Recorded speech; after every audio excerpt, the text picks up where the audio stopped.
In his past life, betrayed by the woman he trusted most, he died a miserable death in the frozen apocalypse. Reborn and awakened with spatial powers, he vows bloody vengeance. Using the stock market to amass billions in supplies, he builds an ultra-secure lunar base-style shelter in advance. Merciless and decisive, those who cross him shall perish. Chapter 1. Rebirth in the Apocalypse. Lin Xia abruptly sat up in bed, a fine sheen of cold sweat glistening on his forehead, his visage contorted in terror. However, he soon sensed something amiss. The chilling cold and agonizing pain that had enveloped him at the brink of death seemed to have vanished, unregistered by his mind. Surrounded by a warm and comforting sensation, he pondered, had he arrived in paradise? Turning his gaze around, he found himself amidst familiar wallpaper, furniture, and a computer. Isn't this my bedroom? Wasn't I supposed to die at the hands of that wretched Bai Qian? Could it be that I have been reborn? Lin Xia raised his fair, slender hands, disbelief shimmering in his eyes.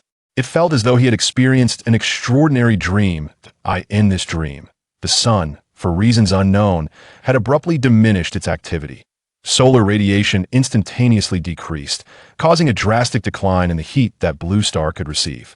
Overnight, Blue Star plummeted in temperature, blanketed in snow across the globe. In some regions, the snow accumulated to depths exceeding 10 meters.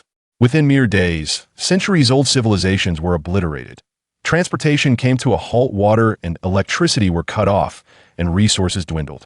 Humanity found itself trapped in isolation, akin to a series of islands amidst the biting cold. As the frigid weather persisted and food became scarce, the desperate gaze of the people ultimately turned towards their own kind. Though Lin Xia endeavored to survive in the depths of the frozen apocalypse, he never left his abode. Yet in the end, he fell victim to the overestimation of human nature, becoming yet another tragic tale of the apocalypse.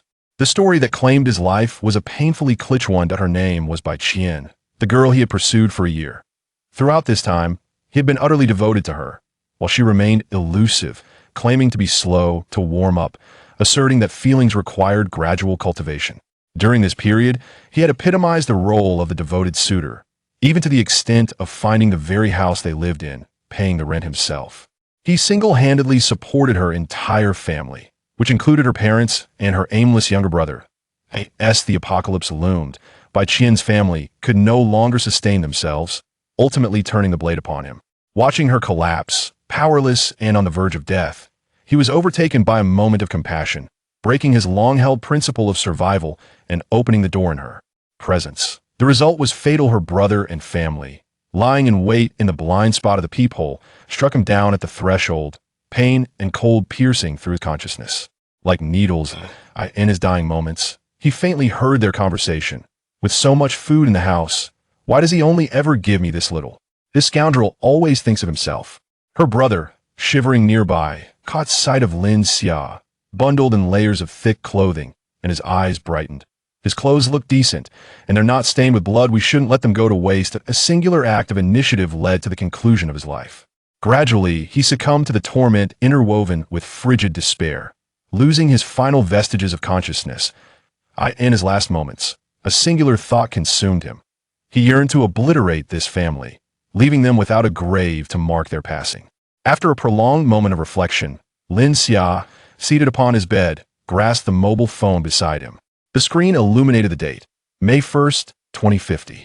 In his memory, the apocalypse was prophesied to descend upon the world on August 1st, 2050, leaving him with a full 3 months until that fateful day. Lin Xia struggled to accept the reality of his rebirth. The memories of life during the apocalypse felt too vivid. The despair and agony he experienced before death etched deeply into his soul. He hastened to the restroom, splashing cold water on his face to rouse himself. Glistening droplets adorned his visage, yet his handsome features betrayed no trace of the gaunt, haggard appearance he bore in the aftermath of the apocalypse. The memories of the post-apocalyptic world do not seem like mere dreams. Each day's experiences remained strikingly clear. He mused, particularly haunted by the regret and despair that enveloped him in his final moments. The reflection in the mirror revealed Lin Xia's eyes, cold and fearsome, akin to a beast poised to strike. Taking a deep breath, he quelled the tumultuous emotions within. Before seeking vengeance, he recognized the pressing matters at hand. As for Bai Qian and her family, the aftermath of the apocalypse would afford him ample time to torment them. Ensuring their existence would be a torment far worse than death. In 3 months, the temperature on Blue Star would plummet drastically. Even in the relatively warm city of Nanhai, exhaled breath would crystallize. Chapter 3. The Noble Lady Chef. Good day, sir. Welcome. How may I assist you? A beautiful waitress clad in a moon-white qipao approached Lin Xia immediately upon noticing him. The elegant garment hugged her form impeccably, although the neckline was fastened quite high, concealing any hint of decolletage. Her alluring silhouette was nonetheless accentuated beneath the fabric. Delicate, translucent stockings embraced her long, slender legs. Her gentle and refined visage, adorned with exquisite makeup, emanated a faint yet captivating fragrance that was both refreshing and undeniably elegant. Lin Xia could not help but feel that his past endeavors were in vain. Even a mere waitress possessed a beauty and grace that overshadowed by Qian by a considerable margin. He wondered how he had ever been so entranced.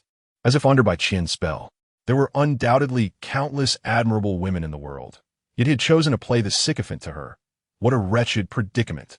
I have heard that you boast a national banquet chef. May I partake in his cuisine? Lin Xia recalled the purpose of his visit. After all, it was merely a meal, and how exorbitant could it truly be? In 3 months, currency would be rendered worthless, and hoarding it served no purpose. Yet, he was genuinely intrigued to sample the flavors once savored by emperors. Indeed, sir, to enjoy the dishes prepared by our esteemed chef, one must make a reservation a week in advance, and even then, availability is not guaranteed. Furthermore, the prices are exceedingly steep. I would recommend that you consider the dishes crafted by our other chefs, who possess skills sufficient to head kitchens in prestigious 5-star hotels. Their flavors and prices are quite commendable. The waitress was somewhat taken aback. This young man, despite his ordinary attire, was undeniably handsome. Yet she wondered if he could afford such extravagance. It was worth noting that even a banquet prepared by her illustrious Miss Su would command a starting price of 100,000. Who prepares the better dishes? That would undoubtedly be our Miss Su. No, our chef Su creates the most delectable dishes. However, to savor her culinary artistry, one must consider her daily schedule, and the cost is quite prohibitive. Unless there are special circumstances, I still recommend you try the offerings of our other chefs. They are also excellent choices. Lin Xia pondered for a moment. Having come this far, he was determined to sample the finest fare. Such reservations were often mere marketing tactics. In reality, if one were willing to pay, they could concoct various excuses to facilitate the purchase. Please assist me in contacting her and ascertain whether she has any availability today. I am eager to enjoy the best offerings from your establishment. Rest assured, finances are not an issue. Certainly. Please hold on while I make the arrangements. Noticing Lin Xia's striking appearance, which aligned with her Mrs. Aesthetic, the waitress softened her demeanor. She promptly relayed the recent developments to Su Muyan. In truth, the notion of requiring a week's reservation was but a ruse. Whether she would grace the kitchen depended solely on her mood. Should she be in poor spirits, even dignitaries such as the mayor or governor would find themselves unserved. At this moment, Su Muyan reclined gracefully in a large, rotating armchair. Her posture relaxed, yet exuding an innate elegance and nobility. Her makeup was understated, yet her demeanor was captivating. She wore a shoulder-bearing dress crafted from luxurious purple silk satin, delicately cinched at the waist, with a charming bow tied around her fair neck. The dress, in a matte finish, accentuated her figure and created alluring waves of purple that danced across her silhouette. Her slender waist harmonized beautifully with the fitted satin skirt, which glided smoothly, enhancing her graceful form. Long, shapely legs were sheathed in glossy, ultra-thin white stockings, and her toes, adorned with deep crimson polish, peeked out from beneath the straps of her purple rhinestone sandals, casually resting on the table before her, shimmering under the sunlight. With each subtle smile and glance, she resembled a resplendent violet-hued fairy. Her elegant fingers glided over her phone, and her enchanting eyes sparkled with contemplation. A slight smile graced her lips, revealing a bewitching charm.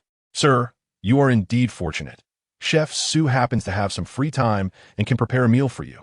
However, due to the unique nature of the ingredients, we cannot accommodate a standard menu. You may select from our special offerings, and rest assured, this will undoubtedly be the most exquisite meal you have ever had. The confident waiter informed Lin Xia. leading him to a private booth to await his meal. Meanwhile, as Lin Xia waited for his dishes to arrive, Bai Qian and her brother Bai Bu Fan happened to pass by. Bai Bu Fan, with his keen eyes, immediately recognized Lin Xia's car, parked there. "Sister, look at that car. Isn't that Lin Xia's? Could it be that he is here for a meal?" Bai Qian stepped closer to inspect, her face lighting up with delight. "It truly is his car. I sent him a message today asking him to treat us to lunch, but he didn't respond. He must be here to order food and surprise me. Thankfully, we hadn't had lunch yet. Otherwise, we would have missed this culinary delight. Sister, you must have a word with him about this. How can he surprise you without a heads up? What if we had already eaten? That would have been a wasted reservation. You should definitely give him a piece of your mind." Bai Bu Fan swallowed hard, excitement evident in his demeanor. This newly opened Chinese restaurant was rumored to have an average individual expenditure exceeding 5,000, more than his monthly salary. Of course, I've already got him wrapped around my finger. He does whatever I say and is completely obedient. Let us have lunch here. Bai Qian beamed with confidence, knowing Lin Xia was already under her sway. The two of them then boldly entered the opulent Chinese restaurant. "Good day. May I ask if you have a reservation?" A waiter approached them, observing the young man swaying unsteadily and the woman whose face was heavily made up. It was clear they did not appear to be the typical clientele for such an establishment. "Of course we have a reservation. Please check if someone named Lin Xia made a booking here earlier." Bai Bu Fan spoke nonchalantly, yet his gaze was nearly transfixed upon the bosom of the beautiful waitress, admiring her long, fair legs. Goodness, what an alluring figure. Bai Qian, standing nearby, cast a disdainful glance at the waitress, letting out a derisive snort. A temptress indeed. Her provocative attire was a clear indication of her questionable character. Moments ago, a Mr. Lin Xia had made a reservation, yet he had not mentioned the presence of any additional guests, and the booking was for a private room, starting at a staggering 100,000. "Are you certain you are referring to the same individual?" The waitress longed to distance herself from these two peculiar characters, as their mere presence was enough to induce discomfort. Bai Bu Fan stood agape. How much? 100,000? He had never encountered such a sum in his life. If only it could be handed directly to him. Who would need to dine? Truly extravagant. "Indeed, that is him. He is my boyfriend," Bai Qian declared, her designer handbag slung over her arm as she pretentiously lifted her chin. Had she not spotted Lin Xia's car at the entrance, she would scarcely have believed he would choose to dine here. Given his earnestness, perhaps she could overlook his earlier failure to respond to her messages. However, to fully absolve him, he would need to procure her an authentic LV handbag. "Very well, I shall inform them. Please wait here for a moment," the waitress said. "What is there to report? We will accompany you. Does that scoundrel dare to indulge alone?" Chapter 4. The infuriating green tea by Bu Fan, evidently impatient, was utterly famished after having gone too long without a meal. All he desired now was to savor the exquisite feast worth 100,000. Bai Qian, though silent, shared his sentiment. The beautiful waitress, left with no other choice, led them to the dining area. Meanwhile, Su Muyin had already dispatched others to bring forth the meticulously prepared dishes, which included renowned delicacies such as Buddha jumps over the wall, Peking duck, water-boiled cabbage, Longjing shrimp, and squirrel fish. Lin Xia, sipping his cup of Mingqian tea, observed Su Muyin, whose graceful model-like figure was accentuated by her alluringly exquisite features. It was truly a spectacle to behold such an enchanting beauty up close, making the experience worth every moment. He had not anticipated that the chef would be such a captivating woman, her high ponytail and simple, elegant attire exuding an irresistible charm. The fullness of her bosom raised concerns about the resilience of her blouse's buttons. If only he could bring her back to his safe haven. Lin Xia hastily suppressed his wandering thoughts and scooped a spoonful of Buddha jumps over the wall, savoring it with delight. The broth was rich and amber-hued, encapsulating the essence of mountain and sea delicacies, with a complexity of flavors that affirmed he had not come in vain. He had never tasted such exquisite fare in his life. With each subsequent dish, his delight only intensified, solidifying his resolve to rescue Su Muyin in the post-apocalyptic world, making her his personal chef, someone who could warm both his bed and his heart, thus making life extraordinarily pleasant. Just as Lin Xia was relishing the delectable cuisine and envisioning a blissful future, a commotion erupted outside. Brother-in-law Brother-in-law, why didn't you call us to eat? We haven't had lunch yet and are nearly starving. Without awaiting the waitress to knock, Buffon barged in, brazenly striding forward. Why didn't you wait for us to arrive before starting? How thoughtless of you! How can I trust you with my sister?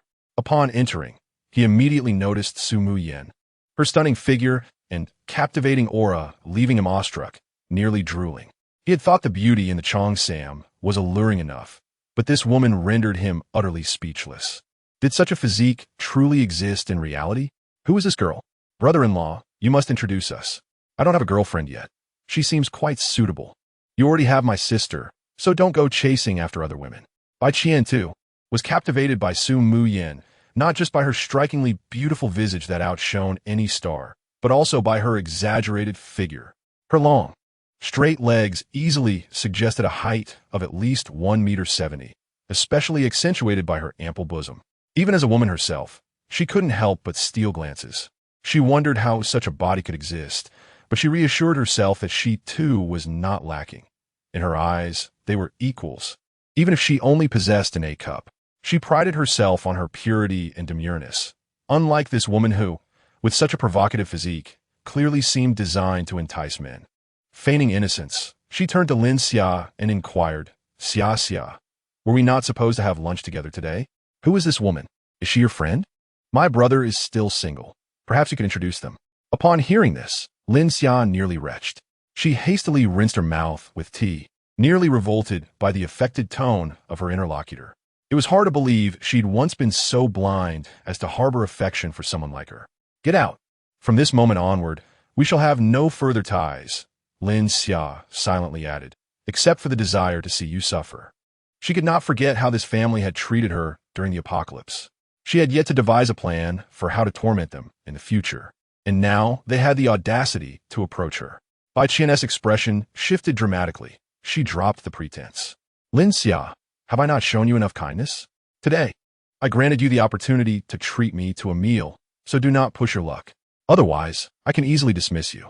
There are plenty of exceptional men who wish to marry me, all lining up for a chance. Have you been seduced by this alluring harlot? Meanwhile, Su Muyin, who had been enjoying the spectacle, was astonished by the sight of such a handsome man having a girlfriend of such low caliber, like a flower growing amidst dung. To her surprise, the fire of conflict suddenly engulfed her. Having navigated elite circles her entire life, she had never encountered such a vulgar woman. Enraged, she raised her hand and delivered a resounding slap. Mind your tongue, you harpy. Mr. Lin can choose whom he wishes to dine with, and it is not your place to interject. With the slap, she felt disgusted at the thought of touching the powder on her hands. She retrieved a handkerchief to cleanse her long, delicate fingers. The harm may have been minimal, but the insult was profound. Bai Qian, clutching her stinging cheek, widened her eyes in disbelief. How dare Su Muyin strike her? Stammering, she struggled to form words. You. Beside her, Bai Buffon was displeased. What strength could possibly come from mingling with Lin Xia? Surely, she is merely seeking to exploit the situation. I have long coveted this enchantress. How dare you? You vile wench, strike my sister? I'll deal with you, he shouted, stepping forward to seize her trembling form. Lin Xia, having stood beside Su Muyin when she struck Bai Qian, was not about to let him take advantage. With a swift kick, she sent him flying 3 meters away.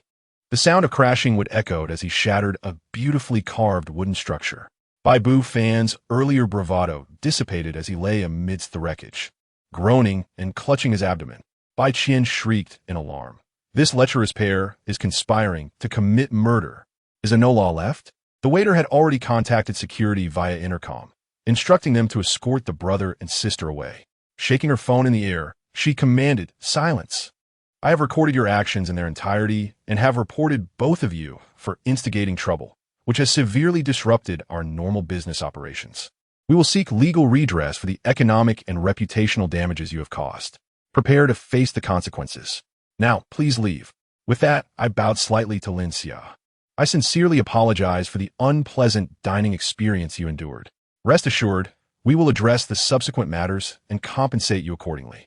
As the server departed, the atmosphere fell silent once more. Lin Xia, observing Su Muyin, who was still drying her hands, curiously inquired, "Is there really putty powder?" Upon hearing this, Su Muyin couldn't help but chuckle. This person was rather amusing, focusing on such a detail. Teasing her, she replied, though I do find it rather filthy. Your kick was quite impressive. What is the story between you two? In the past, I was quite naive and fell victim to manipulation. Now that I have awakened, she seems displeased and has come to reignite the ATM, I suppose. Count today's losses on my tab. Had it not been for these two lunatics, they wouldn't have followed me here. Su Mu Yin fluttered her enchanting eyes and delicately placed a hand on the snowy mountain of her attire. You have a rather interesting way of speaking. Let it go. These are trivial amounts. If it weren't for that kick you delivered, I might have blacklisted you outright.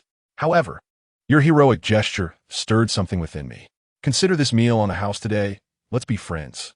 Whenever you wish to return, contact me in advance, and I will personally prepare a meal for you. But do keep in mind that the original price will apply then. She left behind a gilded business card, swaying her peach-like figure as she exited the private room. Chapter 5.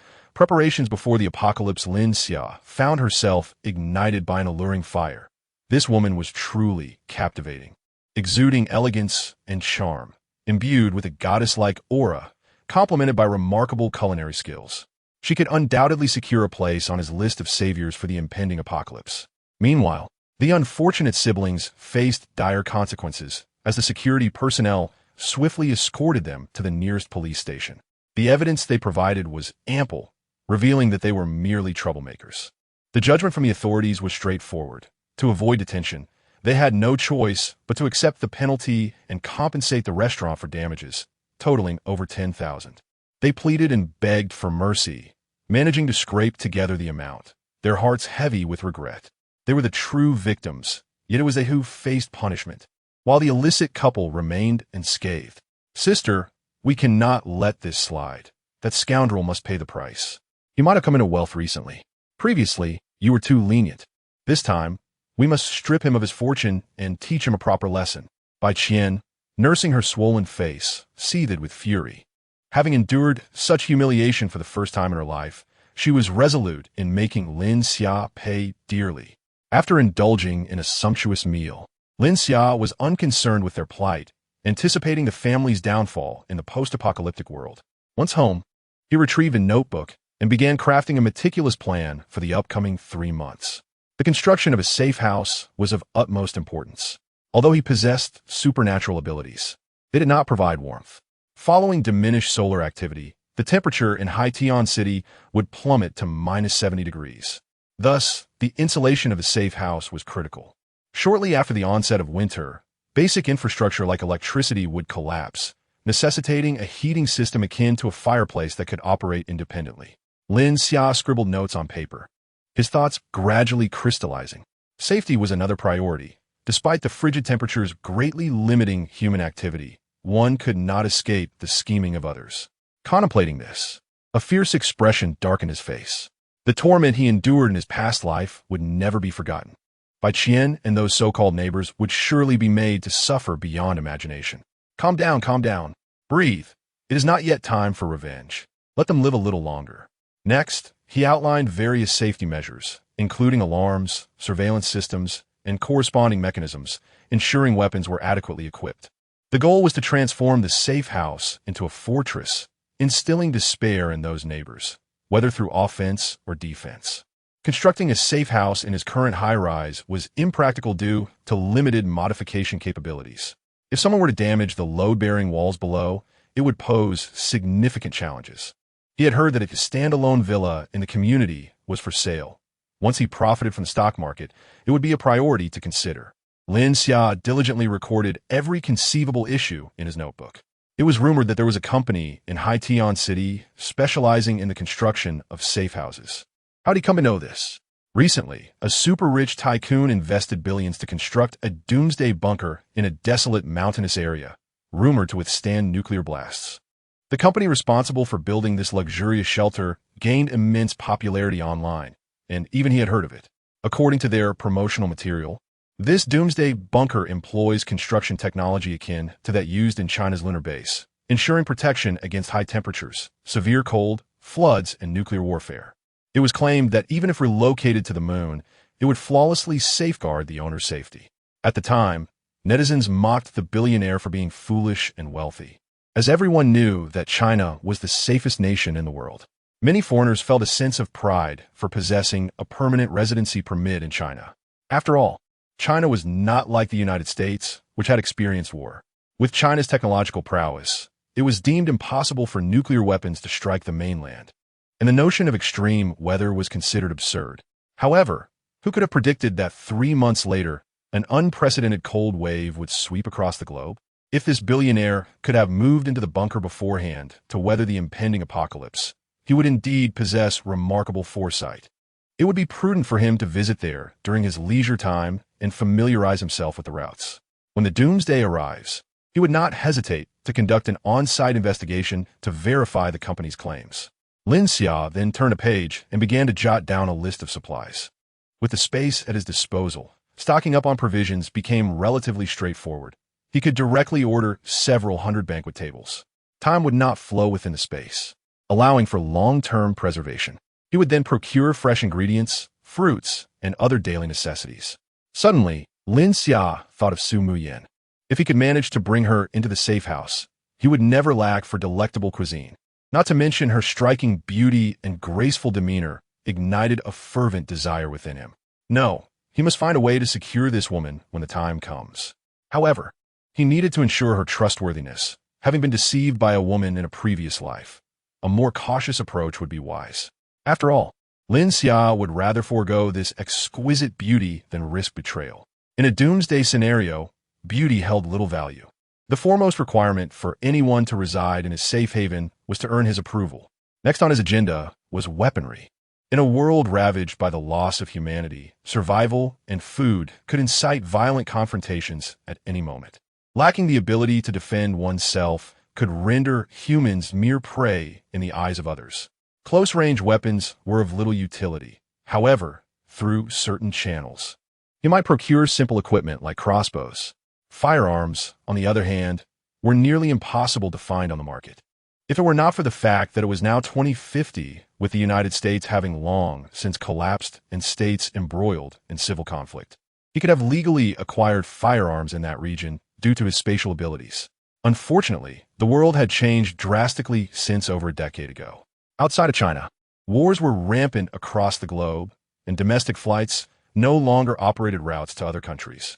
If one were to fly in other countries, it is highly probable that an aircraft in the front may be pursued by a Stinger missile from behind.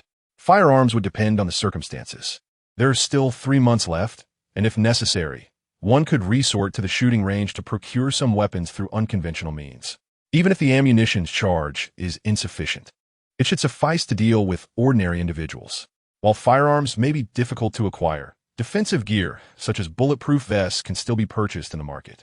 With warfare erupting across the globe, the advancement of ballistic equipment continues unabated, allowing for ample preparation to avoid being caught off guard by unexpected gunfire. Having faced death once, Lin Xia is resolute in her desire to avoid a second encounter.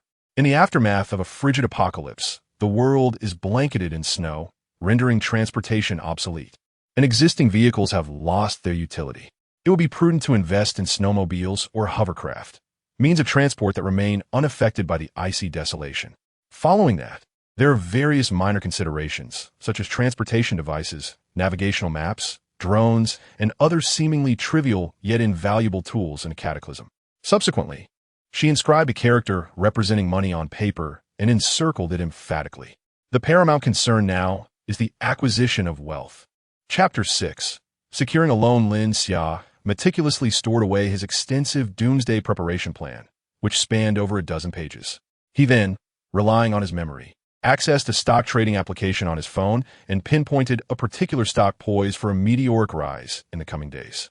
Upon reviewing recent trending news in the stock market, he noted that significant capital had begun to position itself for a speculative venture into this stock. The data hinted at promising potential, yet remained largely overlooked by the majority of investors. The next course of action was singular. To go all in, Lin Xia committed his entire available capital of 2 million yuan into this stock. He understood that, within a few days, it would defy market trends and multiply in value several times over. As the retail investors rushed to purchase shares, the larger capital would withdraw, reaping a substantial profit from the unsuspecting investors. In his previous life, he too had narrowly escaped being ensnared by such a trap, leaving him with a vivid recollection of this stock's dramatic decline, which had been followed by a surge of tragic news reports of individuals leaping from rooftops. Shaking his head, Lin Xia considered his current 2 million yuan investment, which would hardly make a ripple in the market, sufficient to remain inconspicuous while still benefiting from the ensuing frenzy. He was aware of several such stocks, and with the right strategy, he could easily multiply his funds several times over within 3 months. Moreover, he recalled the property left to him by his deceased parents, situated in a prime location and within an esteemed school district. With over 100 square meters of space, it could fetch upwards of 8 million yuan on the market, providing ample collateral for a swift loan. As evening fell, he opted against venturing out and instead ordered a lavish meal from a 5-star hotel. After relishing the meal and enjoying a refreshing shower, he comfortably reclined in bed, drifting into a peaceful slumber. The simple pleasures that people took for granted would soon become a distant luxury in the aftermath of the apocalypse.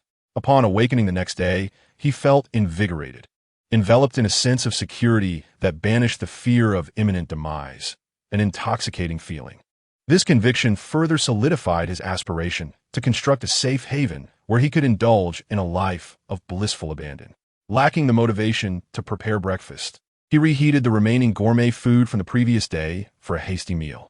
Surprisingly, while the 5-star takeout was quite commendable, it paled in comparison to the culinary creations of Su Muyen. He marveled at her extraordinary talent. After finishing his meal, he gathered the necessary documentation and headed straight to the bank to arrange the mortgage loan. With all his materials in order, the bank swiftly processed his application. Although the property was valued at 8 million yuan, he ultimately secured a loan just over 5 million yuan, which was still a considerable sum for him, albeit relatively modest for an institution of the bank's magnitude. Before he even stepped outside, he received a text confirming the arrival of the funds.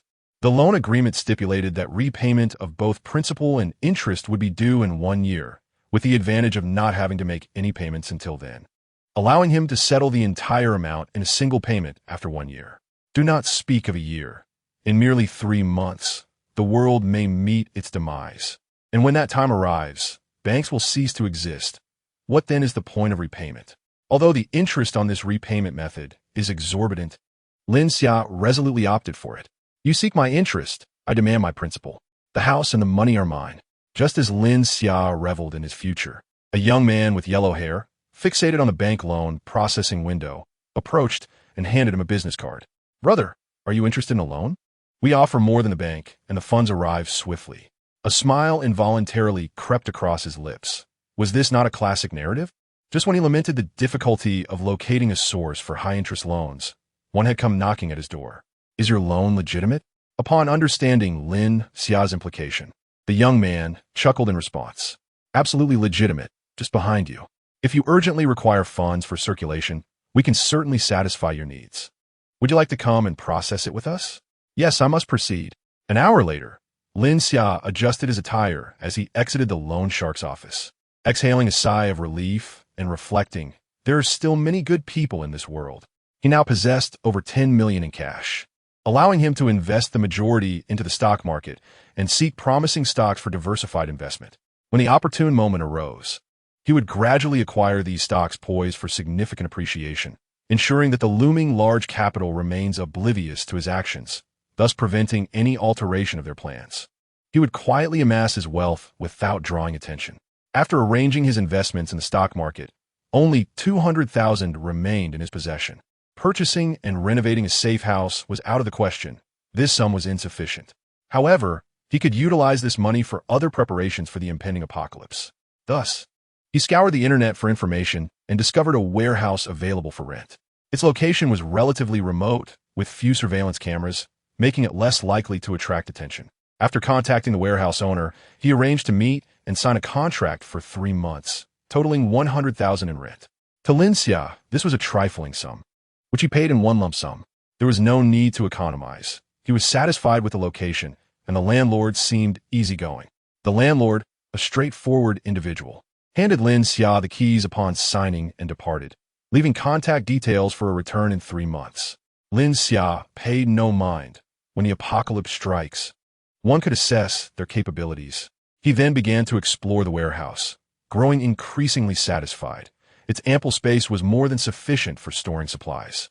Furthermore, the secluded nature of the location, coupled with the scarcity of people and surveillance cameras outside the main thoroughfare, provided him the opportunity to practice his spatial abilities and familiarize himself with various operations. After securing the keys, he set off to locate the most professional martial arts training facility in Haition City. Though he had no intention of engaging in close combat, acquiring new skills would prove beneficial. It is always prudent to be prepared, for one never knows when such skills may prove useful. If one were to inquire why he did not frequent a gym, he would retort that Master Ma had taught him that the effort expended in a gym is often futile and ineffective. Greetings. I seek the most proficient coach in practical combat techniques from your esteemed establishment to guide my learning. I kindly request that you arrange this for me. Lin Xia communicated his requirements clearly to the front desk attendant, leaving the rest to their capable hands. Upon perusing the introduction of this training institution, it became evident that the caliber of instruction is exceedingly commendable. The instructors possess mastery over various mainstream combat skills from around the globe, and they have even enlisted a retired Special Forces soldier to serve as the head coach, an assurance that I shall undoubtedly gain invaluable insights here. Good day, Mr. Lin. This is our most accomplished coach in combat techniques, the attendant said. Following her gesture, Lin Xia's gaze fell upon an astonishingly beautiful foreign woman. Her figure was tall and statuesque, nearly matching his own height, and she stood at least 6 feet tall. Clad in a sports bra, her ample bosom was accentuated by a deep decolletage, her skin resembling pristine white jade, with a delicately slender waist that could easily be grasped. The prominent definition of her abdominal muscles was striking, exuding an undeniable sense of strength. However, what captivated attention the most were her long, elegant legs, which reached up to his waist. This was no mere coach. She was undoubtedly a supermodel. Chapter 7. The warrior Serena, are you certain this is a combat coach and not a supermodel strutting down the runway? The receptionist had anticipated his response and quickly clarified. Mr. Lin, Serena is a coach who recently joined our company. She is a former Special Forces soldier from the Bear Nation. Intrigued by Chinese culture, she decided to pursue a career here. While she is indeed strikingly beautiful, she has garnered unanimous recognition from our internal instructors for her exceptional one-on-one combat skills. She is currently the most suitable coach to meet your needs. Serena understood a modicum of Chinese and realized that Lin Xia had just complimented her. Thank you for your kind words. You are my first client, and I will strive to ensure your satisfaction. I have always been the champion in combat competitions, even against male opponents who are no match for me. Lin Xia recognized that women inherently faced disadvantages when pitted against men. Thus, if she could triumph over equally skilled male opponents, she must possess remarkable abilities. Of course, the aforementioned reasoning was merely superficial. The primary factor was her breathtaking beauty. Her allure was undeniable, and having such a stunning companion to learn combat from was far more enjoyable than training with ordinary men. As for martial prowess, he had no intention of achieving physical transcendence. He could always resort to firearms and supernatural abilities. Learning some self-defense techniques was merely a precaution. With that thought, Lin Xia extended his hand with a smile. A pleasant collaboration. Serena, unreserved, clasped his hand firmly. A pleasant collaboration indeed. Xia, have you truly never trained before? Your physical aptitude is extraordinary, and your learning ability is astonishing. Many techniques I have barely demonstrated, and you have already mastered them completely. Lin Xiao wiped the sweat from his brow and exhaled deeply. His physical condition and learning capacity were indeed far superior to his previous life, perhaps due to the alterations wrought by his spatial abilities. However, he had underestimated this exotic beauty. Her physique was not the only impressive aspect. Her professional acumen was equally commendable. The theories and techniques she imparted were worlds apart from the so-called taekwondo and similar disciplines. In essence, what she taught was the art of lethality. Initially drawn by her physical allure, he found himself unexpectedly enriched by her expertise. Your instruction is exceedingly professional. Many techniques have illuminated my understanding, which is why my progress has been so swift. I shall continue to train under you. Lin Xia intended to return, not merely for the aesthetic pleasure, but for the invaluable practical skills he could acquire. Mastery of these techniques would require extensive training to transform them into instinctive responses. While they might seem superfluous in times of peace, they could prove life-saving when the apocalypse arrives. Thus, acquiring knowledge could only be beneficial. After a long day, Lin Xia returned to his residential complex. The elevator was empty, and just as the doors were about to close, a beautiful woman clad in a flight attendant uniform hurriedly stepped inside. She appeared to have just finished her shift, her attire not yet completely changed. The resplendent crimson flight attendant uniform clung elegantly to her figure, seemingly crafted for her lithe and statuesque form. Her hair was styled in the quintessential flight attendant fashion, swept up atop her head, leaving only her lightly made-up visage exposed. Yet, her delicate, almost ethereal demeanor and her enchanting features were by no means diminished by the subtle makeup. Rather, they exuded a refined, otherworldly grace. Her legs, reminiscent of a Victoria's Secret angel, were artfully showcased beneath the form-fitting red skirt of her uniform, revealing an alluring curve that captivated the eye. The ultra-thin, translucent 10D nude stockings adhered flawlessly to her legs, shimmering under the light, creating a mesmerizing spectacle. Lin Xia observed this renowned beauty, who had become something of a local legend, particularly for her long and proportionate legs. Those in the know understood their allure. This flight attendant, named Jiang Ruoxue, had only recently moved into the neighborhood, having been married for less than 6 months. Coincidentally, she lived right next door, making her his neighbor. In the early days of her marriage, numerous men from other units would flock to his floor, hoping to catch a glimpse of the enchanting flight attendant, indulging in their visual feast. Unfortunately, her choice of husband left much to be desired. It appeared that her family lacked the foresight to stockpile supplies, and shortly after the onset of the apocalypse, they had exhausted their food reserves. Initially, they could still trade money for goods, but it wasn't long before water and electricity were cut off, and it became evident that no one was foolish enough to barter goods for cash anymore. What was even more unforeseen was that, in a moment of desperation, her husband resorted to the unsavory trade of pimping her out, exchanging her body for provisions. One encounter could secure a loaf of bread. It was later rumored that he was killed by a local thug, accompanied by a few henchmen who, after their exploit, refused to pay him and instead claimed the beautiful flight attendant for themselves. The striking flight attendant must have caught Lin Xia's unabashed gaze reflected in the immaculate elevator mirrors, her eyes revealing disdain and scorn as she tugged at her skirt, attempting to conceal her modesty before retreating to the opposite side of the elevator. Ding! The elevator swiftly reached its destination, and Lin Xia paid little heed to her actions. He hoped that, even in the aftermath of the apocalypse, she would retain such haughty pride. He wouldn't mind extending her a helping hand with her business. Upon returning home, he opened his stock trading software to a sea of red, particularly noting that the stock he had been eyeing had soared to its limit. He could discern patterns from the day's trading data, indicating that large capital had begun to enter the market. Indeed, it seemed that everything was unfolding as he had previously experienced. The apocalyptic events were not merely a figment of his imagination. The days ahead promised simplicity as he began to procure goods in bulk online, arranging for their delivery to a warehouse. Rice, flour, cooking oil, daily necessities, everything one could desire was collected as comprehensively as his current finances would allow, sparing him future hassle. As for prepared meals, he enlisted the services of the most renowned banquet chefs in the area, paying them 3,000 yuan per table, ensuring they would provide meals daily for several days. With 100 tables prepared each day, settled in cash on the same day. The requirement is to place all prepared dishes uniformly into disposable containers after cooking, allowing them to depart promptly, facilitating the subsequent collection of these dishes into storage.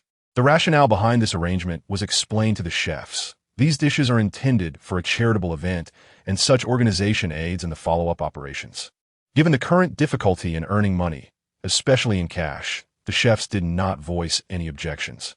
After all, those who provide the funds are the true patrons. It is of little concern to them what Lin Xia intends to do with the dishes, as long as payment is rendered. Indeed, it must be said, the renowned banquet chefs excel in their craft, producing dishes that are both generous in ingredients and delectable, surpassing even the flavors of five-star establishments. However, compared to the culinary skills of Su Mu Yen, they still fall slightly short. Once the stock in hand is stabilized, A visit to savor her creations is a must. The remaining time was devoted entirely to Selena. Health is the foundation of revolution.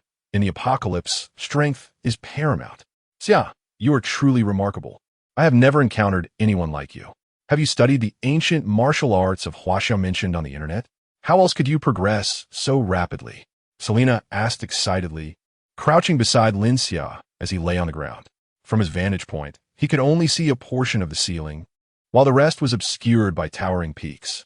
Chapter 8. The stock market soars, purchasing a villa over the course of this past week. Lin Xia has made remarkable progress. Initially, he could only practice his physical fitness and learn some basic techniques. Now, he is capable of exchanging a few moves with Selena before being bested. Do not underestimate this, as the average soldier from Bear Country reaches this level of proficiency. His transformation from an ordinary individual to a soldier in merely a week's time is astonishing. Furthermore, he senses that his body continues to be enhanced by his extraordinary abilities, and he has yet to reach his peak potential. You truly are impressive. I am increasingly convinced that you are an elite special forces operative rather than merely a Victoria's Secret model. I hardly grasped your movements before you had me flat on the ground, Lin Xia remarked. Selena beamed with confidence, a radiant smile illuminating her features. Of course, I am the strongest. I have yet to encounter anyone capable of defeating me. As she spoke, she rose and extended her hand to help Lin Xia to his feet. I never engage in relationships with those weaker than myself. At your current rate of progression, you may very well become my first love. Lin Xia gazed at the striking beauty before him, swallowing hard. Selena, a formidable F-class powerhouse, combined with her towering height and unmatched long legs, undeniably stirred his heart. That is a promise then, as you stated, he replied. Noticing his gaze, Selena confidently straightened her posture. Even in a sports bra that offered no enhancement, she stood tall and unwavering against the pull of gravity. Lin Xia, not only possessing striking good looks that aligned perfectly with her aesthetic preferences, also exuded a unique charisma that captivated her. Having spent her time in the military without ever experiencing romance, she found herself feeling the stirrings of affection. Indeed, and I do not share the traditional mindset of women from your country. As long as you can win my heart, all that I am will be at your disposal. My strength is not only physical. My flexibility is also a notable asset. I hope you can teach me more techniques in the future, Selena said, tossing her golden locks playfully, her angelic visage framed by her sparkling azure eyes. Lin Xia could not deny that the powers within him surged at her presence. This enchanting beauty would surely be a challenge worth pursuing. Upon returning home, Lin Xia took a cold shower to quell the heat within him. He preferred to restrain himself rather than seek the company of women outside. The women beyond his doorstep were tainted, and he wished to avoid any unfortunate encounters. Patience was key to achieving greater ambitions. After the apocalypse, he would secure the affections of the likes of Su Muyin, Selena, and Jiang Rua Shui, indulging in revelry when the time was right. After witnessing their beauty, he found ordinary women lacking. Lin Xia opened the stock trading application on his phone, glancing at the time. The current market regulations had significantly evolved from those of years past, allowing him to liquidate such a substantial amount of funds in a short span of time. Today marks the final day of frenzy for this particular stock, with tomorrow heralding the onset of capital harvesting. The value of the stocks in his account has already surpassed 50 million yuan, quintupled within just over a week. The immediate course of action is to liquidate his holdings, completely divesting from this stock. Currently, the stock is in high demand, and the selling process is devoid of any obstacles, ensuring that the funds swiftly reach his account. Lin Xia marked the financial item on his plan with a check, then turned to the page dedicated to his safe house. The subsequent step is to establish his secure sanctuary. Early the next morning, Lin Xia headed straight to the real estate agency adjacent to his community to peruse the listings. As anticipated, the standalone villa within the complex remained unsold. Despite the owner's urgent need for funds, the asking price of 80 million yuan proved excessively high. Even with multiple price reductions, the property remained challenging to sell. Through the agency, Lin Xia contacted the owner, and the three parties, Lin Xia, the owner, and the agent, convened at the transaction center for an entire day. Ultimately, they reached an agreement with a down payment of 20 million yuan, with the remaining amount financed over 20 years, successfully securing the residence. The paperwork was expedited and completed the same day. The owner received the funds to address pressing financial needs. The agent earned a substantial commission, and Lin Xia acquired the 80 million yuan property for a mere 20 million. A trifecta of success. Everyone emerged victorious, but who bore the loss? Lin Xia merely smiled in silence.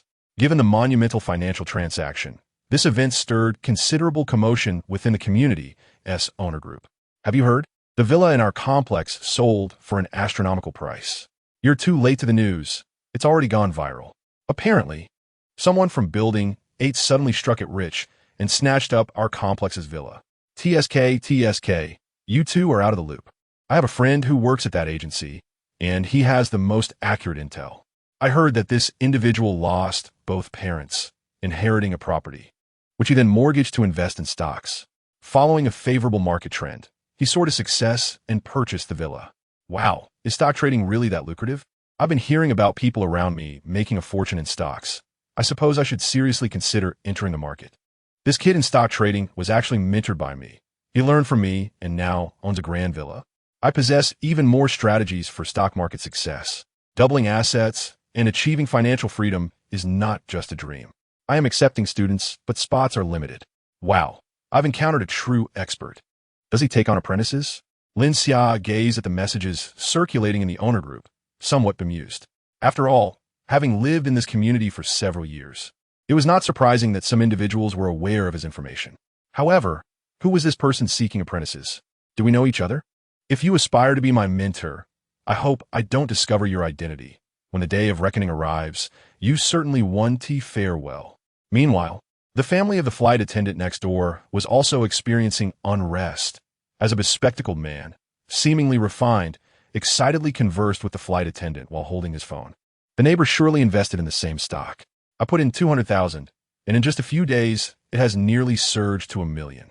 If only I had mortgaged our property a few days ago, we would be residing in a villa now. The man, increasingly exhilarated by his thoughts, immediately stood up, resolved to retrieve the property deed and head to the bank for a loan the following day. He began rummaging through drawers in search of the deed.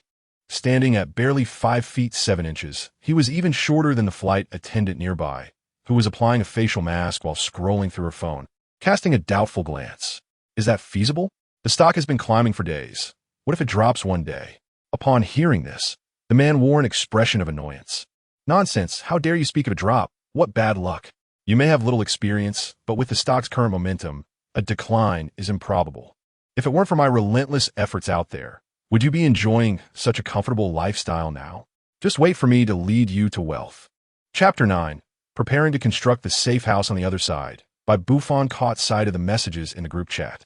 Building 8 is precisely our residence, right? Orphan, could this be referring to that Lin Xia fellow? What the hell? Has he actually earned enough to purchase a villa? Bai Qian, her face still bearing the imprint of a slap, had barely recovered and was too embarrassed to step outside. With a tone of indignation, she scoffed. So what if he made a bit of money? What's so impressive about that?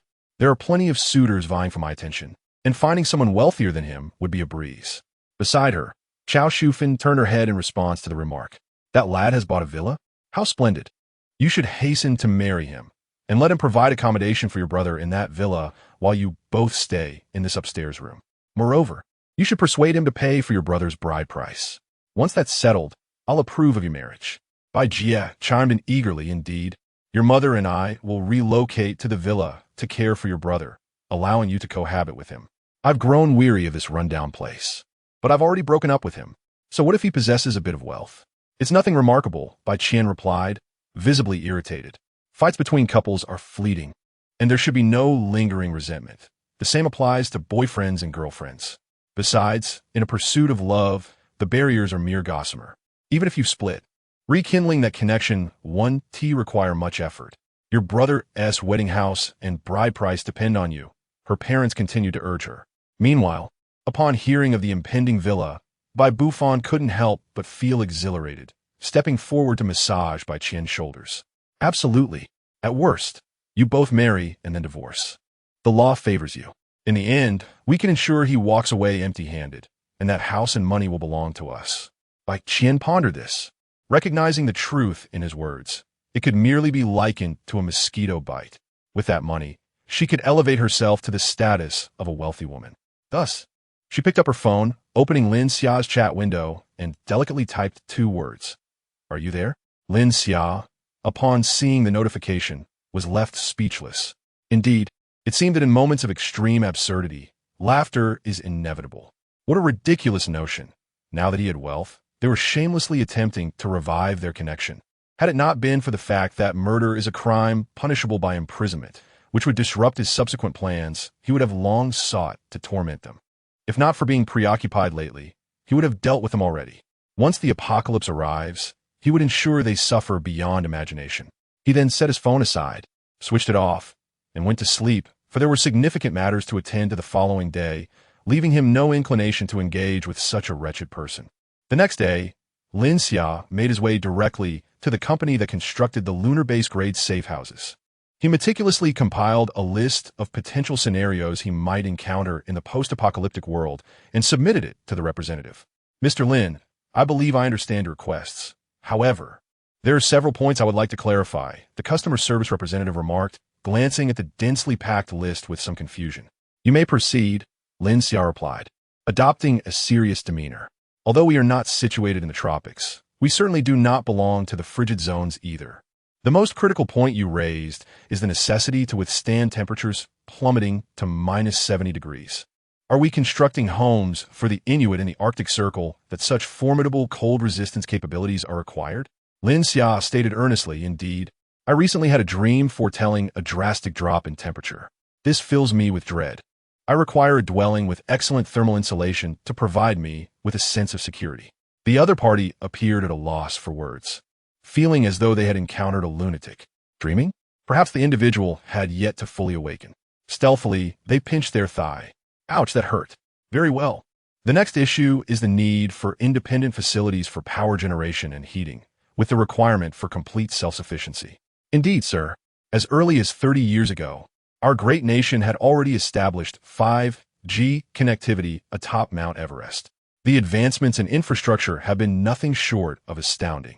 Even if a nuclear bomb were to strike us directly, no one would perish from lack of resources or succumb to the cold. Yes, I dream of it, and the fear persists, leaving me devoid of security." Observing Lin Xia's serious demeanor, the other party felt compelled to emphasize this concern. "Lastly, sir, the current world scenario is characterized by global conflicts in nations other than our own, rather than warfare within China. Even with the prolonged internal strife in the beautiful country, our nation has remained largely unaffected by direct warfare. Do you truly find it necessary to fortify your safe haven to withstand tactical nuclear weapons? And what of these myriad security measures? Are you intent on creating a permanent military stronghold?" "Yes, the fear is palpable," Lin Xia asserted with unwavering conviction.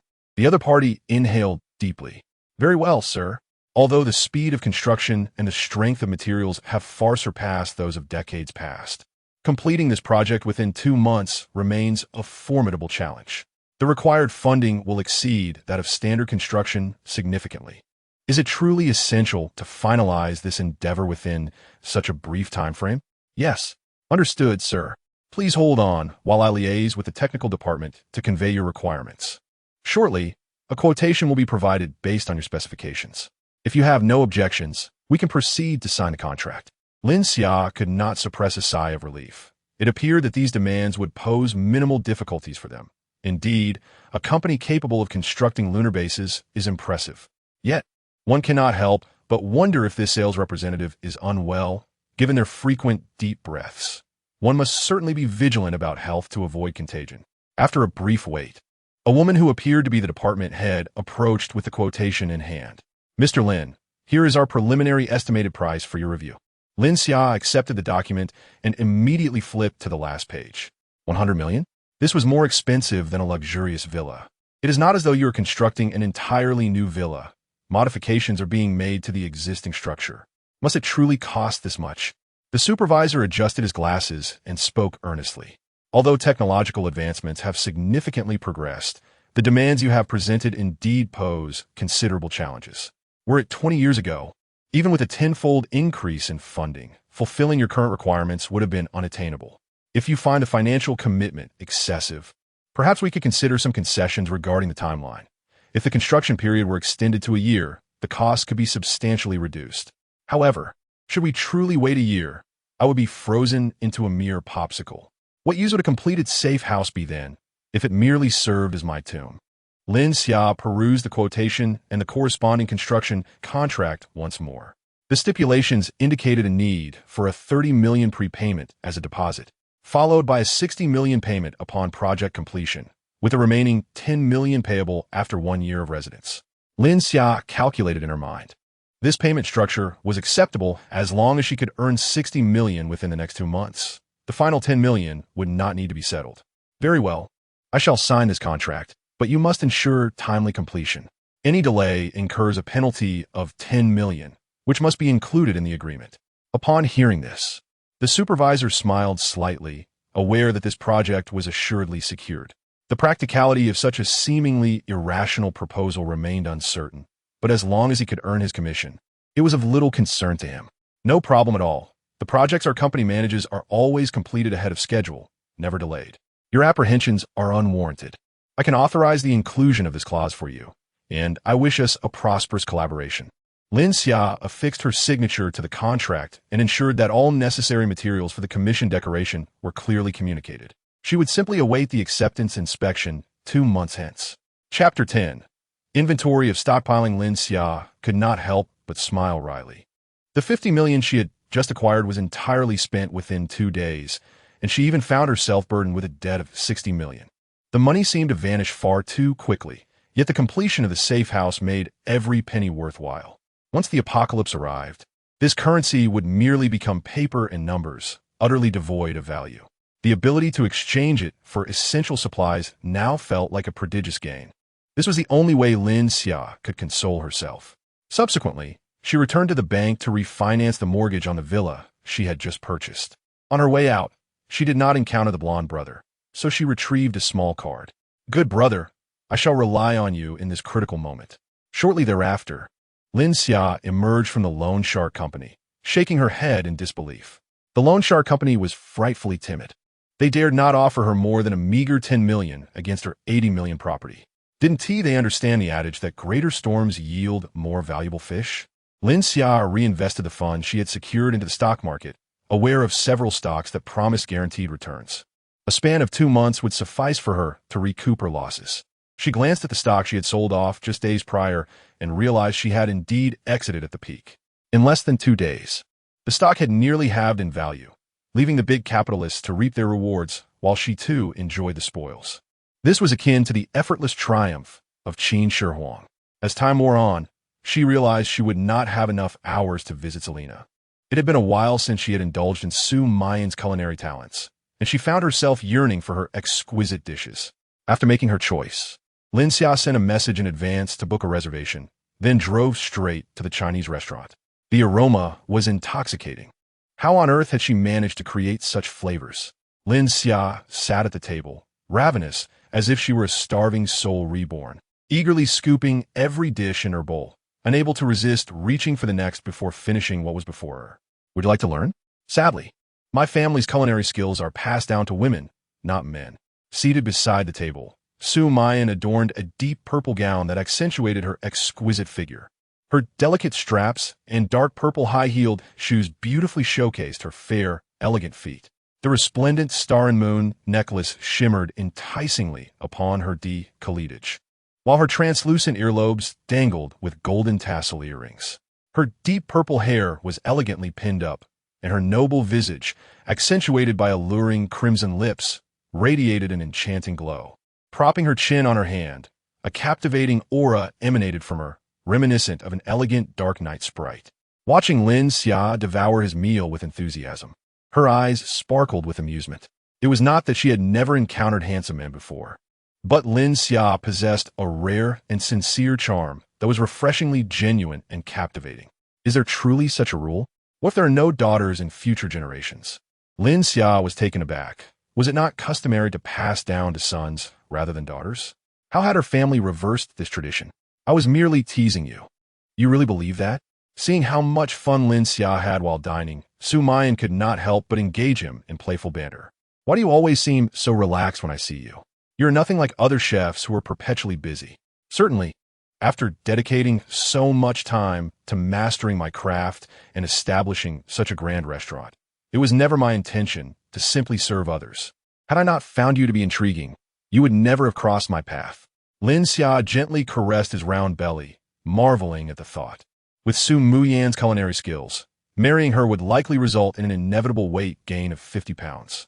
However, with a wife possessing such a splendid physique and noble demeanor, it is conceivable that one could slim down again after some time in bed. I must express my gratitude for the dinner, truly befitting of a national banquet chef. No need for thanks. The fee is 170,000 yuan. Would you prefer to pay in cash or by card? Su Muyan playfully shook the POS machine at her side, her smile alluring, her gaze filled with mischief. Lin Xia had no choice but to pay by card. Who carries a POS machine unless they have ulterior motives? This enchantress was clearly targeting him. When the apocalypse arrives, I must return here to take her away, not only to have her prepare meals exclusively for me, but also to join me in post-dinner exercises. What are you laughing at? Spending money and grinning so lewdly. One might think you ventured into some inappropriate establishment. Depart now, and be sure to inform me in advance before your next visit. Su Muyan was acutely aware of her own allure. Even while bathing, she couldn't resist stealing glances at her reflection, pondering who would be fortunate enough to lay claim to her in the future. Of course, her current demeanor was reserved solely for Lin Xia. Were any other man to behave in such a manner, she would have long since delivered a resounding slap. Possessing legs akin to a Victoria's Secret angel and an enchanting oriental charm, coupled with an indescribably noble aura, Su Muyan had encountered numerous admirers throughout her growth. Yet none had stirred her heart quite like Lin Xia. Perhaps I shall reluctantly place you on my short list of candidates. Lost in her fantasies, Su Muyan's delicate face flushed a deep crimson, exceedingly captivating. Upon returning home that evening, Lin Xia, after a refreshing shower, retrieved a bottle of soda from the refrigerator and indulged in a hearty drink while reclining comfortably on the sofa. This beverage is truly delightful.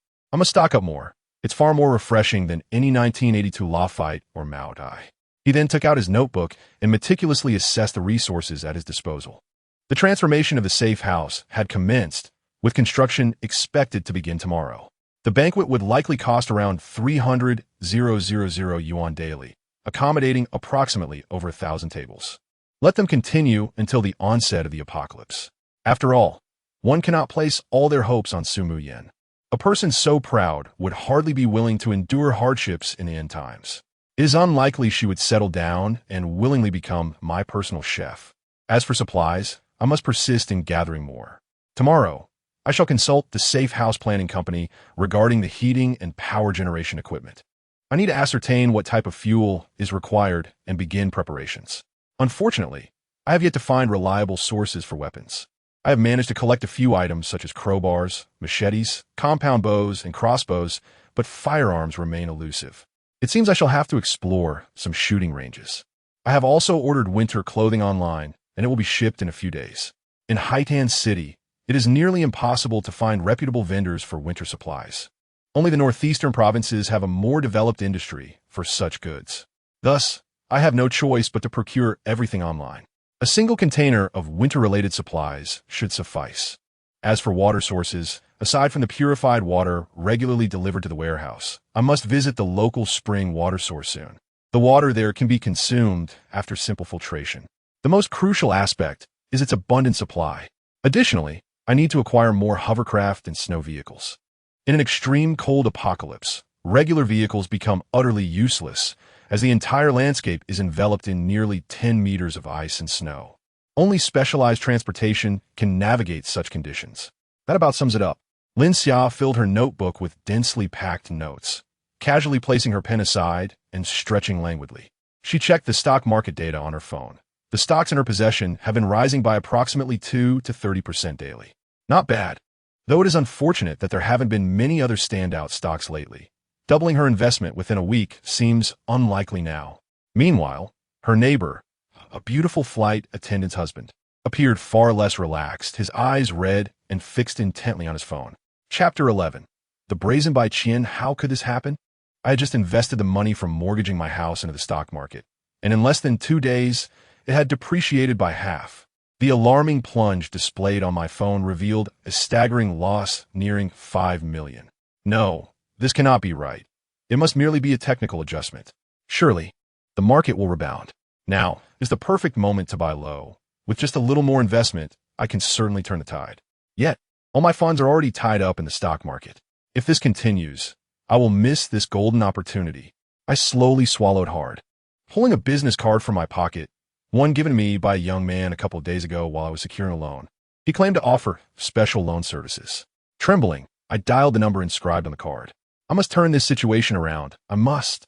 Meanwhile, Bai Qian clutched her phone, repeatedly opening the chat window. The only message she had sent was a simple "Are you there?" with no other response. The more she thought about it, the angrier she became. Lin Xia had never taken so long to reply before. Indeed, wealth can corrupt a man. Money is best held in one's own hands. Those enchanting temptresses must have bewitched Lin Xia. This cannot stand. She needed to devise a way to salvage the situation. How boring. Why don't we go shopping together tomorrow? Lin Xia stared at the notification in disbelief. Shopping together? Wasn't she simply hoping for me to foot the bill? Foolish. Disinterested, he turned over in bed, awaiting the impending doom. She would surely reap the consequences. The next day, at the specialty equipment store, Lin Xia followed the navigation to find a location after a lengthy search. It was too far from the city center. Without deliberate intent, it was nearly impossible to discover. Mr. Lin, just to confirm, is this the delivery address? Yes, just contact me upon delivery. I will sign for it. Understood, no problem. Lin Xia purchased 5 hovercrafts and 5 snowmobiles, along with various other equipment that might prove useful in snowy conditions. As for the payment method, he certainly opted for a loan, merely withdrawing several million from the stock market to cover the down payment. The remaining funds would await retrieval after the extreme cold of the impending apocalypse. Of course, that is, if they managed to survive. Another plan was checked off as Lin Xia jangled his keys and got into his car. Fill it up with 98-octane gasoline. He parked at a nearby gas station, and after days of training, he could now manifest his spatial abilities within a 5-meter radius. Today, he minimized the entrance of his spatial realm, concealing it within the fuel tank. Your fuel tank is quite large, comparable to that of some larger vehicles. Lin Xia took the bill and paid without hesitation. To him, it was a trivial expense. It wasn't fear of running out of fuel. His vehicle had been specially modified. Gasoline and similar products are regulated in the market, making it impossible to purchase in bulk, thus necessitating a gradual approach to acquire it. It matters little. It merely involves frequent visits to various gas stations, which is not particularly troublesome.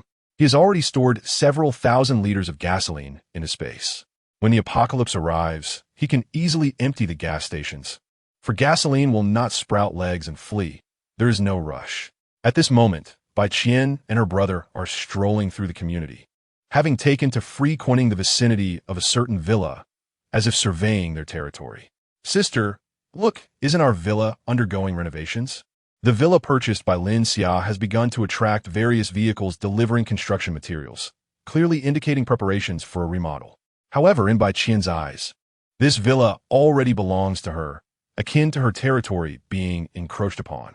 For days, she has gazed from afar, enamored by the interior design, already indulging in the imagined life within. Thus, she hurriedly approached and obstructed the workers, forbidding them from continuing their work. Who permitted you to touch my home without my consent? Bai Qian began to throw a tantrum. The foreman approached, his expression one of confusion. May I ask who you are? I am Lin Xia's wife. Who authorized your work? This is my home. Please hold on, I will confirm this. The contract is indeed with Mr. Lin, but he did not mention you. There may be some misunderstanding. Lin Xia, while driving toward Selena's place, suddenly received a call from the construction supervisor. There is no misunderstanding. I have no wife. This woman is in no way related to me. Just send her away. And if she continues her antics, call the police. Remember to record it. Do not let her exploit you. Those two have particularly low standards. The foreman regarded the 2 individuals before him with increasing disdain. Truly, what a diverse array of people one encounters in Huagua. 10 minutes later, Lin Xia received a call from Bai Qian, her tone exceedingly irritable. Lin Xia, hurry and open the door. I have been knocking at your house for ages. I am not home, and we have long since severed any relationship. If you dare knock on my door again, I will call the police. You. Bai Qian paused momentarily. Is it so difficult for me to agree to marry you?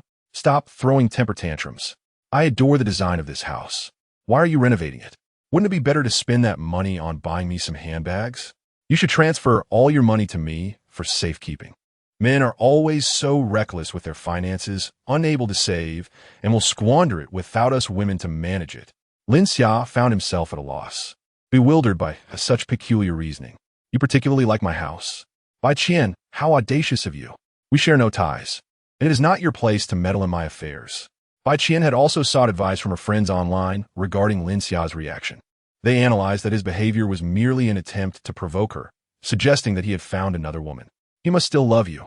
How could he bear to part with someone as beautiful and considerate as you?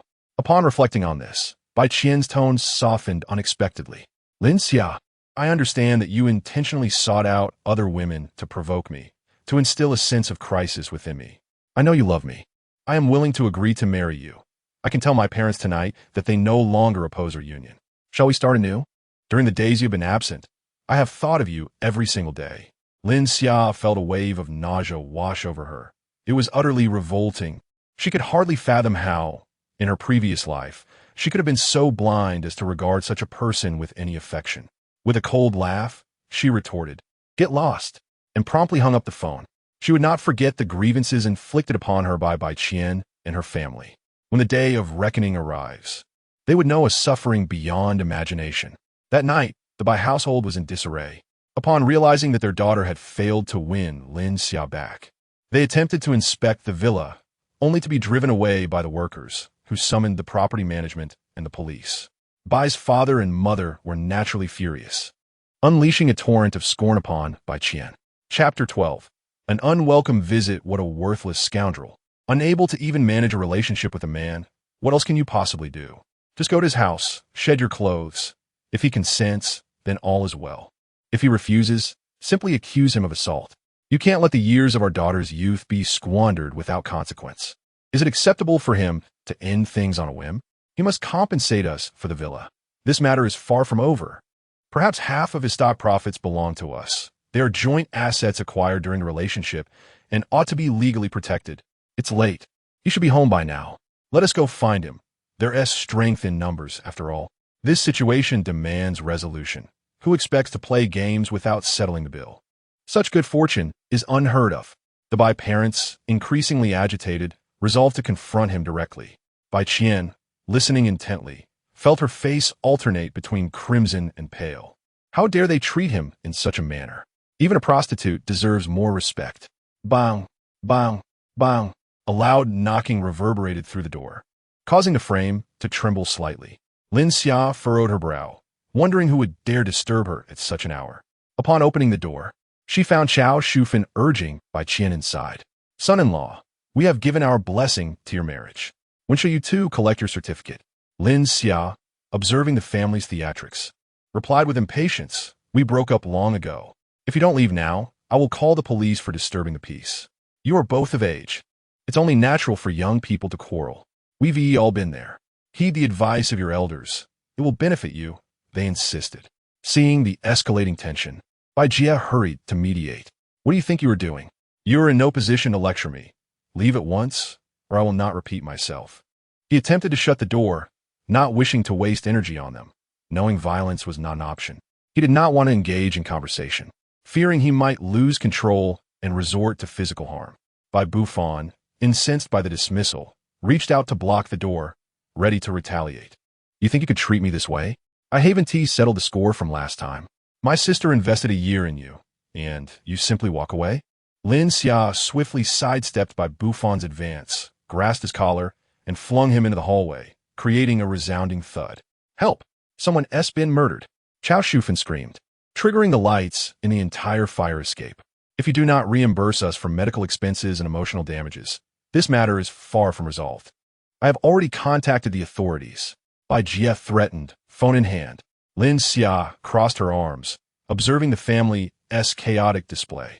When the day of reckoning arrives, there will be ample time to torment you.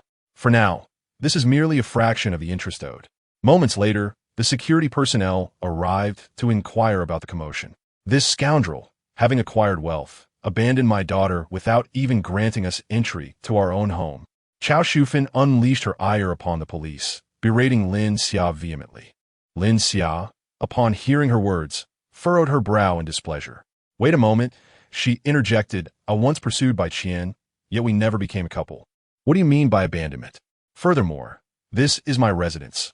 On what grounds do you presume to enter? The notion that I have squandered your family's money is utterly absurd. If you can produce a single transaction record from her to me, I shall concede your point. In fact, the rent for this place was covered by me. The final accusation was particularly ludicrous, to bang on my door in the dead of night, disturbing my rest, and then to threaten me with violence. Such an affront deserves retaliation. The officers, after taking notes, exchanged glances of concern. What kind of madness was this family exhibiting? One officer approached by Buffon to inspect for injuries and found nothing amiss except for a bit of dust on his clothing. A household causing such a ruckus in the middle of the night, claiming victimhood, truly they were deranged. They warned the Bai family to respect the normalcy of the neighborhood's routine. Should there be any financial disputes, they ought to gather evidence and pursue legal action through the appropriate channels. As the police departed, the Bai family simmered with discontent. Did they truly believe that the authorities could not handle the situation? Just wait, this is far from over. Chao Shufan continued her tirade. Lin Xia, growing increasingly impatient, exited the room. Chao Shufan instinctively recoiled at Lin Xia's imposing stature, filled with an aura of intimidation. What do you intend to do? The police have not yet left. Are you planning to summon them again? Lin Xia wasted no time, delivering a powerful punch that shattered a wall tile beside Chao Shufan, leaving an unmistakable imprint of her fist. The force of the blow rendered Chao Shufan paralyzed with fear, silencing her. The others, too, fell silent, apprehensive that such a strike could be fatal. Need medical expenses? That can be arranged, but I may not hold back, Lin Xia warned. If you wish to spend a lifetime in a hospital bed, by all means, proceed. With that, she turned her back on them, slamming the door behind her, leaving the group in the hallway as if frozen in shock, unsure of how to return home. Two grown men stand idly by while a weak woman has to confront him. Gao Sufen lamentet. Are you even men? And you, the financial liability, unable to handle a man. Perhaps I should just wish for my own demise. Once back home, she erupted into tears, lamenting how close she had come to being struck. How dare this insolent youth threaten me? I shall ensure he pays dearly for this. If I cannot best him, I will surely tarnish his reputation. Just wait. I will ruin his standing in this community for daring to treat me thus. With that, she pulled out her phone, embellishing tales of Lin Xia's alleged misdeeds in the residence group chat. Others were not easily fooled. They recognized the family's attempts to exploit the situation, resorting to slander when their schemes failed. Was this not the epitome of a gold digger, enraged by their failure to activate their metaphorical ATM? Given the modest appearance of her daughter, who would be inclined to pay her any heed? What value could she possibly possess worth several million? Indeed, if only that young man from Building 8 would consider meeting my daughter. A pure and innocent young lady, undoubtedly far more suited to him than his own daughter. Perhaps we could arrange a time for them to meet. Chao Shufan, upon noticing the lack of support in the group, and even facing ridicule, was utterly disheartened. What kind of remarks are these? Not a single person possesses decency or compassion. Not only did she fail to secure the villa, but she also endured mockery from so many, leaving her restless throughout the night. Chapter 13. The enigmatic flight attendant's request for financial aid. Lin Xia found the remaining days to be considerably more relaxed, as the primary preparations had been successfully completed. The time that lay ahead was devoted to nurturing relationships with Selena and Su Muyen. During this period, he also invested in several promising stocks, at one point amassing a fortune exceeding 300 million. However, as time progressed, that wealth gradually dwindled, transformed entirely into precious survival supplies for the impending apocalypse. The chef had long since canceled all other orders over the past 3 months, focusing solely on serving Lin Xia. The culinary delights he prepared were immensely enjoyable, and Lin Xia relished each meal. Essential cold weather supplies and the requisite fuel for housing had already been stored in excess, sufficient for several centuries.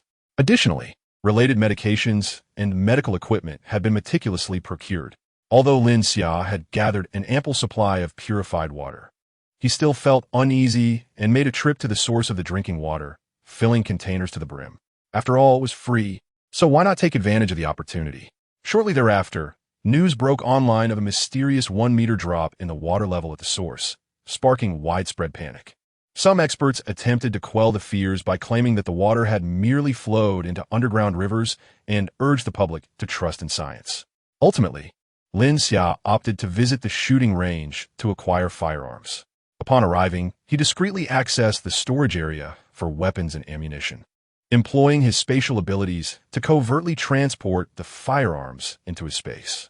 The collection of firearms was impressively diverse, ranging from handguns to anti-material sniper rifles. Regrettably, only light weaponry could be obtained. Heavier firepower would have to wait until after the catastrophe. Reports later surfaced that the shooting range faced closure and restructuring following the exposure of missing firearms, resulting in the dismissal of several interns.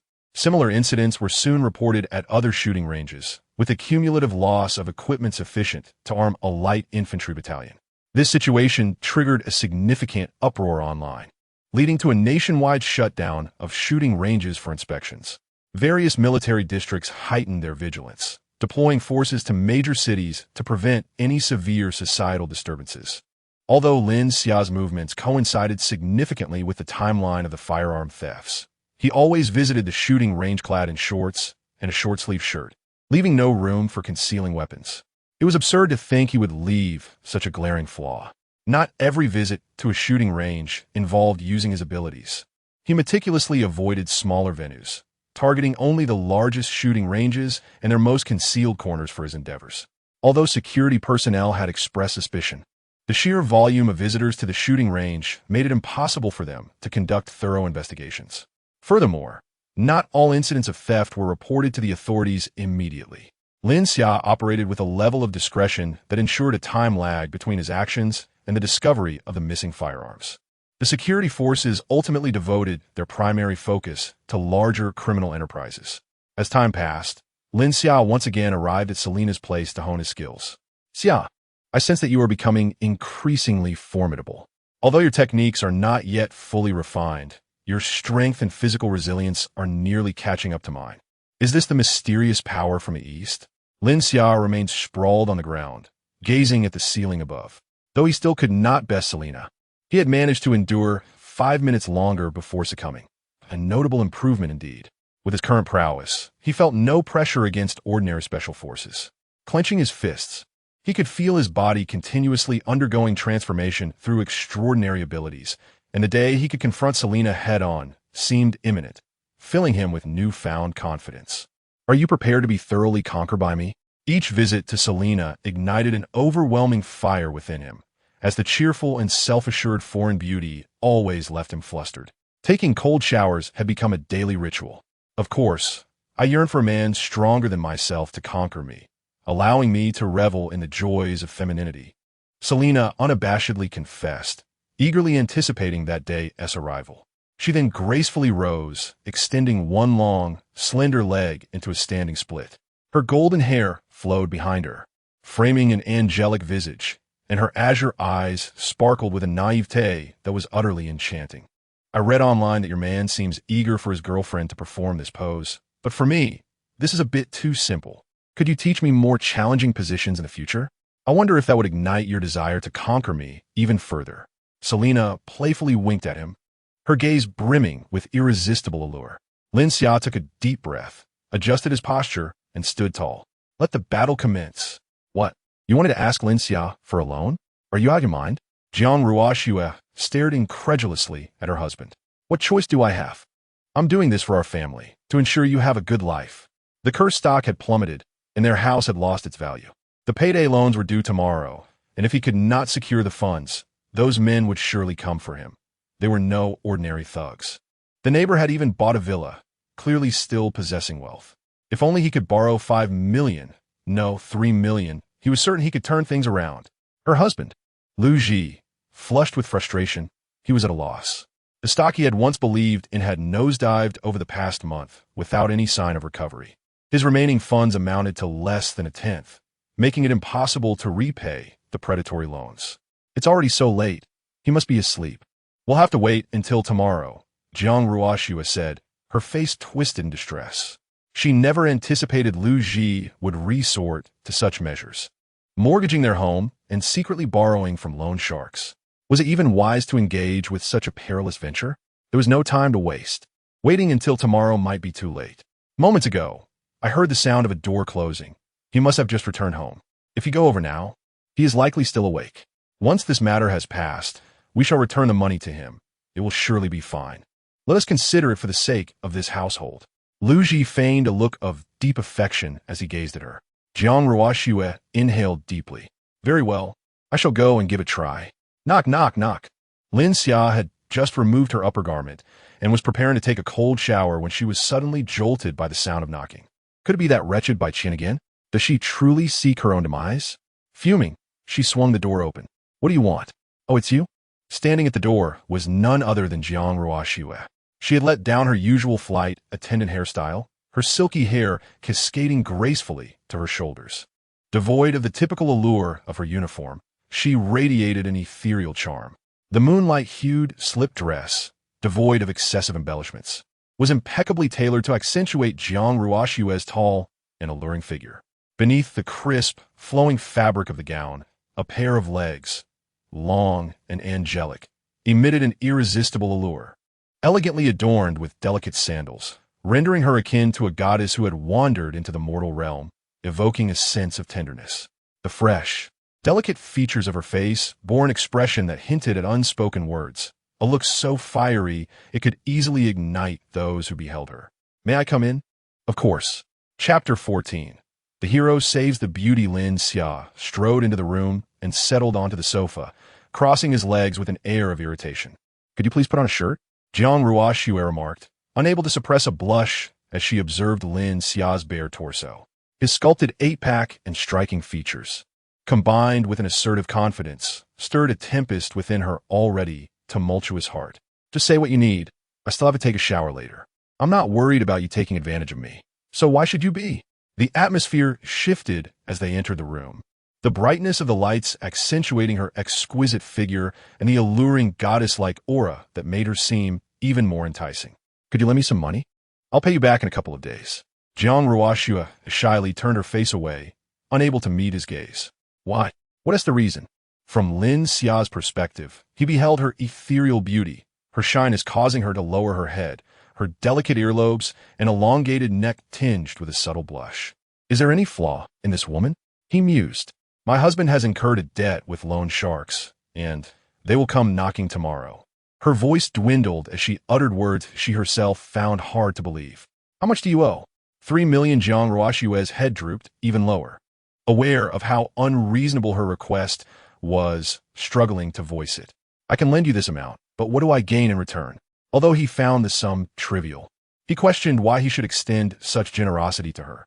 She was not his partner, and he was no longer willing to be a doormat. What do you want? Jiang Ruoxue exhaled in relief, sensing that the prospect of obtaining the money was within reach. Return home and change into your flight attendant uniform. Spend the night at my place, and I will lend you the money tomorrow. The thought of possibly avoiding a cold shower tonight brought him a flicker of joy.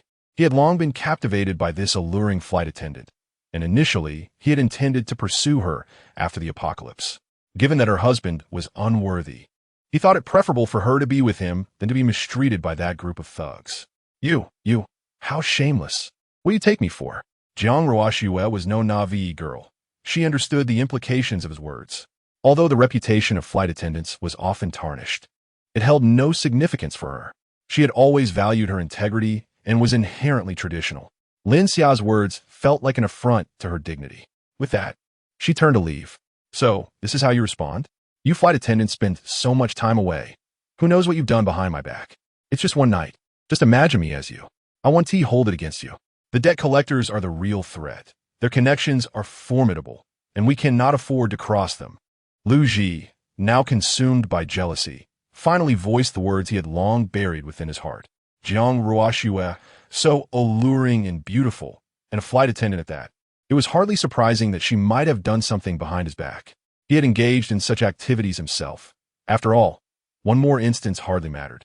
Though difficult to accept, this was the only way he could find solace. I have remained chaste for you all this time, having known only you as a man. And yet you harbor suspicions against me. Even wishing for me to barter my body for money? Jiang Ruoxue pointed a finger at him, as if encountering a stranger. Disbelief etched across her face. The memories of their first meeting, his courteous demeanor, the meticulous care he showed while pursuing her, and the sweet moments they shared under the moonlight, were now shrouded in the dust of forgetfulness. Lu Ji had changed so much that she scarcely recognized him anymore. What am I to do? I am doing this for our family, she exclaimed. What is wrong with you sacrificing a little for our family? Do you have a better solution? In his heart, Lu Ji was reluctant to act in such a manner, yet when weighed against his own life, allowing her to make a small sacrifice seemed trivial. After all, he had indulged himself for so long. What was one night? This led to an intense argument. After a shower, Lin Xia could hear the commotion through the wall. Despite her extraordinary abilities, the cold water failed to quell her spirit. She remained resolute, yearning for greater breakthroughs. It was no wonder that the apocalypse had driven him to let his wife sell herself. He had a history of such behavior. When threatened, his first thought was to protect himself. Lin Xia shook his head, deciding it best to wait until after the apocalypse to rescue her. Though he did not consider himself a good man, he would never allow his woman to be objectified by others. The following morning, as Lin Xia prepared to venture out and continue exploring the mysteries of martial arts with Selena, he was startled by the sound of an argument outside.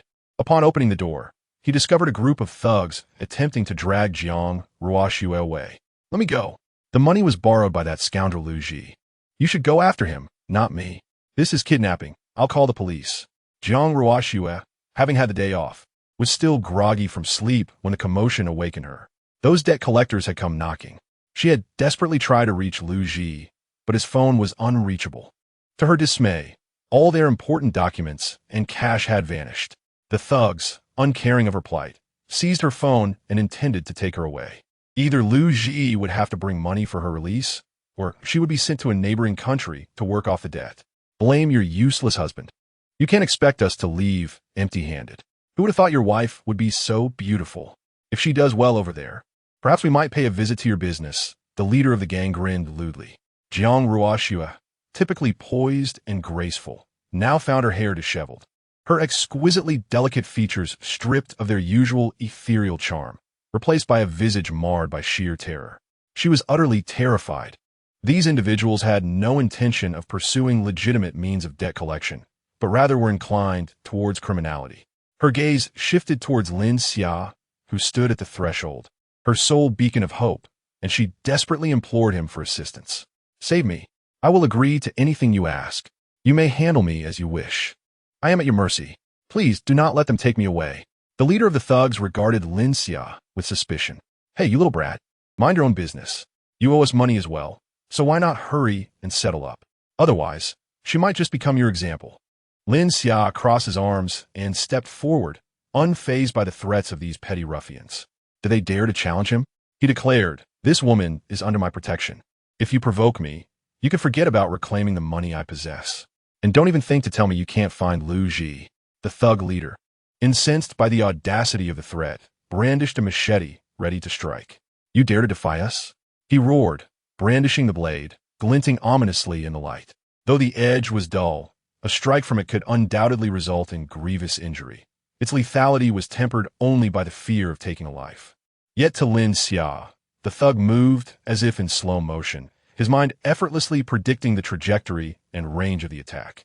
The teachings of Surina had proven remarkably effective. Now, no ordinary individual stood a chance against him. With a subtle sidestep, he evaded the blow and closed the distance, delivering a powerful shoulder strike. The arrogant thug was sent hurtling backward, crashing through the nearby fire door. "How dare you strike our leader? Everyone attack! Let us finish this brat." Lin Xia regarded them with indifference. With a swift left kick followed by a right roundhouse, he dispatched the remaining thugs to the ground effortlessly. He then grasped the stunned Jiang Ruoxue's hand, retrieved her fallen phone, and made his way back home, not sparing a glance at the defeated ruffians sprawled on the floor. Chapter 15. Jiang Ruoxue's first experience. Boss, what should we do? A subordinate, unsteadily rising from the ground, hurriedly helped his fallen leader to his feet. "We can only pursue other avenues.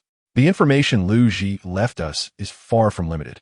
We shall inevitably discover his vulnerabilities and force him out," the leader grimaced, wiping the blood from the corner of his mouth with a look of resentment. We are no match for this kid, but there are others above us with various means. We must not let him fall into our hands, or it will be a disaster for him. Withdraw. Let us initiate the online approval for the work-related injury at the company. We cannot bear the medical expenses ourselves. Inside the room, Jiang Ruoxue stood there in a daze, her life having taken a swift turn from elation to despair. She had yet to process the rapid events, and still bore traces of tears upon her cheeks. Lin Xia returned to the sofa, placing her phone on the coffee table, and regarded her with earnest attention. Do you still mean what you said earlier? Jiang Ruoxue began to regain her composure, her cheeks flushing with a hint of shyness. Yet, had Lin Xia not intervened today, she could hardly fathom the dire consequences that might have ensued. Since Lu Ji takes the lead, I shall not hesitate to match him. Moreover, Lin Xia was vastly superior to Lu Ji, not only strikingly handsome with an impressive physique, but also possessing a commendable masculine demeanor. He had saved her, and she felt she had lost nothing in the exchange. With a gentle resolve, she settled onto the sofa, leaning into his embrace, her proud head bowed. From now on, I am yours. This was the very declaration Lin Xia had been awaiting. He wrapped his arm around Jiang Ruoxue's slender waist, lifting her alluring form and carried her towards the bedroom. 2 hours later, Lin Xia gazed at the crimson stains on the sheets, lost in contemplation. Initially, Jiang Ruoxue had been resigned to her fate, but upon witnessing his display of extraordinary powers, she was once again overwhelmed and cried out in fear, exclaiming that it was too much and could be lethal, adamantly refusing to cooperate. It turned out that her husband was only of thumb-sized proportions, often finishing within a minute, devoid of any real sensation, and her desires had never been particularly intense. She was a traditional woman, content as long as they could share a life together. The act itself was of little consequence. Furthermore, she had read online that some women do not bleed on their first experience, and she had never suspected anything amiss in her marital life with Lu Ji. What she never anticipated was that the membrane remained intact. Could this be the reason Lu Ji doubted her fidelity? Yet, when Lin Xia revealed his formidable prowess, she was left utterly astounded, her worldview crumbling once more. Though Lin Xia had not yet reached his fulfillment, Jiang Ruoxue, faced with the intensity of their passionate encounter, was left breathless, her cries echoing in desperation as she fainted multiple times on the bed. He could only accept the situation as it was, knowing that a hearty meal is still a meal, and if necessary, one could always adjust to smaller portions. He gently covered the unconscious Jiang Ruoxue with a blanket. Her long black hair, now damp with sweat, clung in strands, while her delicate brows were furrowed as if haunted by nightmares. It seemed he would need to be gentler with her in the future, ensuring no psychological scars remained. Lin Xia shyly touched his nose, unable to contain himself any longer after holding it in for such an extended period. At that moment, the manager of the safe house renovation company called. Mr. Lin, your house has been completed ahead of schedule, 2 days earlier than expected. Are you available to come and inspect it now? All right, I'll be there shortly. Lin Xia quickly donned his clothes and hurried to the villa. Mr. Lin, these are all the features of the safe house.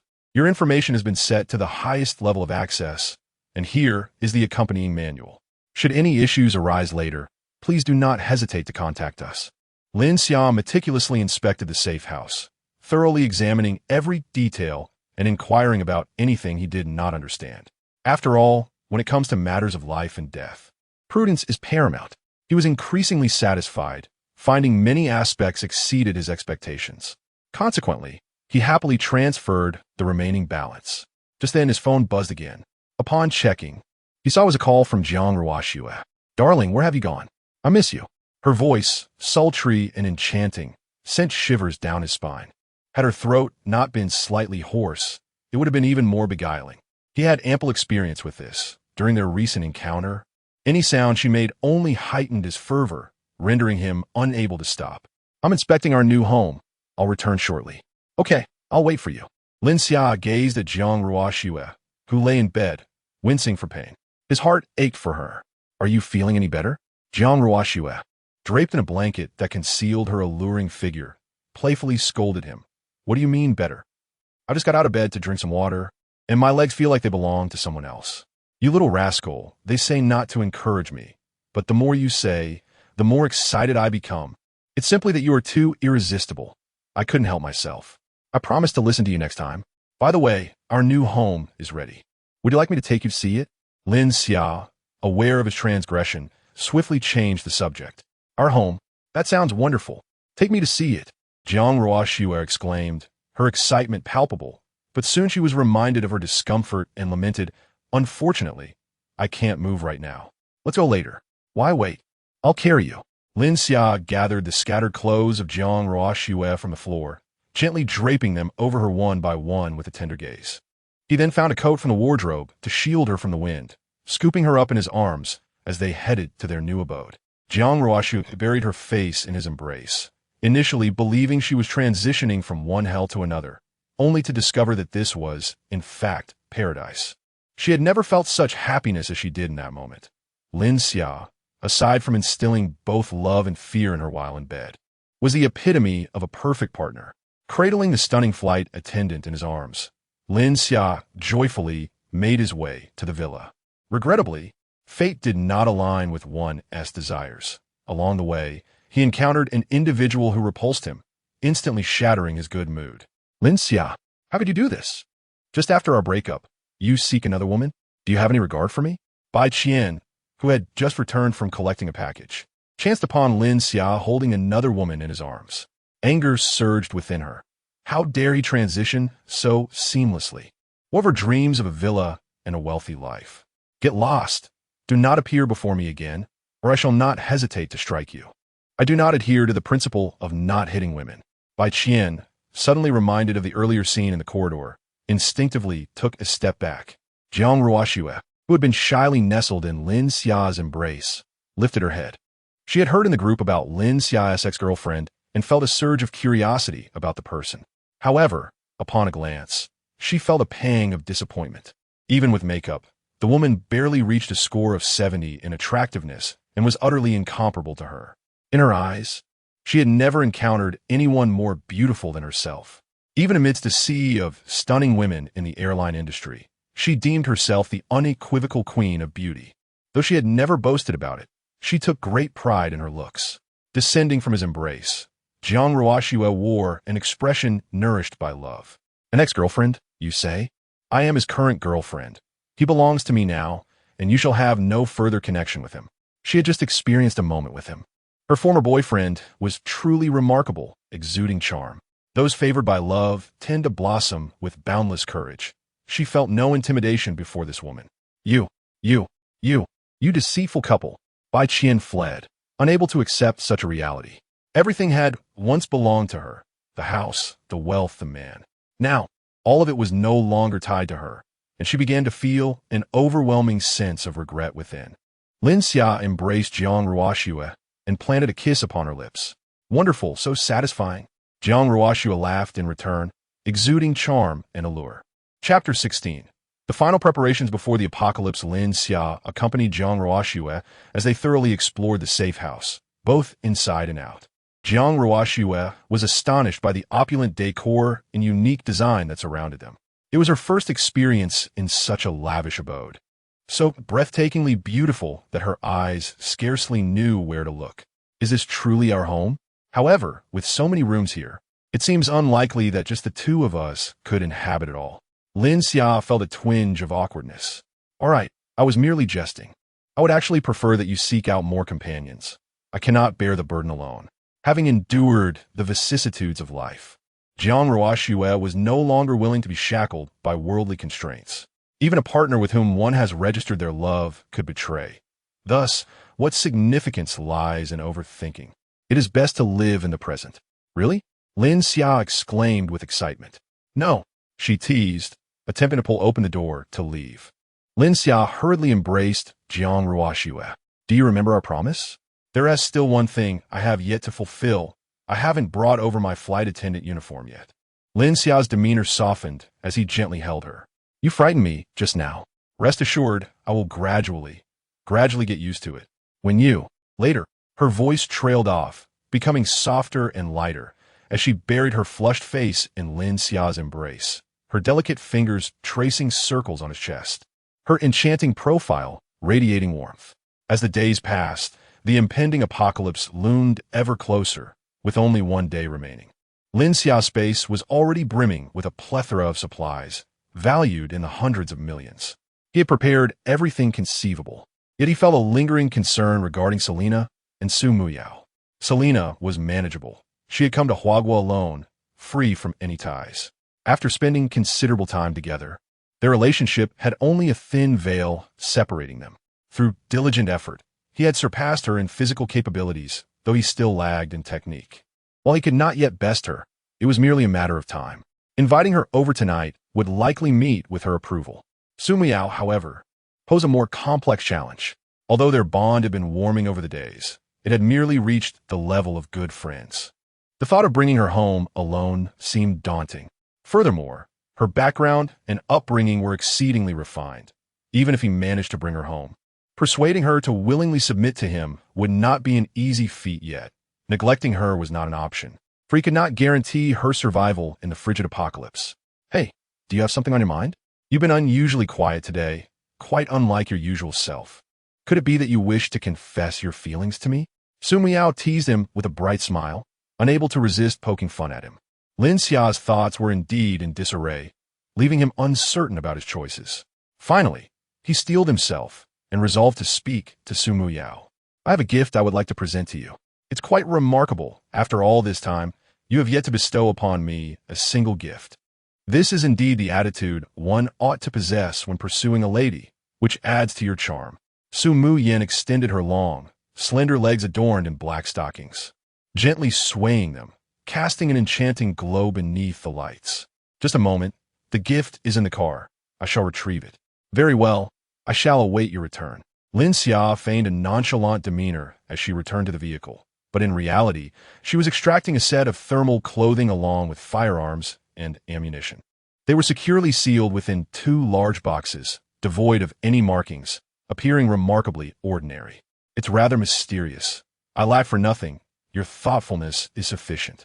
Su Muyin could not suppress her curiosity, wondering what lay within, for the packaging suggested substantial contents. May I open it now? Ido unwrapping gifts. Certainly. Go ahead. With excitement radiating from her, Su Muyin procured a tool and proceeded to carefully unwrap the packaging. Lin Xia was taken aback. This elegant and poised woman possessed such an endearing side. Clothing? Why is it so thick? Su Muyin unwrapped the parcel, perplexed. While gifting clothing posed no issue, presenting such heavy attire seemed rather peculiar. It was still summer in Haitian City, and even short sleeves felt stifling. What purpose could such garments serve? With a sense of bewilderment, she approached the second box. The moment it was opened, Su Muyin found herself momentarily stunned, her tool slipping from her grasp and clattering to the floor. Why are there so many firearms and ammunition?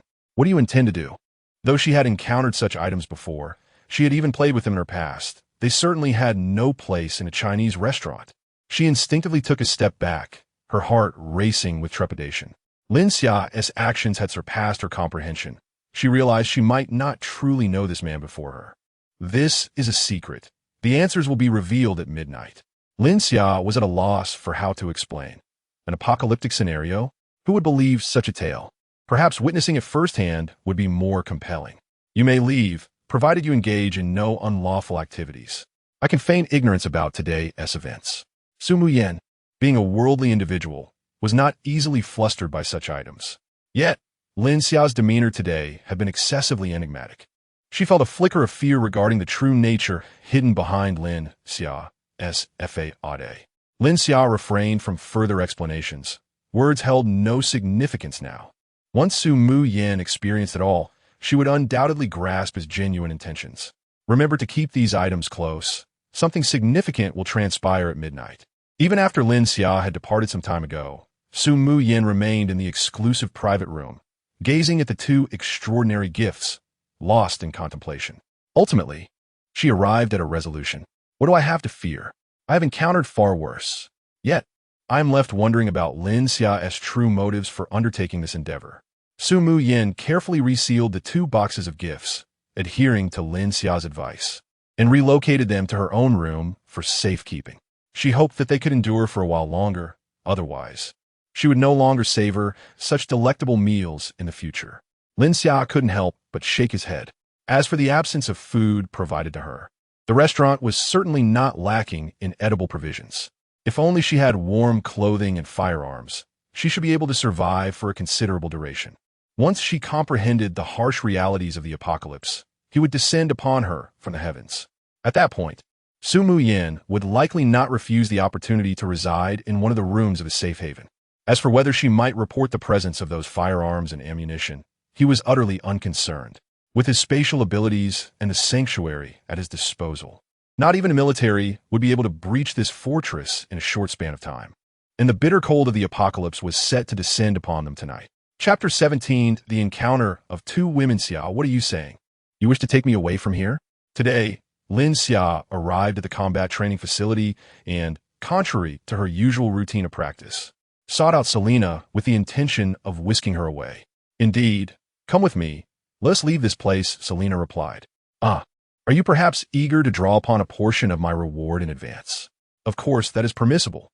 However, the final step must be reserved for the day you triumph over me. I shall bestow upon you my all as a reward, akin to the spoils of a valiant conquest. Selena embraced Lin Xia tightly, planting a tender kiss upon her cheek. She had always been a woman of passion, unafraid to love fiercely. Though their time together had been brief, Lin Xia had already secured a place in her heart as her man. The final step was merely a matter of time. To her surprise, his courage today was unanticipated, defying the traditional demeanor one might expect from an Easterner. She deemed it fitting to offer him a token of encouragement, believing it might ignite a greater motivation within him to conquer his own challenges. As for when Lin Xia would ultimately prevail over himself, that lay entirely in his own disposition. Should there come a day when her desire was insatiable, she could afford to be lenient. After all, the ease of acquisition often leads to a lack of appreciation. Although she lacked practical experience in matters of the heart, her theoretical knowledge was far from lacking. After all, seduction was a minor branch of special operations. As an elite member of the special forces, how could she possibly be ignorant of such tactics? Yet, she had never employed these skills on the battlefield, for her own prowess was sufficient to vanquish any adversary. She preferred to regard this knowledge as a secret weapon, one that would ensure her future partner would forever be captivated by her presence. Upon returning to the villa, it was already evening. Lin Xia, who is this? Jiang Ruoxue was in the living room, practicing yoga. Her taut attire accentuated her alluring form, and a sheen of perspiration glistened on her bare skin, illuminated by the soft lighting that highlighted her fair and delicate complexion. Upon hearing the door open, Jiang Ruoxue had felt a surge of joy, as she had intended to surprise Lin Xia with a delightful change of pace. However, she never anticipated that Lin Xia would present her with an even greater surprise. Xia, are you suggesting I prepare for our lessons in advance, to learn how to serve you? Though the woman before her was exceedingly stunning, so much so that even Selena, a fellow woman, felt an unexplainable urge to ravage her exquisite form. She resolved not to falter in this initial encounter. Allow me to explain, Lin Xia interjected. Jiang Ruoxue, why don't you return to your room and change into something else? Lin Xia could not suppress a swallow, ever since Jiang Ruoxue had surrendered herself to him. She had undergone a remarkable transformation. It was as if she had morphed from the elegant and ethereal flight attendant into a devoted and somewhat vulnerable woman.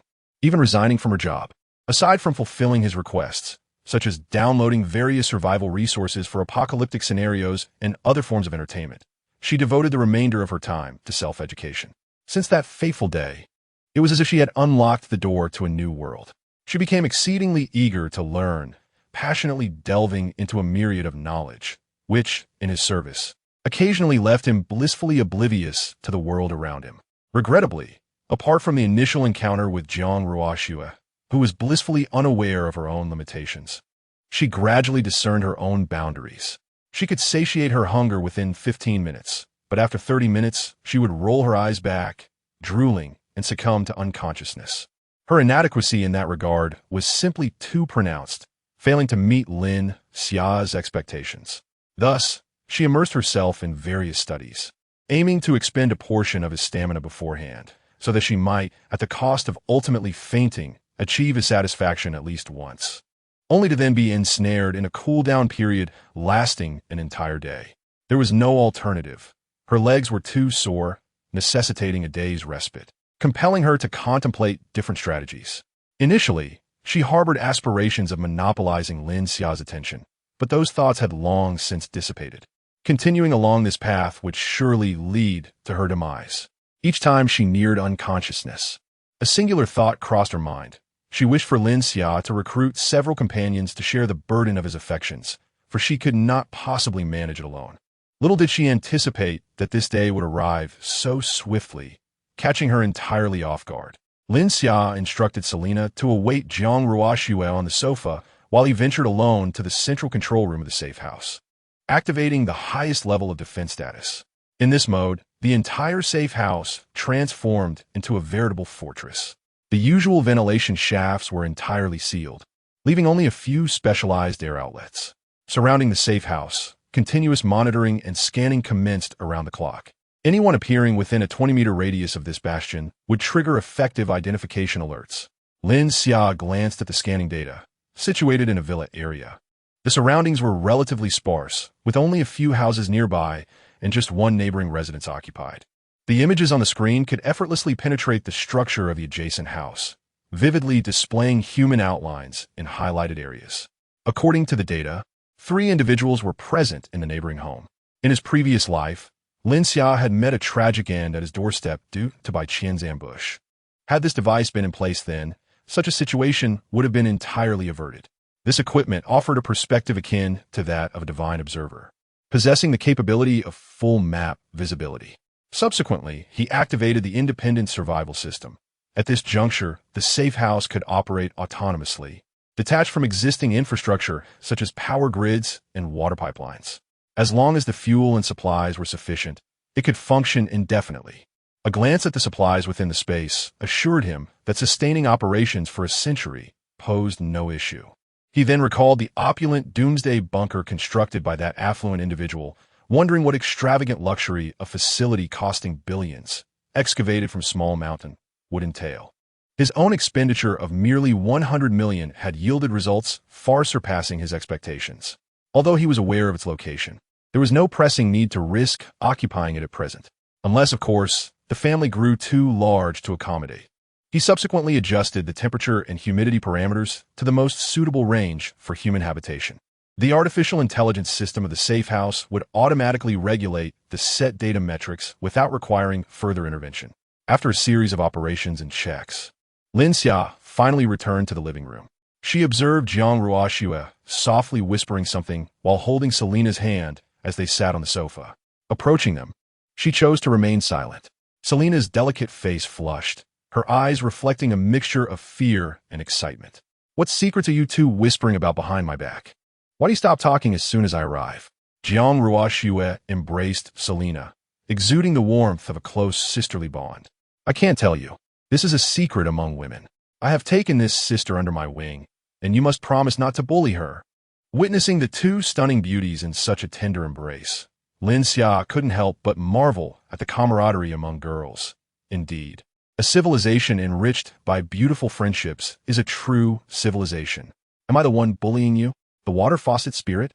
It's merely a few instances of bedwetting. You mustn't call me that.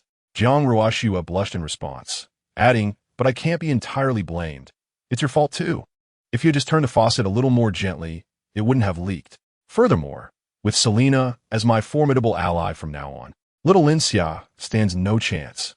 Jiang Ruoxue cast a challenging glance at Lin Xia, reminiscing about the days spent fighting alone, both joyful and painful. Now, with Selena's assistance, the burden of suffering could finally be lifted. Chapter 18. Selena's choice. Lin Xia cast a disdainful glance at her. The reason she refrained from immersing herself further in Jiang Ruoxue's tender embrace was entirely due to her own inadequacy. Her endurance was alarmingly brief.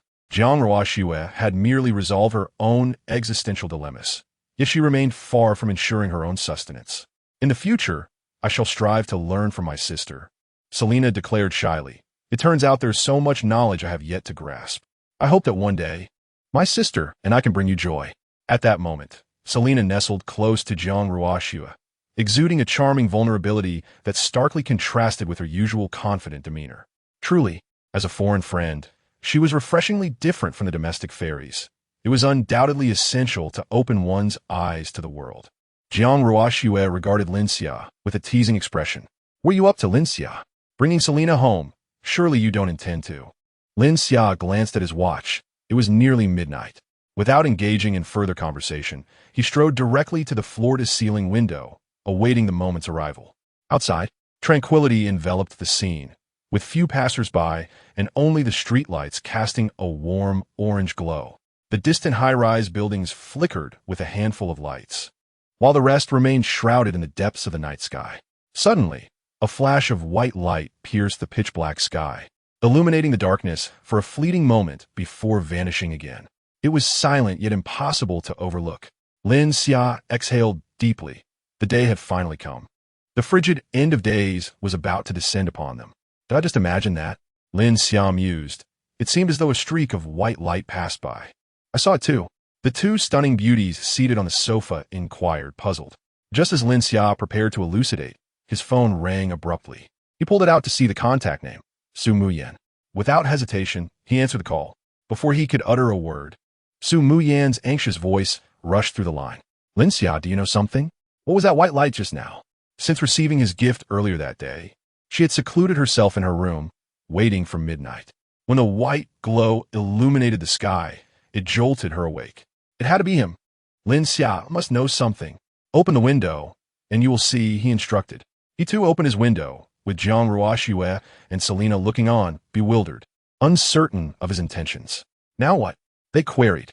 A gust of cold wind swept through, tousling Su Muyan's silky hair and clinging to her delicate, alluring figure clad in sheer silk sleepwear. In that moment, the wind seemed to take on form.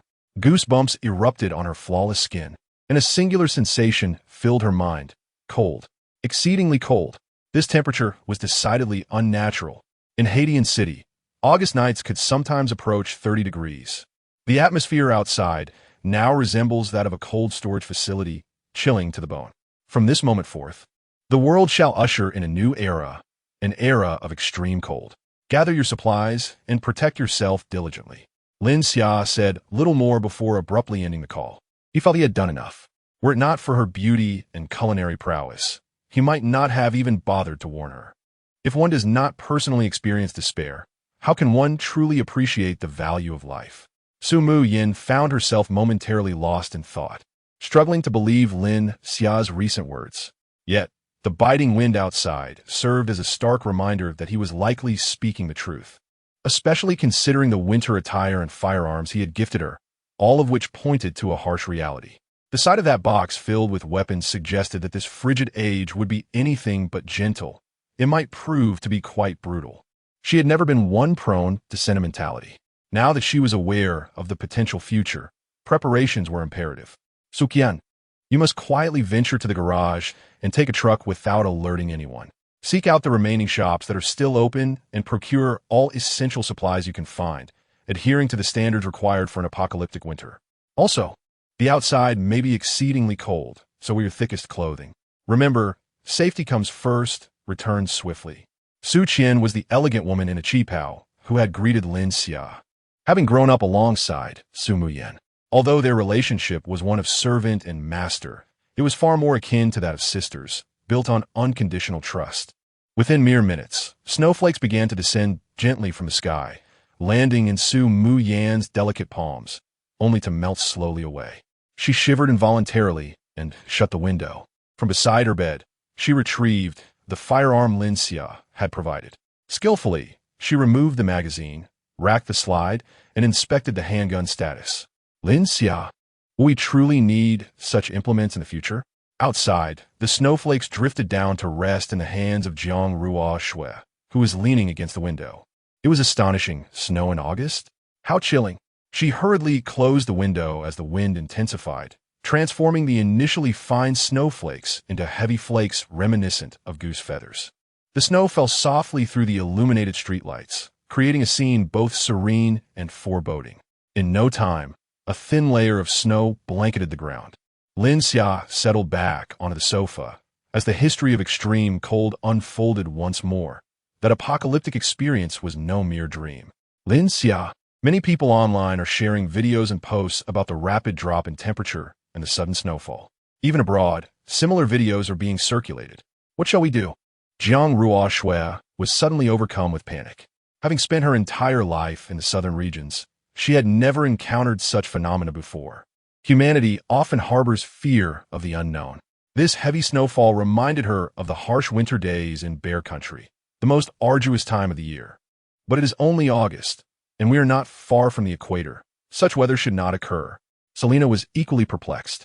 As an elite special forces operative, her knowledge, while not the most advanced, was comprehensive. Yet, the current situation undeniably shattered her existing understanding. From any perspective, the cause of this phenomenon remained inexplicable. Lin Xia, too, was unaware of the reason behind the frigid weather. In his previous life, he had survived merely a couple of months before meeting his demise. In that lifetime, various experts had speculated online, yet most of their theories were untrustworthy. The only certainty was that the current circumstances were merely the beginning, and the future would present even graver challenges. Until the day of his death, the outside world remained a hellish expanse of ice and snow, showing no signs of alleviation. Observing the panicked Jiang Ruoxue, Lin Xia could not help but offer reassurance. Rest assured, this house has just been renovated, and it is absolutely equipped to withstand the cold. I have also prepared ample supplies, sufficient for us to last well over 6 months. Selena regarded Lin Xia thoughtfully. Xia, do you know something? Is that why you brought me here today? You certainly do not appear unprepared for this snowfall. It seems you had prior knowledge of this event. Jiang Ruoxue, too, cast a glance at Lin Xia, her anxiety over the unfamiliar weather overwhelming her as she desperately sought psychological comfort. Indeed, a friend of mine, through special means, informed me that such an event would transpire today, so I am not entirely ignorant of the situation. This extreme cold will persist for a long time, leading to the collapse of social order. Fortunately, I have made thorough preparations in advance, sufficient to confront the impending calamity. My intention in bringing you here today is to ensure your protection in the days to come. Of course, if you wish to leave now, I will not stop you.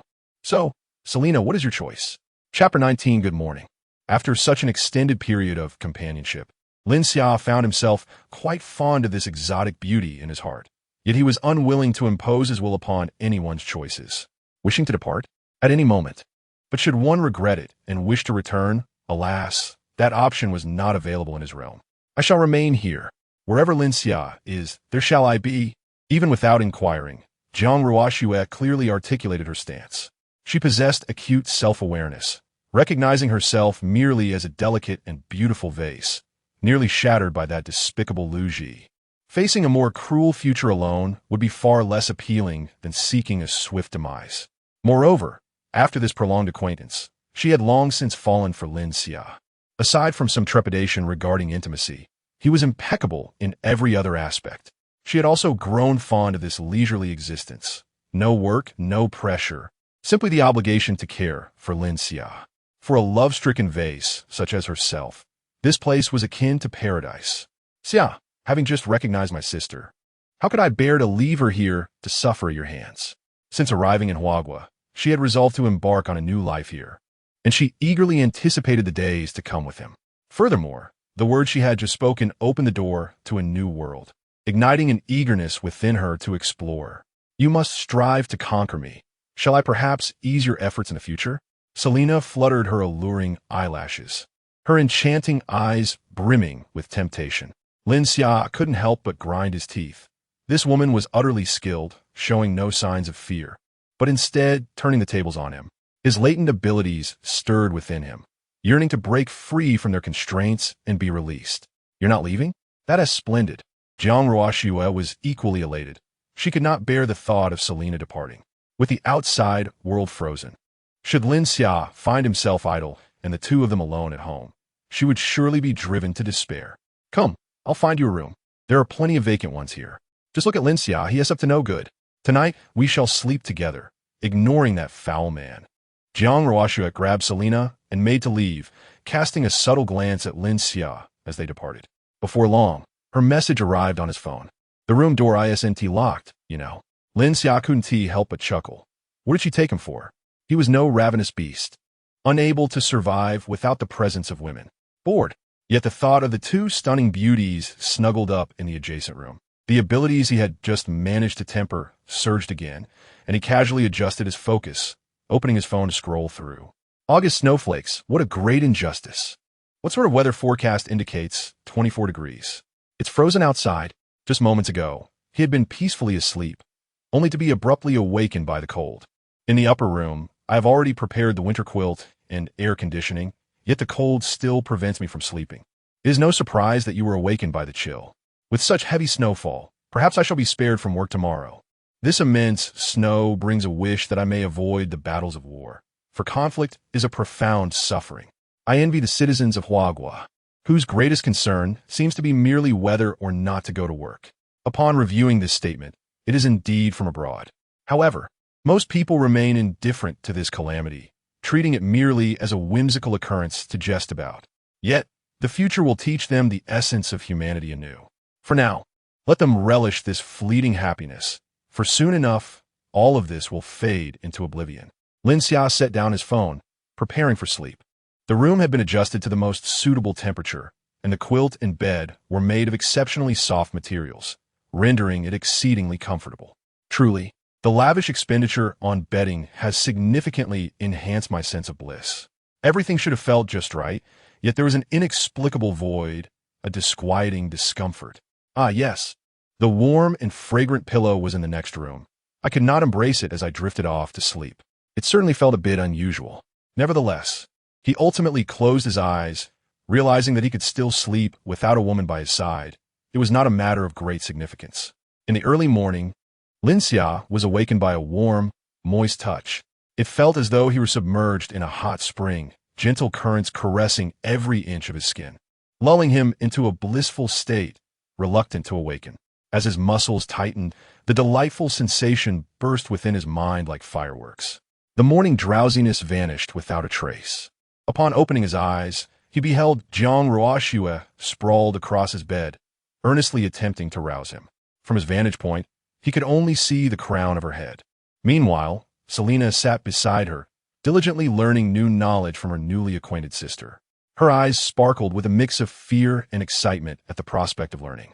At that moment, Jiang Ruoxue raised her rosy face, her eyes glistening with unshed tears as she gazed at him. Her beautiful, unruly hair tousled, her cheeks round and plump. Then, after a few swallows, she successfully consumed her breakfast. "Xia, you're truly impressive. It took my sister over half an hour to wake you. No wonder she was so eager to find a sister to assist her." Selina observed the entire demonstration. Her preconceived notions regarding Asians shattered by the size of the knowledge points and the duration of the teaching. Even a man from her own country could not compare. This morning's unique educational experience, while exhilarating, also instilled a sense of trepidation within her. She felt she might have overestimated her capabilities in light of this knowledge. Her current grasp of ability was utterly minimal and superficial compared to what lay ahead. The process of assimilating new knowledge would undoubtedly be arduous. Thus, I say, I bear no jealousy. Your presence brings me joy. Otherwise, if left to my own devices, I might very well be driven to despair. Jiang Ruoxue paused for a moment before slowly responding, yet her voice sounded somewhat peculiar, as if her throat had something lodged within it. Lin Xia propped himself up contentedly, embracing Jiang Ruoxue, who lay upon his bed. He gently kissed her fair, rosy cheeks and tidied the hair that had clung to her forehead due to perspiration. "Allow me to prepare breakfast today. You should freshen up in the bathroom. You've worked hard this morning," he said cheerfully. With a light-hearted tune, Lin Xia made his way to the kitchen, relishing in what he deemed the best way to awaken in the morning. He retrieved the meticulously prepared food from the pantry, then employed a rather skillful technique to heat it in the microwave. Once handled, all that remained was to await the chime indicating it was ready. It was already past 9 in the morning, and the sky outside was shrouded in a gray haze. Thanks to the well-designed safety house, his view was unobstructed. A rough estimate revealed that the snow outside had accumulated to about a meter in depth. From the scattered mounds in the snow, one could surmise that beneath lay tables or low shrubs. The heavy snowfall continued to drift down gracefully, showing no signs of abating. dressed in short sleeves and shorts. Lin Xia couldn't help but reminisce about his previous life, shivering involuntarily. Although the indoor temperature remained a constant 24 degrees, he recalled how, at this time in his past existence, he had been abruptly awakened by the cold. The scene before him mirrored that of his past. Yet he found himself in a far more comfortable state now. Back then, the temperature in his room had plummeted below 10 degrees, and the thin summer blanket afforded little warmth. Awakened by the chill, he had hurriedly rummaged for his winter clothing and replaced the lightweight blanket with a thick comforter. Despite having the air conditioning on, the room remained uncomfortably cold. Chapter 20. The first day of the apocalypse not long after. Lin Xia placed the 8 dishes and a soup he had prepared on the dining table, steam rising from the delectable spread, a feast for the senses. The two women emerged from the bathroom, their camaraderie akin to that of sisters. The essence of female friendship was an enigma to him. Wow, what a sumptuous feast! Jiang Ruoxue exclaimed upon seeing the bountiful array of food. Though Selena remained silent, she was the first to seat herself at the table, her eyes gleaming with anticipation as she grasped her chopsticks, eagerly eyeing the culinary delights before her. However, a flicker of concern crossed Jiang Ruoxue's mind. Was Lin Xia's food supply sufficient? She had witnessed the extraordinary snowfall outside that morning. Even if the snow were to cease immediately, restoring transportation would be a formidable challenge in the near future. Perhaps we should ration our meals a bit. After all, I haven't been very active at home. Lin Xia, however, had a different perspective. A warm abode, delicious dishes, and 2 exquisite women. This was the essence of life. It was incomparable to his previous existence. One was in hell, the other in paradise. How could he not indulge in the fruits of his labor and perseverance? Rest assured, I've anticipated all of this. The supplies have been prepared in advance, so feel free to indulge. He added playfully, and who says you haven't been active? Your level of activity is quite commendable. Jiang Ruoxue's cheeks flushed crimson. I'm driving now, so I won't talk to you. With that, she joined him at the table, her gaze fixed on the generous spread. Every dish was to her liking, and she couldn't help but salivate. A sweet warmth filled her heart. He truly cared for her and did not perceive her as a mere plaything to be discarded. Her efforts that morning had not been in vain. She vowed to think of a way to reward him after their meal. As Lin Xia turned on the television and took his place at the dining table, he began to savor the first meal in this new world. The television, however, offered no diversion. Every channel displayed the same scenes, including the Princess 6 channel. All were broadcasting the unprecedented global snowfall and temperature drop. From the footage relayed from various regions, it was evident that every province in Huagua was experiencing the same conditions, with no discernible differences. Indeed, it mirrored the events of his past life. Last night, for reasons unknown, there had been a dramatic fluctuation in global temperatures. Across Huagua, temperatures plummeted by 50 degrees Celsius, and they continued to descend. This phenomenon resulted in massive snowfall nationwide, with certain areas receiving up to 3 meters of snow overnight. Meteorological agencies and scientists were investigating the causes of this unusual weather. The country had entered a state of wartime control, advising citizens to refrain from venturing outside unless absolutely necessary. They urged the public to remain calm, to disregard rumors, and to trust that this snow disaster would soon pass. Lin Xia scoffed at the news broadcast. In truth, this was the perfect opportunity for resource gathering. Although the temperature is currently quite low and the snow is thick, it is not insurmountable. A meter of snow and temperatures ranging from -20 to 30 degrees have not yet reached a point where movement is completely impossible. With determination, one can venture out to procure supplies, perhaps even fostering a glimmer of hope for survival. In a few days, the temperature is expected to plummet to around -70 degrees, with snow accumulation reaching 3 to 5 meters. It is then that true immobility will set in. Otherwise, the neighbors would not place their hopes for survival upon one another. Will this chilling spell indeed pass swiftly, as reported in the news? Jiang Ruoxue felt a twinge of anticipation after seeing the news. While supplies are still sufficient, what if the food runs out before the snow disaster subsides? It is best to hope for a swift return to normalcy. Lin Xia shook her head. It is not that simple. The current situation can only be considered an appetizer. This snowfall will not cease for a week, and the temperature will drop even further. Is it really that severe? Jiang Ruoxua lamented as she reluctantly set aside the fried pork she had just picked up. I suppose I should eat sparingly. If that were the case, it would surpass even the harshest winters in the northernmost reaches of the Bear Country. Truly unbelievable. The view outside the window momentarily transported Selena back to her homeland. It is hard to believe that this is the southern part of Huagua. Without this shelter, it would surely be unbearable. Being with Lin Xia might just be the wisest decision of her life. Observing the two women who were hesitant to continue eating due to their worries, Lin Xia could not help but reassure them. I have stocked up sufficiently. We could eat this fare for 3 more months without a hitch. Just eat with peace of mind. The two women finally regained their vigor and resumed their meal. After dinner, Lin Xia checked the energy consumption of the safe house, only to find that not even 1% had been depleted. While part of this was due to the basic electricity still being supplied, with the energy module only needing to provide heat, the current outcome was still very satisfying. She then activated the snow removal module of the safe house to clear the surrounding snow and prevent it from obstructing visibility. After completing these tasks, she reclined on the soft sofa and began browsing various online information on her phone. The snow outside is falling heavily. Is anyone interested in a snowball fight? Perhaps not, as the snowfall is too intense. I barely managed to push open the unit door, and after taking just a few steps, the cold became unbearable. The temperature now rivals that of the Northeast. How wonderful it is not to have to work today. I've already received notice from the company. Other than the chill, home is not so dire. Let us hope for a few more days of this. Brothers, my food supplies are running low. Is anyone willing to accompany me to buy some? It would be nice to have company along the way. My pantry is also bare. Let us gather in the basement and go together. But be cautious. Prices outside might be exorbitant right now. Is anyone willing to join in clearing the snow? The snow continues to accumulate, making it increasingly difficult to clear. Where's the property management? Have they vanished? With such a significant snowfall, one would expect them to take action. Has the property fee been paid to the dogs? Chapter 21. The fashion show of two in the group, various messages abound, yet the overall atmosphere remains relatively harmonious.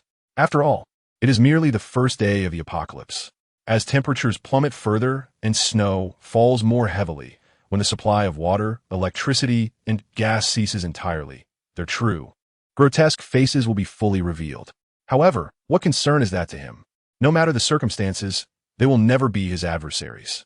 The firepower he commands could annihilate the entire neighborhood, not to mention his possession of a more enigmatic spatial ability. Outside, the wind and snow howl, while inside, the ambience is warm and inviting. This is the life he yearns for.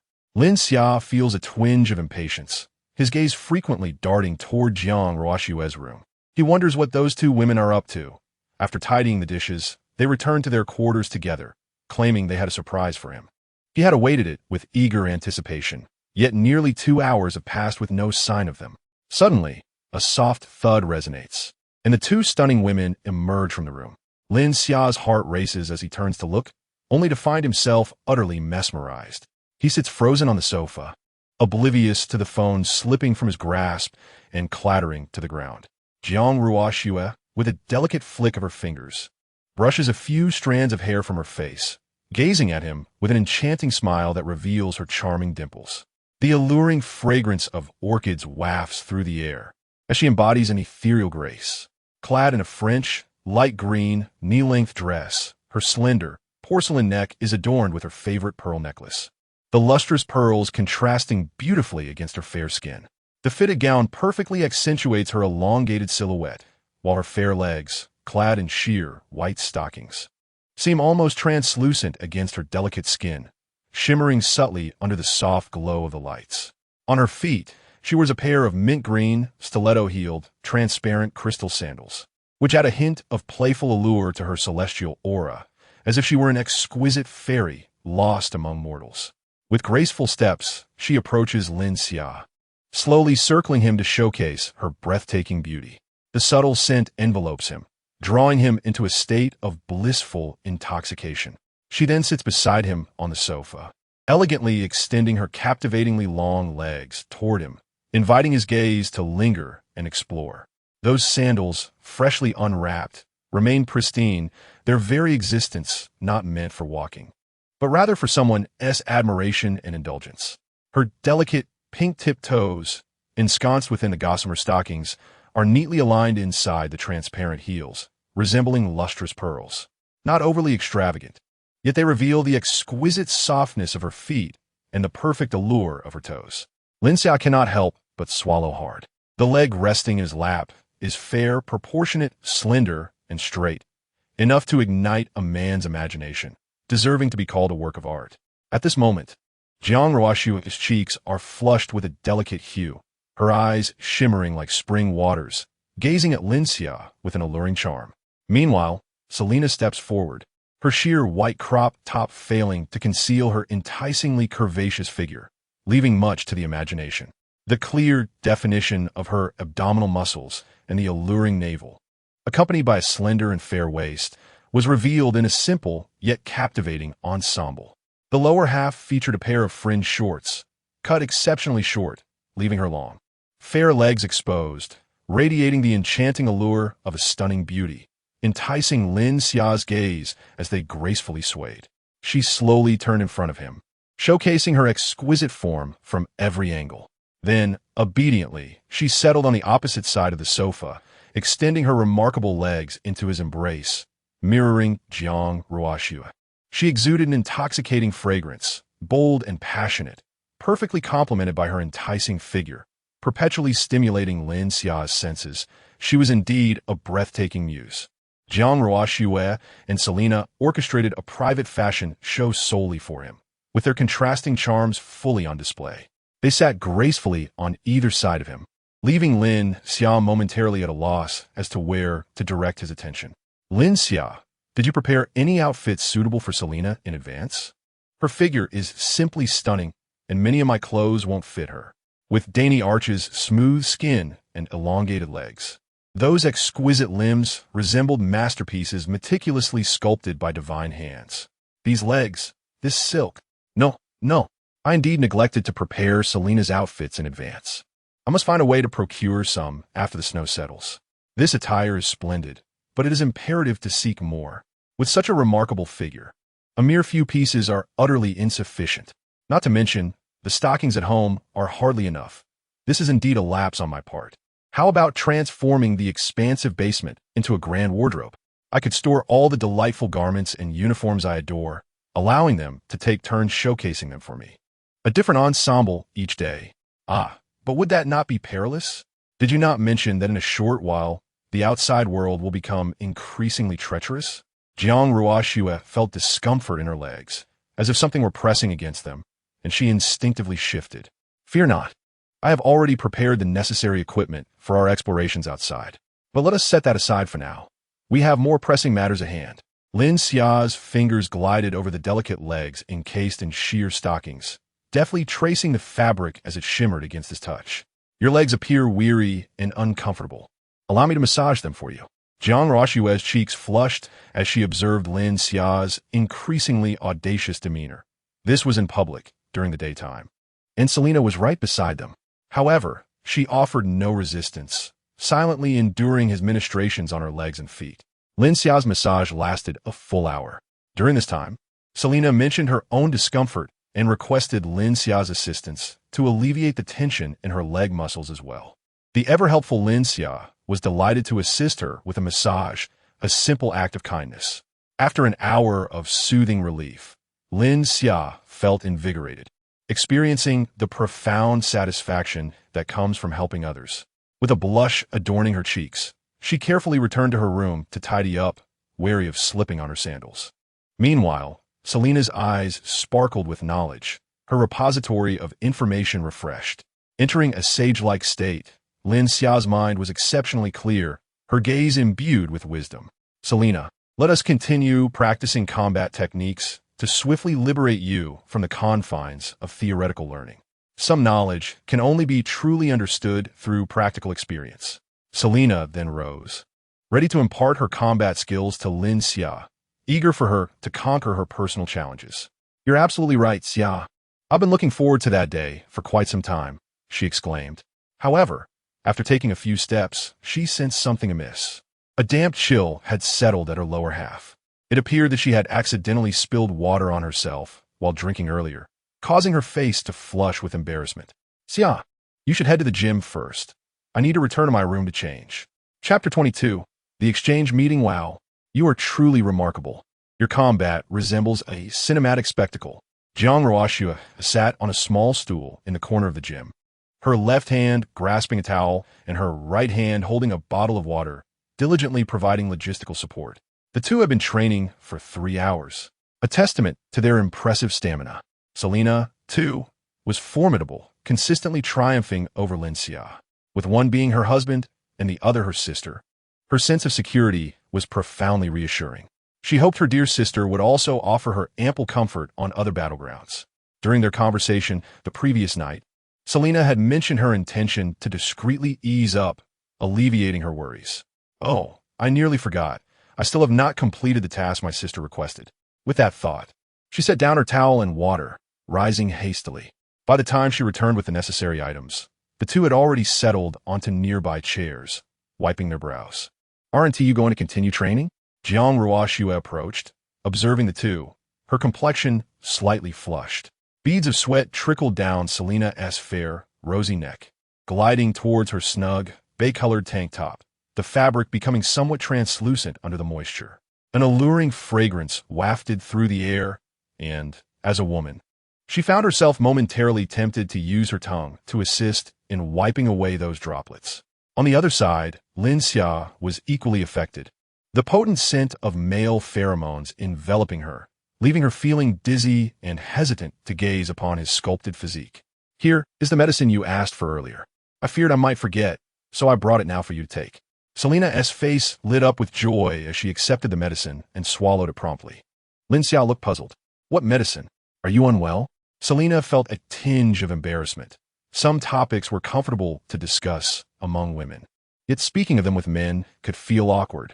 Her already flushed cheeks deepened in color as she whispered, "You." Ultimate, Jiang Ruoxue, noticing her discomfort, quickly intervened. It's all your fault. You bought so much medicine at once. Besides, you dislike using a contraceptive device, claiming it affects your shooting experience. So this is how it has to be. After all, this medication needs to be taken in advance. Upon hearing this, Lin Xia couldn't help but chuckle, embracing the two somewhat bashful beauties and planting a kiss on each. I won't bother you anymore. You both should take a shower and tidy yourselves up. I'll go reheat the leftovers from this morning. It's getting late, and we can have dinner shortly. Jiang Ruoxue fled in embarrassment, feeling somewhat out of place in the current atmosphere. Lin Xia turned his gaze toward Selena, unable to suppress his attraction. Her sweat-drenched porcelain skin shimmered alluringly under the lights. My bathing skills are quite proficient. Would you like some assistance? Before she could finish her sentence, Selena hurriedly grabbed a towel and fled. My sister has already prepared water for me. I'll just go wash in her room, so I won't trouble you. Selena indeed possesses a certain contrast. She often engages in playful banter, yet when it comes to taking action, she is even shyer than Jiang Ruoxue. Lin Xia chuckled and shook his head. This contrast was rather endearing. Regardless, a cooked duck cannot take flight, and it is merely a matter of time. He was in no hurry whatsoever. Consequently, he hastened to channel his extraordinary abilities, accelerating the fortification of his body, unwilling to squander a moment of idle time. After extensive research, he had gradually uncovered various techniques for utilizing his powers.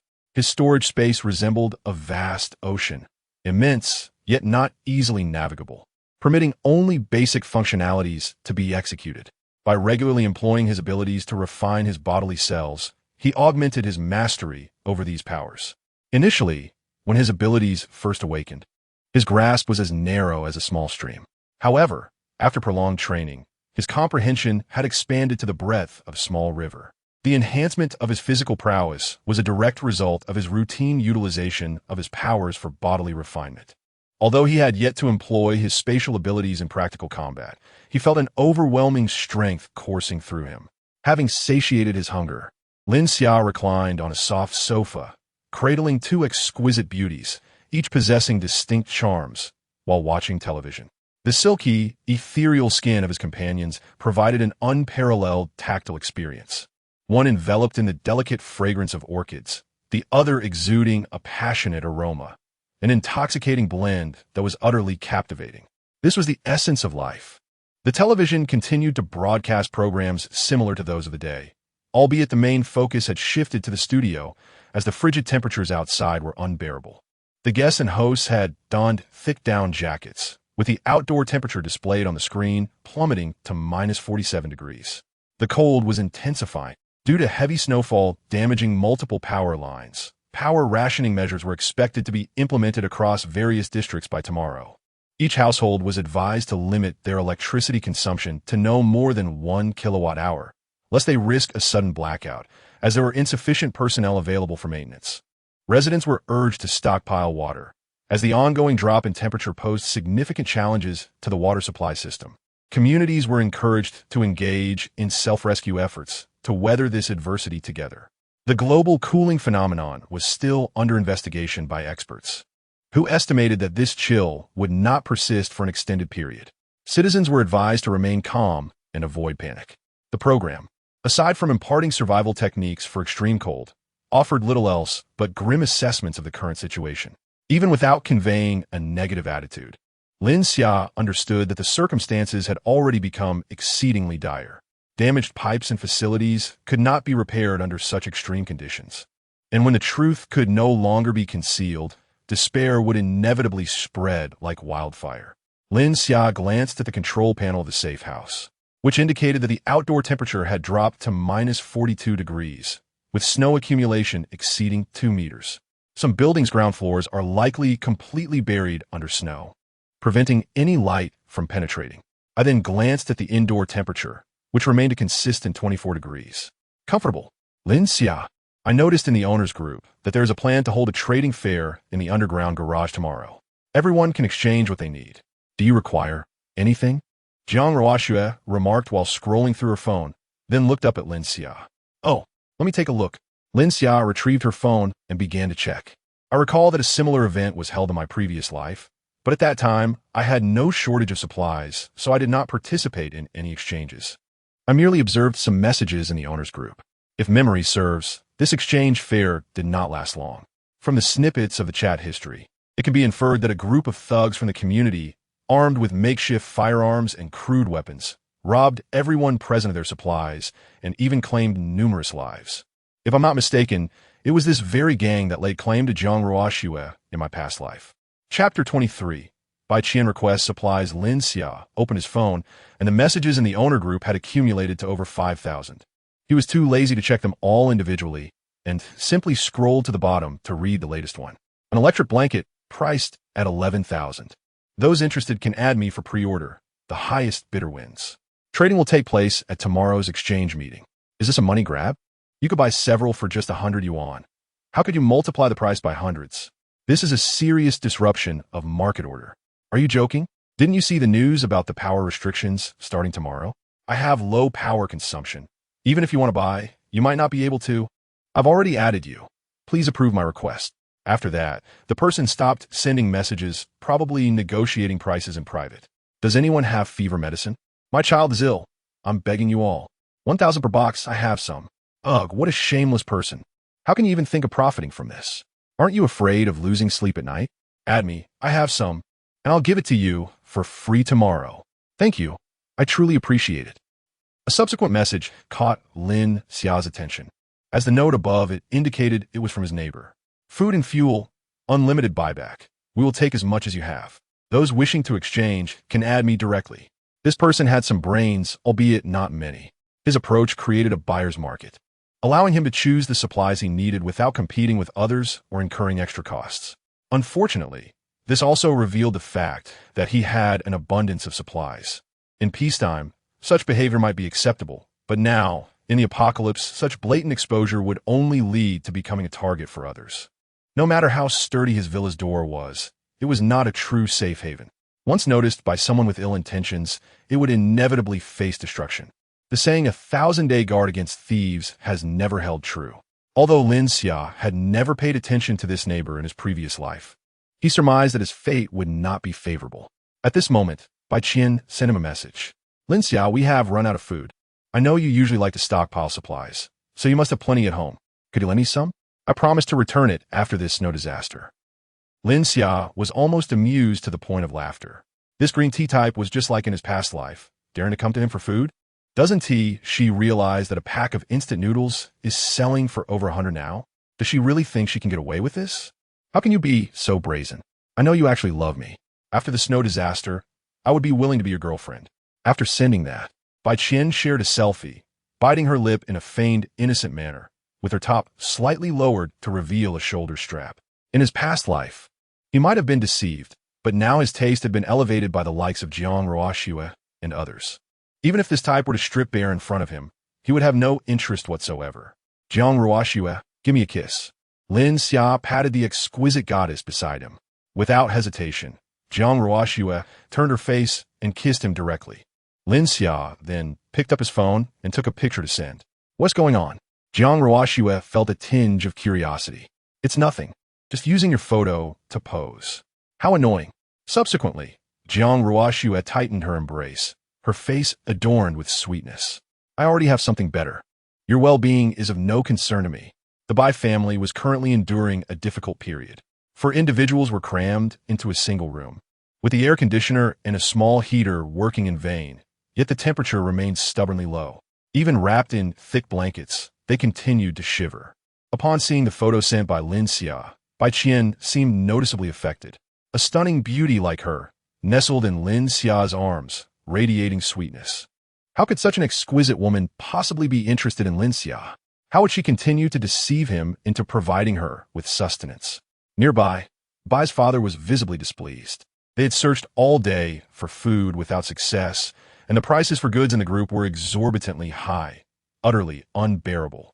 Thus, they had placed all their hopes on Bai Qian, only for her to prove unhelpful. What are you being so coy for? Men are always tempted by infidelity. How could he possibly refuse a woman offered to him on a silver platter? If you send a few more revealing photos, I refuse to believe he won't bite. What do you take me for? Bai Qian's tone was evidently sharp. Her family held a preference for sons over daughters, showing little regard for her feelings. Were it not for her, they would still be cramped in that dilapidated house in the village. Sister, please stop arguing. Look at the photo. They're still wearing summer clothes. That house must be well insulated and not cold at all. Moreover, judging by the decor, it must be a villa. They may have just moved in, and there might still be some food left in that house. Tomorrow, during the exchange meeting, we can trade for some tools and then break into the lock of that house. You should learn more from your brother.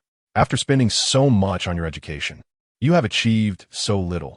You're not even as capable as your brother. Bai's mother interjected. Bai Qian then continued messaging Lin Xia. Are you staying at the villa? It looks so warm there.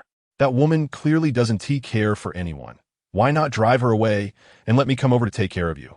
Lin Xia, having not finished reading, promptly closed the chat window, no longer wishing to engage. He had just conceived an excellent idea.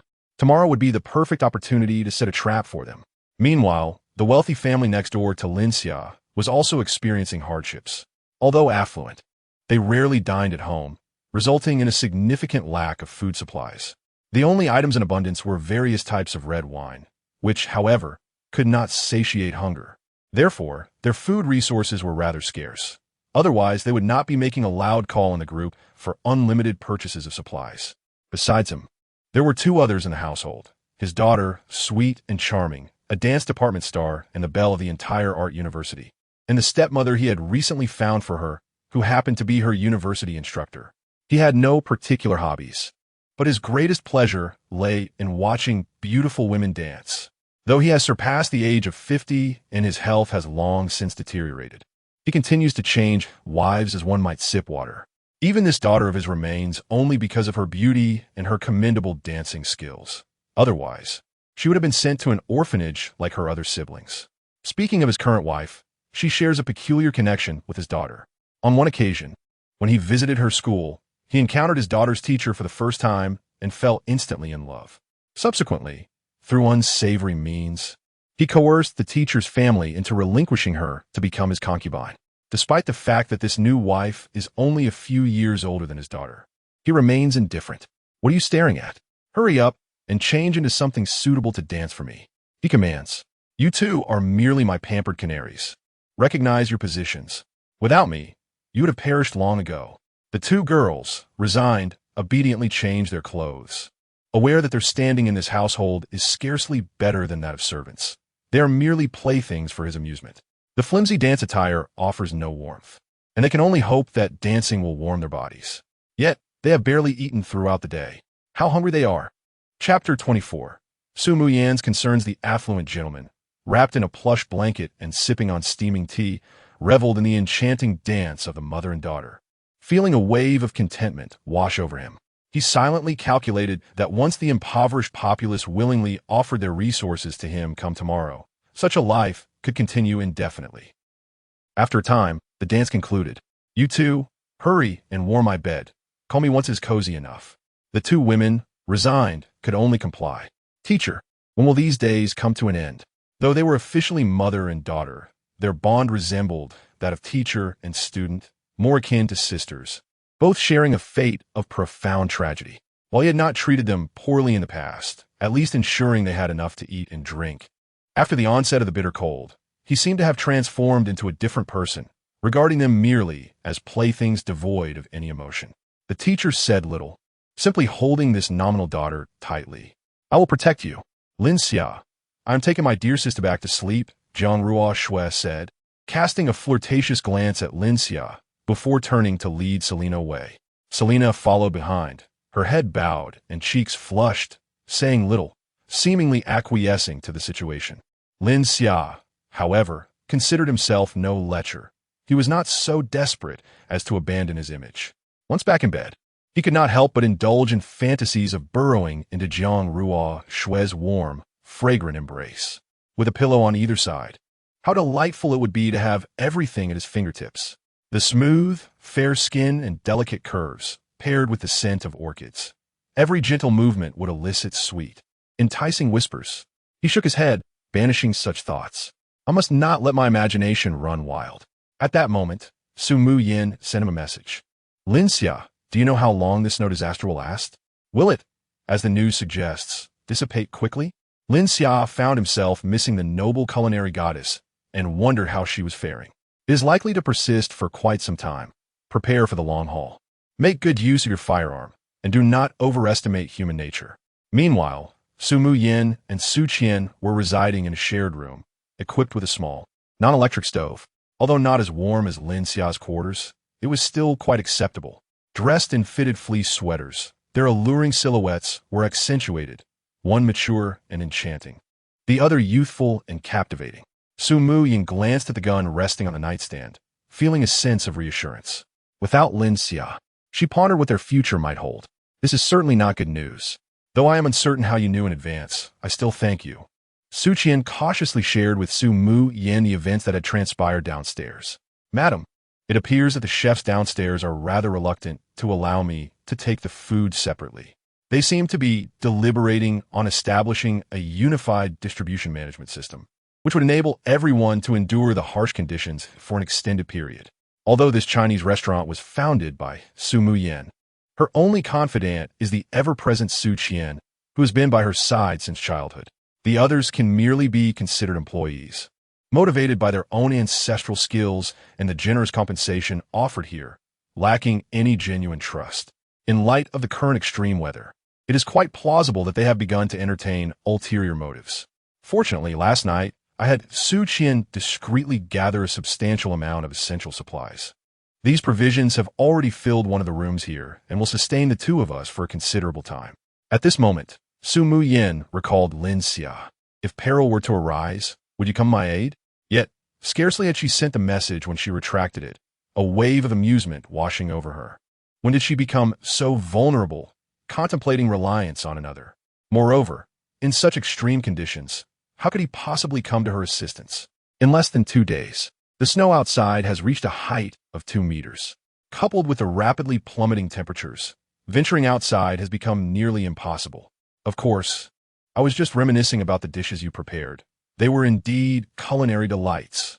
Su Muyan glanced down at her curvaceous figure, with its delicate waist and elongated legs, unable to fathom how such an enchanting physique could be overshadowed by her own cooking. "Is there nothing else you long for besides the food?" Lin Xia found himself involuntarily recalling her alluring form and her graceful, noble demeanor. Surely, he must yearn for more, such a statement would only seem more modest. Wouldn't it? Sumu Yin also remembered his previous visits, where he desired to gaze at her, but refrained, pretending to be engrossed in his meal. What was there to fear? It wasn't he as if she disliked his gaze. After all, she donned different beautiful outfits each time they met, primarily for his admiration.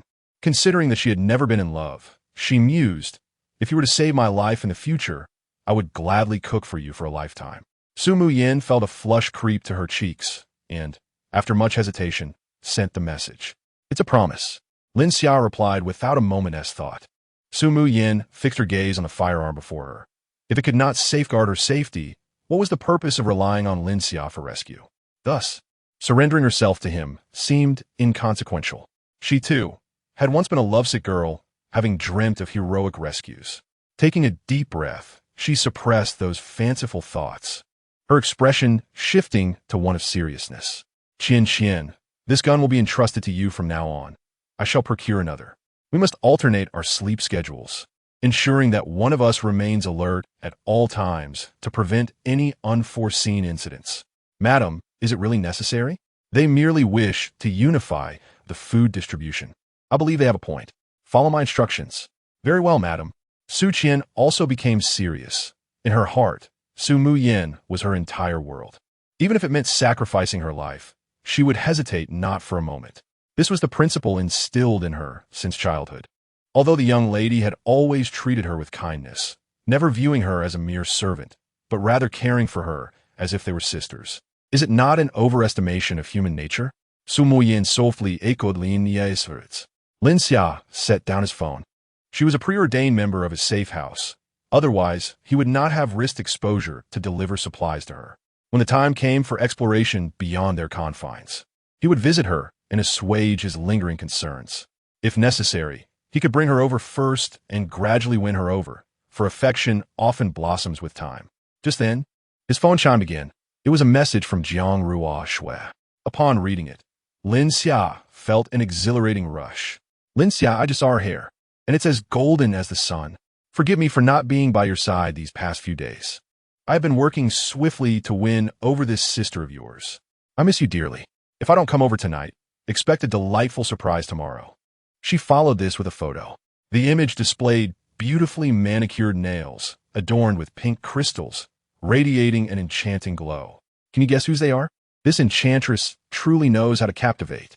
Sleep seems elusive tonight. His once humble abode had transformed into a towering skyscraper of ambition. What does Jiang Ruo Shui take him for? Someone incapable of enduring trials. Exclamation. He had intended to relax and retire for the night, but instead, he seized a moment to harness his abilities, diligently honing both his physique and his ironclad will. Excellence is achieved through diligence and wasted through idle pursuits. The wisdom of his ancestors indeed holds profound truth. Henceforth, let the training commence. Chapter 25. Journey to the Exchange, Fair Time, slipped away unnoticed as Lin Xia immersed himself in his practice, unaware of when he had succumbed to slumber. The familiar sensation of being awakened enveloped him once more, soft, warm, and moist. It was intoxicating as ever. However, there was an unfamiliar texture, a slight prickling sensation that intensified the experience. His legs tensed and then relaxed, and he found himself fully awake. After a brief moment of coughing, he opened his eyes to behold a cascade of golden hair moving beside him. Jiang Ruoxu sat in the adjacent position, their places having entirely reversed since the previous day. Lin Xia hurriedly offered her a glass of water, which she accepted with a smile, helping him clean up the spilled kanji. Before long, the mess was tidied, and Jiang Ruoxu savored a taste, relishing the creamy richness of the morning kanji. Selena, with a rosy complexion, nodded enthusiastically in agreement. Sister, this is how kanji should be enjoyed. Your method is far too messy. Thus, Jiang Ruoxu took it upon herself to impart the nuances of Eastern culinary culture to Selena. This lesson extended for over an hour. We have indulged to our heart's content and can scarcely consume another morsel, Lin Xia declared. Let's freshen up and brush our teeth. You might find something to nibble on in the refrigerator. Once they had cleared the table, Jiang Ruoxu led Selena out of Lin Xia's room. He felt a wave of contentment wash over him, invigorated by the morning's events. After a light snack, He made his way to the central control room of the safe house to review the current data. All systems were functioning optimally. The architectural prowess of Huagua was indeed commendable. As midday approached, the temperature outside had plummeted to a chilling -53 degrees. The snow continued to fall relentlessly, accumulating to over 4 meters, now blanketing the second floor of the building. Despite the safe house being equipped with a snow removal system, it could only marginally improve the lighting conditions outside. The snow had surpassed the height of the first floor. Recalling his past life, Lin Xia remembered that the snowfall would cease only when it reached 2 to 3 stories high. At that juncture, temperatures would stabilize, lingering around -70 degrees during the day and dipping even lower at night to about -100 degrees. Seated on the sofa, Lin Xia perused messages in the owner's group chat. The exchange fair discussed the day prior had commenced in the underground garage, and he felt it was the perfect time to venture out and observe the proceedings. Once Jiang Ruoxue and Selena were finished preparing, they eagerly settled beside him. "Would you both like to accompany me for a stroll? The exchange fair sounds intriguing, and I find staying at home rather dull." Selena nodded in agreement with Jiang Ruoxue's sentiments. "Indeed, it will be delightful to join you." "Very well, wait here for a moment while I gather some gear," Lin Xia replied, rising to feign a search for winter clothing. In reality, he slipped into an empty room and selected several thick garments from his storage space, suitable for the two young ladies. "How did you manage to find such thick clothing?" Jiang Ruoxue questioned, flipping through the pile of heavy garments. "At home, wearing a little tank top is perfectly fine. Is it truly that cold outside?" She felt that donning one of these outfits would instantly add 10 pounds to her weight.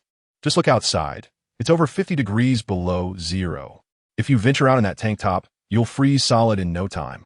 Jiang Ruoxue stuck out her tongue playfully. "It's all your fault for spoiling me too much. Let's change. Enough about me." With that, she and Selena clutched the 2 large heaps of clothing and proceeded to her room for a change. Lin Xia, however, felt a pang of regret, hoping to witness the 2 beauties changing outfits before his eyes. He himself was less particular and simply began changing clothes right in the living room. Since they didn't need to apply makeup, the 2 girls didn't keep Lin Xia waiting long. As soon as she donned the heavy attire, Jiang Ruoxue was already sweating profusely. "It's so hot. We need to hurry up. I'm about to melt," she complained upon emerging from the room. After all, this outfit was designed for polar expeditions, and wearing it indoors at 24 degrees was rather torturous. Lin Xia, feeling similarly warm, wasted no time and headed straight for the underground garage. The moment they stepped outside, a blast of frigid air enveloped them, instantly sweeping away the stifling warmth they had felt indoors. The sweat that had almost broken free was quickly retracted. Glancing at the display screen in the garage, they noted that the temperature had plummeted to 32 degrees below zero. While it was slightly warmer than outside, it was still quite frigid. The underground garage lacked any heating source. The temperature was merely slower to drop due to being underground. "You were wise to suggest this. If I had come down in that tank top, I would surely be frozen stiff by now," Jiang Ruoxue remarked, wrapping her arm around Lin Xia.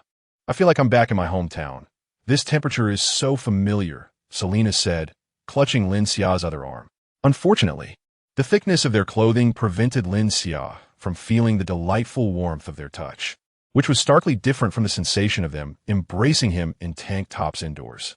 Nevertheless, having 2 stunning beauties draping their arms around him filled him with a profound sense of accomplishment. Though the garage was spacious, they soon heard a cacophony of sounds from one direction, making it easy to identify the location of the exchange fair. "Let's go take a look," he suggested. Before them lay an enormous exchange fair, with foot traffic exceeding 1,000 people. Most were bundled in multiple layers of thick clothing, still shivering from the cold. Some even wrapped themselves in heavy blankets. Just a breath from Lin Xia and his companions produced visible puffs of vapor, crystallizing into tiny ice flakes as they descended. The effectiveness of their attire became apparent, as they felt no chill whatsoever. After a few steps, they even felt inclined to sweat. The current temperature was far from the limits of their clothing's capability. Lin Xia and the others approached, and they could hear countless vendors shouting, haggling with one another in a scene of vibrant activity. From the fragmented exchanges of their negotiations, one could surmise that the prices of these goods had surged to several times, even hundreds of times their original value. A mere bag of instant noodles could fetch over 200. Chapter 26. A brutal beating of thugs as the group perused the marketplace, where only second-hand goods were available. They found themselves disinclined to purchase any items despite some appearing quite appealing. After a lengthy search, they finally located a few pieces of lingerie that fit Selena, a formidable individual of F-rank strength, making it exceedingly difficult to find suitable gear for her. These particular items were available only because someone had mistakenly ordered the wrong size online and, due to the frigid weather, was unable to return them promptly, opting instead to exchange them here. Even so, Lin Xia had to spend several thousand yuan for these few pieces. What a profit-driven merchant. However, as long as Selena was pleased, that was what mattered. Lin Xia also encouraged Jiang Ruoxue to select some items of interest, mindful that fairness was essential. Lin Xia, did you come specifically to find me? I knew you couldn't bear to see me starve. Wrapped in several layers of clothing, the shivering Bai Qian excitedly approached Lin Xia, but her expression soured upon noticing the two women by his side. Despite their heavy garments obscuring their figures, their breathtaking beauty was enough to leave her feeling quite inadequate.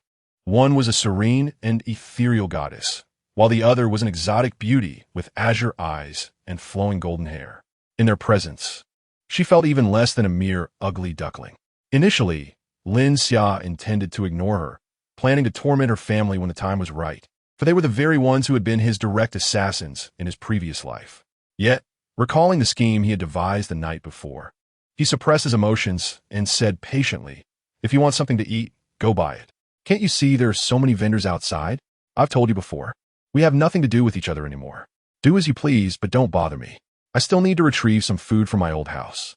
The supplies in the villa are nearly depleted. Now get out of my way." With an impatient gesture, Lin Xia turned and left with the two women. Bai Bufan whispered to Bai Qian, "Sister, it seems that there is indeed food in that guy's place. I just acquired some tools from someone else. Tonight we'll clean him out." Bai Qian's facade of feigned pity vanished as she glared at Lin Xia's retreating figure. "Since you are heartless, don't blame me for being ruthless. I was going to leave you some, but since you treat me this way, I'll empty your home and let you starve." At that moment, a burly thug, cigarette in hand and exuding a menacing aura, approached Lin Xia. "Hey kid, nice clothes you got there. Name your price. And those two lovely ladies beside you, let them serve me well tonight. Let us be friends, and I promise you won't suffer any losses in the future." Around Lin Xia, a few more thugs emerged, brandishing machetes, crowbars, and baseball bats, encircling him while whistling, causing the once boisterous marketplace to fall into a hushed silence. The crowd turned their heads, gazing in this direction. "Hey, quickly look over there. Are they about to fight?" Someone urged. "We should distance ourselves. If Brother Dao has set his sights on that kid, he has finished for the day." This Brother Dao, originally named Chun Dao, was rumored to have risen to prominence under a powerful figure, exerting his influence in the vicinity. Indeed, a friend of mine mentioned that Brother Dao had been involved in numerous homicide cases, yet now he seemed to thrive without consequence, his power only growing. Who would dare provoke him? If it weren't for the heavy snowfall, he could easily rally 100 men to surround this place. Bai Qian and her brother observed Lin Xia being encircled, their faces reflecting a sense of satisfaction. He who refused to provide us with provisions is now in a predicament. This is what they call poetic justice. Lin Xia, witnessing the scene before him, couldn't help but chuckle. Robbing clothes and women has come to this? He mused, pointing to himself in disbelief. "Are you speaking to me?" At that moment, Chen Dao wore a look of impatience. Rarely had anyone dared to speak to him so boldly. Even if he were to intrude upon someone else's home, with their spouse watching, no one would dare to resist him. Having ruled his territory for so long, he had never encountered someone so audacious before. Raising his long knife, he pointed it at Lin Xia. "Are you giving me face? Stop your incessant chatter and strip that outfit off him. Pay attention, everyone. Do not harm these two beauties. You know I dislike waste." With a lascivious grin, he revealed his intentions. His subordinates echoed his enthusiasm, reveling in their leader's frugal approach to ensuring none of the food in his bowl would go uneaten. "I shall follow Brother Dao to the end." Jiang Ruoxue found herself trembling at the sight, while Selena appeared entirely unfazed, her eyes sparkling with excitement, eager for action. Lin Xia gently patted the two, urging them to release their hold on his arms. "Selena, please protect Jiang Ruoxue. I can handle these individuals myself." Though Jiang Ruoxue quivered, she was determined not to be a burden to Lin Xia, fearing for his safety. No, you should let Selena help you. There are too many of them, and they're armed. It would be unwise to face them alone. What if you get hurt? I will find a way to escape. Our home is nearby. I can run straight back. Selena couldn't help but feel a sense of admiration. Throughout her experiences on the battlefield, she had encountered countless self-serving allies who only created trouble for others. This newly acquainted sister exhibited a rather endearing side. Rest assured, sister, these individuals are no match for Xia.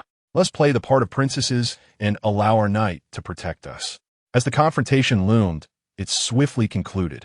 The combatants proved to be nothing more than a ragtag assembly of societal misfits, their fighting spirit fueled solely by reckless abandon. Lin Xia discerned no discernible skill among them. Moreover, with the temperature plummeting, their bodies were already rendered stiff from the cold, their movements painfully rigid. Without a moment's hesitation, Lin Xia propelled herself forward, disregarding the knife clutched in the hand of the formidable figure before her. With a swift elbow strike, she transformed the imposing Chun Dao into a crumpled shell resembling a shrimp. Following this, a precise whip of her right leg concluded the encounter. Before the onlookers could fully comprehend Lin Xia's remarkable agility, Chun Dao was sent hurtling against a nearby car, which promptly emitted a piercing alarm, plunging the scene into an eerie silence. Not all, my friends. The minions encircling the scene could not suppress their gulp of trepidation. Who among you considers us friends? You may have targeted your leader, but we remain unscathed. Lin Xia moved with the swiftness of lightning, delivering elbow strikes to each of Chun Dao's subordinates in turn. Soon, several more bow-backed figures lay sprawled on the ground, resembling shrimp. At that moment, Jiang Ruoxue's beautiful eyes sparkled with admiration. How stunning! Her man was truly magnificent. Chapter 27. Setting a trap, everyone was taken aback by the scene before them. Brother Dao was being ruthlessly beaten by an unfamiliar young man. Whispers of disbelief circulated among the onlookers. This was Brother Dao, effortlessly subdued. He lay on the ground, seemingly dazed and still struggling to regain his composure. Even during the fierce turf wars with Longu in the past, Brother Dao could only be matched within the confines of the furniture market. Who was this audacious youth, displaying such ferocity? Damn it, my car has been damaged, the door is dented. In such a scenario, will my car insurance even cover this? At this moment, Chun Dao gradually regained his senses, a fierce glint in his eyes as he glared at Lin Xia, his tone dripping with malice. Which path do you tread, boy? Do you know who I am connected to? I possess a myriad of ways to make your life a living hell. What good is your strength?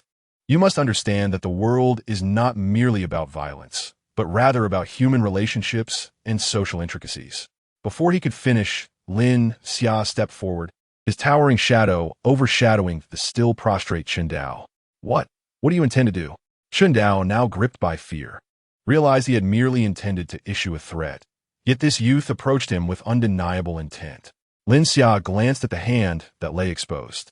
Human relationships, is it? He lifted his foot and stomped down with force. Chun Dao emitted a series of anguished cries resembling a slaughtered pig. How dare you look at me with such disdain and threaten me? What? Do you wish to seek revenge later? I'm terrified. Lin Xia ground down on Chun Dao's hand. A measure of retribution for Jiang Ruoxue from his previous life. With every ounce of pain coursing through him, Brother Dao was drenched in cold sweat, feeling as if both his hands were being crushed. The agony surpassed even the earlier blows he had suffered, prompting him to lower his head in desperate supplication. I was wrong. I swear I won't dare again. Had he not feared that taking a life might frighten Jiang Ruoxue, Lin Xia would have been far more merciless. He was perplexed as to why some films and dramas often allowed villains to depart unscathed, even if one could not eliminate them on the spot. Collecting a measure of interest seemed only reasonable. He had no intention of emulating those foolish narratives. With his actions, Chun Dao's hands were left in a state akin to shattered bones. In the frigid environment, he would have no means of receiving effective treatment. His hands were essentially rendered useless. A minor punishment, a significant warning. Should there be a next time, he would not show mercy. Lin Xia dusted off his clothes and turned to leave. Meanwhile, Chun Dao, writhing in pain and unable to utter a word, felt his mind clouding. You dare call this a minor punishment? What would a major one entail? Is this truly necessary for such a trivial matter? It was merely a theft of your clothing and a fleeting dalliance with your woman. With that, he succumbed to unconsciousness, overwhelmed by agony. Boss, boss. One of the subordinates lying on the ground could no longer stifle his cries of despair. He hurried over to check on the condition of their leader. The two young women joyfully wrapped their arms around Lin Xia, while those around them instinctively made way, wary of this formidable individual. It was not until Lin Xia had distanced himself that the atmosphere began to buzz with excitement once more. Who is this young man? Is there truly such a fierce person in our neighborhood? The ferocity of his blows was alarming. Even Chun Dao's cries sent shivers down my spine. Regardless of the circumstances, violence is never justified. Was there no one to intervene? Then why didn't you stop it earlier? Bai Qian and her brother were equally taken aback by Lin Xia's ruthless display. It was indeed quite severe. It turned out that during their previous encounter, he had merely held back, leaving only a significant dent in the wall without inflicting any harm upon them. Bai Bufan, feeling somewhat intimidated, hesitantly asked, "Sister, shall we still go to his house? This guy is far too fierce." Bai Qian gritted her teeth in determination. Yes. However, we must proceed discreetly, ensuring we are not recognized. The elevator is under surveillance. We will take the emergency exit. He doesn't even reside here anymore, so we can act without him knowing who has pilfered the supplies from his home. If we cannot access these resources, we won't last long, as the supplies outside are exorbitantly priced and beyond our means. Let us consider these provisions as compensation for my lost youth. That scoundrel Lin Xia. Meanwhile, the mother and daughter living next door to Lin Xia witnessed the entire incident of him violently beating Chun Dao, leaving them quite astounded. Teacher, that man must be our new neighbor, right? I think I saw him not long ago. Yes, that's him. I encountered him while taking out the trash. Teacher, those two girls in his arms are so beautiful, and they seem truly happy, unlike that wretched man, who merely regards us as tools for his amusement. He lounges at home while we two women toil outside to gather supplies, and now we are cold, hungry, and exhausted. All right, enough complaining. I'll help you carry more later. He bought quite a bit today. I hope he shares some with us at noon. The mother and daughter pulled their hats down, concealing their stunning features.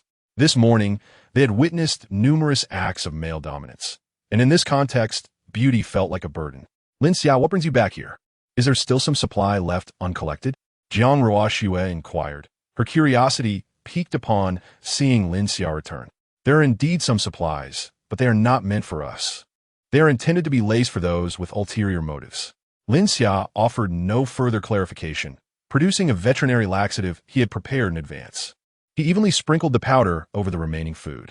As for the dosage, he did not scrutinize it closely. This packet contained enough to incapacitate an elephant. Moreover, its primary ingredient is heat-resistant, so even if cooked, it poses no risk. Dealing with a few individuals is a mere trifle. He had conceived this plan the previous night, and today he fortuitously encountered Bai Qian, to whom he subtly guided the conversation. After some time, when her family runs out of provisions, they will undoubtedly set their sights on his abode. When that moment arrives, they shall indulge to their heart's content. After contemplating these matters, Lin Xia cast a sweeping glance around the room, overwhelmed with nostalgia. This space held an abundance of memories. It was here that he traversed the final chapter of his previous life. The view outside the window, cloaked in a vast expanse of snow, remained unchanged.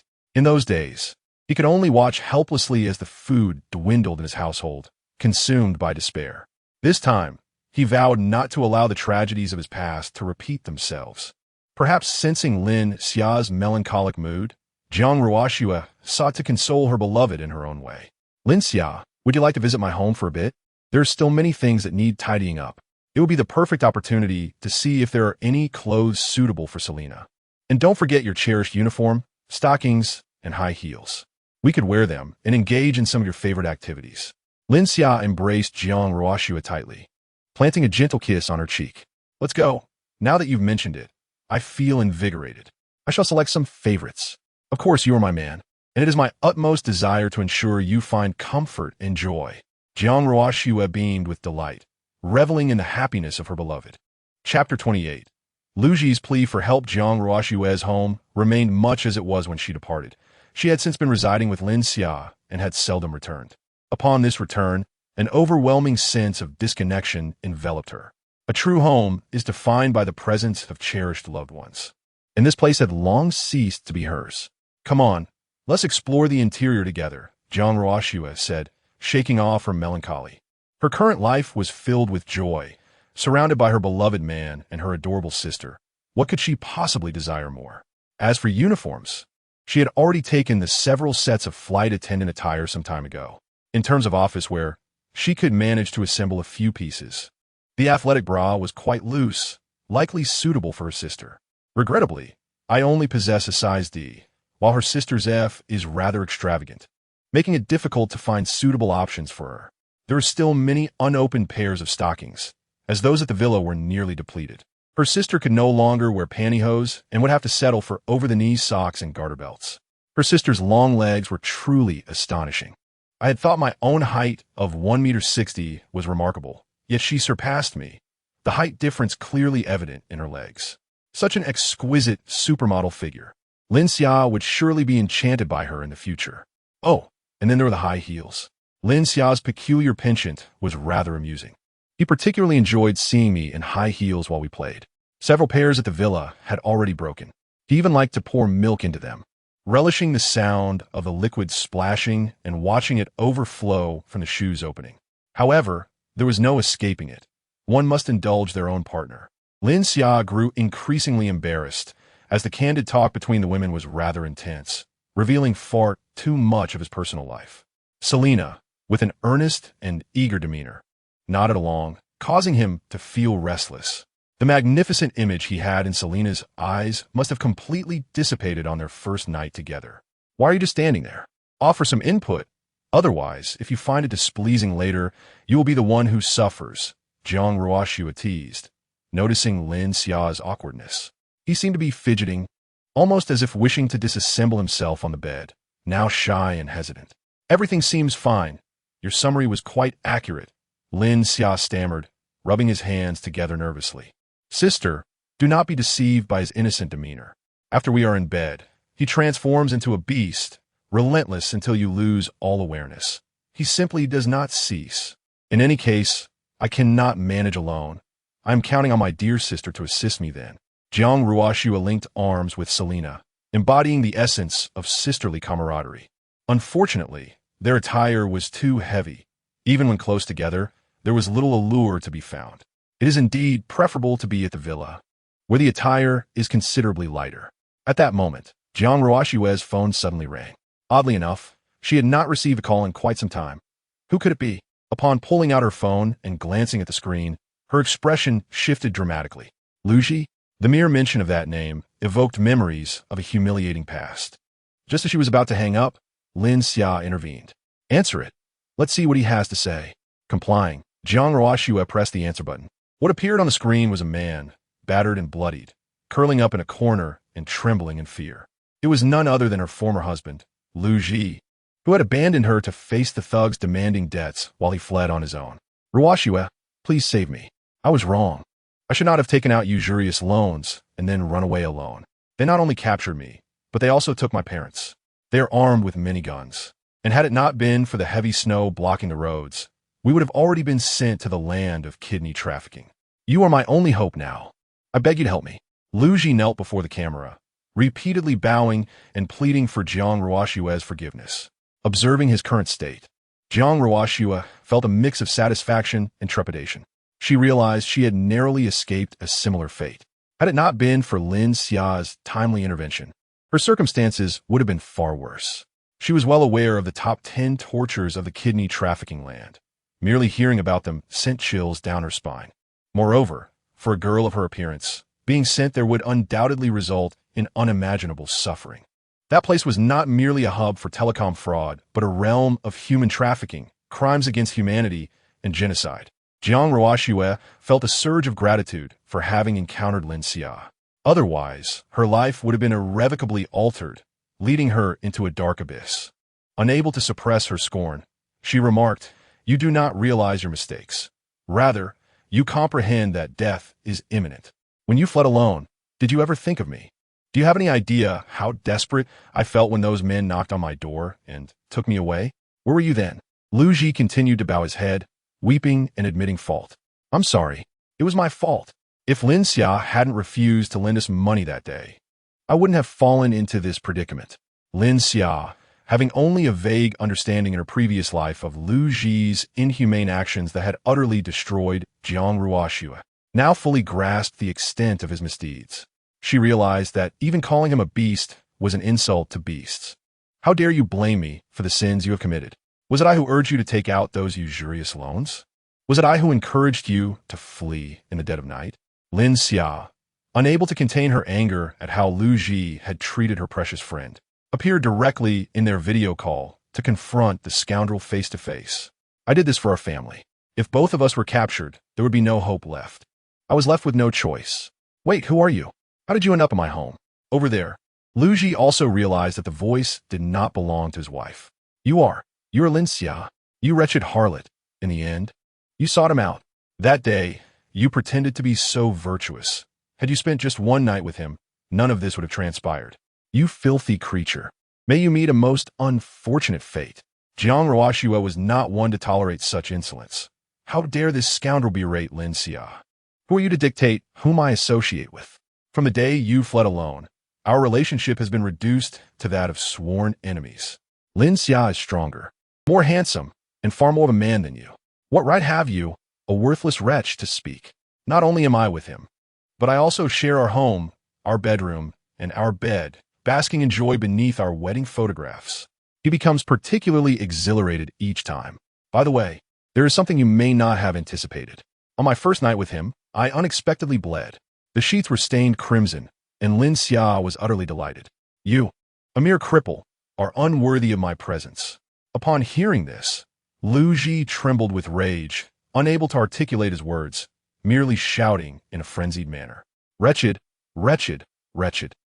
Jiang Ruoxue, uninterested in his continued drivel, promptly ended the call. There was no longer an ounce of affection between them. Only the exhilarating sensation of having avenged herself remained. She then leaped into Lin Xia's embrace and kissed him softly. Thank you, I love you.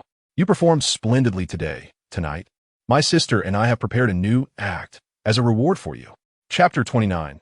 The university teacher requests contact information despite the thick layers of clothing. Lin Xia could not perceive the breathtaking figure of Jiang Ruoxue nestled in his embrace. However, at that moment, the sense of happiness that enveloped Lin Xia had long surpassed any peak of ecstasy previously experienced. This profound psychological satisfaction manifested as a superior form of joy. In stark contrast, the atmosphere surrounding Lu Ji was far from warm. The force behind the loan company was, in fact, a local warlord from the Kidney Nation. The gang's warlord, brandishing a rifle, pressed the barrel against Lu Ji's forehead. Silence, it's too noisy, he commanded, prompting Lu Ji to immediately cease his frantic tirade, replacing it with a sycophantic smile as he fervently promoted his wife. Boss, this is my wife. I assure you, I speak the truth. She is exceptionally beautiful, and she's an air hostess as well.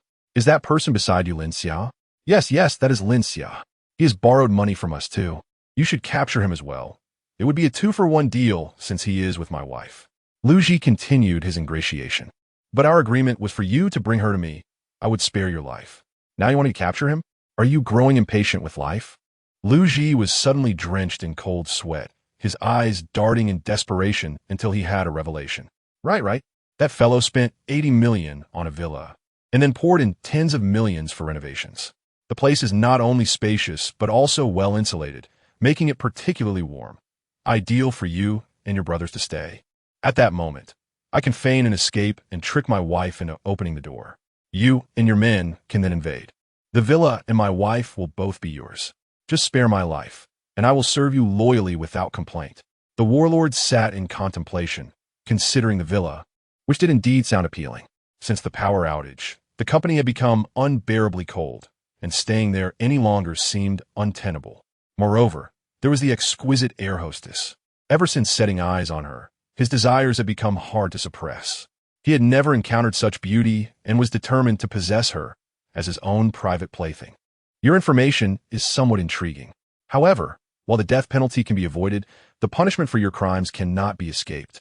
With that, the gun's muzzle began to slowly descend from Lu Ji's forehead to his eyes, mouth, neck, chest, and finally resting at his left hand. Lu Ji trembled like a leaf, paralyzed before the warlord. Then, with a deafening bang, a bullet pierced through Lu Ji's left hand, leaving a pool of blood and a distinct bullet hole on the ground. Aya! A scream akin to that of slaughtered pig erupted from Lu Ji's mouth. His trousers became damp, and a foul odor began to permeate the air. Let us go. The warlord leader did not bother to cast even a fleeting glance in his direction, departing with a dozen fully armed subordinates, each of whom bore a firearm slung over their shoulder. The atmosphere in the company was starkly cold.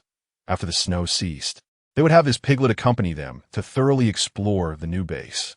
The mere thought of a warm villa and the enchanting flight attendants made him break into a raucous laugh. On Lin Xia's side, he busily packed numerous items, later succumbing to the temptations ignited by Jiang Ruoxue, eagerly participating in the selection of garments and offering several constructive suggestions. This elicited a chorus of eye rolls from the two women, yet ultimately, they blushed and packed away the clothes that Lin Xia had chosen. Carrying these items, Lin Xia felt no fatigue. Rather, he was filled with an eagerness to return to the villa as soon as possible. For the time being, he did not wish to reveal his spatial abilities, not out of distrust, but rather to save it as a delightful surprise for the future. After all, that would indeed be quite impressive.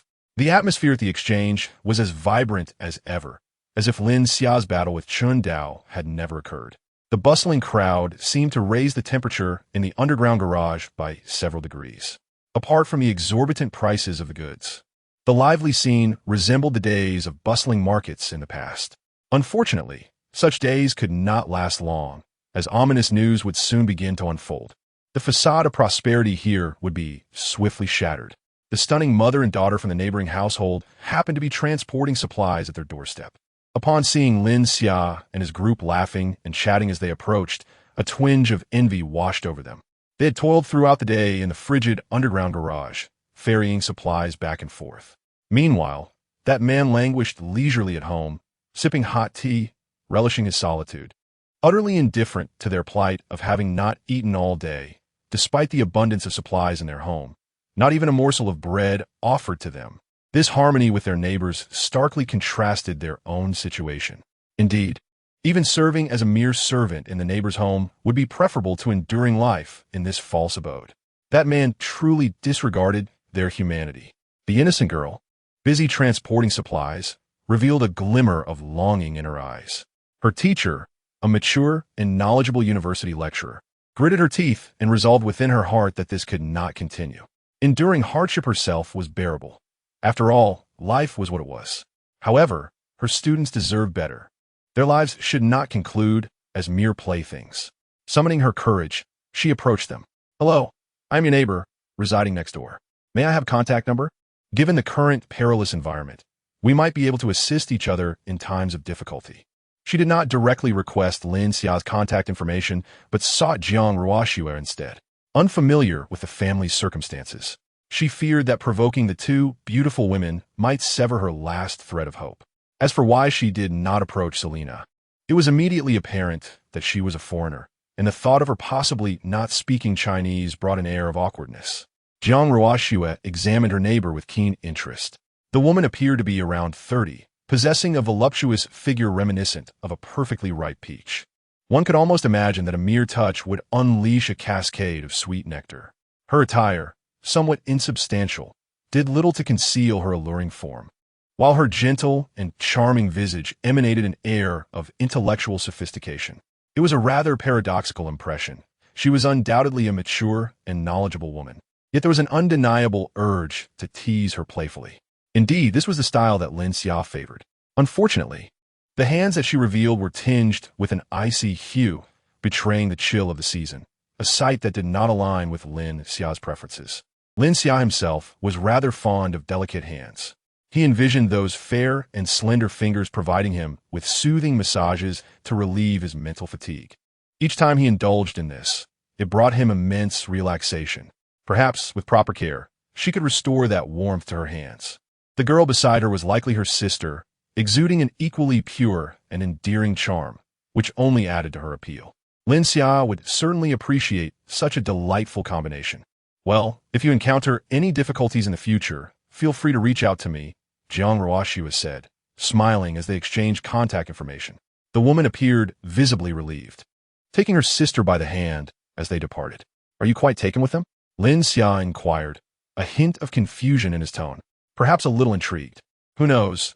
They might become good friends someday, Jiang Ruoxue replied, choosing not to elaborate further, intent on surprising Lin Xia in due course. After all, there remained numerous vacant rooms within the villa. Chapter 30. News of Chundao. I have returned to life. How comforting it is to be home. As the three entered the house, it felt akin to stepping into a sauna. Waves of warmth enveloped them from all directions, prompting them to hastily shed their thick outer garments. Living at home previously had not revealed the true chill of the outside world, but after venturing out, it became clear that this place was nothing short of paradise. I never wished to step outside again. After removing her coat, Jiang Ruoxue revealed a form-fitting, dark thermal shirt beneath. Although no skin was exposed, the alluring curves of her bosom, coupled with her slender waist, exuded an undeniable charm. The allure of a married woman was palpable. Selena, unable to resist, nodded in agreement. Having shed her coat, her figure was even more pronounced than Jiang Ruoxue's, perfectly embodying the notion that there is always something greater. Though I hail from the Bear Country, I harbor no fondness for such frigid weather. Otherwise, I would not have fled to Hua Country upon my retirement. Indeed, choosing to be with Xia was the wisest decision, for not only did I find my soulmate, but I also met such a wonderful sister. Lin Xia stood silently to the side, merely admiring the view. The two of them exuded a kind of tantalizing restraint. It seemed as if nothing was revealed, yet everything was suggested. Jiang Ruoxue cast a glance at Lin Xia, who appeared somewhat infatuated, and felt a surge of joy. Lin Xia's current demeanor was the highest praise for her beauty and form. Pulling Selena to glance at Lin Xia, the smile on her lips was unmistakable. Look at you, acting as if you've never seen anything before. I have unlocked everything for you, yet you still appear so besotted. My sister and I will change our clothes. Will you be training again shortly? Lin Xia checked the time. It was just past 2 in the afternoon, and with nothing pressing to attend to, a workout seemed acceptable. Very well, but please do not look so lackluster. The surprise will come later tonight. Do you not wish for us, your good sisters, to share a bed sooner? Seeing his expression, Jiang Ruoxue realized that while tidying up her clothes earlier, he had become quite stirred. She desired him now, but feigned modesty, reluctant to voice it outright. Alas, she could only serve one at a time, and Selena still hesitated. She was unwilling to face this battle alone. Lin Xia was simply insufferable. Other strategies must be considered. After all, one ought to cherish their partner. The neighboring sister duo possessed both beauty and charm, yet their lives seemed less than ideal. Should the future unfold as Lin Xia had described, perhaps? Lin Xia also understood the underlying message in Jiang Ruoxue's words and felt a thrill. She seemed unperturbed by the idea of sisterly companionship. Swiftly, she discarded her bulky winter gear and donned the attire meant for their forthcoming workout, completing the transformation in under 3 minutes. I shall wait for you at the gym. Learning is akin to rowing against the current. If one does not advance, they regress. It is not as if I desire them to share a bed sooner. The two women exchanged a knowing smile. Lin Xia was indeed easy to understand and quite charming. Meanwhile, the mother and daughter next door had finally shared their first piece of bread for the day. Though it was cold and hard, it represented a glimmer of hope for survival. In stark contrast, the wealthy man had locked away the storeroom of supplies, placing the key in a safe whose code only he knew. You two are merely my pets, he remarked. Remember, only by pleasing me will you earn your meals. Ha ha ha. Now, go clean up. I wish to sleep a while longer.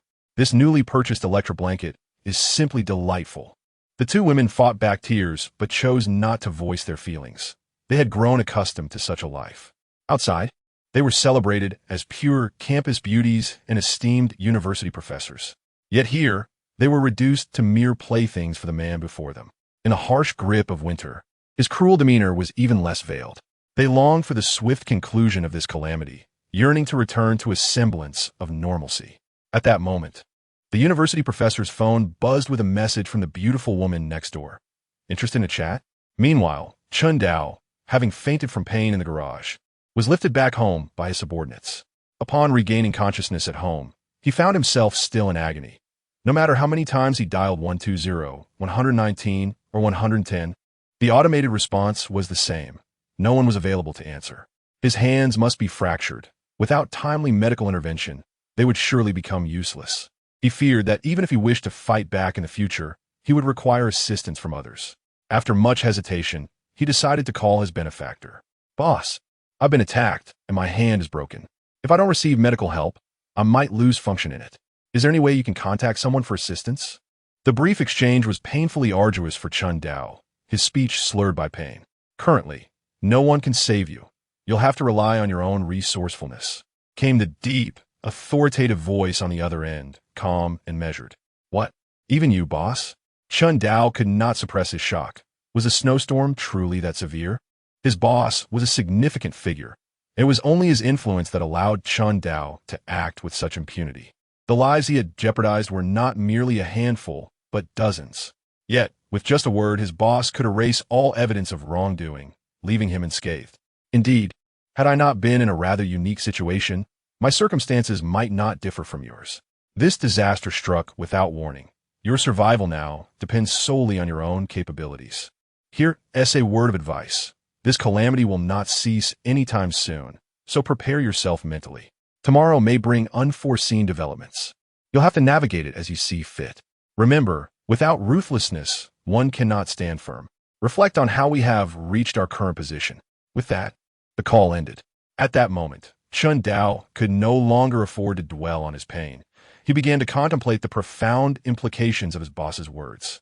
"The more I pondered, the more I felt an unsettling chill. The information conveyed within these few sentences was utterly terrifying, causing me to involuntarily swallow. Thus, I instructed my subordinates to retrieve several handguns concealed within my safe. I summoned all the brothers still residing in this community to assemble immediately, as I wished to convene a meeting." Chun Dao's eyes glimmered with a fierce light that instilled fear, as if he were contemplating something dreadful. As time passed, dusk descended. The sky outside remained shrouded in a gray haze, with snowflakes silently drifting down, seemingly destined to fall eternally. The outdoor temperature had plummeted to a frigid minus 63 degrees. The rate of decline slowing slightly compared to the previous days. The outside had transformed into a veritable no-man's land. While some might attempt to move about in the corridors or underground parking, none dared to venture into the snowy expanse outside. With 5 meters of snow and temperatures exceeding minus 60 degrees, without specialized cold weather gear, lingering outdoors for even a short while could lead to a grim fate of freezing to death. However, such circumstances were far from Lin Xia's considerations. His safe haven maintained a constant 24 degrees, stocked with an abundance of food and supplies, not to mention the presence of 2 exquisite beauties. Life, indeed, felt as solitary as snow. Alas, his earlier intention to assist Selena with her bath after exercising had regrettably fallen through. Jiang Ruoshua's skeptical gaze had pierced his sincere heart. How could he be the kind of person who would take advantage of Selena while she bathed? Such a notion was utterly unfathomable. He was not the least bit concerned about the evening's entertainment prepared by those two. Thus, after his bath, he dutifully commenced preparations for dinner, striving to minimize the time spent on the meal. He selected dishes favored by the 3. Crystal pork knuckle, squirrel-shaped mandarin fish, sweet and sour tenderloin, braised pork, and stewed pork with preserved vegetables, setting the table abundantly, the air infused with enticing aromas. The 2 women emerged from their rooms, though their attire was rather casual. His anticipatory gaze was tinged with slight disappointment. Such a change in expression did not escape Jiang Ruoshua's notice, her lips curling into a mischievous smile. "Fool, why the rush? After dinner, I'll show you the program." Lin Xia was momentarily taken aback. Was his eagerness so evident? He prided himself on his integrity, firmly believing he would not be swayed by beauty. Chapter 31. Treading on back upon turning on the television, Lin Xia, along with 2 companions, sat around the dining table, basked in the warm glow of light, joyfully indulging in a sumptuous dinner.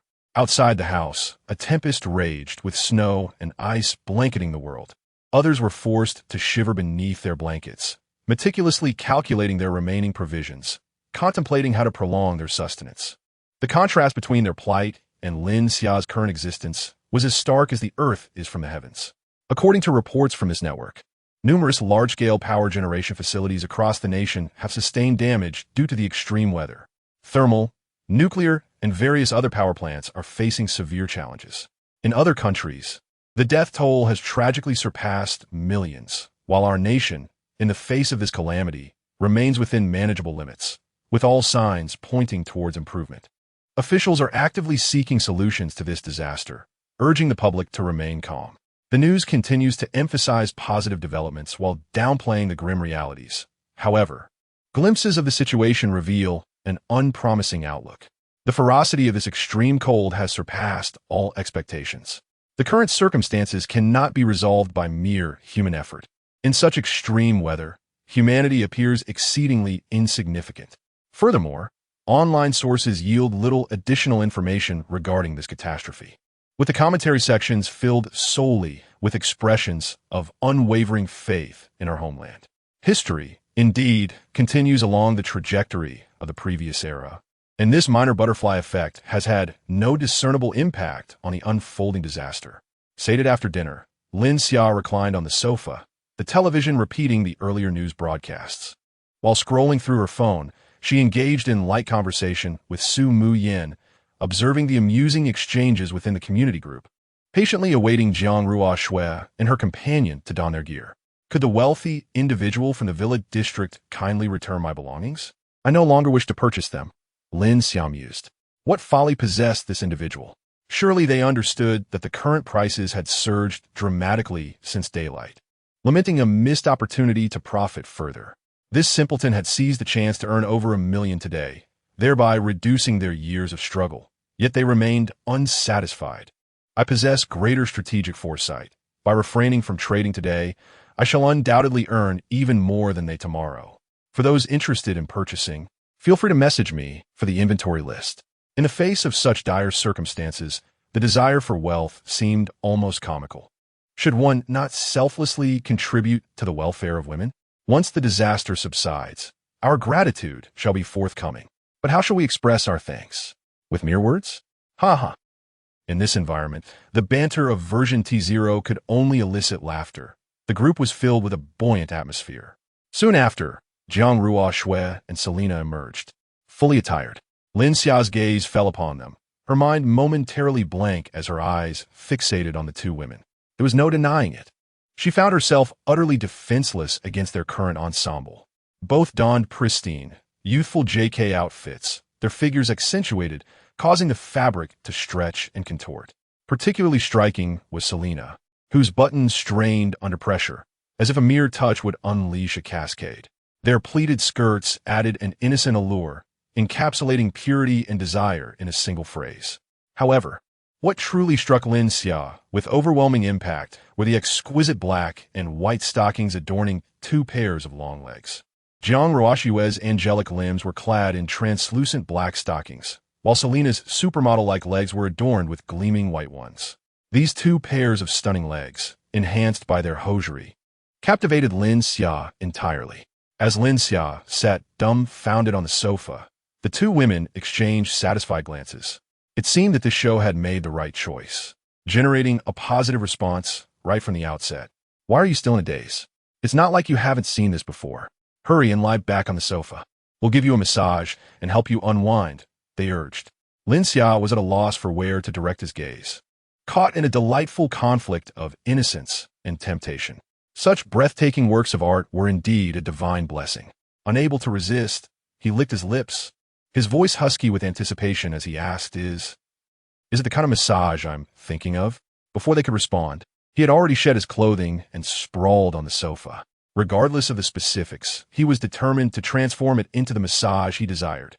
Lin Xia's understanding was remarkably straightforward, but his current demeanor silently acknowledged the allure of the two women. Thus, they took their positions above him, their leggy masterpieces pressing onto Lin Xia's bare back.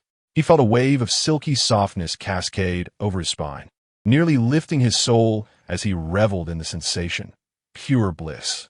Indeed, it was the massage he had envisioned, prompting a delighted chuckle to escape his lips. He was thoroughly enjoying this program. The two women gently worked on the stiffness of his back muscles. The smooth, dense fabric of the stockings glided against his skin, producing an intoxicating rustle that delighted both the senses of touch and sound. It was an exquisite indulgence, providing profound relaxation and satisfaction for both body and mind. This sensation penetrated his very bones, far surpassing what any so-called high-tech massager on the market could offer.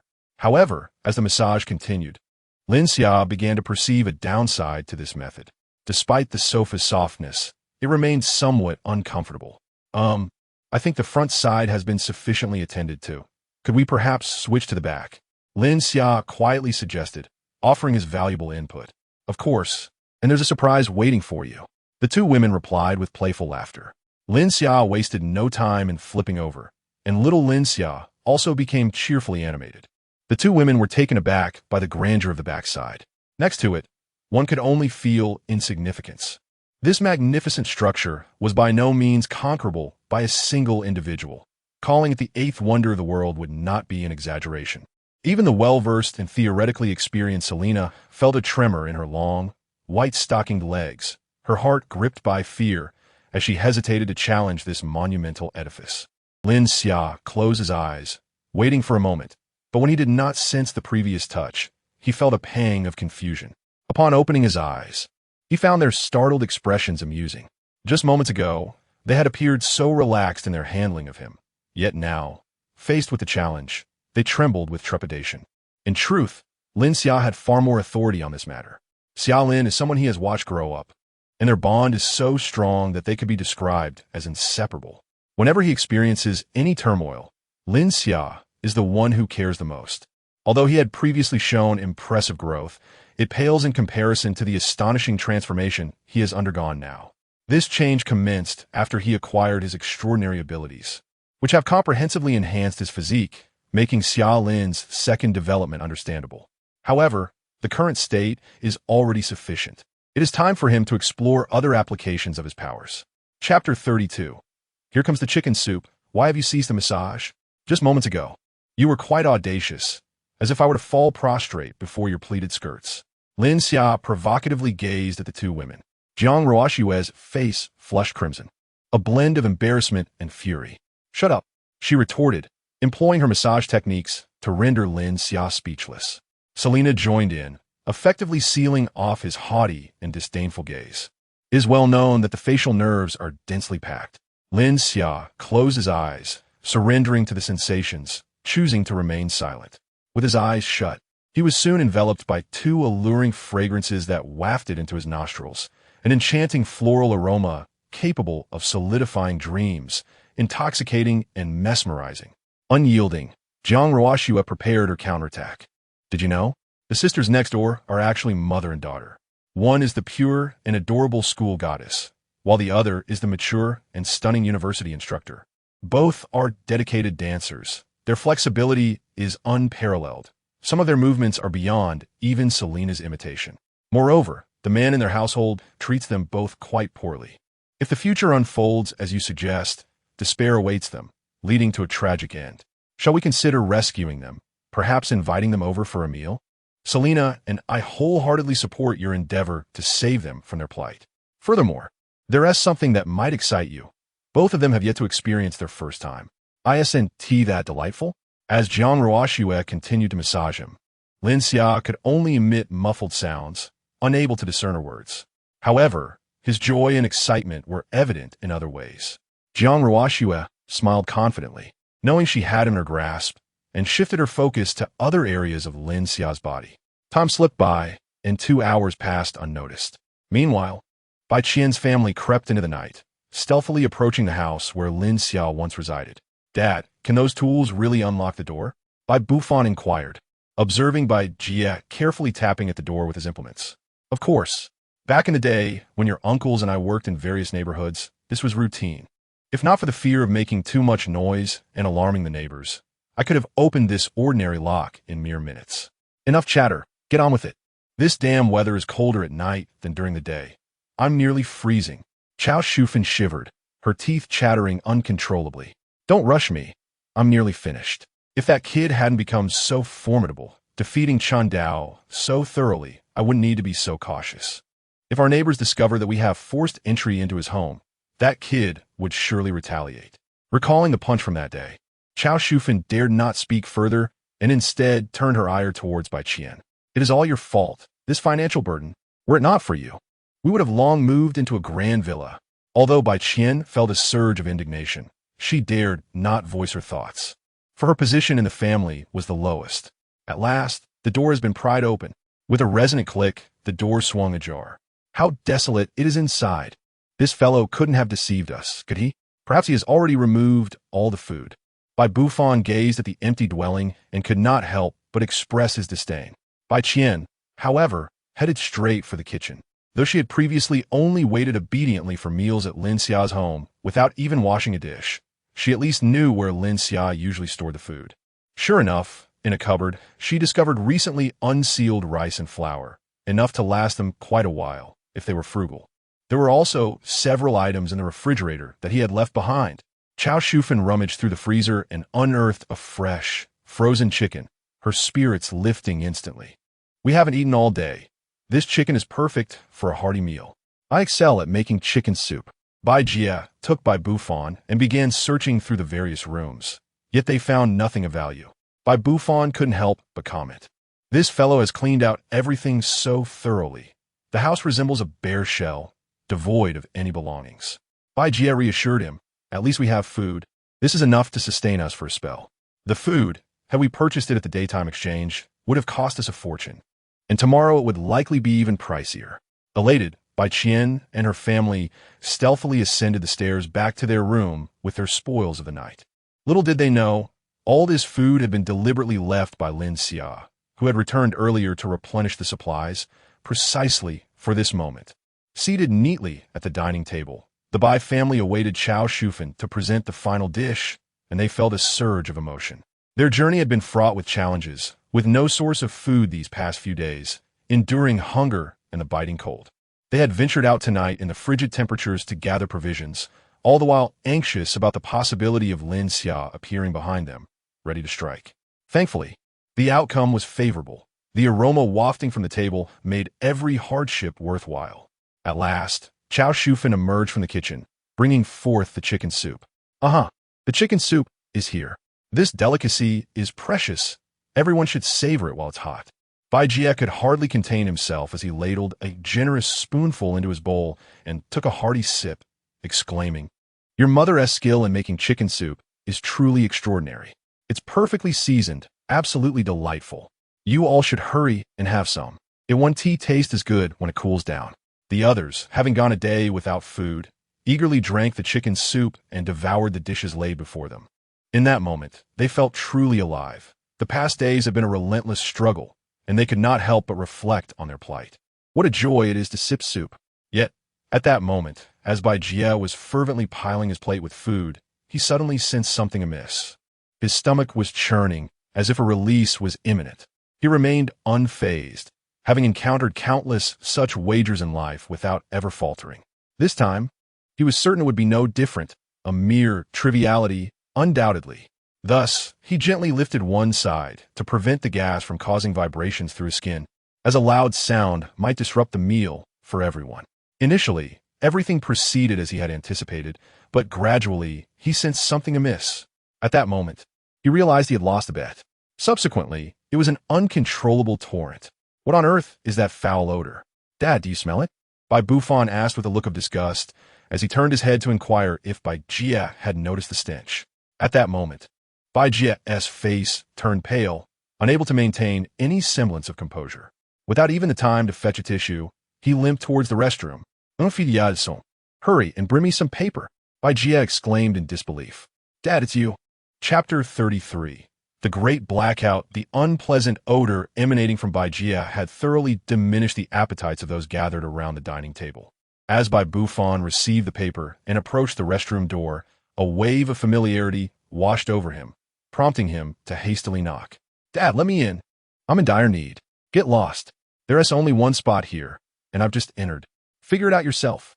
With the warmth already seeping into his trousers, Bai Bufan had no choice but to venture into the hallway to find a solution. Shortly thereafter, the women of the Bai family also followed suit.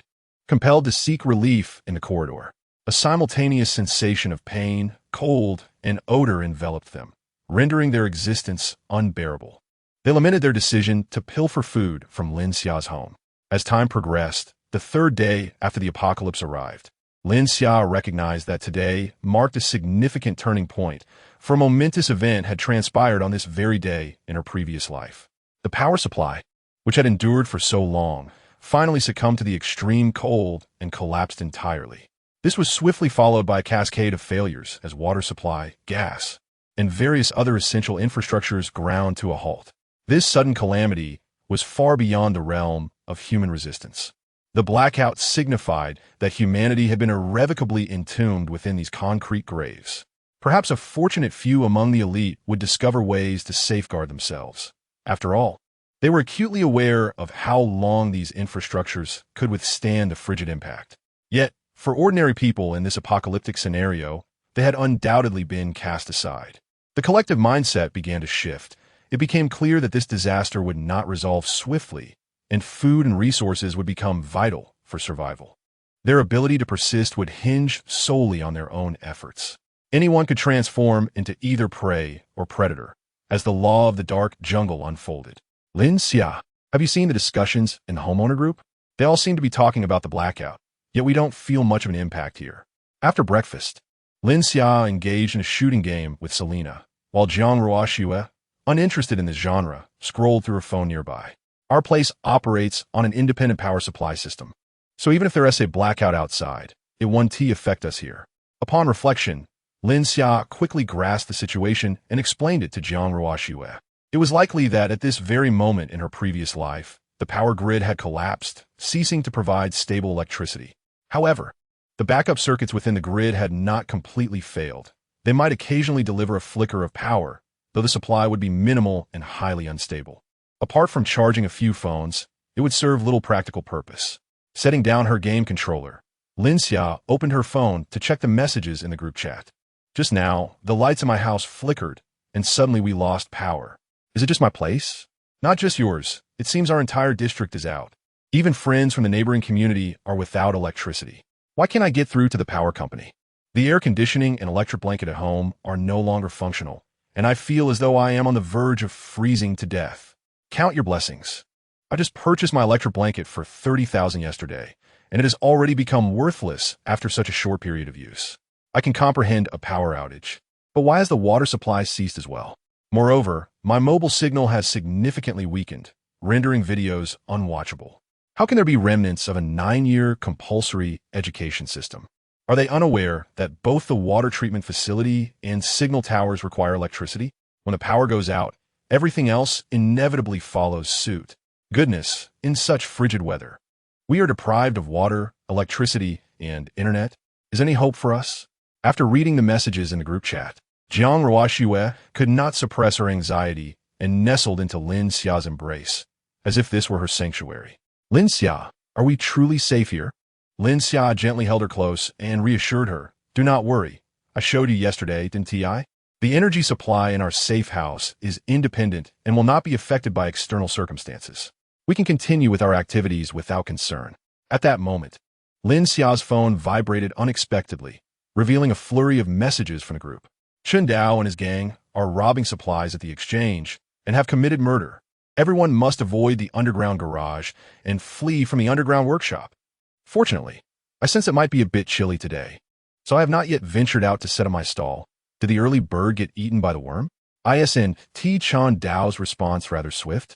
It has barely been a short while since the power outage, and he has already mobilized his crew for robbery. You dare to publish my photo? You may escape, but the temple cannot hide from the monk.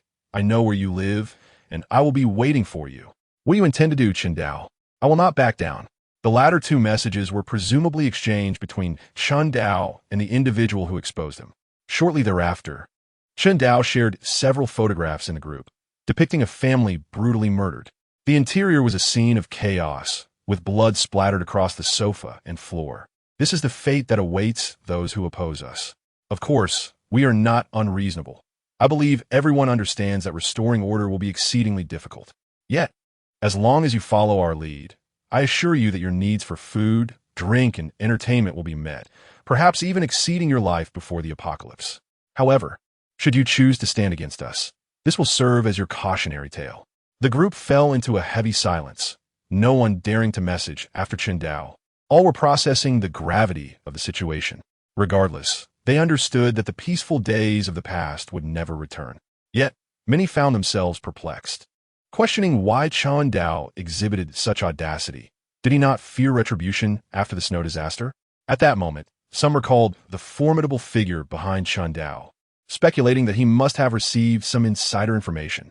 In an instant, the sentiments among the crowd varied widely. Chapter 34. The Capital Alliance Boss. We now have over 100 people. Should we seek out that fellow from yesterday and avenge you? Qindao gazed at his bandaged hand, which still throbbed with pain. He had merely received rudimentary treatment from one of his subordinates with some medical knowledge. Whether he could ever use his hands again remained uncertain. Qindao had never endured such humiliation. In this neighborhood, he would not permit anyone of such audacity to exist. This vendetta must be avenged. Does anyone know where that fellow lies? Once we breach his abode, his two lovely companions will be yours to enjoy first. Boss, I know. That guy is the one who recently purchased the villa. One of Qindao's younger subordinates, who had also been beaten the previous day, rubbed his hands together in excitement. Those two beauties are absolutely stunning. I've never seen such exquisite women before. The young subordinate couldn't suppress his eagerness, thinking about how he would repay the humiliation he suffered yesterday right before that man's eyes. The other subordinates looked on with envy. Don't worry, there will be enough for everyone. Upon hearing this, the morale of the younger members surged. Long live the boss! Long live the boss! Having navigated the underworld for many years, Qindao understood the principle of loyalty above all else. The leader of the Black Beast Mercenary Corps had always been his role model. It was this understanding that kept his followers united, allowing his influence to expand, ultimately connecting him with significant figures. Qindao began to envision how this calamity could further elevate his power, perhaps even transforming the esteemed figure who once aided him into one of his subordinates. He would repay the humiliation he had previously endured with interest. Let us go. Meanwhile, Lin Xia, comfortably indulging in fruit fed to him by two lovely ladies in a safe house, remained oblivious to Qindao's plans. Even if he were aware, he would not be concerned. If they sought revenge, they would first need to breach the defenses of his sanctuary. Moreover, he was no longer the spineless individual he once was. He now possessed strength and means. Individuals like Qindao, filled with ambition, were not new to him. He had encountered many in his past life. Such calamities would inevitably awaken the malevolence within people. Qindao would neither be the first nor the last. At that moment, his phone emitted a series of notification sounds. Lin Xia glanced at it, discovering he had been added to a new group. The group leader was the affluent neighbor next door. With nothing pressing to occupy his time, he decided to see what they were discussing.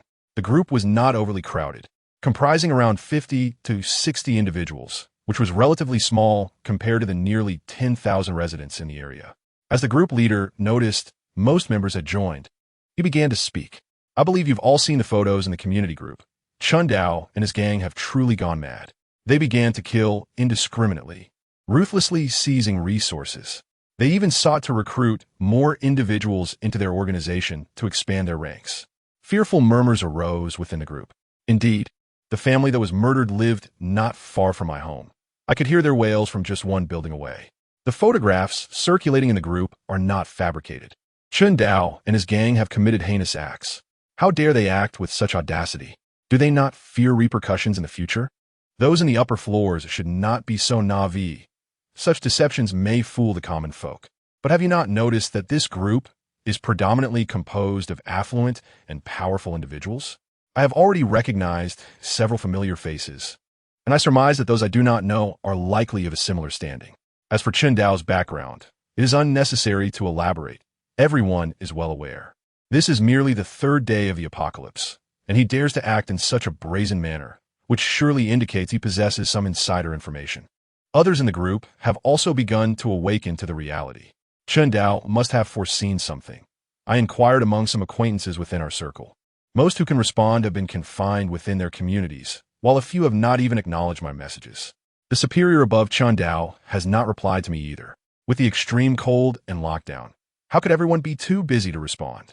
The remaining possibility is that those who have not replied are together, restricted from disseminating information.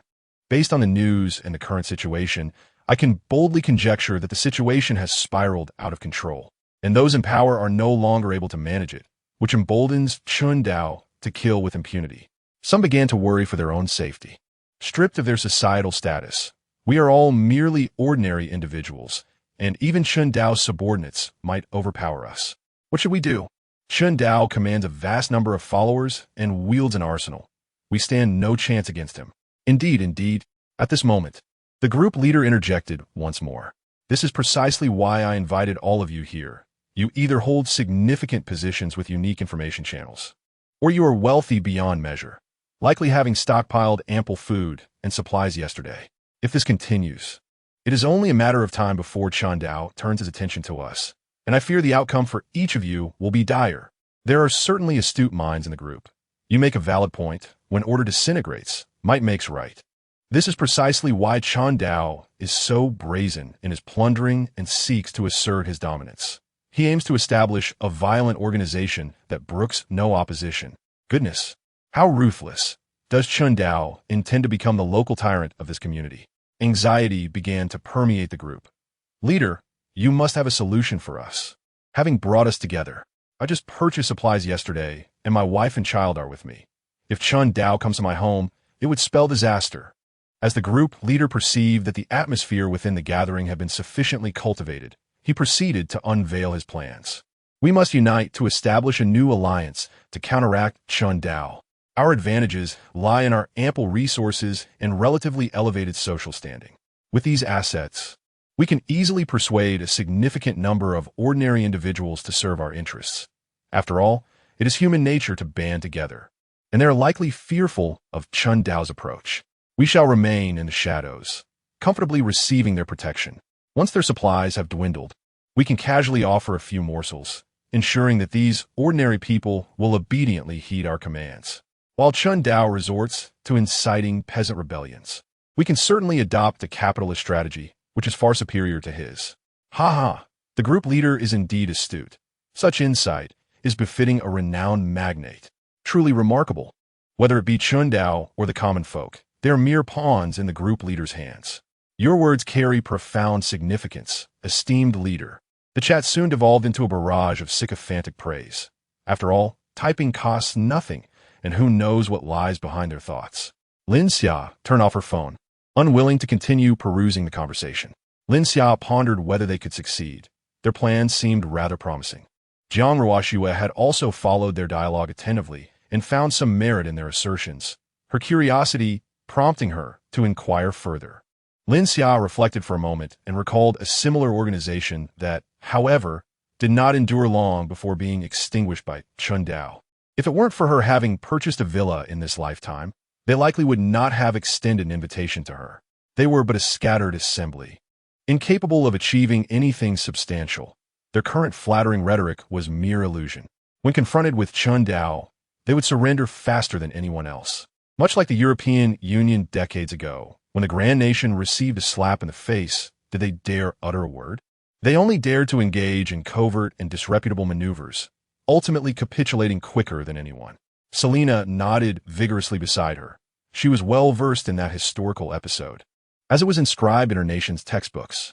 Decades ago, when fighting at the doorstep of the European Union, they dared not resist, and, when it came to dividing the spoils, could only sit at the children's table. Just as Lin Xia and the others were engrossed in conversation, the control terminal of the safe house suddenly emitted a piercing alarm. Chapter 35. Real-life tower defense. Lin Xia rose to investigate, observing dozens of red dots approaching their location. Activating the surveillance cameras in the vicinity revealed that it was indeed Chun Dao and his gang drawing near. Lin Xia, what should we do? There's so many of them, and they just committed murder. Can our safe house withstand this? Jiang Ruoxue expressed her concern. She had never encountered such a multitude armed and seeking trouble. The previous day at the exchange, the mere presence of fewer than 10 thugs had terrified her. Now, the number was at least 5 or 6 times greater. Moreover, she had seen the gruesome images of Chun Dao's group torturing others, and just a glance sent chills down her spine. In stark contrast, Selena was brimming with eagerness. Since her retirement, She had not engaged in combat with so many adversaries. Lin, let me out. I could take them all down by myself. Lin Xia shook his head. The area outside the safe house was barren, devoid of any cover. Even if Selena were formidable enough to defeat dozens, achieving this without injury would be far from simple. Furthermore, they were armed. If Selena were to sustain any injuries, the repercussions would ultimately fall upon him. He activated a control terminal, utilizing a button that allowed for of the area, revealing the weapons they carried. The results came swiftly. Aside from the machetes and crowbars in their hands, several members of Chun Dao's group had concealed handguns in their pockets. If they possess firearms, can you still take them down? Selena's confidence wavered. If they are indeed specially trained, they shouldn't pose a threat to me.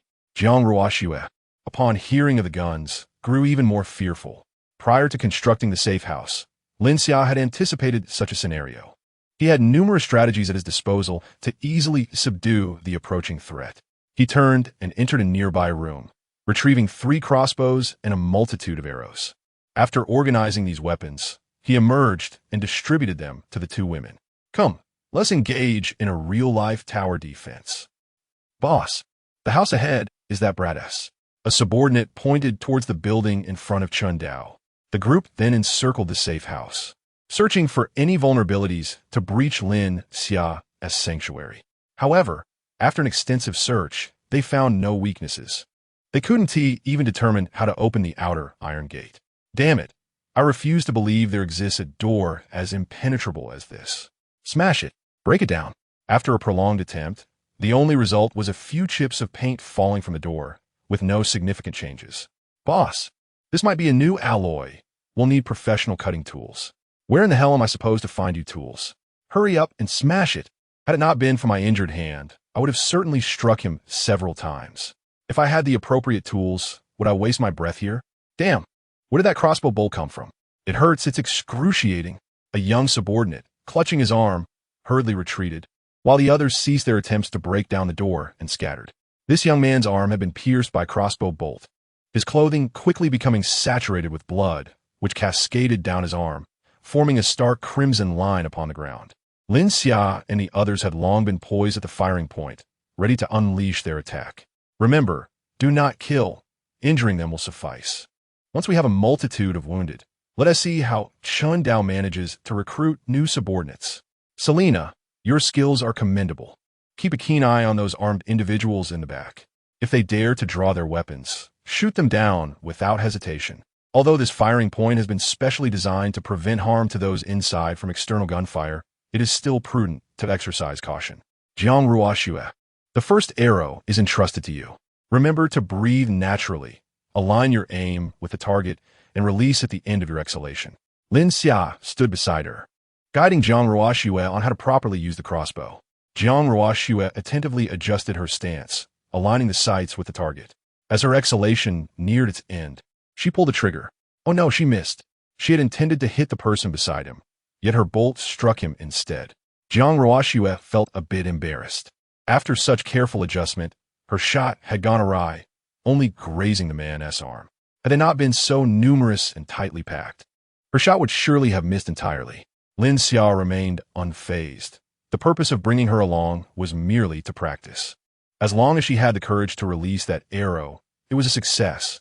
It seemed that Jiang Ruoxue was quite capable, not displaying undue compassion. In such moments, weakness would only endanger oneself. Subsequently, everyone was free to shoot, engaging in a playful exchange. If they wished to attack us, they must be prepared for retaliation. Lin Xia then identified her target and pulled the trigger. Ah, my leg. A young subordinate collapsed to the ground, clutching his leg as blood gushed forth. This is rather awkward.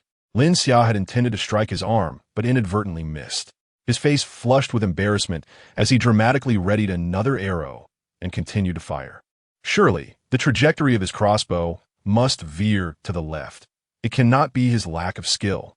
Selena, on the other hand, was far more reliable, swift and accurate, consistently hitting the right arm. She began targeting enemies from a distance while leaving the closer adversaries for the two of them to practice on. Being struck in the limbs would not be fatal, yet would effectively render them combat ineffective. Inflicting more injuries would serve to frustrate Chun Dao.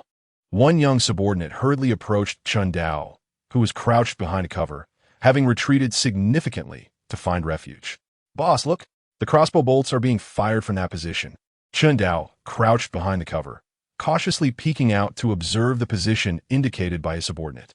Indeed, another crossbow bolt was launched from that very spot. "Damn it, I finally have you in my sights. Xiong-san, did you see the firing point? Think of a way to take a shot and let them know our prowess." Xiong-san surveyed the location, drew his pistol, and handed it to Xiong-san. "Boss, rest assured, my marksmanship is impeccable." He then carefully edged out from behind the cover, raising his pistol, ready to strike at the firing point. However, Selena had been watching intently. The moment Xiong-san emerged, he fell within her crosshairs. After a brief moment of contemplation, she adjusted her aim slightly downward and squeezed the trigger. With a swift whoosh, the crossbow bolt struck the vulnerable part of the pistol, shattering it into fragments. Xiong-san, caught off guard, felt his weapon wrenched from his grasp by an overwhelming force, followed by the sound of parts clattering to the ground. As he turned his head to comprehend the situation, another bolt followed swiftly, piercing through his temple, embedding itself deep within his skull, leaving only the fletching visible. Xiong-san's expression was frozen in a look of bewilderment, and he slowly collapsed to the ground before Chun Dao, his eyes turned upward, silently pleading for understanding.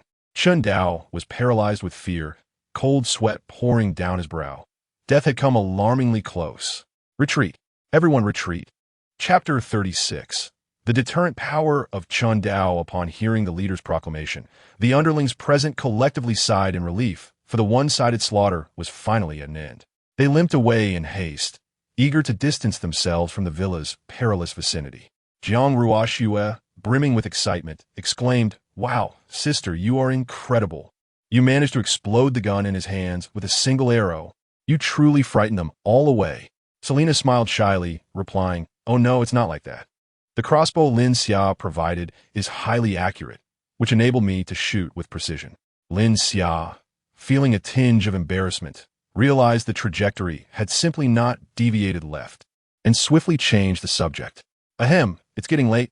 We should have lunch. Is there anything you all wish to eat?" Meanwhile, in the adjacent villa, a mother and daughter, initially startled by the ruckus caused by the thugs, cautiously retreated to a concealed corner of the basement to assess the situation.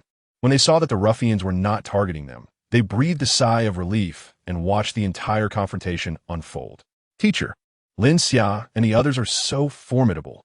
With so many thugs, they didn't even manage to breach the outer door, yet so many were injured." The school beauty remarked with exuberance.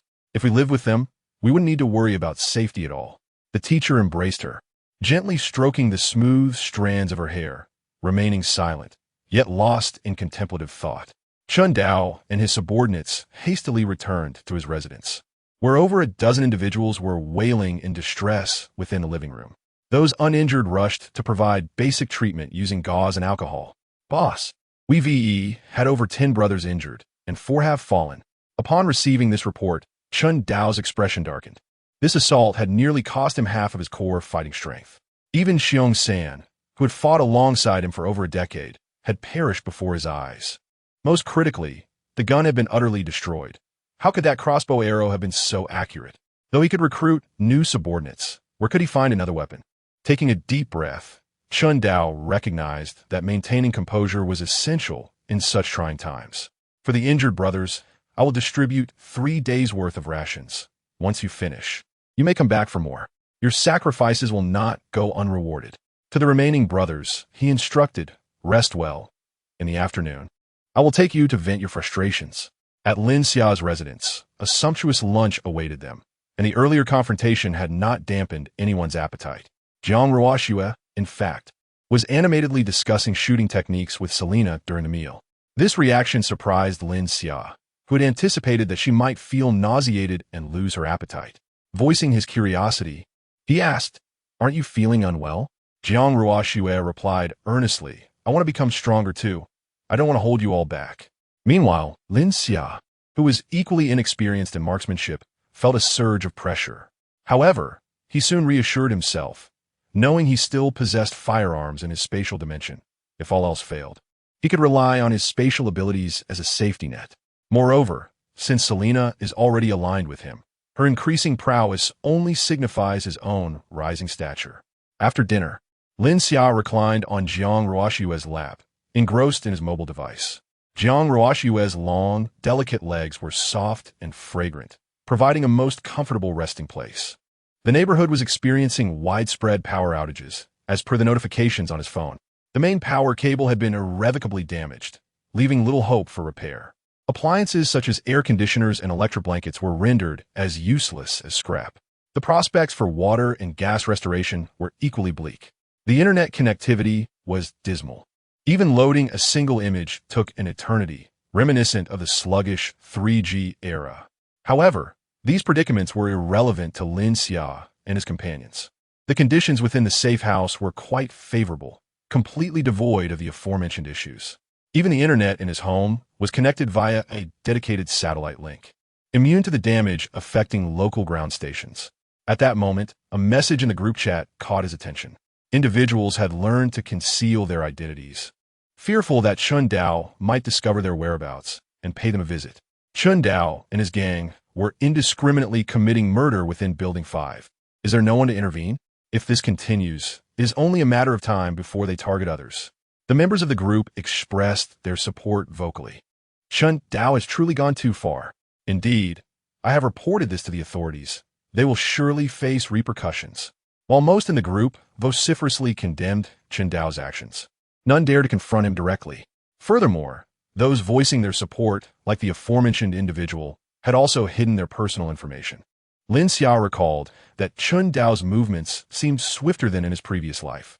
Back then, after raiding the supplies from the exchange, they had been relatively quiet for a few days before embarking on a spree of brazen robbery and murder akin to today's chaos.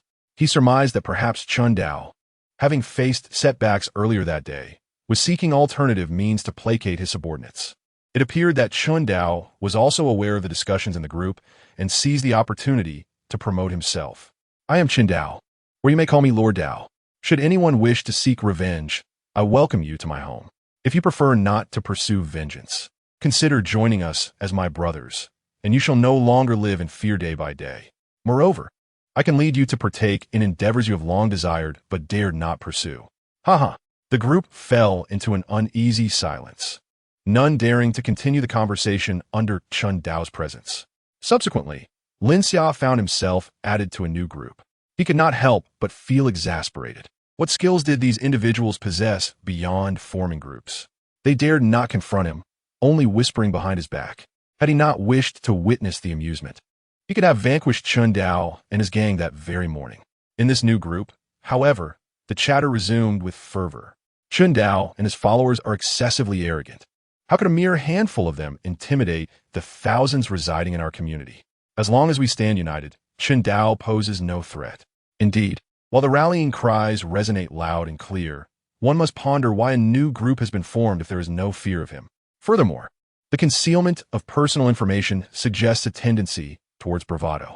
I propose we establish an anti-Chun Dao alliance, a coalition of vigilance and mutual support to confront violence together.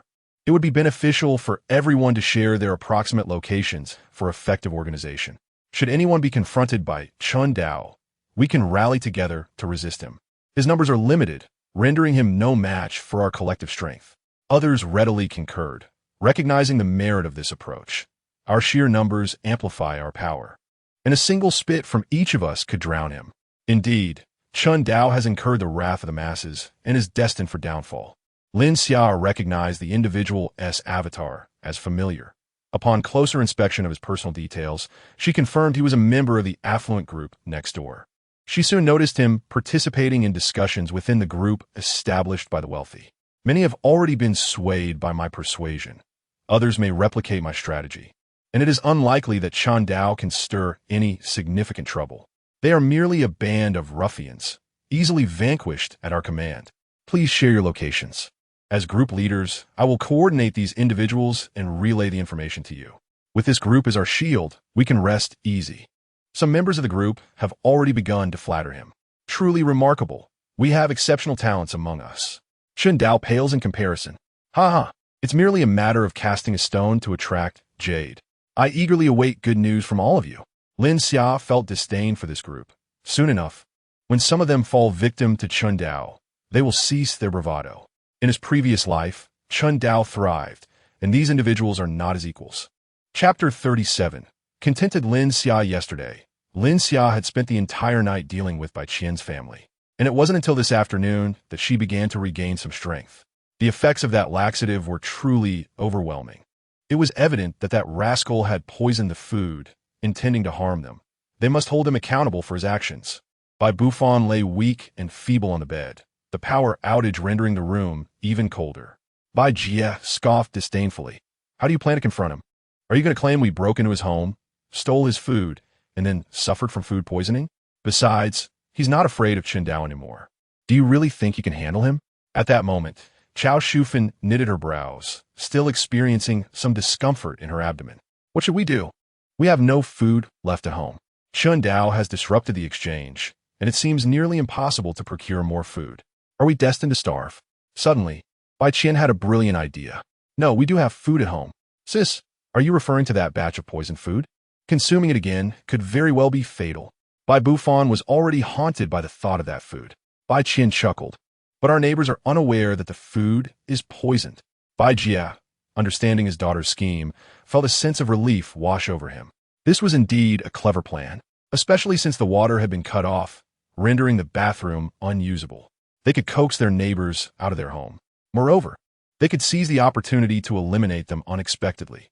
After all, Chun Dao was already committing murder, and they could easily frame him for this as well. Chao Shufan, disregarding her pain, hastily got up. I'll reheat last night's meal and bring it to our neighbors. They won't be able to resist eating it while it's still warm. The others chuckled in agreement, searching for suitable weapons. Once the neighbors fell into their trap, they would act decisively. They had been on the brink of starvation for 2 days, and if they couldn't find food soon, they would perish. Their desperation for sustenance was palpable. Everything unfolded as they had anticipated, even more effortlessly than they had imagined, for there was only this one neighbor living on their floor. The other rooms were unoccupied. They had never paid much attention to the neighbor situation until the laxative forced them out. To their surprise, they found only 2 elderly individuals residing there. In an unexpected turn of events, the elderly couple made no sound and were ruthlessly slain by Bai Qian's family. Bai Bufan wore a triumphant expression, seemingly unfazed by the fact that he had just taken the lives of 2 elderly people. After all this trouble, had I known the neighbors were just these 2 old folks, I would have stormed in sooner. Chao Shufan rummaged through the neighbors' meager food supplies, a look of disappointment on her face. It's a pity they don't have much food left. It won't last long. Bai Jie, however, remained unfazed. What is there to fear? With this method at our disposal, our family will never go hungry again. Their desires swelled uncontrollably at this moment, rendering the act of murder inconsequential in their eyes. No wonder this family managed to survive for such a long time in their previous life. A week gradually slipped by. In Lin Xia's vicinity, the residents were scarce, resulting in a serene atmosphere. Meanwhile, on Chun Dao's side, there had been no significant movements, and the conversations within the owners' group had dwindled considerably. The community had descended into an eerie tranquility. However, beneath the calm surface, tumultuous currents roiled. Just last night, Selena had entrusted herself to him. After a night of relentless activity, Lin Xia felt invigorated rather than fatigued. Upon waking in the morning and inspecting the safe house, he immersed himself in gaming for the entire morning. Approaching noon, the 2 women finally emerged from their room, seemingly just after a shower, their hair wrapped in towels. With nothing pressing to attend to, they were in no rush to dry their hair. They had completely submitted to the situation. Before the arrival of the new sister, it would be prudent to explore alternative techniques with Jiang Ruoxue. They could scarcely endure another night like the previous one. Seeing Jiang Ruoxue and the others come out, Lin Xia set aside his game controller and invited them to sit at the dining table. He retrieved the preheated meals from the kitchen, feeling a sense of duty to serve them after their exhausting night. Thus commenced a lavish and sumptuous lunch, and he felt an overwhelming sense of satisfaction. This was indeed the essence of life. The weather outside had stabilized, hovering around -70 degrees during the day, not significantly different from the previous life. The snowfall had lost its relentless nature. The accumulated snow outside had reached a height equivalent to 3 stories. Were it not for Lin Xia discreetly utilizing his abilities to remove some of the snow, the safe house's snow removal system would have struggled to manage such an accumulation. In a few days, when the snowfall ceased, he could venture out with his professional gear to explore. In his previous life, he had been confined to a tiny room, unaware of what lay beyond. He wondered how Su Mu Yin was faring now. He found himself genuinely missing her culinary skills. Chapter 38. The greedy tycoon, the wealthy individual residing next to Lin Xia, is currently enduring a rather dismal existence. Though his provisions are sufficient, his heating resources are alarmingly scarce. Just last night, he exhausted the last remnants of fuel. The indoor temperature has plummeted to over 10 degrees below zero. The greatest hardship he has ever faced in his life was the discomfort he experienced while sipping coffee. The present living conditions are utterly unbearable, far worse than death itself. Did you observe any lights emanating from next door last night? The tycoon huddled in bed, his weary gaze fixed upon the mother-daughter duo before him, both appearing increasingly gaunt. The cold had sapped his desire to torment them, and he now merely allocated them a meager portion of food each day to ensure they did not perish from hunger. Indeed, during the night, one could see lights illuminating his home, casting a glow upon the snow blanketing the ground, a striking sight. The teacher tightly embraced the school beauty, both shivering from the cold, relying solely on this embrace for warmth, in an effort to assert his worth. The teacher had informed Jiang Ruoxue of the situation the previous night, thus fearing no repercussions from the tycoon. The tycoon pondered deeply. The power had been out for an entire week, yet his neighbors still had sufficient electricity for lighting. He was certain there was some form of power generation equipment in use. With such an abundance of food at his disposal, a mutually beneficial exchange could easily be arranged. He retrieved his phone and initiated a private chat with Lin Xia from the group. Hello, I am your neighbor and the administrator of this mutual assistance group. I noticed that you still have electricity. Do you possess a generator? I would be willing to trade for it, offering you many valuable items in return. Lin Xia, upon reading the message, could not help but chuckle. Food and heating are the two paramount pillars of survival at present. And this man dares to request my generator so brazenly? What audacity! Jiang Ruoxue also caught sight of the tycoon's message and added, he has run out of fuel for his heating system and is now eyeing our resources. The teacher informed me of this yesterday, but we were too preoccupied last night for me to mention it to you. Jiang Ruoxue could not help but reminisce about the frenzied battle from the previous night. Even now, her body felt weak. At that moment, there was little room in her mind for other thoughts. Aware of the tycoon's predicament, Lin Xia felt even less inclined to accommodate him. This old fellow dares to approach me so arrogantly while in need?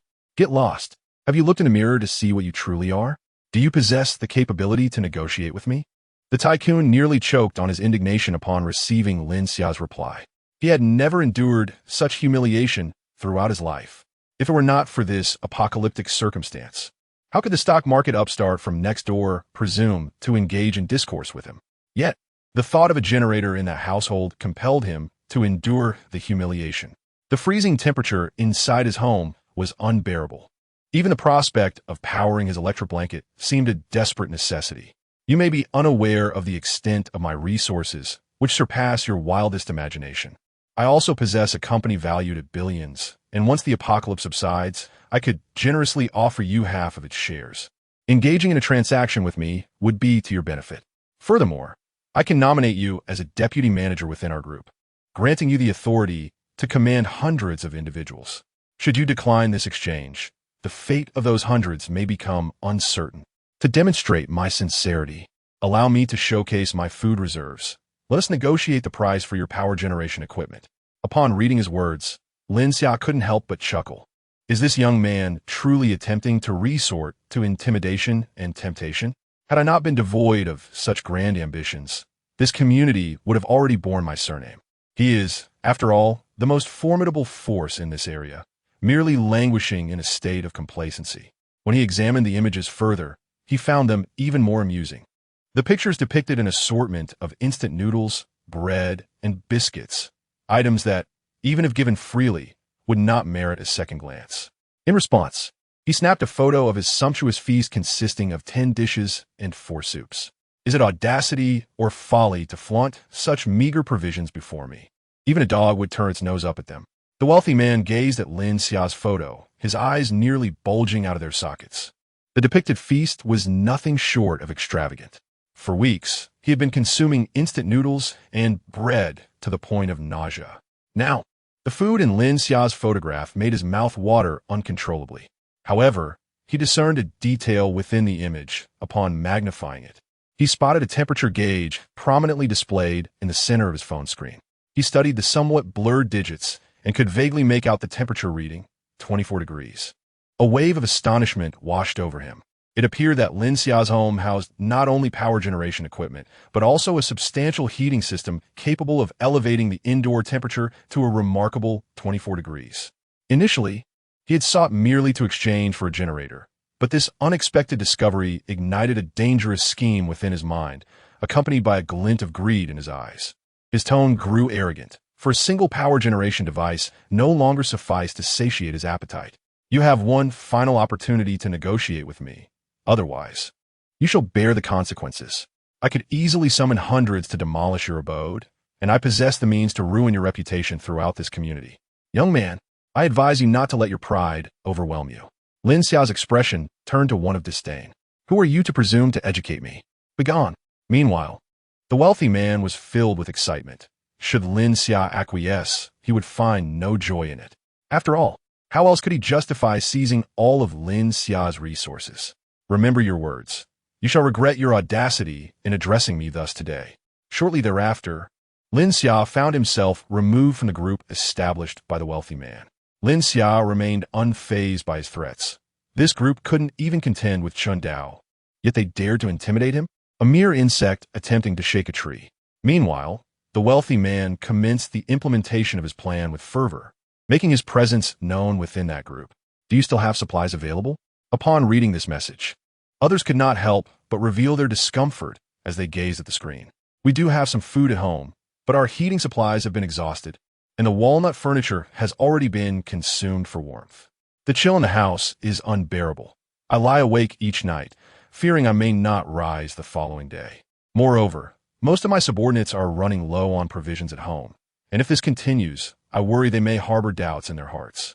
Indeed, my subordinates have recently been rather silent in the group chat, which has led me to suspect they may have formed another group to conspire against me. A smirk appeared at the corner of the wealthy man's mouth, for their circumstances aligned closely with his expectations. I have a splendid idea. He then shared photos of Lin Xia's lunch and the indoor temperature in the group. Goodness, why are you posting such tempting images in the group? Especially those from before the apocalypse. I can no longer bear to look at past food videos and photos, fearing it may drive me to madness. Wait, something is amiss. Look at the timestamp on this photo. The image was just taken. This revelation stirred a significant uproar in the group. Indeed, this defies logic. Where could such a paradise exist now? Is this the home of the group leader? How impressive. I still have plenty of supplies at home and am willing to contribute them all, provided the group leader can spare me a room in your abode. Group leader. I would be content with a mere doghouse. Goodness, are you all vying for attention? Group leader, take a look at me. I would be satisfied with a dog cage, and I could even offer you the 3 enchanting beauties I have managed to gather. Chapter 39. Preparations before the war. The wealthy individual regarded the words of this person with disdain. One of his stature could hardly be without exquisite beauties in his company. Had he not indulged excessively in his youth, he would not now be suffering from such health issues. Moreover, the 2 exquisite canaries in his possession were the result of his meticulous selection. It was inconceivable that mere women procured casually from the neighborhood could rival them. While one may question his character, his aesthetic judgment was beyond reproach. However, the most pressing concern at present was to resolve his heating predicament. If this continued, he would surely perish from the cold. Indeed, the photograph was taken today, yet depicted not his home, but that of his neighbor. I had just communicated with him. Being of advanced age and in declining health, I intended to offer numerous precious resources in exchange for a room to secure shelter. To my dismay, this young man displayed no respect for the elderly, callously observing my potential demise without a hint of compassion. I was not withholding money or resources. Rather, he responded with harsh words, taking advantage of my age. Although no one in the group spoke up, their expressions conveyed disdain. After all, he was merely a beggar. Yet he acted with such pretentiousness. It became evident that it was not the elderly who had turned corrupt, but rather the corrupt who had simply aged. His home, replete with ample resources and warmth, stood in stark contrast to my plight. It is clear to us all that this calamity may not cease. Food and warmth are our currency for survival. Eventually, our supplies will dwindle, and what shall we do then? Thus, we must prepare for the worst. My neighbor's household, consisting of only a few individuals, was unnecessarily occupying a vast space, an egregious waste of resources. I propose that we convert that villa into our survival base. Individuals of our caliber should cherish our lives, preserving the spark of humanity's future. Others in the group began to grasp the leader's intentions. He was advocating for the collective welfare. Should this disaster persist, the resources in that household would merely be consumed until depleted. Who could say the leader was malicious? Truly, he was remarkable. We vowed to follow him to the end. The leader was right. Such a splendid house should be occupied by those of virtue. The depths of that house were profound, and if that young man could not manage it, it should be entrusted to us, the future torchbearers of humanity. I have devised a plan that would allow us to acquire this house without bloodshed. We can fabricate some accusations against him, and then let his foolish followers handle the dirty work while we reap the benefits. This idea is excellent. Those individuals can be easily manipulated into acting like impassioned fools. Leader, when shall we proceed with this? We can hardly wait to reside in that warm villa. The wealthy individual observed the discussions within the group and smiled faintly. The morale was indeed salvageable. The young man next door was still too impetuous, failing to comprehend the essence of coexistence in harmony. It was imperative that he be made to witness the might of the people's iron fist. Meanwhile, Chun Dao received a report from his subordinate. Boss, those individuals in the wealthy group are contemplating an attack on Lin Xia. Should we seize this opportunity to loot? This informant was originally a mold that Chun Dao had embedded within the wealthy circle, with plans to exploit these affluent individuals in the coming days. After all, the resources of a single wealthy family could equate to those of dozens of ordinary families. However, the sheer number of their guards had posed a considerable challenge, causing him some distress. The timing of this information was impeccable. They could capitalize on the clash between these two factions to execute a grand heist. When the clam and the heron vie for supremacy, the fisherman reaps the rewards. If the wealthy emerge victorious, Lin Xia's residence and the resources of these individuals would become his. If they falter, with Lin Xia aiding them in their violent endeavors, seizing the resources would be even more effortless. Regardless of the outcome, it was a matter of winning big or small. Chun Dao could not help but burst into hearty laughter. This was undoubtedly the best news he had received in some time. He thought darkly to himself, Lin Xia, let us settle both old grievances and new. He instructed the team leaders to assemble in 10 minutes for a meeting. Meanwhile, the teacher was also filled with concern. As she was part of this group, she typically assisted the wealthy in managing affairs and relayed any significant intelligence to them promptly. From her vantage point, she noticed the record of Lin Xia being expelled from the group. He could not possibly suspect that these individuals were scheming against him. Observing the equally troubled expression of the campus belle, she resolved to take action. She would treat this information as a declaration of allegiance, hoping Lin Xia could lead them both out of their plight. She had previously discussed such matters with Jiang Ruoxue, who had expressed no objection to their collaboration, provided they showcased their equivalent value. Now, an opportune moment had presented itself. Upon receiving her message, Jiang Ruoxue hurriedly sought out Lin Xia, her face a mask of anxiety. Their hearts are utterly corrupt. They clearly intend to act as robbers, yet they cloak their intentions in such lofty justifications. It's utterly shameless. She continued, her brow furrowing with concern. What if they rally hundreds against us? Can our house withstand such an assault? Perhaps I should send this screenshot to the larger group, in hopes that those who are unaware of the truth will refrain from attacking us. Selena also wore a worried expression. Lin, the three of us with crossbows may find it exceedingly difficult to fend off hundreds of attackers. Perhaps I could stealthily infiltrate the wealthy man's residence and eliminate him.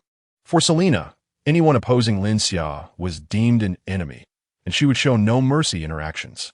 Lin Xia couldn't help but reflect. As expected from someone seasoned in the battlefield, her approach was nothing short of an assassination mission. He embraced two stunning beauties, one on each side, planting a kiss on each. Even if you were to share screenshots in the group, they could easily dismiss them as fabricated chat records. Even if he were to eliminate that wealthy individual, the seeds of greed had already been sown in people's hearts. Killing him would only attract more individuals seeking to profit. Moreover, you both greatly underestimate the defensive capabilities of my safe house. Even if we remain idle, they would never breach our sanctuary. Additionally, I possess other secret weapons. Lin Xia subsequently departed from the living room and retrieved the firearms he had meticulously prepared in his space. Upon seeing the 3 rifles and 3 handguns laid out on the table, Jiang Ruoxue was taken aback. Cautiously, she touched them, feeling their cold, hard surfaces. Could these possibly be models? Real guns? We have firearms at home. Selena's reaction was more direct, her excitement palpable as she picked up one of the rifles from the table.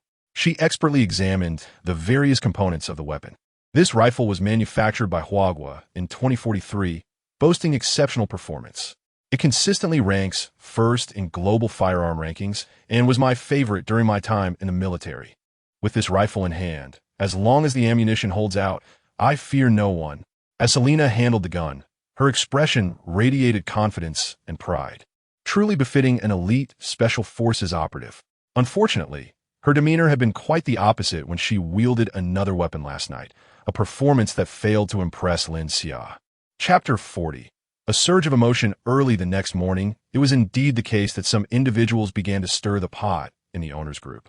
Do you know? While we suffer from hunger and cold, some are secretly indulging themselves. What burdens do we bear? It merely indicates that others are enjoying a peaceful existence on our behalf. Goodness, life must be exceedingly splendid for them. I cannot help but feel envious.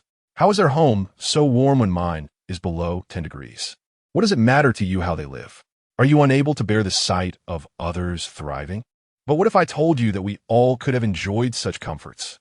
At this moment, the group members became invigorated. What is happening? Please elaborate. This person is Lin Xia, the individual who purchased a villa in our community at an exorbitant price just a few months ago. Some in the group began to recall him. Indeed, it was he who had sparked a trend in stock trading, resulting in my substantial loss of over 100,000. You consider yourself fortunate? I have heard tales of others losing their homes, ultimately falling victim to loan sharks, leading to the disintegration of families. Isn't it just a villa? Now that the temperatures have dropped, what use is it? Speculation arose. Could these photos be taken from Lin Xia's villa? The instigator continued. Indeed, over the past few months, he has lavishly renovated this villa, which many of you have likely observed. His home not only withstands the cold, but he also stockpiled a considerable amount of food. He must have been privy to insider information regarding the impending severe cold. If he had shared this news with us in advance, our community would not have suffered such losses. Lin Xia is the executioner of so many. Yet amidst the frenzy, some rational voices emerged in opposition. How could he know before anyone else, including officials? Surely it is mere coincidence. Moreover, had he warned us of an impending apocalypse, would we have believed him? Let's not forget, it is August, typically the hottest time of the year. The provocateur was rendered speechless and in a fit of anger. He retorted, this person must be in cahoots with Lin Xia, deliberately speaking in his favor. Lin Xia, I know you are watching. Have the courage to confront us. Upon uttering these words, he unleashed a barrage of insults towards Lin Xia in the group. At that moment, Lin Xia was seated at breakfast with Jiang Ruoxue and others, amusedly observing the antics of these jesters. Unexpectedly, this person began to lash out at himself. Lin Xia would not indulge them. Moral coercion aimed at him? He swiftly captured a high-definition photograph of the braised pork knuckle on the table. The skin glistened with a translucent sheen, radiating an amber hue, steam wafting above it, the aroma seemingly escaping from the photograph. Pleased with the image, Lin Xia promptly sent it to the group. I can attest, what that individual said is indeed true. I would like to share a piece of intriguing knowledge with everyone. Pork knuckle is not suitable for consumption in the morning, as it tends to be overly rich. It is advisable to savor it at midday. The group was immediately abuzz with astonishment, as it turned out that Lin Xia truly possessed a warm abode and an abundance of food. It had been quite some time since the old servant had seen the young master smile so joyfully, having arrived late. The servant humbly requested to atone for his tardiness in the young masteress' presence. A pure and innocent girl, clad in black stockings, sought a benefactor, claiming she could survive on mere leftovers, making her easy to care for, allowing young Master Lin to indulge in her whims. This image had circulated among no fewer than 10 individuals in the group. Who did they think they were fooling? Could I be tethered to the young master's household? Woof, woof, I am but a dog, capable of guarding the premises. As I observed the escalating chaos within the group, the discussions veered off course, with even admirers of Ace appearing, and the conversation strayed into disarray. The instigator of this diversion hastily redirected the topic. Lin Xia, are you aware that your selfish actions have led to the tragic fate of numerous innocent elderly and children in our community, causing them to freeze and starve? You are the perpetrator behind all this, a cold-hearted executioner.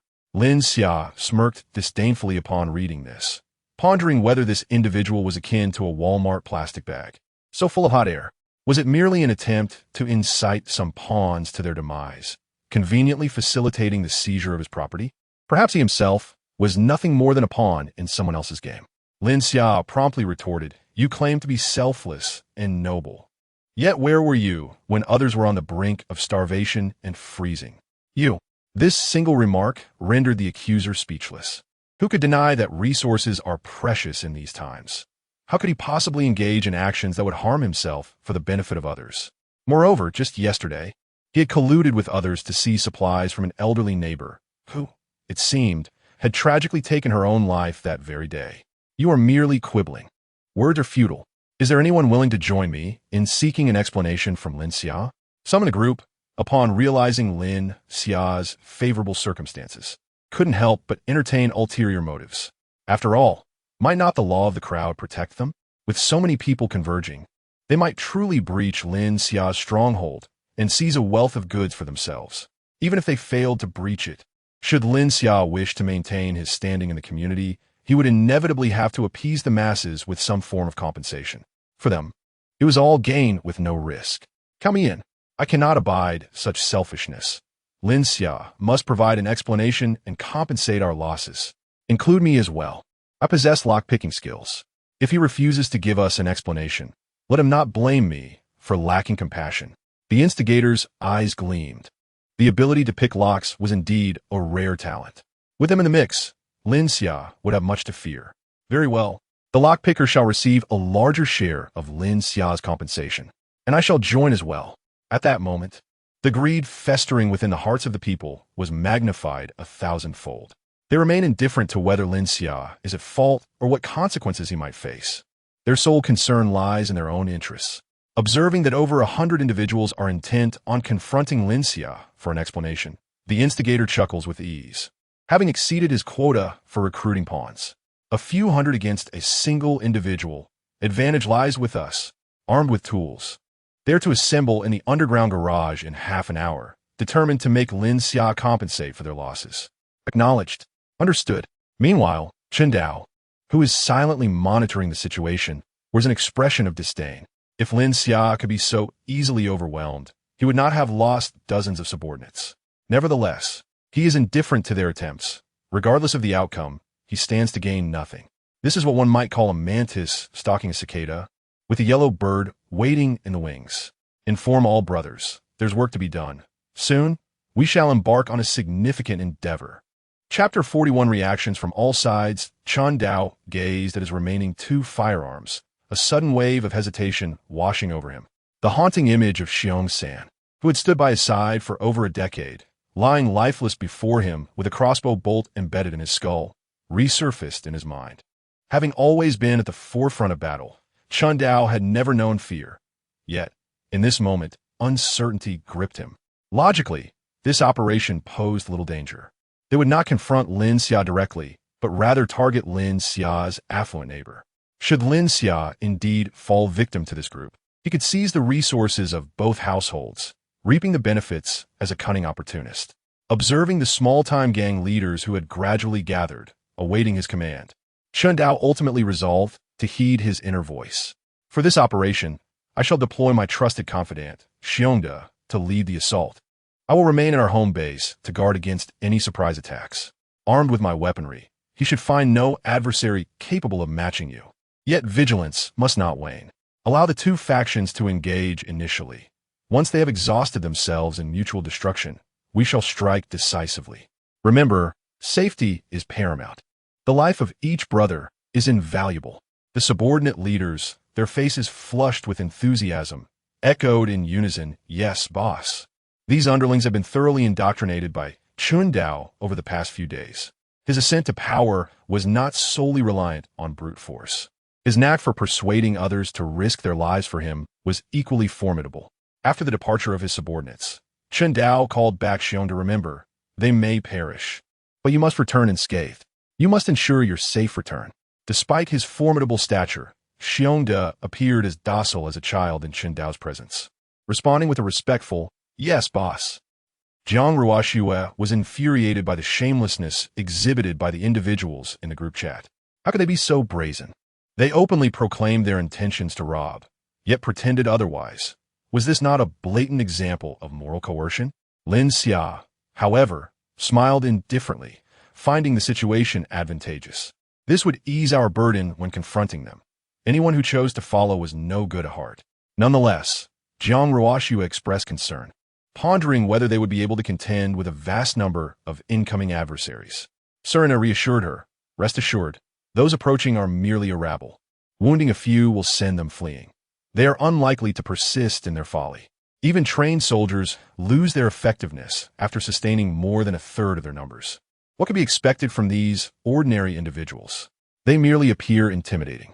Of course, this does not apply to soldiers from Huagua. Those with conviction can be truly terrifying." At that moment, the central control monitor displayed an alarming number of red dots converging upon them.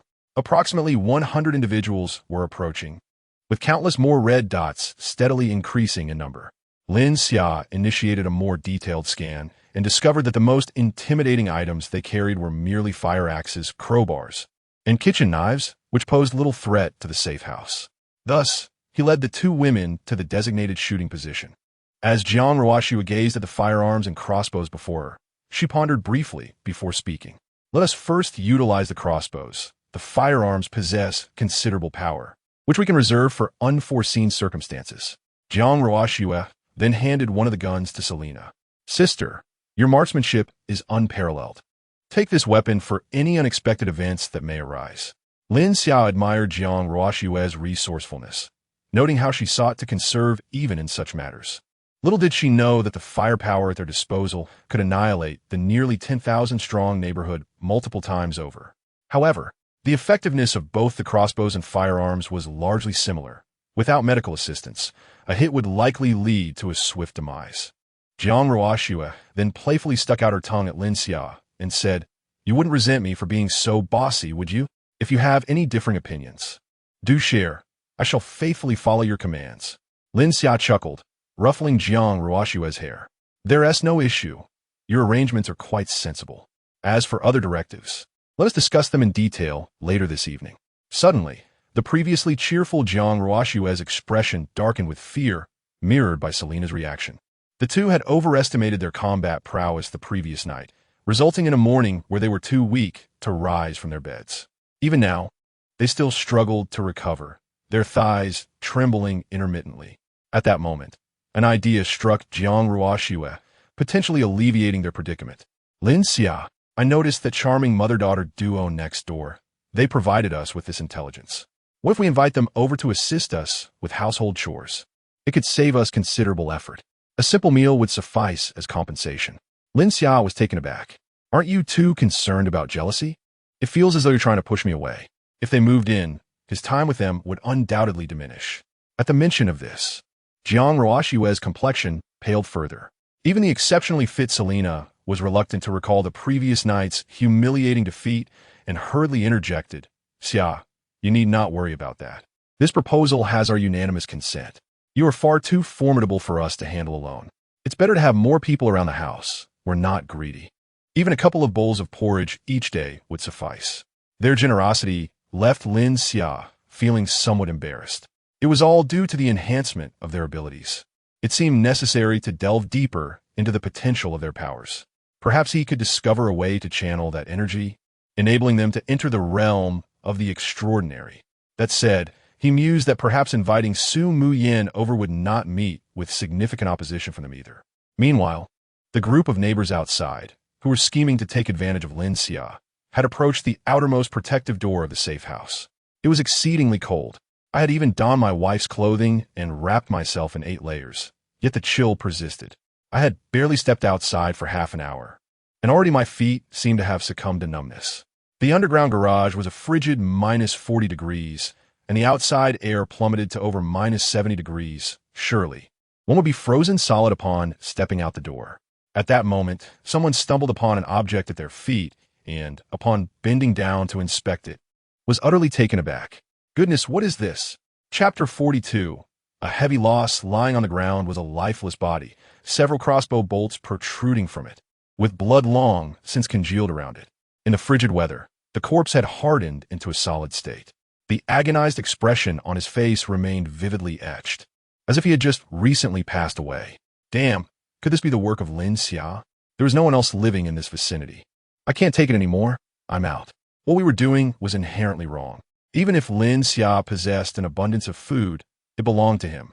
Our actions are no different from those of Chen Dao's gang. The sight of the corpse startled those who had been wavering. They merely sought to seize a moment of gain, not to risk their lives. Consequently, they shielded one another and quietly departed from the scene.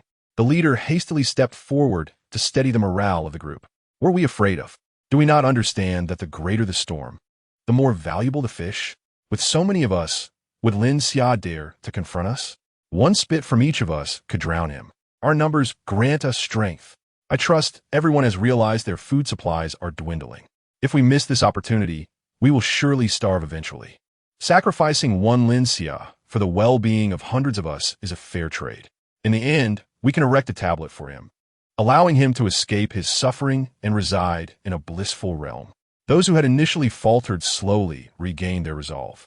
This group was never about reasoning with Lin Xia. They merely sought an excuse to turn against him. If they were to remain without food, they would scarcely endure for a few more days. However, within this cohort of hundreds, several individuals discreetly slipped away, unwilling to navigate these treacherous waters any longer. The locksmith huffed into his palm, rubbing his hands together to alleviate the stiffness in his fingers, and impatiently addressed the leader. Are we going to dawdle all day? Fortune favors the bold, while the timid perish. Are you still committed to providing me with the greatest share of supplies? Of course, absolutely, the leader replied, though internally he held a profound disdain for these individuals. They were merely his pawns. Were it not for the locksmith's skills, he would not allow him to play the fool before him. In the end, those supplies would be of no use if he were not alive to spend them.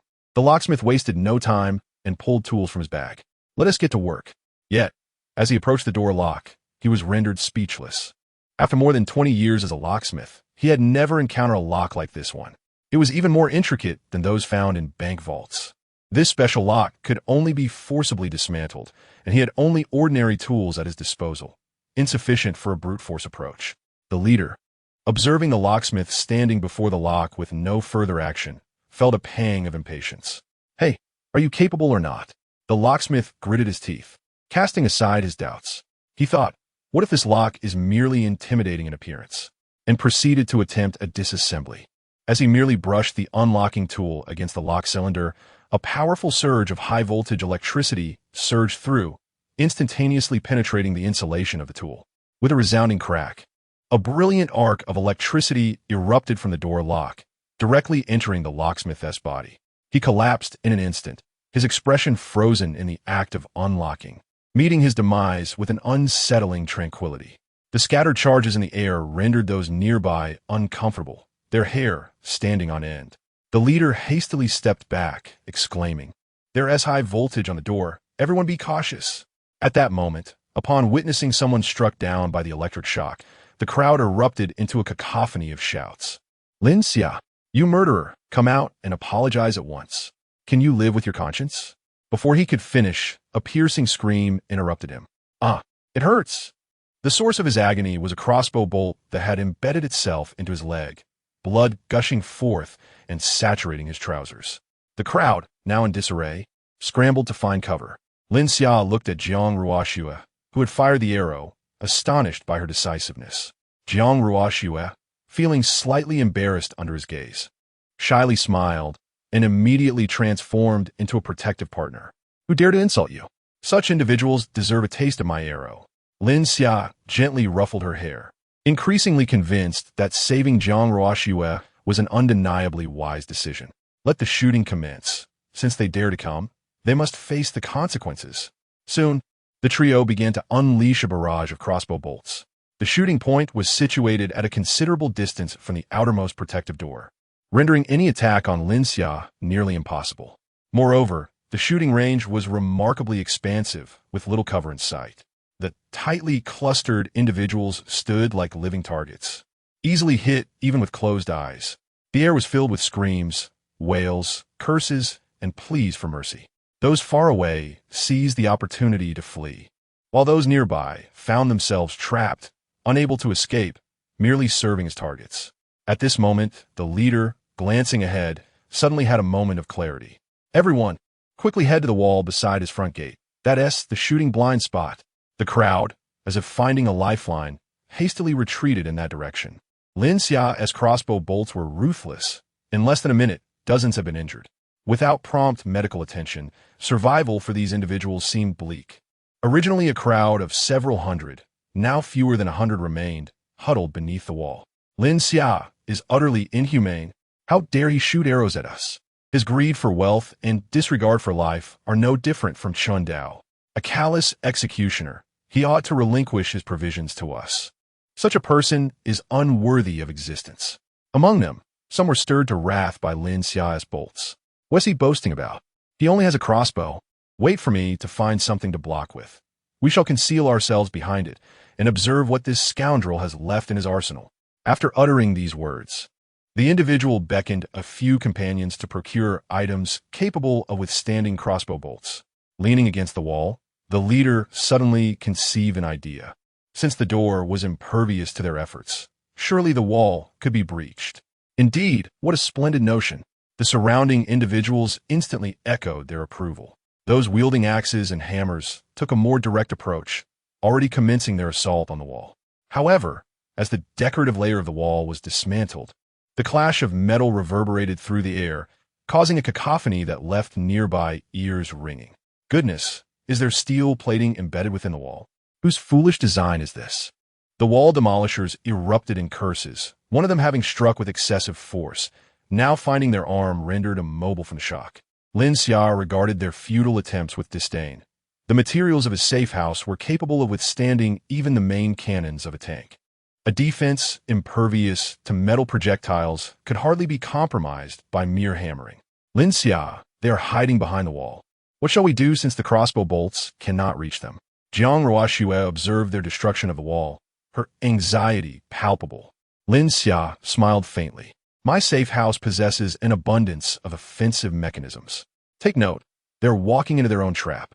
You two keep watch here while I activate the next device. Chapter 43.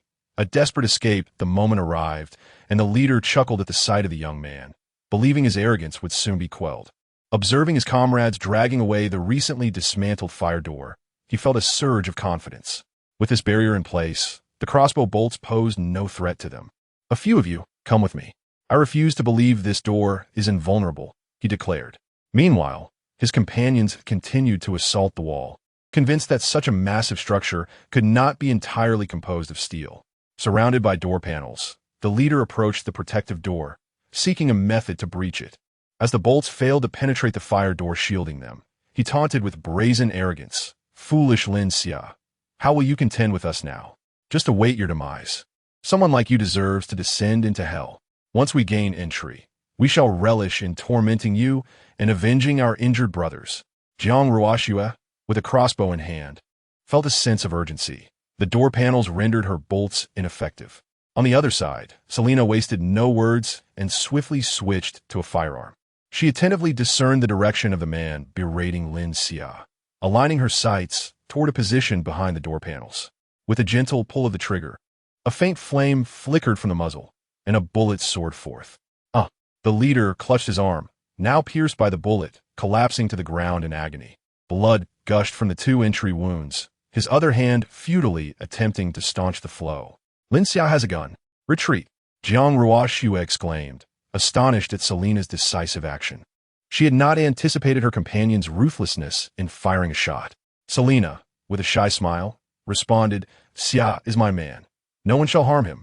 At that moment, Lin Xia had reached another firing position, where anyone near the wall fell within his line of sight.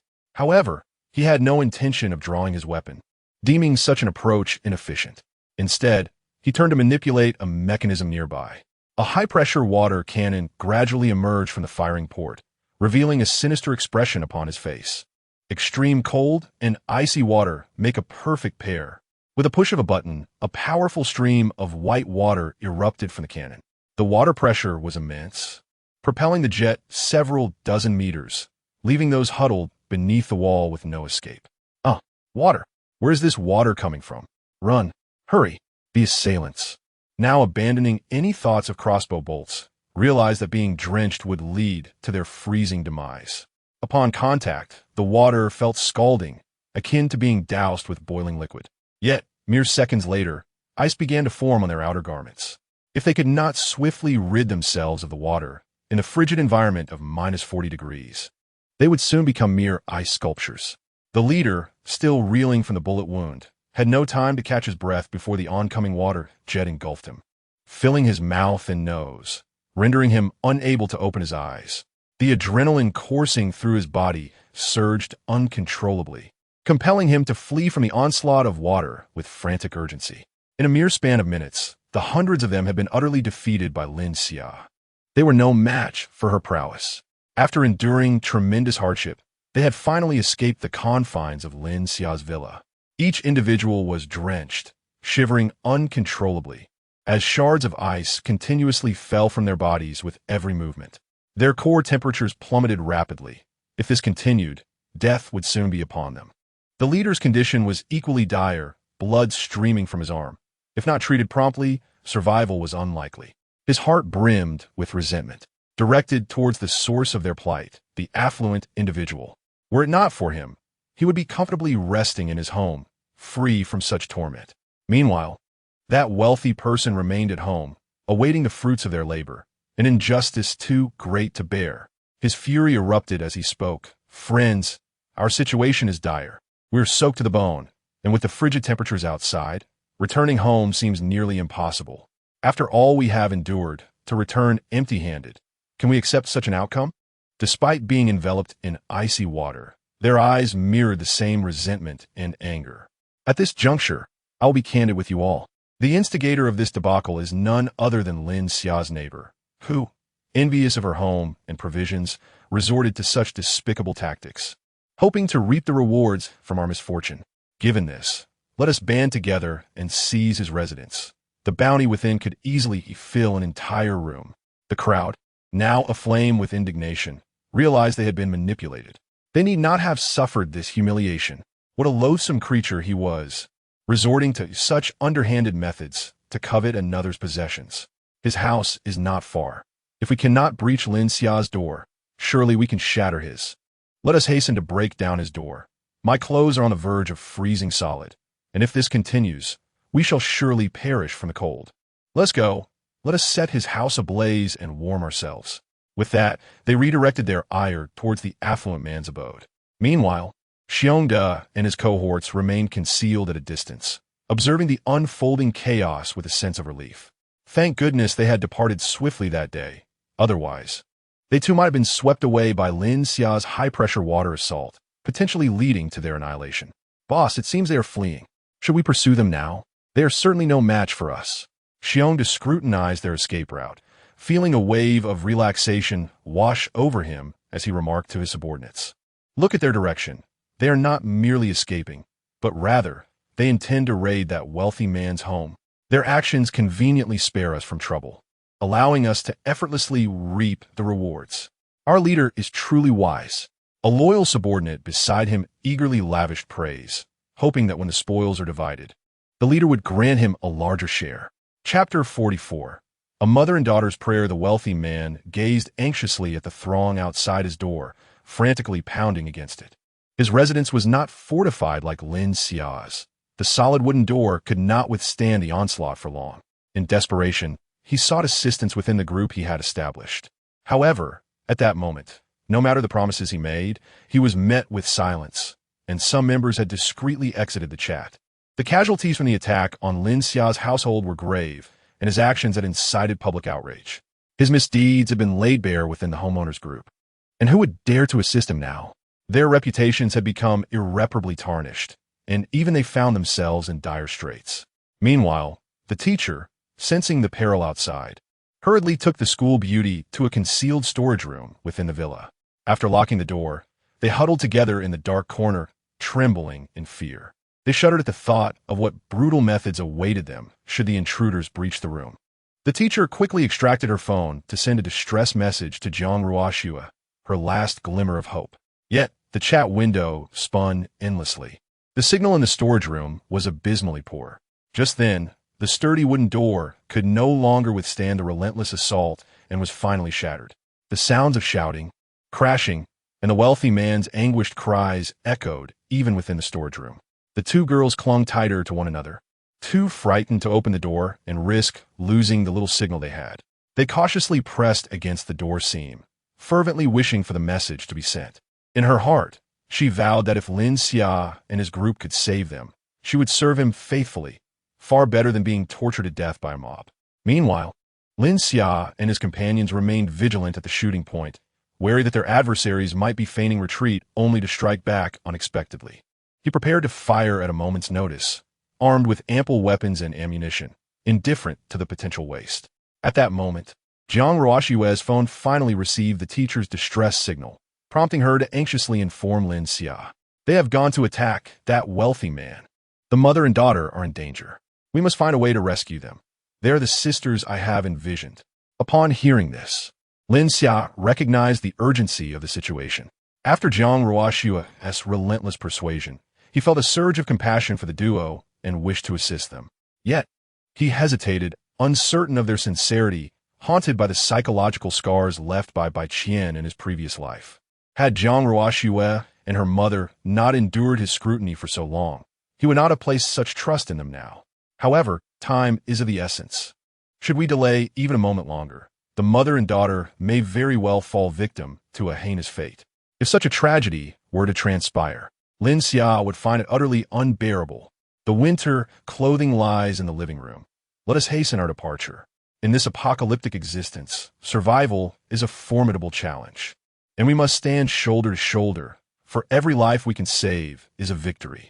Observing Lin Xia's feigned composure, Jiang Ruoxue refrained from exposing him, for he was exceedingly transparent. Wait a moment, something feels amiss.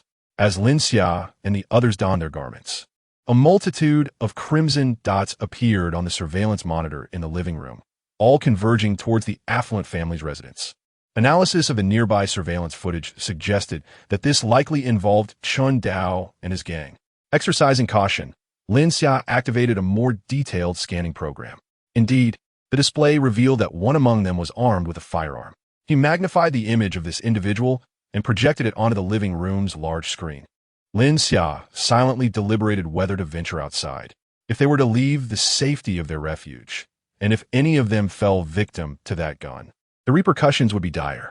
Selena seemed to sense Lin Xia's hesitation and confidently asserted, "Rest assured, I will keep a vigilant eye on this individual, ensuring he has no opportunity to strike." Lin Xia gritted his teeth. He could not remain a turtle, forever retreating into this sanctuary. In such a dystopian environment, one must eventually confront such predicaments. He could not remain stagnant forever. Moreover, possessing spatial abilities, he could erect a portal before the assailant should he dare to use his weapon. The bullets would be unable to reach them. The portal, being transparent and existing in a higher dimension, would elude the perception of ordinary individuals. Yet, Lin Xia still felt a twinge of unease. Thus, from the blind spot of the two women, he retrieved 3 bulletproof vests from his spatial storage. Better safe than sorry. Safety is paramount. In my heart, you are far more significant than all of them combined. Remember, do not sustain any injuries. The two women were deeply touched by Lin Xia's words. Realizing their importance in his heart, they silently accepted the bulletproof vests he offered, and everything was understood without the need for further words. Meanwhile, When Xiongda and his companions arrived at the affluent residence, chaos reigned supreme. They had torn down the curtains, repurposing them as towels to cleanse their bodies. Some attempted to ignite the Hainan rosewood furniture for warmth. The affluent man's lifeless body lay on the living room floor, eyes wide open in death. His expensive attire had been stripped away. At that moment, the only two words that came to Xiongda's mind were, bandits. To swiftly subdue these individuals, he fired a shot into the ceiling. Boom! The resounding gunshot drew the attention of everyone present. Yet, instead of fear, the faces of this group mirrored the excitement of wolves spotting their prey. They are clad in cotton garments, just when we were troubled about finding clothes to wear. Do these individuals intend to seize our spoils? What use is a gun when he possesses but a few bullets? We had just clawed our way back from the brink of death. We fear not even death itself, so why should we fear your mere firewood stick? Bear, gazing at the ragtag assembly before him, those shivering souls wielding crowbars, axes, and benches began to approach them slowly. This cannot be right. No, we cannot allow this motley crew to overpower us with their audacity. Brothers, charge forth. Annihilate these wretched bandits. Kill. Who fears whom? Damn it, we shall eradicate you. All the supplies here belong to us. Thus commenced a brutal skirmish, akin to dogs turning upon one another. Although Chun Dao and his comrades were fewer in number, they were equipped with superior weaponry. Most wielded sharpened swords, and they were clad in thick cotton garments, poised to wait for their adversaries to tire. On the other hand, despite their numerical advantage, their condition was far from optimal. After assaulting Lin Xia's safe haven, their stamina had been severely depleted. Now, they fought in a frigid environment, exposed to the elements. Were it not for sheer willpower, their ability to move would be in doubt. Bear and his group chose to disregard these individuals. They might not survive this day. Meanwhile, a mother and daughter concealed themselves in a storage room, trembling at the sounds of battle outside. Their fates now lay solely in the hands of others. In this apocalyptic world, human life is as fragile as grass. Should these marauders find them, they will be capable of any atrocity. The teacher stared at her phone, the plea for help still spinning in circles, silently praying. Come swiftly. Come save us. We are willing to do anything for our salvation. Chapter 45. The King of Guns Before Long. This battle, characterized by a stark disparity in strength, came to an abrupt conclusion. On the side of Xiongda, only a handful of individuals had perished, while over 10 others sustained minor injuries. The blood that stained the ground largely belonged to the opposing faction, whose condition had been exceedingly dire. Once their leaders fell effortlessly to Xiongda and his men, the remaining adversaries were utterly paralyzed by fear. They immediately knelt, imploring Xiongda for mercy, abandoning any further assault. Xiongda spat contemptuously on the ground. Wow, what nonsense! I thought you were formidable, putting on such airs. His subordinates wasted no time, promptly beginning to scavenge for resources. Upon prying open a damaged door, one of them could not contain his excitement. Boss, look, this room is filled with food. We're truly striking it rich. Xiongda hurried over, equally astonished by the bounty before him. If we ration this food, it will sustain our group of dozens for half a month. We have genuinely hit the jackpot. He swiftly assigned tasks to his men to relocate the supplies, eager to prevent any unforeseen complications. Kill all those who are kneeling and begging for mercy. You dare to harm so many of my brothers. If I don't make you suffer, it would be an injustice. To the remaining uninjured brothers, he urged, let us all put in the effort to transport these supplies back. When the time comes, I will commend you to the boss. And you shall not be overlooked in the rewards. What kind of rewards? Will there be any for us? Lin Xia and his companions appeared at the entrance. Their curiosity piqued.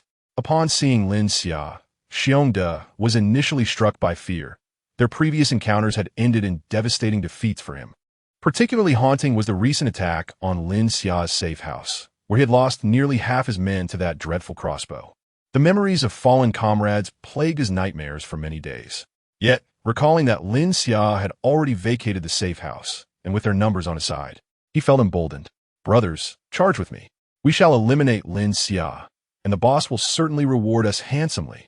As his subordinates, brimming with enthusiasm, brandished their weapons and surged towards Lin Xia, he retreated slowly, shielding his men behind him. He stealthily concealed himself behind a sofa. preparing to draw his handgun to eliminate Lin Xia. While the younger men may have been unaware, Xionda understood all too well that Lin Xia possessed exceptional combat skills. He recalled being effortlessly knocked down by a mere elbow strike during their encounter in the basement. He was no match for Lin Xia. Meanwhile, Lin Xia and Jiang Ruoxue remained remarkably composed, for Selena had already brandished a rifle equipped with a loaded magazine. Before the young men could react, Selena had already pulled the trigger. At this distance, she possessed an absolute mastery of her weapon, needing no precise aim. Bang! Bang! Bang! The gunfire erupted, flames spitting from the muzzle as bullets swiftly flew forth. Selena's marksmanship was both swift and precise. Her proficiency with firearms could truly be regarded as an art form. Not a moment too soon, each adversary met their demise with a single bullet, a crimson dot adorning their foreheads. Within mere seconds, the throng of assailants had succumbed, peacefully entering eternal slumber. Before Bear could even aim his pistol, a cacophony of gunfire erupted, leaving his subordinates sprawled lifelessly on the ground. His head, peeking out from behind the sofa, became conspicuously visible. Just as he attempted to speak, Selena's bullet found its mark, striking true to the center of his brow. The prowess of this elite Special Forces operative was undeniably evident at that moment. While one might have a chance to defeat her unarmed, the presence of a firearm rendered any such possibility moot. Lin Xia could not suppress a gulp.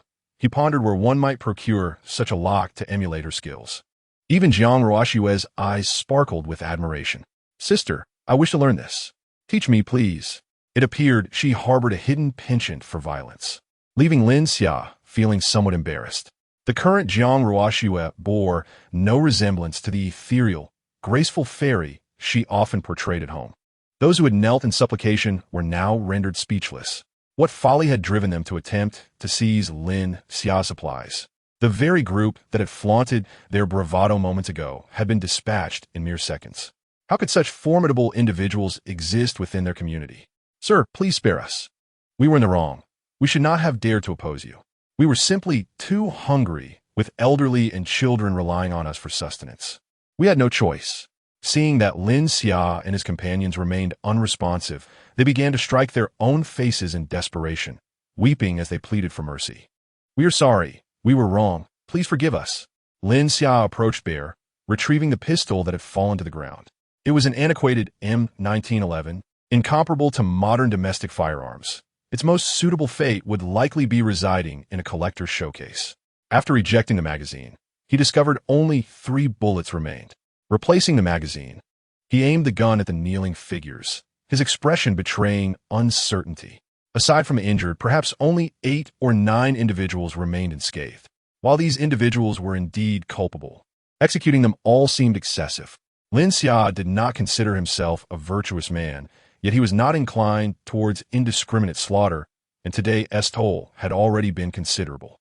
Their chance survival could be regarded as a stroke of fortune.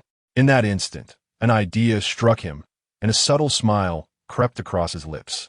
He lowered the firearm and spoke softly. "The number of lives taken today is excessive. I have no desire to continue this bloodshed. However, while capital punishment may be averted, lesser transgressions cannot go unpunished. Assist me in accomplishing a task, and I shall overlook your actions. Now, quickly find some clothing to wear. Your nakedness is rather disconcerting." Upon hearing the news that they would not meet their demise, these individuals were overcome with joy, shedding tears of relief. "Thank you, sir. Thank you," they exclaimed. "We shall don our garments at once." At that moment, Jiang Ruoxue approached, her excitement palpable as she spoke to Lin Xia while holding her phone. "I have discovered their whereabouts. They should be in the storage room at the corner of the 3rd floor. No wonder we received no messages from them. The network must have been too poor. Just now, my phone suddenly erupted with dozens of messages they had sent." Lin Xia and the others prepared to ascend to the 3rd floor to rescue the mother and daughter. As Lin Xia peered down the staircase, she observed the crowd rummaging through the clothing of the deceased. Reflecting on the scene, she addressed them, "I have meticulously counted your numbers. Should I descend and find one of you missing, I shall eliminate the remaining individuals without hesitation. Furthermore, anyone who reports a missing person will receive a reward. I am stationed on the 3rd floor. You able-bodied individuals may wish to test whether you can outrun my bullet or not." Chapter 46. The teacher faints those few who had not suffered much injury, upon hearing Lin Xia's words, abandoned their petty thoughts. Initially, they had contemplated seizing the opportunity to escape with food while Lin Xia and her group were away. Yet, in light of the current circumstances, how could they possibly flee? The injured and disabled individuals were incapable of such an escape. A single shout from them would jeopardize their lives. Although they had yet to witness Lin Xia's marksmanship, the terrifying precision of that foreign woman's shooting had left them utterly petrified. Fear gripped them. After Lin Xia and her companions had distanced themselves, Jiang Ruoxue, curious, quietly inquired of Lin Xia, "When did you manage to count those individuals?" Lin Xia offered a faint smile in response. "I merely intimidated them. I had no time to count how many there were." Selena interjected immediately. "Xia, after you spoke, I took a quick glance. There are a total of 28 of them. We shall address them accordingly." Lin Xia felt a sense of weariness wash over her. Was the ability to count so effortlessly indicative of a special forces ace's prowess? The two women heard footsteps echoing from outside, causing the teacher's heart to leap into her throat. "I am Jiang Ruoxue. I have come to rescue you. Where are you?" Following the clues from the chat records, Lin Xia and her companions had located this room. However, despite their efforts, they could not find any storage compartment. Upon recognizing Jiang Ruoxue's voice from outside, the teacher's anxious heart finally found solace, as she murmured repeatedly, "There is hope. There is hope." She then rose, activating the mechanism of the storage compartment. With a hum, the wine cabinet along the wall slid open, revealing a concealed space. The light from the room illuminated the haggard faces of the mother and daughter. It was evident that their cheeks had sunken slightly from hunger. Their skin lost its previous luster, and their hair had become somewhat tangled. Even the once plump teacher, akin to a ripe peach, no longer appeared as round and smooth. Jiang Ruoxue surveyed the teacher's entire figure. The areas that shouldn't have lost weight remain intact. This is good. A few days of proper nourishment, and she should transform into the version Lin Xia prefers. At last, we have awaited your arrival. The teacher's words were cut short as she fainted, a smile still gracing her lips. Selena, quick to act, noticed the teacher's concerning state and rushed forward, catching her before she could fall. "Teacher!" the school bell exclaimed in distress. They had endured so much hardship, and it was crucial that nothing went awry now. Jiang Ruoxue approached and grasped the school bell's hand, offering comfort. "Do not worry. Selena's medical skills are commendable. She'll be just fine." Lin Xia assisted Selena in transferring the teacher to a nearby bed. Selena examined the teacher's closed eyes with her fingers, then opened her mouth to inspect her tongue. The final step was nothing short of dramatic. Selena closed her eyes and placed her fingers on her wrist. Lin Xia felt a wave of uncertainty wash over her. Could this technique be rooted in traditional Chinese medicine? How troubling. Who had leaked such vital secrets, inherited from our ancestors, to foreign entities? Moments later, Selena reached a conclusion. Her recent malnutrition, combined with a sudden transition from a crouched position to standing, had resulted in unstable blood pressure, coupled with the recent emotional upheaval. It was no wonder she had fainted. A good rest upon regaining consciousness would suffice. It was hardly a grave issue. Noticing the astonished expressions on Lin Xia and Jiang Ruoxue's faces, Selena felt a twinge of embarrassment. Could this be considered a peculiar form of NTR? During the execution of missions, one cannot always expect adequate medical facilities. In such circumstances, traditional Chinese medicine serves as an excellent remedy. Given the absence of medical instruments, diagnosing through pulse reading seemed quite reasonable. As she spoke, her head lowered. Performing traditional medicine in front of Chinese individuals filled her with a sense of shame. Jiang Ruoxue offered comforting words, asserting that only what is recognized by the collective is truly valuable, and she believed our ancestors would take joy in this moment. It was unfortunate that some individuals in our homeland, oblivious to their fortune, treated the treasures left by our ancestors as mere dross, while venerating previous impurities as standards. Lin Xia wholeheartedly agreed. We should first return her to our place. It is far too cold here, which is detrimental to her recovery. Without their assistance, fainting in sub-zero temperatures would be tantamount to facing death. This situation could be aptly termed a death sentence postponed. Alive for now, yet in a few hours, one might find themselves cold and unresponsive. Thus, the women wasted no time, wrapping their teacher in blankets like a spring roll. Lin Xia effortlessly scooped her up in a princess carry. Though swathed in thick blankets, the weight in her arms felt less than 100 pounds. One could only imagine the extent of her starvation during this time. Why was Lin Xia so sensitive to the weight of 100 pounds? Because Jiang Ruoxue, in her natural state without clothing, weighed precisely 100 pounds. Selena's weight was slightly more, but her figure was quite well proportioned, with everything in its rightful place. Standing at 1.8 meters, Selena, while exercising alongside him, even evoked the sensation of driving a large vehicle. Subsequently, Lin Xia and the others hurriedly transported their teacher back to the safe house. Upon entering, the campus belle was taken aback. Dressed in multiple layers at home, she still trembled uncontrollably. But here, within mere minutes, her back began to perspire. She realized that her teacher had made the right call. Even living as a dog here was preferable to the so-called comfort of her former home. Having already reached the depths, the only way left is upwards. They were initially at the bottom of the abyss, and now, in an instant, they have been lifted to the clouds, soaring high.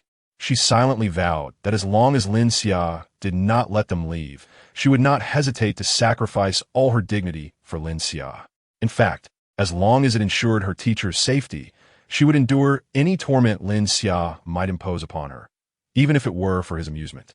Jiang Ruoxue couldn't help but chuckle as she observed Lin Xia placing the teacher, now curled up, onto the bed. Look at you now. Don't you resemble a flamboyant young master who has forcefully abducted a maiden?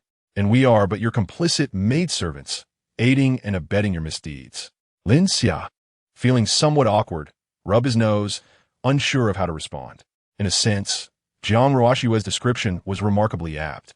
Their intentions had indeed begun in such a manner. Very well, you both stay at home and leave the matters outside to me, he said before hastily retreating. After tidying up the teacher, Jiang Ruoxue turned to the school bell. You should take a shower.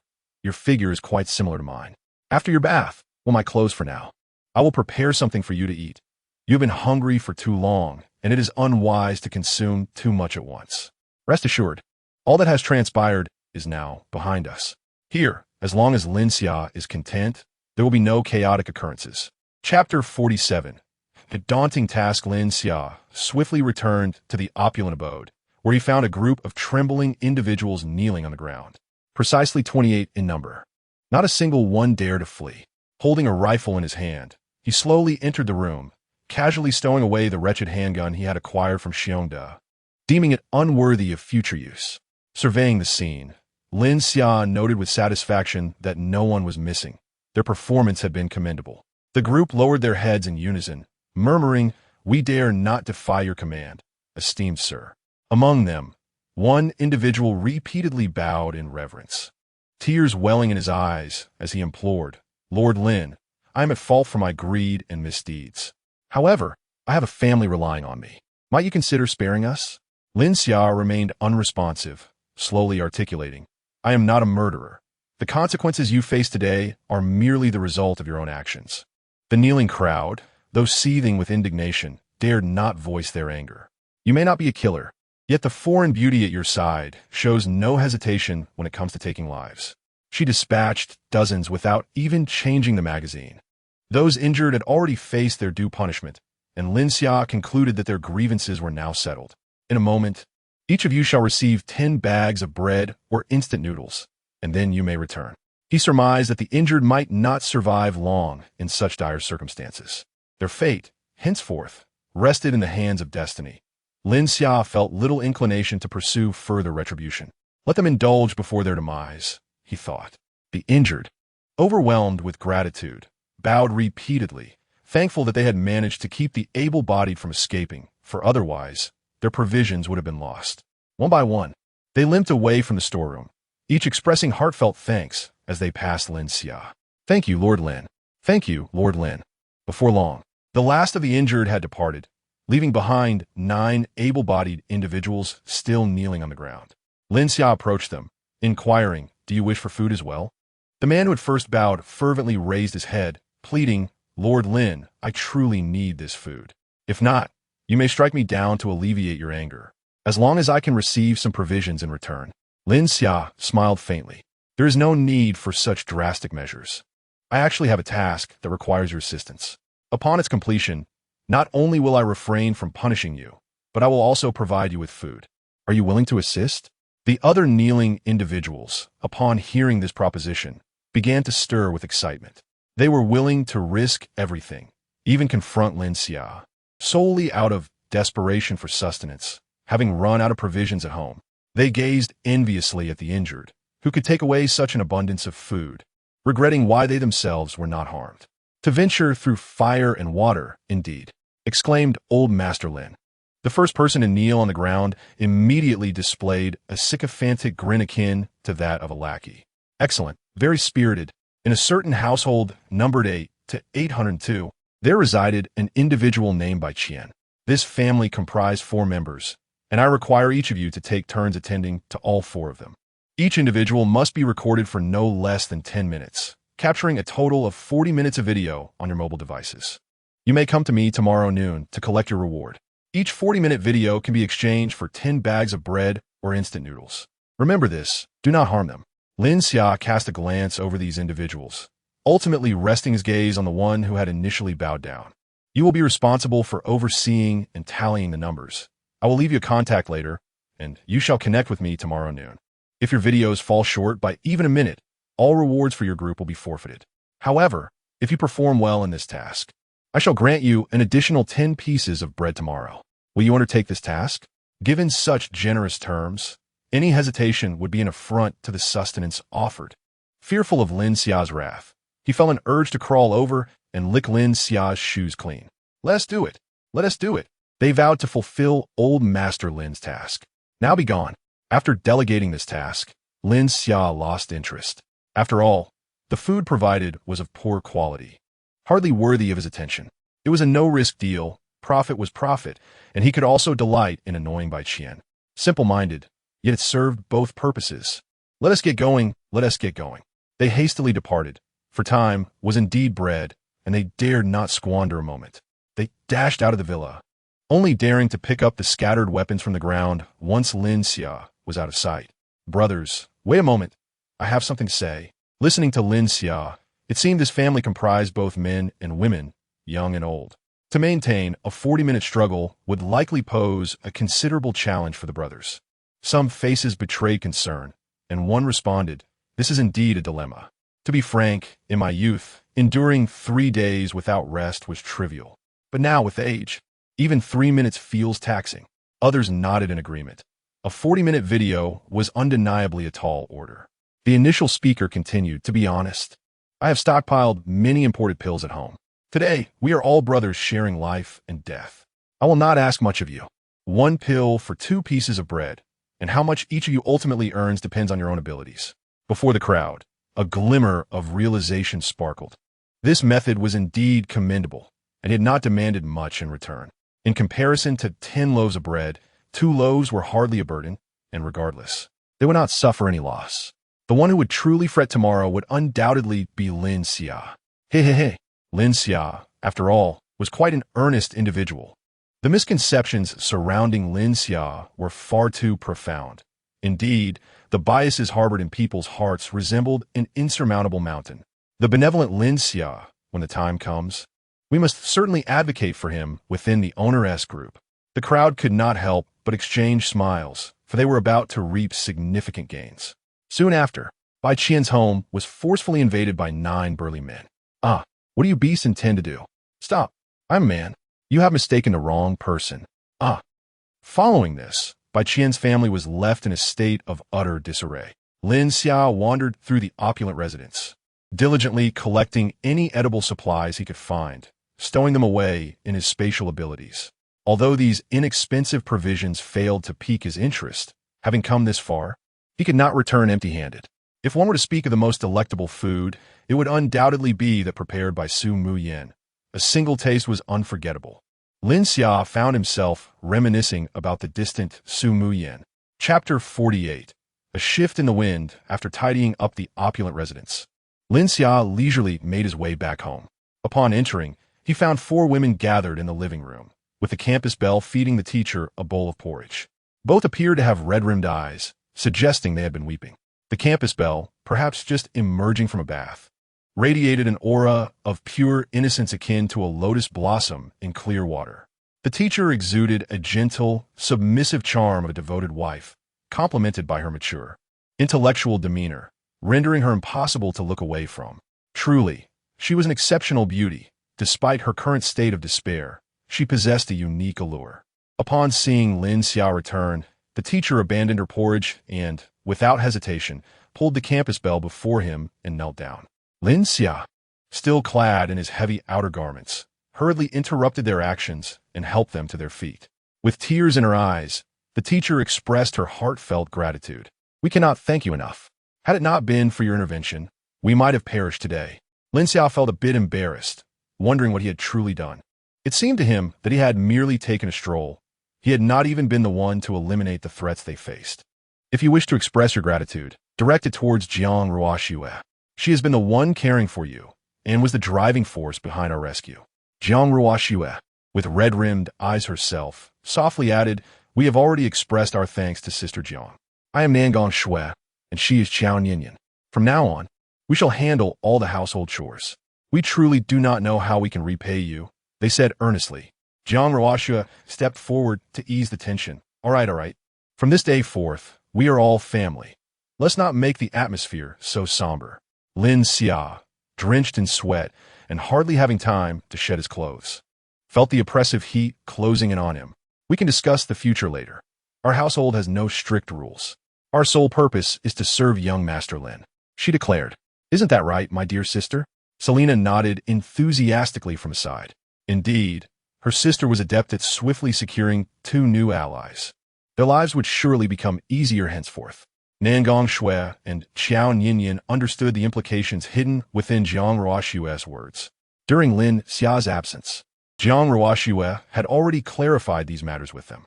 They found nothing objectionable in the arrangement, for their greatest assets were their beauty and physique.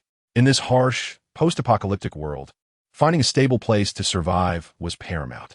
They were willing to forsake their dignity, as they could not bear to return to their previous lives. Moreover, seeing the contented expressions on Jiang Ruoxue and the others, Lin Xia seemed to promise a welcoming refuge. Thus, with rosy cheeks, Nangong Shui and Qiao Ninian began assisting Lin Xia in changing his attire, while Jiang Ruoxue cast him playful glances. With no other choice, Lin Xia spread his arms wide and surrendered to the gentle ministrations of the 2 beautiful women, to prevent them from becoming overly anxious in such an unfamiliar environment. It is essential to keep them engaged. During the change of clothes, Nangong Shui stood a bit too close and nearly had her cheek grazed by a concealed weapon hidden by Lin Xia, causing her heart to race with fright. Qiao Ninian was equally startled. Jiang Ruoxue and Selena, on the other hand, exchanged knowing smiles, relishing the thought that the other sisters would also endure the hardships they had faced. Dressed in comfortable home attire, Lin Xia reclined on the sofa, engrossed in his phone. Nangong Shui and Qiao Ninian settled beside him, sipping porridge through straws. Having not enjoyed a proper meal in quite some time, they required easily digestible food. "Lin Xia, you should check the homeowner group. Your reviews have shifted from mixed to unanimously positive," Jiang Ruoxue remarked with a smile while lifting her phone. She and Selena occupied the opposite end of the sofa, graciously yielding the prime spot next to Lin Xia to the 2 new arrivals for their convenience in eating. Fortunately, the newcomers adapted swiftly and had shed their initial awkwardness and unfamiliarity. They were gradually integrating into their new surroundings. Intrigued, Lin Xia entered the chat group to discern the nature of the discussions taking place. "Did you know that this tragic event, which has claimed so many lives, was actually instigated by some who coveted Lin Xia's resources? I can attest that if not for his benevolence in saving our lives, we would have perished. Furthermore, upon witnessing our injuries, he generously shared his food with us. He could have hoarded everything for himself, yet he chose to show compassion." At this juncture, a voice in the group raised an objection. "But weren't many of your injuries caused by Lin Xia himself? How can you still express gratitude towards him? You must possess a bit of masochistic tendencies. You know nothing. We attempted to seize Lin Xia's possessions and were justly punished. Now, with food being such a precious commodity, I need not elaborate further. Just as we were preparing to leave, Chun Dao's gang appeared, seeking to take advantage of our vulnerability and eliminate us. If it weren't for Lin Xia's noble intervention, we would likely have met our demise. Moreover, he unreservedly extended his kindness towards us, allowing us to leave and providing sustenance. He is nothing short of a saint. Is Lin Xia truly that remarkable? At this moment, the group of muscular men working at Bai Qian's residence also began to chime in. I will not tolerate any disrespect towards our esteemed Lin Xia. You simply do not comprehend his true nature. Otherwise, you would recognize his exceptional character. Allow me to share a series of photographs. Image, image, image. These images nearly turn the stomachs of some viewers. This can't possibly be human bones. This is beyond inhumane. How could anyone commit such barbarity? Despite the fervent curses directed at these individuals, the true extent of their private actions remained a mystery to all. In such an extreme environment, every individual is bound to change. To survive, they are capable of committing any act. Yet, should such matters be brought to light, they would undoubtedly incur the disdain of all. The robust man continued to speak. This is the benevolent act that Lord Lin has entrusted us with. He will not overlook any villain. Let us, through this endeavor of punishing evil and promoting good, atone for our past transgressions. Lord Lin is akin to the likes of Di, Renjia, Baozheng, and Hai Rui in our midst. Noble Lord Qing Tang. Following this, the rhythm of the fawning admirers of Lin shall commence. Lord Lin, when shall this humble servant attend to your needs? I am simply unable to contain my eagerness. Image. A pure-hearted young woman requests permission to warm Lord Lin's bed. May he grant her wish. Yet another online persona. I recall you previously masquerading as an innocent girl in black stockings, did I not? A mere change of guise, and I still recognize you. Woof woof. I beseech my master for refuge. A morsel of food is all I seek. Chapter 49. Su Muyan's situation at this moment. Lin Xia's friend requests surged to an astonishing 99. Without hesitation, he rejected them all with a single click and subsequently adjusted his account settings to prohibit any further friend additions. These individuals are truly, ugh. Suddenly, Lin Xia found himself ensnared by an inexplicable force for several seconds. Sigh. These people are simply insufferable. Nan Gongshui and Xiao Yin had just taken a large sip of porridge, inadvertently choking on it. They were kneeling by the sofa, coughing incessantly. Lin Xia hurriedly patted their backs, aiding their digestion. Jiang Ruo Shui nudged Selena's arm. Look, doesn't it remind you of how you used to be? Consuming porridge may seem simple at first glance, yet it requires finesse. One must not rush, for haste leads to failure. Selena, observing the scene before her, felt an uncanny resemblance to her own initial experiences. Perhaps this is what one might call inheritance. Thus, she fetched 2 cups of water from the table for them. Take your time, eat slowly. There's plenty of food at home, and no one is competing with you two for it. Have some water. The porridge may have been cooked too thick. Eating in such a hurried manner will surely lead to choking. The 2 girls eagerly accepted the cups of water Selena offered, quenching their thirst with large gulps. Their earlier urgency while eating had caused them to choke, the porridge lodging in their throats, rendering their faces crimson. After drinking the water, they managed to swallow it down. They took several deep breaths, gradually regaining their composure. Lin Xia felt a bit embarrassed and adjusted his pants. Nan Gongshui, standing beside him, spoke respectfully. Young master, it's still early, and we've consumed quite a bit, regaining some of our strength. Allow us to assist you in collecting the spoils from the wealthy. It would be unfortunate if someone were to sneak in and steal. Lin Xia waved his hand dismissively. There's no need to call me young master.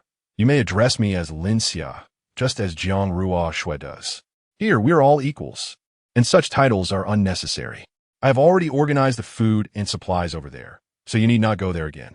Your current task is to remain at home and focus on recuperating. Jiang Ruo Shui then embraced Lin Xia's arm, allowing him to experience a gentle warmth, and turned to speak to the 2 women. Though he appears noble and righteous now, in other contexts, you will discover that the name Lin Xia can be referred to in myriad ways. I shall teach you each one in due time. She then elaborated to Lin Xia. What they refer to as spoils are the clothes they are wearing. Surely, you haven't organized those?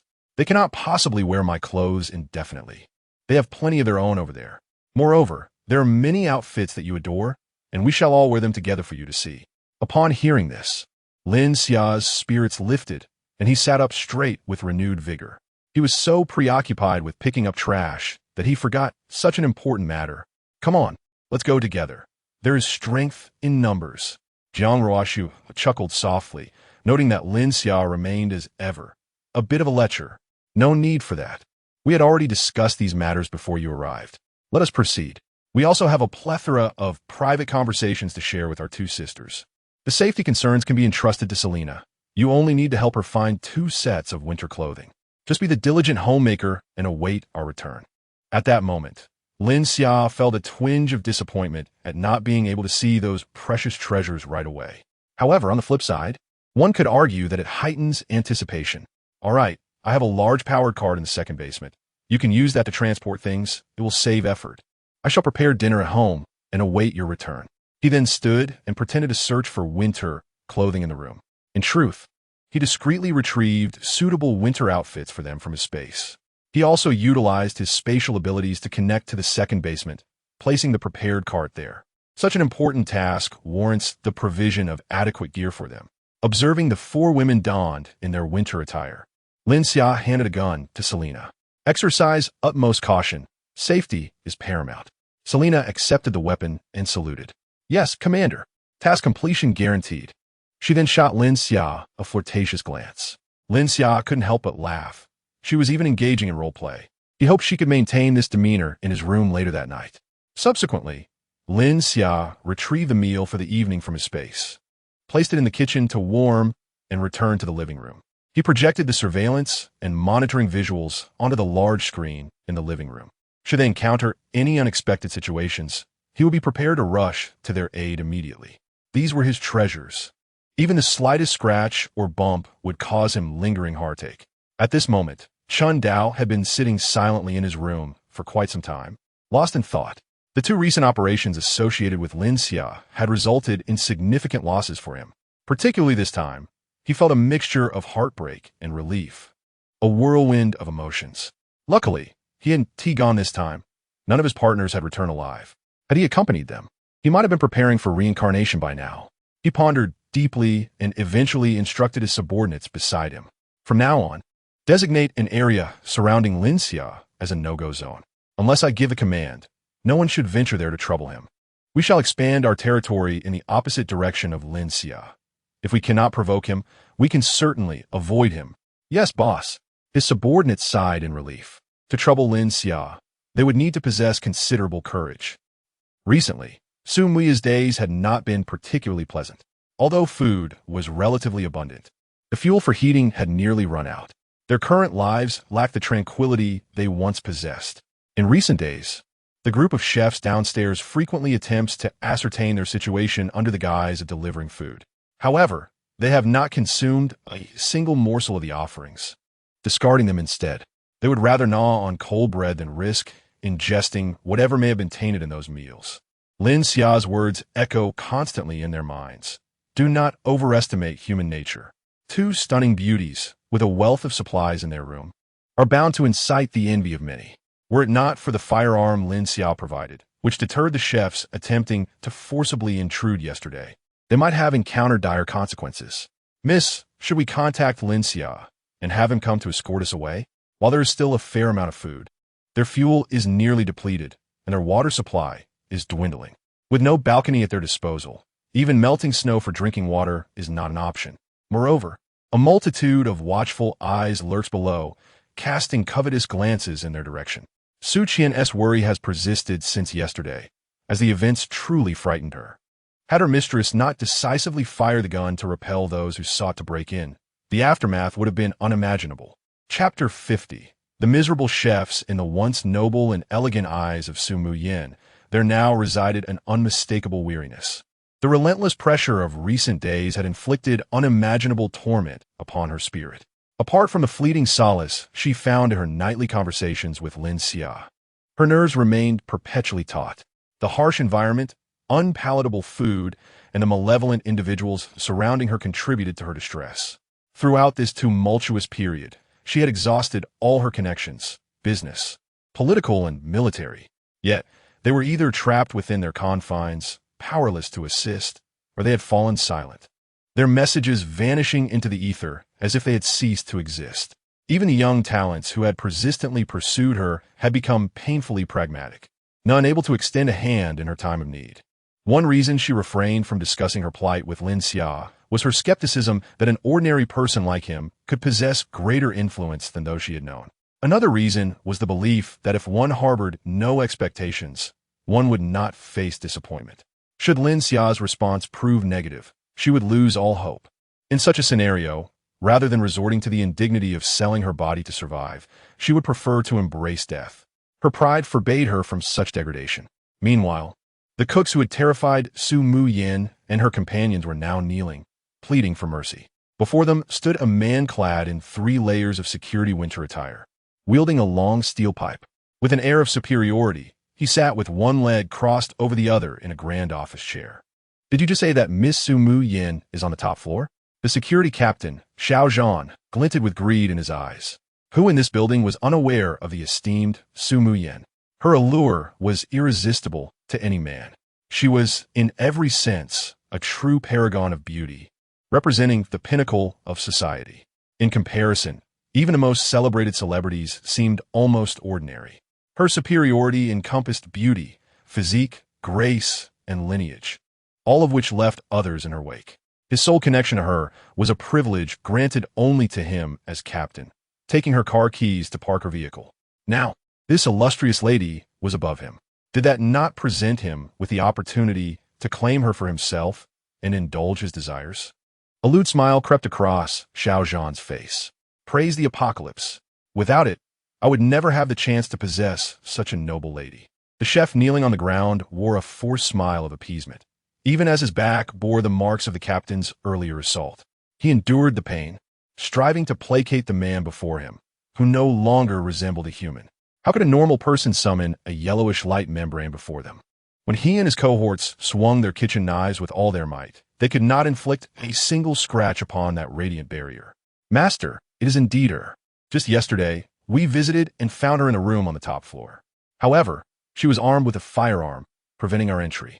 Otherwise, we would have already brought her to you." Upon receiving this news, Xiao Zhan hesitated, a contemplative expression crossing his face. The extraordinary ability he possessed had inexplicably manifested a few days prior. He suddenly realized he could harness this power, enveloping himself in a protective aura, an ethereal barrier impervious to blades and bullets alike. It was this very power that had allowed him to subdue the entire building within mere days. Yet, the barrier was not invincible. Its duration was limited to a maximum of 2.5 minutes. Once this time elapsed, his mental state would resemble that of someone who had spent 3 consecutive nights gaming in an internet CAF, utterly exhausted. A full day of recovery would be required to regain his strength. However, as long as he adhered to this limit, the effects on him were not particularly severe, merely leaving him with a slight sense of fatigue. Thus, he resolved that the maximum duration for employing the barrier each day should not exceed 2 minutes. Today, he had nearly exhausted his allotted time. While the barrier could withstand ordinary knives and axes, whether it could endure bullets remained an enigma in his mind. Casting a glance at the bulletproof shield held by one of his subordinates, he felt a modicum of reassurance. Once his abilities were fully restored tomorrow, coupled with the protection of shield, even if Su Mu Yin wielded a firearm, she would be subdued. At that moment, he would savor the delicacies that those he once admired could relish. After satisfying his appetite, he would engage in some post-meal exercises with her. Ha ha ha. The thought of such a life was exhilarating, and he was grateful that the apocalypse had granted him the opportunity to realize this dream. With a stick in hand, he gently prodded the chef kneeling on the ground. "Go to the kitchen and prepare us a meal, using only the finest ingredients. If we are not satisfied, you shall find no reason to continue living." The chef wore a fawning expression. "Master, my back truly aches from your blows. Might I rest a moment and prepare your meal tomorrow when I feel a bit better?" Xiao Zhan's tone turned icy in an instant. Yes, I shall prepare it for you immediately." Gritting his teeth, the chef forced himself to rise, his face contorted with pain. The man before him was utterly terrifying. Not only could he conjure that inexplicable barrier, but his strength far exceeded that of an ordinary person. Had he not been clad in sufficiently thick clothing, the impact of that stick might have rendered him permanently incapacitated. Watching the chef tremble as he entered the kitchen, Xiao Zhan signaled to his subordinate. You stay in the kitchen and keep a close watch on him. Do not allow him any tricks. Once the meal is ready, he must taste it before presenting it to us. Yes, Brother Jean, replied the subordinate, his expression serious yet gleeful. The kitchen is indeed a delightful place, significantly warmer than the living room outside. Following this realization, I proceeded to observe the chef diligently at work. Xiao stood by, casting a glance at the other chefs kneeling on the ground, and casually remarked, "From now on, you shall be my subordinates, and I assure you, you will not starve. However, should any of you harbor treachery, your existence in this world will be rendered unnecessary." The trembling individuals replied, "Yes, Brother Zhang." Jiang Ruoxue and her 3 companions returned home just before dusk. Lin Xia had been intently monitoring the surveillance footage in the living room. They had made approximately 7 or 8 trips, and it appeared they had gathered quite an abundance. Yet, the more, the better. After all, it would ultimately be for his enjoyment. Jiang Ruoxue, observing Lin Xia's blissful demeanor in the living room, couldn't help but roll her eyes at her. "Hurry and bring the dishes to the table. We will soon change our clothes and join for dinner. After a long day, I feel utterly exhausted." Lin Xia sensed a newfound camaraderie among them, no longer as reserved as they had been at the beginning, though she remained unaware of the conversations they had shared. As Lin Xia busied herself in the kitchen, Jiang Ruoxue took the hands of her 2 new sisters and said, "Come, let me show you your new rooms." Chapter 51. Dodiju Lin Xia soon emerged from the kitchen, bringing forth the meticulously prepared dishes, and took a seat at the dining table, awaiting their arrival for a shared meal. Jiang Ruoxue and the others did not keep him waiting for long, quickly changing into their outfits and joining him. Upon gazing at the lavish spread of 10 dishes and 4 soups before her, Nangong Shui felt a swell of emotion. Yet she hesitated and spoke with a hint of embarrassment. "Lin Xia, you need not have gone to such lengths to welcome us with such an extravagant feast. It truly feels excessive and wasteful. We had quite a bit of porridge in the afternoon and are not particularly hungry now. Rest assured, both Nian Yin and I will certainly strive to learn more from our elder sisters, ensuring your satisfaction and comfort." Lin Xia, taken aback by her words, expressed his bewilderment. "Huh?" Jiang Ruoxue chuckled softly beside him, promptly clarifying for Nangong Shui. "This is merely a standard meal for us. Nothing was specially prepared for you. This is what we have every day at home. If you have any particular preferences, feel free to inform Lin Xia, as he has an abundance of provisions." Her explanation left Nangong Shui blushing deeply, realizing that her previous notions had been limited by her circumstances. Life, indeed, holds an element of fairness. Now that Nangong Shui and her companions enjoyed such affluence, they found themselves liberated from former worries. At that moment, she felt an overwhelming sense of gratitude for her initial choice. Aligning herself with Lin Xia was undeniably the wisest decision. Thus, she and Xiao Nianyin picked up their chopsticks and began devouring the delectable dishes voraciously.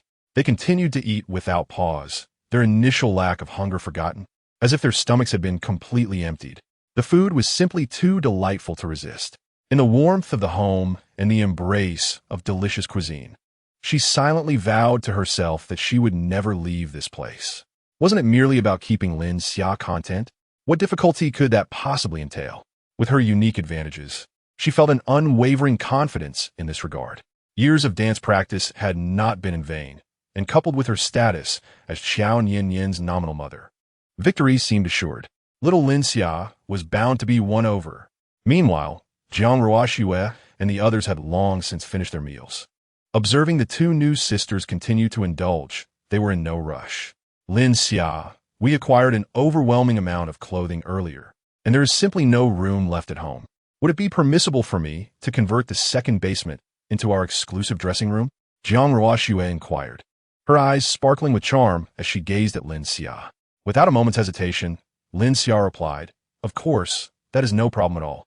The 4 basements will be entirely yours. You could do as you please." Their thoughts aligned perfectly.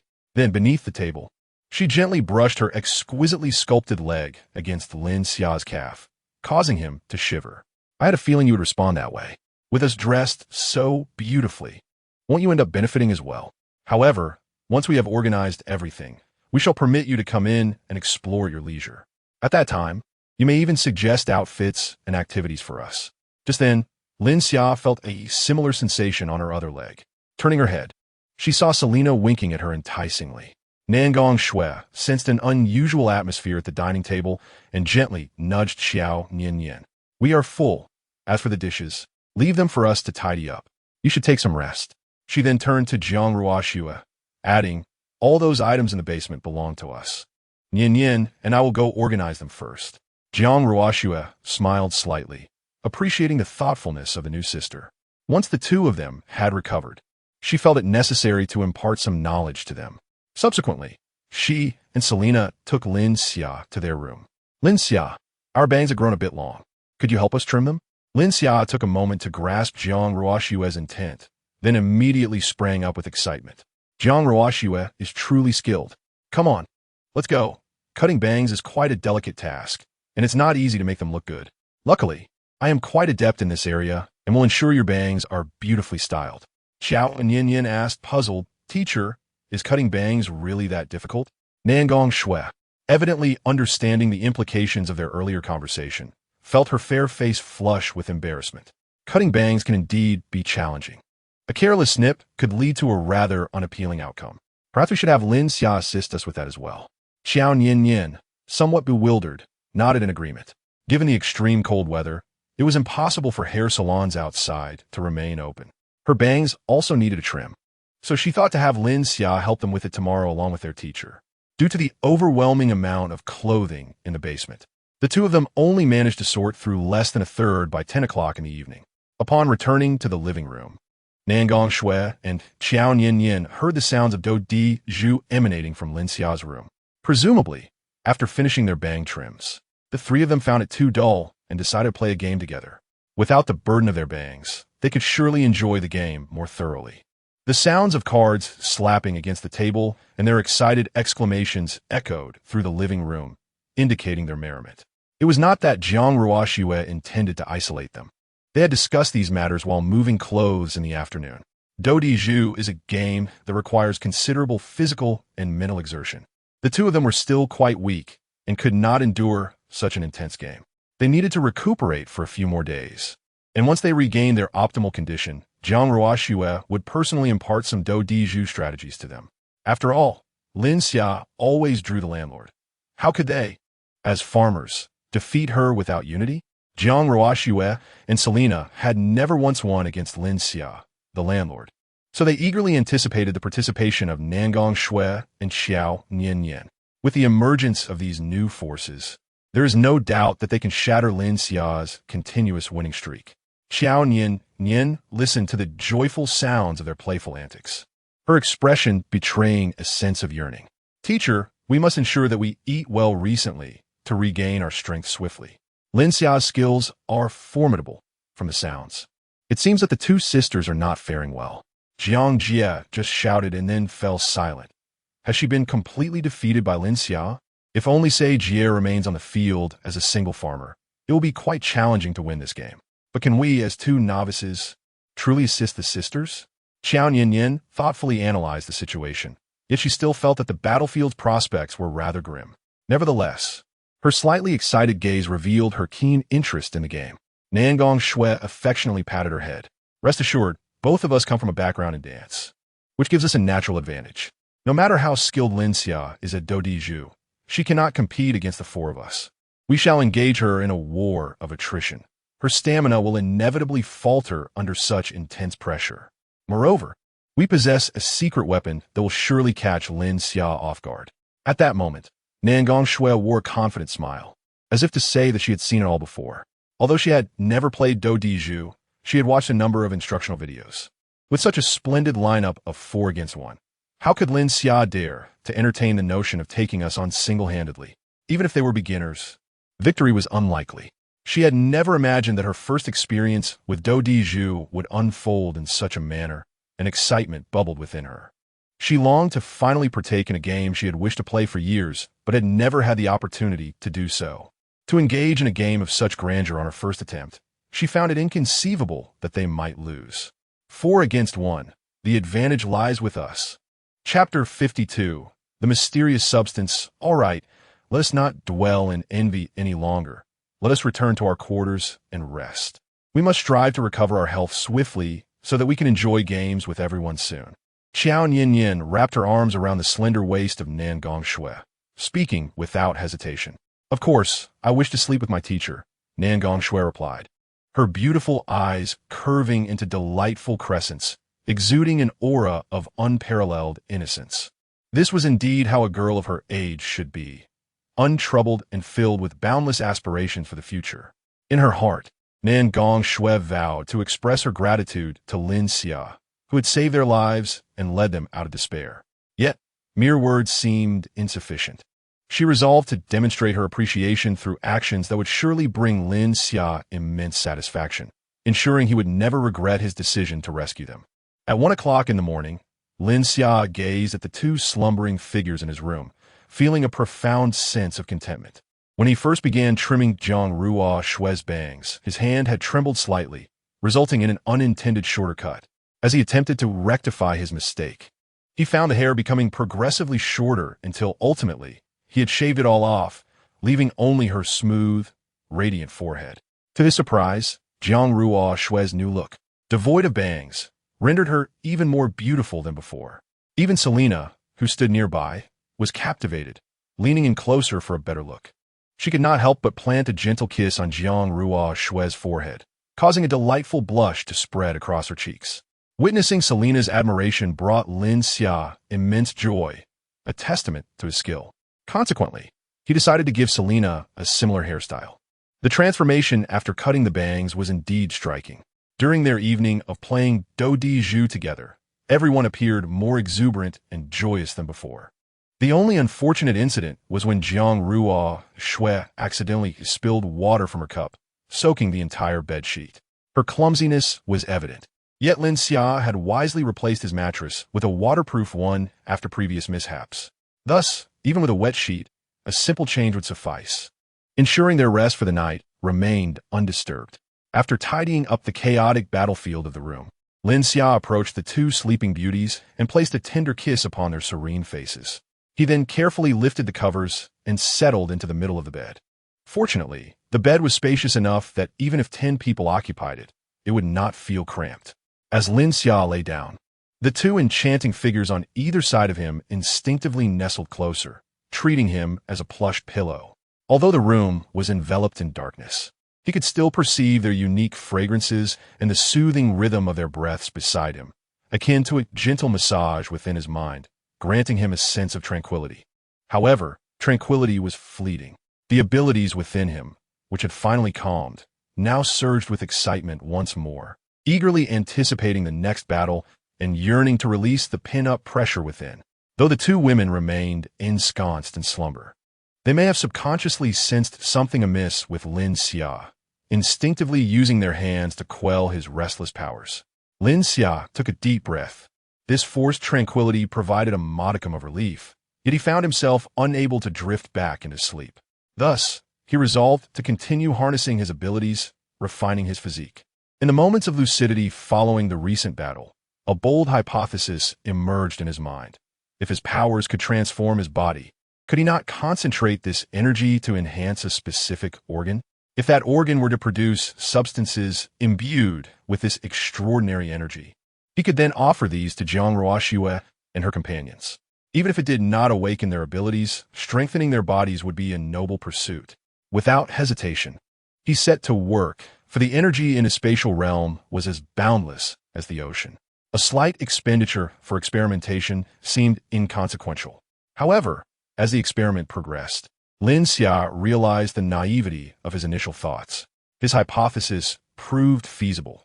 He could sense the newly secreted substances within him undergoing remarkable transformations. The energy density contained within these substances was exceedingly high, far surpassing that of other areas within his body. Yet, the efficiency of converting his powers into this mysterious substance was alarmingly low. During this transformation, Lin Xia found it necessary to operate his abilities at full capacity. Despite the unlimited energy provided by his spatial realm, his mental fortitude could not sustain such prolonged exertion. After merely half an hour of continuous operation, he was utterly exhausted. This marked the first occasion since awakening his powers that he experienced such fatigue, leaving him reflective. Was this the sensation of mental depletion? It far surpassed the efficacy of any sleeping aid. In his weariness, Lin Xia closed his eyes and soon succumbed to slumber. Unbeknownst to him, there existed a stark contrast. Those who awakened their abilities ordinarily deemed themselves extraordinarily gifted if they could utilize their powers for even 2 minutes. As the night passed, morning arrived at 9 o'clock. Lin Xia was roused once more by that soft, moist sensation, his mind and body awakening like a computer booting up. A rush of revitalizing energy surged through him, invigorating every corner of his being. Before his mind could fully register this awakening, he heard Jiang Ruoxue gulping audibly. Serena hurriedly offered her a glass of water, for she had nearly choked. It was only then that Lin Xia realized the profound effect of the mysterious substances he had produced the previous evening. They had been entirely consumed by Jiang Ruoxue. Alarmed, he sat up and leaned closer to her, anxiously inquiring, "How could you have drunk all of that? How do you feel? Is there any discomfort?" Chapter 53. Cleansing the vessels. Jiang Ruoxue rolled her eyes at him. "It's not my first time eating this. What? Are you reluctant? Should I regurgitate some for you?" Selena burst into laughter at the playful banter between the two. Lin Xia, momentarily at a loss for words, attempted to clarify. "That's not what I meant. I was wondering if you felt anything different." Jiang Ruoxue looked puzzled. What could possibly be different? She then smacked her lips thoughtfully, savoring the moment. The porridge today seemed thicker than usual, its flavor more delightful, with a hint of a unique sweetness. Suddenly, Selena noticed a change in Jiang Ruoxue's body and exclaimed, "Sister, look at your arm." Jiang Ruoxue, bewildered by the sudden commotion, raised her arm and was taken aback, letting out a startled scream. What is happening? Why is so much oil oozing from my skin?" Her once smooth and fair complexion began to exude a slick oil. Beneath the sheen, tiny black dots seemed to seep from her pores. Lin Xia grasped her arm, inspecting it closely as an unpleasant odor wafted from her skin. At that moment, a bold hypothesis formed in Lin Xia's mind. Could this be the legendary cleansing of the vessels? Is the effect of these substances truly so dramatic? Realizing this, Lin Xia reassured her, "Don't worry. This should be beneficial for your body. Just take a shower and wash away these impurities." Trusting Lin Xia, Jiang Ruoxue's anxiety gradually subsided. From his earlier demeanor, it was clear he knew something. The reactions occurring in her body should not pose a significant issue. She quickly grabbed a towel and dashed in the bathroom, unwilling to present an imperfect version of herself to Lin Xia. Selena, looking concerned, followed closely behind. Lin Xia scratched his nose, feeling somewhat guilty. Surely, the effects couldn't be that pronounced? When he first acquired his abilities, his bodily reactions weren't nearly as exaggerated. Lin Xia may have overlooked one crucial detail. His body had undergone a gradual transformation over time due to his abilities, resulting in less noticeable changes. In contrast, Jiang Ruoxue had absorbed such a high-density energy substance directly that it was bound to elicit a vigorous response. After dressing, Lin Xia stepped out of the room and found Nangong Shui mopping the floor. As she bent down, her shapely figure was accentuated, her neatly tied ponytail cascading gracefully over her ample bosom. Nangong Shui radiated an aura of dignified femininity that was simply captivating. Lin Xia adjusted his trousers and settled onto the sofa, the remnants of his morning ire still lingering. Were it not for the consideration of her fragile state, he would undoubtedly have succumbed to the temptation of taking her right there in the living room. Who could resist such a lure? Nangong Shui, having heard Lin Xia's voice, set down the mop she had been wielding and approached him with a graceful demeanor. Lin Xia, I rose a bit early today. Seeing that you were still asleep, I thought to prepare a few dishes and tidy up the house." Lin Xia smiled gently. "There is no need to be so formal. Feel free to treat this place as your own home. Besides, there is really little to worry about here. There is a button over there that summons an automated housekeeping robot to assist with cleaning. By the way, where is Qiao Nian? It seemed she had heard her name, for Qiao Nian emerged from the kitchen, dressed in a pure and innocent JK uniform with her hair styled in twin ponytails. Her large, expressive eyes sparkled with clarity, and she wore white knee-high socks that adorned her delicate legs, complemented by fluffy bunny slippers, embodying the essence of a pure and lovely maiden. "I was tidying up in the kitchen. What is the matter?" Lin Xia chuckled and shook his head. It's nothing. You can leave these trivial tasks to the housekeeping robot. You both should take a break. There's no need to feel constrained here. No one will chase you away. The two exchanged glances, seemingly misunderstanding his words, and simultaneously nestled beside him, gently leaning into his embrace. Lin Xia glanced from side to side, noting that their posture resembled a version of Jiang Ruoxue and Selena. Strangely enough, this dual embrace brought him a sense of satisfaction. Nangong Shui, noticing that Jiang Ruoxue had yet to emerge from her room, inquired with curiosity, Lin Xia, what are those two sisters up to? Are they still resting? Lin Xia explained, they're taking a shower. It may take a bit longer. If you two are hungry, feel free to eat first. We have no peculiar rules here.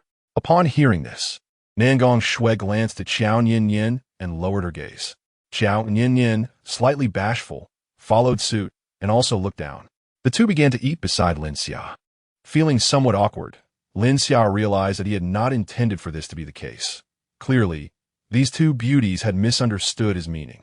He let out a soft hiss of resignation and chose not to elaborate further. After all, a hearty breakfast rich in protein would greatly aid in their recovery. The trio remained on the sofa until after 10 o'clock, when Jiang Ruoxue and Selena finally emerged from their room, excitement evident on their faces. Upon seeing Nangong Shui and Xiao Nian seated on the sofa, they greeted them warmly. Oh, you two are having breakfast. Be sure to eat well in the morning. It's good for your health. Nangong Shui and Xiao Nian responded with muffled sounds, likely acknowledging the greeting, though their mouths were full, making their words somewhat indistinct.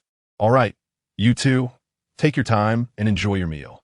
There's no rush. No one is competing with you. After politely greeting the two ladies, I eagerly began to share the astonishing events that had just transpired with Lin Xia. Lin Xia, what on earth were those substances this morning? After consuming them, I experienced such remarkable changes. Upon finishing my shower, I noticed that the faint scars that once marred my skin have completely vanished, and my complexion has become remarkably smooth and refined. Furthermore, my body feels so much lighter, as if the world is transformed into a brighter place. It's simply magical. Selena, too, wore an expression of curiosity, having witnessed Jiang Ruoxue's transformation firsthand. She had consumed those substances before, yet she had never experienced such a pronounced reaction as today. It is worth noting that she bore far more scars and hidden injuries than Jiang Ruoxue. In this regard, she felt a tinge of insecurity. As a citizen of the Bear Country, her beauty was fleeting. Despite her current allure, in just a few short years, her skin would likely become coarse, and her pores would enlarge. Maintaining a figure as enticing as hers now would prove to be a formidable challenge. Thus, her desire to understand the nature of those potent substances created by Jiang Ruoxue this morning intensified. What could possibly account for such extraordinary efficacy? Chapter 54. The special efficacy of mysterious substances. Lin Xia rubbed her nose, uncertain of how to elucidate this matter to them. Well, how should I articulate this? These substances were actually part of an experiment I conducted while you were asleep. Within me resides a certain energy, and last night, I devised a method to see if I could transfer some of this energy to you. This energy is immensely beneficial to the body. It is the reason my physical prowess has managed to catch up with Selena in such a brief period. After conducting the experiment last night, I collapsed from exhaustion. When I awoke this morning, I had not yet had the opportunity to discuss this with you before you had already consumed it. Jiang Ruoxue suddenly became anxious. Will consuming those substances have any effect on you? It's all my fault. Lin Xia smiled reassuringly. It's quite all right. Those substances were meant for you in the first place. Their yield is rather low, and I initially intended to conduct experiments to observe their effects. However, it seems that the results are quite promising. The transformation in Jiang Ruoxue was so evident that even Lin Xia could perceive it. If Jiang Ruoxue's attractiveness was previously rated at 98, it was now undoubtedly a perfect 100. Her beauty had transcended the limits of verbal description. The ethereal aura surrounding Jiang Ruoxue had become even more pronounced, akin to a celestial being who had mistakenly descended to the earthly realm, evoking no thoughts of desecration. Jiang Ruoxue breathed a sigh of relief. If the substances she had unwittingly consumed could potentially harm Lin Xia, she would never dare to use them, no matter how beneficial they might be. Lin Xia's happiness and well-being were her utmost desires. His joy resonated within her, amplifying her own happiness. After all, she was hopelessly infatuated. Noticing Selena, who was eager yet hesitant to voice her desire, Jiang Ruoxue spoke on her behalf. Lin Xia, it is not I who needs these substances the most, but rather Selena. After all her years in the military, she has sustained numerous injuries, some of which remain hidden within her body. If creating these substances does not adversely affect your health, could you perhaps allow Selena to use them first? Lin Xia was taken aback by how effective these substances had proven to be, and it seemed they had both come to cherish them. However, in a certain sense, these substances possess the ability to rejuvenate and strengthen the body. To label them merely as treasures might be an overstatement. Yet, based on Lin Xia's conjecture, their rejuvenating properties might be just the most rudimentary of their effects. If absorbed in sufficient quantities, it was quite possible they could aid in awakening latent abilities. After all, we have inexplicably entered a frigid apocalypse, and the emergence of individuals with extraordinary powers should not be considered particularly unusual, should it? Isn't that what the literature suggests? Moreover, I am a living testament to that. Very well, I shall become your dedicated furnace from now on. She jested, her unique physique rendering her an extraordinary dual cultivation body.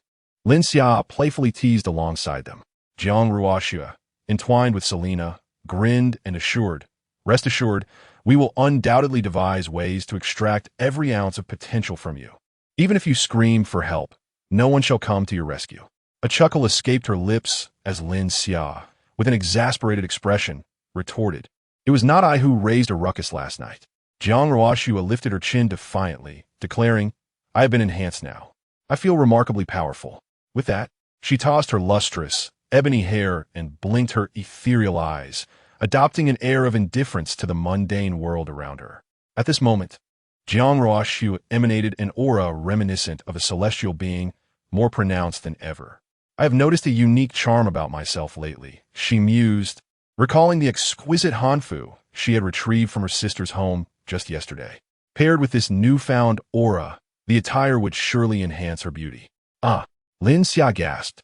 A fallen celestial, this striking contrast is utterly perplexing. His mind momentarily blanked, unable to resist the allure before him.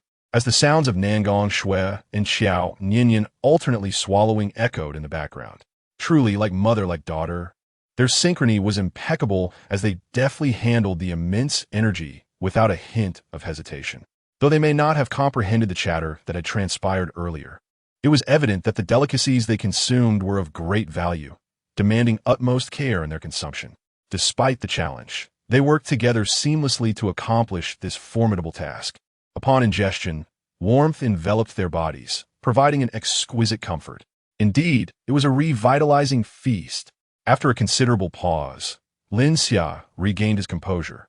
Observing the two diligently cleaning the dishes and tidying up, he gently caressed their silky hair, saying, "All right, you two, no need to fuss any longer. It's already quite tidy. Go rinse your mouths and brush your teeth. Let us gather for our next meal." Though their muffled responses were indecipherable, their nodding gestures conveyed understanding. Once everyone completed their sumptuous lunch, they began a frolic and play in the living room. Selena and Xiao Nianyan were engrossed in a game together, while Jiang Ruoxue and Nangong Shui sat side by side, seemingly absorbed in a tutorial video. Their cheeks flushed. They occasionally stole glances at Lin Xia. Unfortunately, the distance and their headphones rendered the specifics of their viewing indecipherable to him. Yet their expressions of astonishment suggested they were gaining valuable insights. From the inception of this safe haven, ample consideration had been given to the aspect of entertainment. If its sole purpose were to provide warmth and strong defensive capabilities, what would distinguish it from a prison? Let us not even mention the connectivity to satellite networks, alleviating any concerns regarding internet access. Even in the event of a satellite network failure, the safe house is equipped with a local server, ensuring that they can indulge in their daily entertainment without any strain. Furthermore, within this safe haven, there exists a formidable independent artificial intelligence system. Regrettably, Lin Xia is not proficient in utilizing it. As a result, the intelligent system remains largely in a semi-idle state. Its primary functions include regulating fuel distribution, balancing indoor conditions, and overseeing the surrounding security surveillance. Lin Xia once curiously examined the cumulative demands placed upon it, including daily internet usage, and was astounded by the results. These intricate tasks exerted less than 1% of the system's capacity. The fans barely stirred, lacking even the motivation to complete a single rotation. One can only hope that these capabilities will prove useful in the future. Otherwise, all this top-tier configuration would be rendered superfluous. At that moment, Lin Xia's phone emitted a notification sound. Upon checking, he discovered that it was a message from the individual who had executed the task assigned to him the previous day. Chapter 55. Su Muyan's plea for help. Old Man Lin. It seems we may have exerted ourselves too vigorously yesterday. The 4 individuals perished by this morning. I take full responsibility for this incident, and I would accept any punishment you deem necessary. However, I implore you to provide the remaining food to the others. I am willing to endure any consequence you impose. Please. On the other side of the screen, Lin Xia and the 9 others were gathered, the atmosphere exceedingly oppressive. They had initially approached the day with joy, ready to resume their work, only to discover, upon opening the door to Bai Qian's residence, that the 4 individuals had already succumbed. After much internal conflict, they found themselves too apprehensive to disclose the truth to Lin Xia. As midday approached, one among them, who had Lin Xia as contact information, resolved to shoulder the burden of this revelation alone. If he were to meet his demise, the remaining 8 would take care of his family. The others offered no further words, merely placing a reassuring hand on his shoulder. At noon, he finally mustered the courage to reach out to Lin Xia, with the other 8 surrounding the screen, awaiting Lin Xia's judgment. Upon receiving the news, Lin Xia gently set down his phone. Memories from his past life flashed before him like a cinematic reel. He found that his heart bore little tumult. Rather, it was a profound calm that enveloped him. In the early days of his rebirth, it was the hatred directed towards Bai Qian's family and the pressing dread of an impending apocalyptic winter that sustained him. Yet, through his interactions with Jiang Ruo Shui and the others, that animosity had begun to wane. In fact, he was nearing the point of forgetting Bai Qian altogether. Observing the carefree demeanor of Jiang Ruo Shui and the others, he realized this was the life he had long desired. It was time to relinquish the burdens of the past and embrace a new beginning. He understood that his mission now was to ensure the happiness and joy of this family, making their well-being the focus of his endeavors in this life. He picked up his phone and illuminated the screen. A multitude of sentiments coalesced into 2 simple words. Forget it. Please tell me how many bags of bread you have altogether. I will leave them at the entrance of my basement. You may come to collect them shortly. From this moment on, our grievances will be laid to rest, and we shall have no further entanglements. Upon reading this message, the 9 individuals on the other end of the screen silently shed tears of relief. How wonderful! We can continue to live. No one will die. The individual holding the phone trembled as he continued to type. Even the tears on his face, now crystallizing, went unacknowledged. Thank you, Old Man Lin. You are truly our savior, a reincarnation of compassionate benevolence. We bow to you. Enough of the pleasantries. How many bags do you have in total? He hastily replied, anxious not to irritate Old Man Lin. Altogether, we have 300 bags, he reported. The videos reside within our mobile devices, ensuring absolute accuracy. I shall bring them over shortly for your personal inspection. Inspection? What nonsense! These videos are exceedingly graphic, and Lin Xia fears they may induce severe discomfort. They were merely intended to frighten, utilizing the subpar food of the affluent. Should he truly inspect those videos, he would likely endure the most significant trauma of this operation. No need. No need. I trust you. Come and collect the supplies at once. Once done, make haste to depart. The individuals on the other side of the screen collectively exhaled in relief. This time, they had inadvertently turned misfortune into fortune. Indeed, we heed the words of Lin Yi. Lin Xia mentally calculated the provisions. 300 bags of bread. It seemed that Bai Qian's family of 4 had each fought for no less than 5 hours. No wonder they could not withstand it. However, these 9 individuals were rather insane. Had they taken some medication? As Lin Xia continued his musings, his phone vibrated violently. The caller ID read, Su Muyan. Curiosity piqued. He answered the call. Hello. Instead of Su Muyan's familiar voice, he was met with the sound of gunfire. Then came a piercing scream. What are you beasts planning to do to our young lady? Release us at once. Followed by a cacophony of raucous laughter from a group of men. What else could they be doing but indulging in their baser desires? Fear not, you want to escape this time. You and your young lady will experience it together. Ha ha ha. At that moment, Su Muyen's anguish cry pierced through Lin Xia. Save me. Instantly, Lin Xia sprang to his feet, his expression fraught with urgency. Something was amiss with Su Muyen. Hello?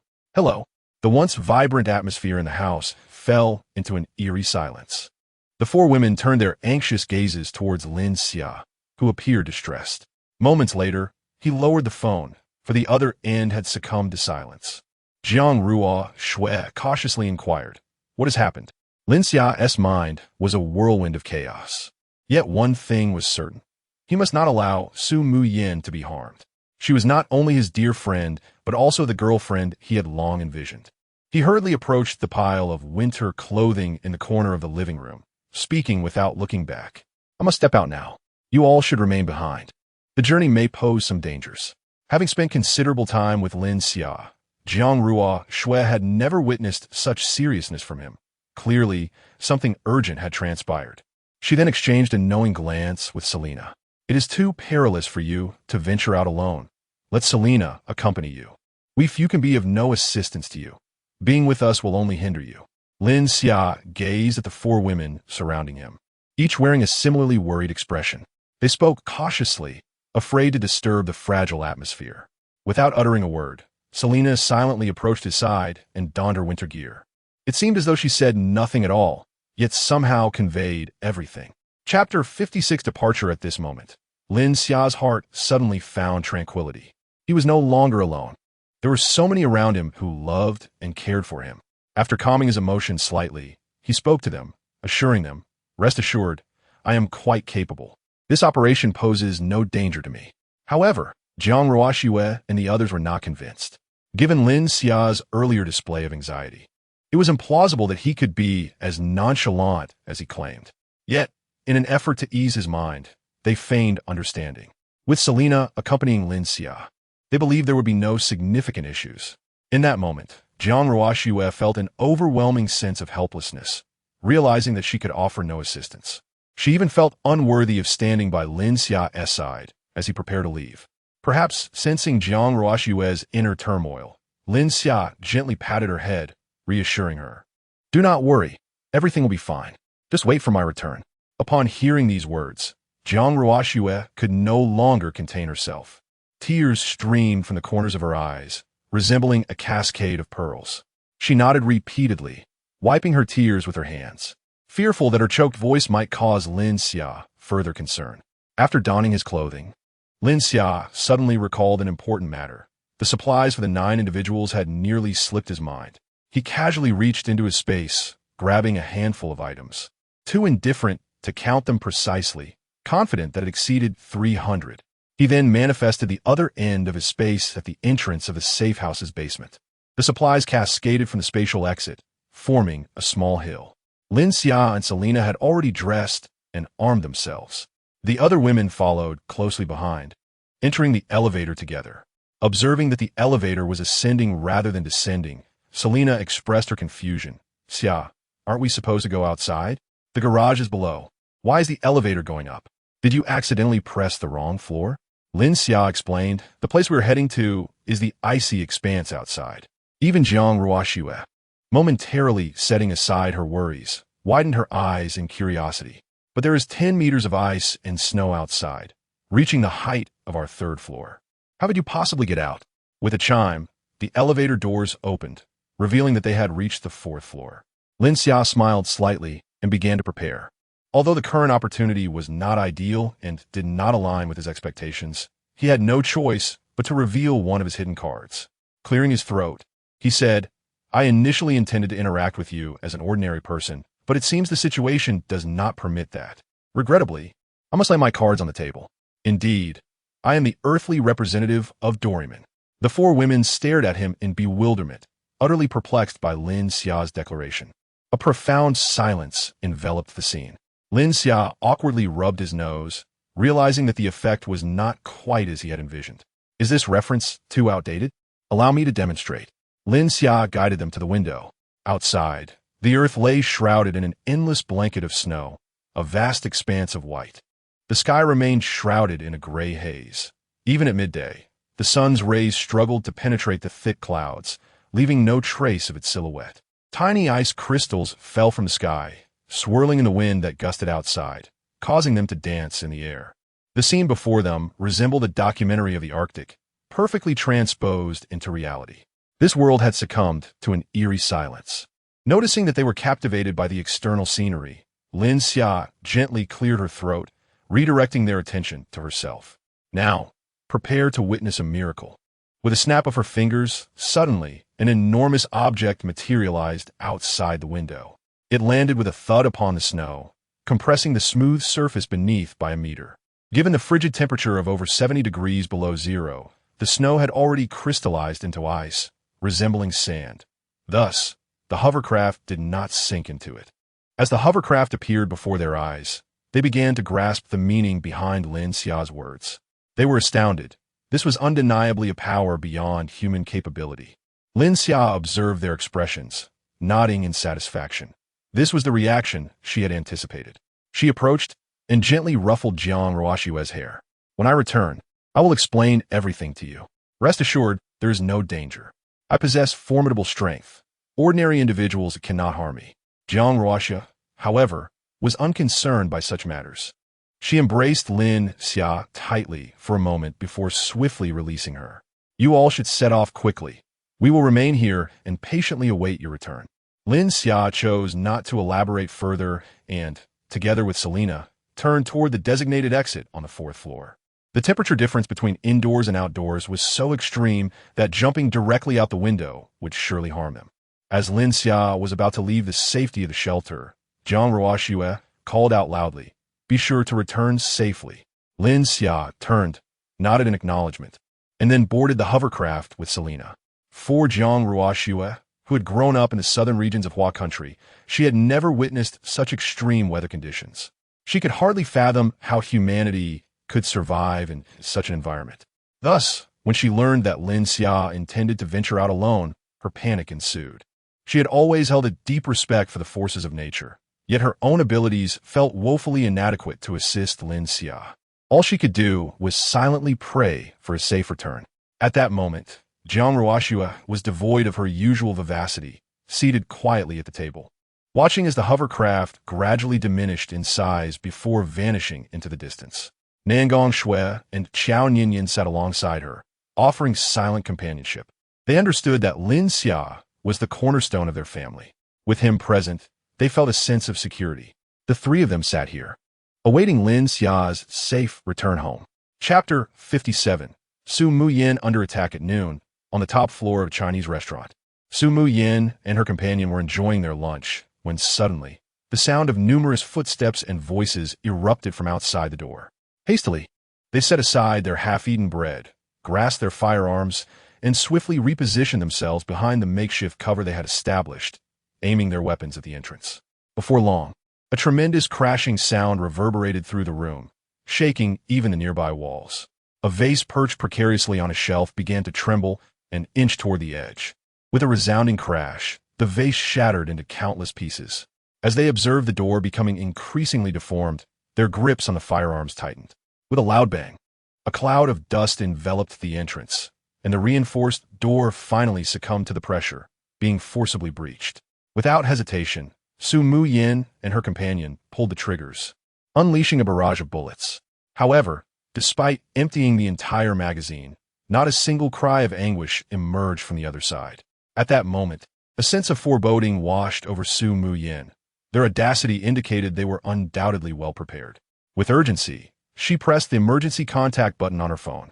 Although she hadn't spoken to Lin Xia the previous day, recent events had left her deeply unsettled. After much contemplation, she had designated Lin Xia's contact as a crucial emergency number, in the event of an unforeseen circumstance. Pressing this button would automatically dial the first emergency contact without any further action required. As the dust cleared at the door, a yellowish light membrane appeared before Su Muyin. The bullets embedded themselves in the membrane, unable to advance any further. As the membrane quivered, the bullets cascaded to the marble floor like a shower of glass beads, scattering in all directions. Behind the bulletproof shield, Xiaozhan exhaled a sigh of relief. He had never used this membrane to deflect bullets before, leaving him uncertain of its efficacy. To be on the safe side, he had also erected a bulletproof shield behind the membrane, ensuring that vital areas of his body were protected by armor. He had initially thought that even if the membrane failed to withstand the bullets, he would remain unharmed. If this time proved unsuccessful, he could always attempt again. Surely, he would eventually win the heart of his beloved.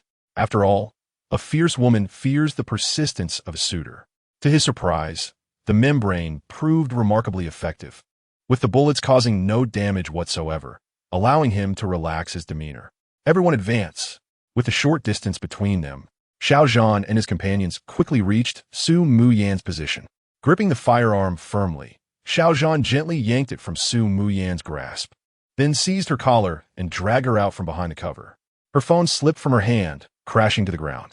As Xiao Zhan's subordinate took advantage of Su Qian's momentary distraction, he employed the same method to disarm her, pinning down her limbs. Su Qian immediately began to struggle, exclaiming, "You beasts! What do you intend to do to my lady? Release us at once." Upon hearing this, Xiao Zhan erupted into laughter, relishing the risk he had taken for the sake of enjoyment.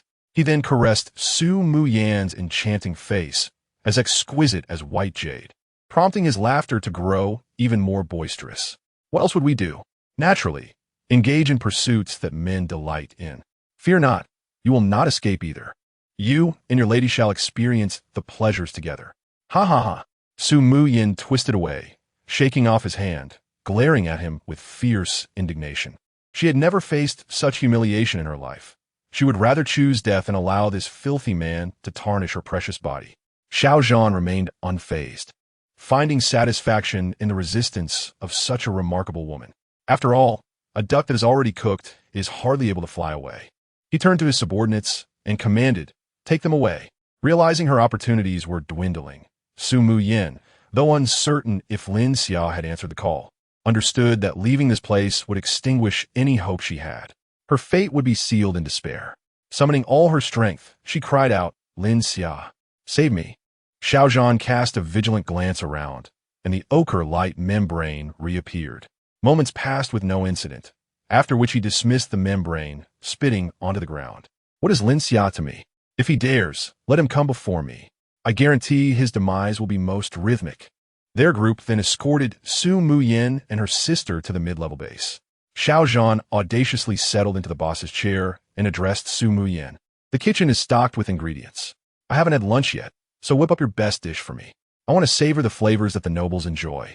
Once you have satisfied my hunger, I shall personally see to yours and your sister's nourishment."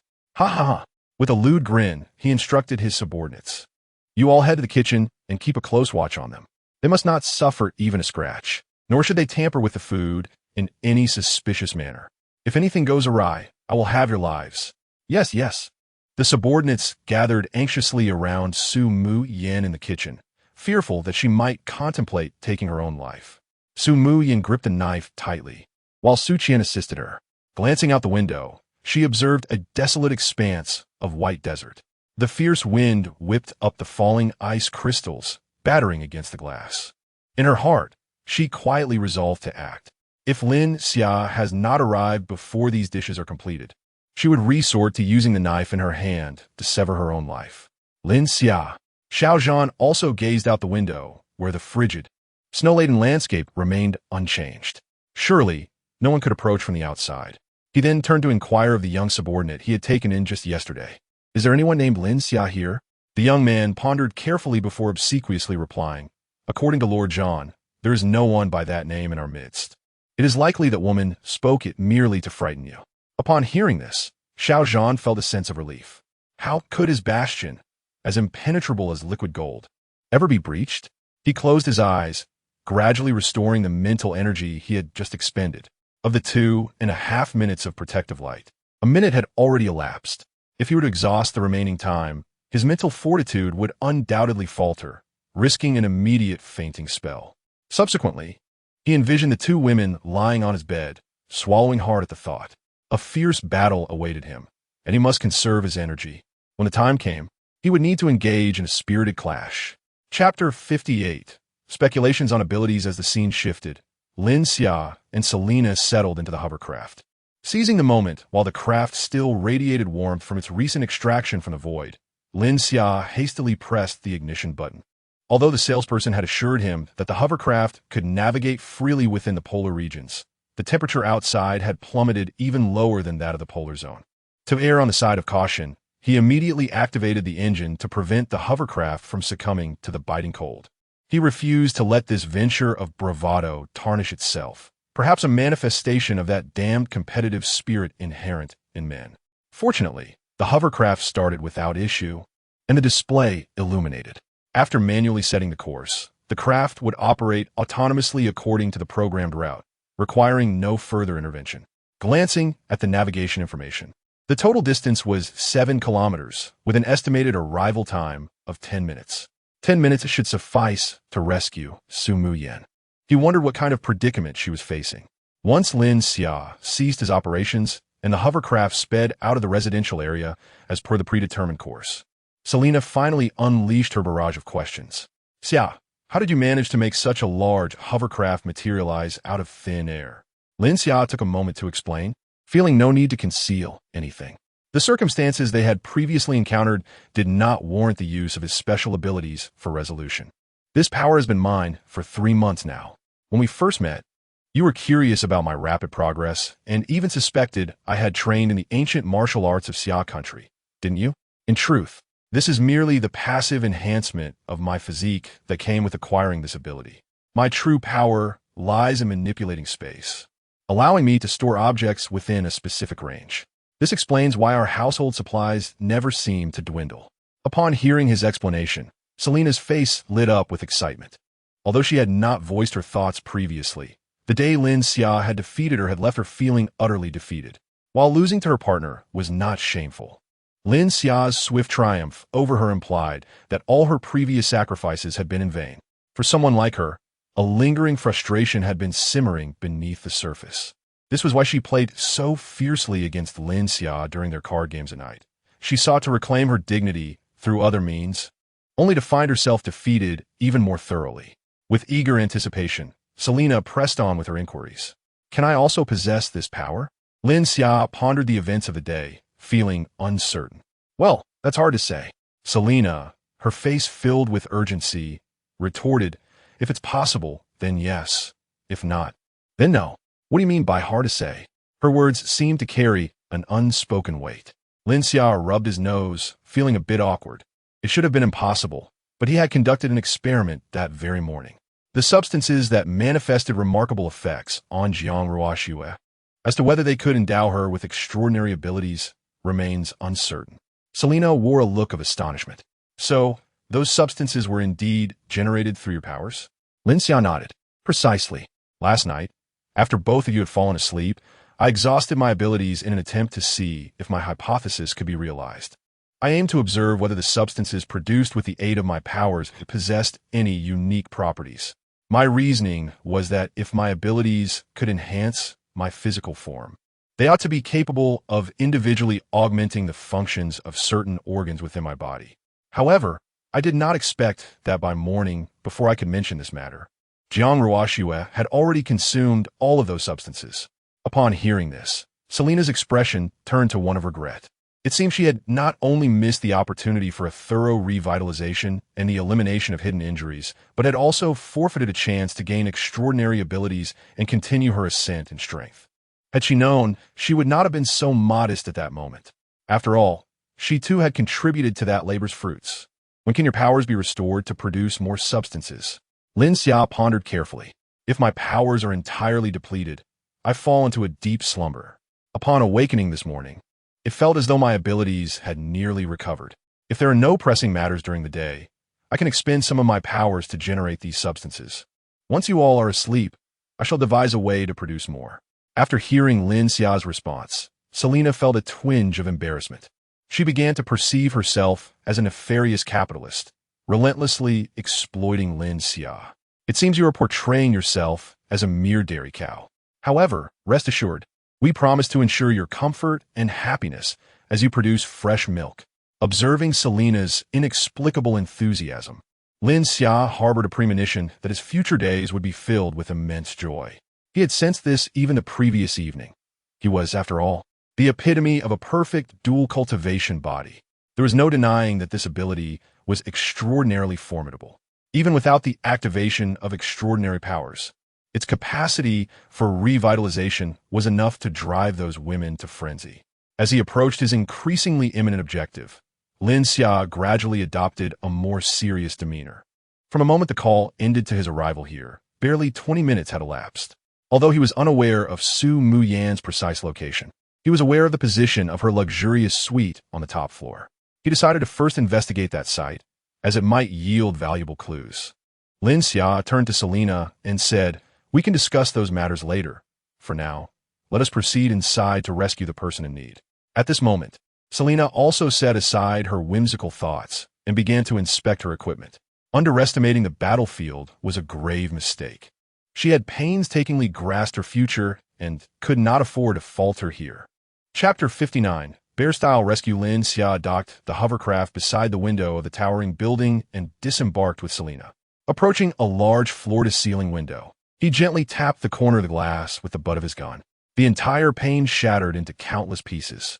In the frigid environment of 70 degrees below zero, even specially crafted tempered glass succumbed to fragility. Subsequently, he and Selena leapt through the opening. Once on the ground and regaining their composure, Lin Xia glanced at the hovercraft outside, still running. Enveloping it with his spatial abilities, a flash of white light flickered in his eyes. The entire vessel vanished into the vast expanse of snow, leaving only traces of its passage behind. Though Selena had anticipated this spectacle, she remained deeply captivated by the display of power. Her gaze, filled with contemplation, lingered on Lin Xia, silently resolving to abandon her reliance on her physical advantages. Her carefree demeanor, and her obsession with video games. She ought to diligently learn from Jiang Ruoxue, continuously honing her card-playing skills and techniques. As she observed Lin Xia, leading the way with an air of familiarity, Selena followed closely, remaining vigilant of their surroundings, lost in thought. "Lin, I almost forgot to ask, are we rescuing a girl this time?" Selena's question suddenly broke the silence, leaving Lin Xia momentarily at a loss for words. "Well, yes, she is indeed a girl," he cautiously replied, turning to face her. Noticing his sheepish demeanor, Selena couldn't help but chuckle. He truly resembled the description Jiang Ruoxue had given, undeniably charming. "Oh, there's no need to feel embarrassed. From the very beginning of our acquaintance, I made it clear. I do not share the traditional views of women from your country. As long as I hold a place in your heart, that is sufficient. Sister Jiang Ruoxue feels the same way. She would be delighted for our home to be bustling with energy. Just the four of us would hardly suffice to satisfy you, even if we were to exhaust ourselves." Seeing Lin Xia visibly relax, Selena flashed a mischievous smile. "However, a man like you, sending your woman to risk her life for another woman, even a generous girl like me can feel a twinge of anger." Lin Xia, upon hearing this, appeared tense, realizing that his actions indeed bordered on excessive. A mere moment of reflection made him acutely aware of his shortcomings. Yet, he seemingly forgot that Selena had accompanied him into danger without a single question when he prepared to leave. "I acknowledge my mistake, and I apologize. When we return, I shall grant you anything you desire." Upon hearing his response, Selena's face broke into a satisfied smile. "My apologies to the sisters. Do not hold it against me for employing tactics. I genuinely require these items. Once I have satisfied my hunger, I shall find a way to repay you. I wish to possess the exclusive right to utilize the mysterious substance for the upcoming week." Lin Xia let out a sigh of relief, having anticipated a more demanding condition, only to discover that it was merely a moment of intimidation.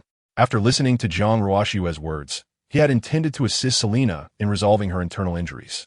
Her request aligned perfectly with his own intentions. Therefore, Lin Xia confidently responded, "No problem. I will ensure you are thoroughly fed, and you shall not go hungry." Just as Lin Xia was about to continue speaking, Selena grasped his arm from behind and gestured for silence. Lin Xia became serious, glancing at the floor indicator. Oddly enough, they had only just reached the middle floor, still a ways from Su Muyan's location. Selena cautiously peered out from the doorway, surveying the corridor. She noticed two individuals standing before one of the rooms, weapons in hand, seemingly guarding the entrance. After assessing the situation, she relayed the information to Lin Xia. Pondering her words, Lin Xia inquired. Selena, what do you think?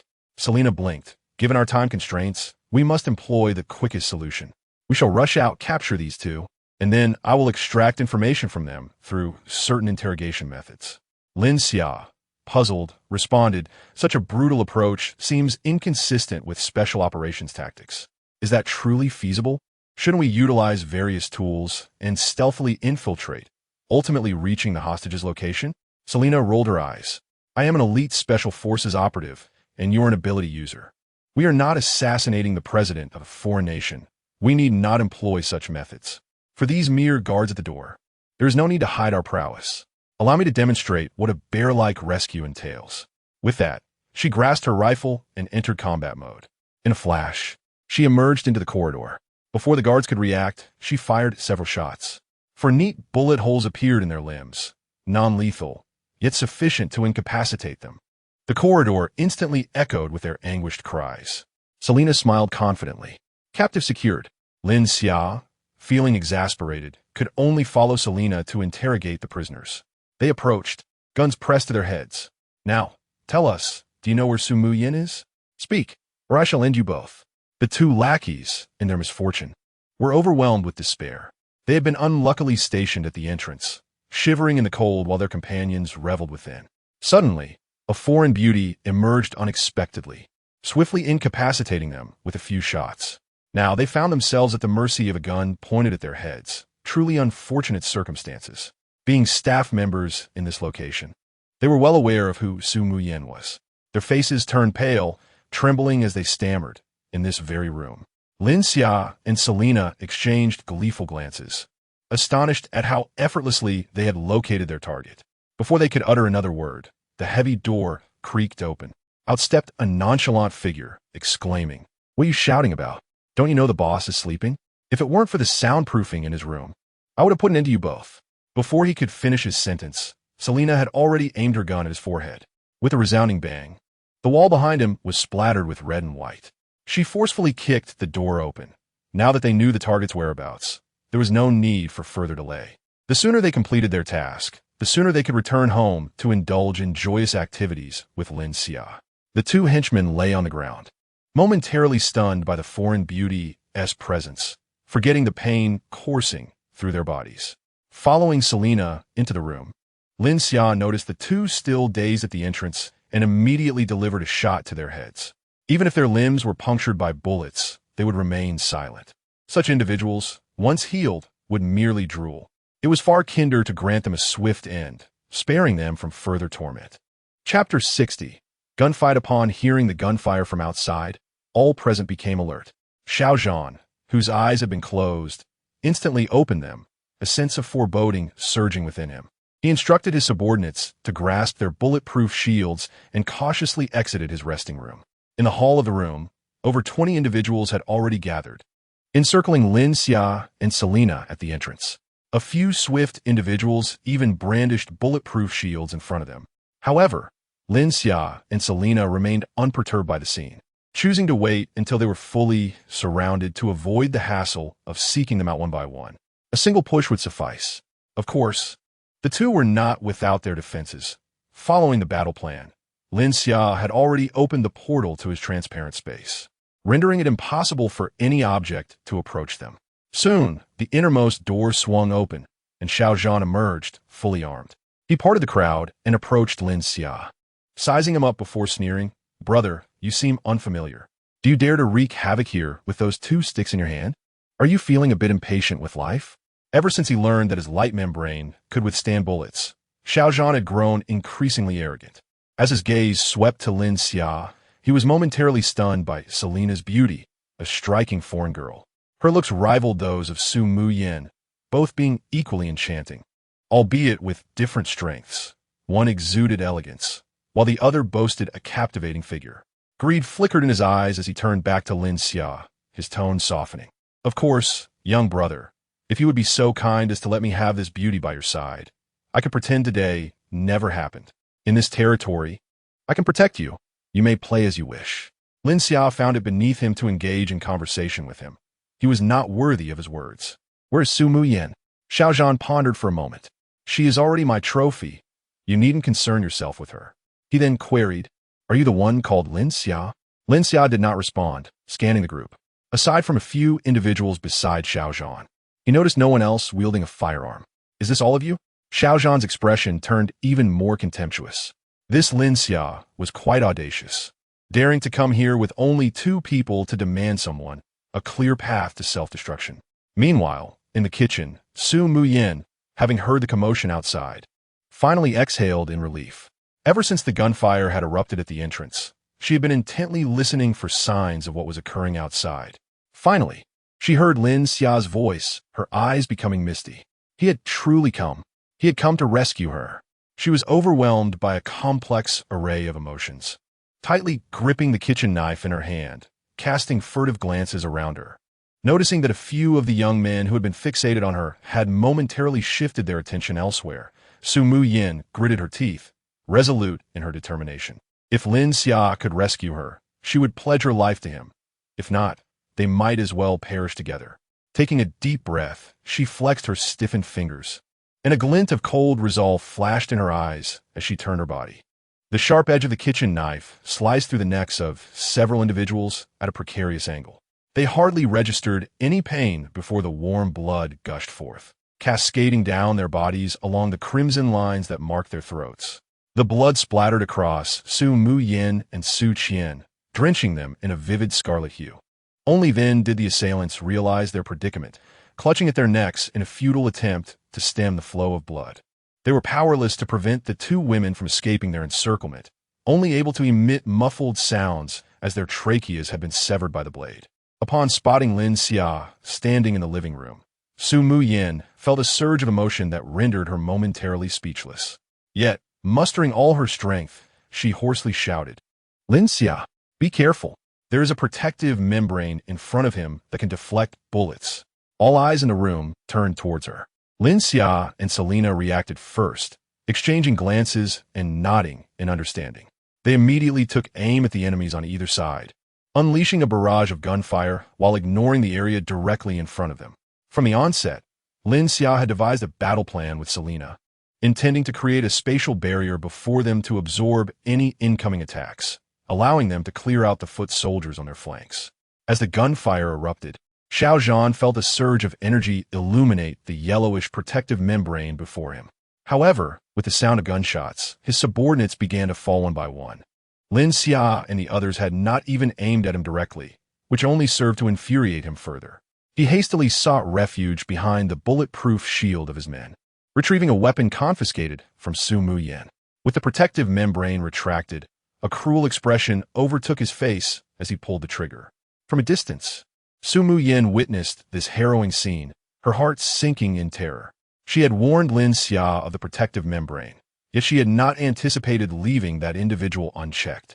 As Xiao Zhan raised his gun, taking aim at the vulnerable Lin Xia, she closed her eyes in despair, unwilling to witness the impending bloodshed. The gunshot rang out, flooding her mind with memories of their time together, filling her with profound regret.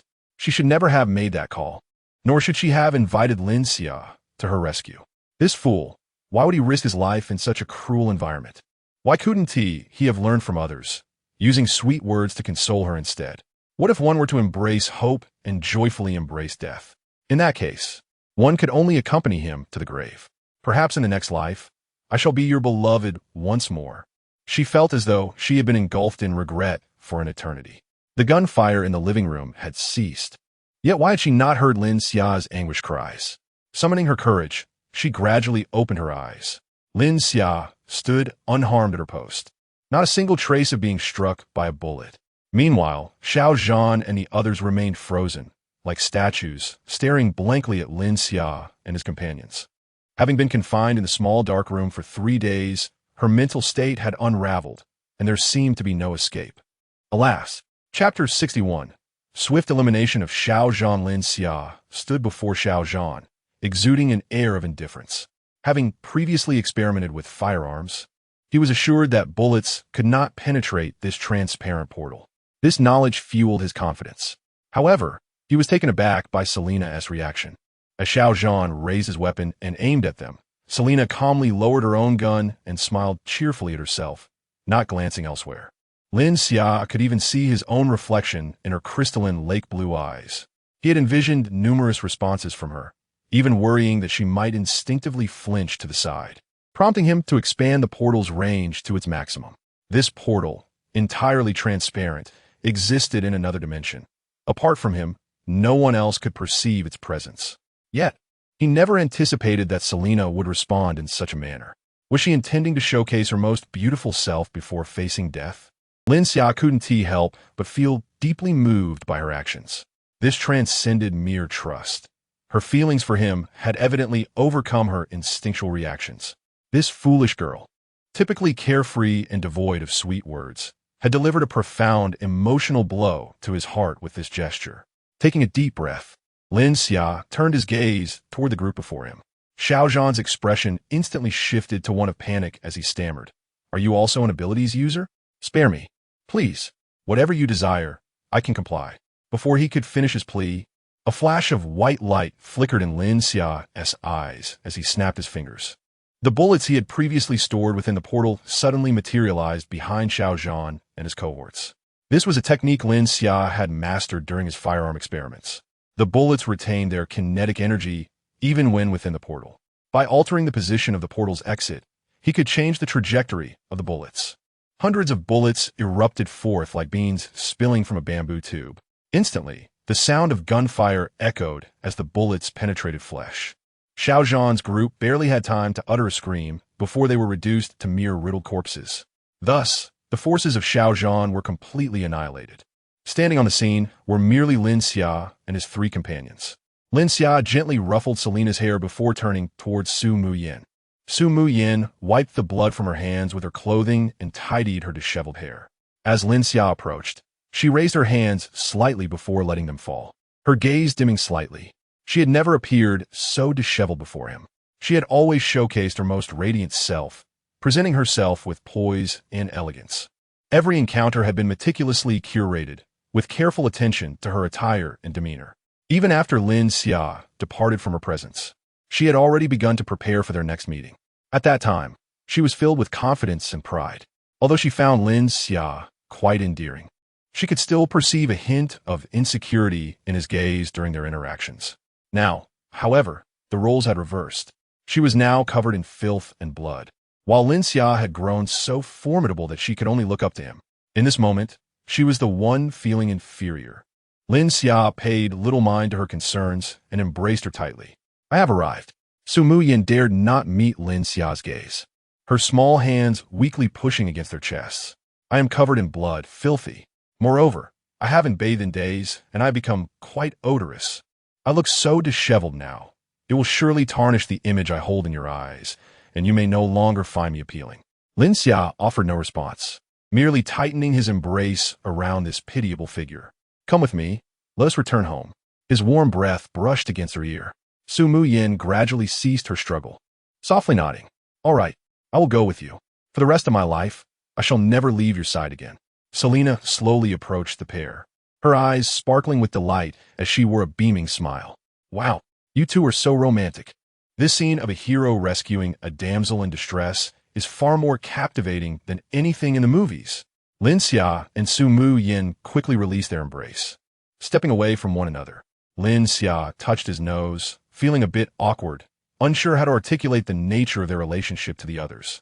However, both women, being considerate, did not allow the atmosphere to become strained. They were all intelligent individuals, capable of discerning the situation at a glance. Selena then extended her hand. "Hello, I am Selena, one of Lin Xia's partners." Su Muyin also reached out to shake her hand. "Hello, I am Su Muyin, and I wish to be one of his partners as well. Is that acceptable, sister?" "Of course. Welcome to our circle." Seeing Su Muyin's understanding nature, Selena refrained from harboring any grievances and embraced her warmly. Were it not for her, Lin Xia would not have had to brave such immense risks to venture out under such harsh conditions to rescue her. Yet, Selena also recognized that had she been the one in peril, Lin Xia would undoubtedly have risked everything to save her. Now, it was Lin Xia's turn to be astonished. The sight of these two women bonding together, instantly becoming good friends, left him at a loss for expression. When they noticed Lin Xia's bewildered demeanor, they couldn't help but burst into laughter. Both women were exceptionally astute and had reached an unspoken understanding during their previous conversation. Their amiable behavior was merely a means to spare Lin Xia any discomfort. This silent accord between them was evident. After all, nothing mattered more than Lin Xia's happiness. Lin Xia, filled with confusion, turned to Su Muyan. Do you not mind that I have other partners? Selina's behavior was comprehensible to him. However, it was rather unexpected that someone as exceptional as Su Mayan would also acquiesce to such matters. Su Mayan chuckled softly and explained, for individuals of our standing, having multiple partners is entirely commonplace. Most people, once married, tend to lead their own lives separately. Compared to them, Lin Xia, you are remarkably innocent and charming. She then playfully pulled over the fidgeting Su Qian. Behold, this is our shared maidservant. This caused Su Qian to become quite flustered, her cheeks flushing a deep crimson. With tear-filled eyes, she cast a pitiful glance at Su Mayan. Su Mayan was not swayed by her act and promptly turned her body around, directing her gaze back to Lin Xia. Do not feign innocence in front of me. If you wish to put on a show, do so before your new husband. In the future, when I'm exhausted, I will need you to step in and assist. Selina chimed in with playful teasing. A buy one, get one free offer? How splendid. Sister, you have no idea how extraordinary Lin Xia's abilities are. We can hardly keep up. At home, he is practically a force of nature. Lin Xia, feeling quite embarrassed, swiftly excused himself. These women regarded him as one of their own, showing no concern for his discomfort, boldly uttering words that were far from modest. Chapter 62. Su Mayan's speculation. Lin Xia approached the lifeless bodies, casually picking up a firearm. Indeed, under the recent barrage of gunfire, the weapon was riddled with bullet holes, with certain parts scattered about, rendering it utterly inoperable. After surveying the area, Lin Xia concluded that there was nothing of value left to collect. He then retrieved his mobile phone from his spatial pocket and called Su Mayan, informing her that the situation on his end had been resolved smoothly, with no injuries to report, alleviating Jiang Ruoxiu's concerns at home. Upon hanging up, Jiang Ruoxiu exhaled a sigh of relief. That hour had been perhaps the most emotionally tumultuous of the past few months. However, the mother and daughter beside her were far from composed. Look, sister. Quick, look in front of you. Jiang Ruoxiu turned her gaze to find the water in the cup beside her had vanished, coalescing into a tranquil sphere of water that floated quietly before her. Gently, she reached out to touch the water orb, sensing an inexplicable connection between them, as if she could manipulate it. When Lin Xia returned after his round, he discovered the two were still engrossed in conversation, their excitement escalating. He quickly interjected, Is there anything you need to tidy up here? Once we're done, let us head back. It's exceedingly cold outside. Only then did Su Mayan and the others cease their chatter, their exhilaration palpable from having narrowly escaped danger. There are some of my belongings on the top floor. Let us pack them up briefly and leave. Thus, the group made their way to Su Mayan's room on the upper floor. The space was in disarray, marked by signs of destruction. They had amassed a considerable amount of food, now seemingly vanished, likely pilfered by the minions of Xiaozhan. She hurried to a locked room, and upon opening the door, she breathed a sigh of relief. This space remained untouched. It was her dressing room, sprawling across 200 square meters, brimming with a plethora of exquisite garments and an array of jewelry and cosmetics. These were her secret weapons.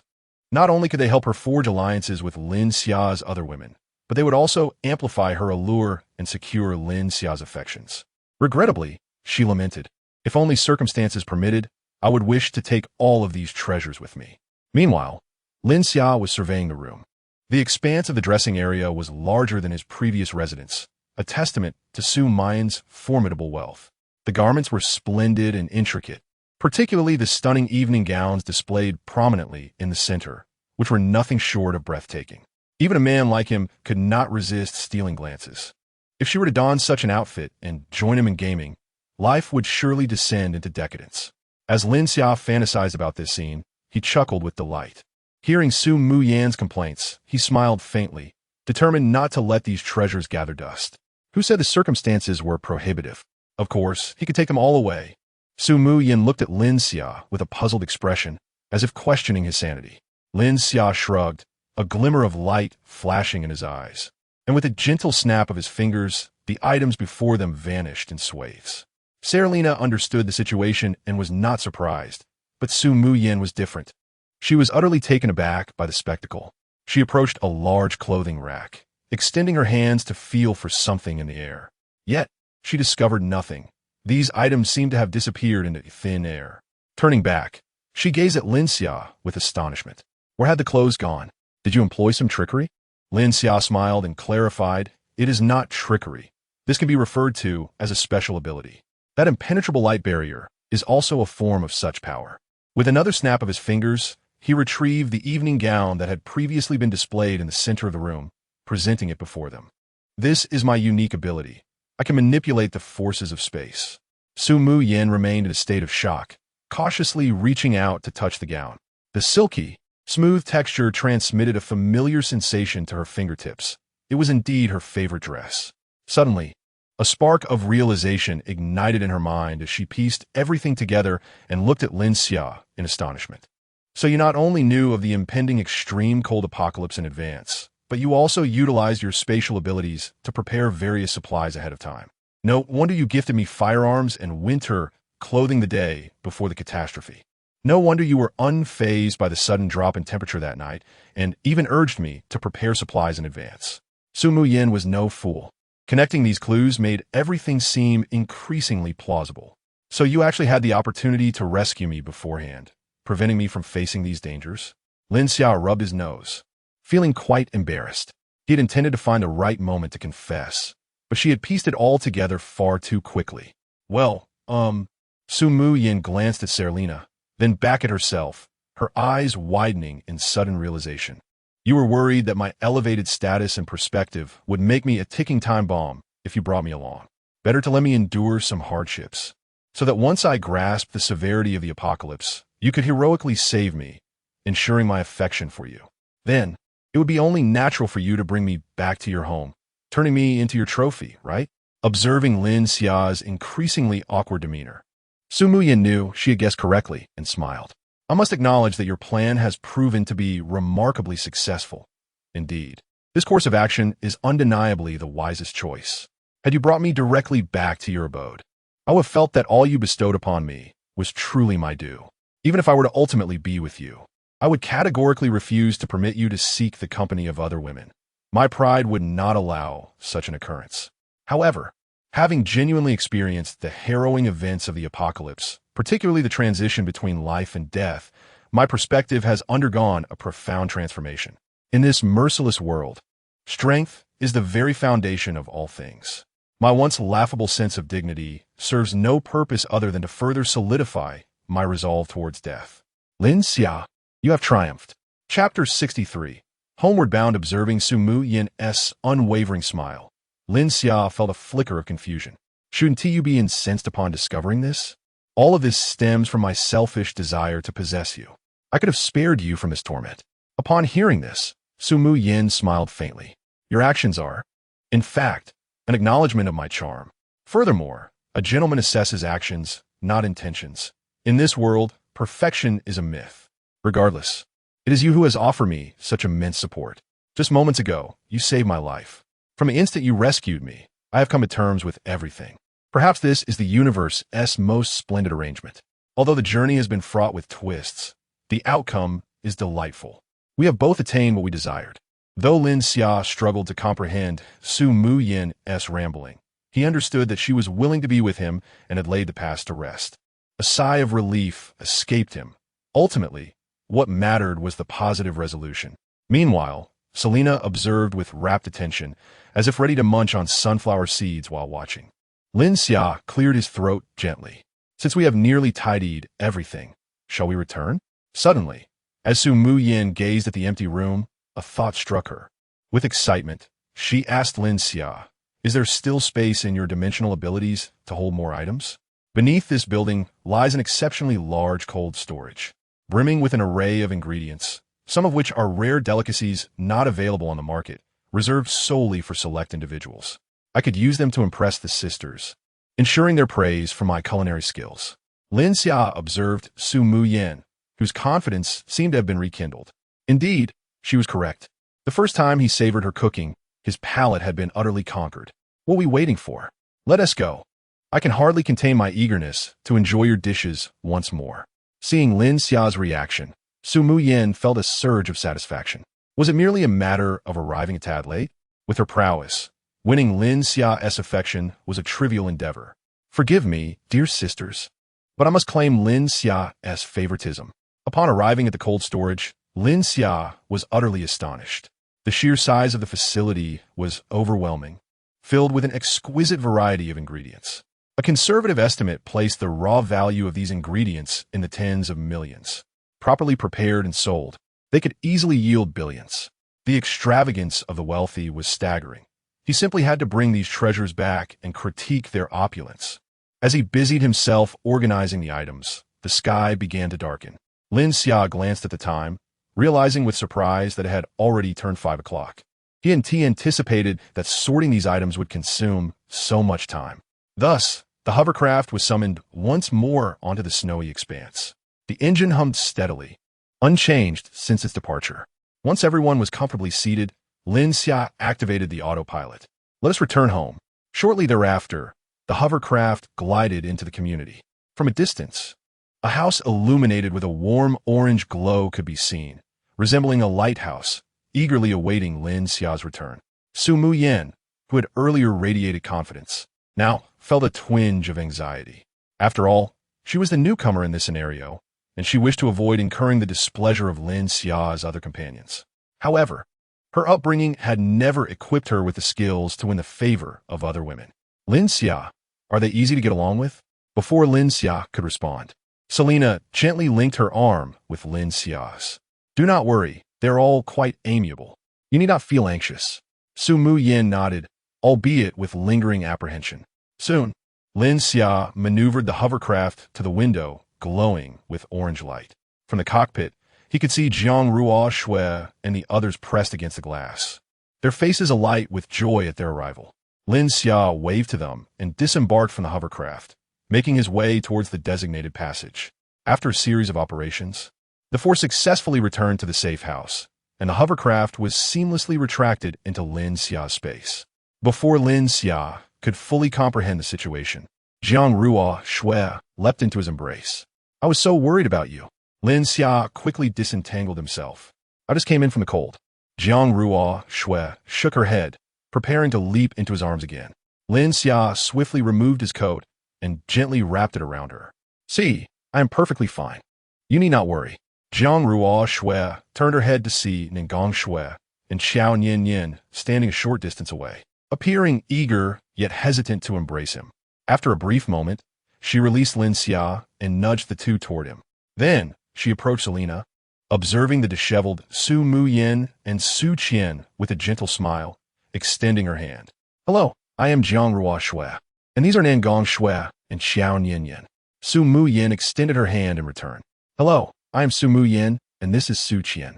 Despite her current disheveled appearance, Jiang Ruo Shui could sense the unique and refined aura that surrounded Su Muyin. Her handshaking posture was impeccable, exuding elegance and nobility.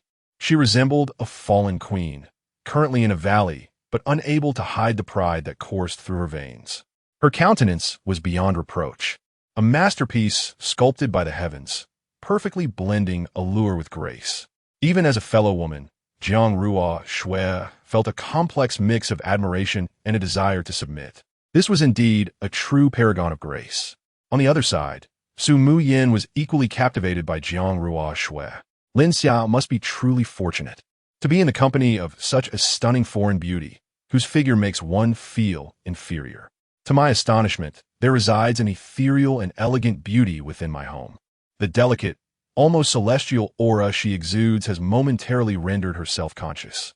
As she delved into her memories, she realized she had never encountered such a stunning figure in the realm of mortals. Such grace is undoubtedly beyond the cultivation of an ordinary household. The mere thought of this extraordinary woman, destined to accompany her in lively games of cards, caused a delightful flush to rise in Jiang Ruo Shui's cheeks, her heart fluttering uncontrollably. Alas, not only has she been tainted by Lin Xia's peculiar notions, but she also finds herself oddly amused by them. Thus, she hastily curtails the incessant train of thought in her mind. Welcome to our midst. Henceforth, We shall be the best of sisters. Chapter 64. Jiang Ruoshue's extraordinary ability. Su Muya breathed a sigh of relief. Selena had indeed not deceived her, as they were genuinely pleasant to be around. I wonder if Lin Xia ever mentioned me to you? I am quite adept at cooking, and I could prepare a delightful meal for you this evening, she remarked. Jiang Ruoshue shook her head. There is no need to rush with the cooking. You should first take a good bath. I have prepared warm water for you. She continued. It must be uncomfortable after being unable to bathe outside. Upon hearing about the prospect of a warm bath, Sumiya's eyes sparkled with excitement. For someone who typically bathes multiple times a day, the last half-month in the post-apocalyptic world felt akin to enduring a relentless punishment. Not only was warm water a luxury, but even ordinary drinking water had to be rationed sparingly. She began to harbor grievances against Lin Xia, questioning why he had taken so long to come for her. Had she known it would be like this, she would have been more proactive from the start, sparing herself much hardship. Thank you, dear sister, Su Muya remarked, already anticipating her future life. At that moment, Jiang Ruoshue could not help but admire Lin Xia's foresight. Initially, when it was just the two of them residing in such a spacious villa, it felt rather empty. Unbeknownst to them, those vacant rooms were now nearly half filled. After Lin Xia and the others finished tidying up, they returned to the living room. Su Muya and Su Qian were diligently bathing in their rooms. Observing their fully prepared state, Jiang Ruoshue surmised they would not emerge for at least another hour or two. At that juncture, Jiang Ruoshue approached Lin Xia with a bucket of water, excitement radiating from her. Lin Xia, could you help me determine if this is an extraordinary ability? She asked, pointing at the bucket. The water within appeared to defy gravity, slowly levitating into the air. As she gestured with her hands, the water mass transformed gracefully before their eyes. Akin to pliable clay, Selena gasped in astonishment from the side, declaring that this supernatural power could only be classified as an extraordinary ability. Jiang Ruoshue had indeed acquired that astonishing power. It dawned on her that the mysterious substances created by Lin Xia could genuinely endow individuals with extraordinary abilities. Her gaze towards Lin Xia brimmed with anticipation. Lin Xia, too, was taken aback, never having expected that within merely a day, Jiang Ruoshue would gain such abilities. The results far exceeded his expectations. Tentatively, he reached out to poke the floating water sphere, his hand moving freely within it. Remarkably, the water sphere seemed to possess a will of its own, offering a wondrous tactile experience. When he withdrew his hand, not a single drop of water clung to him. Lin Xia nodded affirmatively. This was indeed a feat achievable only through extraordinary abilities. Although Jiang Ruoshue's power was vastly different from his spatial abilities, it was evident that such capabilities could only be possessed after becoming an extraordinary individual.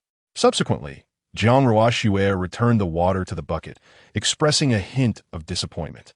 Although I possess this extraordinary ability, I remain uncertain of its utility. Lin Xia chuckled. Now you have truly become a water faucet spirit. No longer need you worry about damp sheets. Jiang Ruoshue gently nudged him. Water has always been abundant for me. This ability is not particularly necessary. I was merely jesting. In truth, your ability is incredibly formidable. Ning Xia tenderly clasped her jade-like hand resting on his chest. In the frigid apocalypse, water is the least of our concerns. Outside, snow is abundant. Ice is merely another form of water. Lin Xia then retrieved a solid block of ice from the refrigerator and presented it before Jiang Ruoshue. Give it a try. See if you can manipulate it. Jiang Ruoshue nodded, focusing intently as she endeavored to envelop the ice block with her powers. To her astonishment, she discovered that the ice could be controlled as effortlessly as water. With her will, the ice gradually transformed into a pointed ice cone. She realized that with a mere thought, she could propel this ice cone at remarkable speed in any direction. Carefully, she continued to shape the ice, which slowly morphed into a delicate ice membrane before her eyes. Though thin, she sensed that this membrane was infused with her extraordinary power. Seizing a nearby fruit knife, she thrust it forcefully against the ice membrane. Indeed, not a single mark marred its surface. With exhilaration, she turned to Lin Xia. This ability is incredible. In the future, I can accompany you on outings and lend my assistance, can I? Jiang Ruoshue had always been diligent. From the moment she acquired the crossbow and firearm, She relentlessly pursued Selena to learn the techniques, dreaming of the day she could support Lin Xia, standing beside him rather than merely being a fragile vase under his protection. Lin Xia nodded in agreement. The mission to rescue Su Mayan had opened his eyes to the possibility that others might also wield extraordinary powers. Rather than remain confined within the safety of a shelter, potentially targeted by formidable abilities, it was far wiser to take the initiative. He needed to cultivate resources and strength to a level that would instill despair in others. After all, the safety of their shelter had not been designed with the threat of other power wielders in mind. To fall behind was to invite defeat. Currently, he possessed a tremendous advantage, allowing him to amass the resources he desired during this critical period. Even the unlikely event he encountered an insurmountable enemy, escaping would not pose a challenge. His spatial abilities offered unparalleled defensive capabilities. Moreover, he sensed that there remained untapped potential within his spatial powers. These attributes could only be nurtured through real combat experience. Soon after, Su Mayan and Su Qian emerged from their baths. Even in their simple, loose-fitting garments, their enviable figures were unmistakably evident, especially after a bath. The air of elegance surrounding Su Mu Yin became even more pronounced. Lin Xia, where are the kitchen and the ingredients in the house? Allow me to showcase my culinary skills for the sisters tonight. Although Lin Xia was equally eager to savor the dishes prepared by Su Mu Yin, she shook her head in refusal. You have just endured a life-and-death crisis. It would be wise for you to rest for a while. Leave dinner to me, she added. Sumeng yan luk stanist. You can cook? Lin Xia shyly touched her nose, responding, well, She then gestured towards the dining table and snapped her fingers lightly. Instantly, the table was adorned with over 20 dishes of various colors, all steaming and fragrant, filling the air with an enticing aroma. Although I can't cook, I possess special abilities. The envy in the eyes of the others was unmistakable. The convenience of being an ability user was evident, and they too longed to attain such powers. Consequently, everyone eagerly picked up their bowls and chopsticks, relishing the sumptuous dinner. Were it not for the 10 meters of snow outside, incessantly reminding them of the frigid apocalypse, the scene before them would bear no distinction from life before the end of days. However, the women understood that all they possessed now was thanks to Lin Xia. Without her, they would be no different from those struggling in the desolation of the apocalypse. As time passed, the atmosphere relaxed, and they began to share various jokes around the table. Yet inevitably, their conversations gravitated toward Ning Xia. Ironically, Lin Xia found himself unable to interject. He felt that this dinner resembled a gathering among university dormitory girls, leaving him with little to contribute. Nevertheless, surrounded by the melodious voices and laughter, he was occasionally served food into his bowl. This sensation was indeed quite pleasant. Chapter 65. Testing abilities after dinner. Lin Xia reclined comfortably between Jiang Ruoxue and Selena, relishing the attentive service provided by both ladies. Flanking them were 2 plates, brimming with an array of delectable pastries and freshly sliced fruits. Noticing that Lin Xia had finished her treat, Jiang Ruoxue promptly used her delicate fingers to offer him some of the cut fruit, her face alight with joy as she presented it to the man resting upon her heart. Meanwhile, Su Muya was engaged in learning massage techniques with Su Qian, each taking turns to pamper Ning Xia's legs. For someone of her noble stature, this was a remarkably novel experience. However, the true star of the evening was not any of them. It was Nangong Shui, with Xiao Ninian relegated to the role of a supporting dancer. The elegant and enchanting Nangong Shui was adorned in a cyan silk short top, paired with a vibrant crimson long skirt.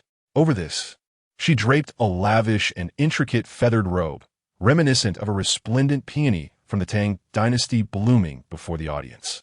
With each graceful step, her garments fluttered, revealing her porcelain-like skin that exuded an alluring elegance. Indeed, it was as if the gentle breeze lifted her ethereal attire, akin to a celestial dance. Nangong Shui's raven locks were styled in a palace-inspired updo, with a decorative phoenix ornament swaying amidst her opulent movements, radiating beauty and grandeur. Her striking and refined presence harmonized perfectly with the iridescent ensemble she wore. As the dance concluded, Nangong Shui's moist, rosy lips parted slightly as she caught her breath, beads of perspiration glistening on her forehead. The blush on her cheeks conveyed an indescribable allure. Her gaze, focused intently on Lin Xia, was utterly captivating. This was the embodiment of a goddess of dance, her charm unfurling in its entirety at that moment. All present were spellbound by her presence. Lin Xia sighed deeply, a genuine expression of contentment washing over him. This was the essence of life. Observing Lin Xia's evident delight, Jiang Ruoxue's eyes flickered with intrigue, pondering what thoughts occupied her mind. At that moment, an alert from the control center suddenly resonated from Lin Xia's phone. Utilizing an application on his device, he accessed the surveillance footage and discovered that someone was pilfering corpses from near Ningxia's residence, triggering the alert system. Upon magnifying the image, Lin Xia noted that these individuals would kneel and bow towards the direction of his safe house before daringly retrieving the bodies. After a few glances, Lin Xia lost interest. Their removal of the corpses was a relief, as it spared him the sight of them. However, this also indirectly indicated that the external population's resources had been nearly depleted. What had once been a taboo subject had gradually morphed into a grim acceptance. Humanity had, regrettably, been forced into becoming a source of sustenance. Jiang Ruoxue, observing the same footage from behind Lin Xia, felt a chill run down her spine.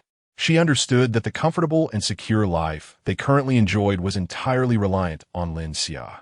The warmth of their shelter, an abundance of food, and the camaraderie of such steadfast sisters were all gifts of his strength. If it were not for Lin Xia, she would have likely been tormented beyond recognition by those individuals from the country of Yizi long ago. The mere thought of such days was unbearable for her. Occasionally, she would awaken from dreams, terrified by the memory of that unruly gang arriving at her door. Fortunately, upon opening her eyes, Lin Xia was always by her side. The gratitude she felt towards Lin Xia was immeasurable. She vowed to strive for even greater accomplishments in the future. As long as she could bring happiness and joy to Lin Xia, she would be willing to do anything. Time swiftly passed, and soon it was 11 o'clock at night. Jiang Ruoxue noticed that everyone appeared fatigued and suggested they retreat to their rooms for some well-deserved rest. However, having just awakened her powers that day, she wanted to learn from Lin Xia how to better harness this newfound strength. Serena gazed at Lin Xia with eager eyes, anticipating the fulfillment of a promise made earlier in the day. With Jiang Ruoxue now possessing this extraordinary ability, she felt a pang of envy. Lin Xia, feeling somewhat exasperated, realized that his brief respite was over and he had to return to work. By day, he toiled like a beast of burden, and by night, he continued in the same manner. There was no choice but to find joy amidst the hardships. Eagerly, Lin Xia descended to the basement, selecting several outfits suited to the tastes of Jiang Shuiying and Serena. After Su Mingyin and the others had tidied up, they each returned to their rooms. As they passed Lin Xia's room, they could not help but feel a twinge of envy. Just as Su Qian was about to enter her room, Su Muyin, her cheeks flushed with embarrassment, tugged at her sleeve. "Let us sleep together tonight. I have some secrets I wish to share with you." She had no experience in such matters, even less than Su Qian, and to avoid potentially embarrassing situations in the future, she resolved to bravely learn new knowledge. Despite her shyness, the two of them, blushing fiercely, nestled beneath the covers, whispering secrets to each other, occasionally interrupted by sound from outside their door. Su Muyan's face was as red as if it were bleeding. Then, with a determined bite of her lip, she closed her eyes and leaned in for a kiss. Su Qian's eyes widened in surprise, as if a new door had slowly opened before them. Meanwhile, Lin Xia, after imparting theoretical knowledge about their powers, guided them through practical exercises. The night gradually slipped away. The following morning, Serena also acquired the mysterious substance. Her body's reaction was significantly more pronounced than Jiang Ruoxue's, indicating the presence of substantial latent injuries. In high spirits, Serena headed off to bathe, cleansing herself of impurities. The others followed Lin Xia and Jiang Ruoxue to the gym to thoroughly test the powers they had acquired. After a night of learning, Jiang Ruoxue felt increasingly adept in her use of abilities. Before her, Lin Xia placed a large block of ice. Jiang Ruoxue enveloped the ice with her powers, then, fueled by her imagination, shaped it into 10 equally sized cones. She infused a portion of her energy into them to enhance their strength. A blue glow sparkled in her eyes. These ice spikes, akin to electromagnetic projectiles, were launched with astonishing precision. Bang! Bang! Bang! The 10 ice spikes were seamlessly embedded in a steel plate 1 centimeter thick. The ability to pierce steel with ice is nothing short of extraordinary. Aside from Lin Xia, who had anticipated such a feat, the other 4 women were utterly astonished by Jiang Ruoxue's display of power. Even Su Muya, who had witnessed similar strength before, found herself speechless. Is this force truly within the grasp of humanity?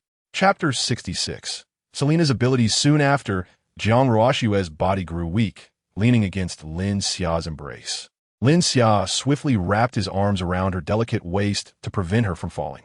With a radiant expression, Jiang Ruoxue gazed at Lin Xia and asked, "Can I assist you in the future?"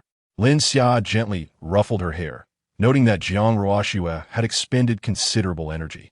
"Your ability is incredibly powerful, surpassing that of the ability user we dealt with yesterday." Reflecting on it now, that individual must have possessed earth-based abilities, which granted him formidable defenses. However, with the ground covered in several meters of ice and snow, the only energy he could absorb would be from the concrete beneath him.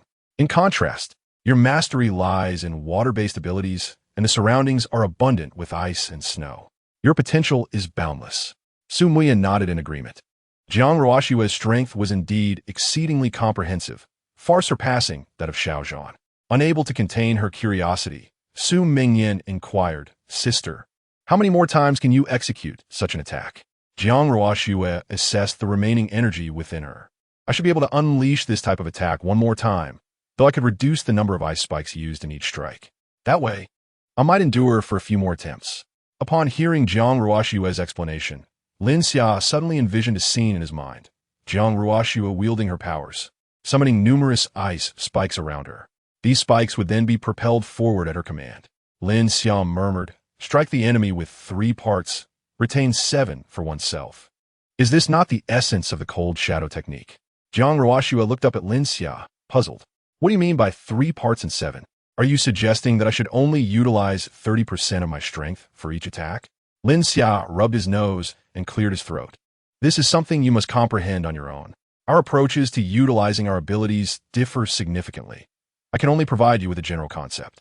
Before Lin Xia could finish, Selina, dressed in a sporty tank top, joyfully approached them. She exuded an aura reminiscent of a Valkyrie, her supermodel physique radiating brilliance and an assertive presence. Selina embraced both Lin Xia and Jiang Ruoxue, exclaiming excitedly, "I think I have acquired abilities too, though they may differ from yours."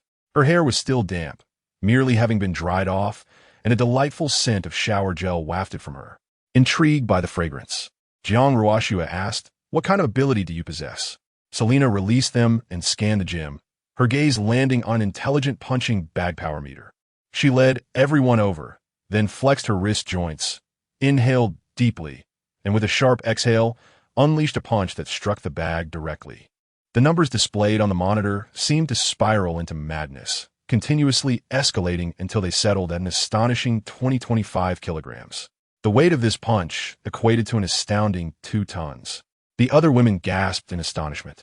Was it truly possible for a mere mortal to achieve such a feat? The abilities of these extraordinary individuals were simply terrifying. Selina gazed at the figures before her, a joyful smile illuminating her face, just as she had anticipated. "Xia, the substances you created are truly formidable. At my peak, I could only muster a force of 600 kilograms. After absorbing those mysterious materials this morning and awakening my powers, my strength has nearly quadrupled. Moreover, I sense that this level is not even my limit." Jiang Ruoxue curiously touched the muscles on her arm. With a gentle exertion, Selina's muscles instantly hardened to the strength of steel. No matter how hard Jiang Ruoxue pressed, she could not budge them in the slightest. Although her exterior remained delicately fair and slender, resembling a delectable piece of soft tofu, the muscle tissue beneath was entirely transformed from the previous day. Was this the marvel of extraordinary abilities? With excitement radiating from her, Selina continued, "This power enhances not just my muscles but all functions of my body. My eyesight can even discern the droplets of water lingering on a cup 10 meters away. My brain's response time has accelerated significantly. This sensation is truly miraculous. Initially, I was apprehensive about what kind of abilities I would awaken. If it were similar to yours, dear sister, I might not have adjusted well. But now, I absolutely adore this power I have awakened. She then turned her enthusiastic gaze toward Ningxia.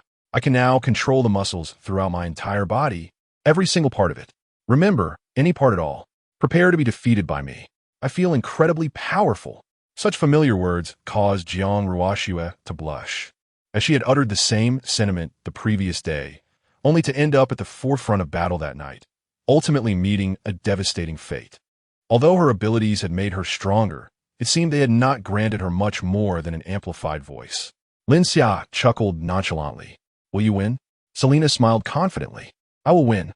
The atmosphere was filled with a spirit of joyous anticipation.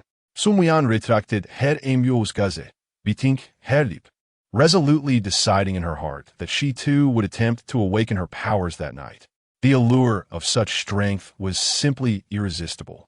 Unfortunately, she remained a blank slate in this regard, and she feared that the process might exact a bloody toll. She then turned her attention to Su Qian, standing nearby. Forgive me, my dear sister. I truly need this power. The time to test your loyalty has come. Lin Xia glanced at the clock. It was already noon. With a grand gesture, he declared, let us go out for lunch together.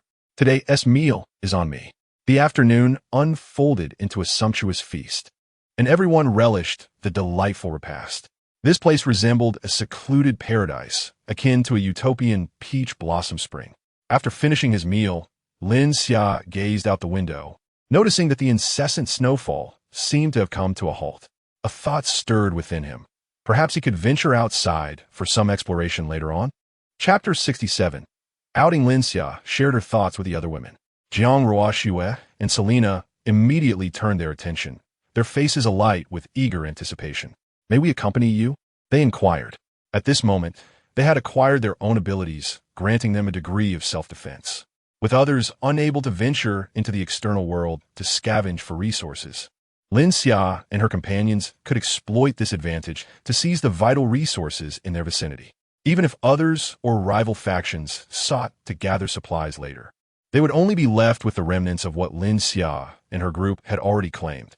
Moreover, the space at home was exceedingly cramped, hindering the full expression of their abilities.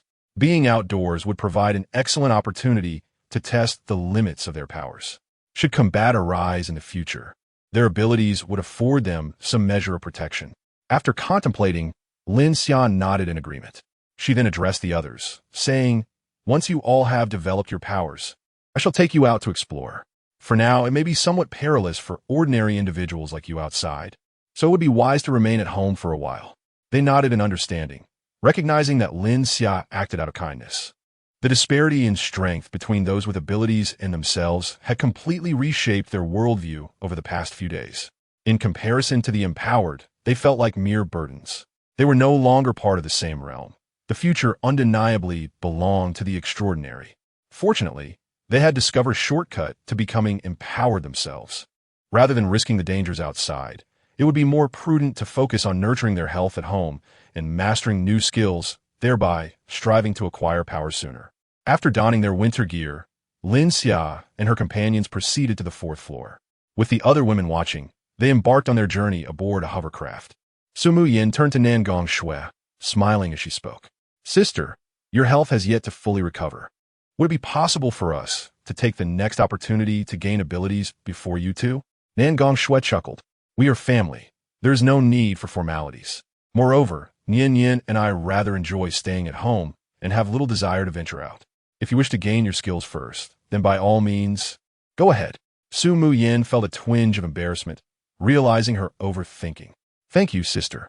By the way, since you and Lin Xia have spent considerable time together, do you have any advice regarding such matters? I have never encountered those situations before and worry I might disappoint Lin Xia. With a knowing smile, Nangong Shui took Su Muyin by the hand and led her to the basement, which had been transformed into a changing room.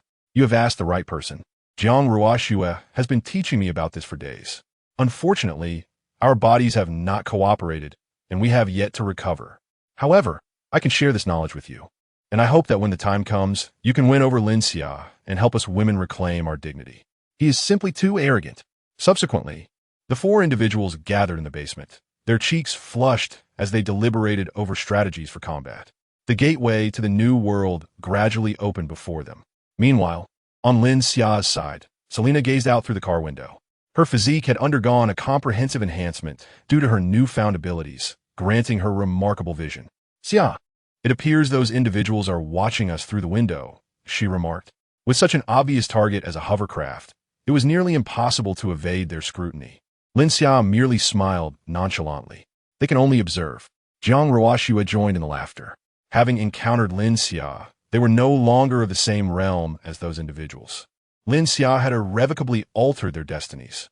Ignoring the gazes directed at them, Lin Xia piloted the hovercraft directly to the largest nearby Walmart.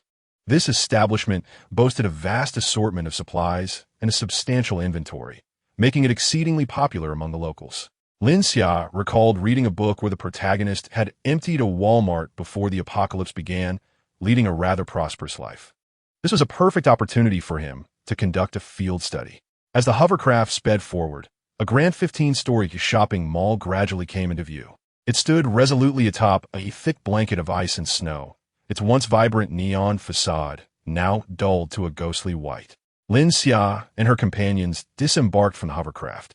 Standing before the colossal shopping center, the chilling wind whistled past the buildings, producing a haunting lamentation, as if the entire city were mourning. While there might still be many humans struggling to survive within the confines of the structures, the current scene resembled that of a dead city, with ordinary people finding it exceedingly difficult to endure such conditions. The buildings had become their last bastion of hope. Following their usual method, Lin Xia and her companions knocked open the glass and leaped through the window. Although it was the brightest part of the day, the lower 4 floors of the Walmart were shrouded in ice and snow, presenting a dismal sight. Only a few fluorescent signs emitted a faint green glow, casting an eerie ambience. The shelves were neatly stocked with various goods. The silence enveloping the space was profound, making it seem as though only they existed in the entire world. At that moment, Jiang Ruoxue was spinning around excitedly in front of the shelves. This mall had been her favorite supermarket. During her holidays, she would often come here to unwind. "Lin Xia, I'm most familiar with this place. Allow me to guide you," she offered eagerly. Lin Xia smiled and nodded, knowing she seldom frequented shopping malls, but this time, having Jiang Ruoxue as a guide was fortuitous, saving them much effort. Just as Jiang Ruoxue was about to set off in her excitement, Lin Xia quickly interrupted. "Walking like this will be exhausting. Let me find us some means of transportation." With a flick of her wrist, 3 brand new electric scooters materialized before them. Lin Xia turned the key on one of the scooters. "This will make shopping much more enjoyable, won't it?" Jiang Ruoxue chuckled gleefully. Both Lin Xia and Selena rode electric scooters, as the shopping mall spanned several 100,000 square meters on each floor, making it exhausting to traverse on foot. The electric scooters undoubtedly provided considerable convenience. Following Jiang Ruoxue's guidance, Lin Xia began her expedition for items available at no cost. Whenever she encountered something useful, she promptly stored it within her space. According to Jiang Ruoxue, although the mall boasted 15 floors, the entertainment zones on the upper levels, starting from the 7th floor, held little value for collection. Thus, they decided to commence their scavenging from the 7th floor and proceed downwards. On the 7th floor, as Jiang Ruoxue described, there existed an array of women's clothing stores. The mere mention of this invigorated Lin Xia, while her interest in collecting energy weapons was somewhat tepid. Given her ample reserves of energy resources that would sustain them for centuries with their small group, she had an extensive arsenal of light weaponry, sufficient to equip several battalions. Heavy weaponry, however, would likely necessitate a visit to larger armories, which she was aware of but were rather distant. Additionally, these structures were typically not very tall, and the weapons might be buried beneath layers of ice and snow. Collecting such heavy weaponry would require considerable effort, so she planned to postpone that endeavor until she had gathered essential resources in the vicinity. Before she could finalize her strategic planning, Jiang Ruoxue led her to a secluded corner with an air of mystery. Upon seeing the names of the shops, Lin Xia's previous thoughts evaporated in an instant, and she unconsciously swallowed hard. Night Temptation, Secret Garden, Whisper of Love. This entire street was lined with boutiques dedicated to intimate apparel. Jiang Ruoxue and Selena stood to the side, wearing mischievous smiles as they observed Lin Xia. Chapter 68. Abundant Harvest. Lin Xia gently cleared his throat. I could instantly discern your fondness for these garments. If that is the case, I shall accept them all. Jiang Ruoxue and Selena remained silent, merely exchanging mischievous glances as Lin Xia meticulously rummaged through the supplies. Not only did he scour the shelves, but he also delved into the storeroom at the back of the shop, unearthing every last item. Shortly thereafter, Lin Xia approached Jiang Ruoxue with an expression of contentment. His space was now filled with thousands of various outfits. Some of these garments commanded a profound respect merely by their appearance. He could hardly contain his excitement to return home and see the ladies don these exquisite pieces. Observing Lin Xia's elation, Jiang Ruoxue cast him a flirtatious glance. Are you satisfied? Lin Xia nodded with a beaming smile. This might just be the most significant gain from our expedition. With a smile gracing her lips, Jiang Ruoxue led Lin Xia to other locations. However, that was not the end of their discoveries. Soon, a row of immaculate bridal shops appeared before Lin Xia's eyes. His eyes sparkled with delight. How could he have overlooked this? After gazing at the pure and noble wedding dresses in the shop, he turned to look at the two stunning goddesses beside him, feeling a twinge of regret for his earlier bravado. He realized he had underestimated the situation. Jiang Ruoxue threw him a teasing glance. Perhaps those previous outfits were too mundane. Shall we explore some other enchanting options? Completely captivated, Lin Xia found himself under the spell of Jiang Ruoxue, whose allure was beyond description after acquiring her extraordinary abilities. Uncontrollably, he nodded, his body already taking the initiative to step into the bridal shop. His powers were unwavering as he eagerly collected these precious items into his space, his eyes shining with excitement. In a remarkably short time, Lin Xia had cleared out several stores. Jiang Ruoxue, brimming with confidence, then led him to the next destination. Chongsam shops, JK uniform stores, Lolita boutiques, lingerie shops, hosiery stores. The diverse array of clothing left Lin Xia in awe. Who says men cannot find joy in shopping? He was thoroughly enjoying himself. Of course, they did not limit themselves to merely collecting these items. While attending to the primary task, Lin Xia also made sure to handle other, less critical errands. He gathered various everyday men's and women's clothing, cosmetics, and luxury goods. Anything Jiang Ruoxue pointed out was mindlessly placed into his space. The specifics were of little concern to him. He was already immensely satisfied with the fruits of their labor. Jiang Ruoxue and the others wore smiles of contentment, having acquired an entire shopping mall's worth of women's goods. Each had their needs met, and a bright future awaited them all. Once they had gathered everything, they finally arrived at the ground floor of the mall. Here, a plethora of gold, silver, and jewelry adorned the displays alongside a variety of high-end luxury items. Before the apocalypse, this place could be deemed the most valuable spot in the entire mall. Yet now is the end of days, and these items would scarcely barter for a loaf of bread. Food can save lives. What purpose do luxury goods serve? As mere burial offerings? The adage, in prosperous times, antiques; in chaotic times, gold, holds value only when society maintains a semblance of order. But now, we are plunged into a frigid apocalypse, where the very survival of humanity hangs in the balance. Gold and ordinary metals are, in essence, indistinguishable. One might argue that gold holds significant importance in industrial applications. However, for solitary individuals like Lin Xia, the revival of industrial civilization is a distant dream. Collecting gold in this desolate world is akin to a child gathering pretty stones. It is not gold that people cherish, but rather the wealth it symbolizes. Even Jiang Ruoxue and her companions merely glanced at it before swiftly losing interest. Adorning oneself in gold will not earn one's respect. In her eyes, these objects are even less valuable than a bottle of perfume. The perfume could inspire Lin Xia's interest far more than gold. In this dire environment, strength is the cornerstone of existence. Following Jiang Ruoxue's guidance, Lin Xia selected only a few aesthetically pleasing accessories that might pique his interest, placing them in his storage. The majority of items remained untouched. Should the need for gold arise in the future, retrieving it directly from a bank vault would prove far more efficient. Ultimately, only 2 levels of the underground space remained unexplored. The first basement level housed daily necessities, while the second was dedicated to various foodstuffs. Lin Xia was already well stocked in these supplies, having prioritized them before the end. Yet, adhering to the principle of having come this far, he continued to scour the area with Jiang Ruoxue and the others. By now, it was 4 in the afternoon, and the sunlight had begun to wane. The group stood at the entrance of the escalator leading underground, gazing into the abyss below, which loomed dark and ominous, resembling a gaping maw ready to devour the unwary.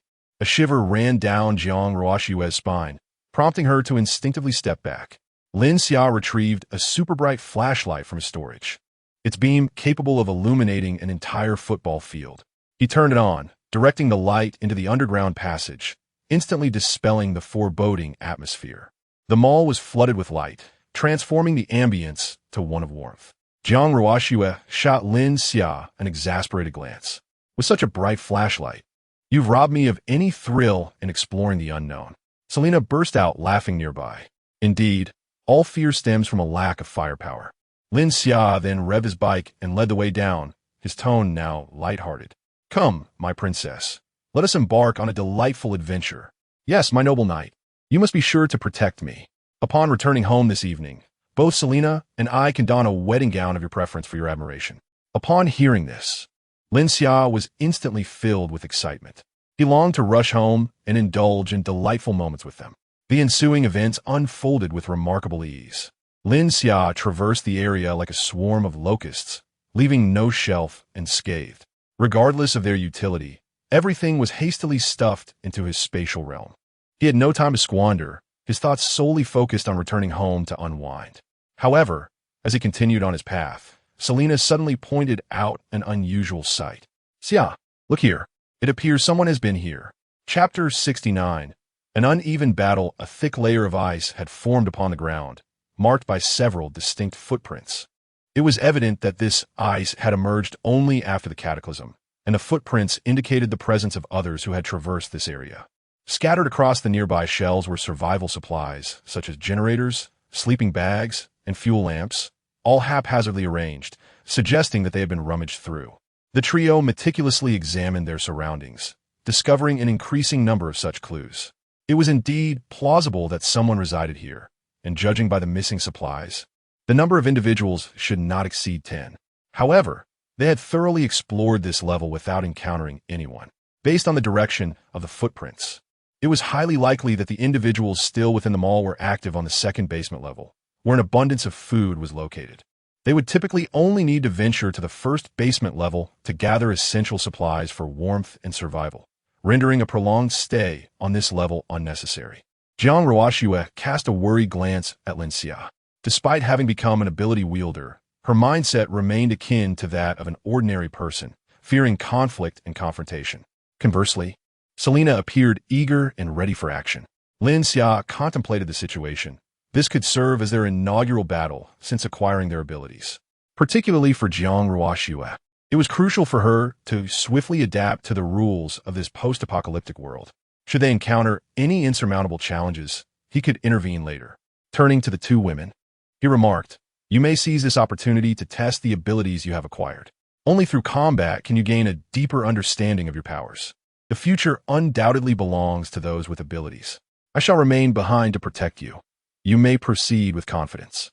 Jiang Ruoxue nodded, then picked up a sizable chunk of ice nearby, enveloping it with her powers as she entered a combat-ready state.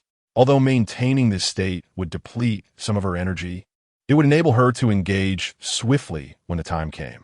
Selena ensured her firearms were properly loaded, prepared for an immediate assault. Lin Xia decided to stow away the 3 electric bikes, as riding them would hinder their combat effectiveness. Walking would be more prudent. The trio then approached the entrance to the second basement level.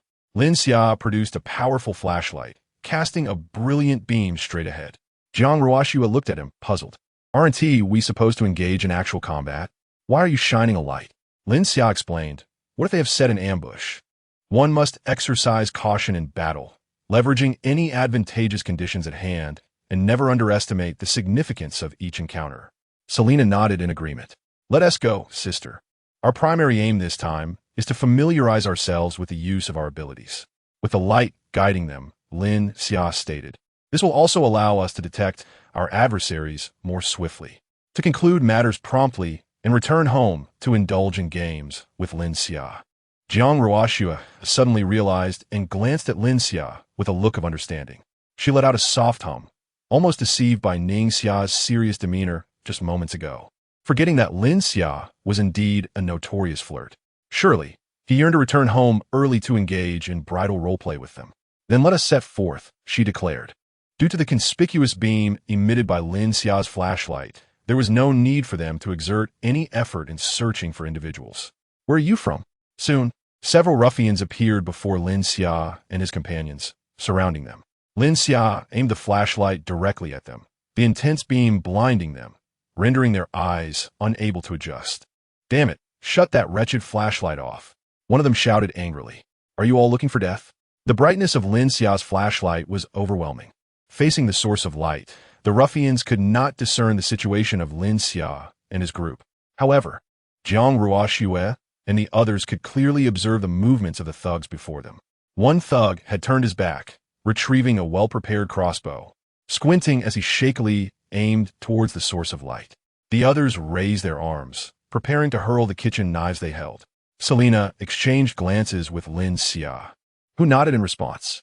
With a swift motion, Jiang Ruoxue expanded a piece of ice beside her into a curved ice shield, shielding them. Meanwhile, Lin Xia quietly opened his spatial portal behind the ice shield. The crossbow bolt struck the ice membrane perfectly, while the other weapons, like the kitchen knives, did not even graze their shadows. Regrettably, the crossbow bolt posed no threat to Jiang Ruoxue's ice shield, which proved far sturdier than she had anticipated. She wondered if it could withstand bullets and contemplated seeking Lin Xia's assistance for an experiment in the future. Then, she detached a small shard of ice from the shield, reshaping it into an ice spear with her powers, launching it straight at the thug with the crossbow, who was still turned away, seemingly preparing to fire again. Before he could ready himself, the ice spear pierced through his body. The crossbow and bolt fell from his grasp as he collapsed to the ground, having succumbed to Jiang Ruoxue's abilities. At this moment, Jiang Ruoxue's complexion paled slightly. She had expended too much of her power today, leaving her reserves dwindling. After retracting her abilities, she turned her gaze toward Selena, who raised her firearm and gently squeezed the trigger. Following a series of gunshots, the remaining thugs fell into a pool of blood, all without exception shot through the forehead. Jiang Ruoxue looked at her in confusion. Are you not going to try using your abilities? Selena smiled and explained, my ability enhances all aspects of my physical prowess. My super brain informed me that now is the time to employ my exceptional marksmanship. Such a group of ruffians is hardly worthy of engaging in close combat with me. This battle, characterized by an evident disparity in strength, concluded swiftly. They are but a band of fortunate miscreants who have opportunistically seized this place. They lack the capability to defend this treasure trove. Fortunately, the expanse here is vast, and they have merely depleted a minuscule fraction of the resources. Subsequently, Lin Xia and his companions mounted their electric vehicles, embarking on a sweeping expedition. Chapter 70. The Thoughts of a Neighbor Before Long. The supplies on this floor have been almost entirely stored within Lin Xia's space. Regrettably, many food items have been adversely affected by the frigid temperatures and could not be consumed directly. For instance, some vegetables had frozen to the fragility of glass, shattering into a multitude of pieces upon the lightest touch. Likewise, bottled beverages had succumbed to the harsh cold, fracturing into fragments. Such items were unequivocally deemed unusable by Lin Xia. Fortunately, the majority of the supplies remained intact, enriching the variety that had previously been lacking in Lin Xia's reserves. Thus, a Walmart supermarket, capable of sustaining the daily needs of tens of thousands, had been thoroughly scoured by Lin Xia and his companions. Lin Xia's expedition proved fruitful, particularly with the women's clothing on the 7th floor, which brought him immense satisfaction. Jiang Ruoxue also gleaned numerous practical experiences regarding her abilities through this brief skirmish. She intended to meticulously compile these insights upon her return, facilitating her sisters' learning once they awakened their powers, thereby guiding them away from potential pitfalls. Regrettably, Selena had not acquired any combat experience. Her extraordinary strength rendered her abilities unnecessary against these ordinary individuals. Nonetheless, she appeared undeniably pleased, for no one could appreciate more keenly the terrifying enhancement her powers afforded her. If she were to face her pre-ability self now, The time taken to defeat her would scarcely exceed 10 seconds. After Lin Xia and his group had accounted for the supplies, they prepared to embark on their journey home. However, unbeknownst to Lin Xia, the existence of his hovercraft had begun to circulate throughout the entire neighborhood, following his two unabashed utilizations. Some had even begun to entertain ulterior motives. Boss, it seems this Lin Xia has somehow acquired a hovercraft. If we were to seize it, we would never again face shortages of supplies. You could even reign supreme in this area, becoming the undisputed kingpin, free to indulge in your desires. A sycophantic individual approached Lin Jiaqing with obsequiousness. Lin Jiaqing was a businessman who, once emboldened by his substantial resources, had sold many vital assets of China to foreign interests, hoping to make a fortune and escape abroad, indulging in the myth of borderless capital. Alas, it was not long before war erupted worldwide. While capital may be without borders, life is not. Consequently, he was forced to remain within China, struggling to survive. Much of his vast wealth evaporated due to this ill-fated decision, transforming him from a revered entrepreneur into a despised traitor in just a few years. Subsequently, he vanished without a trace, leaving no one aware of his whereabouts. It was unexpected that he had chosen to live so discreetly in such a neighborhood. After the apocalypse, he realized that the present moment offered an opportune chance. As rules and order had vanished entirely, relying on his former cunning, he prepared to embark on a grand endeavor to fulfill his ambitions. Unbeknownst to him, he had quietly forged a formidable power within the community, second only to Chun Dao. Although he was inferior to Chun Dao in terms of martial prowess, he lacked for nothing in resources. His existence was far more prosperous than that of Chun Dao and his associates. He closed his eyes and pondered for a moment, meticulously weighing the pros and cons, ultimately deciding to take a gamble. It was through a series of gambles that he had amassed his vast fortune. Although a fateful decision decades ago had led to his downfall and disgrace, he chose to trust his instincts once more. In his past, he had engaged in international business, conversing amiably with leaders from various nations. Surely, within this community, there could be no one so formidable as to challenge him. Turning to his lackey, he commanded, "Go and seize Lin Xia's air mattress for me." The lackey's pupils dilated in shock. He had merely come to flatter and assert his presence. He never anticipated that such a task would fall upon him, especially considering that everyone in the community knew Lin Xia had mercilessly slain hundreds without a flicker of hesitation. In disbelief, he pointed to himself, "Me?" Meanwhile, on the other side, Chen Dao had also learned of Lin Xia's possession of an air mattress. However, unlike Lin Jiaqing, he did not need to deliberate. He merely had to fight fiercely for territory. His current domain was positioned diagonally opposite Lin Xia's safe house. Chun Dao had developed a psychological aversion toward Lin Xia and had no desire to involve himself in this matter. Tensions simmered beneath the surface within the community, with sentiments varying widely. Yet, even if Lin Xia were aware, he would not care for their opinions. These individuals were merely coincidental neighbors, and if they provoked him, Lin Xia would not hesitate to send them to their demise. Lin Xia's journey today had lasted a full 4 hours. By the time he returned to the community, darkness had enveloped the sky. This time, it was Su Muyin and the other women who stood by the window, awaiting their return. The familiar warm orange glow brought a sense of comfort. This was the softest corner of Lin Xia's heart amidst the frigid apocalypse. He waved to Su Muyin and the others through the window, then stored the air mattress in his space. Entering the safe house with Jiang Ruoshui and Selina through the 4th-floor entrance, Su Muyin obediently helped him change clothes, a gesture that filled him with satisfaction, given her status as a top-tier lady. With her head slightly bowed, she sweetly inquired, "Did you find anything valuable during your outing today?" Jiang Ruoshui, standing nearby, mischievously remarked, "Lin Xia's journey was quite fruitful this time. We can expect hardships ahead." Su Muyin listened with a look of confusion on her face.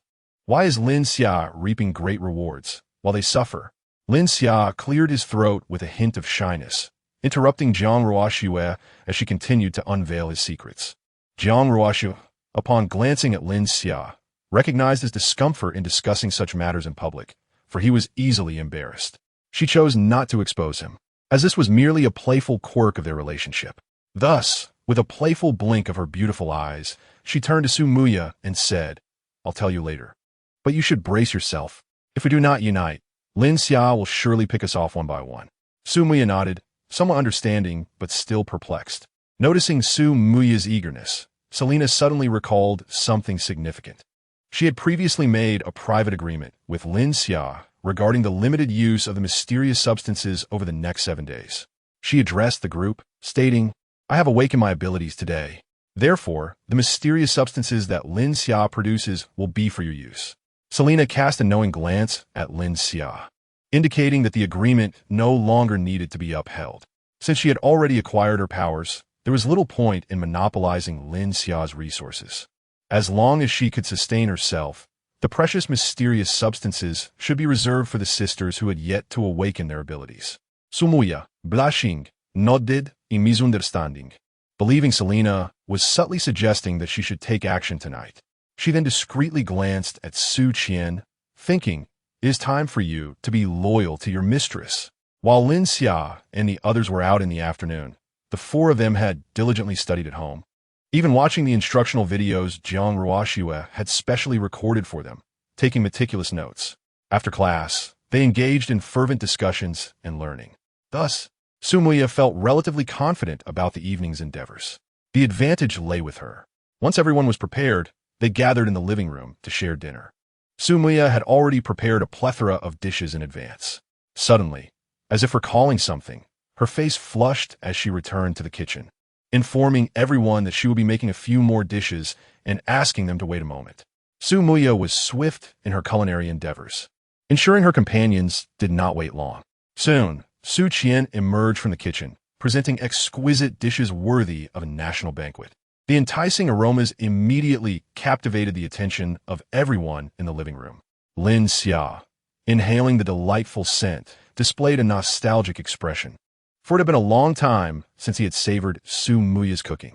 Even the gourmet offerings from five-star hotels paled in comparison to her culinary prowess. In this regard, Su Muya was an unparalleled master. Among them, Selena's reaction was the most dramatic. She was the first to take a seat at the dining table, her eyes fixated solely on the food before her, barely able to contain her eagerness to devour it. In her life, she had never encountered such exquisite gourmet delights. If it weren't for Lin Xia, who helped her maintain her figure through cooking and exercise, her exquisite supermodel figure, it seems, will vanish without a trace in less than a month. The life she leads here is, in stark contrast to her past, utterly blissful. Subsequently, Su Muyin and Su Qian brought forth the final dishes, presenting them before Lin Xia. Lin Xia swallowed hard, as Su Muyin beside her exhibited a rosy blush, her eyes shimmering like spring waters. Before Lin Xia lay an array of sumptuous delicacies, including deer tendons, tiger tendons, oysters, and soft-shelled turtle, all renowned aphrodisiacs. Chapter 71. Consequences of one's own actions. Before Lin Xia lay a spread of dishes that rendered him momentarily speechless. Despite his formidable prowess, did he truly require supplementation? Jiang Ruoxue, with a mischievous grin, turned her gaze towards Su Mayan. "How dare you prepare these dishes?" she teased. "Have you not paid heed to the videos I meticulously recorded? You best be prepared for an all-nighter tonight."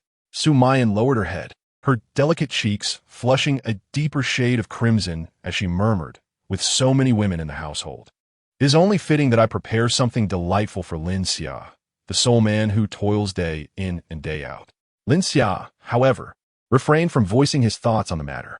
After all, he had never exerted himself to the fullest since the beginning, rendering the notion of toil rather exaggerated.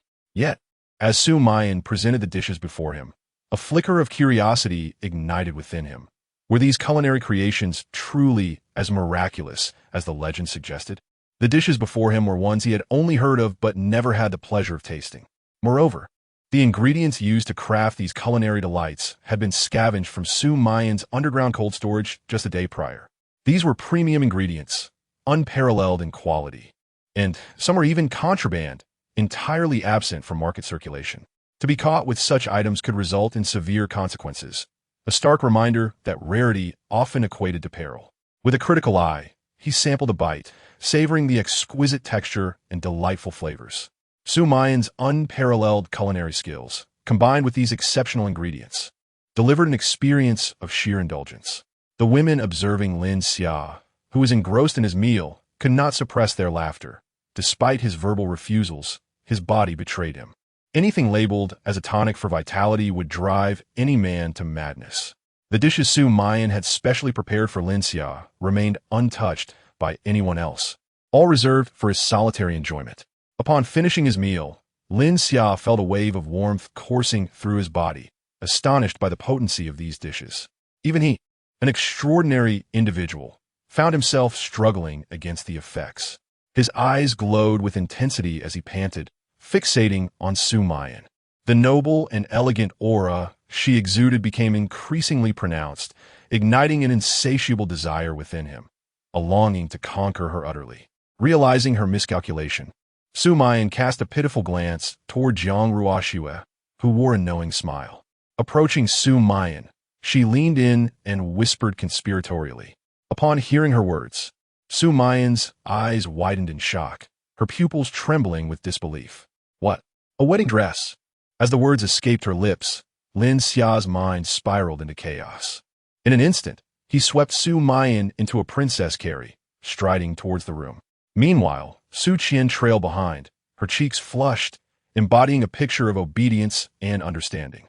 Jiang Ruoxue and Selena followed suit, their expressions brimming with anticipation for the unfolding drama. In the living room, only Nangang Shui and Qiao Ninian remained, a mother and daughter duo. The once boisterous atmosphere had abruptly fallen into silence.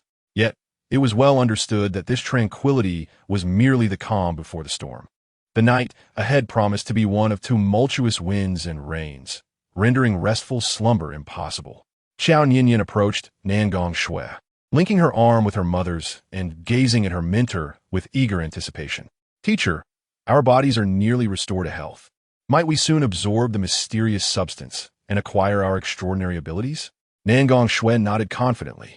The dance I performed last night has already drawn out Lin Xia's spirit. While we have joined this endeavor late, we have no reason to fall short in this regard. We must diligently repay Lin Xia's life-saving grace. We shall demonstrate to him the true essence of a top-tier dancer's flexibility. She winked at Qiao Ninian, who instantly understood, her eyes sparkling with innocence and wonder. A thin veil of mist clouded her beautiful eyes, reminiscent of a naive young girl. With her large, bright eyes blinking, she exuded a purity that seemed capable of cleansing the impurities of the soul. Father, mother, Ninian wishes to be cherished by you. Then, Qiao Ninian dispelled this sentiment, exchanging a knowing smile with her mother. They felt an overwhelming sense of strength. Lin Xia was no match for them. The night raged on. Su Muya ultimately paid the price for her naivety.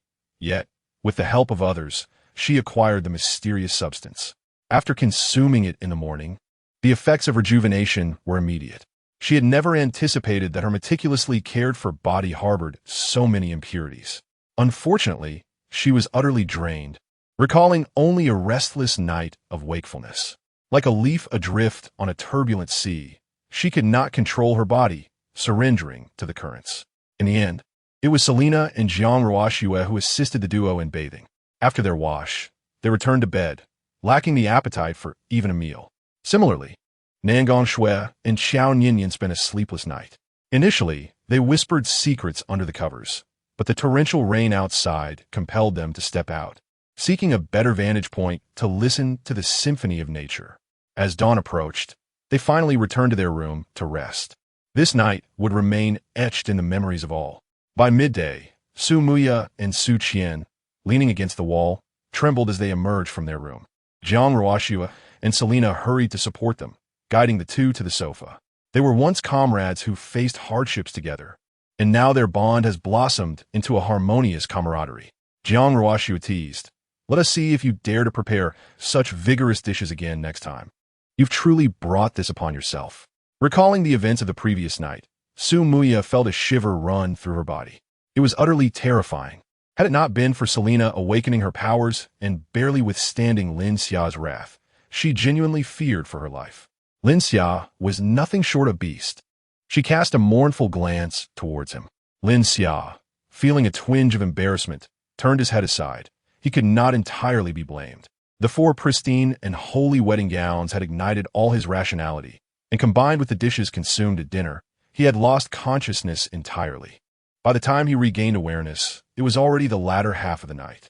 Even Selena, who had initially been brimming with confidence in her abilities, regarded him with a gaze filled with trepidation. Lin Xia was oblivious to what transpired during his moment of unconsciousness. Observing Su Muya's current demeanor, Nangong Shui and her daughter couldn't help but wonder if they would be capable in such a situation. Fortunately, their bodies required a few more days to fully recover. By that time, a 6-to-1 scenario should pose no significant challenge, should it? Chapter 72. The transformation of Su Mu Yin at this moment. Jiang Ruo Shui curiously inquired of Su Mu Yin, "Have you acquired any extraordinary abilities?" Su Mu Yin shook her head, a hint of regret in her expression. "Although my body has undergone a thorough cleansing and refinement, becoming much more transparent, I still have yet to perceive the extraordinary energy you speak of. Nevertheless, I am quite satisfied with the overall enhancement of my physical condition." With that, Su Muyan's demeanor shifted dramatically. She withdrew her previous delicate and fragile appearance, instantly radiating an air of regal authority. In that instant, she resembled a supreme empress, exuding holiness, nobility, and dignity, enveloped in an undeniable imperial aura. This was the most apparent transformation brought about by the mysterious substance. After consuming it, one felt as if reborn. Every aspect, from physique and complexion to grace and beauty, received a comprehensive uplift. At that moment, Su Muyan had become akin to Jiang Ruo Shui and Selena, her allure reaching a level beyond mere words. Soon after, she reigned in her majestic and divine empress aura, casting a pitiful glance towards Lin Xia. Even an empress could willingly submit to Lin Xia's presence. Lin Xia gasped, unable to resist the stark contrast before her. It seemed that the most fitting attire for Su Muyan would be a phoenix crown and flowing robes, or an imperial gown of the highest order. "Tonight, we must try again with great care," Lin Xia proposed to Su Muyan. "I truly adored your earlier demeanor, possessing the imperial air that regards all things as mere ants. Come evening, return to that form." Su Muyan's expression fell at this, her countenance tinged with despair. "Must we do it again tonight?" She cast a woeful glance at Selena. Although Jiang Ruo Shui held the highest status in public within their circle, they relied on Selena for protection. Even Jiang Ruo Shui would address her as sister during such times, eager to please. Selena patted her shoulder reassuringly. "That is precisely why you need to awaken your abilities sooner rather than later. Jiang Jia's initial performance was even less impressive than yours. However, after she awakened her powers, though her combat prowess did not see a significant increase, her recovery speed improved markedly, preventing her from being unable to rise from bed like the two of you." Su Muyan nodded, realizing that the extraordinary abilities were indeed the source of Jiang Ruo Shui's resilience in the face of adversity yesterday. Curiosity piqued, she inquired of the two, "How did you awaken your extraordinary abilities?" "I too absorbed the mysterious substance, yet I have not awakened any powers." Selena pondered momentarily before responding. "After my cleansing and refinement, I distinctly felt a significant change within my body, as if a special force had suddenly filled me, a power that felt inherent and intuitive." Jiang Ruo Shui nodded in agreement. "I awakened my extraordinary abilities in the afternoon, shortly after Lin Xia had just finished speaking with me on the phone. At that moment, my emotions were exceedingly heightened, and I suddenly acquired extraordinary abilities." Lin Xia contemplated for a moment before speaking. "The substances I created should merely serve as catalysts. For instance, the late Xiao Zhan, whom I killed days ago, likely awakened his powers through sheer will. Selena may be in a similar predicament. She was probably already on the brink of awakening her abilities. Thus, upon absorbing those substances, it was akin to breaking through the final barrier, allowing her powers to manifest effortlessly. As for Jiang Ruo Shui's abilities, I surmise they emerged due to her intense emotional state at that time. You, on the other hand, might still be some distance away from awakening your powers, necessitating the absorption of further mysterious substances." Su Muyan, initially nodding in agreement, cast a doubtful glance at Lin Xia by the end. "Are you truly not deceiving me into consuming more of these mysterious substances?" she inquired. "If you wish to see me eat, just say so directly. I have no aversion to it." Lin Xia was left speechless. Had his image in their eyes deteriorated to such an extent? At that moment, Jiang Ruoxue stepped forward, offering a fair observation. I believe Lin Xia's analysis is quite accurate. After consuming the mysterious substances, my experience was similar to yours. Aside from a profound sense of transformation within my body, I did not perceive any powers. The only distinction between us seems to be the intensity of emotional fluctuations. R&T protagonists typically required to confront life and death crises to break through.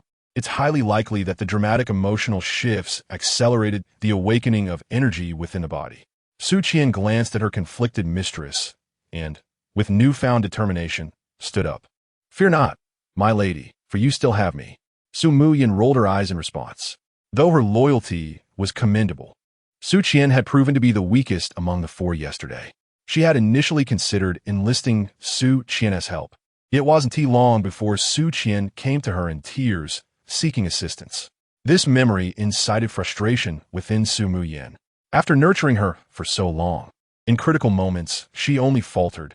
With a resigned sigh, Su Muyin realized that acquiring powers would require additional days of toil. After the group finished their lunch, Lin Xia, accompanied by Jiang Ruoxue and another female, prepared to scour the surrounding area for supplies.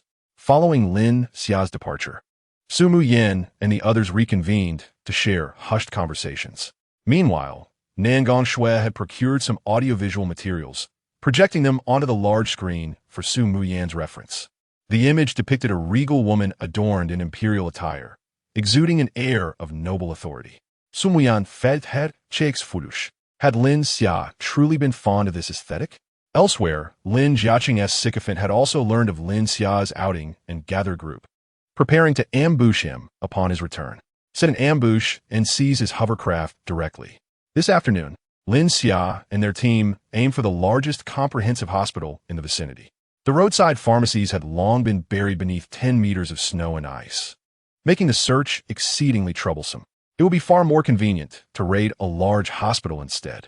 Both medicines and substantial medical equipment could be procured along the way. In the event that someone inadvertently falls ill in the future, it would provide a measure of security. Chapter 73. A Hell on Earth. As Lin Xia and the others entered the hospital, the air was permeated solely with a faint scent of disinfectant, devoid of any other odors.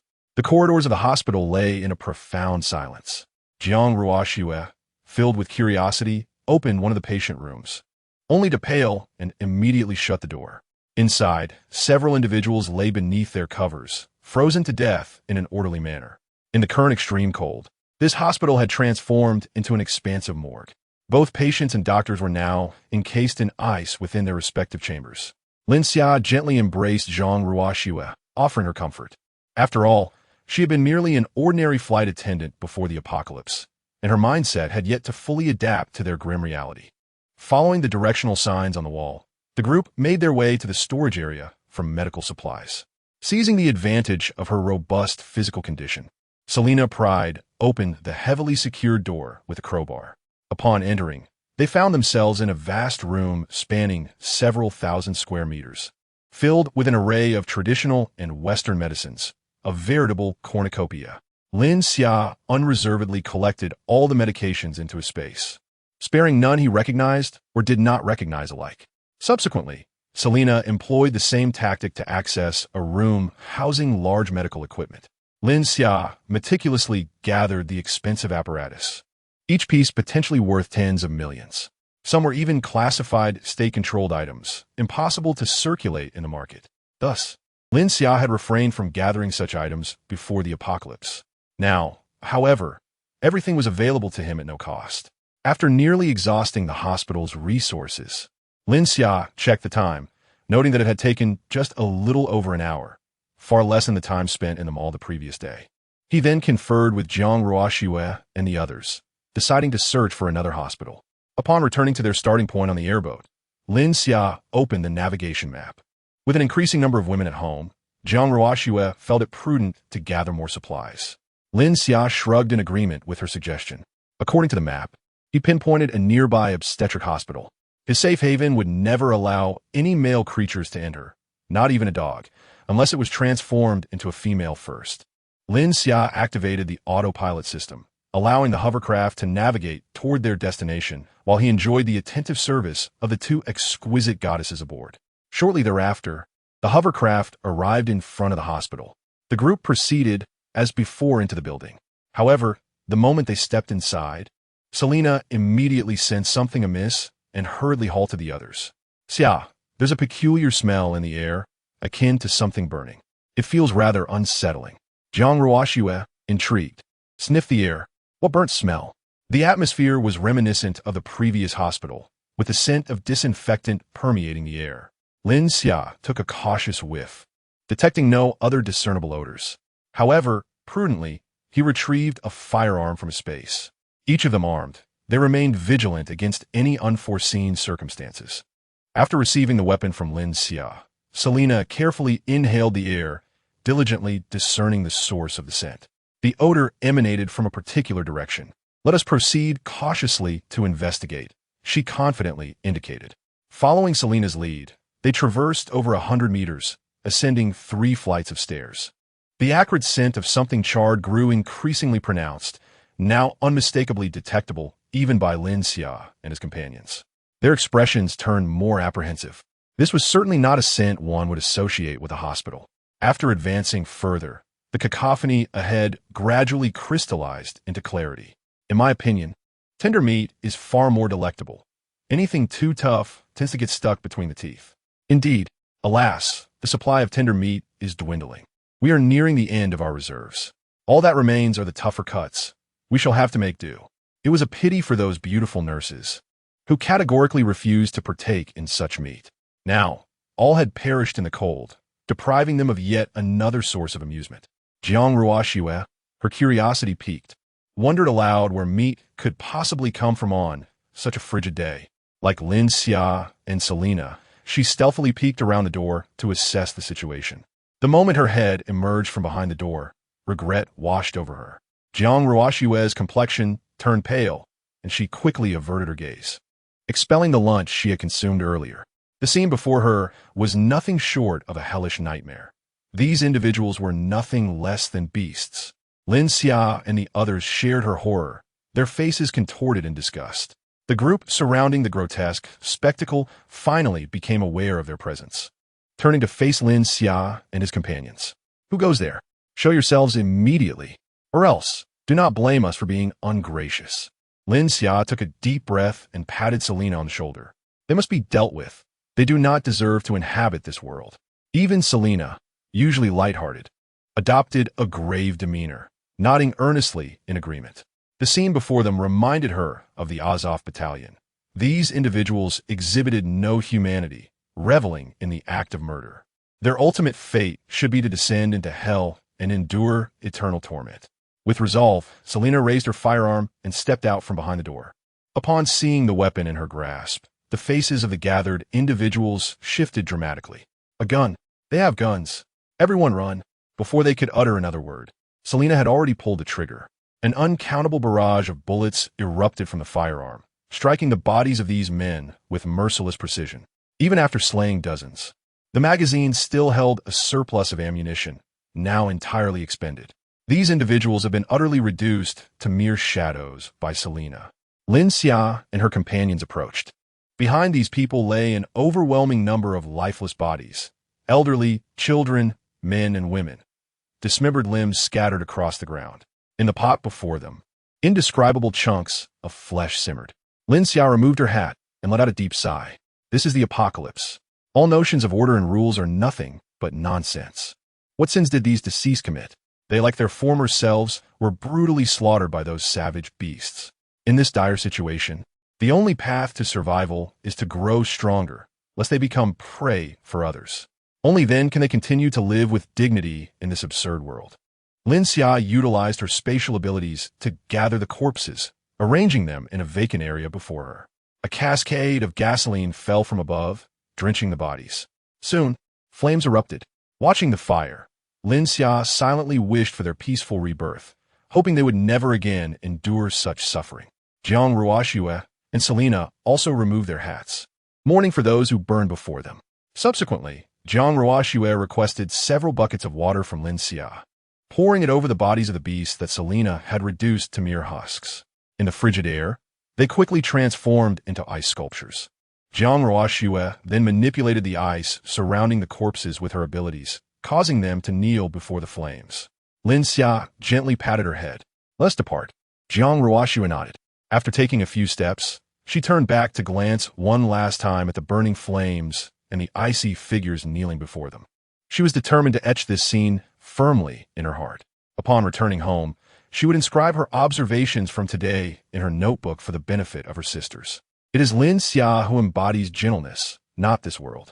The world is harsh, and thus they must grow stronger, lest they become a burden to Lin Xia.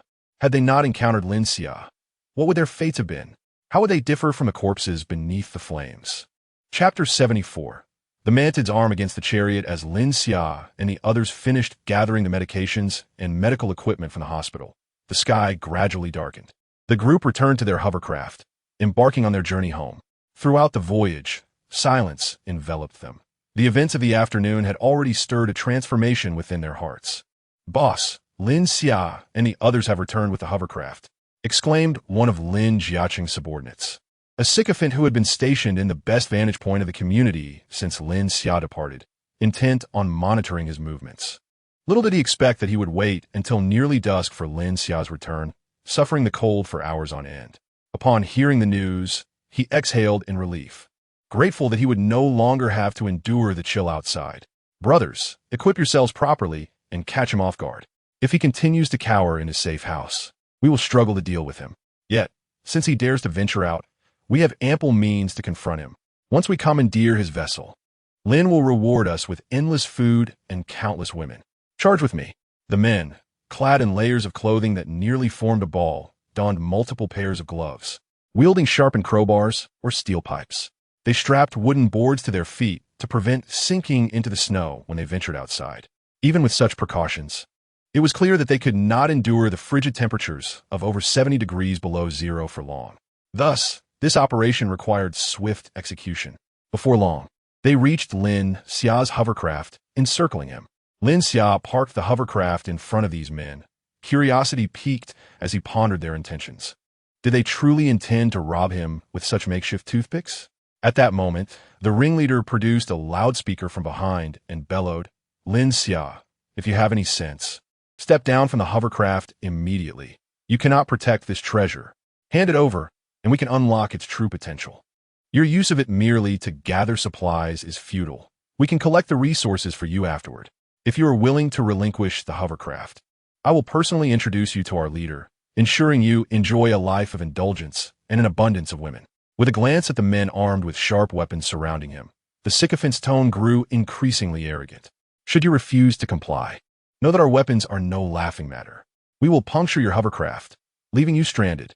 Lin Xia, upon hearing this, felt as though he was witnessing a stand-up comedy routine. Who were these fools, believing that perforating the hovercraft would render it immobile? Ignoring them, he merely waved his hand. The kinetic bullets he had previously stored in his space were now ready for action. The gate to the void silently opened around the hovercraft, and the bullets surged forth in an instant. There were no gunshots, only the sound of their bodies being struck by the projectiles. The would-be robbers surrounding Lin Xia did not even have time to utter a cry of despair before they were riddled with bullets, their blood staining the snow beneath them. These individuals had meticulously planned for an entire day, yet their scheme was utterly thwarted in mere seconds before Lin Xia. He regarded them with indifference, seeing them as no more significant than ants. Activating the hovercraft, he mercilessly rolled over their lifeless bodies. Due to the secluded location of Lin Xia's villa, the area was sparsely populated.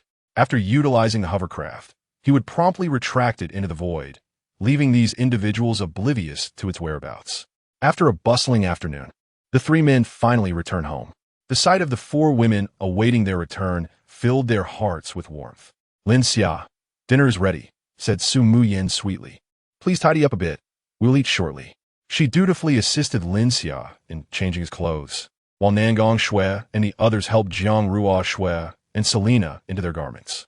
Compared to the outside world, this was the epitome of what home should feel like. Once Jiang Ruoxue had changed, she couldn't help but embrace Nangong Shui. The warmth enveloped her, drawing her back from the hellish scenes of the afternoon. "What's wrong, sister?" Nangong Shui asked, sensing the melancholy in her sister's demeanor. Jiang Ruo Shui inhaled deeply through her hair and slowly explained. "You have no idea how dreadful it is out there." Meanwhile, the four women at home were thoroughly shaken by the horrific sights witnessed at the hospital. It seemed that the outside world had become indistinguishable from hell itself.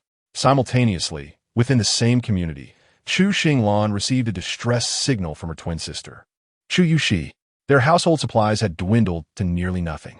Were it not for a box of glucose left behind from better days, she would have likely perished from starvation. Receiving her sister's plea for help felt like a cruel twist of fate.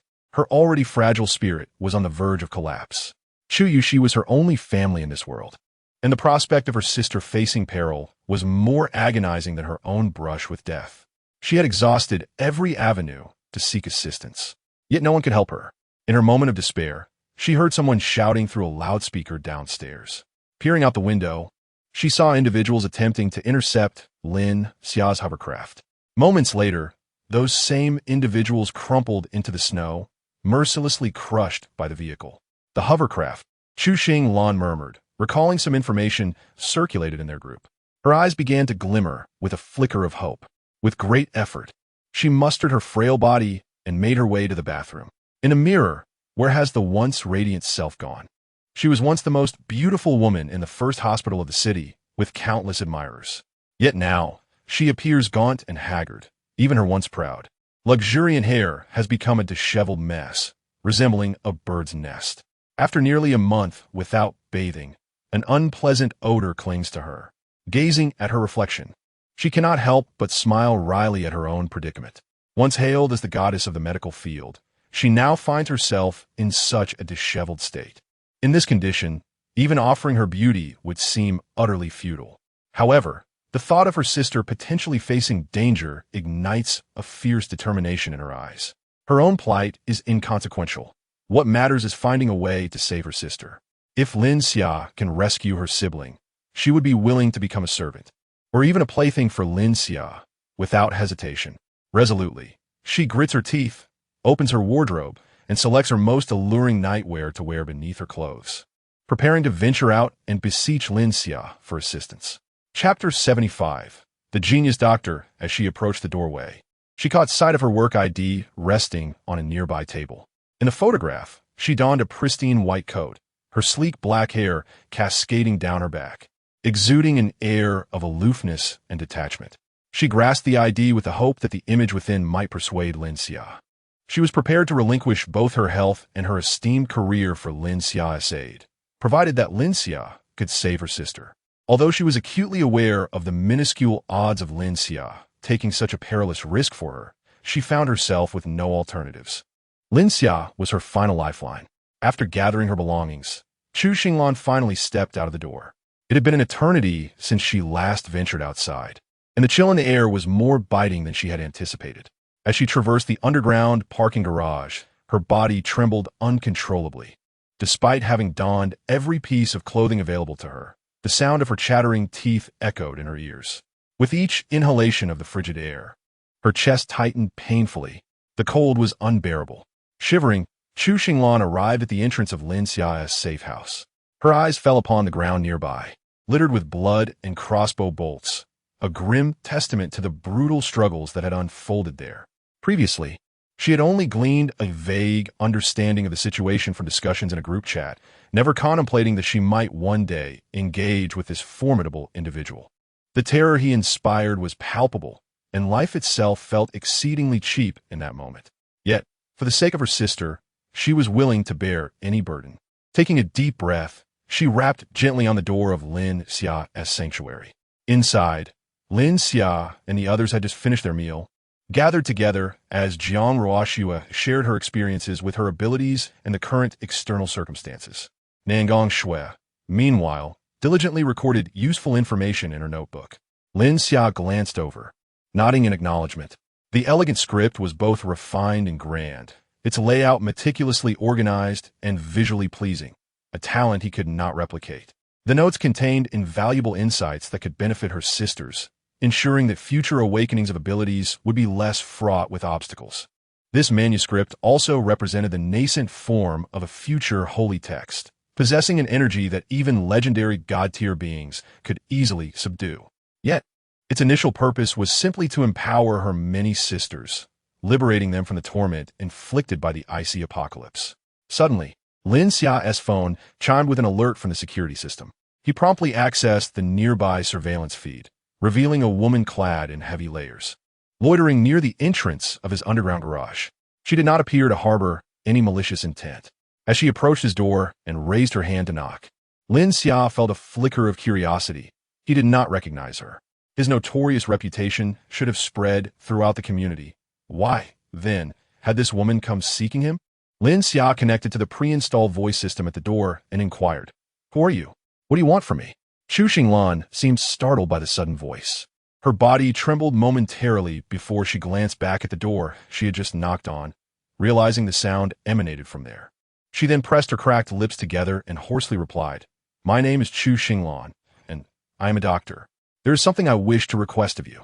If you can assist me, I would be willing to offer my life as payment." Standing before the door, Chu Xinglan braced herself for the judgment of fate.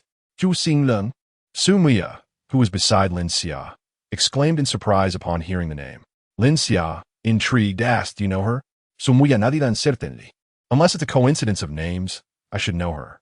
She then settled onto Lin Xia's lap, nestling comfortably against him. As they both viewed the surveillance footage on his phone, by magnifying the video, Su Muya compared the figure with her memories. Although Chu Xinglan appeared significantly haggard, her features were still recognizable. The person in the video was indeed her. Excitedly, Su Muya exclaimed to Lin Xia, "It really is her. We have struck gold.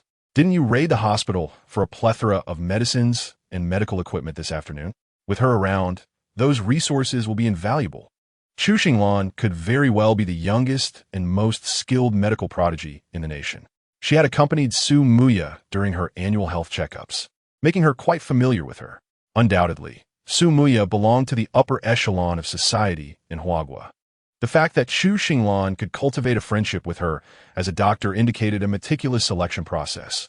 Ordinary individuals could hardly reach her level. In this frigid apocalypse, having a top-tier doctor in their midst would greatly benefit Lin Xia and his companions. Su Muya, elated, wiggled in delight, clearly happy to be of help to Lin Xia. She then felt something pressing against her rear, but she made no attempt to move away. After all, she was already Lin Xia's, and allowing him to enjoy her beauty was of little concern. She merely turned to him, playfully rolling her eyes. "I can't stand you. My body is yet to recover." However, she continued, "Moreover, this Chu Xinglan is not only exceptionally beautiful, but also lacks any romantic experience. You, being the old lecher that you are, surely won't let this opportunity slip by." Lin Xia coughed awkwardly, responding, "What do you take me for? Given her current state, I have no interest whatsoever. My reaction is solely a result of you." Today, Su Muyan donned an elegant long dress of deep purple, its sensual and delicate fabric accentuating her curvaceous figure, exuding an air of mysterious nobility. She sat obediently in Lin Xia's embrace, yielding to his whims. It would be rather unusual for him to remain unresponsive. A soft hum of delight escaped Su Muyan, revealing her joyful disposition. Lin Xia's current demeanor served as the finest compliment to her. She adjusted her posture, aligning herself more perfectly against him, seeking a more comfortable embrace. Lin Xia gently wrapped his arms around Su Muyan's enchanting figure, inhaling the alluring fragrance that wafted from her hair, and began to contemplate. He activated a more detailed scanning system, finding no dangerous items upon her person. Subsequently, he opened the door. "Come in. I await you in the living room on the first floor." Chapter 76. Chu Xinglan's sister after Chu Xinglan introduced herself. An unsettling silence enveloped the room, causing her heart to race with anxiety. She contemplated whether to kneel and beseech Lin Xia for assistance. Suddenly, the door swung open, and Lin Xia's voice resonated, granting her entry into the sanctuary. In those fleeting moments, her emotions surged like a roller coaster, fluctuating between despair and hope. A sigh of relief escaped her lips, and uncontainable joy radiated from her being. She vowed that as long as Lin Xia could rescue her sister, She would endure any torment he intended to inflict upon her without a hint of complaint. With trepidation, Chu Xinglan stepped into the legendary villa, enveloped by a warm embrace. The room radiated comfort, and an abundance of food lay untouched, a testament to its formidable defenses against the onslaught of hundreds. Through fervent whispers among the community's residents, this abode had transformed into the most enigmatic place in the neighborhood. As she crossed the threshold, a wave of warmth enveloped her, and an overwhelming sensation washed over her. Heat, an intense heat. Even in the basement, near the exit, the temperature was astonishingly high. This villa defied all logic. Barely having taken 2 steps, she heard a soft click behind her. Turning her head, she realized the door had closed automatically. Nervously, she clenched her work ID in her pocket. This was a point of no return. From this moment onward, she would irrevocably belong to Lin Xia, uncertain of what fate awaited her. With trepidation, Chu Xinglan ventured into the uncharted territory, bracing herself for the judgment that awaited her. Upon reaching the first floor via the elevator, she was utterly astounded. Brilliant lights illuminated the space. The rooms radiated warmth, and the furnishings were immaculate. It was hard to believe this was a scene arising from the apocalypse.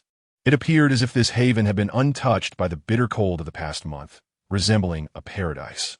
As her eyes adjusted to the bright surroundings, she gradually discerned the situation ahead. A man reclined on a sofa, cradling a stunning woman adorned in finery, who blushed shyly in his embrace. Her face seemed vaguely familiar. Surrounding this man were 5 other enchanting goddesses, each with their distinct allure. Some tenderly massaged his shoulders, while others fed him fresh fruits, a symphony of devotion encircling him. Surely, the man at the center was Lin Xia. The 6 women before her, any one of whom could have easily outshone top-tier celebrities before the world turned upside down, now surrendered their charms to this man, flourishing in their allure. A self-deprecating smile crossed her lips as she recalled her own cold and proud demeanor before the apocalypse. Yet, here she stood, contemplating whether she too would not end up like them. If not for her sister's dire situation, she might have chosen to consume a plethora of sleeping pills and embrace the tranquility of death. Regrettably, at present, her appearance is utterly disheveled, rendering her akin to a beggar when juxtaposed with the women surrounding him. She wonders if the scant remnants of her beauty could possibly captivate the man before her. Nevertheless, Lin Xia has become her last glimmer of hope. Thus, Chu Xinglan gracefully approaches and hands her business card to Lin Xia. After receiving it, Lin Xia scrutinizes the card. The information aligns perfectly with Su Muyan's description. She is indeed a distinguished physician. At merely over 20 years of age, she has already ascended to the level of department head. The photograph of Chu Xinglan on the card reveals an exquisite beauty, yet her demeanor exudes an air of cold indifference, reminiscent of an ancient iceberg, enticing one to delve deeper. Lin Xia's thoughts are immediately known to Su Muyan, who is the first to perceive them. Although Lin Xia remains silent, his body betrays his feelings. Su Muyan casts him a sideways glance, tinged with jealousy.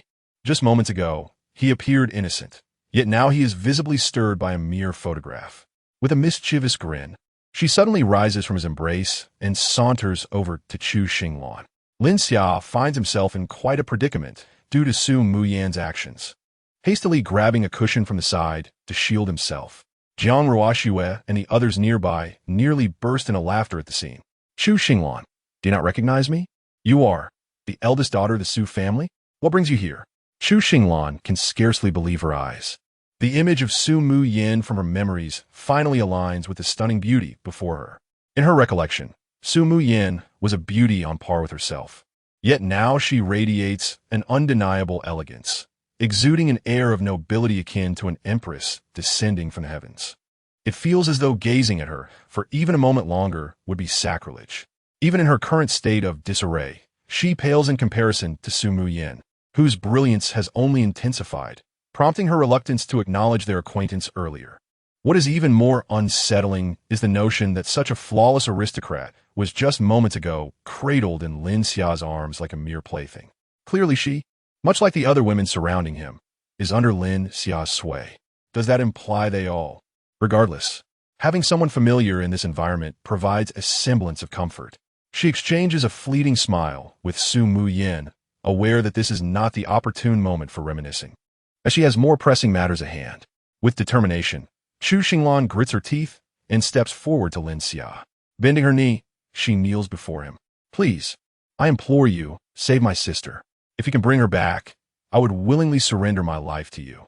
Lin Xia is taken aback by her sudden display of humility. Such a distinguished flower of society has now belittled herself in this manner. What has happened to your sister? Lin Xia reaches out to assist her, but she resolutely remains on the ground. Reluctantly, he listens as she continues to speak. I have a twin sister, who on the fateful day of the apocalypse, found herself ensnared within the confines of her university laboratory, engrossed in her experiments. This afternoon, she reached out to me in a state of sheer panic, her voice trembling as she recounted a sinister group that had invaded her space, capturing her and demanding that she compile her research materials for them to take. Before she could elaborate further, the phone was forcibly seized from her grasp. I have reached out to everyone I know. None have the means to rescue my sister. As Chu Xinglan contemplated her sister's perilous situation, tears streamed down her face, and she bowed her head before Lin Xia. You are my only hope now. I implore you. Chapter 77. Preparing for rescue. Lin Xia pondered for a moment. Given his current prowess, rescuing an individual posed no significant challenge. Within his team, there was indeed a notable absence of a skilled medical practitioner. Selena's medical expertise could hardly compare to that of a specialist. This afternoon, an abundance of medical equipment had been amassed in the space. Yet no one at home possessed the knowledge to utilize it effectively. If Chu Xinglan were to join, however, those tools could truly shine. Moreover, she came with a scientist's sister, and the fact that individuals were willing to risk everything to abduct her suggested her considerable worth. Overall, this venture promised to be exceedingly profitable for him. Lin Xia nodded at Chu Xinglan. You may rise. Since you are a friend of Su Mu Yin, I shall assist you. Chu Xinglan finally stood up, a sense of relief washing over her, and cast a grateful glance at Su Mu Yin, who had remained by her side. Thank you. Su Mu Yan shook head. There is no need to thank me. If gratitude is due, it should be directed towards Lin Xia. Furthermore, I will certainly require your assistance in the future, so I hope you will not decline. Chu Xinglan nodded in response, her eyes brimming with determination. Rest assured, I would brave any peril. Subsequently, Su Mu Yin and Jiang Ruo Shui exchanged a subtle glance, reaching a silent agreement. This new ally was a stabilizing presence. Their small group had struggled to contend with Lin Xia, and having another to share the burden was indeed a boon. With Lin Xia's promise to assist, the atmosphere in the room lightened considerably. Noticing that Chu Xinglan was still clad in numerous layers, beads of sweat had begun to form on her forehead. Taking the initiative, Su Mu Yin began to help her remove her outer garments. Do not worry. Your sister will certainly be fine. I will take you to wash up shortly, and then we can have a meal. Lin Xia will bring your sister back tomorrow morning. Chu Xinglan felt a surge of joy. Her gamble had paid off, and her sister was finally safe. She paid little mind to Su Mu Yan's assistance with her clothing. The heat was stifling, and she had intended to shed a few layers herself. Su Mu Yin seemed to have discovered something. Hastily fastening the garment she had just loosened. To her astonishment, beneath it all, Chu Xinglan wore alluring lingerie. Chu Xinglan, realizing the implication, felt her cheeks flush crimson as she bowed her head, unable to meet Lin Xia's gaze. Su Mu Yin playfully nudged her arm, a teasing smile gracing her lips. It appears you are well prepared. Unfortunately, Chu Xinglan had endured many days of hunger, leaving her figure somewhat gaunt. With a mischievous grin, Su Mu Yin led her toward the bathroom for a wash. At that moment, Chu Xinglan felt a wave of embarrassment.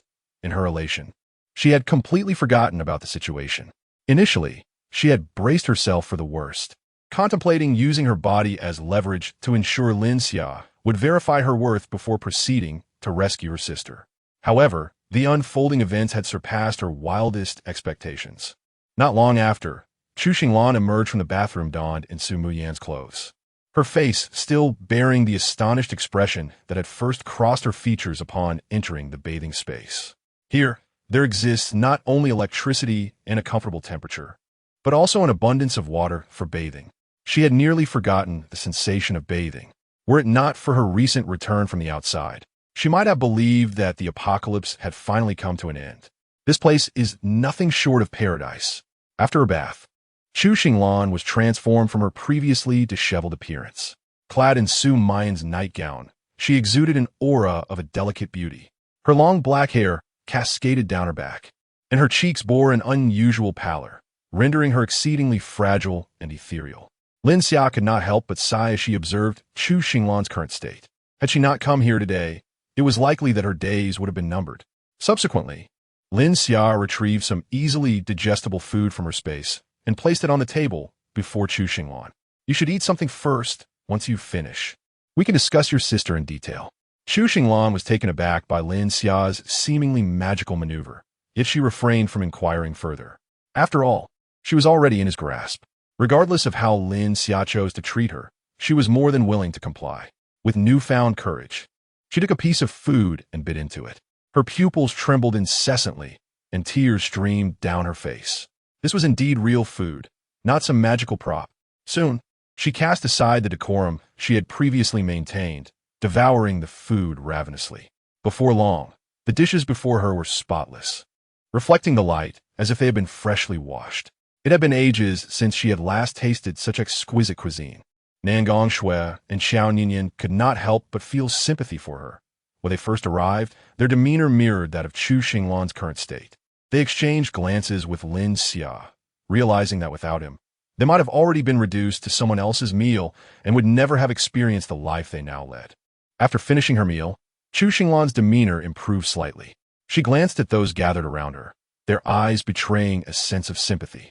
She bore no resentment for having consumed so much, feeling quite at ease in the company of Lin Xia and the others. A sigh of relief escaped her lips. It seemed the situation here was far better than she had imagined.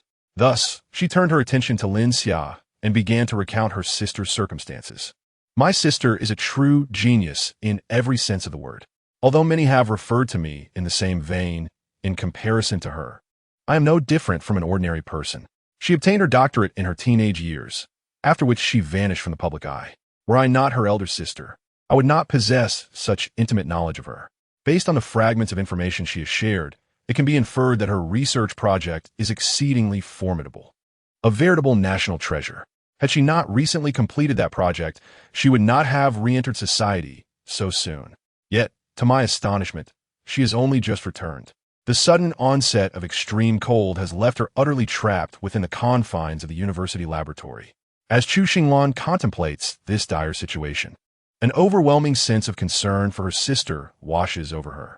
Originally, she was surrounded by numerous individuals dedicated to her protection, and resources were not in short supply.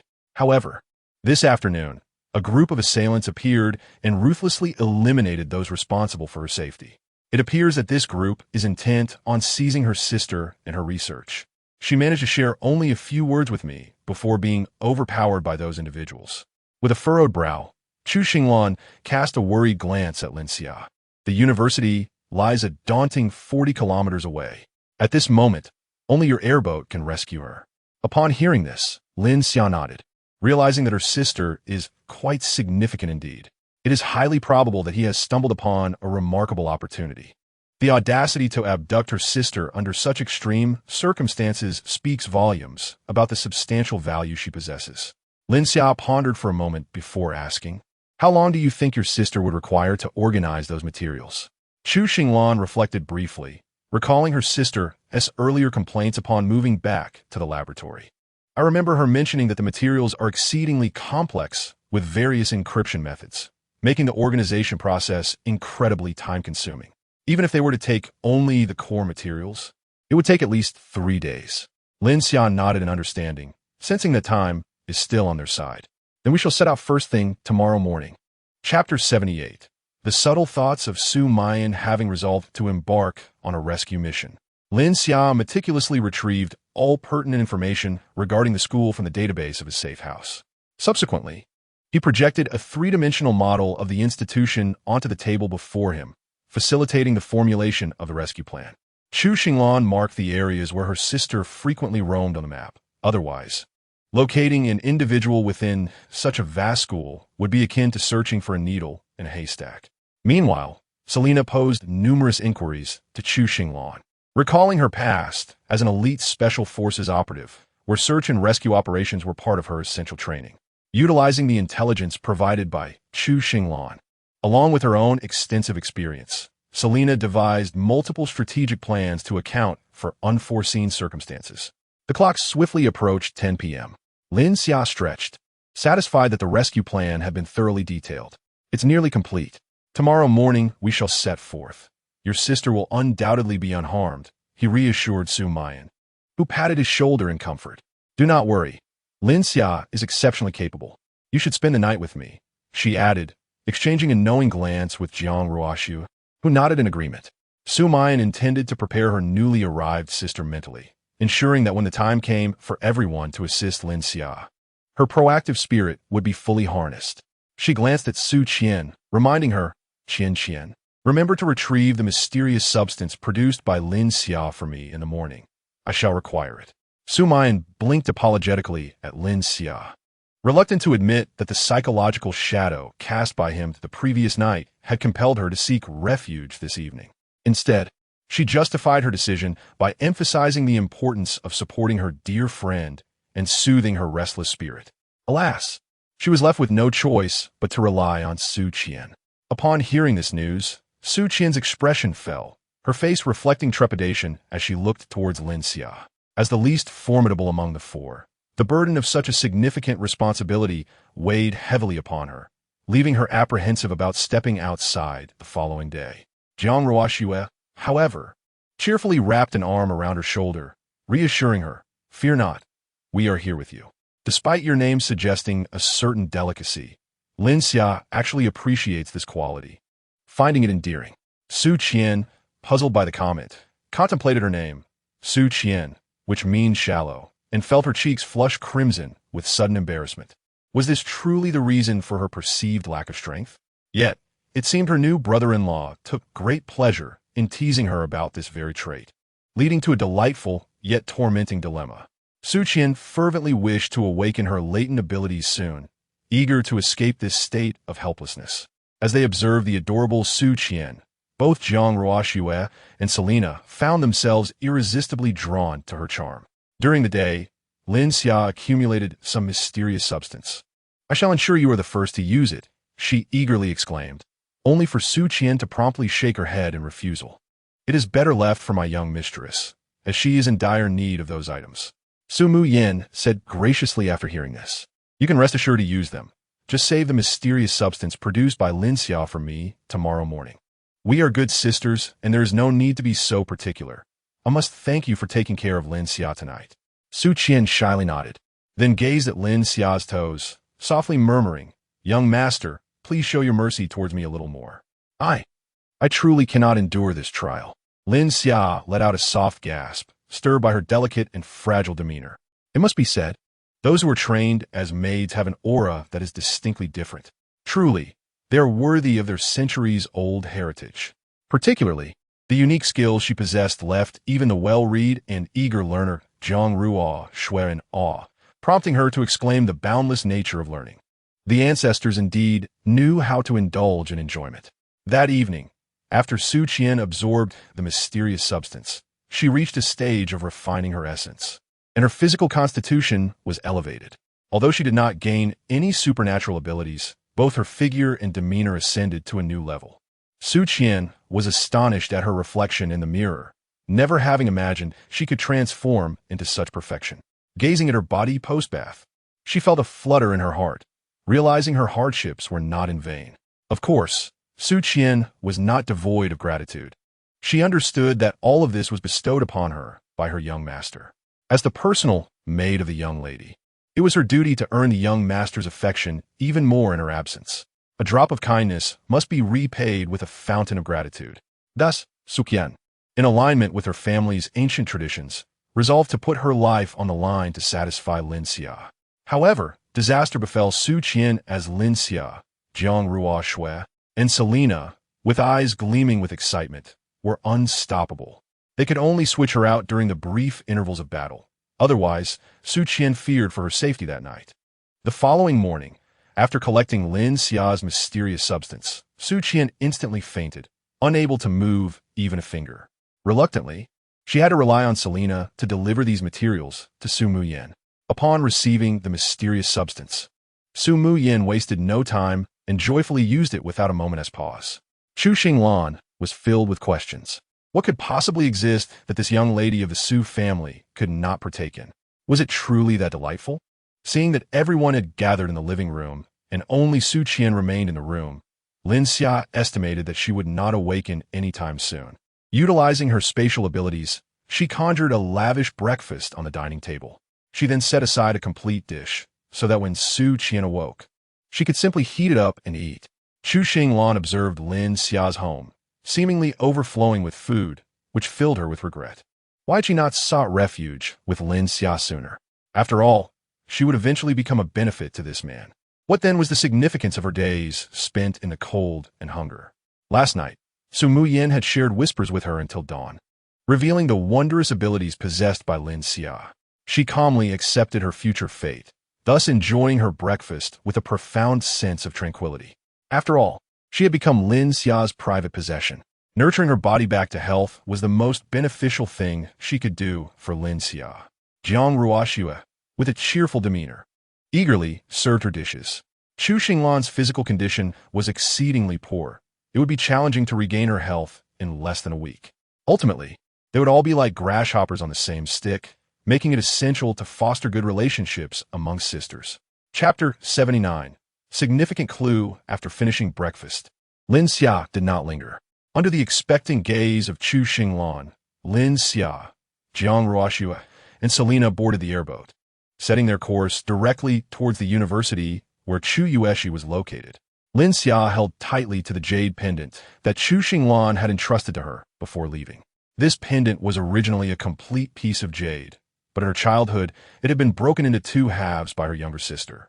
Overcome with guilt, her sister had wept for an extended period. Thus, Chu Xinglan fashioned two pendants from the shattered jade, one for each sister to cherish. The bond between the two siblings was profound, and these pendants became treasured tokens they carried with them at all times. The reunion of these two pendants would serve as proof of Lin Xia's identity. Without this pendant, Chu Yueshi would never believe Lin Xia and would not follow her. Given Chu Xinglan's current frail condition, accompanying Lin Xia would only be a burden.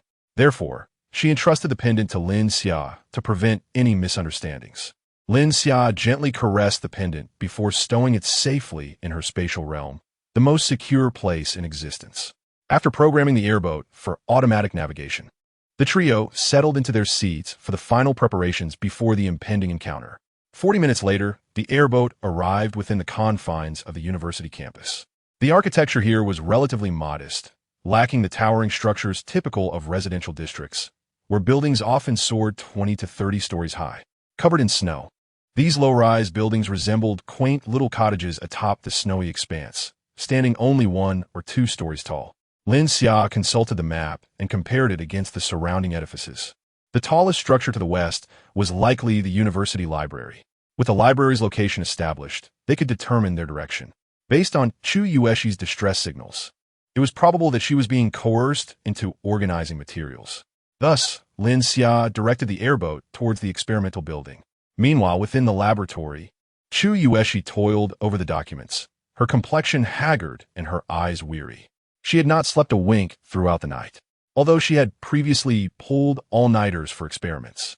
This was now nearly a month after the apocalypse, and her physical condition had deteriorated significantly. Before the arrival of this group, while their situation was dire, they were not on the brink of starvation. The experimental building housed numerous vending machines from which they could procure sustenance to barely sustain themselves. However, just yesterday, a group had burst in unexpectedly. Among them was an individual who appeared to wield supernatural powers. He could manipulate flames. Those who sought to protect themselves were no match for him, and even gunfire proved futile. In a matter of moments, those around her had been incinerated. At that moment, this man sat in the forefront of the laboratory, cradling 2 women who seemed to be his subordinates, leering at her with lascivious intent. Yet, he appeared to be on some sort of mission, repeatedly attempting to impose his will upon her. However, he forced himself to endure, channeling all his desires onto the 2 subordinates beside him. This man incessantly urged himself to swiftly organize the materials at hand, intent on taking them, along with himself. When the time came, regrettably, yesterday, Chu Yueshi only managed to contact her sister briefly. Before she could finish her words, her phone was snatched away by that man. Since the onset of the apocalypse, Chu Yueshi had been reaching out to others for assistance, yet none could come to her aid. After waiting for such an extended period, it was others from rival factions who arrived first. She could scarcely conceive of a means to extricate herself from this man's grasp, resigning herself to pray that her sister might find someone to rescue her. After all, if her research fell into the hands of those with nefarious intentions, the resulting calamity would be immeasurable. She doubted her ability to withstand severe interrogation. After all, she was merely a researcher. If it truly came to that, she would rather find a way to take her own life, thus sparing herself from inhumane treatment before her demise. Chu Yueshi cast a glance at the man seated before her, and a wave of nausea washed over her at the thought of potentially falling into his hands.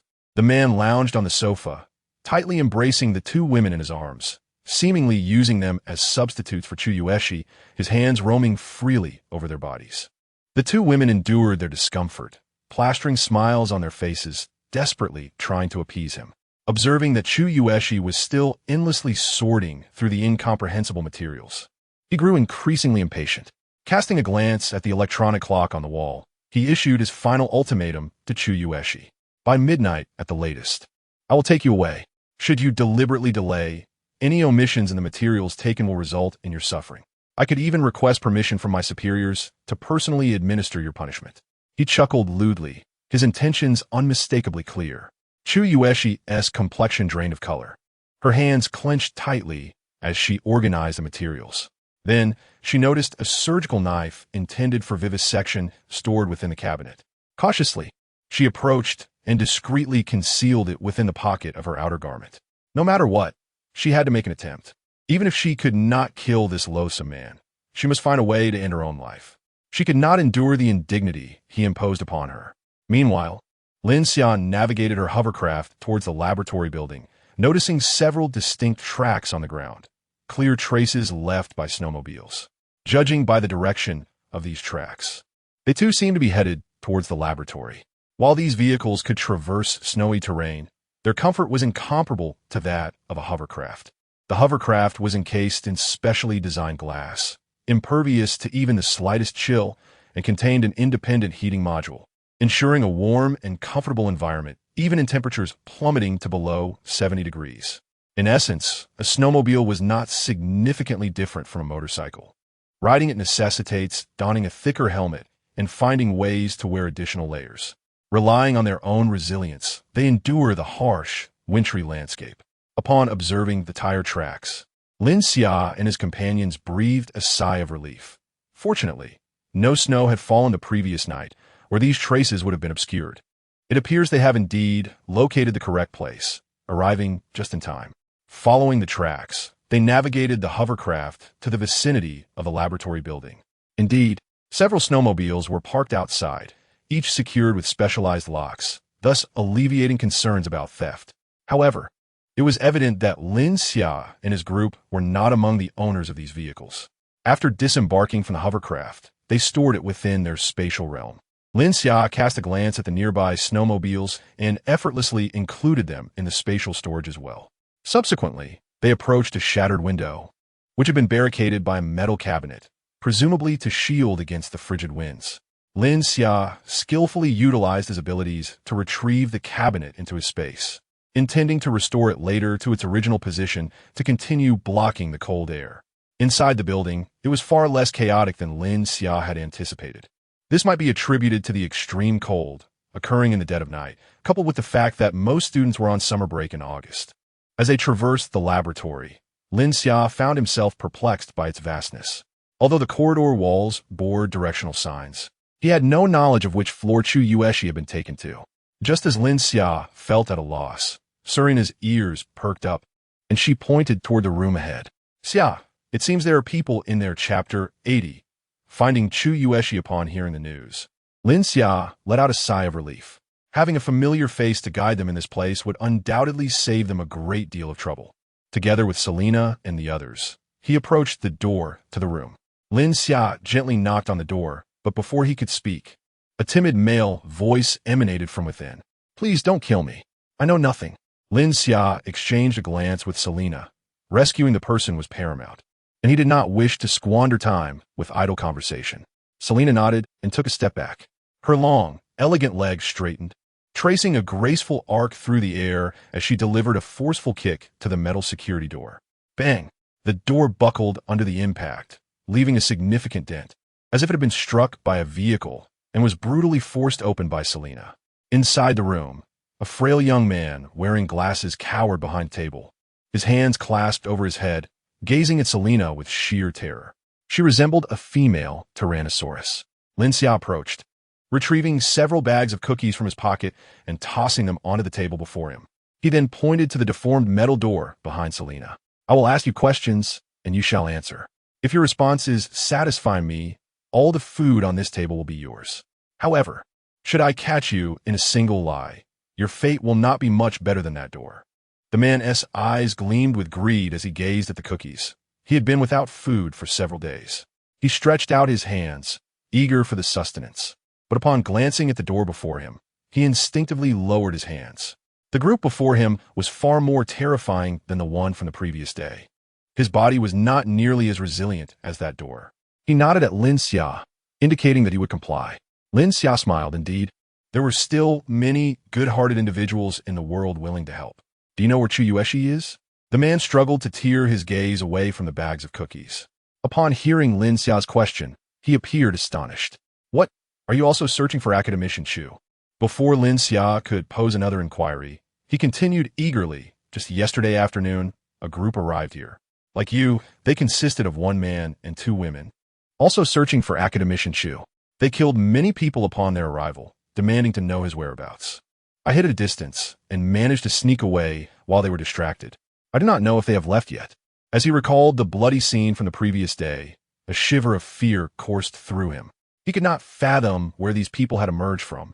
Continuously seeking out Academician Chu, Lin Xia pondered for a moment. The snowmobiles he had collected outside numbered exactly 3. It seemed they had not yet departed.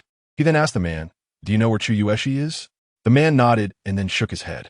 I only knew the location where that group had gone yesterday, but I was uncertain whether they remained there. The information they extracted indicated that Academician Chu was on the 7th floor, in the laboratory directly to the east. If they had not departed yet, they should still be there. He then cautiously glanced at Lin Xia. I have divulged all the information I possess. May I have those cookies now?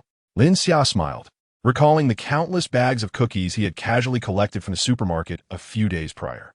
He couldn't be bothered to even glance at them. Yet, in the eyes of others, these treats were crucial resources for survival. Consider it a reward. Now that we know the location, there is no need to squander any more time. Lin Xia then turned and, accompanied by the 2 women, made his way directly to the 7th floor. With someone to guide them, they swiftly arrived at the door of the laboratory. Selena pressed her ear against the door and could faintly hear voices inside. She then informed Lin Xia. There are indeed people in the room. Lin Xia glanced at the 2 women and raised his gun. He retrieved a piece of ice from his space and handed it to Jiang Ruoxue.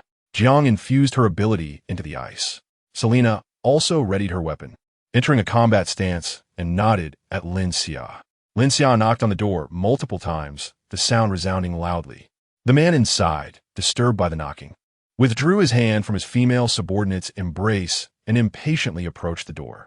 Damn it! Am I supposed to be patient?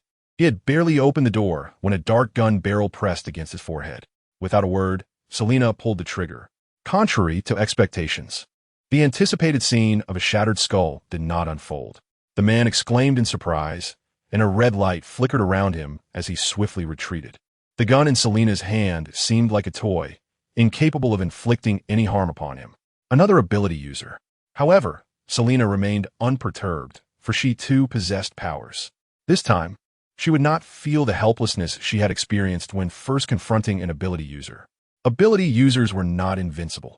Their powers followed certain patterns, particularly for someone like him, whose abilities were manifestly external.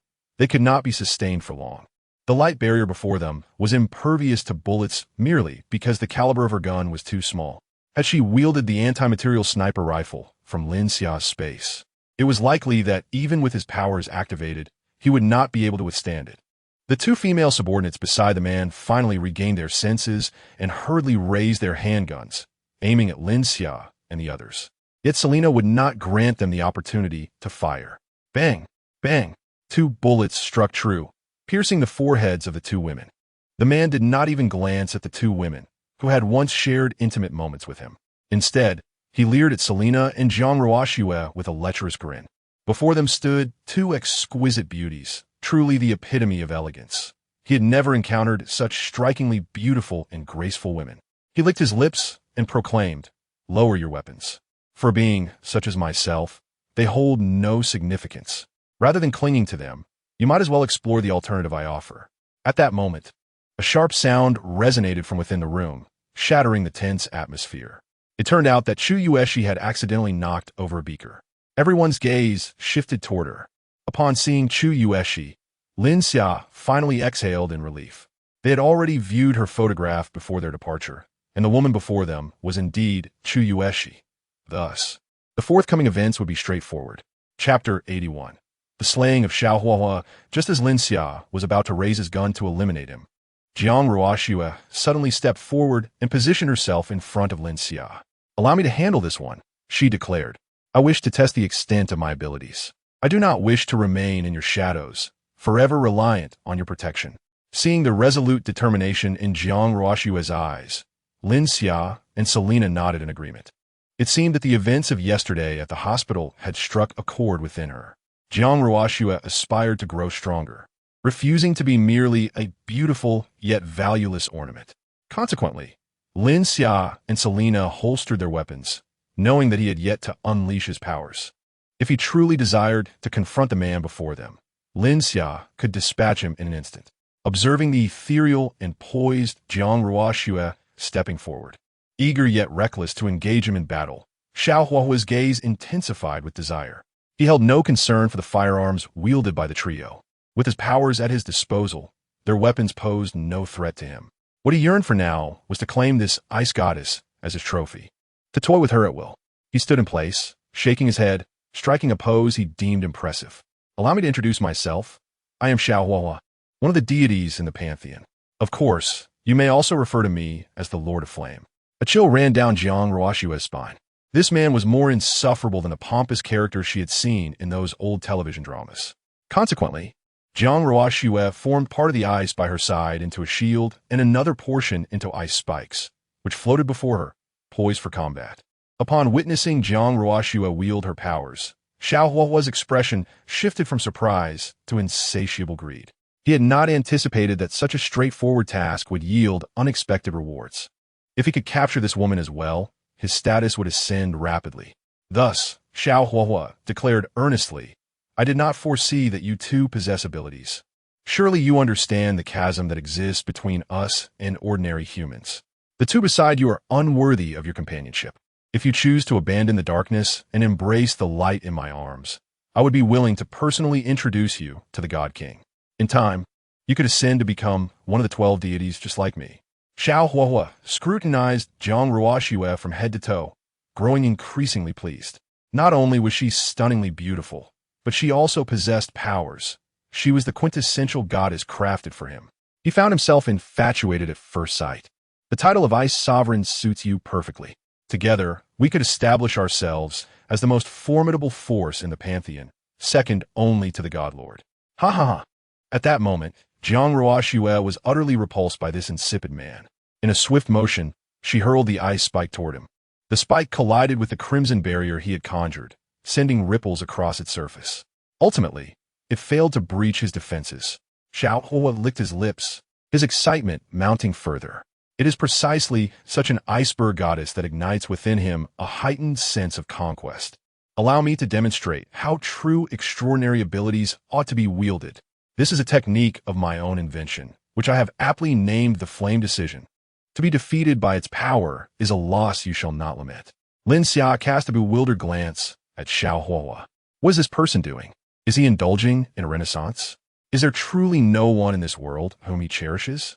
Subsequently, the luminous membrane before Xiao Huahua began to converge around his body, enveloping him as if donning a suit of crimson armor. Gradually, a red longsword materialized in his hand, which he then pointed at Lin Xia. "You, worthless fool, are unworthy of such a perfect woman. Allow me the pleasure of claiming her for myself. In Xiao Huohua's eyes, it was absurd that an ordinary person like Lin Xia was accompanied by two ethereal beauties. He felt justified in his intent to eliminate them. Though his current state could not be sustained for more than 3 minutes, he still aspired to crush Jiang Ruoxue with an overwhelming display of strength. Hoping to illustrate the chasm between himself and the ordinary, he wished for her to willingly submit to being his woman. Upon hearing his words, Jiang Ruoxue's fury ignited. How dare this insufferable wretch insult her Lin Xia? This transgression had crossed her threshold of tolerance, and she vowed to ensure this scoundrel vanished from existence. A flash of blue light flickered in Jiang Ruoxue's eyes, her exquisite pupils transforming into a chilling ice-blue hue. In that moment, she seemed to enter a transcendent state. Her mind became astoundingly lucid, allowing a torrent of information from her surroundings to flood her consciousness. She could even sense Lin Xia's anxious breaths behind her. Selena, too, tensed every muscle in preparation to assist her. In this heightened state, Jiang Ruoxue's thoughts became ethereal and clear, filtering through the myriad of collected data without a trace of mental burden. It was as if the entire world had frozen, leaving only her to contemplate with clarity. She shifted her gaze to Xiao Huohua's extraordinary abilities. What had once appeared wondrous now laid bare before her, utterly transparent. A gentle smile graced Jiang Ruoxue's lips. So, this flame decision is merely a simplistic and clumsy maneuver. Then, as Xiao Huohua gazed on in astonishment, an ice shield began to coalesce around her, much like his own. In her grasp, a longsword fashioned from ice emerged. Although Jiang Ruoxue's stance mirrored that of Xiao Huohua, any observer could discern the vast disparity between them. Xiao Huohua's equipment appeared as if it had been hastily cobbled together, dull and coarse. In contrast, Jiang Ruoxue radiated an ethereal presence, akin to a celestial goddess presiding over matters of life and death, exuding an air of cold indifference. Her armor resembled a masterpiece of art, and within her icy gaze lingered no trace of emotion, as if all of humanity were but mere ants in her eyes. Jiang Ruoxue raised the ice-cold, long sword in her hand and addressed Xiao Huohua, declaring, "From the moment you uttered that phrase, you became a dead man." In an instant, she propelled herself forward with the grace of a blue lightning bolt, wielding her sword with a horizontal slash aimed at Xiao Huohua. Taken aback by Jiang Ruoxue's utter disregard for martial ethics, Xiao Huohua was bewildered. He had granted her the time to transform, yet she had not forewarned him before launching her attack. Consequently, he could only hastily raise his sword to defend himself. In this peculiar state, however, Jiang Ruoxue paid little heed to his futile efforts, perceiving the powers wielded by Xiao Huohua as laughably inept, riddled with flaws. The clash between them transpired in a mere heartbeat. The icy blue radiance of Jiang Ruoxue, along with the sword Xiao Huohua had raised, effortlessly pierced through his form, akin to a hot knife slicing through butter.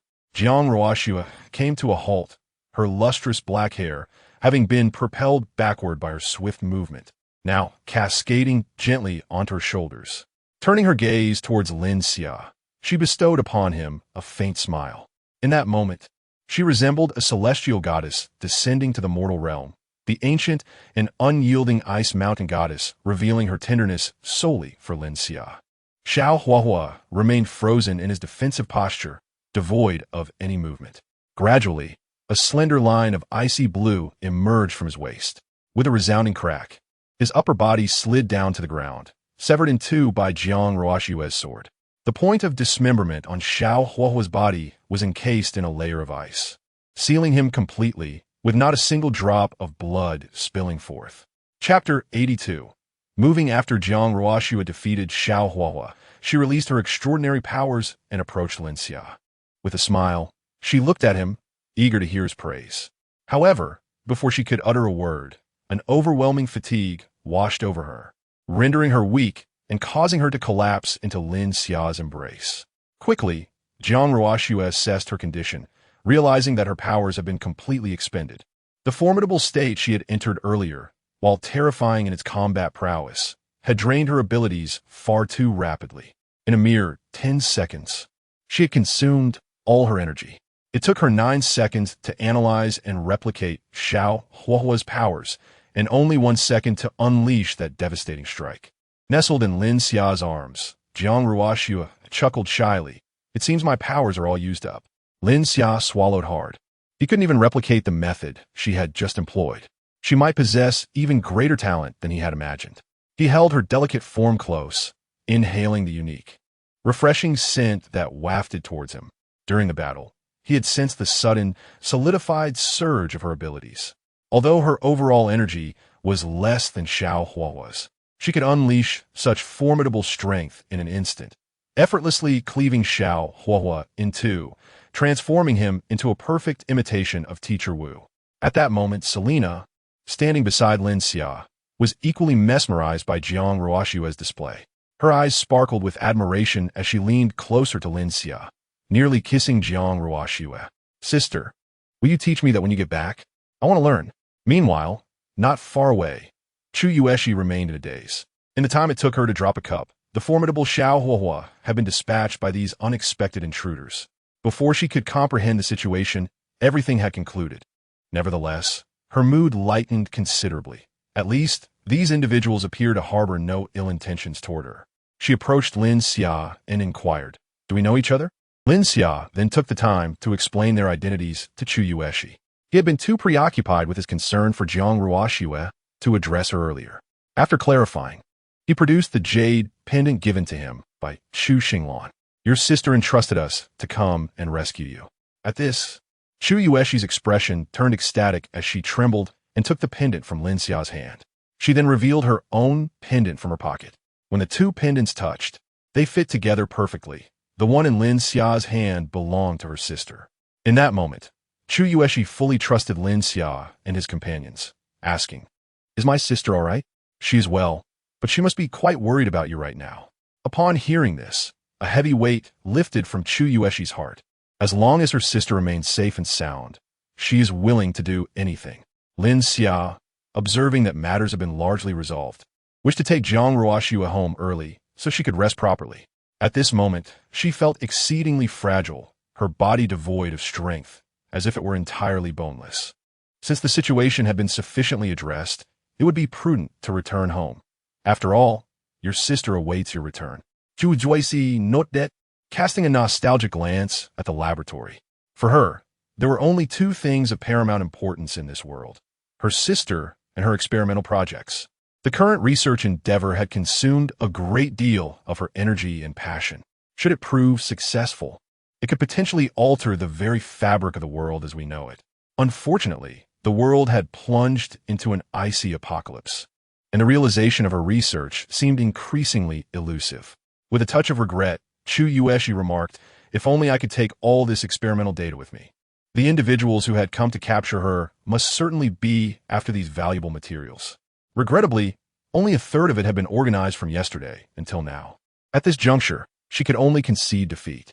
Upon hearing her reflections, Jiang Ruoxue and Selena exchanged amused glances with Lin Xia.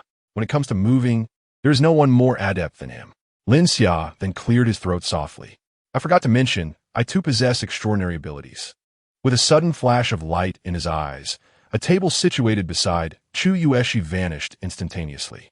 She approached the spot, only to find it utterly empty, her expression one of astonishment as she looked at Lin Xia. "This is my ability, spatial manipulation. Just tell me what you need to take, and I can store it all within my space."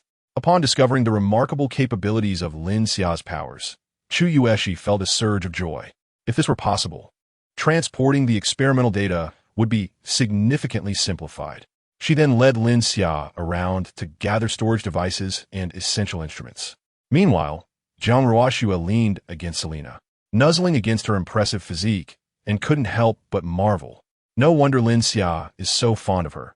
Her figure is indeed exceptional and truly delightful. Once evening arrives, she too must indulge in the experience, ensuring that Lin Xia doesn't have all the fun.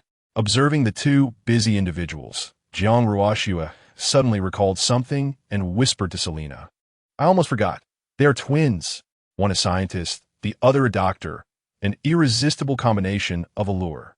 The advantages they possess are simply overwhelming." Lin Xia's journey of collecting stamps seemed to be progressing ever more smoothly. At that moment, Jiang Ruoxue felt an inexplicable paternal pride, watching over her children as they flourished, akin to nurturing a bountiful harvest in a cultivation game, with each achievement igniting a sense of fulfillment. Though in truth, she too was one of the trophies in that collection. As Selena, who has spent the most time with Jiang Ruoxue and has fought alongside her on numerous occasions, undoubtedly comprehends her thoughts, she harbors the same sentiment at this moment. Lin Xia is truly deserving. A person as wonderful as Lin Xia ought to possess all the beauty this world has to offer. Even if he does not voice it, the bond among the sisters ensures that they will assist Lin Xia in achieving this. An unspoken consensus has quietly emerged among them, of which Lin Xia remains blissfully unaware. Chapter 83. The Pantheon. As everything was packed up completely, Chu Yueshi proceeded with remarkable swiftness. Lin Xia soon returned, accompanied by a beaming Chu Yueshi, her expression radiating satisfaction. To Chu Yueshi, this data was akin to children she had nurtured, and she was loath to let them go, yearning to witness them flourish and thrive. Lin Xia approached Jiang Ruoxue and, without hesitation, lifted her from Surina's embrace into his own arms. With the mission successfully accomplished, he spoke exuberantly, "Let us return home." Nestled in Lin Xia's embrace, Jiang Ruoxue felt enveloped in bliss. She wrapped her arms around his neck, her delicate lips, resembling cherry blossoms, gently brushed against his cheek, bestowing upon him a kiss filled with affection. "Lin Xia, do you remember how it felt when I entrusted myself to you that day?" Lin Xia could not help but reminisce about that moment. Jiang Ruoxue had been just as she was now, helplessly cradled in his arms, gazing at him with affection. At that time, they were preparing to bid farewell to the past and embark towards a new home. With a smile, Lin Xia addressed Jiang Ruoxue.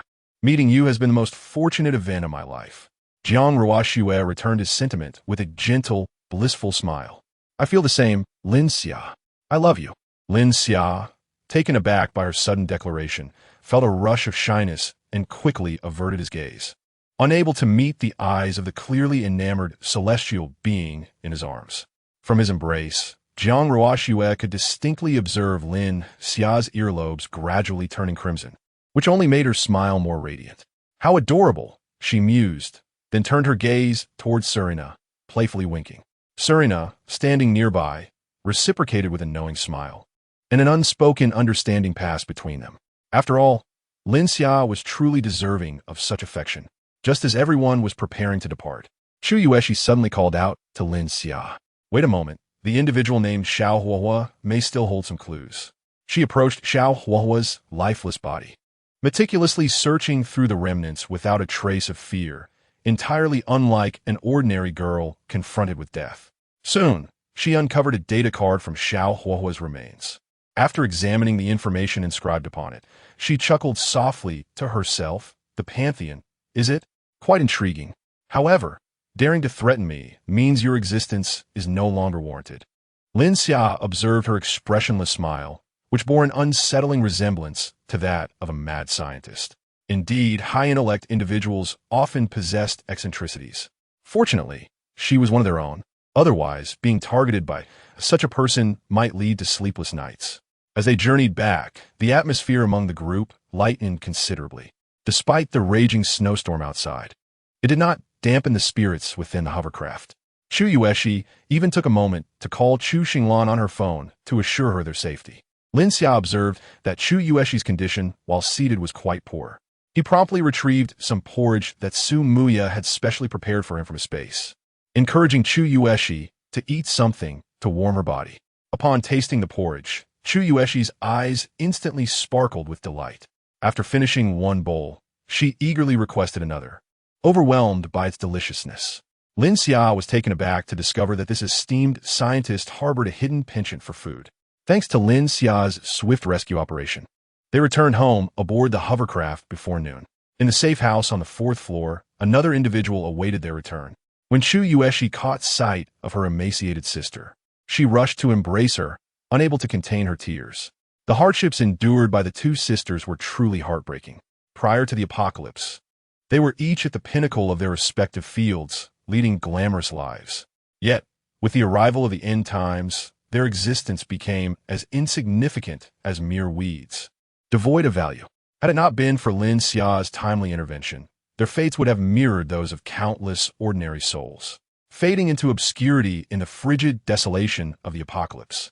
Fortunately, their ultimate fate was not a tragedy. They all successfully grasped the future. Subsequently, Chu Xinglan informed Lin Xia and took Chu Yueshi to her room for a shower. As Chu Yueshi's elder sister, she understood that her sister's foremost desire at that moment was to cleanse herself thoroughly. Both sisters shared a profound aversion to filth, exhibiting a serious case of obsessive cleanliness. Chu Xinglan had begun to feel increasingly at ease in this home, having come to terms with her situation. After all, she was wholly devoted to Lin Xia. Accepting her fate, she found no reason not to relish everything this new life had to offer. Who knows? Perhaps she might even end up sharing her precious sister with him. Chu Yueshi's earlier gaze towards Lin Xia was unmistakably peculiar. She understood him too well. It mirrored the expression she had seen in the mirror that morning when she thought of Lin Xia. The sisters resumed their usual routine, chatting intimately while bathing. Meanwhile, Jiang Ruoxue lay weakly on the sofa, regaling her concerned sisters with tales of her fierce exploits in battle. As she recounted her experiences, she generously shared some techniques regarding her abilities. Among good friends, she harbored no intentions of withholding information. In fact, she had previously selflessly shared instructional videos featuring her as the star. Her insights regarding supernatural abilities were nothing short of invaluable. Nangong Shui, sitting nearby, diligently took notes, while the surrounding sisters listened attentively. They were acutely aware of the significance of the techniques Jiang Ruoxue was imparting. Once they awakened their own powers, they would be able to swiftly master them, transforming these abilities into formidable combat skills. This was akin to guiding her sisters across a river.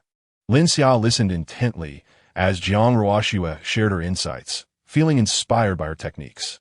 He resolved to seize an opportunity to experiment with these methods himself. The swift strike that Jiang Ruoxue delivered to Xiao Huohua was undeniably impressive. After all, to humanity, supernatural abilities remain a rather novel phenomenon, shrouded in mystery. Engaging in mutual exchange certainly facilitates more rapid progress among them. The Chu sisters did not keep everyone waiting for long. They soon emerged from their room, freshly bathed. One could only wonder what clandestine discussions transpired within.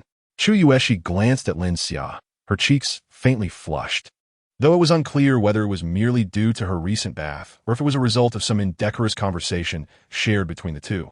As everyone gathered, Su Muya and Su Qian emerged from the kitchen, carrying a sumptuous lunch that she had prepared in advance.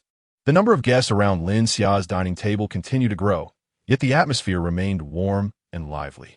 Conversely, Lin Jiaqing, on the other side of the community, found himself in a rather dismal mood. Just moments ago, he had witnessed Lin Xia's hovercraft brazenly glide through the neighborhood. Following the events of the previous night, his lackeys and their companions had vanished without trace. It was evident that they had fallen victim to Lin Xia's merciless hand. It seemed that the time had come for him to take decisive action. Lin Jiaqing intended to make it clear who the true sovereign of this community was. He opened the homeowners group on his phone, located Lin Xia's personal information, and attempted to add him as a friend. However, a large notification box appeared, stating, "You cannot add this person as a friend." Chapter 84. Lin Jiaqing pays a visit after dinner. Lin Xia accompanied Chu Yueshi to the control center of the safe house. Spanning nearly 200 square meters, this room was filled with various electronic devices, serving as the brain of the entire safe house. Upon glancing around, Chu Yueshi instantly fell in love with the place. She even entertained the notion of having Lin Xia gift her this room, desiring to transform it into her personal sanctuary. The spacious and warm environment stood in stark contrast to the frigid laboratory she had endured for days, where she had suffered from hunger in sub-zero temperatures. The difference between the two lifestyles was akin to that of heaven and earth. Arriving at Lin Xia's safe house felt like stepping into paradise for Chu Yueshi. She absolutely adored it. Although the equipment in this room was somewhat outdated, she was fortunate that Lin Xia had already arranged to bring over her laboratory setup. Once reconnected, it would cater to her daily needs. In this warm and comfortable space, she could freely engage in her beloved research. With her sister by her side, a life she had once deemed unimaginable. Even after returning from a national project and escaping a state of virtual disappearance, her daily movements had been closely monitored devoid of the freedom she now enjoyed. Moreover, a shy glance at Lin Xia allowed her to entertain the thought of experiencing the pleasures of companionship. With three joys converging, there was no greater happiness for her. She even harbored a tinge of regret for not having urged her sister to bring her here sooner. Who said the apocalypse was dreadful? In truth, it was rather splendid. Lin Xia, unaware of the delightful expression on Chu Yueshi's face as he had his back turned, diligently followed her instructions, arranging the equipment stored in the space into the control room. The once spacious area soon became cluttered with various devices, leaving only narrow pathways and creating a sense of confinement. This was the result of Chu Yueshi's careful selection. Having discarded many insignificant devices and projects she had no desire to pursue. Upon encountering the electronic equipment in her safe house, Chu Yueshi underwent a transformation. She instantly entered a state of complete immersion. It was as if the surrounding world had vanished, and she was wholly absorbed in her own realm. Lin Xia then retrieved a chair from the space and sat quietly behind her, watching as she calibrated the safe house's system. Chu Yueshi's fingers flew across the keyboard, rapidly retrieving various software and hardware data from her haven. The core computer, which typically operated at only 1% of its memory capacity, was now maxed out at 100%. The whirring of the fans echoed from the main unit, indicating that the equipment was running at full capacity. On the monitor, numerous windows began to open, accompanied by the spinning of loading circles. Lin Xia was astounded by Chu Yueshi's dexterity. Her hands moved with such speed that they seemed to leave afterimages. The pages on the screen refreshed continuously, appearing for less than a second at a time. Before Lin Xia could react, Chu Yueshi had already navigated to the next page. Shortly thereafter, she finally ceased her operations and exhaled deeply. The fans of the mainframe in the control room, which were previously whirring furiously for cooling, began to slow down. Chu Yueshi turned to Lin Xia with a cheerful demeanor and remarked, "I just examined your system. It harbors 3 hidden vulnerabilities and contains 180 unreasonable bugs. Fortunately, I have rectified all of them. Additionally, I have erased your data from the entirety of the internet. No one will be able to trace you online." Lin Xia was utterly astonished. In a mere span of a few minutes, Chu Yueshi had accomplished so much. Having resided in this safe house for an extended period, he had been oblivious to the numerous security risks present. He had even been internally grateful to the construction company. Observing her adept maneuvers, Lin Xia curiously inquired, "Are you a specialist in the field of computer science?" Chu Yueshi shook her head, stating, "In this regard, I can only claim it as a hobby. Although I have yet to encounter anyone more skilled than myself, the world is vast, and there must be some hidden experts out there." Lin Xia felt a sense of disbelief at her words. With her backing from the authorities, where could she find these so-called underground experts to rival someone with formal training? It seemed a gross underestimation of the capabilities of the national apparatus. Even if such talents existed, they would likely have been uncovered and recruited into official ranks long ago. The level of her hobby was already terrifying. One could only imagine how extraordinary her true area of expertise must be. Suddenly, a rapid alarm pierced through the air from the monitor, interrupting Lin Xia's musings. Before he could explain to Chu Yueshi the meaning behind the sound, the display magnified the footage from the external camera, centering it on the screen. Subsequently, various pieces of information began to emerge from the surveillance footage. The AI intelligence model had commenced formulating multiple defense and attack strategies. Lin Xia turned to Chu Yueshi in astonishment. "Did you set this up as well? It certainly seems far more convenient than the original system." "Chu Yueshi, my CD. I noticed that the functionalities in your safe house were quite disjointed, so I created a small program. When entering a special state, it can activate all related functions at once while retaining some of your previous operational habits, ensuring that you do not feel any discomfort." Lin Xia nodded. It was akin to upgrading his system. Together, they focused on the screen, which displayed a group of individuals approaching the entrance of Lin Xia's underground garage. However, they dared not venture too close to the safe house, likely a result of the previous attack that had made the residents aware of the situation. They stand no chance of breaching the sanctuary of Lin Xia. At the heart of this group stands a middle-aged man, clutching a megaphone and cautiously sheltered behind several layers of shields. Perhaps it is these very actions that have instilled a sense of courage within him. Chapter 85. Overreaching Lin Xia. Since you dared to take the lives of so many innocent souls yesterday, Do you not possess the courage to step forward now and provide an explanation to everyone? Today, I shall seek justice for them. While others may fear you, I do not. I am acquainted with numerous high-ranking officials and leaders from various nations. This natural disaster will eventually pass, and at that time, you will undoubtedly face reckoning. However, should you choose to submit to my command and relinquish the hovercraft, I assure you of your safety. Having concluded his declaration, Lin Jiaqing set down the megaphone. His masterful display of psychological manipulation, learned from a former founding president of a grand nation, was bound to leave this young man in a state of panic. In his youth, he had meticulously studied renowned works such as The Carnivorous Tree, Dark Psychology, and Social Maneuvering. It is safe to assert that no one comprehends human nature better than he does. In the surveillance footage of Lin Xia, the corners of his mouth could barely contain a smile, for he was likely already reveling in visions of a splendid future. Lin Xia found himself at a loss for words. What was wrong with these individuals to provoke him with such audacity?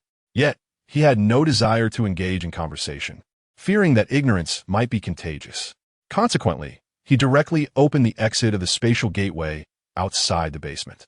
The bullets within that realm surged forth towards the group like they were free, resulting in a cacophony of screams that swiftly faded into silence. The rudimentary shields they wielded proved utterly inadequate against such a barrage. In a matter of mere seconds, the so-called defenses were completely obliterated by Lin Xia. The individuals lay sprawled on the ground, bloodied and devoid of life. Regrettably, Lin Jiaqing had remained vigilant for unforeseen circumstances. The moment the bullets struck the shields, his body had already reacted instinctively. The few seconds his subordinates had bought him were sufficient for him to evade the lethal trajectory of Lin Xia's assault. Meanwhile, all of his underlings had perished. Crouched behind the wall, Lin Jiaqing's pupils dilated as he gasped for breath, adrenaline coursing through his veins. Had he truly come so close to death? He could scarcely believe the events that had just unfolded. Yet the dismembered bodies scattered about him served as irrefutable evidence of the reality he faced. He had narrowly escaped the clutches of death. Had he not reacted swiftly, he too would have been torn apart by the sudden onslaught of bullets, lying lifeless in a pool of blood. It was only now that he comprehended the nature of the monster he had provoked. Lin Xia observed the surveillance footage, noting that the individual with the megaphone had fled. A twinge of regret washed over him. The firepower of the rifle was somewhat lacking. If only he had stored some close-range artillery shells or tank shells within the spatial realm, none of these individuals would have escaped. Alas, the individual with the megaphone had proven to be rather cunning, managing to slip away. Seeing Lin Xia's frustration, Chu Yueshi smiled and remarked, "Perhaps resolving this matter is not as complicated as it seems." With that, she began to manipulate her array of devices.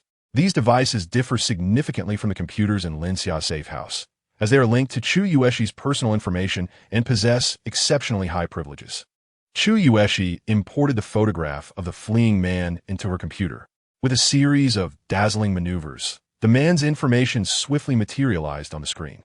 Lin Xia glanced over and was astounded by the extensive documentation spanning several hundred pages. Even details from his escapades at hotels seeking companionship from years past were meticulously recorded. Lin Xia could not help but exclaim in surprise, "Is this truly the fabled box weapon?" This individual, Lin Jiaqing, had been directly targeted by Chu Yueshi. After perusing the information, Chu Yueshi scoffed derisively. It turned out he was nothing more than a traitor. He had been so adept at masquerading moments ago. The subsequent steps were straightforward. Lin Xia promptly shared Lin Jiaqing's personal information in the owner's group, offering a substantial bounty. Anyone who could eliminate Lin Jiaqing would be rewarded with 20 boxes of instant noodles and water from him. Upon witnessing Lin Xia's announcement, the group erupted in fervor. "No wonder it feels so warm today. The sun has emerged," they exclaimed, realizing this shameless traitor had deceived so many. He truly deserved his fate. Let me clarify. I am merely intolerant of such scum. It has nothing to do with coveting Master Xia's 20 boxes of noodles and water. The kindness bestowed by Master Xia is truly immeasurable. After days of silence in the owner's group, it suddenly buzzed with activity. There was no denying the allure of Lin Xia's offer. He had become a taboo figure in the community. Everyone was aware of his resources, yet no one dared to harbor ill intentions. With a record of several hundred victories, his reputation was formidable. No one knew precisely what Lin Xia had done to provoke such ire, but the onlookers were unconcerned with the details. They only understood that action was imperative before the opportunity slipped away. Lin Xia's generous provision of supplies, if rationed wisely, could sustain a family for several months. Perhaps, by then, the calamity would have passed entirely. Meanwhile, even Chun Dao, upon seeing Lin Xia's bounty announcement, felt a surge of greed. The supplies offered by Lin Xia already surpassed what he had accumulated over time. Moreover, he was familiar with Lin Jiaqing, who represented another faction within the community and presumably had abundant resources as well. Defeating Lin Jiaqing would not only yield supplies from Lin Xia, but also allow him to seize his resources, a perfect twofold gain. In the future, apart from Lin Xia, no one else would wield greater power in this neighborhood. Once he amassed sufficient strength, he could easily venture into other communities to assert his dominance. If he could not confront Lin Xia, he could certainly evade him. Chun Dao then cast a glance at his newly recruited subordinate, confident that Lin Xia would not recognize the individual. When the time comes, send him to procure supplies from Lin Xia. It should pose no problem. You should gather everyone from our gang and go eliminate that fellow, Lin Jiaqing. If we delay, this lucrative opportunity may be seized by others. At this moment, Lin Jiaqing was regretting his hasty decision. He should not have provoked Lin Xia. With just a slight display of force, he was already on the brink of destruction. All his personal information had been exposed in the owner's group. Lin Xia even placed a substantial bounty on his head, seeking his life. His subordinates had begun to regard him with wary eyes, as if he had transformed into a mere walking packet of instant noodles. Upon returning home, he immediately locked the vault-like door of his residence. After all, with so many supplies at home, he could survive for quite some time on his own. At worst, he would never step outside again. He had become increasingly paranoid, distrusting his subordinates, feeling that they might turn on him at any moment, ready to barter his head for supplies with Lin Xia. The power he had painstakingly built up was effortlessly dismantled by a mere word from Lin Xia. After issuing the bounty, Lin Xia ceased to pay any attention to this insignificant pawn. It was exceedingly easy to expend such resources to purchase a life. The remaining matter was simply a question of time. Chu Yushi had also completed the thorough adjustment of her equipment. Using her account, she accessed various national-level confidential databases. From the information displayed, a grim conclusion could be drawn. This catastrophe was far more severe than they had anticipated. Even several high-ranking officials had already perished. This extreme cold apocalypse was an indiscriminate assault on all life on Earth. Those in positions of power, unprepared for such calamity, were equally susceptible to losing their lives. The order of humanity would be reshuffled, ushering in a new era for human civilization. Chapter 86. Hacking the satellite within these confidential databases. There were also mentions of matters related to individuals with extraordinary abilities. It is uncertain whether it was due to the prolonged procedures or the inefficiency thereof. But the information regarding these individuals did not seem to capture the attention of the higher echelons of the Celestial Dragon. Of course, it is also possible that the abilities of the individuals they encountered were simply too feeble. If the awakened powers were merely akin to those of Xiao Hua or Xiao Zhan, then indeed they posed little threat. A sufficient number of conventional firearms could easily eradicate such individuals. However, Chu Mushi understood that extraordinary abilities were far from simplistic. These individuals could also evolve, and their awakened powers were diverse and peculiar. In a future world, there would undoubtedly be a place for these extraordinary beings. Take, for instance, Lin Xia's spatial abilities. With the current arsenal of firearms, it would be exceedingly difficult to contend with him. Bullets, missiles, and explosives would inflict no harm on him whatsoever. He could effortlessly absorb these projectiles into his spatial realm and subsequently wield them against others. Such a capability was akin to a flaw in the fabric of reality.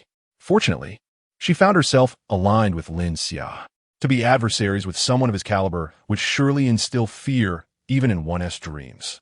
After compiling and analyzing the various pieces of information from the database, Chu Mushi relayed her findings to Lin Xia. Observing her joyful demeanor, Lin Xia felt a surge of curiosity. Given the dire circumstances outside, why did her expression not reflect sorrow? Chu Mushi nun jalen ziplit. What do the fates of those people have to do with me? As long as my sister can remain safe and happy, that is all that matters. Besides, I have no inclination to engage with the matters they have set before me. Now that no one is overseeing me, I can finally embark on the research projects I've long desired but could not pursue. She then winked at Lin Xia, her eyes shimmering with a youthful exuberance. Of course, experiencing the joys of womanhood is also one of my most significant research endeavors. Lin Xia felt a tinge of embarrassment. Such was the nature of the women in his household. Although he had not initiated the conversation on this topic, it had somehow circled back to it. When women became playful, he found himself utterly sidelined. Chu Mushi adjusted her glasses and smiled. I'm just joking. Even if my sister and I were to queue, it would take several days. But first, let me show you something remarkable. She shifted her seat slightly, allowing Lin Xia to sit beside her. As he settled in, his body brushed against the warmth of Chu Mushi's delicate figure, his mind still processing the implications of her previous statements. She and her sister, queuing for several days. Could it be? Lin Xia gazed at Chu Mushi in disbelief. A rosy blush had already graced her previously flawless visage. Behind the glasses, those eyes brimming with wisdom trembled ever so slightly. What are you looking at? Focus on the screen. Chu Yueshi's voice, as soft and alluring as a feather, teased at the restless core of his being. Lin Xia's throat involuntarily quivered. Alas, yet another enchanting spirit. He shifted his gaze to the screen, but his mind wandered to the image of Jiang Ruoxue and the others wearing glasses. Unavoidably, he turned to glance at Chu Mushi, who donned her spectacles with an air of intellect, elegance, and an icy allure. It seemed that wearing glasses could significantly enhance his prowess. No, he thought by nightfall, he must persuade Jiang Ruoxue and the others to try on glasses for an experiment. With these thoughts swirling in his mind, Lin Xia turned his attention back to the screen. Following Jiang Ruoxue's meticulous operation, a satellite parameter appeared on display. Lin Xia felt a twinge of confusion, uncertain of the significance of the image. Then Chu Yueshi elaborated for Lin Xia. I have just compromised the satellite that supplies our network. I have also erased its data from the internet. We are now at the brink of an apocalypse. They have no means of reclaiming access to this satellite. From this moment forth, this satellite will bear the Lin surname. We shall utilize it as we please. Lin Xia was left speechless. Could one truly seize a satellite? He had hit the jackpot this time. Moreover, according to my calculations, in approximately 3 days, the communication network of Huagua will be utterly incapacitated.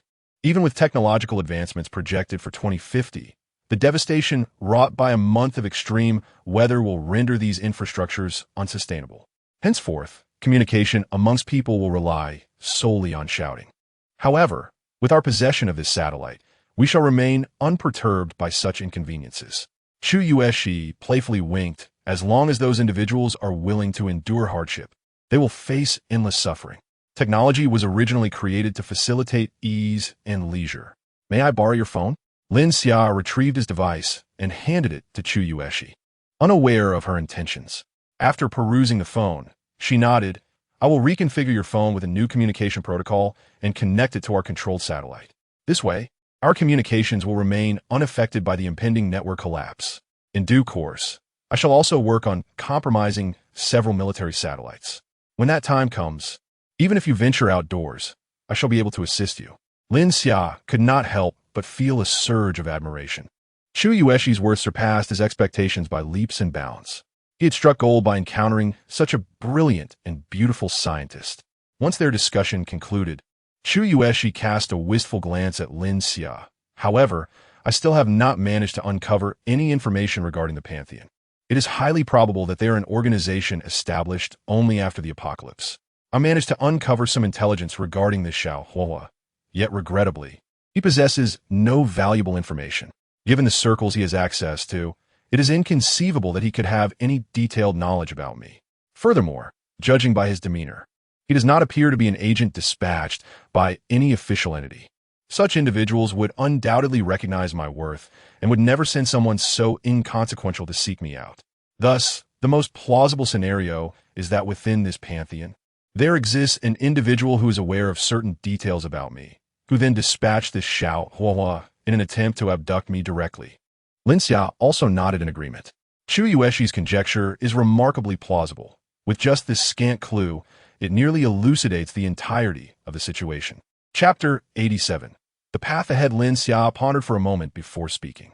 Since this apocalypse has become inevitable, and now a new organization has emerged, various factions will surely spring forth like mushrooms after rain.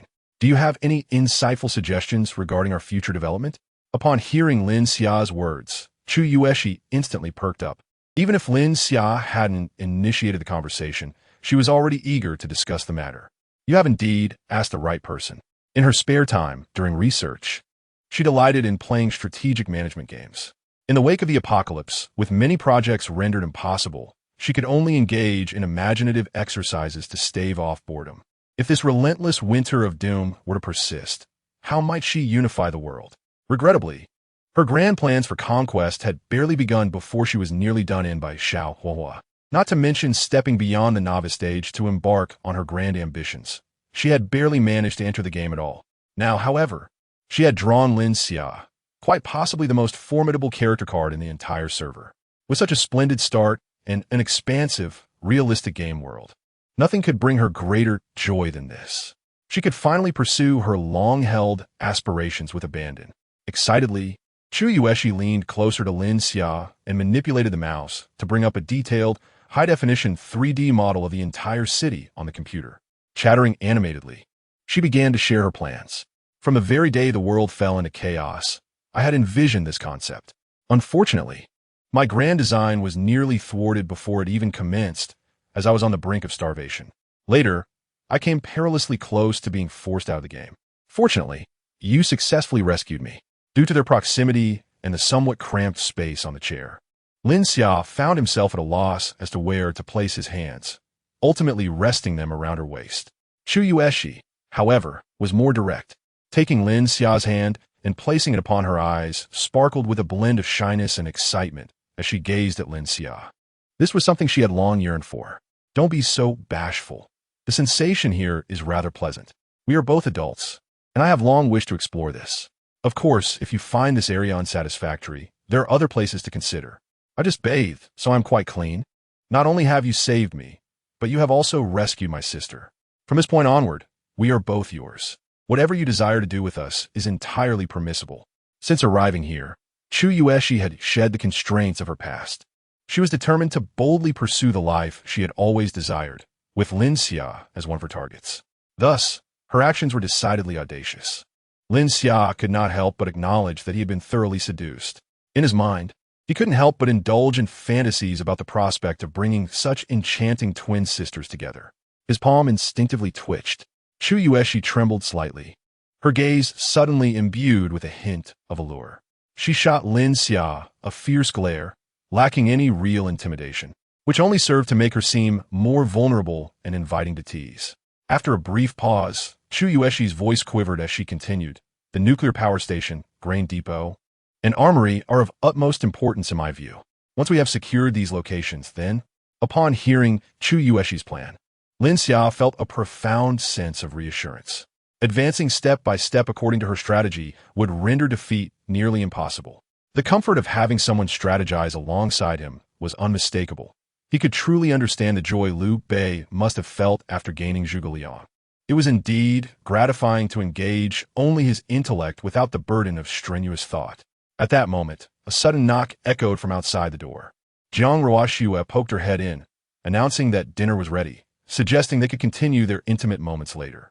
Lin Xia awkwardly withdrew his hand, while Chu Yueshi's cheeks flushed crimson, avoiding Lin Xia's gaze. She suddenly realized what she had just done, nearly surpassing her sister's pace. Jiang Ruoxue stood at the door, wearing an affectionate smile and playfully winking at Chu Yueshi. Everything was left unspoken.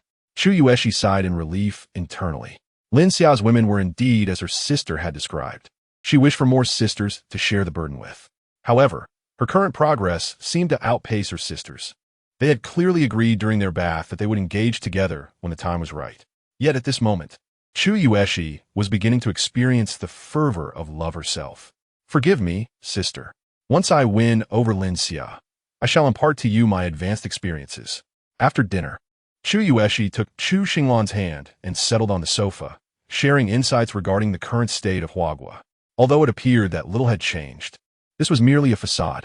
The external world was akin to turbulent currents beneath a calm surface, poised to unleash a tempest at any moment. Everyone except Lin Xia was taken aback by Chu Yueshi's revelations.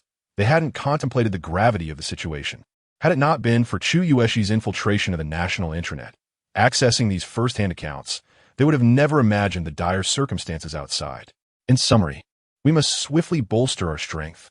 This extreme cold apocalypse is the result of a sudden decline of the sun, although the reasons behind such drastic fluctuations remain unknown.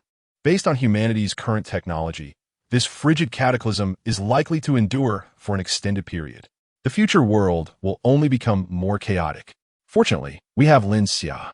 Chu Yueshi gazed at the man who had bestowed a new lease on life to her and her sisters with admiration. The reactions of the other women were similar. Lin Xia was indeed the source of their collective sense of security. The probability of naturally occurring superhumans, at present, is less than 1 in 100,000. However, as time progresses, there may be changes in this regard, for superpowers represent a phenomenon previously unencountered by humanity. Currently, all knowledge surrounding them remains shrouded in mystery.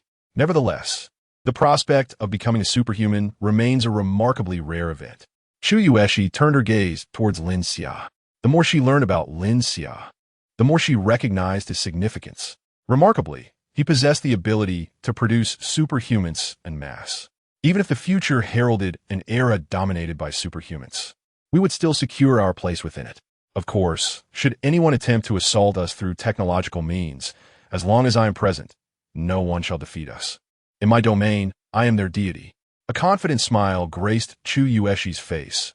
As one of the foremost scientists in Huagua, she had ample conviction to utter such words. The current state of chaos and disorder is merely transitory. In due course, individuals will harness their superpowers to establish various factions. The Pantheon we encounter today likely serves as such an organization, predominantly composed of a few newly awakened superhumans. In the future, such entities will proliferate, entering a phase of savage development. Over time, they will gradually evolve into more formidable organizations, where larger powers will consume smaller ones. To prevent becoming victims of rival factions, the most prudent strategy is to take the initiative and forge ourselves into the mightiest power. Lin Xia nodded in agreement, his thoughts aligning perfectly with hers. With an expression of eager anticipation, he turned to Chu Yueshi and inquired, "So, my esteemed strategist, what shall be our next step?" Chapter 88. The identity of Chu Yueshi. Chu Yueshi cleared her throat and cast a glance at Lin Xia, aware that he was cooperating with her in this strategic game of management. Given Lin Xia's unwavering trust in her, she was determined to ensure he would not face defeat. She then retrieved a pen and began to sketch on the panoramic map spread across the table to establish a formidable force. The primary issues we must address are food and weapons.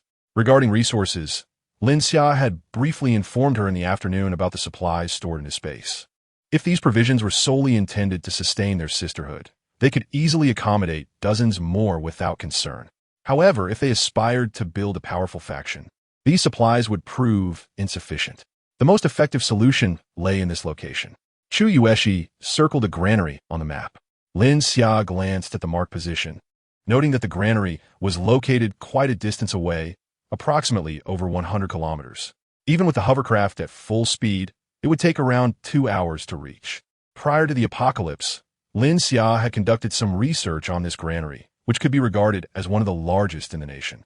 It housed a staggering 1 million tons of grain, sufficient to supply a city with a population of 10 million for half a year. Furthermore, the variety of grain stored was comprehensive, encompassing nearly every type imaginable. The value of this grain before the apocalypse soared into the hundreds of billions, and its worth in the post-apocalyptic landscape was incalculable, rendering it a strategic resource of utmost importance. Securing this location would effectively eliminate the looming food crisis. Next, they needed to consider various energy sources and raw material storage facilities. The significance of this aspect was comparatively lower, as it was unlikely they could develop a large-scale metal smelting industry given their current circumstances. Fortunately, Lin Xia's space was boundless, alleviating any concerns regarding storage. If time permitted, They should aim to gather resources as much as possible. Chu Yueshi glanced at Lin Xia and continued, as for weapons, I recall there exists an ultra-large armory surrounding Haitian City, established to guard against potential emergencies and warfare. The secrecy surrounding this armory is exceptionally stringent, far exceeding that of ordinary military weapon depots. Even before the apocalypse, few within the vast expanse of Huagua were privy to its detailed information. Thus, I will require additional time to decipher its specifics. The munitions contained within this armory are sufficient to wage a medium-scale war capable of obliterating a nation, effortlessly laying waste to a small country. Upon hearing about the armory, Selena became exhilarated. Beyond her fondness for gaming with Lin Xia, her greatest passion lay in the study of advanced weaponry. With a curious expression, she turned to Chu Yueshi. Does it truly contain everything? Will include the most advanced weapons of Huagua? Chu Yueshi smiled confidently. The weapons contained within are undoubtedly more formidable than you can imagine. Not only are there the most advanced weapons known globally, but also numerous highly classified armaments that have been deliberately concealed. Each of these secret weapons possesses the potential to alter the course of battle. Among them are several that I have developed, and their power will surely astonish you. Otherwise, I would not be so well acquainted with this arsenal. Serena gasped, covering her mouth in astonishment as she looked expectantly at Lin Xia. As an avid military enthusiast, she truly understood the weight of Chu Yueshi's words. The most advanced weapons currently produced by Huagua are already deemed exceptionally superior on a global scale. They can easily sway the outcome of a localized conflict, something no nation would wish to forfeit. The implication of Chu Yueshi's statement is that such remarkable weapons are merely the tip of the iceberg, with even more astonishing armaments hidden within. Given the typical modesty of the Chinese, it is reasonable to infer that the contents of this arsenal are at least 1 or 2 generations ahead of conventional weaponry. When faced with other nations, it would not be an exaggeration to say it could deliver a dimensional strike. This explains why Huagua can remain unscathed amidst the tumult of global warfare. Nations engage in conflict primarily for profit, but waging war against Huagua could result in their very annihilation. What purpose would there be in such a struggle? Huagua's military prowess has reached a point where it can stand alone against the world. By 2050, even toys manufactured in Huagua, intended for children, could be deployed on foreign battlefields as devastating weapons. The confidentiality surrounding this arsenal is profound, and Serena could scarcely fathom what wonders it might contain. Some of Huagua's cutting-edge technologies are so advanced that they would leave other nations bewildered. The disparity in technological advancement is truly staggering. Xia, you must take me there, she implored. No matter how you wish for me to accompany you, in whatever pose, I will gladly oblige. Please, you simply must take me. Serena began to envision herself wielding those advanced weapons with unparalleled prowess. With the conventional arms currently at her disposal, combating those with extraordinary abilities felt overwhelmingly passive. She cast flirtatious glances at Lin Xia, who solemnly nodded in agreement to her request. This secret arsenal was a prize he was determined to secure. Of course, he would never admit that part of his motivation stemmed from his desire for Serena's company, as she possessed mastery over her own body and was remarkably resilient, providing endless possibilities for exploration. Then came the final and most crucial point. Noticing that all eyes were upon her, Chu Yueshi continued, at this location, there exists a colossal nuclear fusion reactor. The energy it can generate would be more than sufficient to power a super metropolis with an economy in the hundreds of billions. Within its confines lies an array of national treasure-level research equipment, unparalleled anywhere else in the world. This was the final project I encountered before my vacation. Lin Xia felt a surge of curiosity. Chu Yueshi's prowess in the realm of computing was formidable, and she was also involved in the research of next-generation weaponry. It was astonishing to discover that even within this newly constructed nuclear power plant, she played an integral role. How remarkably versatile she is. What is your specific responsibility there? Lin Xia inquired. With a radiant smile, Chu Yueshi replied, Chief Engineer. A collective gasp resonated around them, as everyone was momentarily taken aback, staring at Chu Yueshi in astonishment. Chapter 89. Browser history. Even those who are not part of this industry can clearly comprehend the significance embodied in these 4 words. Chief Engineer of a nuclear fusion reactor. Such an individual could easily be deemed a national treasure. Even if the entire leadership were to perish, one cannot afford any mishap concerning such a person. She could very well serve as the foundation of a nation. Yet, it remains a mystery why they would allow her to languish alone in a university laboratory. Lin Xia couldn't help but marvel once more. He had truly stumbled upon a gem. Someone like Chu Yueshi could easily be a top-tier mythical character in a game. He never anticipated that he would be fortunate enough to encounter her. It seems that Xiao Huahua's understanding is still far too superficial, entirely unaware of the significance that Chu Yueshi represents. To put it bluntly, had he known of her capabilities yesterday, he likely would have foregone dinner that evening, determined to bring her home at all costs. She is simply too vital to be treated with anything less than utmost care. In comparison to the trivial projects he had been engaging in with Chu Yueshi, the activities he undertook before the apocalypse resembled nothing more than building blocks in a kindergarten. They were mere trifles. Observing the astonished gazes of those around her, Chu Yueshi offered a shy smile. Those were mere remnants of the past, hardly worth mentioning. Now, our identities are aligned. We are all women of Lin Xia. I hope to rely on the guidance of my esteemed sisters in the future. Lin Xia rubbed his nose, feeling an overwhelming sense of unworthiness. Just the identities that Chu Yueshi had inadvertently revealed left him fearing he might need to exercise restraint in their intimate moments. The thought of causing her injury, of rendering her body less than perfect, would be an immeasurable loss for him. Chu Yueshi continued her introduction. This nuclear fusion reactor has been constructed and is fully operational, though it has yet to be connected to the city's power grid. Of course, supplying electricity to the city is but a minor function. Its true purpose is to deceive the outside world. Its primary role is to provide energy to the super devices within, which encapsulate the pinnacle of human technological achievement. Everyone was left in a state of numb astonishment. This was truly extraordinary. Chu Yueshi reveled in their reaction. The sensation of showcasing her prowess was exhilarating. Before the apocalypse, even her sister could not discuss such matters with her. During my tenure as chief engineer, I secretly embedded an undetectable backdoor within the system. Through this backdoor, I can wield the highest authority over it.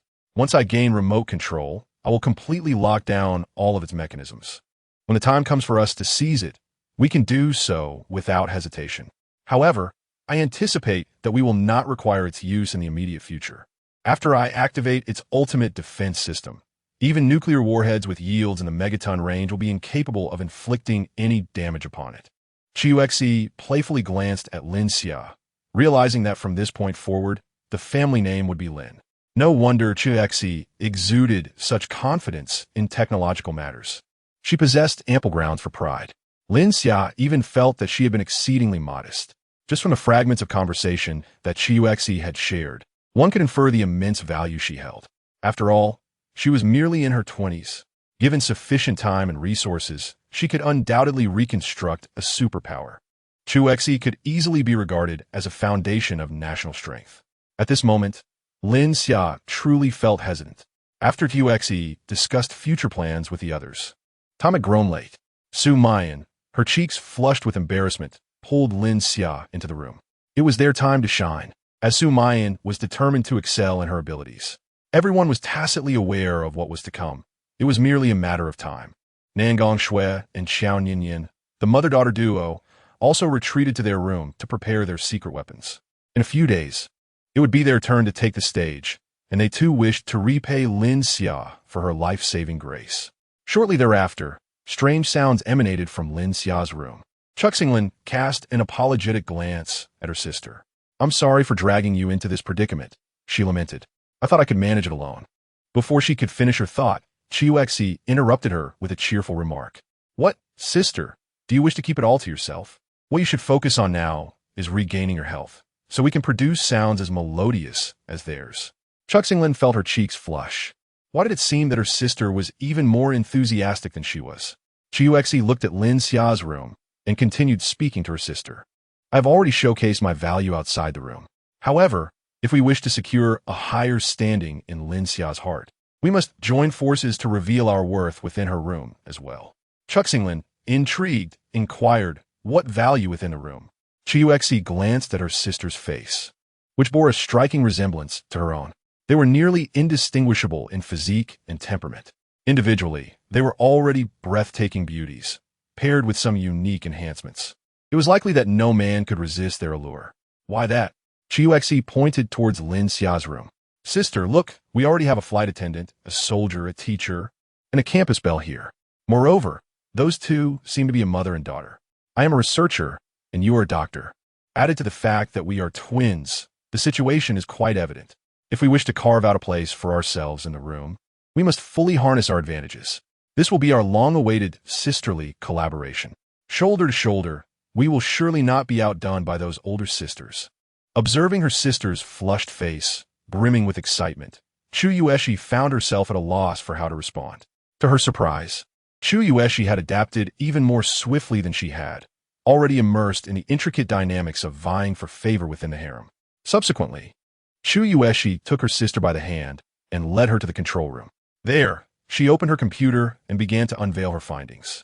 These are the browsing histories of Lin Xia that I inadvertently stumbled upon this afternoon. I have meticulously categorized them. As she opened one of the files, sultry melodies filled the air, causing both sisters to redden with embarrassment. This collection encompassed all of Lin Xia's video and gaming materials pertaining to the theme of sisterly bonds. We should certainly take the time to study these, Chu Yueshi suggested. Soon after, Chu Xinglan brought over a chair and settled earnestly at the computer desk, intent on absorbing this knowledge. Both were academically gifted, fully aware of the significance of such information.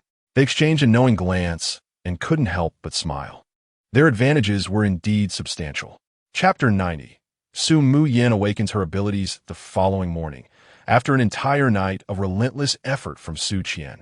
Su Mu Yin joyfully announced to everyone that she too had become an ability wielder. Upon hearing this news, Su Qian was overwhelmed with emotion and tears of joy streamed down her face. Her desperate, selfless endeavors to assist the young lady in acquiring the mysterious substance had not been in vain. Such a fearless approach earned her the unanimous respect of those around her. Truly, as a favored maid, she possessed remarkable qualities. Thanks to Su Qian's unwavering commitment, it was finally time for the young lady to share the burden of pressure. While she was aware that Lin Xia could help others develop abilities, she was astonished at how swiftly one of the sisters had awakened her powers. She was eager to know what kind of abilities she and her sister would possess in the future. Sister Su, what does your ability entail? Could you demonstrate it for us? Su Moyin nodded. Of course. However, my ability is different from theirs. It seems to be of the psychic variety. The sensation of possessing such power within me is truly wondrous. With that, Su Mu Yin fixed her gaze upon a cup on the table, focusing intently as she gradually released her power. To everyone's amazement, the cup began to levitate effortlessly in the air. Chu Yushi approached the floating cup with intrigue, scrutinizing it from every angle, yet she could not discern how it remained suspended. This extraordinary phenomenon was beyond the realm of contemporary scientific explanation. Was this what it meant to possess abilities? Indeed, it was a miraculous force that transcended human comprehension. Is your power the ability to levitate objects? My ability is more akin to a psychic force that can be applied to both objects and individuals. When exerted on an object, it allows for brief control, as demonstrated with this cup. However, I'm only able to manipulate lighter items. The true potential of this ability lies in its capacity to instill intimidation in the minds of others. She then proceeded to demonstrate for the group. Though her exterior remained unchanged, those present suddenly felt an overwhelming sense of dread rising from within. It was as if they were facing a tyrant who had slaughtered countless lives, the aura of death and destruction emanating from her. It felt as though Su Mu Yin could effortlessly take their lives. Every one of them was left paralyzed, unable to control their bodies, resigned to their fate. Soon after, Su Mu Yin withdrew her power, and everyone regained control over themselves. Among the attendees, only Lin Xia remained unaffected, even those who had recently awakened their abilities. Selena and Jiang Rua Shui experienced discomfort, while the reactions of others were even more dire. They slumped onto the sofa, feeling utterly drained, as if their very bones had turned to mush, devoid of any strength. Witnessing her sisters in such a state, Su Mu Yin was immediately engulfed by panic. She had never anticipated that her extraordinary ability would wield such immense power, leaving everyone utterly mesmerized. "I am so sorry. I truly apologize." Su Mu Yin hastily summoned her powers to help everyone regain their composure after the disorienting experience. "I sincerely regret my lack of proficiency in harnessing my abilities. I had no idea they could be so formidable." Gradually, with Su Mu Yan's reassurance, the group began to recover. Those who had not yet awakened their powers were consumed by a singular thought. The sheer terror of such abilities made them yearn to become extraordinary beings themselves. Only through personal experience could one comprehend the vast chasm between the empowered and the ordinary. Particularly for Chu Yushi, having directly encountered the phenomenon, she grasped the monumental significance of such abilities, an epic-defining discovery. Casting a glance at Lin Xia, she felt an overwhelming sense of relief. Grateful, she had chosen wisely. Soon, she too would wield such power. Curiously, she asked Su Mu Yin, "Is this what extraordinary ability is?" "It truly is fascinating." It represented a novel and previously uncharted system of power. "Your ability is remarkably potent. If you were to employ it unexpectedly against an empowered individual in combat, an ordinary person would likely be caught completely off guard." Furthermore, Lin Xia speculated that there existed considerable potential for enhancement within the powers of the extraordinary. As one developed their abilities, they could master an array of additional techniques. Upon hearing Chu Yushi's insights, Jiang Ruo Shui nodded in agreement. This was precisely why they documented their experiences with their powers, so future awakened sisters could navigate their paths with greater ease, thanks to the trailblazers like themselves. With eager anticipation, Su Mu Yin approached Lin Xia. "May I accompany you all on your outing today? I wish to assist you in any way I can, just like the elder sisters." Lin Xia replied with a smile, "Of course. Perhaps in the future, you will all become incredibly formidable. At that point, I shall rely on your protection." Elated, Su Mu Yin took the hands of Jiang Ruo Shui and Selena. "Then you shall dutifully create mysterious substances to benefit our sisters, while we handle other matters." Laughter erupted among them. Lin Xia was the one who had altered their fates and saved their lives. Their gratitude towards her could never be deemed excessive, a sentiment wholeheartedly shared among them. As they boarded the air-cushioned vessel, Su Mu Yin radiated excitement. This was her inaugural experience venturing out with Lin Xia to gather resources. Unlike her previous escape, her emotions were entirely transformed. With Lin Xia by her side, she felt akin to a noble princess embarking on an adventure. Her large eyes sparkled as she gazed out at the wintry landscape, radiating an endearing charm. Outside, the world lay blanketed in pristine snow, as if encased in ice. The entire realm was enveloped in a profound silence, devoid of any sound. The towering edifices loomed like colossal steel tombs, concealing within them an unknown number of souls. As they navigated past the entrance of the community on hovercrafts, they could discern the frozen bodies, half buried in the surrounding snow. Their venture beyond the confines of this neighborhood had not extended far, nor was there anyone capable of retrieving supplies to bring home. Clearly, they had underestimated the peril of the extreme cold in this apocalyptic scenario. Haitian City epitomized a typical southern metropolis, where winter temperatures rarely dipped below freezing. Consequently, its inhabitants seldom prepared themselves with thick winter garments. Underestimating the ferocity of the frigid climate, their fate was tragically predictable. Clad in layers of insufficiently warm attire, it was nearly impossible to move freely in an environment plummeting to -70 degrees. Furthermore, prolonged hunger had rapidly deteriorated their physical condition. Faced with such adversities, the endeavor to venture outside in search of resources became a perilous gamble. Once their strength waned, death would inevitably follow. In the face of an apocalyptic catastrophe, the ordinary individual could do very little. Reluctantly, one might conclude that for these souls, fate offered but a singular outcome: demise. As Su Mayan gazed upon the ice-encased figures, she reflected upon her own circumstances. Had Lin Xia not come to her rescue, she too might have succumbed that fateful afternoon. The wealth and lineage she once prided herself on held no sway against the might of nature. This extreme cold apocalypse would equitably extinguish the lives of all who failed to adapt. Chapter 91. Granary. As the hovercraft sped forward, the surrounding structures receded rapidly into the distance. The The edifices gradually diminished in height until they vanished completely from sight. They had exited the urban confines and entered the countryside. Here, towering buildings were absent, and as the bitter cold descended, the inhabitants would experience profound despair. They would helplessly witness the accumulation of meters of snow and ice burying their homes, leaving them devoid of any prospects for survival. Navigating the hovercraft in this desolate expanse felt akin to traversing a vast white desert. No matter the direction, the scenery remained strikingly uniform. Without the hovercraft's built-in map to ascertain their bearings, one could easily become utterly disoriented in this featureless landscape. After some time, the hovercraft finally arrived at the location marked on the map. The colossal structure housing numerous granaries towered impressively, standing several dozen meters high, and was not entirely concealed beneath the snow. From the hovercraft, the buildings remained distinctly visible.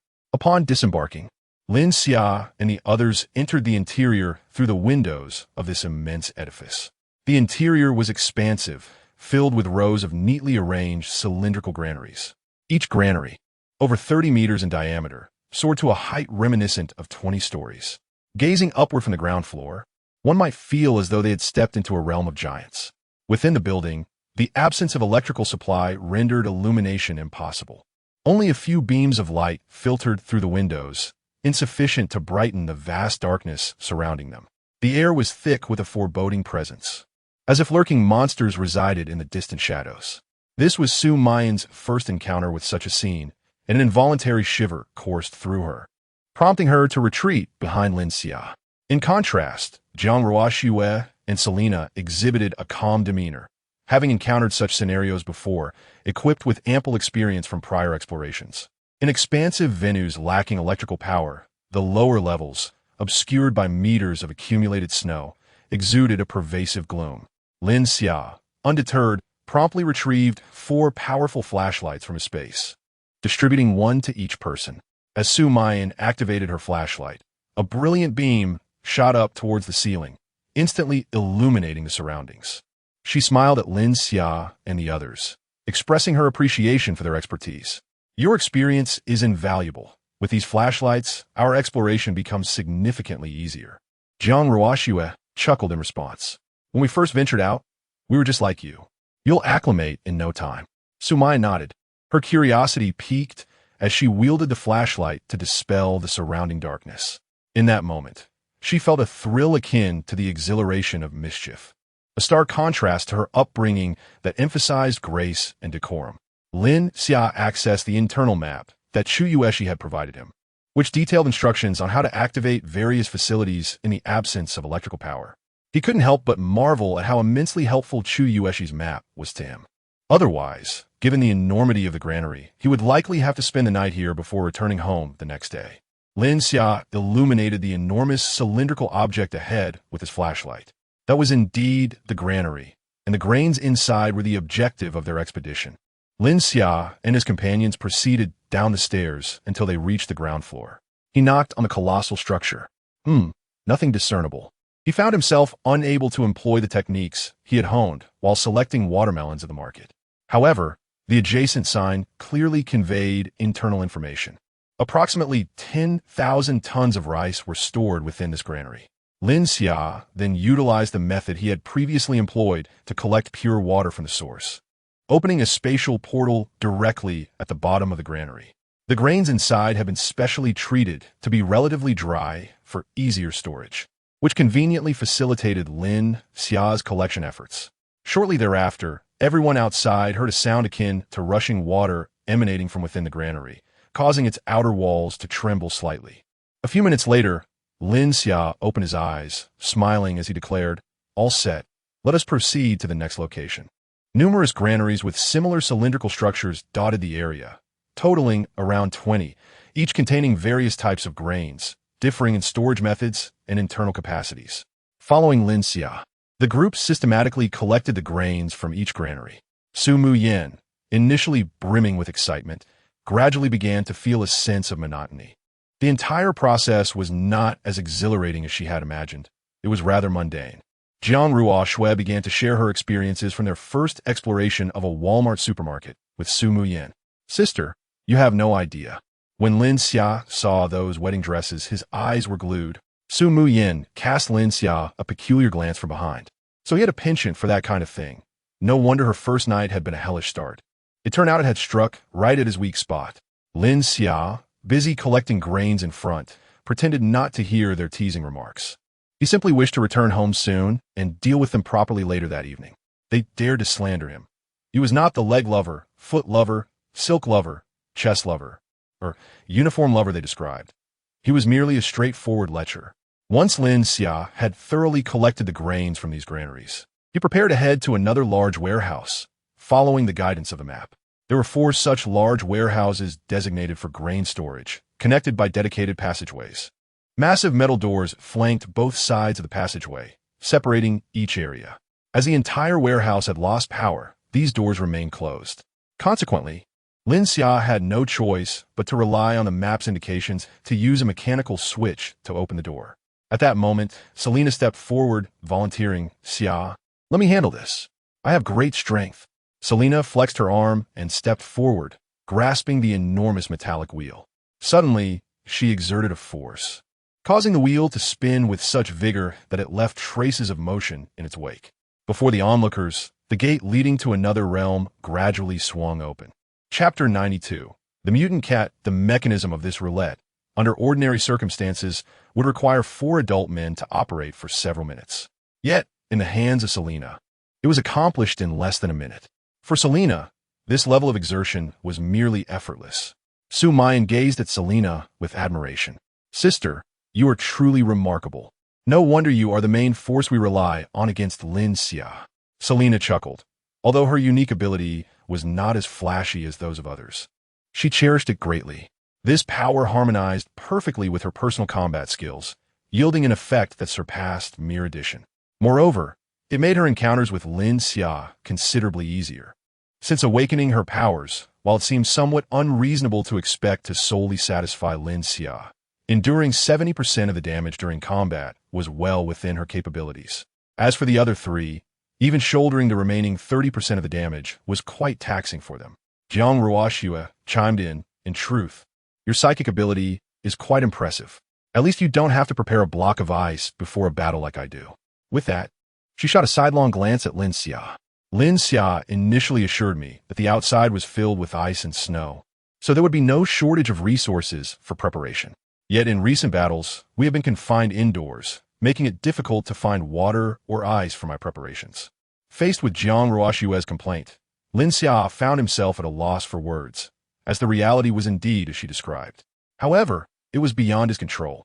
Besides, he had ample supplies stored within his space. That particular occasion was merely an oversight on her part. "All right, let us proceed to the next location. Your abilities will undoubtedly prove invaluable in the future," Lin Xia quickly interjected, steering the conversation away as he led the 3 women through the now open door. However, as they stepped into the corridor, the expressions of the group shifted dramatically. A thick, acrid scent of blood permeated the air. They illuminated the surroundings with their flashlights, revealing a chilling sight before them. Several individuals clad in work attire lay sprawled on the corridor floor, their chests hollowed out, heads missing, and their bodies drenched in blood. The enclosed environment, the mangled corpses, and the enveloping darkness sent shivers down the spines of Jiang Ruoxue and Su Mengyin, causing their bodies to tense involuntarily. Selena remained remarkably composed. She had witnessed far worse scenes on the battlefield. She approached the bodies, examining the claw marks and footprints on the ground. These resembled tiger tracks, closely aligned with its hunting methods. However, based on the size of the claws, there should be no such gigantic tiger in existence. Moreover, this is a granary. How could such a colossal creature possibly be kept here? The traces present at the scene exhibited numerous illogical elements, leaving Selena perplexed. Lin Xia stroked her chin, contemplating. Given that humans could acquire supernatural abilities, she pondered whether animals might have also gained such powers. The other women considered her hypothesis and nodded in agreement. Rather than harboring a tiger in the granary, they believed it more plausible that some creatures had undergone mutations, posing a greater threat to the lives of those within. "Shall we continue onward?" Su Muyin inquired, a hint of trepidation in her voice. She felt an unsettling sensation that something was watching them from the ominous darkness ahead, poised to pounce and inflict harm. After all, it was her first venture outside, and a degree of fear was entirely natural. The world post-apocalyptic cold was no longer the serene and peaceful place it once was. Jiang Ruo Shui offered reassurance, saying, "Rest assured, we are here to protect you. There is no danger." Selena chimed in, "All four of us possess supernatural abilities. We will be fine." Lin Xia nodded affirmatively. His spatial powers were exceptionally formidable. As long as he opened a portal around them, nothing could harm them. Any attacks would be redirected into another dimensional space. Should anyone inadvertently step through the portal, they would be swiftly eliminated by the laws of space, requiring no intervention from Lin Xia himself. With his spatial abilities, Lin Xia had secured an unbeatable position. Even if he could not harm others, they would find it impossible to inflict damage upon him. "Since we are here, let us proceed to investigate. If we encounter an insurmountable situation, simply retreat behind me," he instructed. The women nodded, steeling their resolve as they intensely focused on their surroundings. They cautiously traversed the corridor, entering another expansive space. The layout resembled the initial area they had entered, filled with tall, orderly, cylindrical granaries. Before they could speak, the brilliance of their flashlights perhaps drew the attention of a lurking presence in the shadows. A chilling and terrifying sound echoed from the depths of darkness. "Meow!" The cry reverberated throughout the warehouse, even eliciting echoes from afar. The group was captivated by the sound, and their flashlights hurriedly illuminated the direction of the noise. Two green pupils reflected the light, gradually becoming discernible from the shadows. Swiftly, it lunged towards Lin Xia, its movements agile, a natural predator. As it stepped into the beam of the flashlight, the tension that had gripped their hearts began to ease. The most feared were the elusive phantoms. Humanity often delighted in its own fright. The creature before them turned out to be a mutated orange cat, towering at least 2 meters in height. Its muscular limbs suggested that a single swipe could effortlessly crush a Siberian tiger. The cat lowered its head and arched its back, approaching to within approximately 20 meters of Lin Xia and the others. Its gaze shimmered with a menacing glint, and dark crimson stains marred its claws and whiskers, rendering it reminiscent of a brutal, bloodthirsty predator. This mutated orange feline, with its distinctive vertical pupils, fixated intently on the humans before it. Its expression akin to that of a creature eyeing its prey, exuding an unsettling aura. Its once fluffy and adorable paws revealed 4 sharp, glimmering claws that resembled sickles, poised on the ground as if ready to savor its midday meal. Is this what it means for an animal to gain extraordinary abilities and undergo mutation? It certainly appeared somewhat terrifying, yet it seemed that was the extent of it. Lin Xia felt no fear towards this aberrant cat. He possessed countless means to vanquish it. Just as he prepared to make his move, Selena stepped in front of him. "Xia, may I take this one? I would like to give it a try." Lin Xia hesitated. "There is no need to be reckless. I can easily kill it. What if you get hurt? I simply wish to test my abilities. If I cannot subdue it, I will retreat without hesitation." Observing Selena's resolute expression, Lin Xia found himself at a loss for words. Why did it seem as though these women of his were in unison, eagerly stepping forward in the face of danger, transforming into warriors? Chapter 93. The unique talent of the mutated cat. Lin Xia let out a resigned sigh. Although this mutated cat appeared to have enhanced physical attributes, making it an ideal opponent for Selena, he could not guarantee that no unforeseen accidents would occur during the battle, potentially putting Selena in harm's way. Therefore, he retrieved a finely crafted alloy long knife from his space, one he had taken great care to acquire before the apocalypse. The knife bore a resemblance to the traditional spring knife. It was remarkably lightweight, yet possessed exceptional strength. Its slightly curved blade allowed for both single-handed thrusts and double-handed slashes, making it well-suited for the combat scenario Selena was about to face. This cat evidently boasted both speed and power. In close quarters, firearms would be exceedingly inconvenient, perhaps even a hindrance. Upon receiving the knife from Lin Xia, Selena gracefully twirled it, the blade slicing through the air and producing a melodious sound, a clear indication of its quality. Her face lit up with joy as she regarded Lin Xia. The knife's feel was to her liking, revealing her expertise in melee weapons. She promptly discarded her firearm, casting Lin Xia a reassuring glance before striding forward, eager to test the blade. The mutated cat, clearly provoked by Selena's actions, let out several fierce growls. To it, these diminutive humans were no different from the mice it typically hunted. After awakening its powers, it had dispatched many with this newfound strength. It realized that these humans were even easier prey than mice. Not only were they meatier, but they also moved sluggishly when attempting to escape. Thus, it fixed its slit pupils firmly on the oblivious human before it. Suddenly, the muscles in the cat's forepaws tensed. With claws gripping the ground, it exerted force and leaped into the air, transitioning from stillness to motion in an instant. For an ordinary person, there would be no time to react. In the brief span of 20 meters, less than a second passed before it lunged at Selena. However, all present were empowered individuals, not a single ordinary person among them. The cat's movements were observed by all, particularly Selena, who possessed a body-enhancing ability. The cat's actions were well within the scope of her augmented dynamic vision. Her brain and body responded a speed second only to Lin Xia. With unwavering focus, it was as if she had activated bullet time, her nerves responding with remarkable swiftness. She could clearly perceive the cat's movements as it swung its lethal claws at her, seemingly intent on delivering a fatal blow.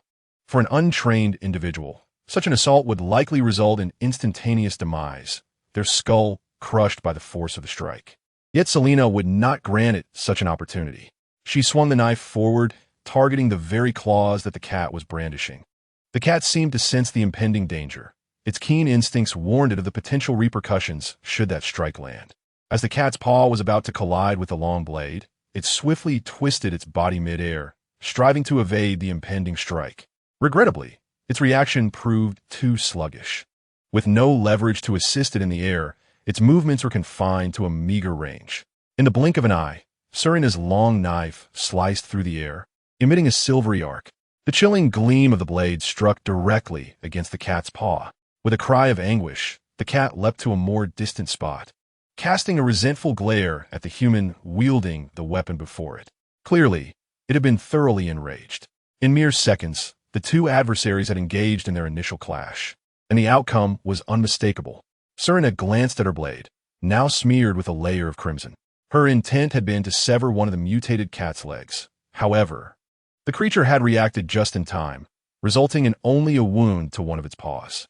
Lying on the ground around Surina were four bloodied, 30-centimeter-long, scythe-like claws. With a forceful flick of her wrist, Surina cast the blood from her blade onto the ground, restoring the knife to its menacingly pristine state, devoid of any bloodstains. The elegance of her movement was nothing short of captivating, showcasing the allure of cold weaponry in its full glory. Jiang Ruoxue and Su Mayan stood nearby, mouths agape in astonishment. They had not anticipated that the typically cheerful and vivacious foreign beauty could exhibit such gallant prowess.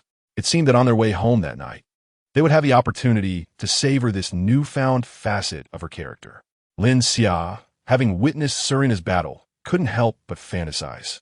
How splendid it would be if he could wield such a blade with deftness, repelling the mutated cat with ease. What man does not harbor a dream of mastering cold weaponry? Otherwise, he would not have taken the effort to collect this very knife. The cat, however, was devoid of such contemplations. Its sole focus was vengeance. From a distance, it bared its teeth, the pain in its paw gradually eroding its rationality. It yearned only to eliminate the human before it.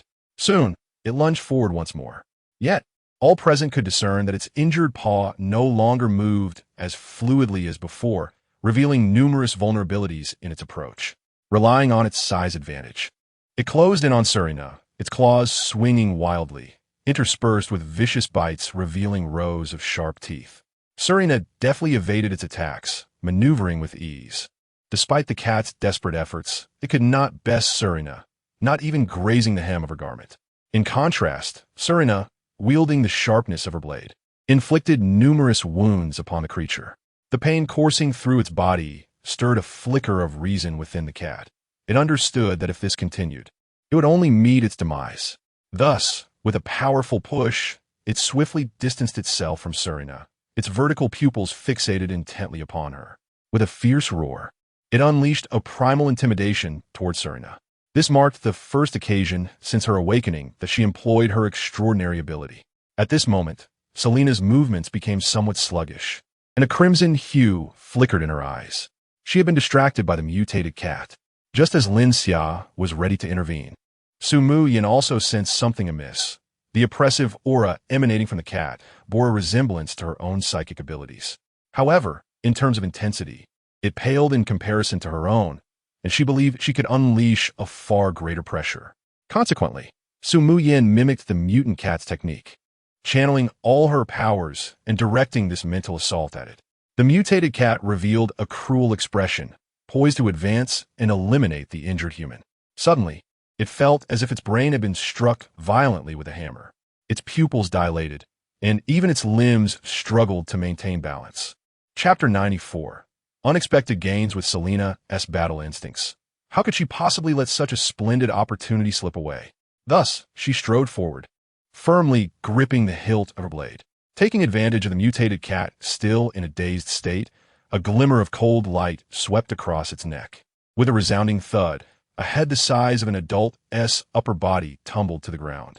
Blood gushed forth from its severed neck, and the mutated cat's body collapsed, utterly devoid of support. In this manner, Selina conclusively ended its life. As she stood before the fallen beast, Selina deftly sidestepped the splattering blood, determined not to mar her attire with such repugnant stains. The severed head lay amidst a pool of crimson, its once vibrant eyes now devoid of life. Its once glorious existence as a cat had reached a definitive end. With a swift flick, Selina cast off the blood from her blade, restoring it to its pristine condition. Remarkably, even after such intense slashing, the edge bore no marks. She approached Lin Xia, returning the weapon to him. Lin Xia accepted the blade, feeling the warmth of Selina's grip still lingering on the hilt. He attempted to replicate the impressive stance Selina had initially showcased. Yet he found it difficult to recapture the invincible sensation he had felt as a child when he had picked up a handy willow branch by the roadside. His attempts at wielding the knife appeared somewhat comical. Selina let out a soft chuckle. "If you wish to learn, I shall teach you." Lin Xia coughed lightly, a hint of embarrassment creeping upon him. He hastily stowed the knife away, thinking to himself, "I'll deal with this later." Then, turning to Su Mu Yin, he expressed his gratitude. "You were helping me just now, weren't you?" "Thank you. Without you, I might have been injured." Su Mu Yin quickly waved her hands. "It was that cat that ambushed you. It couldn't overpower you, so it resorted to underhanded tactics. Besides, even without my assistance, you would have easily slain it. Wouldn't you?" The two shared a laugh, momentarily halting their mutual praise. Following the battle, Selina felt a profound sense of accomplishment. She finally attained an objective understanding of her combat abilities. Even when faced with the psychological intimidation exhibited by the mutated cat, it had only slightly affected her resolve. It would not render her entirely powerless in combat.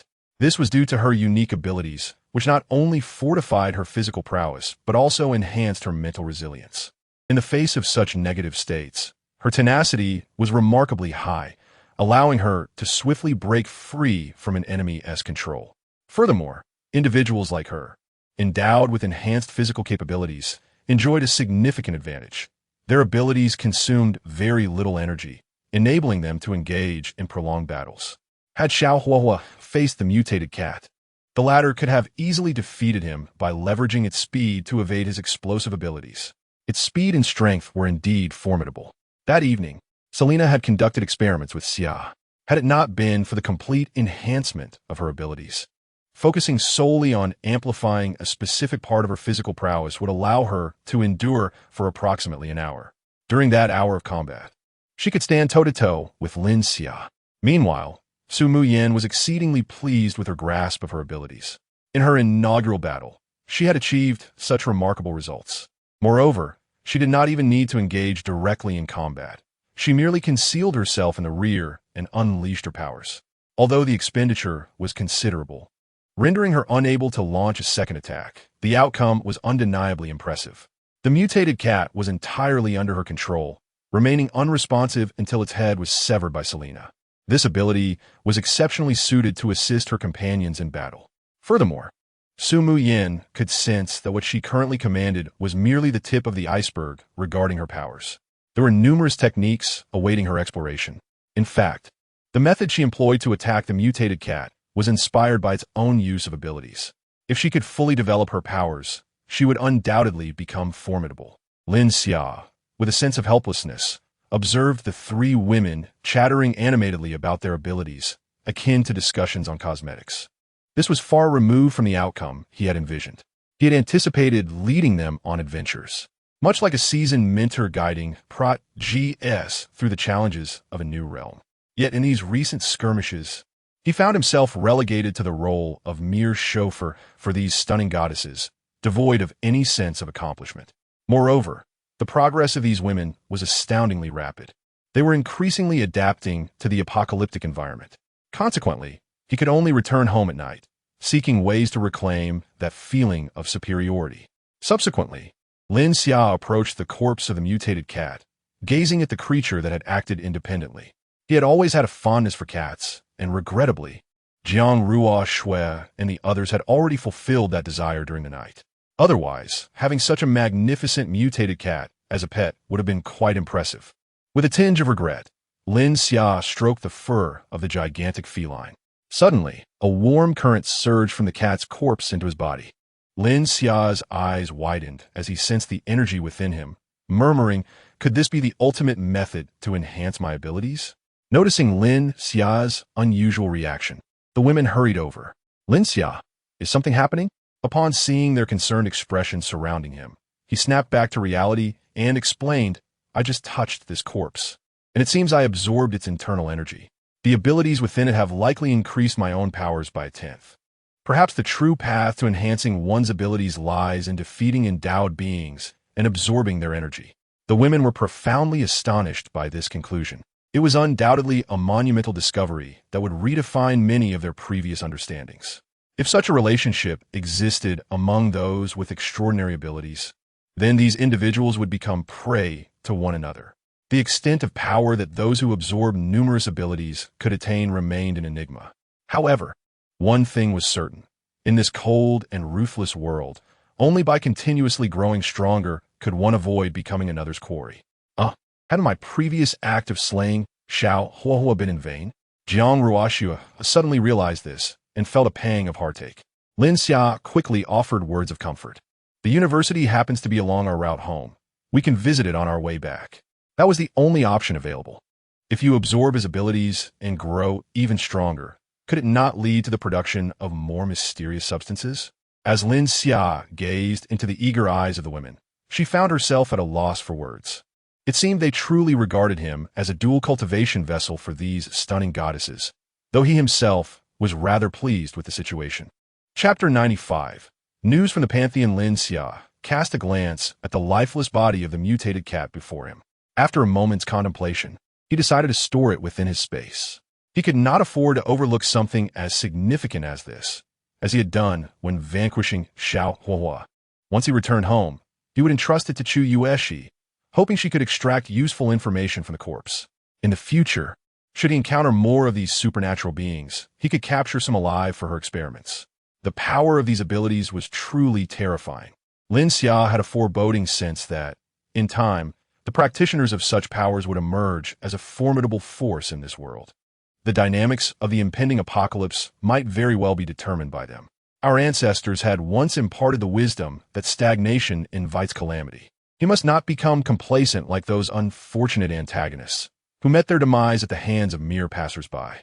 After dispatching the mutated cat, the remaining tasks became considerably simpler. Lin Xia utilized his powers to transfer all the grain from the granary into his space. A few hours later, he had completely emptied the largest granary in the south. He estimated that approximately 800,000 tons of grain now resided in his space, sufficient to sustain 100,000 people for 30 to 40 years. While gathering supplies from other regions, they found no signs of human activity, suggesting that all personnel had congregated here since the onset of the apocalypse. It was likely that a cat in the vicinity had undergone a mutation, possibly inciting its primal instincts. Alternatively, it may have been driven to aggression by hunger, turning its claws upon the humans nearby. The precise cause of the incident remained elusive. In this apocalyptic world, any circumstance could lead to death, and life had become alarmingly cheap. Once the materials were collected, Lin Xia and his companions ventured to a laboratory on a university campus. Regrettably, Xiao Huohua's body had vanished, taken by an unknown party. The strong winds outside had long since erased any traces. Left with no choice, they returned home. Meanwhile, the news of Xiao Hua's demise reached the Pantheon. Report to the Lord God. The Flame Emperor was killed during the execution of his mission, and the target is also missing. A trembling, ordinary man reported, unable to meet the gaze of the man seated before him. Useless. You cannot even handle such a trivial matter. The man seated on the platform erupted in fury upon hearing the news. With a forceful strike against the armrest, a flicker of electricity surged from his palm, like a venomous serpent penetrating the man's body. The unfortunate soul collapsed, convulsed a few times, and then succumbed to lifelessness. Brother, please do not be angry.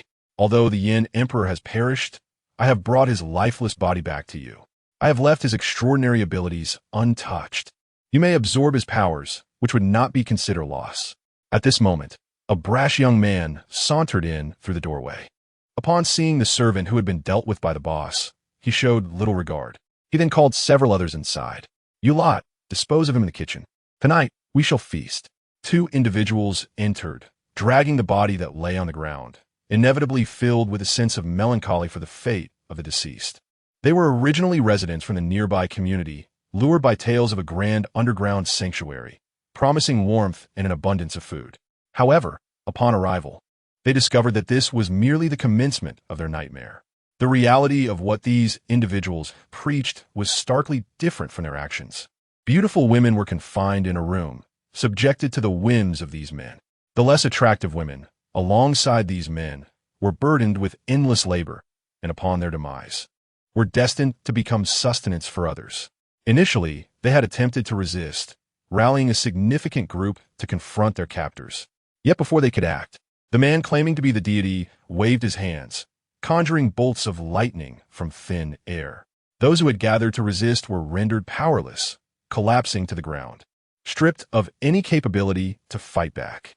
Subsequently, they were brutally slain by others possessing similar powers. The bodies accumulated in the storage room, serving as nourishment for the living. These so-called gods wielded various miraculous abilities, impervious to bullets, leaving ordinary individuals utterly helpless against their dominion. Their fates had long been sealed by these deities. When only 2 individuals remained in the room, the self-proclaimed deity, seated above, expressed his wrath. Sending Xiao Hua to capture an ordinary person and failing is a disgrace to his status as an ability wielder. Even worse, he has met his end there, wasting our elite power.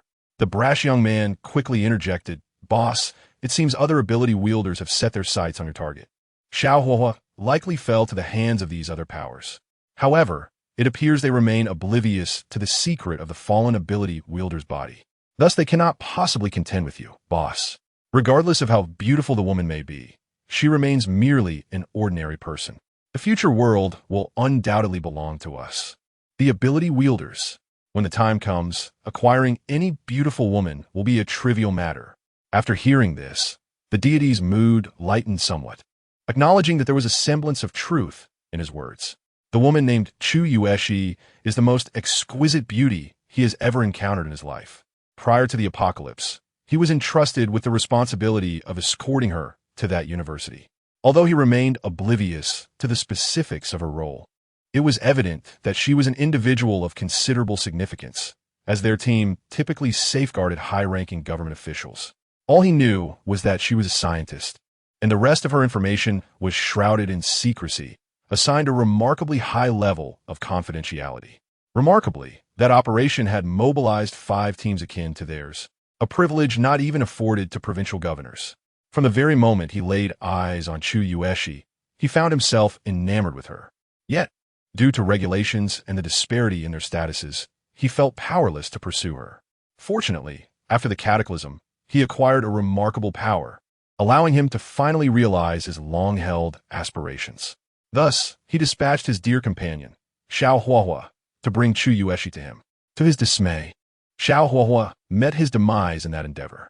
It is worth noting that in their so-called Pantheon, there were only 5 individuals with extraordinary abilities, leaving numerous vacancies desperately in need of filling. The fact that a person with such powers could not even return with an ordinary individual and ultimately lost his life was a bitter reality he had to face, leading him to absorb Xiao Hua's abilities with tears in his eyes. Chapter 96. The clue of the mercenaries after a while. He managed to calm his emotions and inquired, "What progress have you made on your end?" The man, with an air of sycophancy, replied, "Your development plan remains unparalleled, boss. Instead of clinging to the ground, you chose to emerge from the underground, leveraging the existing railway network, which ultimately led to the establishment of our current Pantheon. If it weren't for your personal leadership, I would still be holed up in that dilapidated place, exerting my influence there rather than enjoying the vast expanse as I do now. Enough with the idle chatter. Tell me about your progress," he commanded. "Yes, boss." The man responded earnestly. "This time, I managed to entice over 100 individuals from a nearby neighborhood. They can serve as both laborers and reserves, perfectly compensating for the losses we incurred recently." Upon hearing this news, he finally breathed a sigh of relief. The recent insurrection had led him to unintentionally eliminate too many, leaving no one to handle the arduous tasks. Well done. This is far better than that incompetent Zaiwo. He not only failed to capture anyone, but also squandered 3 of my snowmobiles. Do you have any idea how difficult it is to find those? Boss, I actually have even better news to share with you, the man continued. While I was out capturing individuals in that neighborhood, I stumbled upon a group of mercenaries from the country of Kiwis. Before the apocalypse, they were involved in usury, and after sneaking in Huagua, they resorted to unsavory dealings. However, I have successfully subdued them, and they are eager to serve as our new hounds. Their combat prowess is quite impressive. The deity cast him a sidelong glance. Is that all you consider good news? You dare to say such a thing? Even the most formidable among them are merely ordinary people. I assumed you had brought back an ability user. If that were the case, I certainly wouldn't dare to mention it to you, boss. These mercenaries are actually in search of a top-tier beauty. Before they could find her, they inadvertently became our subordinates. Once we bring that beauty to you, it would be killing 2 birds with 1 stone, he added, well aware that his superior's singular passion was to indulge in the company of exquisite women. The higher the caliber, the more he relished them. Otherwise, he would not have dispatched Zaiwo to university campuses to scout for beauties, which was a gross misallocation of talent. During his recent quest for resources, he fortuitously encountered a lead on such a stunning beauty. Once he brings this individual back, the boss will undoubtedly reward him handsomely. How stunning can she possibly be? I have grown weary of the ordinary. Only the extraordinary will suffice. The man retrieved his phone, locating the photo he had obtained from the mercenaries, and presented it to his superior. Boss, take a look. Is she not exceptional? Upon receiving the phone, the deity found himself unable to tear his gaze away from the image. The image depicts a stunningly beautiful flight attendant, possessing an ethereal elegance and an angelic visage, complemented by a curvaceous figure. Particularly noteworthy are her exquisite legs, reminiscent of a Victoria's Secret angel, elegantly showcased beneath her alluring uniform skirt. This enchanting stewardess evidently stands on par with the esteemed scientist. After gazing at the photograph for 2.5 minutes, he reluctantly returned the phone to his subordinate. Very well, your attentiveness is commendable. Once this beauty is secured, you may indulge in the provisions within the warehouse. Apart from her, you may entertain yourself with any other beauties you acquire. Thank you, boss. At dawn tomorrow, I shall lead a team to capture that exquisite woman for you. Be cautious. Do not emulate that fool, Xiao Huahua, who lost his life. The brash young man scoffed. Rest assured, boss, I am not one to be compared to that waste. With that, he retreated slowly, eager to revel in the pleasures of the base before returning with the woman the following day. Among these extraordinary beings, their status was unparalleled. As long as they did not offend their leader, they were free to act without oversight. Initially, upon becoming an extraordinary being, he relished the power he wielded within his community. However, everything changed when a man who proclaimed himself the God Lord arrived, utterly subduing him with his formidable abilities. In comparison, he felt like a mere novice. The God Lord spoke of establishing an organization called the Pantheon and a council known as the 12 Gods, wherein only extraordinary beings could ascend to divinity. Reluctantly, he joined this faction, for refusal would surely lead to his demise. Yet, since his arrival, what began as reluctance transformed into profound enjoyment. Here, an abundance of resources and endless pleasures awaited him, far surpassing the life of a local champion. Moreover, the God Lord's power was beyond formidable. He was no match for such might. Upon joining this realm, he uncovered many secrets, including the ability of extraordinary beings to devour one another's powers. He had already consumed 3 who refused to submit, and with Xiaohuahua, he would have claimed a 4th. The God Lord's strength now exceeded his wildest imaginations. However, this suited him just fine, as he harbored no grand aspirations. Having adapted to his new surroundings, he found himself increasingly reluctant to leave. The lesser one's abilities, the fewer responsibilities one bore. Should he encounter a powerful adversary in the future, he would simply let the God Lord handle it. His role would be to prey on the weak. If the God Lord were to fall, he could easily shift his allegiance. As a former veteran of the workplace, he understood the art of idleness. Having finally secured his position, he intended to enjoy it thoroughly. By the way, what is that woman's name? The brazen man had reached the doorway when he heard his boss's inquiry. He immediately turned around, donning a sycophantic smile.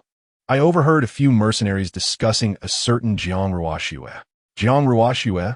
Jiang Ruoxue. What a splendid name it is. Merely hearing it has already filled me with excitement. Hit him. Chapter 97. Other forces on the other side, within the university campus. Several snowmobiles were neatly parked in front of the experimental building. A squad of impeccably uniformed soldiers emerged from the building, saluting the individual seated inside the vehicle. Report, sir. We have not located Academician Chu.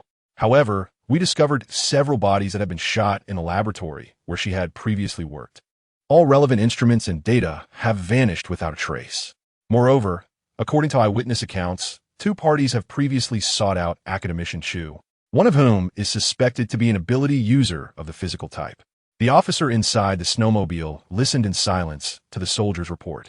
He then picked up a list from the side, turning to the page that contained Chu Yueshi's personal information. The edges of this sheet were notably rough, clearly torn from a classified document. It bore the label SSS-level research personnel. Chu Yueshi's Arsum was exceptionally illustrious, a scholar from the Institute of High-Energy Physics, chief engineer of the Nuclear Fusion Project, lead developer of the 8th-generation machine, cybersecurity director. Each of these accomplishments represented a pinnacle that others could only aspire to throughout their entire lives. Genius was merely the threshold for her. Regrettably, they had arrived too late. Had it not been for the prolonged struggle over military district dominance with those obstinate individuals, both parties had been mutually restraining each other, resulting in the necessity of eliminating those opponents. Otherwise, they would not have taken so long to acquire the personal files of these classified talents. Upon obtaining this information, they had rushed to this location. If Chu Yueshi could be captured, they would undoubtedly unify the East China region in the shortest possible time, establishing their own kingdom. Alas, it was too late to lament. He could only inscribe the word missing upon this page, with a note stating, Chu Yueshi is suspected to have been taken by other superpower users. This list also contained other S-level experts and scholars. The S-level represents the pinnacle of various fields, while SS-level individuals are rare gems, capable of pioneering an entire discipline. As for SSS level, thus far, only Chu Yueshi has been recognized as such. One could even argue that the SSS designation was created solely for her. Since Chu Yueshi had vanished, they would have to rely on this list to seek out other relevant talents. Only through this means could they rapidly establish a formidable force. Having chosen a different path, they would resort to any means necessary to bolster their strength. Once peace is restored, they could then embellish their image. Has history not always unfolded in this manner? The officer then addressed the soldiers outside. Have those inside been dealt with? Report, sir. All individuals I witnessed have been eliminated. Excellent. Let us proceed to the next location. Hoping for the next objective, let us not have our efforts be in vain. Indeed, Commander. Subsequently, the group of soldiers outside entered the modified vehicles behind them. This convoy slowly made its way toward the next target. Numerous such teams exist throughout the city of Tianhai, each led by a master of extraordinary abilities.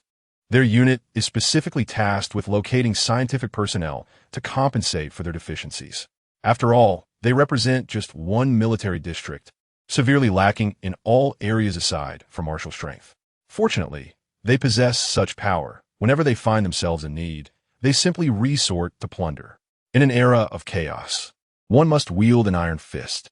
For instance, his brother Team S objective on this occasion was a gathering zone established by the Celestial Dragon people.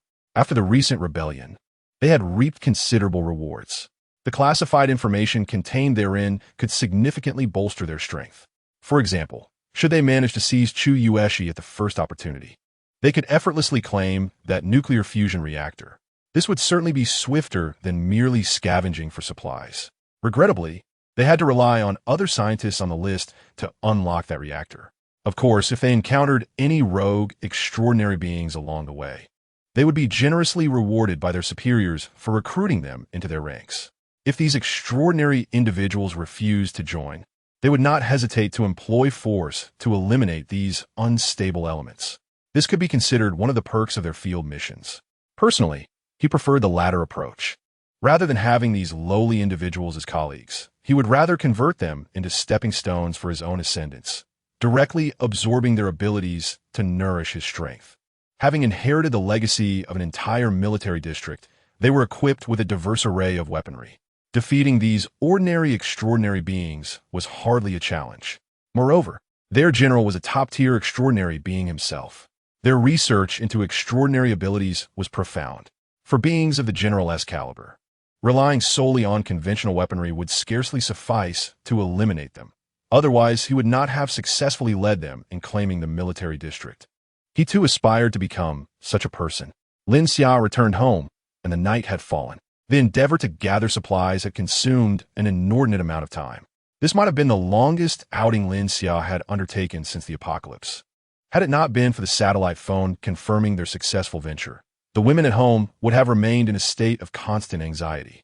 Once everyone had settled, Su Mu Yin was preparing to take Su Qian to the kitchen to prepare dinner. Upon witnessing this, Lin Xia hurriedly intervened. Su Mu Yin had already spent the entire day assisting him outside. Expecting her to cook dinner would be too taxing. Within his space, there lay thousands of freshly prepared dishes, and it was high time they served their purpose. Although they may not match Su Mu Yan's culinary prowess, their convenience was undeniable, allowing her to conserve energy for the impending battle that awaited them that evening. Thus, everyone joyfully gathered to partake in dinner. After the meal, the group reconvened to discuss the events of the day. However, the spotlight shifted to Selena and Su Mu Yan. Jiang Ruo Shui, meanwhile, animatedly recounted the details of the battle. In this regard, she was indeed experienced. Her encounter with Xiao Hua, which lasted less than a minute, could be elaborated upon for half an hour among her sisters.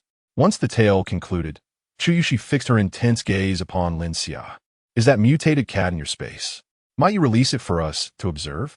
I have a modest interest in biology. Perhaps I could glean some insights." Lin Xia nodded in agreement. He had initially intended for Chu Yushi to assist in analyzing the specimen he had brought back. Rising from the cluster of women, Lin Xia surveyed his surroundings. The living room seemed somewhat cramped, insufficient to accommodate the cat's remains. Consequently, he stored the nearby sofa and table into his space, laying down a substantial sheet of plastic on the carpet. He then retrieved the corpse from his space and placed it upon the plastic. As the lifeless form emerged before the women, an overwhelming aura of ferocity and brutality surged forth. Those who had remained at home, lacking any extraordinary abilities, were taken aback. In the presence of this creature, they felt as though their fates were sealed for slaughter. They turned in shock toward Jiang Ruo Shui and her sisters. Were they truly battling such monsters outside? This apocalypse was far too merciless. Chapter 98. The thoughts of the women previously. When listening to Jiang Ruo Shui and the others recount their experiences from the outside world, it evoked little emotion within her. Their tales of emptying out a Walmart, the hellish conditions within hospitals, battling other supernatural beings, and slaying gigantic mutated cats, felt far removed from their current existence. The most significant threat they once faced was perhaps the specter of starvation or freezing to death. However, since joining Lin Xia, such concerns had faded from their minds.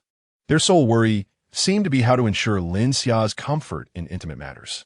Yet, upon confronting the gruesome corpse laid before them, they realized just how drastically the world outside had transformed. They had been sheltered too well by Lin Xia. Had they encountered that mutated cat, they likely would have lacked the courage to even stand before it, succumbing to fear. In stark contrast, Selena could face it with unwavering composure, even managing to sever its head. The disparity between them was vast. It appeared imperative that they acquire their own supernatural abilities soon.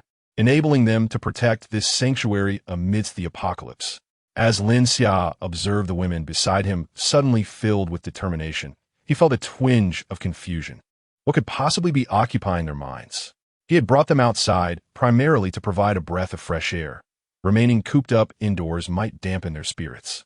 As for their combat prowess, Lin Xia had never deemed it a concern. His presence alone sufficed. They should conserve their abilities to recuperate from the fatigue of the night. Could it be that they wished to devise a new entertainment to amuse him? Lin Xia suddenly grasped their intentions. Speaking of which, Nangong Shui and Qiao Nianyan had nearly fully regained their strength. It was time for them to take the stage.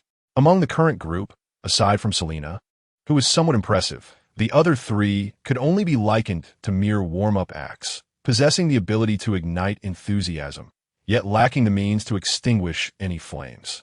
Perhaps the introduction of new powers might alleviate some of their burdens. Had it not been for their enhanced physical recovery post-awakening of their abilities, the four of them would likely have to lean against the walls for support each day. Lin Xia then discreetly cast a glance at Nangong Shui and her daughter. Indeed, as expected from dancers, their flexibility was remarkable, allowing them to effortlessly assume various breathtaking poses. Their waists were as supple as if devoid of bones, and executing a split seemed as effortless as taking a sip of water. Yet, what captivated most was their inherent traditional elegance, an attribute rare among ordinary individuals. If Su Muya's aura exuded the noble and awe-inspiring presence of an untouchable empress, then Nangong Shui radiated the grace of a queen, resplendent and dignified, akin to a magnificent peony flourishing in its prime. In contrast, Qiao Nianyan embodied the sweetness and vivacity of an innocent princess, lively and untainted by the world's complexities. Undoubtedly, the attire most befitting them would be the most opulent and elegant traditional Chinese wedding garments, one regal and grand, the other pure and spirited. Two individuals donned in red veils sat side by side on the edge of the bed. Unbeknownst to Lin Xia, his physical reactions had already betrayed his innermost feelings. The gazes of the women present remained fixed upon him, with Nangong Shui and Qiao Nianyan blushing profusely, as Lin Xia's thoughts had previously been captivated by their presence. Perhaps among all those present, only Lin Xia himself was oblivious to the exposure of his modest sentiments. Just then, Chu Yueshi approached, interrupting Lin Xia's inappropriate musings. After all, she and her sister still needed to organize themselves for the upcoming turn, affording them ample time to prepare without haste. At this moment, her curiosity was piqued by the enormous cat with extraordinary abilities. Lin Xia, could you kindly retrieve the equipment you brought back from the laboratory? I wish to collect some tissue samples from it to study how these powers have transformed it into its current state. Ah, the laboratory equipment, of course. Lin Xia promptly extracted the necessary apparatus from his spatial storage, appearing as a capable assistant. After receiving the equipment, Chu Mushi nodded appreciatively. Donning sterile gloves, she began to collect samples from the cat, blood, fur, bones. Chu Yueshi gradually immersed herself in her world. Although she could not yet utilize scientific instruments to analyze these samples thoroughly, the preliminary conclusions she could draw were already sufficient to ignite her excitement. Supernatural abilities were indeed a wondrous force. Were it not for the current apocalyptic circumstances, humanity might soon transcend the confines of Earth. Such powers could flawlessly surpass physiological limits, representing perhaps the most monumental discovery to date. Eager to comprehend how these abilities altered humans, she curiously inquired of Selena, "Sister, could you have defeated him before awakening your powers?" Selena decisively shook her head. "Without awakening my abilities, I would never have chosen to engage him in close combat. That would be tantamount to seeking death."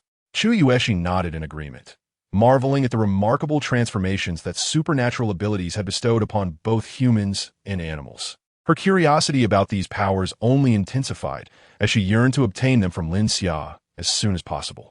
The sisters at home had conspired in secret, establishing a set of rules.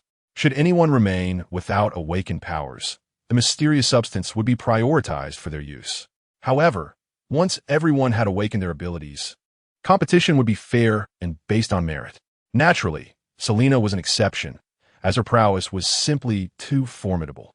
With her presence, no one else stood a chance, relegating Selena to consume the leftovers of her sisters. Yet, even those remnants were sufficient to leave her satisfied. As for the others, Chu Yueshi exchanged a confident glance with her twin sister, sharing a smile. They had successfully discerned Lin Xia's vulnerabilities based on his historical records. Thus, they possess an unparalleled advantage. With the remaining time, they need only to refine their acting skills and polish the script. With their prodigious intellects, it is certain that they will be able to conquer Lin Xia and reap the ultimate fruits of victory. Chapter 99, The Death of Lin Jiaqing. Meanwhile, Lin Jiaqing, who had spent the entire day in trepidation at home, was nearing the end of his life due to the substantial bounty placed on him by Lin Xia. The sound of stones crashing to the ground echoed from the walls of his living room. After a day of relentless effort, Chun Dao, accompanied by his subordinates, was finally poised to reap the fruits of victory. Chun Dao had exerted himself immensely for Lin Xia's reward, sacrificing the lives of many of his men in the process. Initially, they had approached Lin Jiaqing's location with great confidence, for within this community, apart from Lin Xia, his influence was unparalleled. Engaging in acts of burglary and homicide was not foreign to him. He had committed such offenses countless times. They had anticipated that eliminating Lin Jiaqing would be a swift task. However, to their astonishment, upon arriving, they found themselves unable to even open the door to his room. This old wretch was so terrified of death that he had fortified his home like a fortress. The entrance was constructed from the same material used in bank vaults. Even in a post-apocalyptic world devoid of electricity and tools, Chun Dao would require several days to breach it, even before the collapse of civilization. Moreover, while attempting to break down the door, a steady stream of individuals arrived, all intent on killing Lin Jiaqing to claim Lin Xia's bounty. Left with no choice, they were compelled to eliminate these competitors. Subsequently, they shared gruesome images of these individuals' deaths in their group chat, thereby instilling fear in those who dared to contest them. Yet, the door remained impervious, and Chun Dao was forced to devise alternative strategies.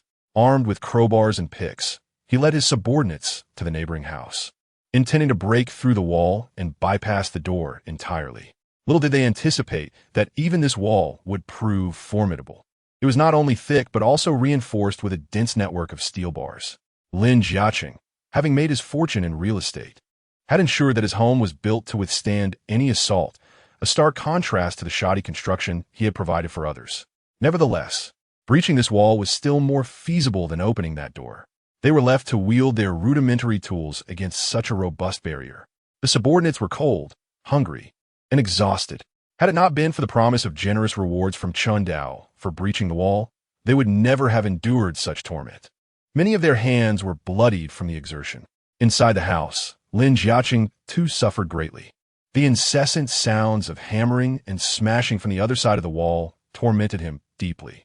He felt like a pig awaiting slaughter, bound and devoid of any hope for escape, resigned to the inevitable approach of death that would soon claim his life.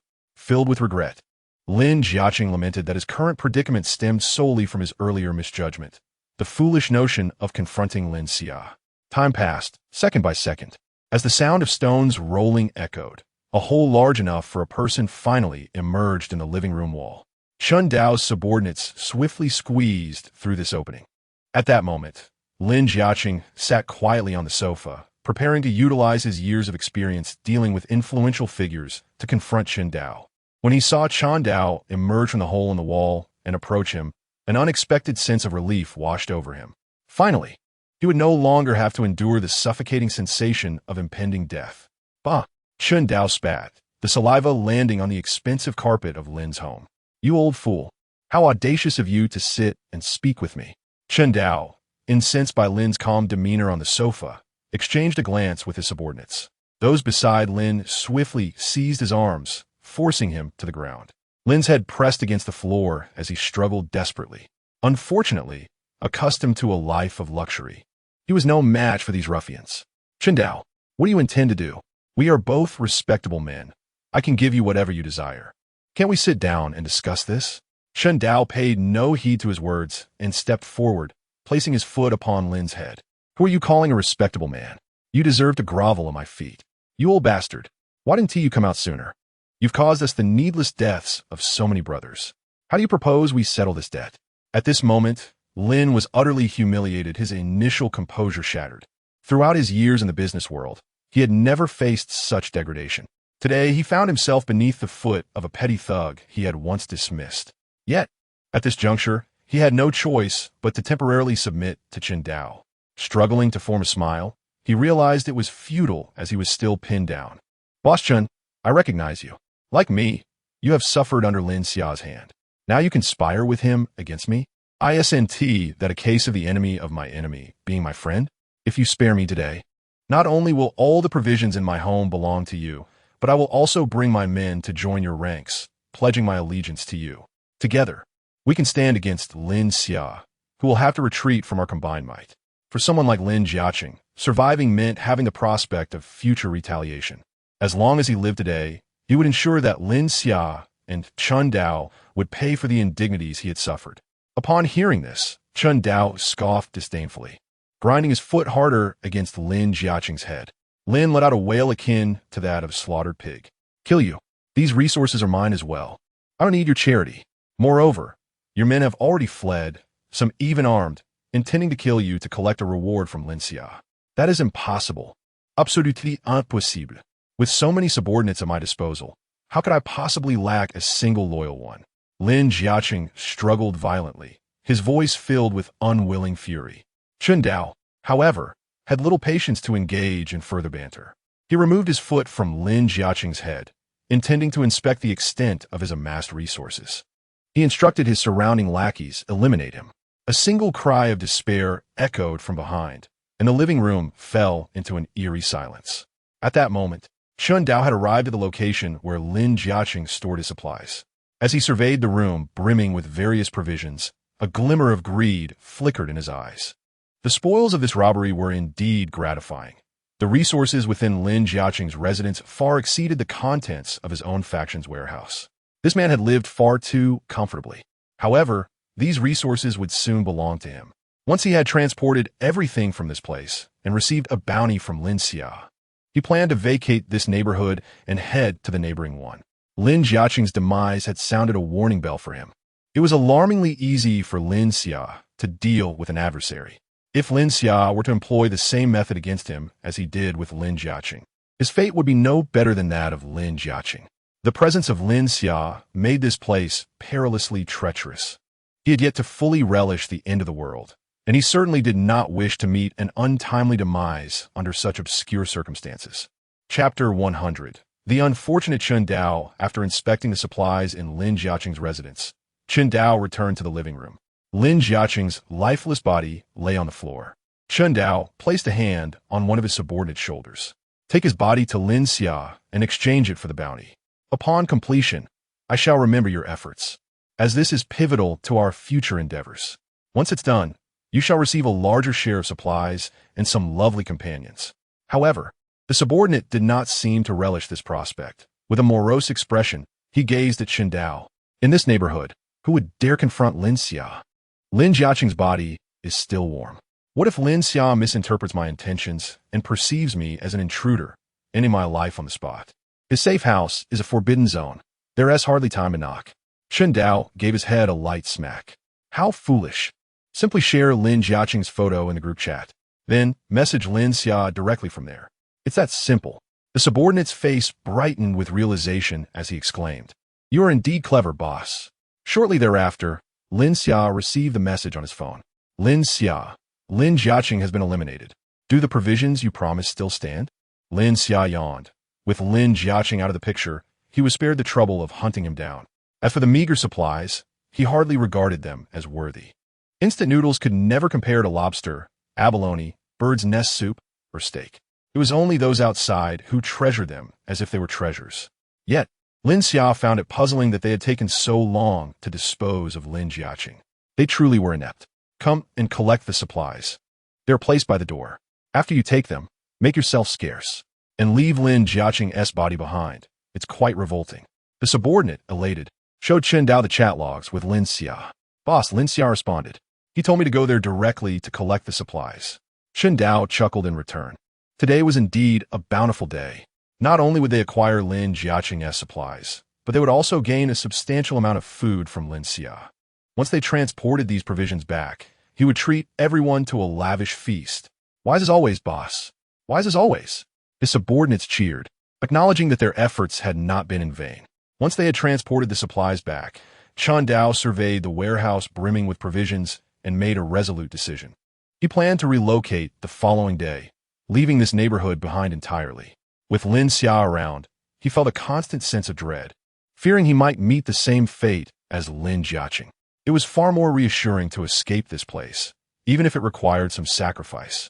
Without sufficient preparation, he dared not depart hastily. Their neighborhood was the largest in the vicinity, surrounded by parks. Before the apocalypse, a mere 10-minute walk would suffice to reach the neighboring community. However, in this desolate reality, the outside world lay beneath a thick blanket of snow, transforming this short distance into a formidable challenge. Lacking adequate winter attire and temperatures plunging below 70 degrees, the journey that once seemed trivial could now prove fatal. Should fortune turn against them, entering another's territory could invite perilous encounters with local bullies, leading to violent confrontations and the loss of their precious supplies. Thus, thorough preparation was essential before embarking on their journey. The following morning, the sun timidly revealed its silhouette behind dense clouds, marking what could be considered the most favorable day since the onset of the apocalypse. In a few days' time, the sun might fully emerge, perhaps signaling the end of this bitterly cold ordeal. Chun Dao and his companions gathered their provisions, traversing the snow-covered ground. Dragging a few rudimentary wooden planks laden with their collected resources, poised to venture toward their new sanctuary. From a distance, they resembled a scene from one of those videos featuring dogs pulling sleds, with Chun Dao and his crew assuming the role of the canines. Yet, an unexpected group made their appearance, coinciding with Chun Dao's expedition, resulting in a standoff at the community entrance. Indeed, the individuals confronting Chun Dao were led by Lu Zhua, an ability wielder from the Pantheon, also an ice elemental, much like Jiang Ruoxue. Rising early, Lu Zhua had brought along a newly acquired band of mercenaries and followers, entering the community through the subway entrance with the intent of abducting the exquisite Jiang Ruoxue as a gift for his superior. Additionally, he sought to replenish supplies from his community, a veritable two-for-one opportunity. To his surprise, before he could even step into the neighborhood, he encountered a substantial haul of resources being dragged before him, akin to a windfall from the heavens.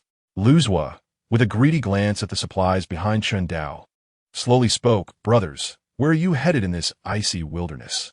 I happen to know of a splendid destination. Why not allow me to lend you a hand?" Observing the formidable equipment of Lu Zhua's group, it was evident they possessed a significant advantage in mobility over the snow. Chun Dao, wary of a confrontation, signaled to his companions to safeguard their provisions while he stepped forward, wearing a friendly smile. "Esteemed brothers, we are on our way to meet a formidable ally of mine who has secured an excellent opportunity for me. They have unified the adjacent large community, boasting over 1,000 followers. We have arranged to meet today, and should they not see us, they will undoubtedly grow anxious in their search." Upon hearing Chun Dao's elaborate fabrication, Lu Zhua merely scoffed in response. Does this person still wish to intimidate him, compelling him to tread cautiously? He may be gravely underestimating the resources required to sustain 1,000 souls. A month has elapsed since the apocalypse commenced, and the stockpile provisions have been nearly depleted. A mere community cannot sustain such a multitude. Even cannibalism would prove futile. Even their frenzied slaughter and expansion of the Pantheon comprises only a little over 1,000 individuals. As a member of the leadership, he is acutely aware of this reality and lays it bare. It is likely that in the neighboring community, the so-called elder does not exist at all. Instead, consider joining us. Rather than enduring a precarious existence outdoors, you would be better off here, surrounded by an abundance of food and an array of captivating companions. I assure you, once you arrive, you shall find it difficult to part from this haven. Chapter 101. Ready to strike, Chun Dao smiled obsequiously. Brother, we have grown accustomed to a leisurely life outside. We prefer to remain untroubled. If we come to your domain, it is bound to stir up a great deal of trouble. Should you ever find a need for our services, I would willingly brave fire and water for you. However, Lu Zhua's smile vanished abruptly. What utter rubbish! How dare he presume to call me brother? Despite his subservience before the Divine Master, to these ordinary mortals, he was akin to a god. Am I granting you face? Before Chun Dao could finish his sentence, A flash of white light sliced through the snowy expanse. Like a crescent moon, it gracefully traversed Chun Dao's neck. The horror on his face had yet to fade when his head rolled from his shoulders, landing in the snow. In that instant, Chun Dao became a headless corpse standing eerily in the snow. A gust of cold wind soon toppled his body to the ground. A handless wretch dares to speak to me thus? Truly, he is courting demise, Luzwa remarked disdainfully, surveying the corpse of Chun Dao, whose hands were bound in bandages. Such a person would yield no value even if recruited into their ranks. It would be far more prudent to eliminate him swiftly. The minions of the Pantheon behind Luzwa gazed at him with fervent admiration. This was the power of the divine. With the gods present, they were assured of redemption. Having endured the apocalypse for so long, their minds had twisted beyond repair. They were now utterly dependent on the Pantheon, for the very least. Here, they would not perish from hunger or cold. The mercenary leader watched the scene before him in abject terror, recalling his first encounter with Luzwa. Armed with a gun, he had ruled his small community with impunity, living a life of luxury while long forgetting the affair with Jiang Ruoxue. Yet, unexpectedly, this man named Luzwa had stormed into their enclave. His weapon was like a child's toy, incapable of inflicting any harm upon him.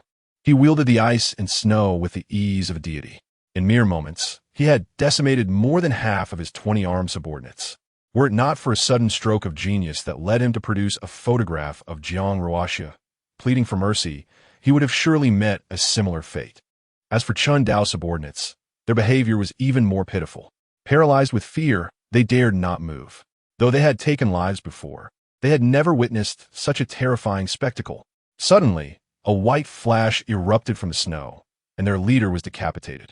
Luzwa surveyed the reactions of those surrounding him, nodding in satisfaction. This was how mere mortals ought to respond to a being of his caliber. He then addressed Chun Dao's remaining followers. Do you wish to join me and live without want?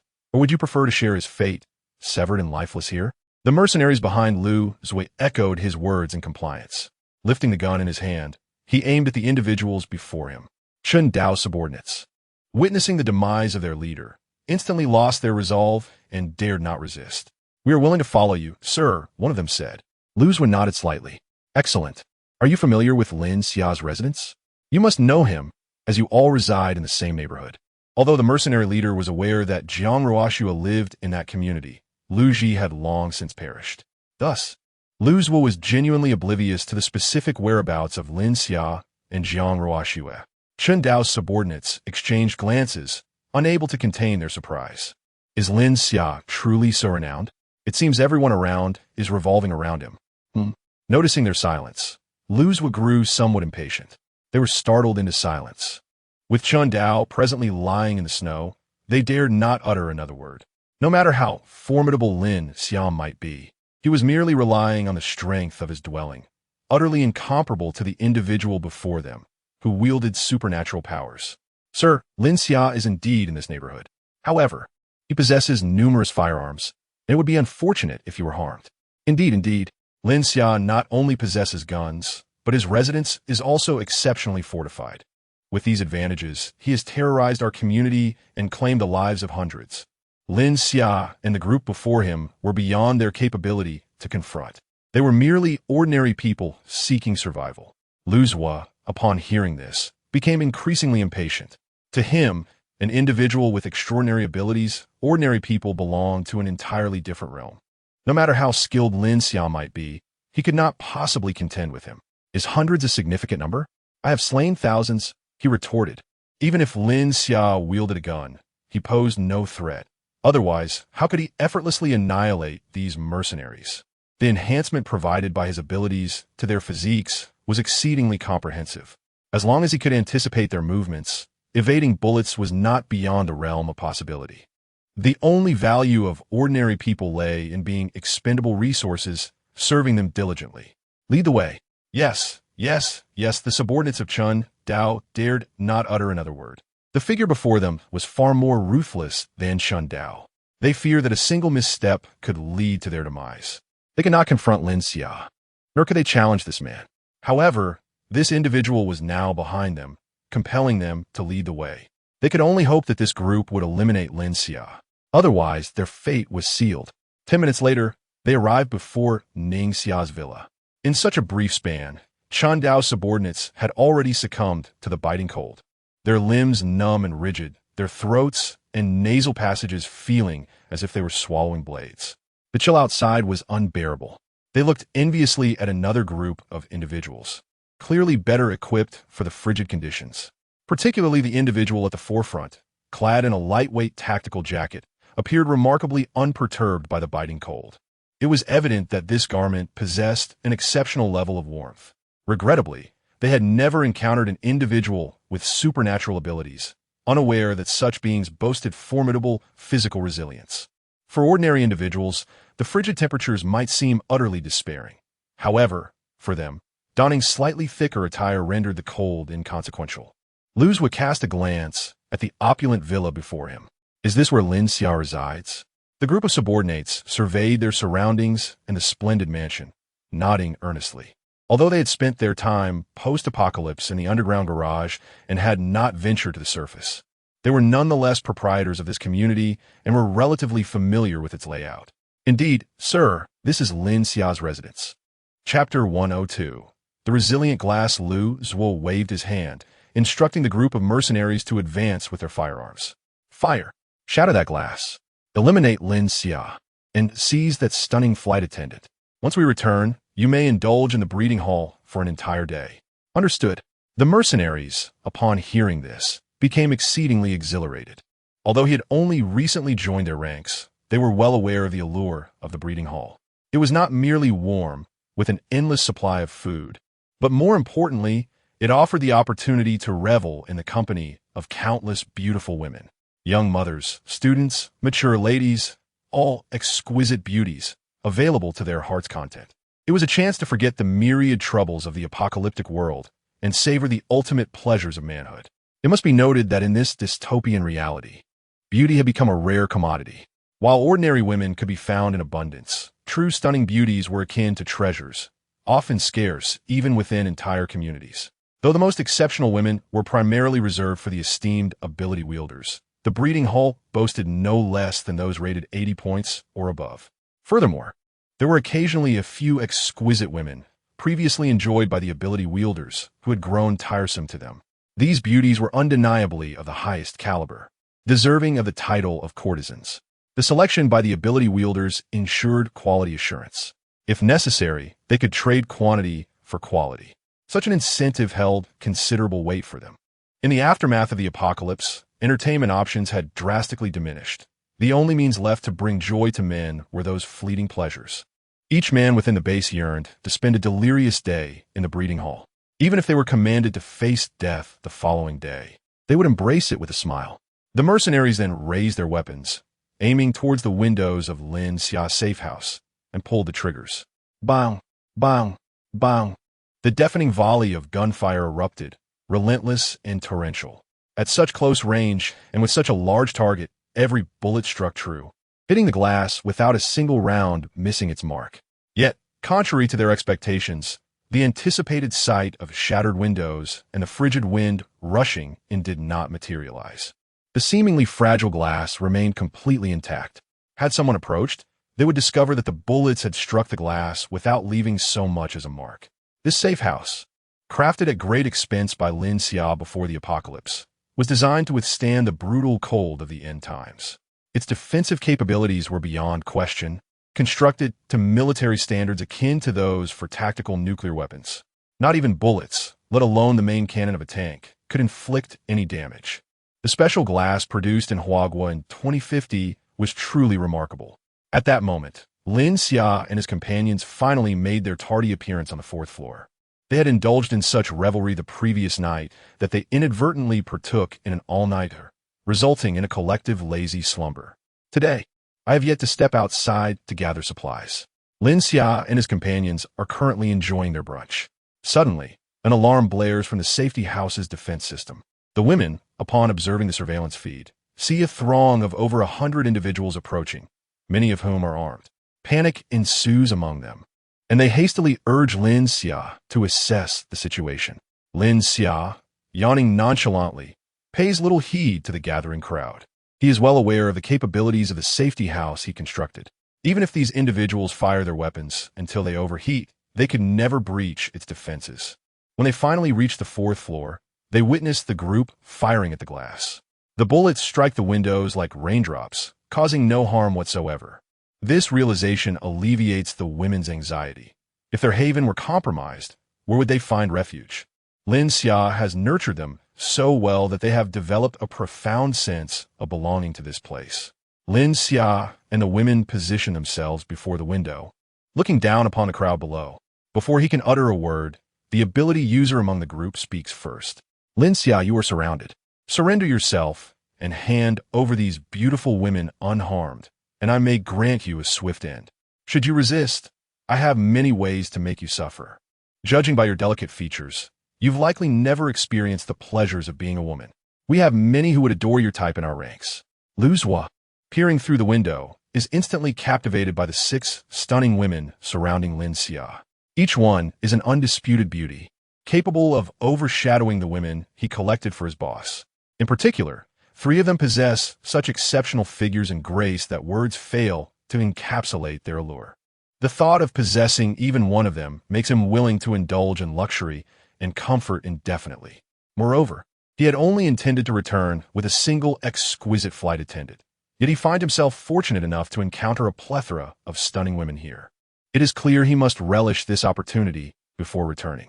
Casting a glance at the surrounding individuals, Lu's murderous intent solidifies.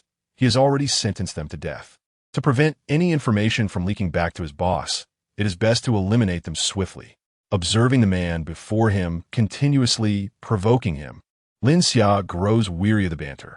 The portal to his spatial domain opens outside the glass, and the preloaded bullets rush towards Lu Zhua. Despite his taunts, Lu Zhua remains mentally taut, feeling an undeniable threat since he first laid eyes on Lin Xia. This Lin Xia could very well be an ability user. Suddenly, he noticed a faint glimmer of white light emerge from Lin Xia's eyes, and an ominous thought crossed his mind. Instantly, his 6th sense began to sound alarm bells, as if remaining here would lead to his demise. This heightened intuition had only manifested after awakening his extraordinary abilities. Although it had only occurred once during his battle with the boss, that very caution had ultimately preserved his life. Had he truly engaged in a life-and-death struggle with the boss, he would surely have met his end. Yet now, that same unsettling sensation had resurfaced. Chapter 103. The concerns of the women. Without a moment's hesitation, he conjured an ice and snow shield that rose from beneath his feet, positioning it before his body. Thud! Thud! Thud! A series of muffled sounds emanated from the ice shield. What is that? It hurts. The anguished cries of others soon filled the air. The bullets aimed at Lu Zhua were all embedded within the shield. Unable to penetrate the barrier directly, they merely struck the surface, creating shallow, circular dents before their kinetic energy dissipated and they fell onto the snow. However, those surrounding Lu Zhua fared far worse. He had only formed a shield in front of himself, neglecting the safety of those nearby. After all, his powers were precious, while the lives of these expendable souls were infinite. The individuals around him writhed in agony, emitting sounds of distress as the bullets struck various parts of their bodies. Failing to deliver a fatal blow, blood quickly soaked their clothing, dotting the pristine snow with crimson splashes reminiscent of plum blossoms. In that moment, they envied those who had been fortunate enough to be killed instantly by the bullets. Death would have spared them the torment they were enduring. This suffering was truly akin to a fate worse than death. The uninjured among them were suddenly gripped by panic, unsure of how to respond. Those near the supernatural being found themselves inexplicably under attack. They looked at Lin Xia with fear, for at that moment, he bore a striking resemblance to the revered supernatural beings they idolized. Such power was clearly the domain of gods. Lin Xia gazed in surprise at the ice shield that had suddenly risen before him. It felt as though the abilities of supernatural beings had dramatically increased. It was perplexing. For days, he had been interacting with these entities, while in his previous life, he had been blissfully unaware of their existence. Standing nearby, Jiang Ruoxue's eyes glimmered with a blue light as she utilized her powers to discern the nature of the shield that had just manifested. Indeed, it contained an ability akin to her own, albeit with slight differences in application. Even without entering a special state, She believed she could best this individual. Selena and Su Mayan, observing from the side, felt a surge of eagerness. They too wished to engage with other supernatural beings. Combating ordinary humans offered no opportunity to enhance their skills. After all, even if they were to falter, Lin Xia would be there to support them. He would not hesitate to use his strength to protect them, and should they find themselves in real danger, he would undoubtedly be the first to intervene. The desire among the other women to acquire supernatural abilities intensified. To the supernatural beings, ordinary humans might not even be considered a different species. Seeing Lin Xia cease his assault, Lu Zhuo felt a measure of relief. Lin Xiao's attack had been exceedingly strange.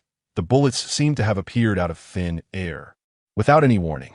Had it not been for his sixth sense providing timely warning, he might have found himself injured. Observing the bullet lodged in the snow, he could not help but feel a flicker of doubt. Could it be that Lin Xiao's supernatural ability was the manipulation of metal? It seemed rather innocuous, lacking in any substantial threat aside from its covert method of attack. In comparison to his superior, it fell woefully short. Moreover, should he encounter other supernatural beings, he could, much like his leader, eliminate them directly to absorb their powers.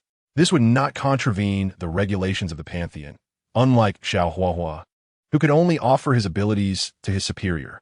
Luz would cast a glance at the surrounding snow, his eyes brimming with confidence. This was his domain. In the snow, he could even engage in several rounds with his leader. Dealing with ordinary supernatural beings like Lin Xia would be child's play. This time, he truly anticipated prosperity, yearning for both power and beauty. Lu Zhuo beckoned towards Lin Xia, who remained hidden within the villa. Lin Xia, are you content to hide like a turtle for the rest of your life? Why not emerge like a man and practice a little? You ugly creature. Wait until I come out to deal with you. Do you even think you can contend with Lin Xia? I alone can handle you. Lin, how about allowing me to take action? I have yet to satiate my thirst for battle, having only dispatched that mutated cat. The three women, upon hearing Lu Zhuo's provocations, were filled with righteous indignation. He was practically dancing on their sisters' landmines. Moreover, they seemed to have uncovered a troubling truth. Becoming a supernatural being did not enhance one's looks. Both Xiao Huahua and this brash individual were rather unattractive. It appeared that only the mysterious substance produced by Lin Xia possessed the power to transform one's appearance. Lin Xia surveyed the women beside him. Even those without supernatural abilities harbored thoughts of eliminating this man. Those endowed with powers were even more inclined to take action. Had they not been awaiting his decision, they might have already rushed out to confront him. These stunning goddesses maintained a semblance of elegance beside him. They had all faced life-and-death crises, their capacity for violence far from negligible. In an apocalyptic environment, weakness was a sin. Only through strength could one avoid being victimized. Outside, Lu Zhuo continued his incessant taunts. Lin Xia, too, felt the urge to experience firsthand what it was like to battle another supernatural being. Observing Jiang Ruoxue and her companions engaging in combat recently, he felt a tingle of excitement, eager to partake in the fray. Leave this opponent to me. I've been sitting on the sidelines for too long. It's time for me to showcase my abilities. Yet there were still many adversaries outside, armed with firearms. Though aware of Lin Xia's spatial abilities, concern lingered. They preferred to face the danger themselves rather than risk Lin Xia confronting so many foes. Lin Xia chuckled. Such a small crowd, I hardly regard them as a threat. You would do better to don some black stockings and cheer for me. That might invigorate me, and perhaps I could eliminate him and return sooner. Displeased, you played all night long yesterday and still haven't had enough. Lin Xia has already begun to change into his winter attire. After all, he cannot confront that person while clad in his pajamas. The 6 women beside him, with expressions of concern, assisted him in dressing. Lin Xia, if you cannot prevail, return to us. We shall face them together. They are merely a bunch of scoundrels, and their words hold no significance. Your well-being is all that matters to us. During battle, do not force yourself. If you cannot win, retreat. Regardless, you remain our hero. The women incessantly whispered such reassurances in his ears, their affection for him palpable. Once Lin Xia donned his outfit, he embraced each of them, offering comfort. It's merely a matter of stepping out to clear away some refuse. Why does it feel like a farewell? In his arms, Jiang Ruoxue interjected with a kiss, silencing his words. Do not utter the word death. It is inauspicious. Her eyes shimmered with unshed tears, truly deserving of the tidal water spirit. During the night, the collective moisture of the other three women may not have matched hers. Lin Xia, you must return safe and sound. Not only will we wear black stockings, but we shall also don kipeos for you. When you return, you may command us as you wish. But please do not be reckless. Lin Xia nodded earnestly, realizing he was genuinely at their mercy. Chapter 104. The arrogant Lu Zhuo. Lin Xia, have you finally mustered the courage to emerge from your shell? Given your compliance, I may even allow you to retain your life. As for the exquisite beauties you've gathered, I shall take them under my wing. Ha. Upon seeing Lin Xia step out of the villa, Lu Zhuo let out a sigh of relief. It seems Lin Xia is indeed a foolhardy youth. Had he remained holed up in the safe house, exercising restraint and refraining from venturing out, Lu Zhuo would have found himself in a more challenging predicament. After all, bullets could not penetrate the glass, and breaching it was no simple feat even if he were to shatter it using his abilities. The toll on his own powers would be considerable. Moreover, while Lin Xia sheltered inside, Lu Zhuo and his loyal subordinates would be exposed to the frigid temperatures of -70 degrees in the icy wilderness. Even if he could endure a little longer, his numerous devoted followers would surely succumb to the cold. Lin Xia was biding his time, waiting for a shift in the situation, which could lead to Lu Zhuo's downfall. However, now that Lin Xia had emerged, matters had become significantly simpler. An individual capable of manipulating metal could hardly hope to prevail against one who commanded ice and snow in such an environment. Without a doubt, Lu Zhuo held the advantage on his home turf. Enough with the prattle. Let us engage swiftly in battle. Like a jester prattling on endlessly, Lin Xia declared as he drew forth an alloy long knife from his spatial pocket. With his right hand gripping the hilt and the blade pointed at Lu Zhuo, he stood ready. Though his proficiency with the blade paled in comparison to Selena's, under her professional guidance, defeating these ordinary foes posed little challenge. Observing the metal long knife in Lin Xia's possession, Lu Zhuo amused himself that Lin Xia was indeed an adept of metal manipulation. However, he was curious as to the origin of this weapon. Perhaps it was a remarkable ability that accompanied his powers. After all, they had not possessed their abilities for long. It was not unusual for them to manifest in diverse ways. Yet, if Lin Xia's capabilities were limited to what he had thus far exhibited, victory was assured for Lu Zhuo. What is there to be arrogant about for a metal manipulator? Had you remained hidden, I might have found you troublesome. Now that you have stepped out, your demise shall be effortless. Despite Lu Zhuo's words, his actions betrayed no hint of underestimating his opponent. He infused his powers into the surrounding ice and snow, crafting a white armor around himself. This maneuver was clearly executed with far greater finesse than that of Xiaohua, showcasing not only his superior command of his abilities, but also the advantage of being on his home turf. Against an ordinary adept, defeating him would indeed be a formidable challenge. Strangely, Lu Zhuo had also formed a blade in his hand, mirroring Lin Xia's. Lin Xia, since awakening your powers, do you consider yourself the chosen one? As the protagonist, can one truly act at will? I must inform you that your perspective is exceedingly misguided. Although you are fortunate to have awakened your abilities, you are not the sole possessor of such powers. Perhaps I am the first ability user you have encountered, but allow me to enlighten you that there exists a hierarchy among us. The number of ability users I have encountered is vast, with many far more formidable than yourself. Unfortunately for you, I am one of them. Today, you have stumbled upon a formidable obstacle. Prepare to face your demise. Lin Xia found his words somewhat amusing. Sensing that this individual was merely recounting a tale of his own, his subjective emotions were glaringly apparent, akin to reciting his resume. He observed that this person, based on his two actions, had presumptively concluded he was a metal-controlling ability user. The reality was worlds apart from such an erroneous assumption. However, the armor he had conjured brought to Lin Xia's mind the image of Xiaohua. During his battle with Jiang Ruoxue, he too had manifested a similar suit of armor. Could there be a connection between the two? Lin Xia feigned astonishment, incredulously asking, "How does your ability function?" "It obediently adheres to your form, transforming into armor." Lu Zhuo, witnessing Lin Xia's expression, felt a surge of satisfaction. Pretending to be superior to ordinary individuals paled in comparison to outshining other ability users. He recalled how he had once been subdued by his leader, who had later imparted this seemingly unbeatable technique to them after he joined the Pantheon. Now, it was his turn to employ this skill and dominate others. Surely, you have never encountered such a thing? This represents an advanced application of abilities, one that a novice like you could never hope to master. Allow me to broaden your horizons before your imminent demise. You shall not have lived in vain. Lin Xia internally scoffed, realizing this person must have indulged in too much fantasy. The notion of living without regret was overwhelmingly absurd. However, he had no choice but to continue probing for information. Pray tell, which faction do you belong to? It would grant me clarity before I meet my end. Lu Zua, with a chest puffed with confidence, declared, remember this. It is the Pantheon that shall end your life. In battles among ability users, weakness is the original sin. You lack the prowess to protect these exquisite beauties.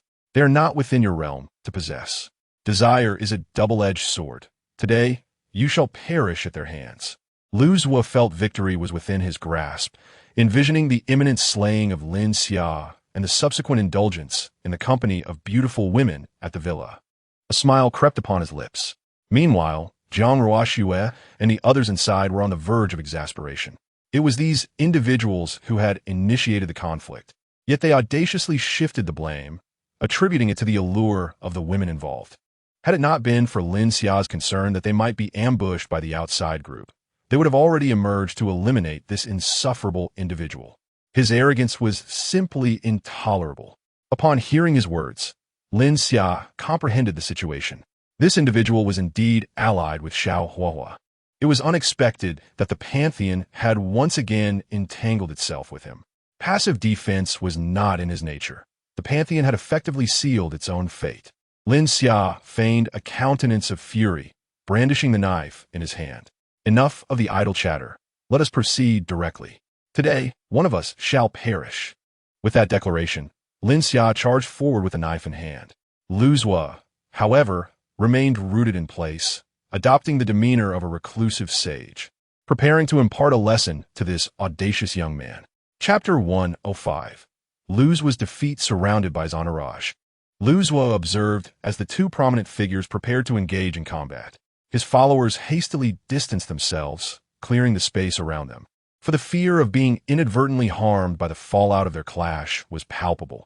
A careless injury would be a futile demise. As Lu Zua noticed Lin Xia's blade descending towards him, he instinctively raised his own weapon in defense. The clash of their swords resonated with a metallic clang. To Lu Zua's astonishment, his formidable blade, which could slice through iron with ease, was severed in two by Lin Xia's weapon. Had it not been for the enhancement bestowed by his abilities, he would have undoubtedly succumbed to Lin Xia's strike, which could have cost him dearly. Quickly retreating from Lin Xia, Lu Zua utilized the snow beneath him to reforge the severed portion of his blade. Yet, he was acutely aware that the power lost in that severed piece could never be reclaimed, akin to the ice shards launched by his abilities, exhausted beyond recovery. In this initial confrontation, he had underestimated his opponent and suffered a minor setback. However, he could not allow Lin Xia to perceive this vulnerability, so he feigned indifference, declaring, "Your blade is indeed impressive, but it holds no significance for me. The ice and snow here are boundless. Crafting an abundance of weapons poses no challenge. This is my domain, and you shall never triumph over me."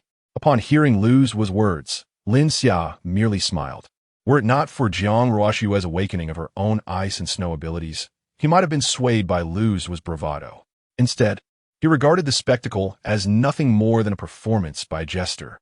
Examining his own sword, Lin Xia noticed a minuscule notch on its edge, a result of their earlier collision, an intentional maneuver on his part. As he had surmised, despite the potential of Lu Zua's abilities, they could not yet rival the advanced materials developed by humanity. Reports may mislead, but the front lines do not lie. The one retreating is you, not I. Lu Zua, incensed by this revelation, felt the weight of humiliation with so many witnesses present. With his pride at stake, he resolved to abandon any pretense of restraint. Do not revel in your momentary advantage. I merely allowed you that. Now, prepare for my true prowess. Thus, the tide turned as Lu Zua launched his assault, leaving Lin Xia to defend. Yet, the outcome did not align with Lu Zua's expectations. Rather than swiftly vanquishing Lin Xia, It was he who found himself hampered. Not only did Lin Xia possess superior weaponry, but it seemed Lu Zhuo was also outmatched in combat techniques. As their duel prolonged, Lu Zhuo accumulated wounds, while Lin Xia exhibited remarkable composure and skill. The months he spent learning combat techniques from Selena were evidently not in vain. Lu Zhuo's frantic strikes resembled a child wielding a fine stick, flailing aimlessly in a garden. Relying on his newfound abilities as a supernatural being, he possessed a remarkable physical constitution and swift reflexes. Otherwise, he would not even qualify to engage him in combat. After their earlier exchange, Lin Xia had discerned the extent of his opponent's capabilities. Consequently, he decided to cease holding back. Seizing the opportunity during a moment of vulnerability as his adversary swung his blade, Lin Xia delivered a decisive cut across his chest. The sharp sound of steel slicing through hard ice echoed through the arena. Lin Xia's strike had landed squarely. Lu Zhuo, sensing the gravity of the situation, glanced down and indeed found that his armor had been cleaved open, a long fissure marring its surface. Blood gushed from the wound, quickly staining his chest plate crimson. Had Lin Xia's blow been any deeper, he might very well have met his demise on this very battlefield.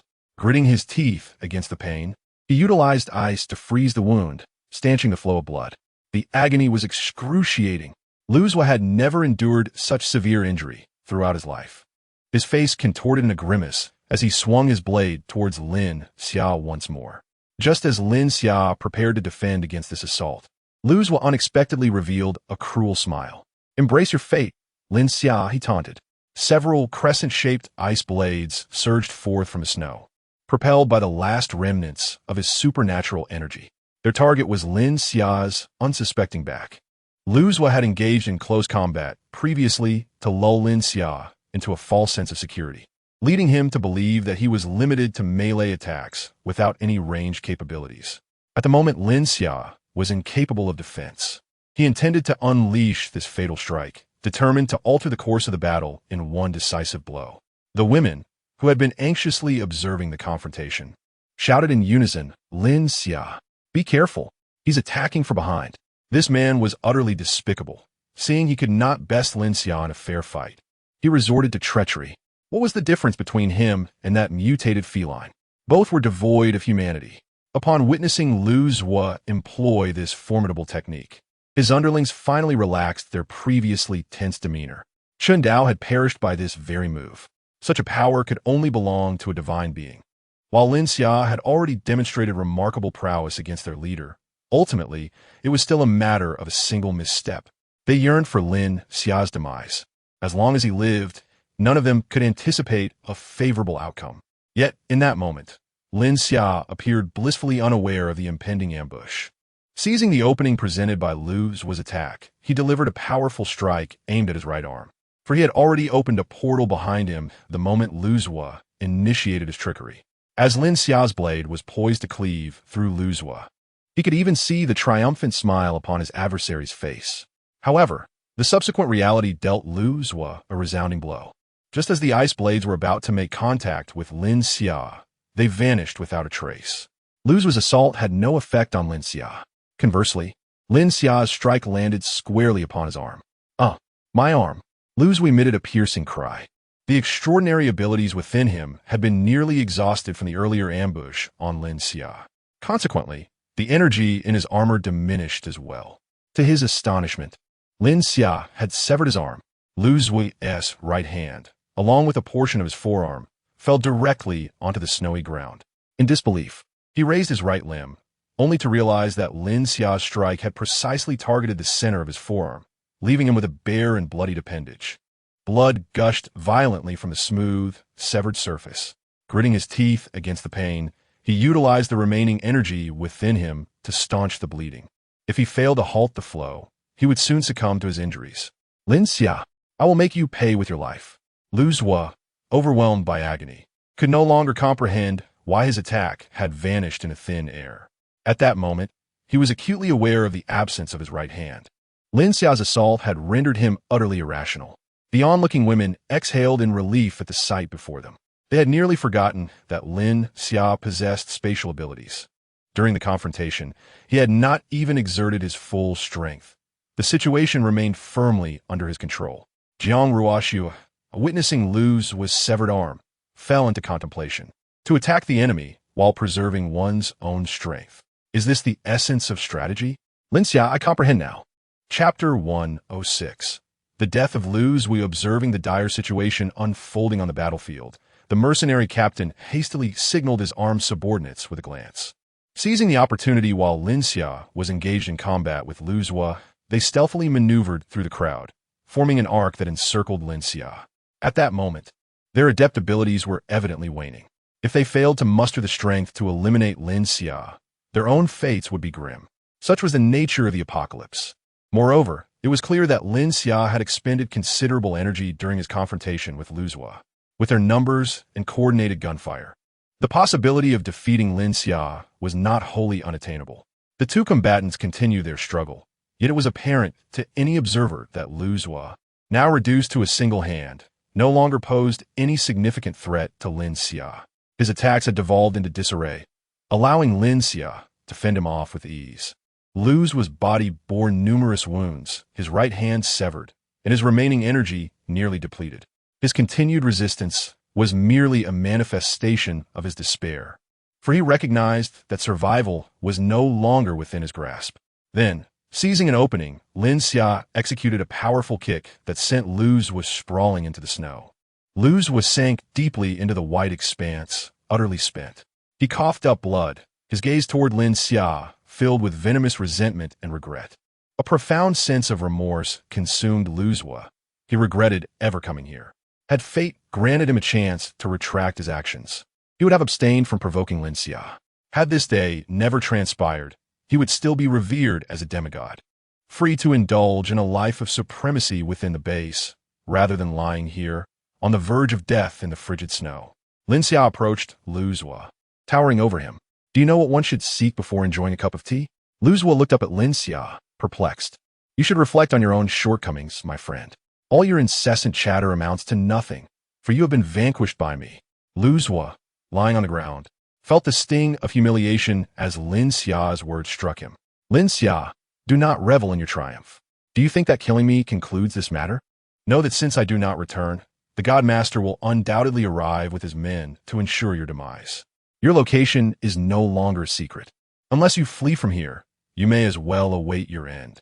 You stand no chance against him. He is the true deity. Soon, you two shall meet the same fate as I. Ha ha! Lin Xia responded with a cold laugh. At the very least, you will not witness that day. There is no need for such complications. I shall follow your footprints to locate the Pantheon. Then, I will ensure that every one of your adept individuals meets their end. Upon finishing his words, Lin Xia raised the long knife in his hand, poised to deliver a fatal blow. Lu Zui had already closed his eyes. At that moment, his group of armed subordinates finally formed a semicircular encirclement around Lin Xia. With dozens of guns simultaneously raised, the dark muzzles were aimed directly at him. This was their last desperate attempt. However, Lin Xia had anticipated their underhanded tactics and calmly erected a spatial gate before him. Except for a few individuals with particularly cunning angles who managed to escape the gate's protective range, most were rendered incapable of attacking Lin Xia.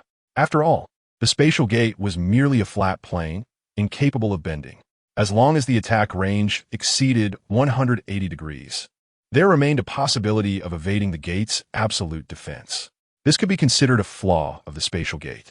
Just as Lin Xia prepared to evade, the bullets fired by the few that slipped through suddenly conjured a spherical bubble around him, perfectly encasing him within. Immediately thereafter, on the snow behind Lin Xia, several massive crescent blades formed.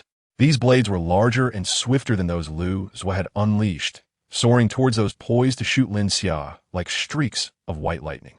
Those struck by these blades were cleaved in two, their bodies severed with tremendous force. Among the gunmen, some appeared as if possessed, their minds hammered into submission, rendering them incapable of controlling their bodies. They collapsed into the snow, unable to move. Lu Zui's subordinates had never witnessed such a spectacle. Had they transgressed some divine edict? A surge of supernatural power assailed them, throwing them into disarray. Those with firearms found themselves unable to aim any longer, resorting to indiscriminate firing. All the bullets directed at Lin Xia were absorbed into the spatial realm, inflicting no harm upon him.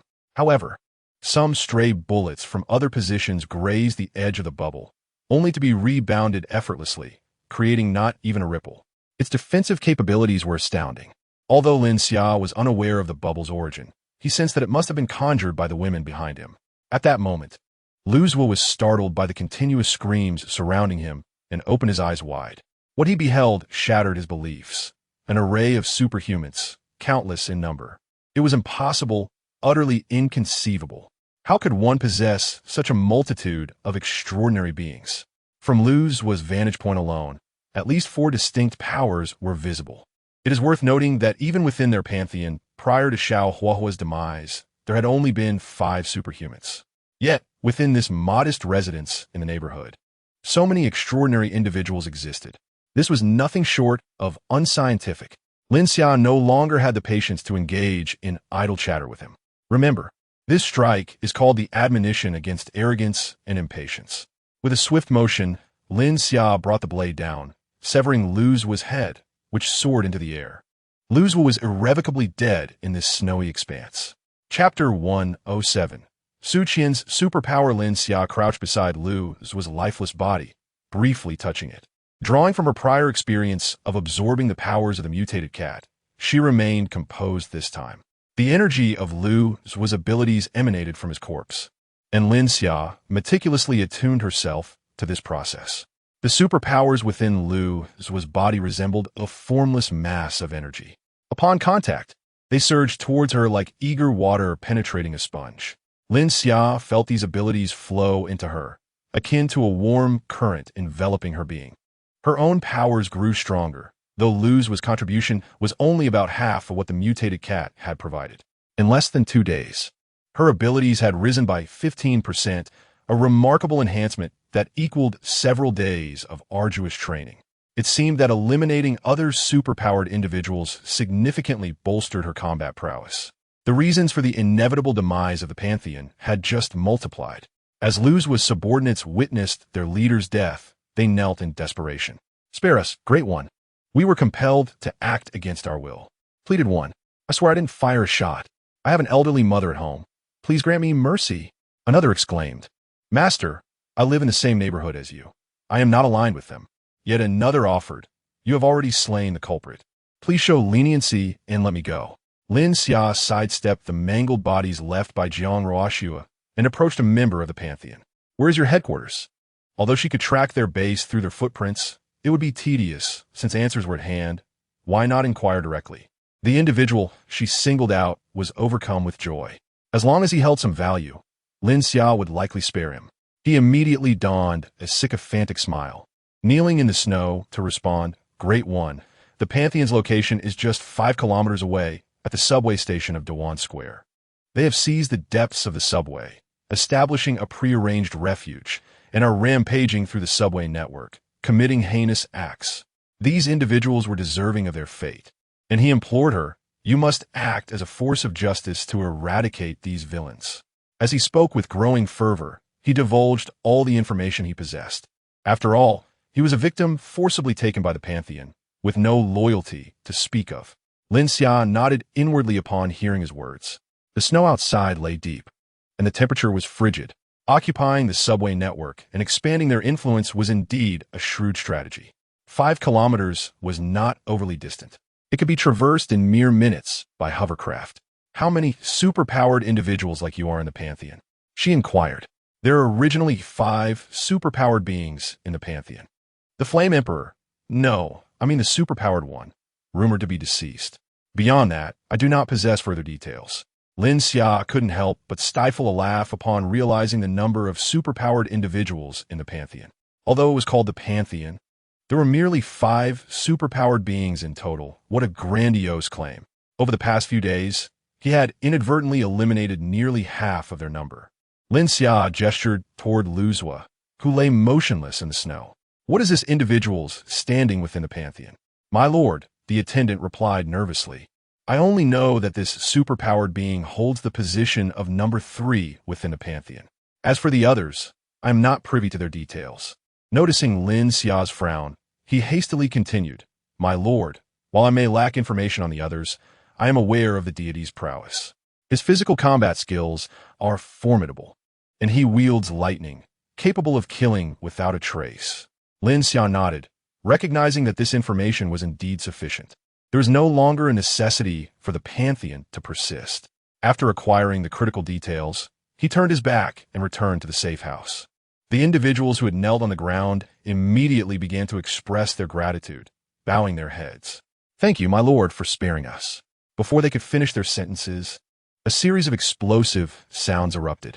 The spatial gateway opened before them, unleashing a torrent of pre-stored bullets. Their screams, barely uttered, quickly faded into silence. The snow-covered ground returned to stillness, with only the sound of Lin Xia's footsteps breaking the quiet. The hundreds of individuals from the Pantheon had all succumbed, lying lifelessly in the snow. Since they dared to provoke him, they should have been prepared for the consequences. Granting them a swift demise without torment was already a special concession, considering their cooperation. Indeed, when it came to efficiency in killing, nothing surpassed the bullets from his spatial realm. Those bullets surged forth as if reaping a harvest, rendering their numbers insignificant before him.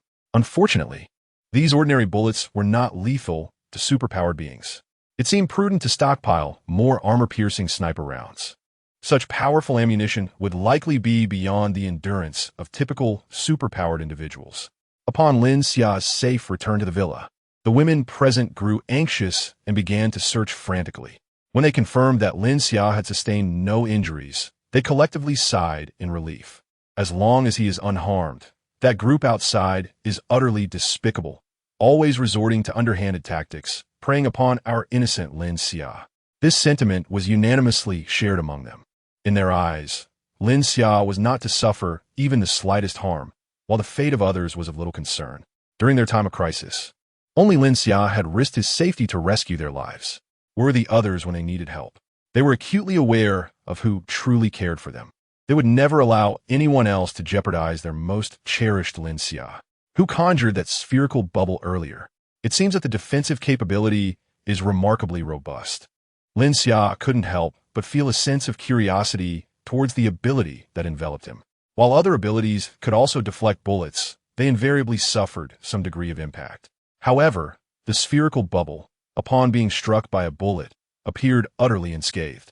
At that moment, Su Qian emerged from amongst the other women, her head bowed. "Young master, that is my ability. I saw you earlier and almost fell victim to those assailants. Suddenly, this power awakened within me.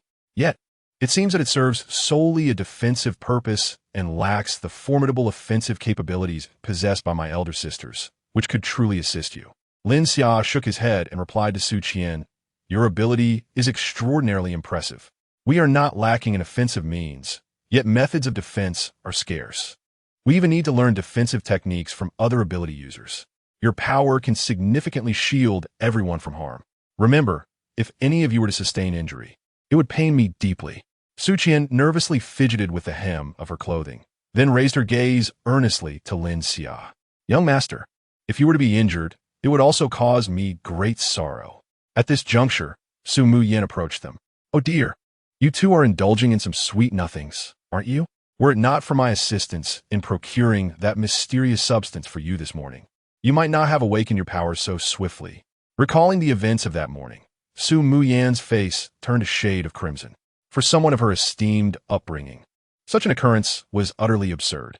The mysterious substances were all hard-won imports that she had diligently acquired. Furthermore, she had not anticipated Lin Xia's profound interest in the phantasmal phoenix. When she had handed over those enigmatic materials to Su Qian, she had not employed any tools. After all, Lin Xia had immensely enjoyed their performance that morning. Chapter 108. The targeted Pantheon Miss Su Qian reminisced about the outrageous night that had transpired. Her cheeks flushed with embarrassment. The dignified and noble lady, renowned for her poise, found herself kneeling before Lin Xia, dutifully attending to his every whim. This revelation shattered her long-held perceptions of the lady. Was this truly the aloof and untouchable eldest daughter of the Su family, so indifferent to her dignity and pride in the presence of Lin Xia? Surely, those who knew her would struggle to believe she could engage in such behavior. No matter what Lin Xia commanded, she obediently complied, contorting herself into various positions. Even she felt that, in Lin Xia's presence, the esteemed lady resembled a mere servant. Her adoration for Lin Xia was undeniable. Yet, thanks to him, she had savored the sweetness of the lady's lips, which were indeed soft and fragrant. The intoxicating taste lingered in her memory, evoking a sense of nostalgia. Enough of your sweet nothings, you three. Save your romantic escapades for later tonight, when you can rekindle your connection with Lin Xia, Jiang Ruoshu interjected, interrupting the daydreams swirling in the minds of the two. She failed to notice the flirtatious glances exchanged between them, nearly spilling over with desire. Given their unwavering submission to Lin Xia, it was likely they would accept any invitation he extended, even in broad daylight. Of course, Jiang Ruoshu knew her own situation was hardly any better. She too would undoubtedly join them. It would provide a splendid opportunity to offer a vivid and instructive lesson to those sisters who had yet to experience such encounters. Ahem, let us postpone those matters until nightfall, she concluded. I have an idea that I wish to discuss with you all. Lin Xia swiftly redirected the conversation. Otherwise, he would surely be tempted to whisk the trio of exquisite beauties into his chamber. Who could withstand such allure? As Lin Xia adopted a serious demeanor, the women ceased their fluttering hearts and attentively listened. The visitors today were from the Pantheon. It appeared they had gleaned information about Jiang Ruoshu from mercenaries of the Kidney Kingdom. The women immediately became indignant, particularly Chu Yueshi and Jiang Ruoshu, the primary victims of this intrusion. They had been relentlessly pursued, their lives disrupted by these persistent individuals. This is utterly outrageous. We have not provoked them in any way. Had we not awakened our powers, and if Lin Xia were not by our side, the consequences would have been unimaginable. Seeing the heightened emotions of the women, Lin Xia continued, since the Pantheon has become so brazen, let us take decisive action and eliminate this threat altogether. By eradicating their influence, we shall prevent any future disturbances. The audacity of Lin Xia's proposal left the women astonished. This was no insignificant force. It comprised individuals with abilities. Could their small group truly confront such a formidable adversary? Indeed, we do not even know their location or their combat capabilities. Is this course of action not exceedingly perilous? The sentiments expressed by the sisters hold merit. Lin Xia, we ought to proceed with caution. After all, they cannot breach the safety of our sanctuary, allowing us to adopt a strategy of waiting for them to tire, which will ensure our safety to a considerable extent. They were all inside just now, too far from Lin Xia to overhear the interrogation of those underlings. Only Chu Yueshi observed Lin Xia's confident demeanor, pondering deeply. Sisters, I align myself with Lin Xia's perspective, she declared, eliciting astonishment from the others, who were puzzled by her sudden assertion. Without hesitation, Chu Yueshi articulated her reasoning. Given that the Pantheon has dispatched individuals to our location, it stands to reason that they are aware of our precise whereabouts. Consequently, they are likely to launch a surprise attack based on this intelligence. The notion of 1,000 days of vigilance against thieves is merely a myth. It is far more prudent to take the initiative rather than remain in a defensive posture. Moreover, while the news of the demise of this group has yet to reach them, we can exploit this information gap to catch them off guard.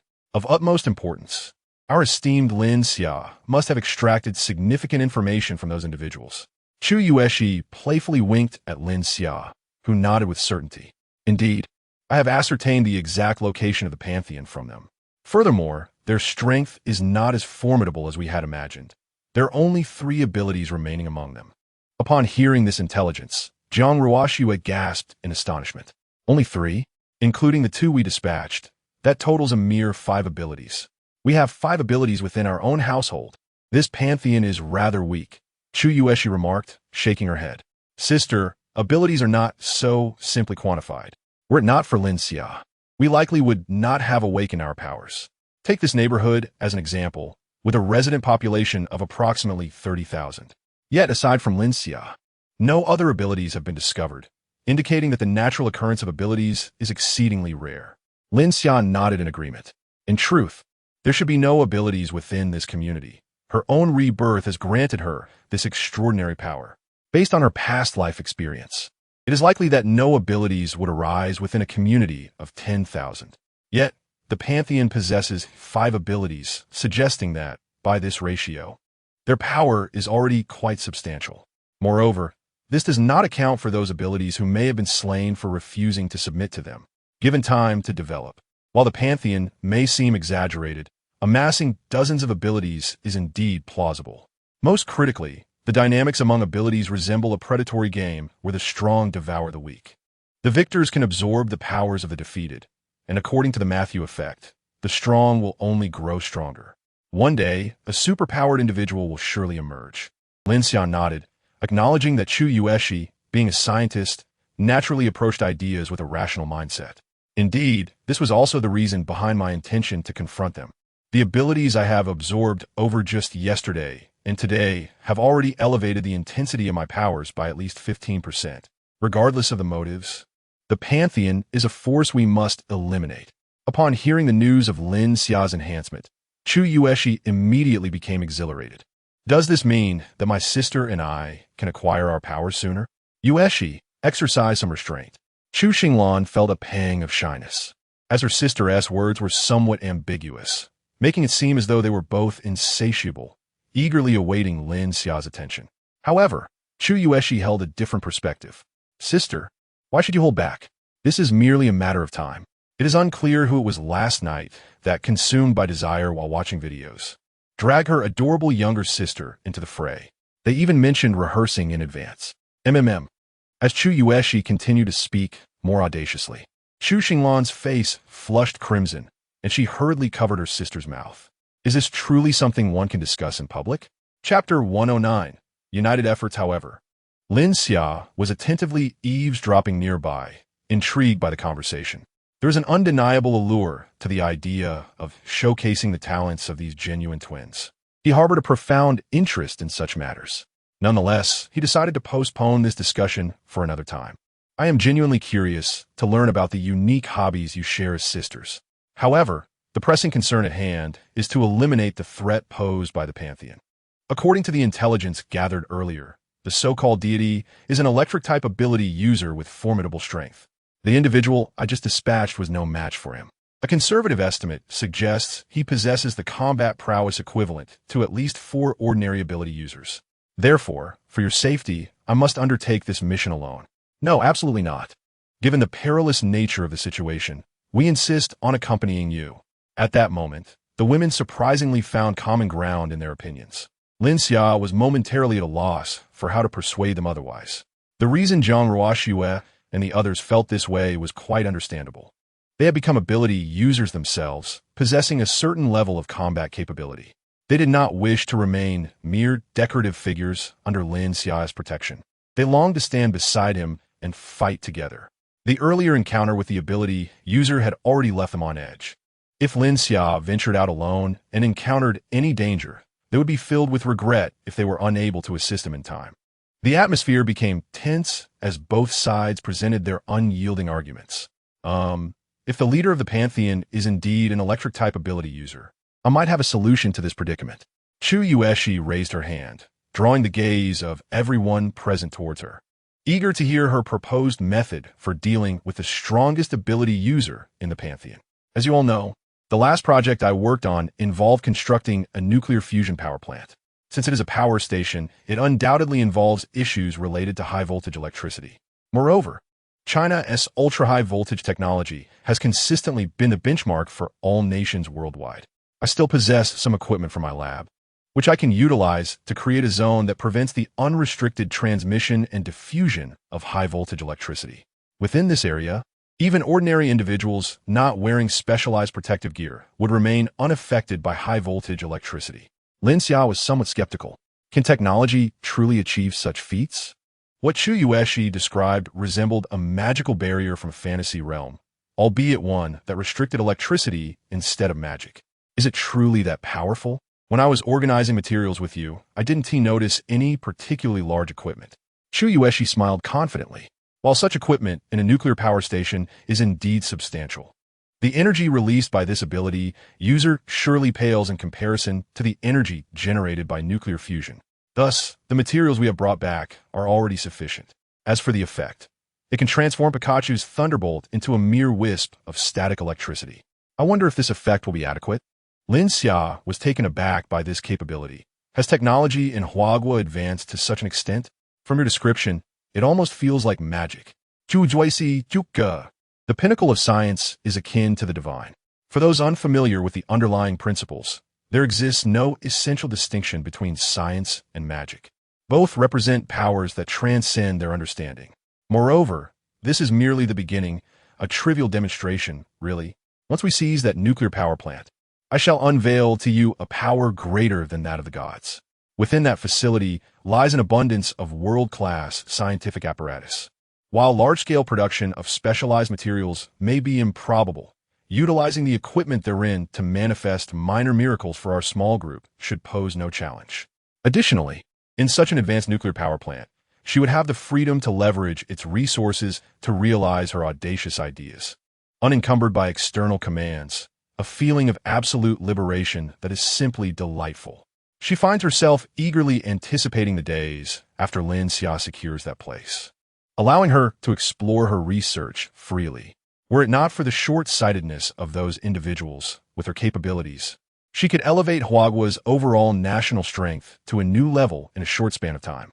Lin Xia, too, has developed a keen interest in that nuclear power plant.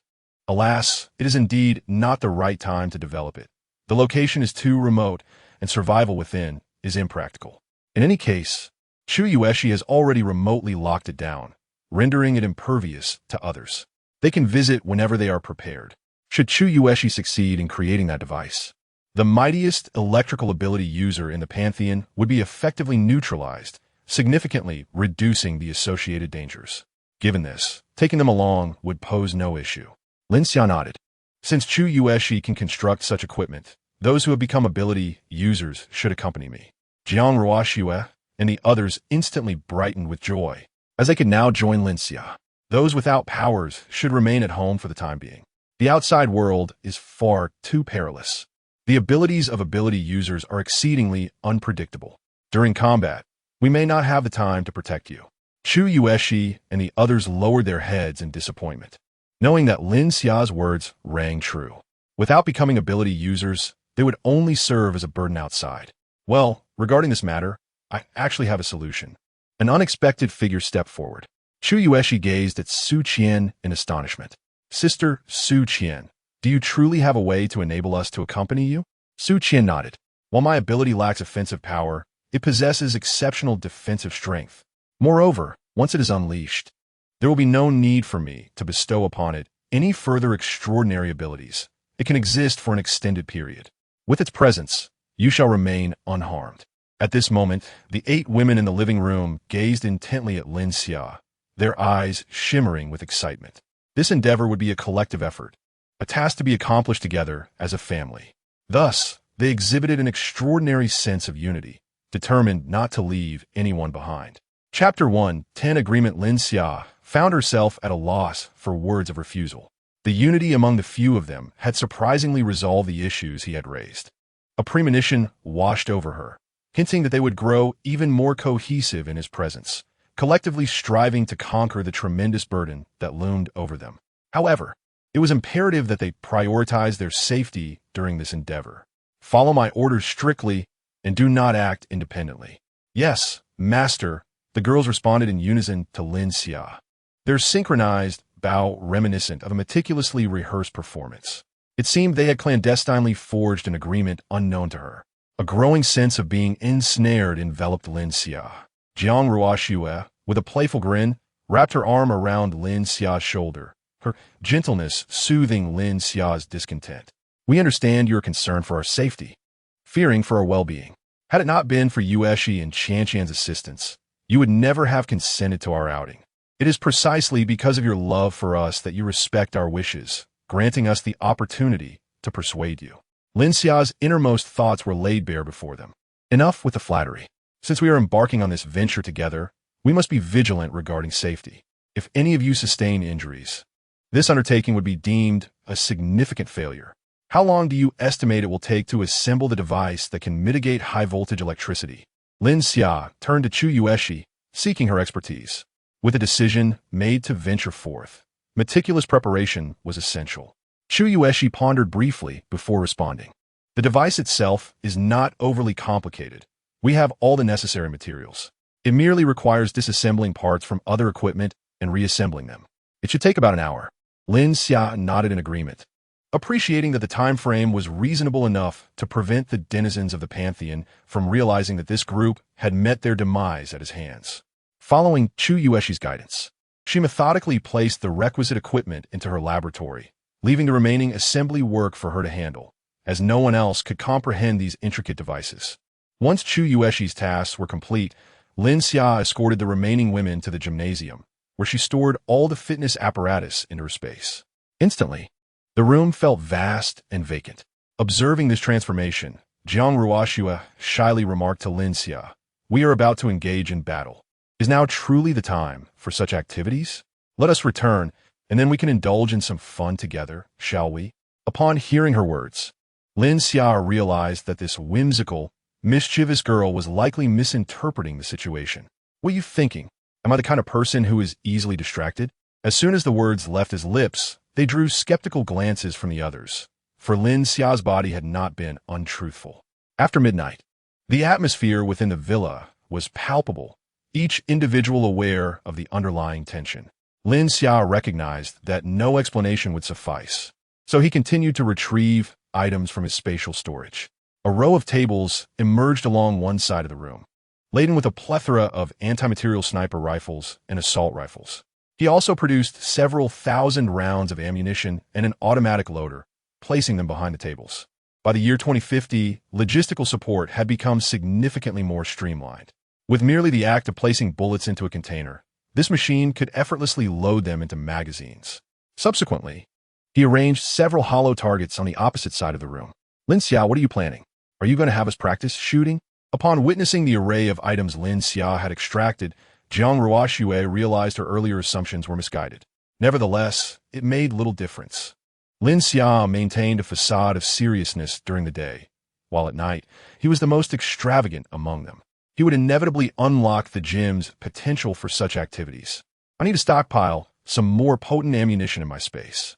Ordinary bullets inflict limited damage on abilities users, so I must prepare some more formidable options specifically for them." The women quickly grasped his intentions after this clarification. However, prior to that, they needed to invest some time testing the limits of a shield created by Su Qian. Understanding its specific attributes would enable them to utilize it more effectively. Lin Xia then retrieved a bottle of water from his space, using it as a test object. After receiving the bottle, Su Qian employed her abilities to form a transparent bubble around it. "Eldest nephew, it's ready."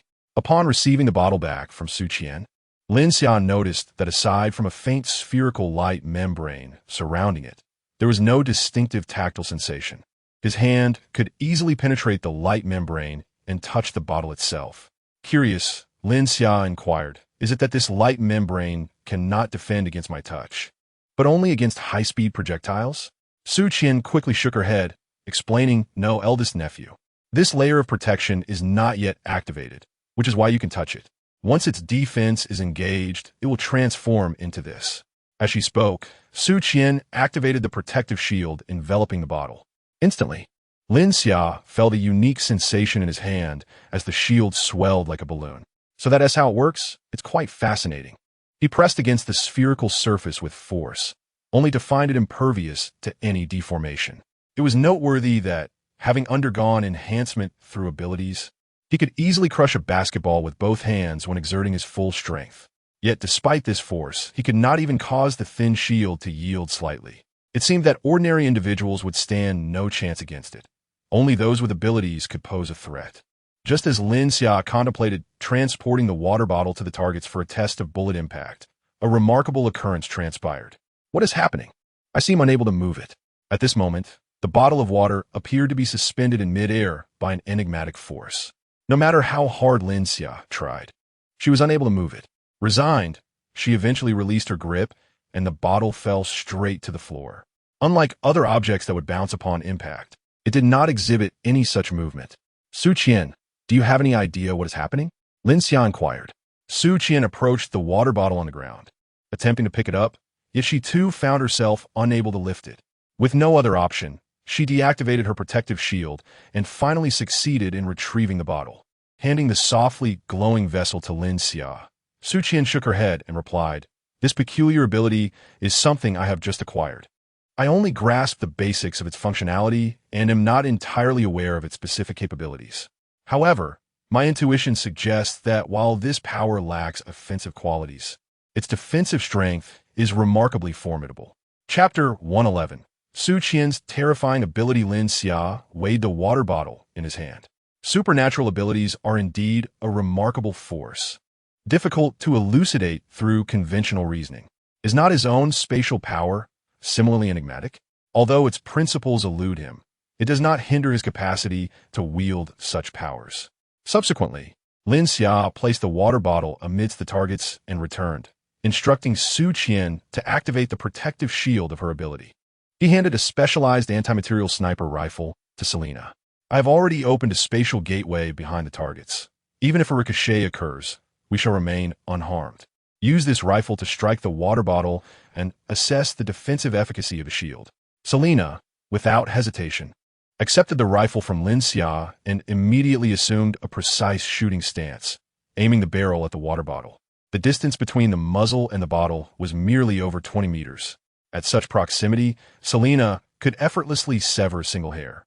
Hitting the relatively large target of the water bottle posed no challenge for her. After taking aim, she pulled the trigger without delay. A loud bang erupted from the rifle. The bullet spiraled toward the water bottle. However, the bottle displayed no reaction whatsoever. Did I miss? She pondered. No worries. Let's try again. I'm certain I can hit it. Jiang Ruoxue, the closest friend of Selena, who had shared the experience of wielding firearms together from the beginning, quickly offered her encouragement upon witnessing Selena's miss. Selena shook her head, opting for silence. Instead, she lifted the rifle once more and continued her assault on the water bottle. Bang! Bang! Bang! The thunderous gunfire echoed relentlessly, yet the bottle remained unscathed. At this moment, the peculiar situation dawned upon everyone. Even those unacquainted with firearms, like themselves, could hardly fathom how so many shots could fail to strike a mere water bottle. This was a sniper rifle, and, at such a close range, it was akin to placing the target directly at the muzzle. With a click, Selena realized that her magazine was depleted. She swiftly grabbed a preloaded magazine and inserted it into the sniper rifle, continuing her barrage at the water bottle. Bang! Finally, the water bottle shattered, sending droplets cascading through the air, ultimately resembling a small waterfall as they splattered onto the floor. Lin Xia silently counted in the background. The 14th shot. Selena nodded, then addressed Su Qian. It was only with the 14th bullet that I managed to breach this shield. Qian, your ability is truly terrifying. Did you feel anything when the shield was penetrated? Su Qian shook her head. Aside from the sensation of that portion of her power dissipating upon the shield's breach, there was nothing particularly remarkable. Moreover, when Selena's rifle struck the shield, she sensed a diminishment of energy within that layer. If she could promptly replenish it, the shield could potentially restore itself to its original state. Qiao Yin picked up an anti-material bullet that had not been placed in the magazine from behind. This bullet was longer than her palm, and when she compared it to her forearm, she found that it was only slightly shorter. Although she was the belle of the dance academy, she had a rudimentary understanding of firearms. She turned to Selena and inquired, Sister, if this type of bullet were to hit a person, would it not cleave them in two? Selena shook her head, explaining, Did you see that water bottle just now? The human body, when faced with such a caliber of bullet, is no different from it. It would merely be reduced to a mist of blood. To suggest it would be severed in two is to greatly overestimate the strength of the human form. The purpose of such weapons is to target war machines like tanks.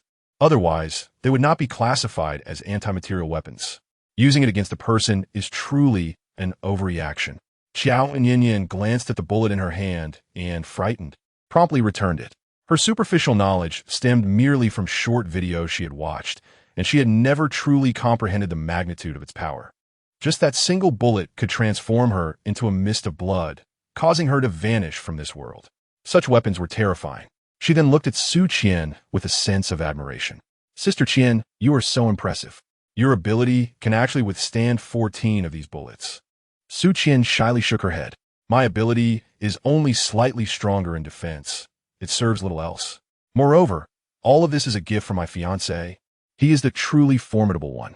I believe you will soon acquire your own abilities as well. There is no need for envy. Xiao Yin turned her gaze to Lin Xia, her face brimming with anticipation. She and Nangong Shui had rehearsed several ethical dramas in preparation for that moment.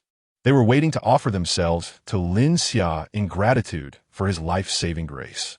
The other sisters had successfully gained abilities through Lin Xia's mysterious substance. If all went well tonight, it would soon be their turn to avoid becoming a mere mist of blood in the apocalypse. They must strive diligently to win Lin Xia's favor. However, Lin Xia, at that moment, behaved unusually, paying little attention to the implicit exchanges between the mother and daughter.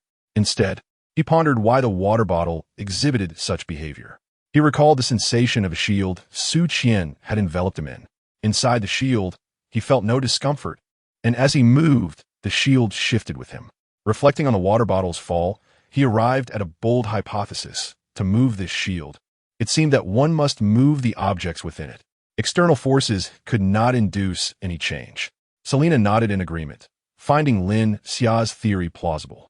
The first bullet I fired was deliberately aimed at the edge of the shield, yet that water bottle showed no signs of being affected. Subsequent bullets struck the central position, yet remained utterly unmoved, which was decidedly peculiar. A water bottle, for instance, would topple with the slightest force. However, after being infused with a modicum of otherworldly power, it astonishingly stood firm against anti-material weaponry. At that moment, Jiang Ruoxua suddenly recalled something and interjected. What you are describing bears a striking resemblance to the invulnerability found in video games. Chapter 112. Target Pantheon. Upon hearing Jiang Ruoxua's words, Lin Xia could not help but chuckle. Indeed, your description is remarkably apparent. Su Qian's unique ability is exceptionally powerful, with immense potential for future development. Her presence is undeniably a tremendous asset. Receiving Lin Xia's praise, Su Qian shyly lowered her head and replied, "As long as the master does not disdain the servant." Lin Xia's observation was certainly accurate. It was impressive that Su Qian's ability was already so formidable upon its awakening. As her strength increases, she will only become more formidable. In a post-apocalyptic world, who would ever disdain the means of survival? To live is to contemplate the future. If one is dead, all is lost. With her abilities, their safety in the future will be significantly enhanced. Unfortunately, time is not on their side. Otherwise, they could surely test for more capabilities. With the assessment of Su Qian's abilities concluded, the remaining tasks became straightforward. Lin Xia opened the portal to her spatial realm, and the 8 individuals present began to fire bullets frantically into the portal. The primary focus of this collection was anti-material ammunition. Thus, those with abilities wielded anti-material sniper rifles. The recoil of such weapons was tremendous. The women who had yet to awaken their powers could hardly manage a few shots before their shoulders throbbed with pain. Reluctantly, they had to switch to rifles with less recoil. As the gunfire continued, the barrels could hardly withstand the intensity of the shooting, glowing red from the heat. Firing any further posed a risk of bursting the barrels. However, Lin Xia had raided numerous shooting ranges, and an abundance of such firearms was available in her space. If a barrel turned red, she could simply replace it with another. Should they rely solely on manual loading, their hands would surely become sore and red. Fortunately, Lin Xia had equipped a machine specifically designed for loading magazines.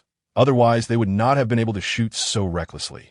After a while, Lin Xia's spatial realm had amassed over 30,000 rounds of rifle ammunition and more than 8,000 rounds of anti-material ammunition. Although only 3 individuals were utilizing rifles, their firepower far surpassed that of sniper rifles. The bullets fired by the 5 ability users were significantly fewer in comparison. It is evident why rifles are the most widely used weapons on the battlefield. Nevertheless, Lin Xia's spatial abilities effectively compensated for the sniper rifle's lack of firepower. Once activated, her abilities could unleash these anti-material rounds like a torrent from a machine gun, leaving ordinary ability users with no means of retaliation. If only they could acquire close-in defense artillery, that would be a true metal storm. Storing the shells within her space to deploy during combat against ability users could potentially rend any adversary apart. Alternatively, perhaps a few missiles could be stored as well.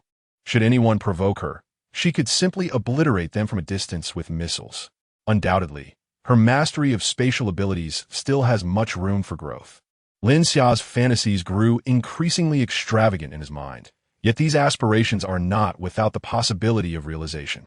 After all, Chu Yueshi was still investigating the location of that super arsenal. Once Lin Xia secured it, the firepower he would acquire would far exceed his wildest expectations. The quantity of ammunition available was sufficient to initiate a minor war of annihilation. As the crowd expended their bullets, Lin Xia replenished the machine. At that moment, Chu Yueshi entered, holding a cylindrical device, her demeanor radiating joy as she approached the group.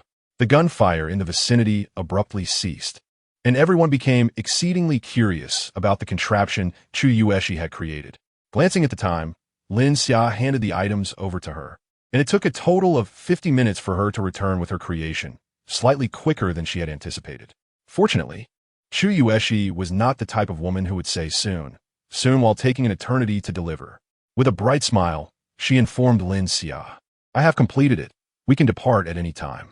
Lin Xia accepted the device from her, which was roughly the size of a water bottle and not particularly heavy. With curiosity, he inquired, "Does this thing truly work?" Observing Lin Xia's skepticism, Chu Yueshi took the device back from him and, somewhat defiantly, replied, "If you doubt it, you may test it yourself."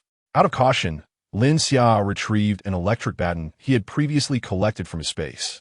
Upon pressing the switch, arcs of electricity erupted from its end with a crackling sound. Despite its modest size, the baton produced a current in the range of hundreds of thousands of volts, sufficient to incapacitate an adult. Although the total current could not rival that of genuine high-voltage electricity, it was adequate for testing this device. For the sake of everyone's safety, a preliminary test seemed prudent. Chu Yueshi said nothing further. She was well aware of the device's capabilities, but the others had never ventured into this realm. Conducting an experiment to enhance everyone's understanding was beneficial. Thus, she placed the device on the ground and activated it. When Lin Xia turned the electrobaton back on, a remarkable phenomenon occurred. The arc that was supposed to emerge from the baton vanished instantly, and the crackling noises disappeared without a trace. The arc now resembled a delicate cotton thread, remarkably soft and feeble. The effect was immediate and exceeded Lin Xia's expectations. "Ah, my hair!" exclaimed Jiang Ruoxue, the closest to Lin Xia, as she noticed her hair gradually rising. Lin Xia quickly switched off the baton. "What has happened?" When the baton ceased emitting electricity, Jiang Ruoxue's hair slowly descended once more.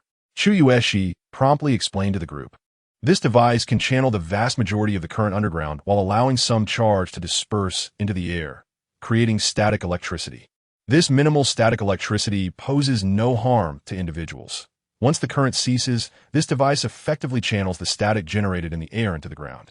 Although the general populace may not fully comprehend the underlying principles of this apparatus, its remarkable efficacy is undeniably impressive." Chapter 113. The Inner Turmoil of Zhao Tianai. Subsequently, Lin Xia conducted further tests on the device and arrived at several conclusions. The device exhibited optimal efficacy within a radius of 20 meters. Beyond this range, its effectiveness diminished rapidly. Furthermore, it was best utilized in relatively open spaces.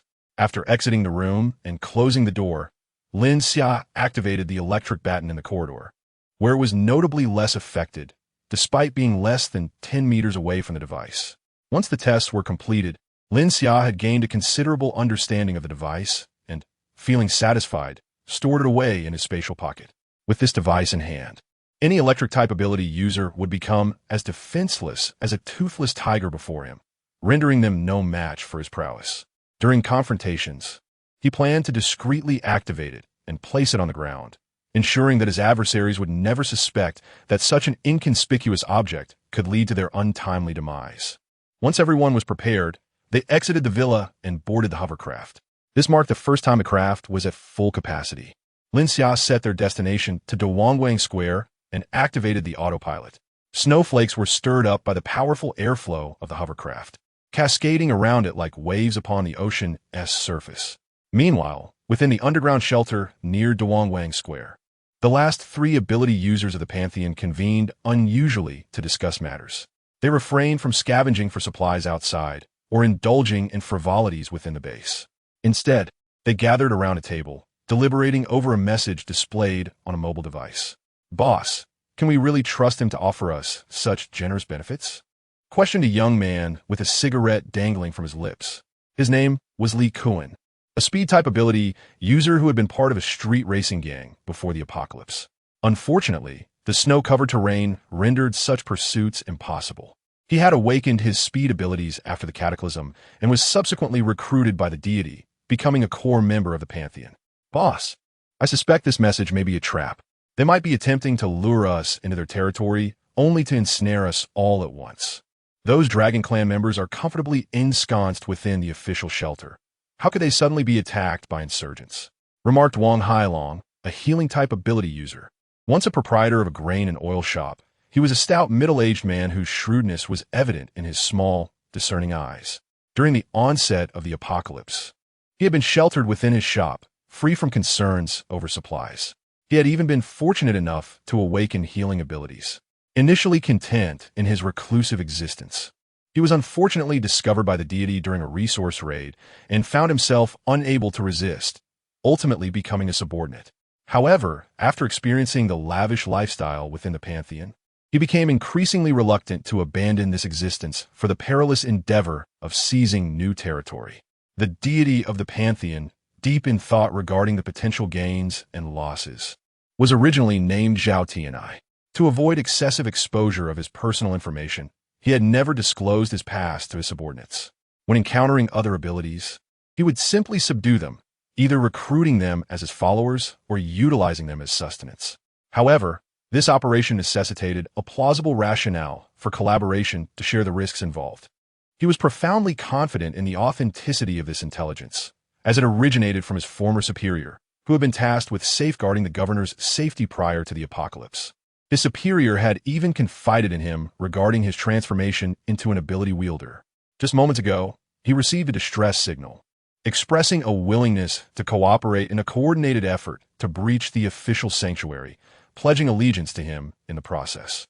According to his superior, a band of insurgents had suddenly appeared yesterday, disregarding the commands of the leaders within the sanctuary. They opened fire, killing the guards. Had it not been for their swift reactions, the sanctuary would have surely fallen. Among the insurgents, there was an individual impervious to blades and bullets, leading to suspicions that he, too, possessed extraordinary abilities. Although the sanctuary was well equipped in various regards, it was populated solely by ordinary individuals, lacking any ability wielders. Under the onslaught of the insurgents, the sanctuary was on the brink of collapse, prompting him to recall his former subordinate. Zhao Tianai had also become an ability wielder after the apocalypse. Now, he was the only one capable of rescuing him. The prospect of betraying these individuals for his own survival burdened him not in the slightest.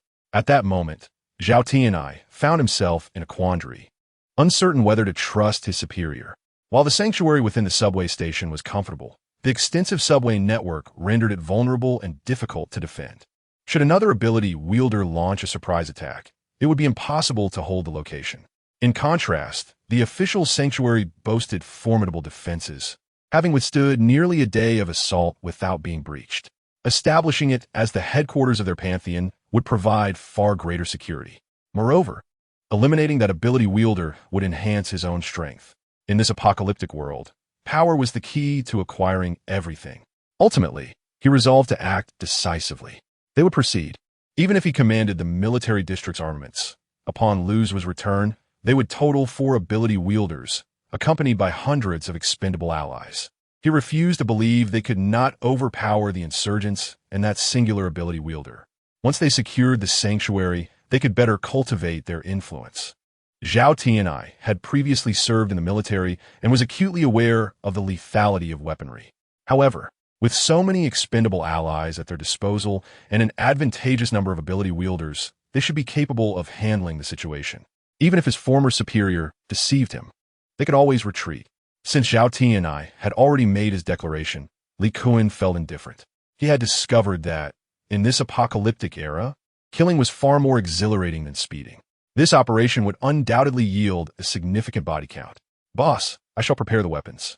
Once Lu's returns, we shall strike decisively." Wang Hailong let out a sigh and rose to make preparations. Although he was not fond of combat, His circumstances had rendered him unable to escape since joining this place. Having reaped the benefits here, he understood that he must also contribute in kind.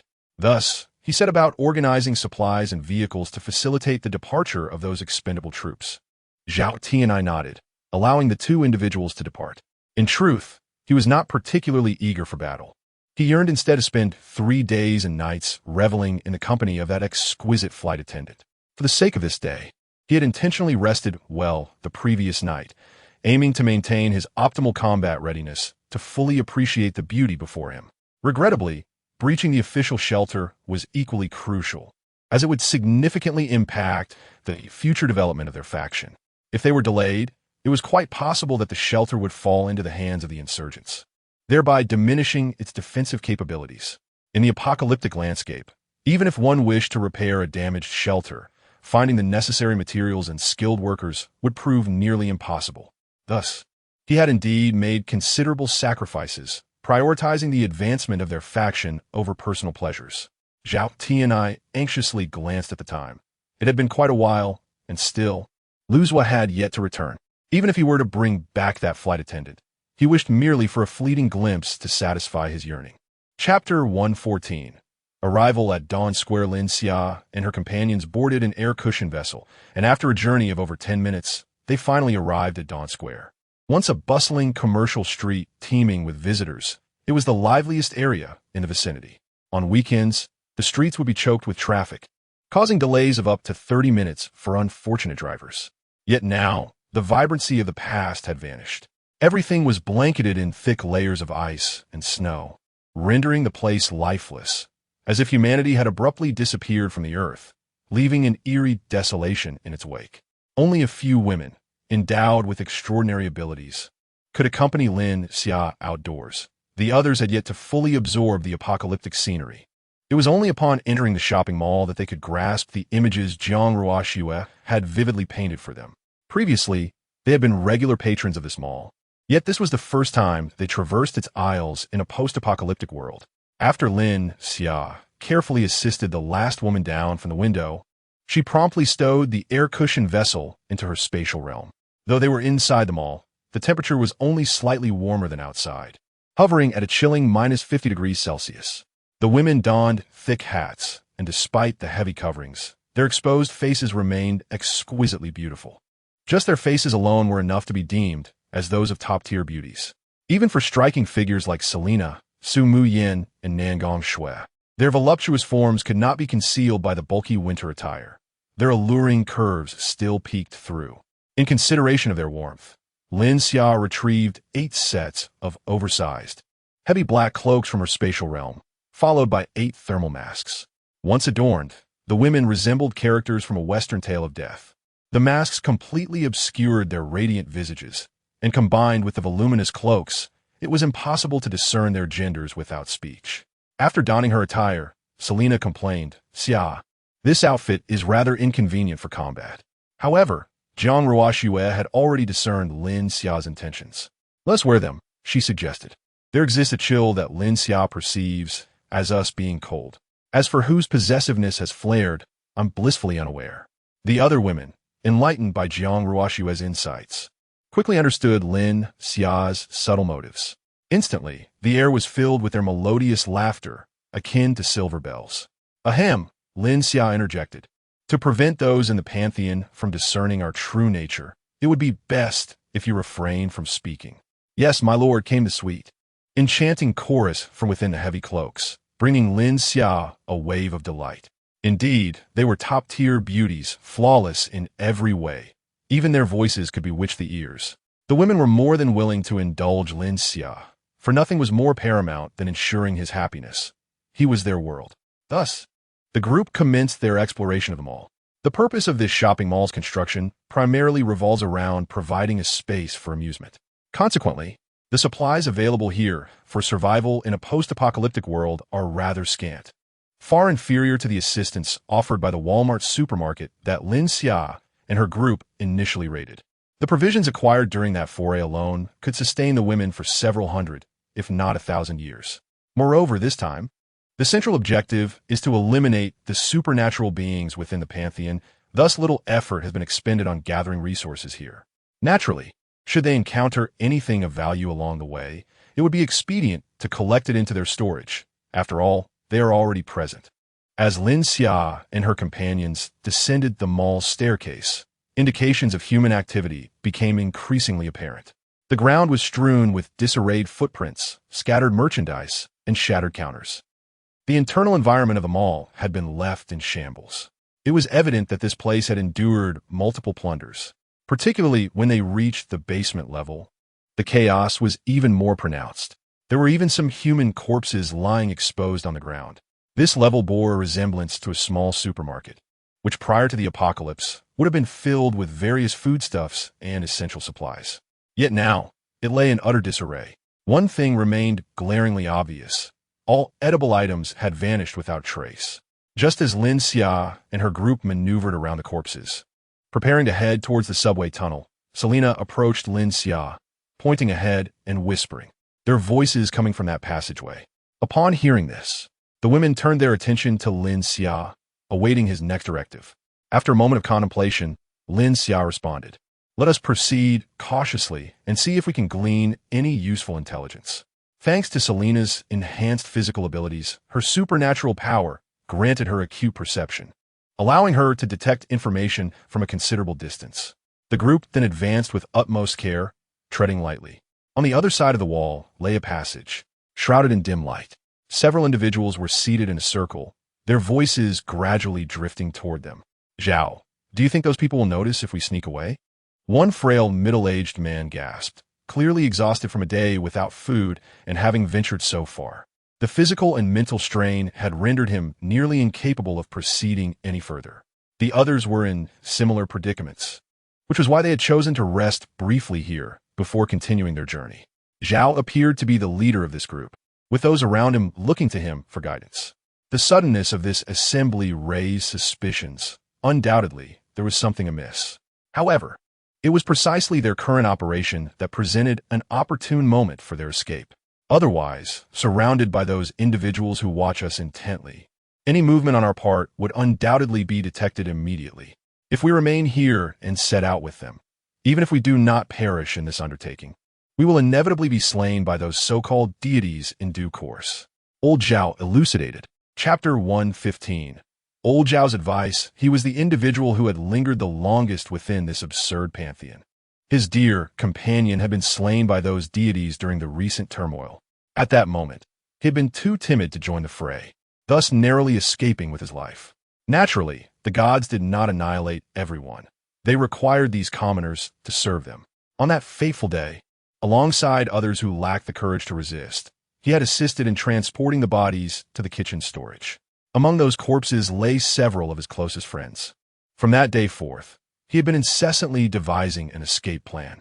At last, today presented a golden opportunity. "Brother Zhao, will eliminating those traitors truly resolve our predicament?" inquired a slightly younger man, his eyes flickering with trepidation. After all, he had only recently graduated from university before the apocalypse and had never encountered such brutality. Old Zhao sighed and elucidated to the young man. "Killing them may not significantly prolong our time, but failing to do so would mean that the moment we depart, it will be hot on our heels. These individuals have been thoroughly brainwashed. There is no persuading them. We can only hope that our mission commences swiftly, allowing us to evade pursuit. This is the only path to escaping this den of horrors."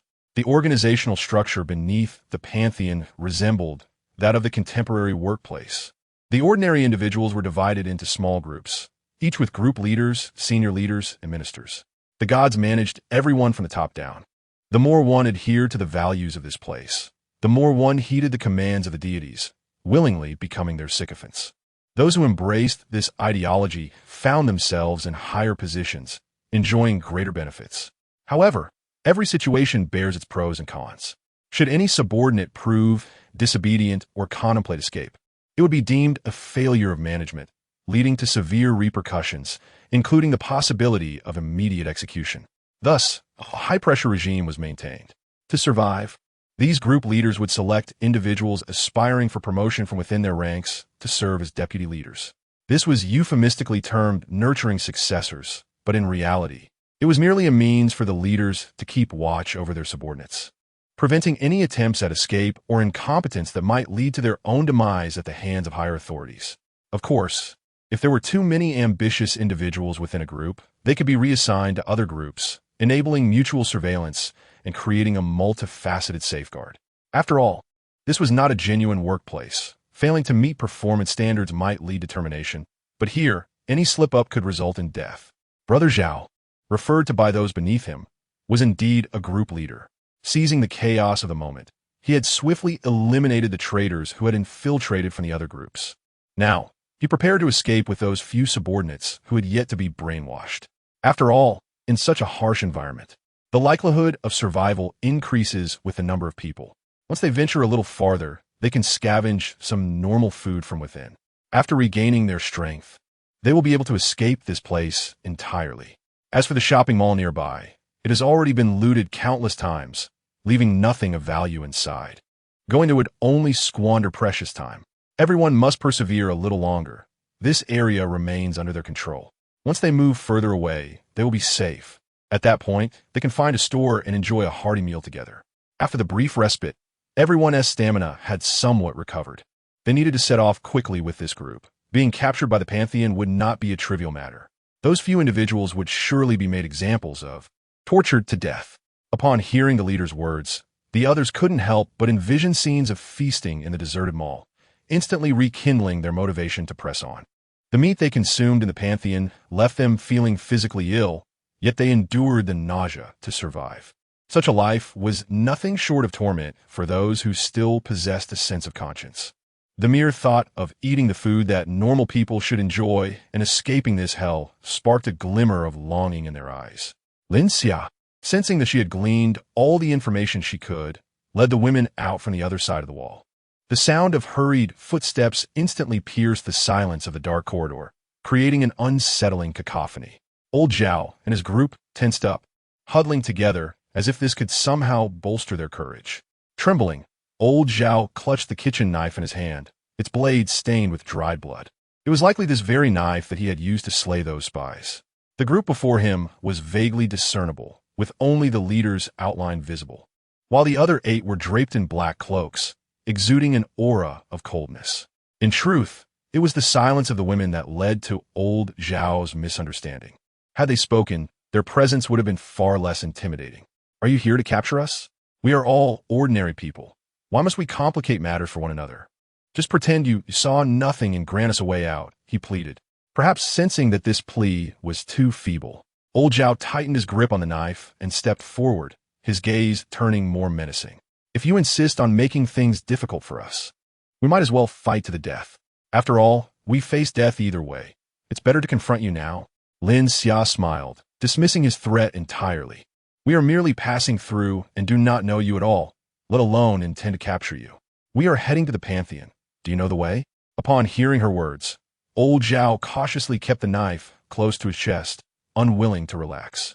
Yet, he felt a sense of relief. It was good to know they were not there to apprehend them. At this moment, Lao Zhao finally had the opportunity to scrutinize the man before him. His attire was impeccably neat, devoid of any stains, and his appearance exuded a cold yet handsome charm. The aura he radiated was entirely distinct from theirs, bearing no resemblance to someone who had endured the ravages of a post-apocalyptic world. Not even the leaders or ministers, let alone the so-called deities, possessed such vitality. It was perplexing to think what had driven this group of individuals to aspire to join the Pantheon. Thus, Lao Zhao urged them, "What compels you to pursue the Pantheon? Surely, you must have been deceived by those propagandists. They offer rewards for new recruits, but the Pantheon is far from the idyllic paradise they portray. It is, in truth, a veritable hell on earth. Those who enter seldom survive, even 10 days. We barely escaped amidst the chaos. Heed my advice, return whence you came. There are those within who wield supernatural powers, and once you arrive, you will find no opportunity for regret." Chapter 116. Li Kuan. When Old Zhao beheld Lin Xia, it was as if he confronted a reflection of his former self. In the past, he and his band of brothers had arrived at the Pantheon brimming with hope. Yet, upon their arrival, the harsh reality unveiled itself, revealing the gravest of errors in their judgments. One by one, his comrades fell victim to the torment inflicted by others, succumbing to a fate far worse than death. This place was nothing short of hell itself. How he wished that this grim chapter of his existence was merely a harrowing nightmare. If fate granted him the chance to start anew, he would fervently dissuade his dear brothers from ever setting foot in this infernal realm. They would rather face starvation or the bitter cold at home than endure this living hell. At the very least, they could retain their corporeal forms, instead of being reduced to sustenance for others. "You misunderstand. We are not here to join them," he declared with fervor. "Our intention is to obliterate this place entirely." Old Zhao chuckled as if he had heard the most absurd of jest. "You few mere mortals believe you can dismantle it? Do not indulge in such folly. The reality there is far more terrifying than you could ever imagine. Within the Pantheon, there are over 1,000 individuals, many of whom have even raided police stations, armed with a plethora of firearms. Their firepower is formidable. Any ordinary person attempting to resist would be reduced to mere Swiss cheese by those brutes. Yet, this is not the most dreadful aspect. Above them loom 5 individuals who wield supernatural powers. No one can hope to escape their grasp. Those 5 are invincible. Old Zhao recalled the day his brothers met their demise before his very eyes, a chill running down his spine. They had received what they believed to be a commendable mission, rallying a group to raid a police station and amass an impressive arsenal. Fueled by discontent, they led a charge against those who deemed themselves gods. However, to their astonishment, these so-called deities were not mere delusional souls. They possessed extraordinary powers that rendered ordinary men utterly helpless. Despite the rebels wielding firearms, their bullets could not so much as graze their adversaries. Then, the man known as the God Lord raised his hand, unleashing a storm of lightning that obliterated those who dared to challenge their dominion, leaving behind only a grim bounty for others to consume. He could hardly recall how time passed during that harrowing period. Lin Xia chuckled softly. Individuals who possess supernatural powers? Are they not merely the espers? Moreover, he had already dispatched 2 of the 5 espers within the Pantheon. Just as Lin Xia was about to voice his thoughts, Selena leaned closer, whispering in a hushed tone, "Footsteps are approaching. Someone is coming from that direction." Lin Xia swiftly turned his head towards the corridor, simultaneously inquiring of Old Zhao, "Is the Pantheon in that direction?" Unbeknownst to Old Zhao, the impending threat loomed. He merely assumed Lin Xia and his companions were eager to court death. He could only urge them with all his might. "Indeed, the Pantheon lies in that direction. Young man, heed my counsel. That place is truly no good. If you find yourselves lacking sustenance, I can guide you to search for it. I am quite familiar with these underground tunnels." Before Lao Zhao could finish his words, he sensed something amiss. From the direction of the passage, a sudden flurry of footsteps echoed, growing increasingly distinct, as if the specter of death were inexorably closing in on them. Lao Zhao's countenance shifted, and he urged Lin Xia and the others, "You must flee. The people from the Pantheon are upon us. If you do not escape now, it will be too late." "What do you mean, too late?" A flippant voice emerged from the end of the passage. From the moment Selena heard the footsteps to the instant this individual materialized before them, it took less than 10 seconds. The speed of this person was astonishing. As the dim light illuminated his face, Lao Zhao stood frozen in disbelief. With a clatter, the bloodied kitchen knife he held fell to the ground. His body trembled uncontrollably. Though there was only this one pursuer chasing them, he would rather confront dozens, even hundreds of ordinary individuals than face this figure. Before him stood one of the deities from the Pantheon, the embodiment of speed. His rank was second only to the Lord of the Gods, and his combat prowess was terrifying. His velocity was such that even bullets could not keep pace with him. To him, firearms resembled mere toys. Furthermore, this individual was exceedingly cruel and bloodthirsty. Those he set his sights upon were subjected to various gruesome tortures before meeting their demise. No one was spared.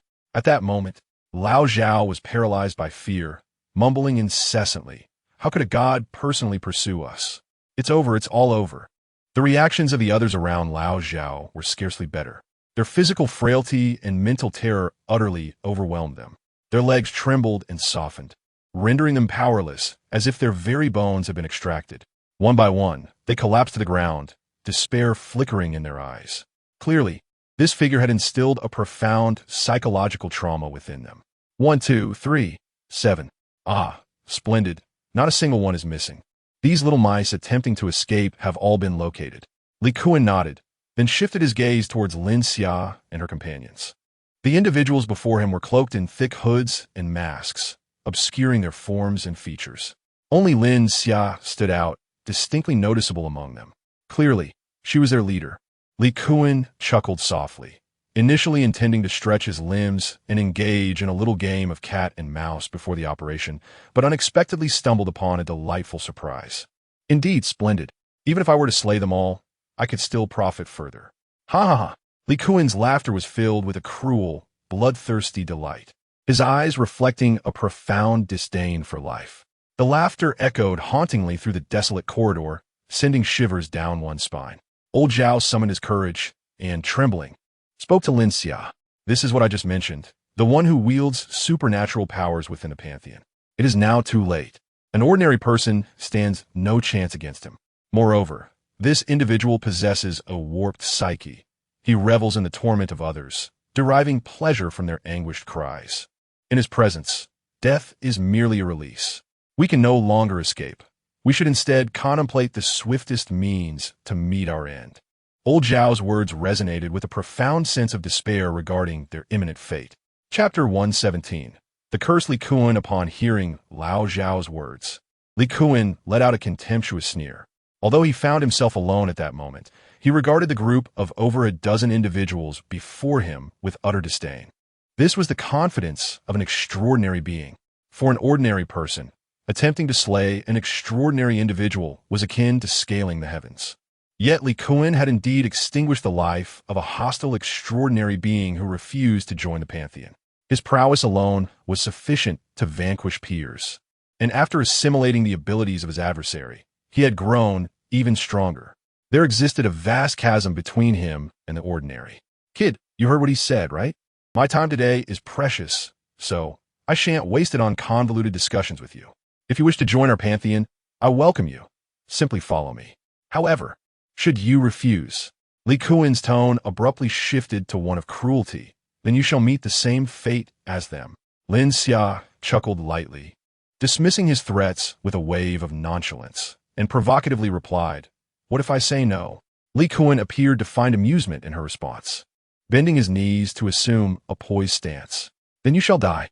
In an instant, he shot forward like an arrow released from its bow, his speed rendering him a mere shadow as he lunged towards them. Old Zhao, positioned behind Lin Xia, was left dumbfounded by Li Kuan's sudden assault. He had not anticipated that their conversation would swiftly devolve into violence. Like the others around him, he crumpled to the ground in terror. Yet, the women surrounding Lin Xia remained unfazed for as long as he stood by their side. They knew he would shield them from harm. As Li Kuan unleashed his abilities and charged towards them, Lin Xia's response was simple. He opened a spatial gateway, erecting a passage before them. This portal, though not vast, was substantial enough given the strength of Lin Xia's current abilities. He could create a doorway that encompassed the entirety of the passage, ensuring not even a mosquito could slip through. At that moment, as Li Kuan surged forward, a sudden sense of impending doom struck him, a visceral awareness of danger. Advancing any further would surely spell his demise. Although the passage ahead appeared empty, he could not afford to disregard the warning echoing in his mind. Yet, the pathway stretched flat before him, offering no respite to halt his momentum. Even if he attempted to cease his advance, inertia would propel him towards the abyss. As the urgency of his instinctive warning escalated, he cast a glance to the side and was met with a glimmer of hope. Fortune had not entirely abandoned him. A load-bearing pillar jutted out from the wall of the passage. It was nearly imperceptible unless one looked closely. His earlier burst of speed, propelled by his abilities, had been so great that halting in his tracks now seemed nearly impossible. However, if one were to forcibly alter their course, a mere change in direction could still be achieved. Thus, he pivoted and raced towards the pillar. Li Kuan executed a mid-air spin around the pillar, bringing himself to a halt before the spatial gateway of Lin Xia. In a flash, the two engaged in their initial clash. The minds of ordinary individuals could scarcely comprehend the rapid events that had transpired. Lin Xia, regrettably, noted the occurrence. It was not the first time such an incident had unfolded. These extraordinary beings seemed to possess an innate sense, enabling them to anticipate danger. Otherwise, had he charged straight ahead, he would undoubtedly have fallen into the spatial void. It is crucial to understand that within this realm, the laws prohibit the existence of any living entity. Old Zhao and his companions stared vacantly at the scene before them, bewildered as to why this deity had suddenly performed such a display of acrobatics.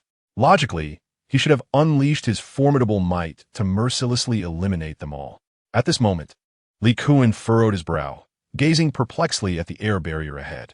Could it be that among these individuals lurked another extraordinary being? What kind of peculiar ability could this be? Lin Xia chuckled at his bewilderment, the sound strikingly jarring amidst the tense atmosphere. Or were you just saying? Speak again, for I did not hear you. Subsequently, Lin Xia glanced at his shoes, noting that one sole had completely come apart, exposing a large foot. This was evidently a result of his forceful change in direction. The immense pressure had proven too much for the ordinary shoe, causing it to tear. Witnessing this comical sight, Lin Xia laughed even louder. The nearby women seemed to have noticed this as well, though they dared not laugh aloud, their cloaks trembling slightly. Li Kuan, following Lin Xia's gaze, looked down and was immediately filled with rage and embarrassment, glaring fiercely at Lin Xia. He could only lament that his awakened ability was merely one of speed. Glaring alone would not cause harm. After his laughter subsided, Lin Xia retracted the spatial gateway. As if sensing something, Li Kuan cautiously stepped forward, only for Lin Xia to open the gateway once more. The familiar sensation of impending doom resurfaced for Li Kuan. "What sort of trickery are you playing at?" he queried, his gaze filled with suspicion for the enigmatic Lin Xia.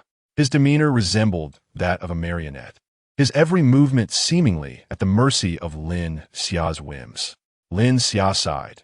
Although these extraordinary beings could not perceive the spatial gateway, they could, to some extent, sense the danger that lay ahead. This brief test had confirmed his suspicions, even though the sense of peril had dissipated. The recent events had imparted a lesson to Li Kuan. Thus, he gradually retreated from that peculiar area. He drew a handgun from his waist, casting a grave look in Lin Xia's direction. "Although I am uncertain of the trickery you employ, it matters not, for I shall simply refrain from approaching. With this firearm in my possession, I am fully capable of dispatching you all." Lin Xia raised an eyebrow and, from her space, produced a formidable machine gun with a large magazine. "Is this what you refer to?" Though both are weapons, the disparity in firepower between the two parties is starkly evident. Li Kuan ceased his words, his gaze dark and menacing, akin to that of a venomous serpent. Strike first to gain the advantage. He pulled the trigger without further jesting with Lin Xia. The sound of gunfire erupted. Bang, bang, bang, bang. The relentless barrage of bullets had but one target, Lin Xia. However, the anticipated scene of bodies collapsing into pools of blood did not materialize. Lin Xia and her companions stood steadfast, as if nothing had transpired. Only old Zhao and his group were left cowering on the ground, frightened by the gunfire. What nightmare! Being confined to a small dark room again. It is exceedingly difficult to pen the content that the esteemed readers wish to see. Chapter 118. The power of anti-material bullets. These individuals were undeniably peculiar. And at this moment, a sense of retreat began to take root within Li Kuan's heart. Continuing this confrontation bore no fruit, and he gradually started to step back. "Do not revel in your triumph. Stay here, if you dare. I'll summon our leader, and you shall await your demise." Lin Xia chuckled lightly. Why heed his words? Without hesitation, she stowed away the spatial portal and pulled the trigger. Tot. The bullets from the machine gun surged forth like a tempest, rushing towards Li Kuan in a frenzied swarm. Yet, Li Kuan's speed was astounding. He observed the direction of Lin Xia's gun and anticipated the trajectory of the bullets. His innate powers surged within him, propelling him to dart left and right, evading the machine gun's aim with remarkable agility. Even when a few stray bullets grazed him, they were thwarted by the protective shield of his abilities, inflicting no significant harm. Although he continuously dodged, Li Kuan found himself retreating further away. The distance between them widened, and Lin Xia realized he was preparing to flee. The gunfire finally ceased. The machine gun's magazine, containing over 200 rounds, had been entirely expended. A flicker of joy ignited in Li Kuan's heart. Seizing this rare opportunity, he turned his body, ready to escape. Just a few seconds of pause, with his abilities at full throttle, would suffice for him to vanish from scene. However, Lin Xia would not allow him to escape. This was a living source of extraordinary power. Su Muyin, utilize your abilities to restrain him. Su Muyin understood instantly, activating her psychic powers to target the retreating Li Kuan. His movements could not possibly keep pace with her thoughts. As Li Kuan turned, his back to Lin Xia and poised for strategic withdrawal, Su Muyan's power descended upon him. The speed of her psychic attack was astonishing. Just as the instinct of life and death flickered in his mind, before he could react, his brain felt as if struck by a mighty hammer, plunging into chaos. He stood there, dazed and motionless. Who am I? Where am I? Lin Xia would not squander such an opportunity. She unleashed her spatial abilities, aiming an anti-material bullet at Li Kuan's upper body. The bullet, infused with tremendous kinetic energy, whistled through the air towards him. At that moment, Li Kuan remained oblivious to the Grim Reaper's approach, unaware that death had raised its scythe against him. Bang! Li Kuan was obliterated by the anti-material bullet, erupting into a crimson mist. Blood scattered through the air like a blooming, sanguine rose. Subsequently, the remnants of flesh mingled with the blood, slowly descending to the ground. Thus, an extraordinary being met their end. Perhaps only the shoes, revealing a pair of toes, could indicate that the figure before them was indeed Li Kuan. How could his body possibly be more resilient than armor several centimeters thick?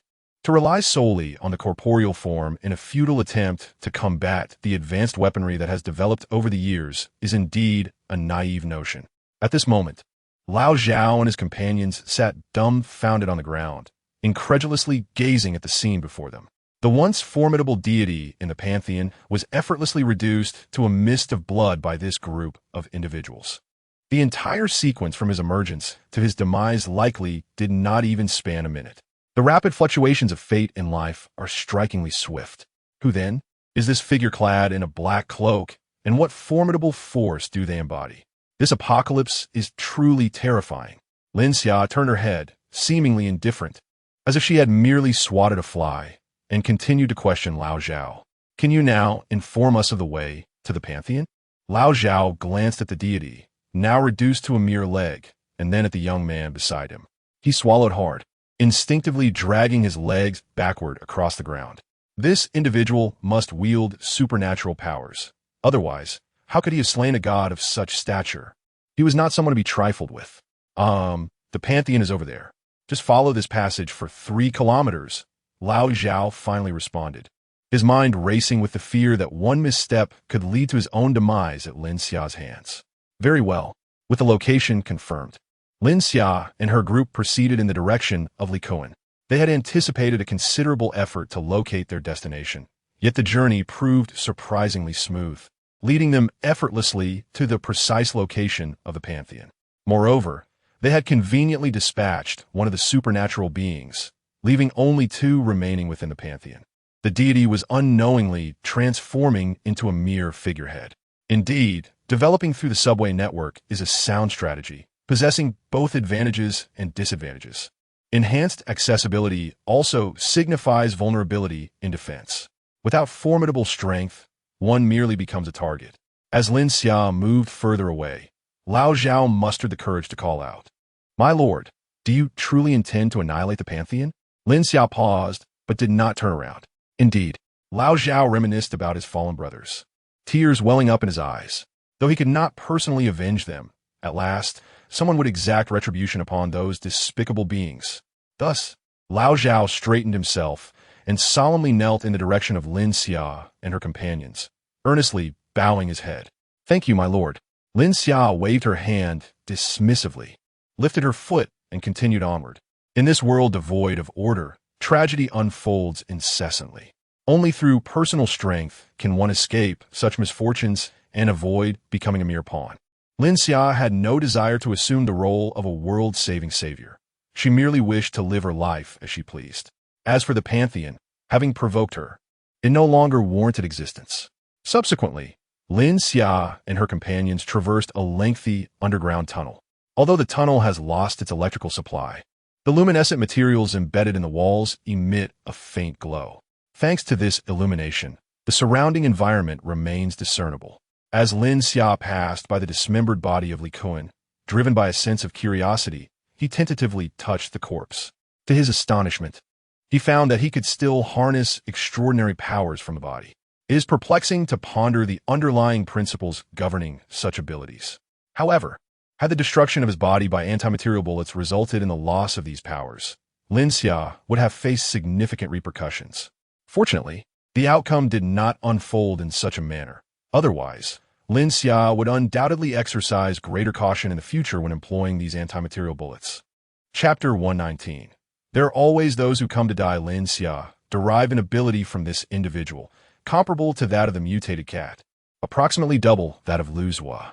This individual must be the second in command in the Pantheon, who is indeed stronger than him. It seems that eliminating those with abilities is the swiftest means to enhance one's own powers. As Lin Xia and his companions traversed the dimly lit tunnel, they finally beheld a glimmer of light ahead. Concurrently, faint voices of conversation drifted towards them. It appeared that this place was the headquarters of the Pantheon. Lin Xia turned to Su Qian and said, Qian, please use your powers to shield everyone. Su Qian nodded, and a vast hemispherical barrier rose around them, enveloping the group. However, Su Qian's complexion paled slightly. Her powers had only recently awakened, and conjuring such an expansive shield proved to be quite taxing for her. Noticing Su Qian's discomfort, Lin Xia inquired with concern, Can you hold on? After a brief pause, Su Qian's condition improved marginally. I'm fine, young master. I just exerted a bit too much energy earlier. Once the shield is formed, it won't require as much power to maintain. Lin Xia nodded in understanding. Excessive release of one's abilities can indeed lead to discomfort. Su Qian's shield served as a precautionary measure, especially considering they were about to create a ruckus in the Pantheon. His spatial gate could only defend against attacks from one side, leaving them vulnerable to potential ambushes, which the shield could mitigate. They had tested this ability at home. The barrier was unidirectional. While external attacks could not penetrate, those within could still launch their own assaults without hindrance. If merely defending against bullets, the shield's strength was formidable. However, its efficacy against other ability users' attacks was uncertain, particularly against assaults from formidable beings like the God Lord. It was plausible that Su Qian would not withstand for long before the barrier was breached. Fortunately, they were equipped with a special device crafted by Chu Yueshi, which rendered electric ability users impotent against it. Gradually, Lin Xia and his companions emerged from the shadowy tunnel into the illuminated realm of the Pantheon, their outlines becoming increasingly distinct. The individuals forcibly gathered by various minor leaders soon noticed this peculiar group, inciting a wave of commotion. Look over there. It seems someone is approaching. One exclaimed. How odd. I recall the God Lord eagerly pursuing news of fleeing individuals from that direction. Could this group be those escapees? Impossible. Those who attempt to flee would undoubtedly face the wrath of the God Lord. Perhaps they are merely misguided souls lured here. What foolishness! How could they dare to come here? Sighing, another remarked, Though one does not starve here, if given a chance to start new, I would choose to perish at home rather than face this fate. Were it not for the fear of being tormented to death, I too would wish to flee.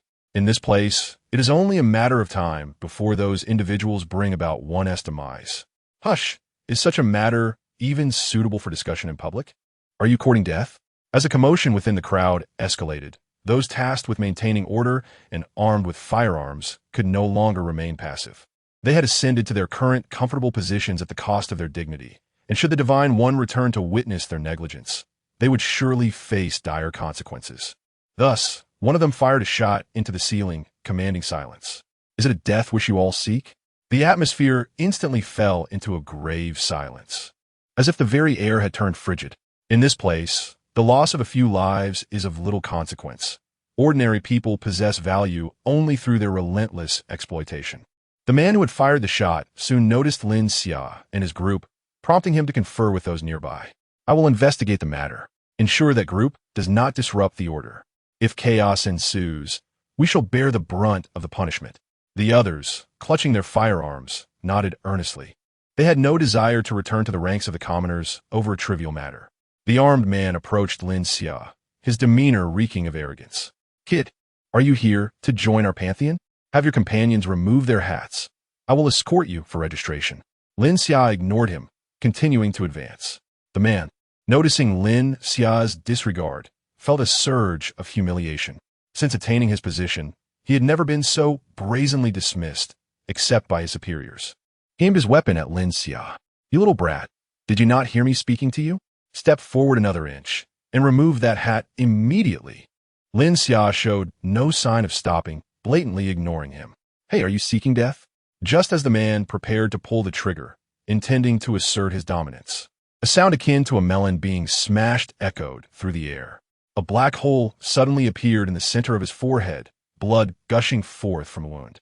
His expression remained frozen in a fierce snarl before he lost control of his body, collapsing lifelessly to the ground. Lin Xia sighed. His intent had merely been to eliminate a few of the superhumans. To him, these ordinary individuals were no different from ants, lacking any particular interest in targeting them. However, having been provoked repeatedly, he found no qualms in sending a bullet to usher this man into the afterlife. The crowd, which had fallen silent, erupted into chaos once more. "Look over there. It seems someone has died." Indeed, that man thought himself impressive simply because he wielded a firearm, often looking down upon us. He deserved his fate. Alas! The distance was too great to discern how the man had met his end, and no gunfire had been heard. A shimmering barrier appeared around the group, the purpose of which remained unclear. Bang! Bang! Bang! Silence. The group tasked with maintaining order fired several shots, drawing the attention of others armed with weapons who began to converge towards this location. If they failed to regain control of the situation, the only outcome awaiting them would be death. Although the chaos within the venue was subdued once more, the gaze of over 1,000 individuals in the open space was fixated upon Lin Xia. It is human nature to revel in the spectacle. Yet, what purpose would be served by the killing of a single individual by this group? There were still more than 100 armed individuals present, not to mention the indomitable deity above them, rendering their efforts futile. Soon, over 20 armed individuals gathered before Lin Xia, with more continuously approaching. "Kid, stop immediately, or you shall face our wrath. Was it you who killed that person? Do you dare to harm our people? Are you tired of living?" Lin Xia paused, observing the increasing number of individuals ahead, and could not help but sigh. Is living not preferable? Chapter 120. The Devil Little Brat. Do you not comprehend human speech? I command you to halt.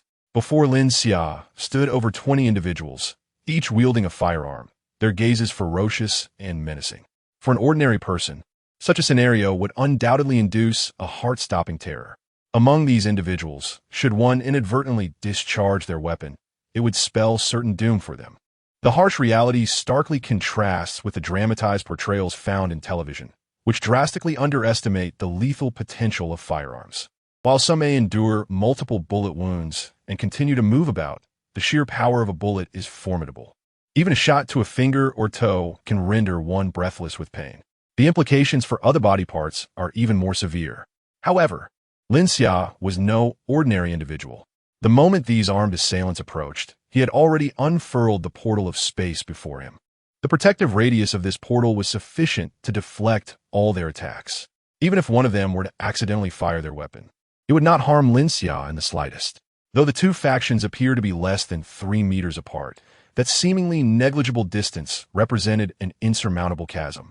They would never so much as touch a single hair on Lin Xia's head. With an indifferent glance at his adversaries, Lin Xia revealed that he had not opened the portal solely for defense. Whoosh, whoosh, whoosh.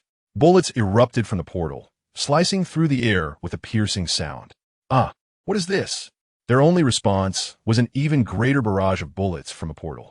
The proximity of the attackers left them with little room for evasion. If they had been positioned further away, perhaps they could have sought refuge. After all, the bullets Lin Xia had stored in the portal were not aimed with the precision afforded by a firearm. Beyond a certain range, their accuracy would diminish significantly. Yet, when such a situation arose, Lin Xia typically resorted to a saturation bombardment, unleashing a deluge of firepower. Presently, he had hundreds of thousands of bullets yet to be discharged within the space. And once Chu Yueshi successfully located the super arsenal, ammunition would be far from scarce. According to Chu Yueshi, even when excluding the top-tier armaments, there were still billions of rounds of conventional ammunition available. The people of Wagwa have long suffered from a fear of inadequate firepower, thus there was no need for frugality in this regard. Yet, those who stood before Lin Xia with weapons were in dire straits. The sounds of distress had emanated from a few individuals at the back of the crowd. Meanwhile, those directly facing Lin Xia were obliterated the moment the bullets surged forth from a portal. They had no opportunity to utter a single cry of despair before being turned into a sieve by the onslaught of bullets. In fact, they scarcely had time to collapse before the relentless stream of bullets penetrated their bodies, rendering them nothing more than tattered remnants. This was precisely why those standing at the rear were able to vocalize their terror. The corpses that had yet to fall served as makeshift shields, granting a few precious seconds of life to those still standing. Soon, the anguished cries of these individuals vanished without a trace. Blood flowed outward from the center of the lifeless bodies, creating a chilling tableau. Murder, an abundance of lives extinguished. These beings must be demons.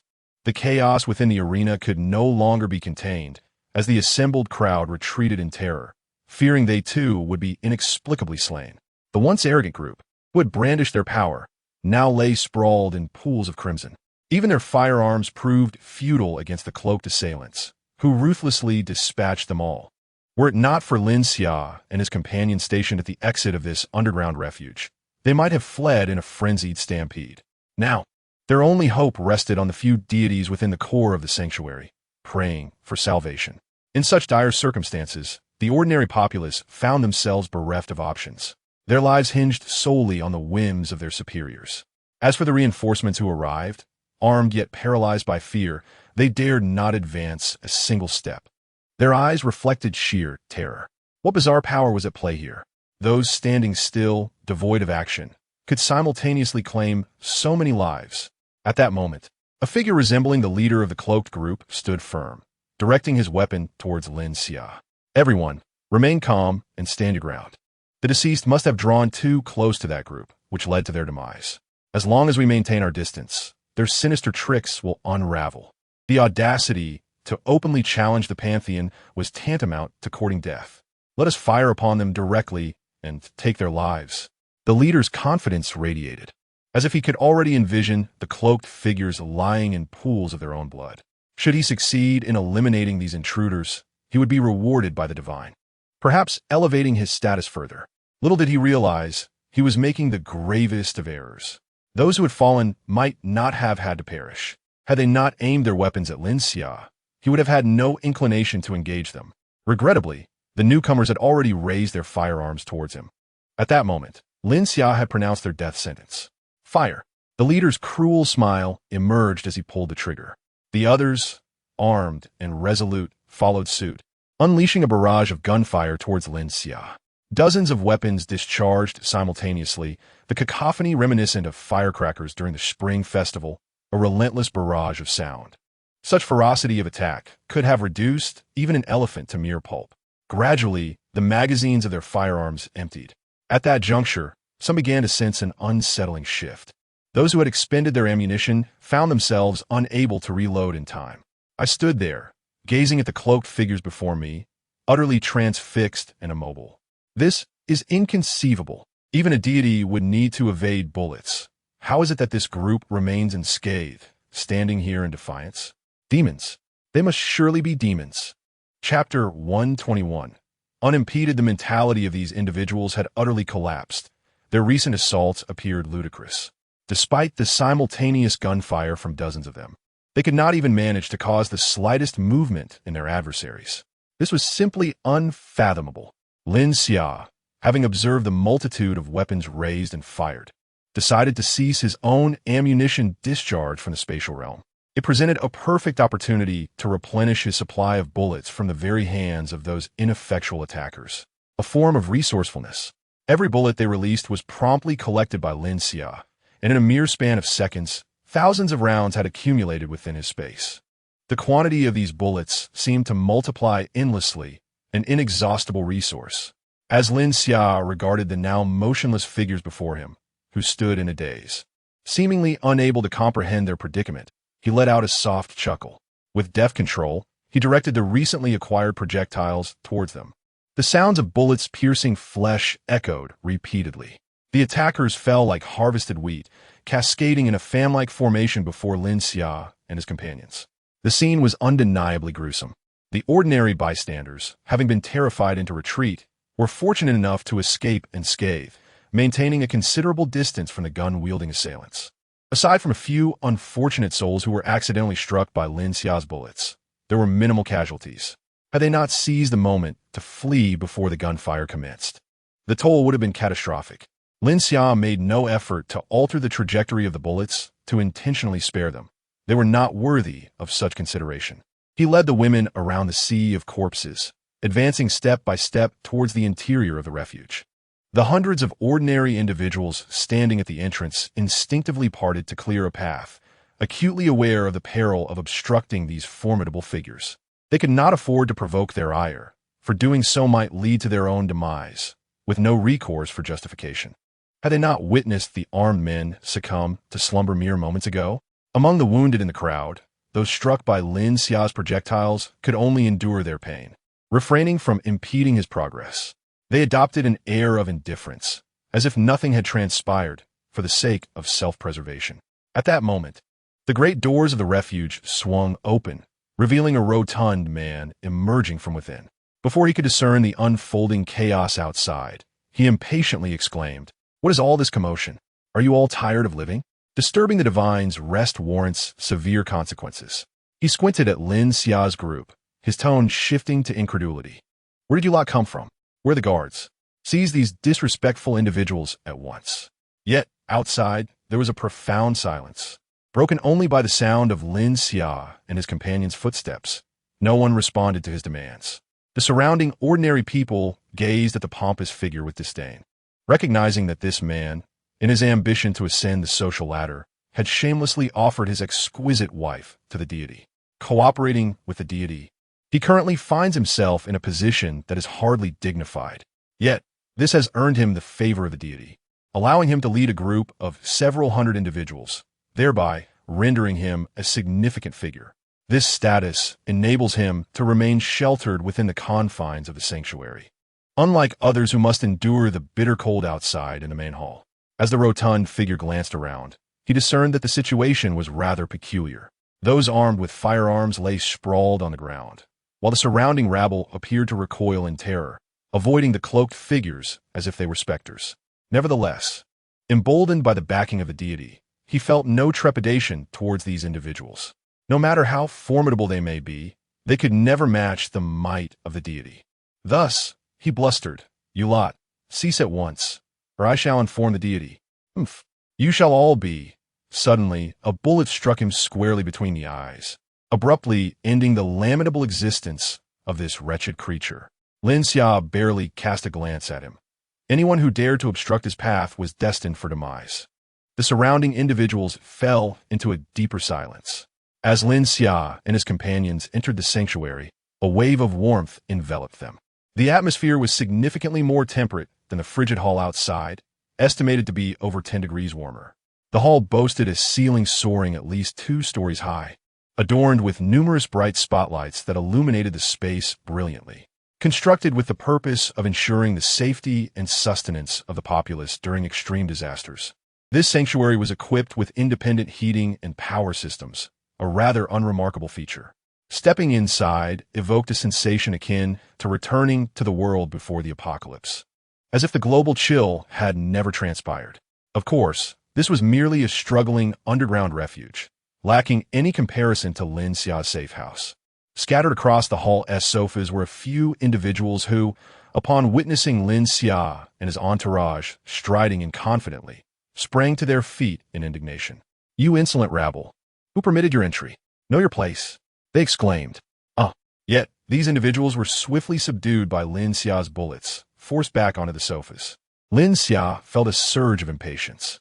What was the matter with this Pantheon? Every person here echoed the same sentiments, a peculiar and unsettling camaraderie. After dispatching these few, the hall fell into an immediate hush. Although Lin Xia was unaware of their reasons for congregating outside, it was likely that they harbored some scheme. However, it was of little concern to him.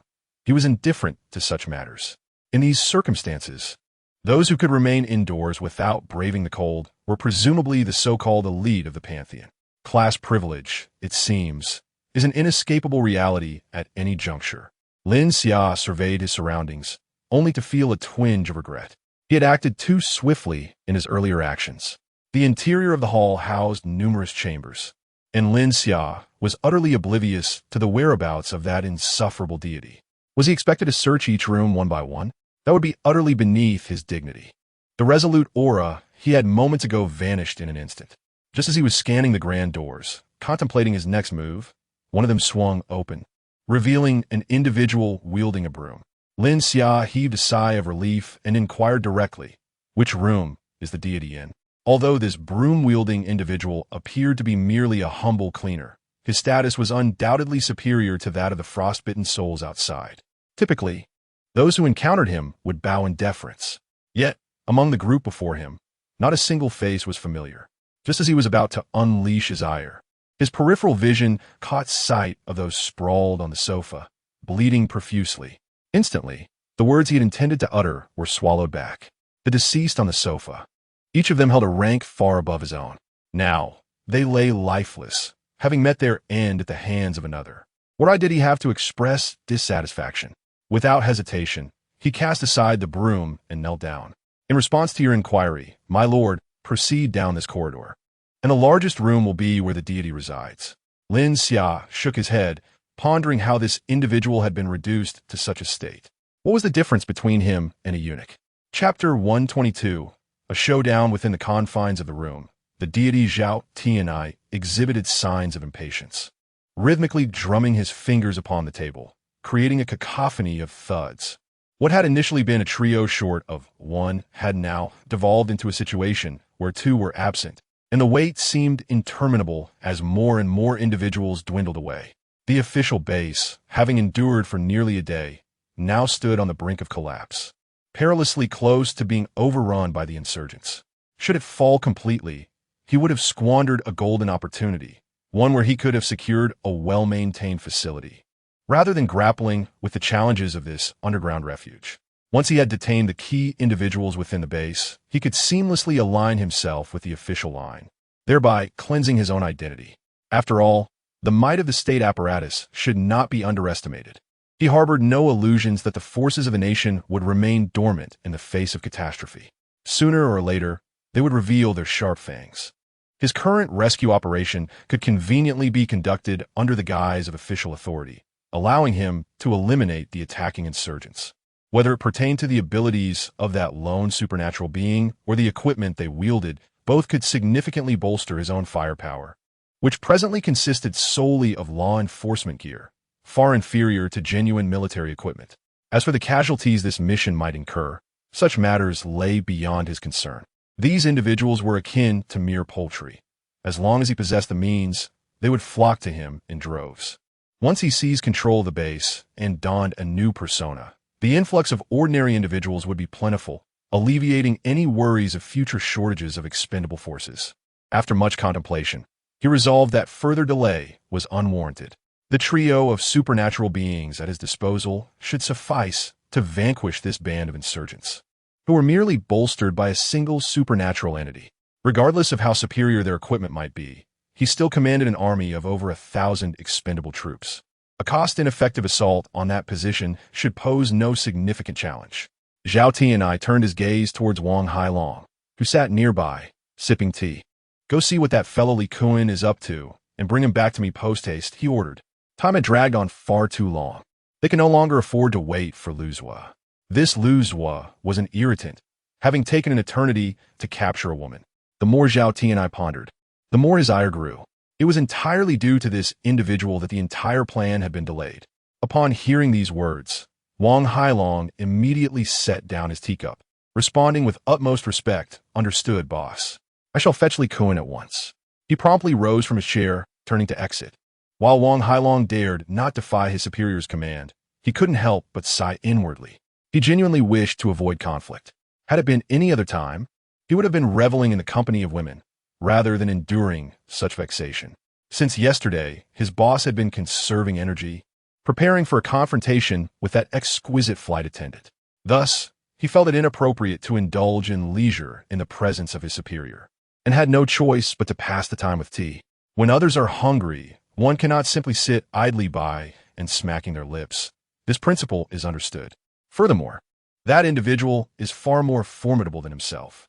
Just as he approached the door, ready to twist the handle and open it, a resounding crash echoed. Subsequently, he felt an immense force emanating from behind the door, the icy door panel delivering a sharp slap to his face. Wang Hailong's body uncontrollably spiraled backward, collapsing beside the chair where he had just been seated, sipping tea. The sudden impact left him dazed, his senses now muddled. Zhao Tianai sprang to her feet, gazing at the group of cloaked figures entering from outside. One of them had just retracted her leg back into her cloak, obscuring her figure from view. Yet Lin Xia was acutely aware of how marvelous it would be to bear the weight of those long, slender, model-like legs, measuring an elegant 1 meter 20. These fair, exquisite legs balanced strength and sensuality, earning the moniker leg play without exaggeration. However, Zhao Tianai harbored different thoughts. The mysterious figure had not only kicked open the door, but had also propelled a 200-plus-pound man 10 meters away. Such strength is not characteristic of an ordinary person. The individual beneath the cloak could very well be a superhuman. Yet, a new question arose for Zhao Tianai. Among the 8 individuals clad in cloaks, could they all be superhumans? The odds seemed too improbable. She had invested considerable time traversing dozens of neighborhoods, expending immense resources, only to recruit 4 superhumans. The rarity of such beings was evident. It was inconceivable that someone could fabricate superhumans en masse. Moreover, the man leading the group did not wear a cloak. Could he possibly be an even more powerful superhuman? Or was he merely a decoy, with the true superhuman being the one who had just kicked open the door, cleverly concealed among the others to obfuscate the truth? Zhao Tianya's mind raced, speculating about the identities of those present. Meanwhile, Wang Hailong, seated on the ground, observed his leader rise without uttering a word, his gaze fixed intently on the figures before him. He felt somewhat bewildered. Logically, his leader should have been seething with rage, rushing forward to eliminate these individuals on the spot, yet he remained rooted in place. Wang Hailong awaited vengeance from his leader. Thus, he silently employed his abilities to heal the redness on his face from the door and mend some of the bruises on his body. The force of those kicks had been akin to striking cotton. After all, he was the weakest in this pantheon of gods. Fighting was best left to the experts. He would merely provide support from behind. At this moment, Zhao Tianai also felt a sense of indecision, still unable to discern the true nature of her opponents. If these individuals were indeed 8 or 9 superhumans, even she would find it challenging to prevail. Moreover, he was oblivious to the specific abilities possessed by these individuals. Acting rashly could undoubtedly lead to a disastrous outcome. The scene before him had, in an uncanny manner, come to an eerie standstill. Chapter 123. Confirming the target, Lin Xia stood at the doorway, a look of perplexity etched upon his face. According to the intelligence he had gathered, the deity presiding over this pantheon should have exhibited a rather brazen demeanor. Yet, here he was, engaged in a game of silent confrontation. Tentatively, Lin Xia inquired, "Are you the deity?" Zhao Tianai exhaled a sigh of relief. The ability to communicate was a favorable development. Such a high-risk conflict should be avoided if possible. "Indeed, it is I. May I inquire as to the purpose of your unceremonious intrusion into my domain?" Having received confirmation, Lin Xia merely nodded. Refraining from responding to Zhao Tianya's question, he surveyed the room and quietly retrieved the device crafted by Chu Yueshi, designed to disrupt electrical currents. The chamber they occupied was not particularly spacious, and the majority of its area fell within the device's interference range. Moreover, Lin Xia and his companion stood at the entrance, with no secondary exit in sight. It was an opportune moment for him to ensnare this deity, leaving him with no avenue for escape. Seeing Lin Xia and his group dismiss his previous remarks and brazenly rummage through their belongings, Zhao Tianai felt a surge of irritation, his tone growing more assertive. "What is it that you seek here? If you do not clarify your intentions, do not blame me for being impolite." After all, he was a top-tier wielder of supernatural abilities, and ordinary practitioners were no match for him. In his presence, those possessing such powers faced only submission or death.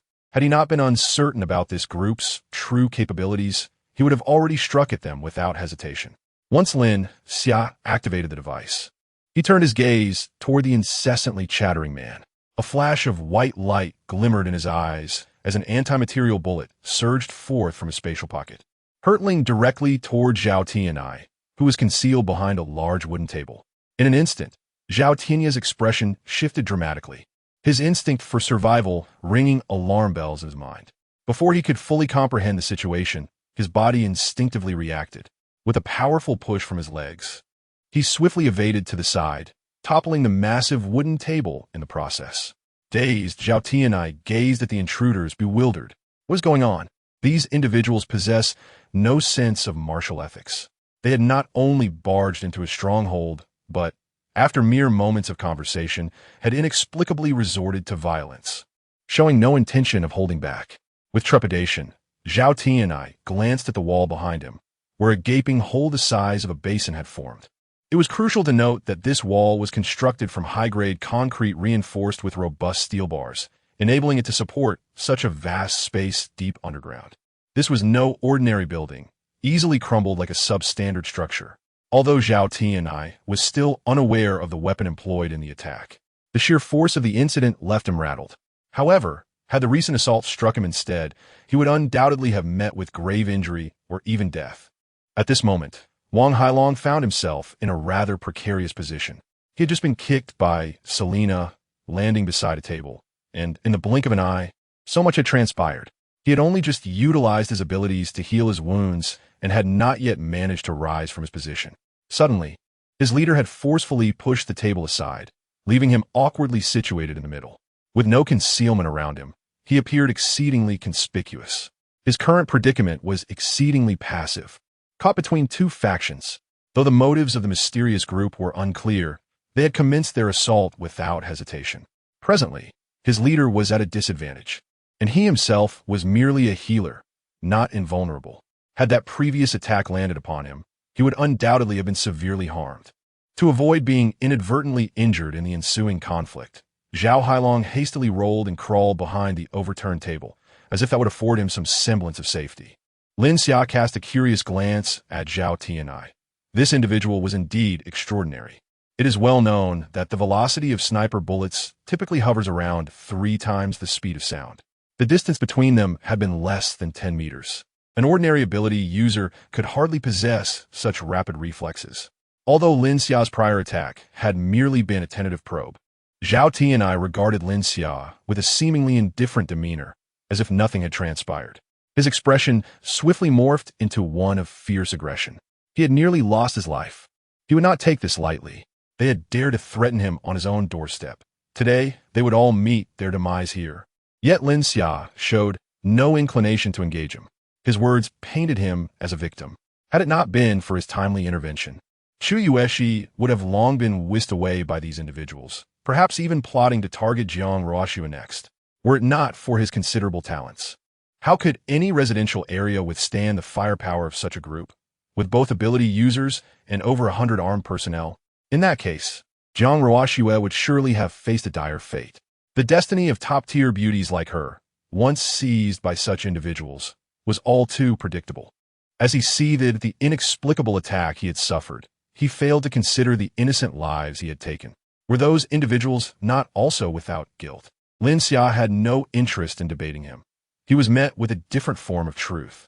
Just as Zhao Tianai prepared to launch an attack against the group, several anti-material rounds from Lin Xia's space suddenly soared forth. Zhao Tianai's expression shifted dramatically, and he hastily redirected his course, abandoning his assault on Lin Xia. He could only frantically evade these unseen attacks, as the walls behind him resounded with thunderous impacts. Even the steel reinforcements within the walls, the thickness of a thumb, were being shattered. Zhao Tianai, feeling helpless, could only frequently execute agile maneuvers to evade the onslaught of harm. While Lin Xia could afford countless blunders, Zhao Tianai was allowed no missteps. Such was the formidable nature of spatial abilities. In that moment, Zhao Tianai resembled a juggler, incessantly bounding from left to right, performing a myriad of intricate movements. Conversely, Lin Xia acted like a puppeteer, deftly manipulating Zhao Tianai. Yet, instead of strings, he wielded bullets.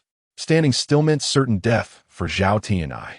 The relentless barrage of bullets forced him into constant motion, leaving him no opportunity to utilize his extraordinary powers. Surrounding him were nothing but wooden tables and chairs, utterly incapable of withstanding such bizarre and potent assaults. Those accursed cloaked figures loomed at the entrance, leaving him with no avenue of escape. Moreover, Zhao Tianai was acutely aware that among these individuals, aside from the one attacking him, at least one other ability user remained poised and inactive, refraining from action. Casting a glance at Wang Hailong, who was concealed behind a table, a surge of determination surged within him. The chance for retaliation might only present itself this once. Chapter 124. Zhao Tianai in his prime, if he did not act now, he would surely fall victim to Lin Xia's relentless assault, leaving him with no chance of recovery. Seizing the opportunity to evade bullets, he cautiously made his way toward Wang Hailong. Upon noticing Zhao Tianai's approach, Wang Hailong's eyes sparkled with hope. "Boss, have you come to rescue me?" Zhao Tianai offered no response. Instead, he seized Wang Hailong by the collar. Despite Wang Hailong's substantial weight of over 200 pounds, he felt as light as a feather in Zhao Tianai's grasp. Utilizing the brief lull in Lin Xia's attacks, Zhao Tianai kicked the massive wooden table before them toward Lin Xia, creating a barrier to obstruct his line of sight. He swiftly retreated, dragging Wang Hailong behind him while sending chairs and tables flying toward Lin Xia to disrupt his onslaught and buy himself a moment to breathe. "Boss, what are you doing?" Wang Hailong's voice was abruptly cut off, for Zhao Tianai had snapped his neck. The latent abilities within Wang Hailong's lifeless body were swiftly absorbed by Zhao Tianai, rendering him even more formidable. Zhao Tianai's earlier act of pulling him close was not born of mercy, but rather a calculated move to siphon off his powers for his own gain, ensuring that Wang Hailong would not be able to aid the mysterious attackers. The battle had rendered Wang Hailong useless. It was far preferable to eliminate him now than to allow him to benefit those adversaries. Zhao Tianai had expended considerable effort to gather so many ability users, compelling them to join the Pantheon to serve his purposes. On one hand, he could act as a hands-off manager, avoiding the need to engage in every task personally. By establishing a suitable system of rewards and penalties, he could recline in comfort, enjoying the services of many. On the other hand, he viewed them as reserves. Whenever he might require their powers, he could eliminate them and absorb their abilities to enhance himself. Regrettably, Lu Zua and Li Cohen were nowhere to be found, depriving him of the opportunity to strengthen himself further by claiming their powers. The furniture he had hurled at Lin Xia had all been absorbed into the latter's spatial domain, leaving the room feeling significantly more spacious. With a dismissive flick, Zhao Tianai cast Wang Hailong's lifeless form aside.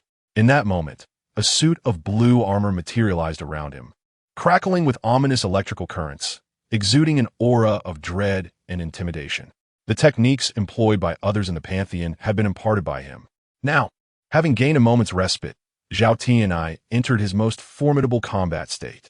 He glanced toward Lin Xia, noting that the furniture he had previously kicked away had vanished without a trace. His gaze then shifted to the large breach in the wall behind him. Having once served in the military, he understood the caliber of weaponry capable of producing such an effect. Zhao Tianai chuckled softly, having deduced the nature of Lin Xia's abilities. "Grandson, you certainly know how to play. If I am not mistaken, your abilities should pertain to spatial manipulation, correct? The capacity to shoot anti-material sniper bullets into the void and subsequently release them is indeed formidable. However, now that I am aware of your powers, eliminating you will become exceedingly effortless." Zhao Tian also cast a glance at Lin Xia, flipping his palm to reveal a murderous intent. This group had intruded into his base without hesitation, launching a surprise attack. Were it not for his cunning, which afforded him a moment to breathe, he might have found himself in dire straits. It is evident that these individuals had long since acquired intelligence about him, understanding that they could not confront him head-on, thus resorting to such underhanded tactics. Nevertheless, from this moment forth, the tide of battle had irrevocably shifted. Lin Xia, indifferent to the theatrics, had merely chosen to bypass the prelude. Thus, he disregarded the self-proclaimed deity's melodrama. He continued to unleash anti-material bullets from his spatial domain, having expended merely a few hundred in the previous onslaught. Presently, over 7,000 bullets remained at his disposal. This so-called deity had not even compelled him to reveal his other capabilities. Merely utilizing the anti-material bullets had already forced him into a second phase of desperation. Swish, swish, swish. An increasing barrage of bullets erupted from Lin Xia's spatial realm, targeting the ostentatiously adorned adversary. At this moment, Zhao Tianai, clad in armor, no longer exhibited the frantic demeanor he had at the outset. Rather, amidst the hail of gunfire, he began to acclimate to the cadence of the assault. The release of his own powers had significantly augmented his abilities. The armor undoubtedly rendered him even more formidable. Zhao Tianai could scarcely believe that the anti-material bullets in Lin Xia's spatial repository were infinite. Such ammunition was far rarer than conventional bullets. It was inconceivable to possess a copious supply. Once he depletes the anti-material bullets in that space, this group would pose no threat, easily crushed beneath his might. Regular bullets could never breach his defensive prowess. Yet, as time elapsed, the battlefield did not unfold as he had anticipated. The assailants continued to unleash a relentless torrent of bullets, their numbers not diminishing but rather escalating. The chaos ensuing from Zhao Tianya's slaughter of his subordinates, fueled by a surge of power, seemed little changed from before. The dynamics within the arena reverted to their previous state. Zhao Tianya's anxiety mounted. Why did it seem as though the bullets from this group were inexhaustible? His internal energy, strained by such intense usage, was rapidly depleting. A chill ran through Zhao Tianai. He could not persist in this manner. The battle resembled a frog slowly boiling in water. He was trading his precious abilities for an endless stream of bullets. A clear disadvantage. Thus, Zhao Tianai, guided by his instinct for survival, selected a less threatening area to regroup. In this region, the bullets are rather scarce. He stood motionless, beginning to summon the latent powers within his body. Whoosh! A bullet struck directly at his shoulder, severing a substantial portion of his energy armor. Zhao Tianya's body instinctively swayed, the fabric of his garment at the shoulder disintegrating, revealing skin beneath that oozed crimson streaks.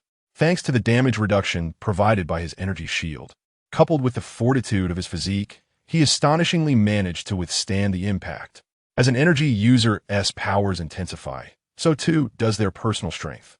Initially capable of only repelling ordinary bullets, an energy user can now endure armor-piercing rounds. It is conceivable that future energy users will become increasingly difficult to eliminate. However, Lin Xia remained unfazed by this notion, for he wielded both firearms and energy powers. His spatial abilities allowed him to seamlessly merge the advantages of both realms. Chapter 125. Trust in Science. Lin Xia was acutely aware that the powers within a supernatural being were not infinite.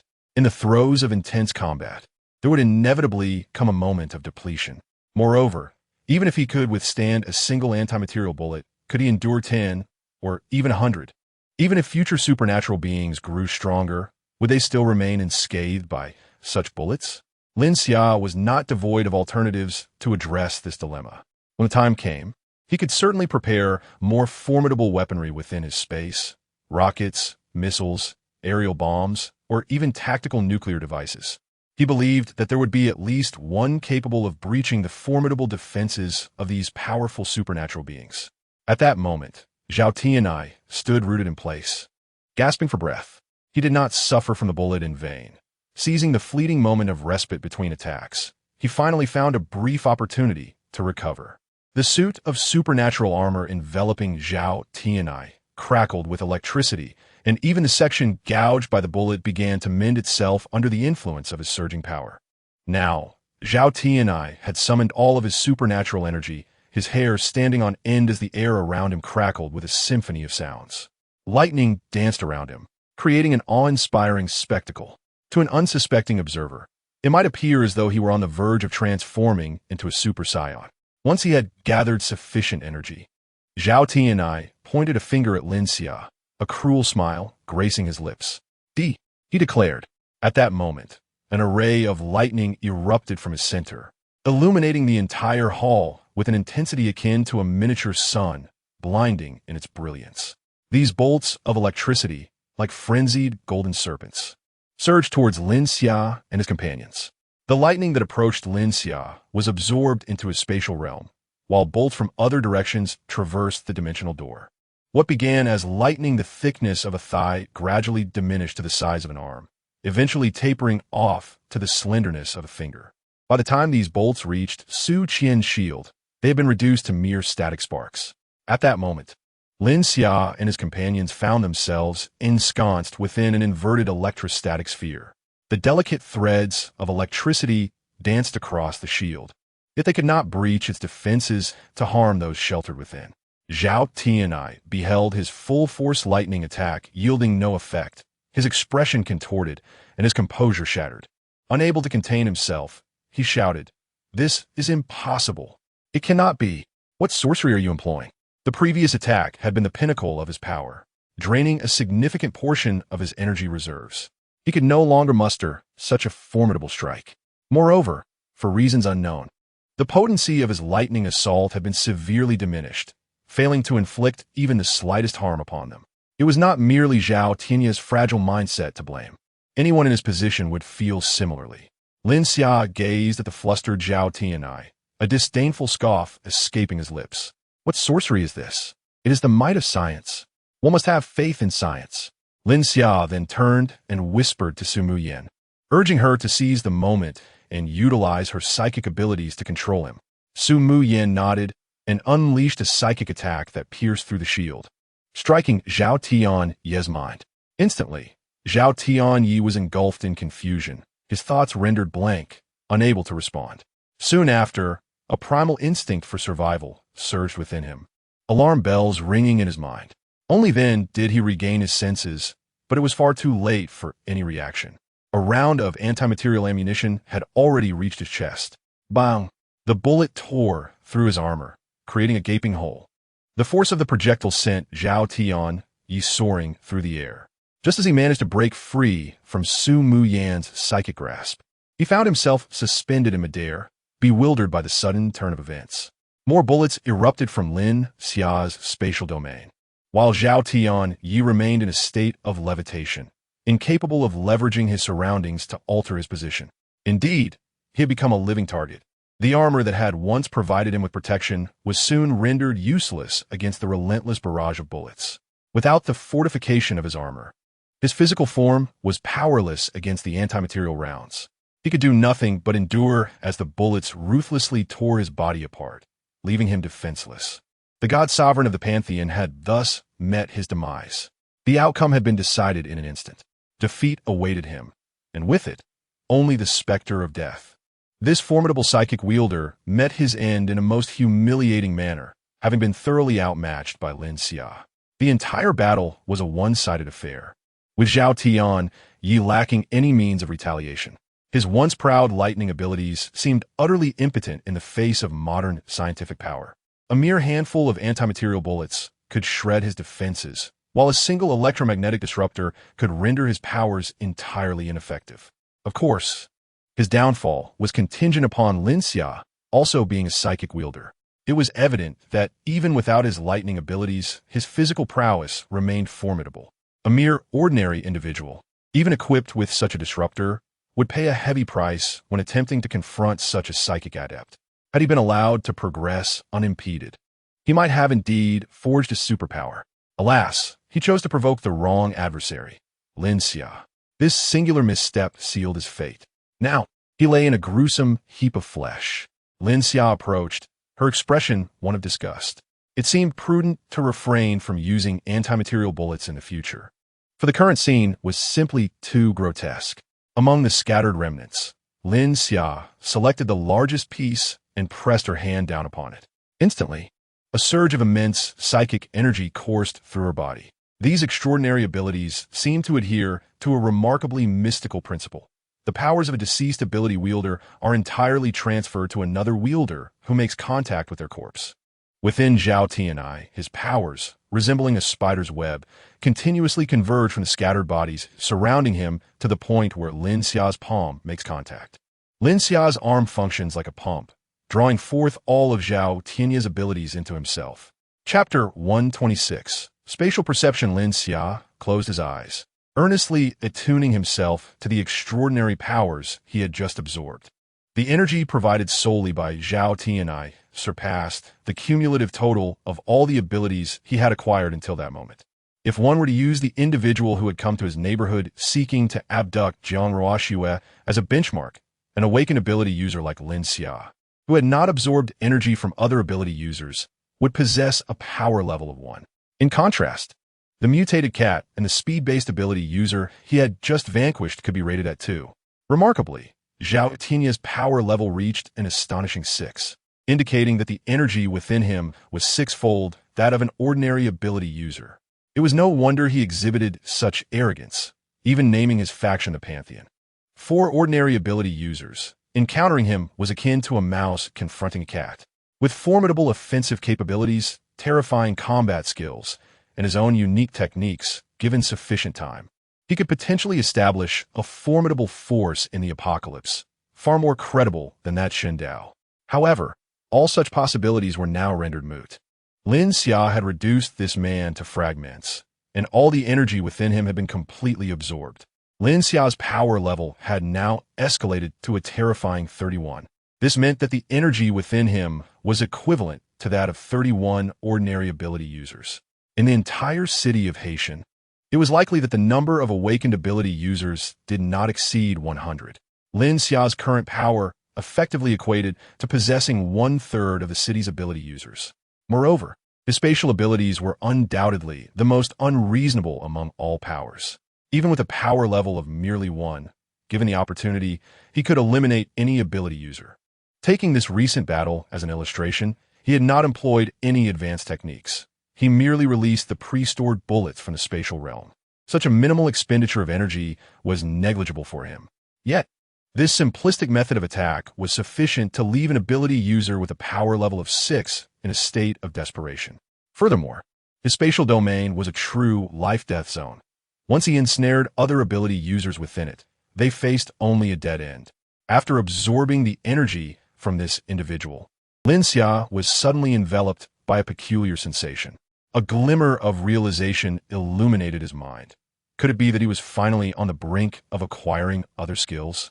He quickly suppressed his restless heart and sought to calm his emotions. Closing his eyes once more, he meticulously focused on that elusive feeling he had just experienced. At last, he discerned the fleeting insight. He hastily channeled his energy inward, and a seemingly innate ability emerged in his consciousness. To his astonishment, Lin Xia discovered that even with his eyes shut, he could perceive his surroundings with clarity surpassing that of ordinary vision. The entire environment surrounding him, encompassing a full 360 degrees, vividly unfolded in his mind, as if he could, through the sheer force of his will, perceive even more profound mysteries. Lin Xia, astonished, opened his eyes, realizing that this extraordinary skill could be employed whether his eyes were open or closed. By expending the unique energy within him, he could effortlessly harness this ability. Turning his head towards the group of women, he eagerly experimented with this newfound power. In the realm of his mental perception, their garments peeled away like the layers of an onion. This was far more effective than any form of X-ray vision. Lin Xia diligently practiced this skill, noting that Nangong Shui wore a set of purple silk lingerie, delicately embracing her figure, reminiscent of a ripe peach, seemingly ready to overflow with sweetness at the slightest touch. Meanwhile, Qiao Nian donned a pristine white lingerie set, enveloping her youthful and vibrant physique, capturing the essence of a girl in her most beautiful phase. Finally, he observed the twin sisters, Chu Yuxi and Chu Xinglan, who both wore matching lingerie, differentiated only by color. Chu Xinglan in pure white lace, exuding an aura of innocence and sanctity, while Chu Yuxi adorned in pure black lace, emanating mystery and allure. Their attire was perfectly aligned with their respective personas. Lin Xia felt himself teetering on the edge of losing control. Hastily, he averted his gaze to continue testing his new skill elsewhere. As for the other women, he deemed it unnecessary to look, for each was clad in lingerie he had meticulously selected for them that very morning. Every set resonated with his aesthetic, promising to enhance his prowess when he unwrapped gifts later. His thoughts began to stray into unwholesome territories, prompting him to suppress those tantalizing impulses and refocus on skill testing. The notion of unwrapping gifts could certainly wait until he returned home. Subsequently, he conducted a thorough examination of this newly acquired skill. Its perceptual range spanned an approximate spherical area with a radius of 20 meters, allowing him to sense any object within that vicinity, even discerning situations that lay beyond walls with clarity. Upon completing his assessment, Lin Xia was immediately filled with excitement. The practicality of this skill was extraordinary, greatly augmenting his overall capabilities, not to mention the significant advantages it could provide in combat scenarios. Merely employing it for detection rendered it a godlike ability. Anything within his perceptual range would yield all its secrets to him, akin to being an omniscient deity in this domain. Moreover, with the substantial unique energy coursing through him, the distance and dimensions of the portals he could create had also seen an enhancement. His spatial gateways now extended from a previous 5 meters to an impressive 8 meters. The limit of the area of a spatial gate has now transformed into a dimension of 10 meters in both length and width. Lin Xia is able to adjust the size and proximity of the spatial gate within this designated range at will. Furthermore, the gate has acquired the skill of spatial perception, which enhances its power significantly. These two elements complement each other, yielding a result greater than the sum of their parts. Previously, Lin Xia could only observe to unleash the spatial gate through sight. Now, however, he can employ spatial perception for its activation. Engaging in combat within this realm of spatial awareness will greatly increase his chances of victory. Should he, endowed with this newfound ability, confront Zhao Tianai once more, Lin Xia is confident that, without the aid of Su Mu Yin, he could obliterate his opponent with merely a few dozen bullets. Chapter 127. The unfortunate Wang Ming. It is essential to understand that prior to Lin Xia awakening this extraordinary skill, eliminating this individual had required him to expend over 1,000 rounds of anti-material ammunition. With the advent of this perceptual space, Zhao Tianai found himself engaged in combat with Lin Xia within its confines. It was akin to observing an ant in the palm of one's hand, as every movement was meticulously controlled by Lin Xia. Zhao's rapid maneuvers appeared as mere jest, devoid of any significance. This skill was truly remarkable. For Lin Xia, what he lacked was not offensive power, but rather the heightened awareness that this skill afforded him. In the past, he often relied on Selina's abilities to receive advance warnings. Now, having mastered this supernatural capability, while his perception range may not rival Selina's enhanced physical prowess, once an entity fell within his perceptual scope, he could achieve an extraordinarily refined awareness, a capacity that Selina did not possess. Acquiring this power felt like being endowed with wings. After experimenting with his newfound abilities, Lin Xia returned to the company of the women. However, his gaze towards them bore a hint of mischief, as if he were contemplating something inappropriate. Yet, the women paid little heed to this, for they were well past the threshold of adulthood. In fact, in certain respects, they exhibited a greater appetite for intrigue than Lin Xia himself. Often, their coyness was merely a pretext to provide him with a sense of accomplishment, prompting them to feign various reactions. Chu Yueshi was no exception. She was unconcerned with Lin Xia's thoughts regarding what she and her sister might be imagining. The whispered conversations shared with her sister at night would undoubtedly be even more audacious. Analyzing Lin Xia's browsing history revealed that he remained rather conservative in certain aspects. In a few days, when it was their turn, she and her sister would broaden Lin Xia's horizons, as her thoughts wandered to increasingly risky territories. Chu Yueshi hastily shifted the conversation back to Lin Xia. The deity you just dispatched, I have a vague recollection of him. He was merely a squad leader escorting me back to school. No wonder he was privy to some of my specific information. Otherwise, given the confidentiality surrounding my data, he would never have known my whereabouts. Upon reflecting on this, a shiver of fear coursed through her. She had nearly fallen prey to this individual in the aftermath of the apocalypse. In ordinary times, she would not have spared him a glance. The perils of this new world were stark. Without strength, one was merely fodder for the slaughter. The other women nodded in agreement, echoing her sentiments.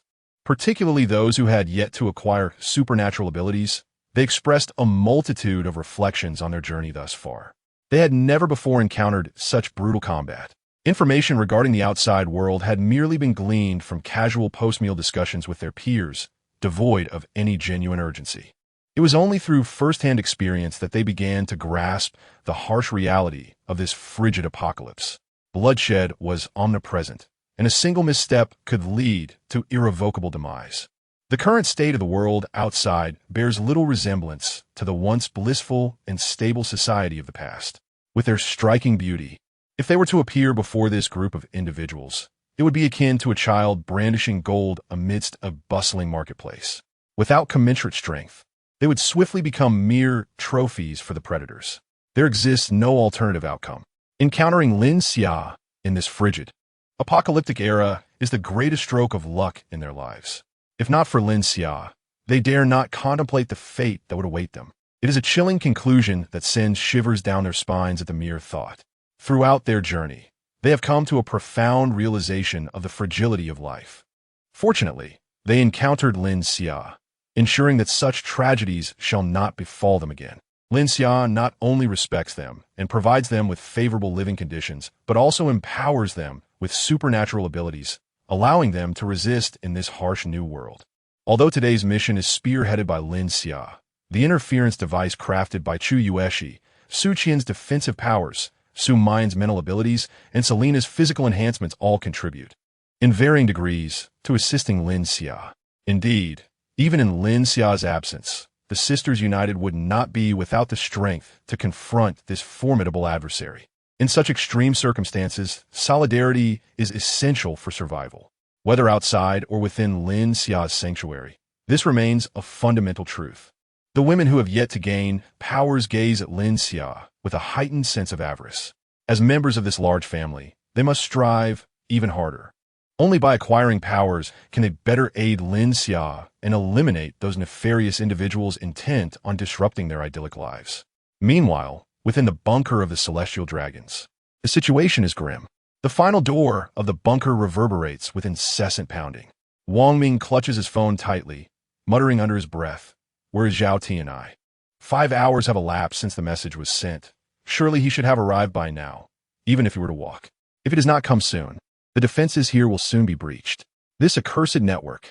At this point, not even a call can be placed, let alone a text message. The previous message was sent with great difficulty, and it remains uncertain whether he will even arrive. If Zhao Tianai cannot make it, I cannot simply sit idly by." Wang Ming seems to have resolved something within himself. The signal on his phone has vanished entirely. The messages sent to Zhao Tianai are now caught in an endless loop.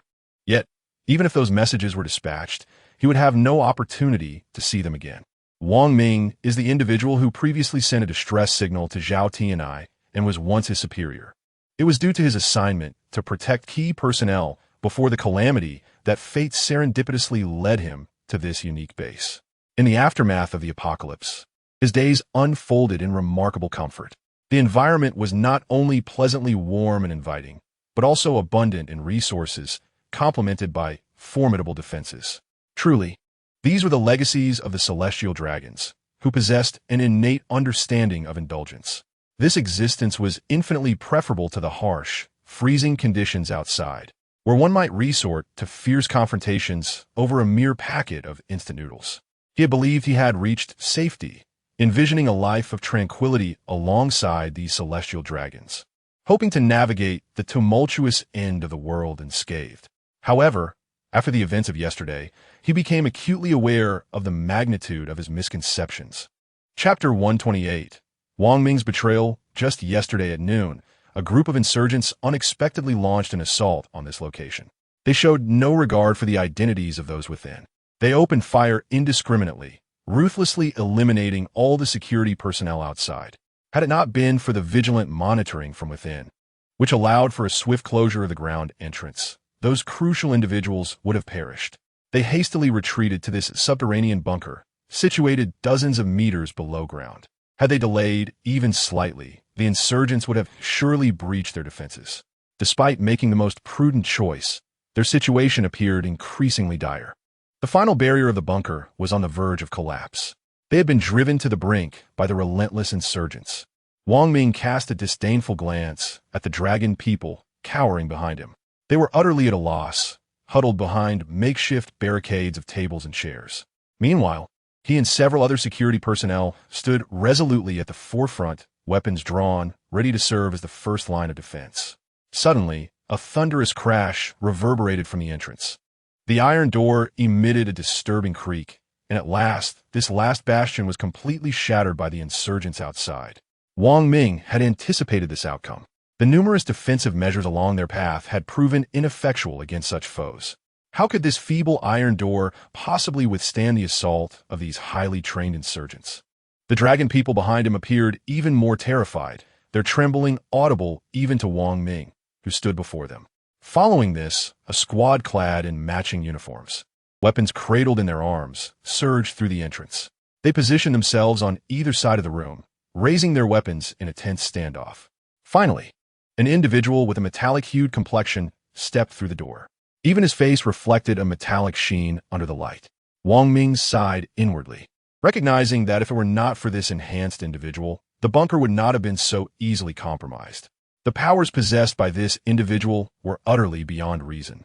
When their bullets struck him, they merely sparked, failing to inflict any real harm. The emergence of this extraordinary being plunged the already frigid apocalypse into further chaos. If everyone were merely ordinary humans, the strength of the nation could eventually restore order and overcome this calamity. However, the sudden appearance of these superhumans suggested that individual power might eclipse collective strength. The established rules of engagement would inevitably shift, giving rise to countless ambitious individuals. This would be a process of reshuffling, where once dominant figures, the dragon people, might find themselves subjugated by those who have acquired extraordinary abilities. The future of this world remains an enigma, shrouded in uncertainty. The present cohort of rebels serves as a compelling testament to this reality. Upon acquiring extraordinary abilities, they managed, with a mere handful of personnel, to orchestrate a complete military coup within a vast military stronghold. Those soldiers and weapons ultimately became mere instruments for this group of gifted individuals to realize their ambitions. While other comrades, encountering the extraordinary for the first time, exclaimed disbelief and labeled it sorcery, Wang Ming had already recognized the futility of their situation. As a former superior of Zhao Tianai, he had previously witnessed the remarkable powers he possessed. Thus, he understood far more acutely than those unacquainted with the extraordinary just how formidable these individuals were. Regrettably, he had once deemed his decision prudent, believing he could safely navigate the tumultuous waters alongside these celestial beings. Why risk venturing into the chaos of a post-apocalyptic existence? Consequently, he chose not to ally himself with Zhao. Now, he was filled with profound regret over his past choices. That singular misjudgment had placed him on the wrong side, and the price he might have to pay could very well be his life. As Wang Ming observed the approaching extraordinary individual nearing their defenses, he resolved internally that he could not afford another misstep. With determination, he raised his firearm, and before his colleagues could comprehend the gravity of the situation, he pulled the trigger. The rapid succession of gunfire echoed as those positioned to defend against the rebels crumpled to the ground, lifeless in pools of blood. The remaining celestial beings, hiding behind tables and chairs, were utterly astonished by the unfolding chaos. Trembling, they exclaimed, "Wang Ming, do you realize what you have done? Without these pawns, how shall we contend with the rebels?" At that moment, the extraordinary individual paused, intrigued by the discord among them. Yet, Wang Ming could not afford to dwell on this. He knew that unless he acted decisively, he would meet his demise here. His interest lay not in safeguarding the celestial beings, but solely in preserving his own life. He discarded his weapon, lunging forward to kneel before the extraordinary being. "My lord, I am willing to serve as your loyal dog. Whatever you desire, I can assist you. I am well acquainted with this territory. Please spare my life." The extraordinary being, known as Zhu Zai, regarded the kneeling man with an even broader grin. "Those who recognize the times are truly wise. You have done well." The celestial beings, sheltered behind their makeshift barricades, seethed with indignation at the scene before them. "Wang Ming, remember your place. For someone like you, dying to protect us would be an honor. How dare you betray us?" The bodyguard seeks to devour his master. In the days before the apocalypse, their status would have allowed them to dictate the rise and fall of entire industries with a mere utterance. A single phrase has the power to render millions unemployed. Wherever they go, so-called successful figures in society greet them with trepidation and utmost sincerity. Little do they realize that they are now confronted with such a dire fate. Is this modest bunker destined to become their final resting place? Chapter 129. Successfully ashore, Zhu Zai smiled coldly as he approached the group of trembling individuals huddled together like swine. His disdain for them deepened. Even in the pre-apocalyptic world, they were merely human. What justified some individuals in monopolizing resources while sitting atop their lofty perches, passing judgment on others with arrogance, dismissing the efforts of those striving for advancement? They had never reflected on the extent of their resource consumption or the multitude of opportunities they could have extended to the diligent and earnest. These so-called heavenly dragons were, in fact, the true parasites of society. Before the apocalypse, even if he felt wronged and had endured inequality, he was powerless to resist. Yet now, in this post-apocalyptic era, these individuals, stripped of their false aids, revealed themselves to be even more deplorable, scarcely better than the average person. Zhu Zai felt immense gratitude for this apocalypse. It had bestowed upon them an unprecedented opportunity. He had transformed into a supernatural being. In the future world, it would undoubtedly be they who would rise to prominence, rather than those whose eyes glimmered solely with self-interest and who evoked laughter. Zhu Zai moved through the crowd, utilizing the confidential information to extract the highest-ranking individual, casting him aside onto the vacant ground. The others, not selected, trembled even more violently. Zhu Zai's tone was devoid of any emotion, as he inquired about the location of the largest arms depot in the southern region, as referenced in the top-secret documents. The individual who had been pulled aside appeared utterly bewildered, unable to comprehend the question posed. Wang Ming, noting Zhu Zai's growing impatience, stepped forward and delivered a sharp slap across the face of the person he was meant to protect. What is this? Are you deaf? Hurry up and divulge everything you know. Zhu Zai cast a commendatory glance at Wang Ming, appreciating the tactful sycophant. The slapped individual seethed with rage. How dare Wang Ming sully his hands on him? He had previously fawned over this man, granting him refuge in this sanctuary. Yet his expression now bore an exaggerated obsequiousness, even more natural than Wang Ming's, betraying no hint of dissatisfaction from the slap. The best actors were never found in the entertainment industry. In response to your query, I truly do not know where that arms depot is located. However, I'm aware of several other sizable depots. I wonder if this information might be of assistance to you. The supernatural being let out a cold snort. Do you think we require your input for such intelligence? Have you forgotten what our purpose is?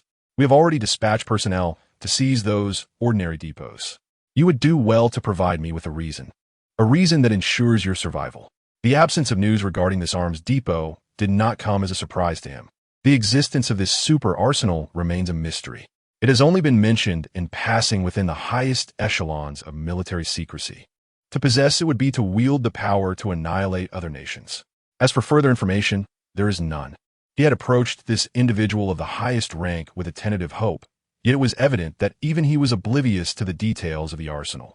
However, once they consolidate all resources within this region, they would undoubtedly become the undisputed sovereign rulers, establishing a kingdom for those with extraordinary abilities.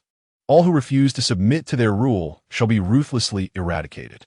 Before Zhu Zai knelt, the man was drenched in cold sweat. Death had never felt so imminent. The gaze of the extraordinary individual before him was laced with disdain, a profound indifference to the sanctity of life.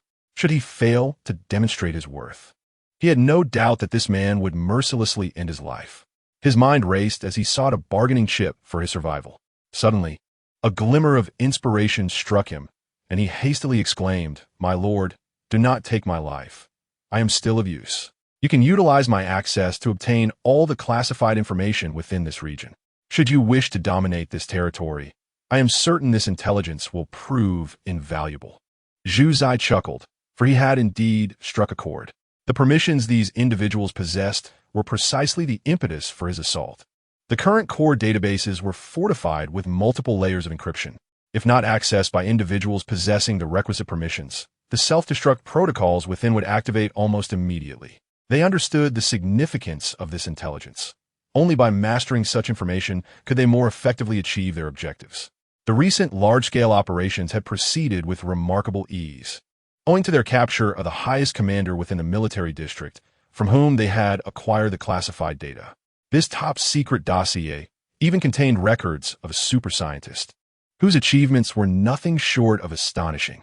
Should the operatives tasked with this mission manage to bring her back to base, it would not be an exaggeration to say they could unify this region, if not seize the entirety of Huagua. They had already tasted the fruits of this classified information. Whether it pertained to the locations of other munitions depots, detailed profiles of premier research personnel, or comprehensive blueprints of the strongholds of the celestial dragons, all had been gleaned from the initial opening of that database. The value of this information was incalculable. Only through speed, precision, and ruthlessness could they thrive in this apocalyptic landscape. Zhu Zai then gestured to his subordinates, prompting the armed soldiers to advance, transforming those once exalted individuals into mere prisoners at the feet of their captors. He seized a firearm from a soldier's grasp. Aiming it at their feet, he relentlessly discharged it. Bang, bang, bang. Bullet holes materialized in the ground, mere centimeters from their toes. This singular act rendered their legs weak with terror. Had it not been for the soldiers supporting them from behind, they would scarcely have been able to stand. Shortly, I shall segregate you for interrogation. Should any among you choose to withhold the truth, fail to cooperate, or attempt to convey cries for help to the outside world, prepare to face your demise. The captives, thoroughly intimidated by Zhu Zai, shook their heads in fervent denial, trembling as they uttered, "We dare not, we dare not," fearful that a moment's hesitation might result in their execution at the hands of the man before them. Zhu Zai cast a final glance at Wang Ming and contemplated before declaring, "From now on, you shall accompany me." "Thank you, my lord, thank you," Wang Ming exclaimed, his face alight with joy. The power of this faction must be formidable. Aligning himself with them surely promised a bright future. He had gambled wisely this time. He had finally secured his place. The smile on Wang Ming's face grew increasingly obsequious, his spine bending ever lower. Chapter 130. Lin Xia's disappointment. As for Lin Xia, after he had slain the several superhumans within the Pantheon, he emerged outside and proceeded to disperse the crowd of onlookers from the vicinity. Although Lin Xia harbored no desire to extinguish their lives, he was equally unwilling to share his spoils with them. The gathered throng, cowed by Lin Xia's intimidating presence, had no choice but to retreat. After all, this mysterious band exhibited a ruthless disregard for life. They were not to be trifled with. Upon their arrival, they had swiftly claimed the lives of over 100 armed individuals, leaving the ground soaked in blood. Moreover, they had eradicated those exalted deities within the Pantheon without hesitation. To negotiate with such individuals would be tantamount to courting death. Once the crowd had vacated the area, emotions ran the gamut. Some experienced elation, while others were engulfed in sorrow. A sense of uncertainty pervaded as they pondered their next steps, their futures shrouded in confusion. Though remaining here would subject them to relentless exploitation by the upper echelons and the supreme deities, adapting to this grim game and serving without resistance would at least spare them from starvation. Additionally, surrounded by formidable beings, their safety was somewhat assured. Conversely, returning home might present an even graver risk to their survival. It must be noted that a stable existence held an irresistible allure for the people of Huagua. Some had even begun to harbor resentment towards Lin Xia, questioning why he had not maintained control over this territory, which could have allowed them to return to their former lives. Even under Lin Xia's exploitation, they would have preferred the familiarity of the past, akin to merely changing bosses in a company. What could be more vital than the instinct to survive? However, Lin Xia had no intention of concerning himself with their plight. He was not their caretaker. Their fate bore no significance to him. We are all striving to live. Once the crowd had largely dispersed, Lin Xia commenced gathering his spoils. Failing to do so would render his efforts futile, a stark contradiction to his habitual practice of reaping benefits where possible. Yet upon opening the first room and peering inside, he quickly shut the door. The chamber was filled with a harrowing array of corpses, various dismembered parts strewn across the floor, evoking a sense of dread merely from a glance.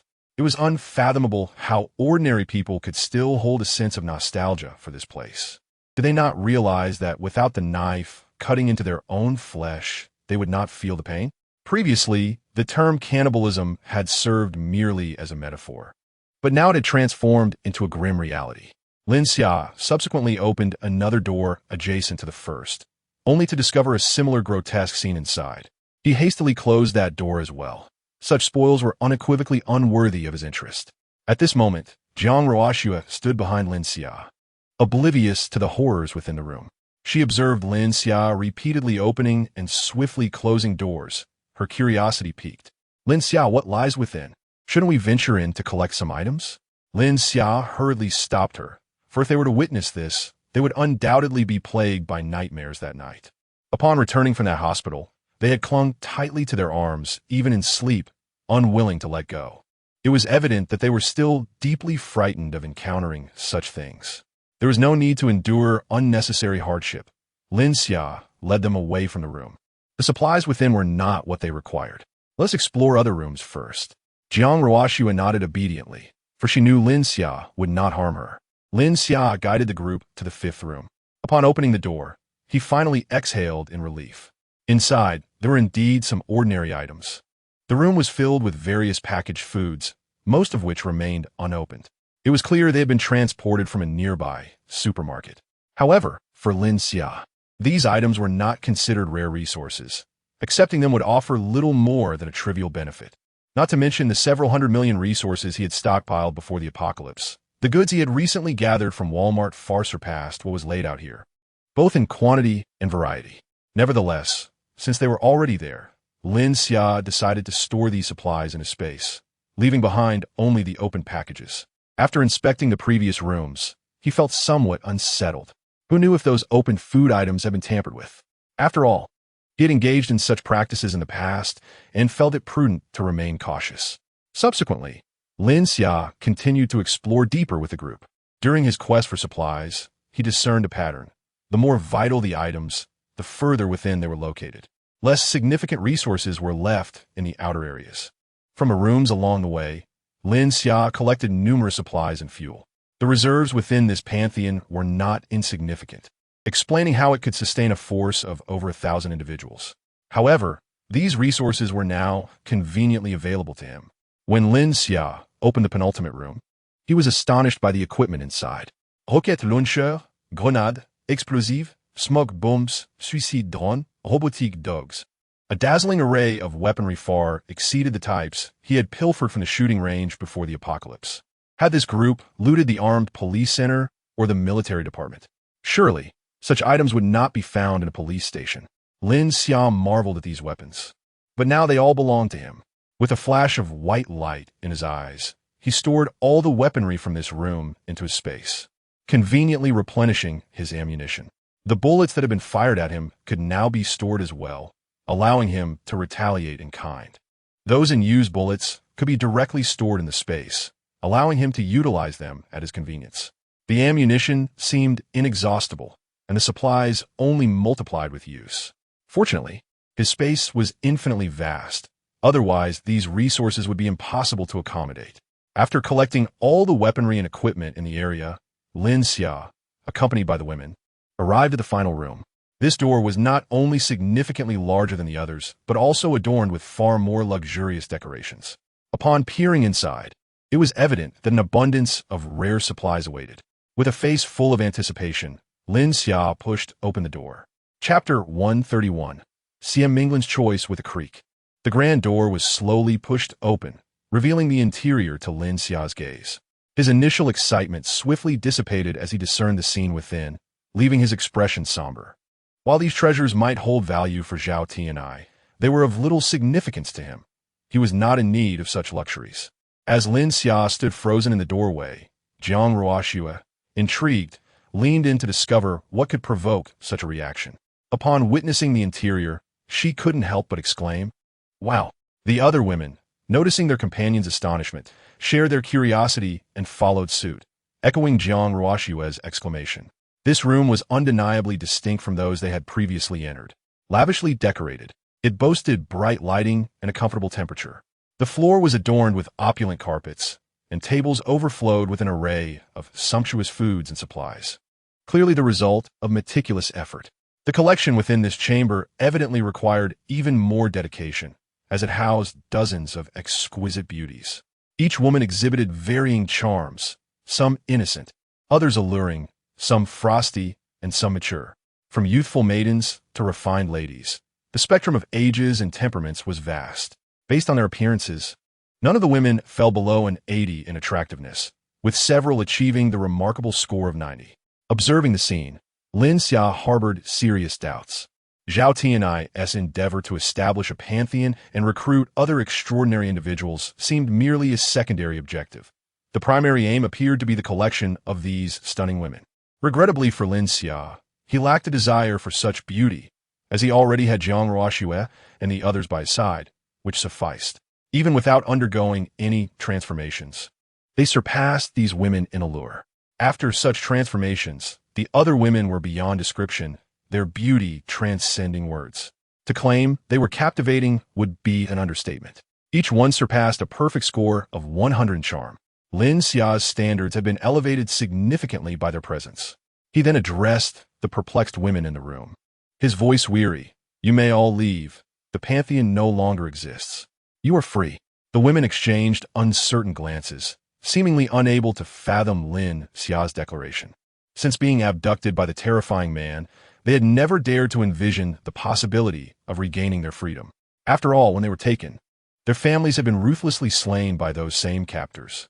At that moment, a striking mature woman stepped forward from among them, standing defiantly before the others. She possessed an alluring figure that perfectly accentuated the mature charm unique to a refined woman. The deep purple dress, partially revealing her shoulder, clung to her upper body, elegantly outlining her soft and enchanting curves.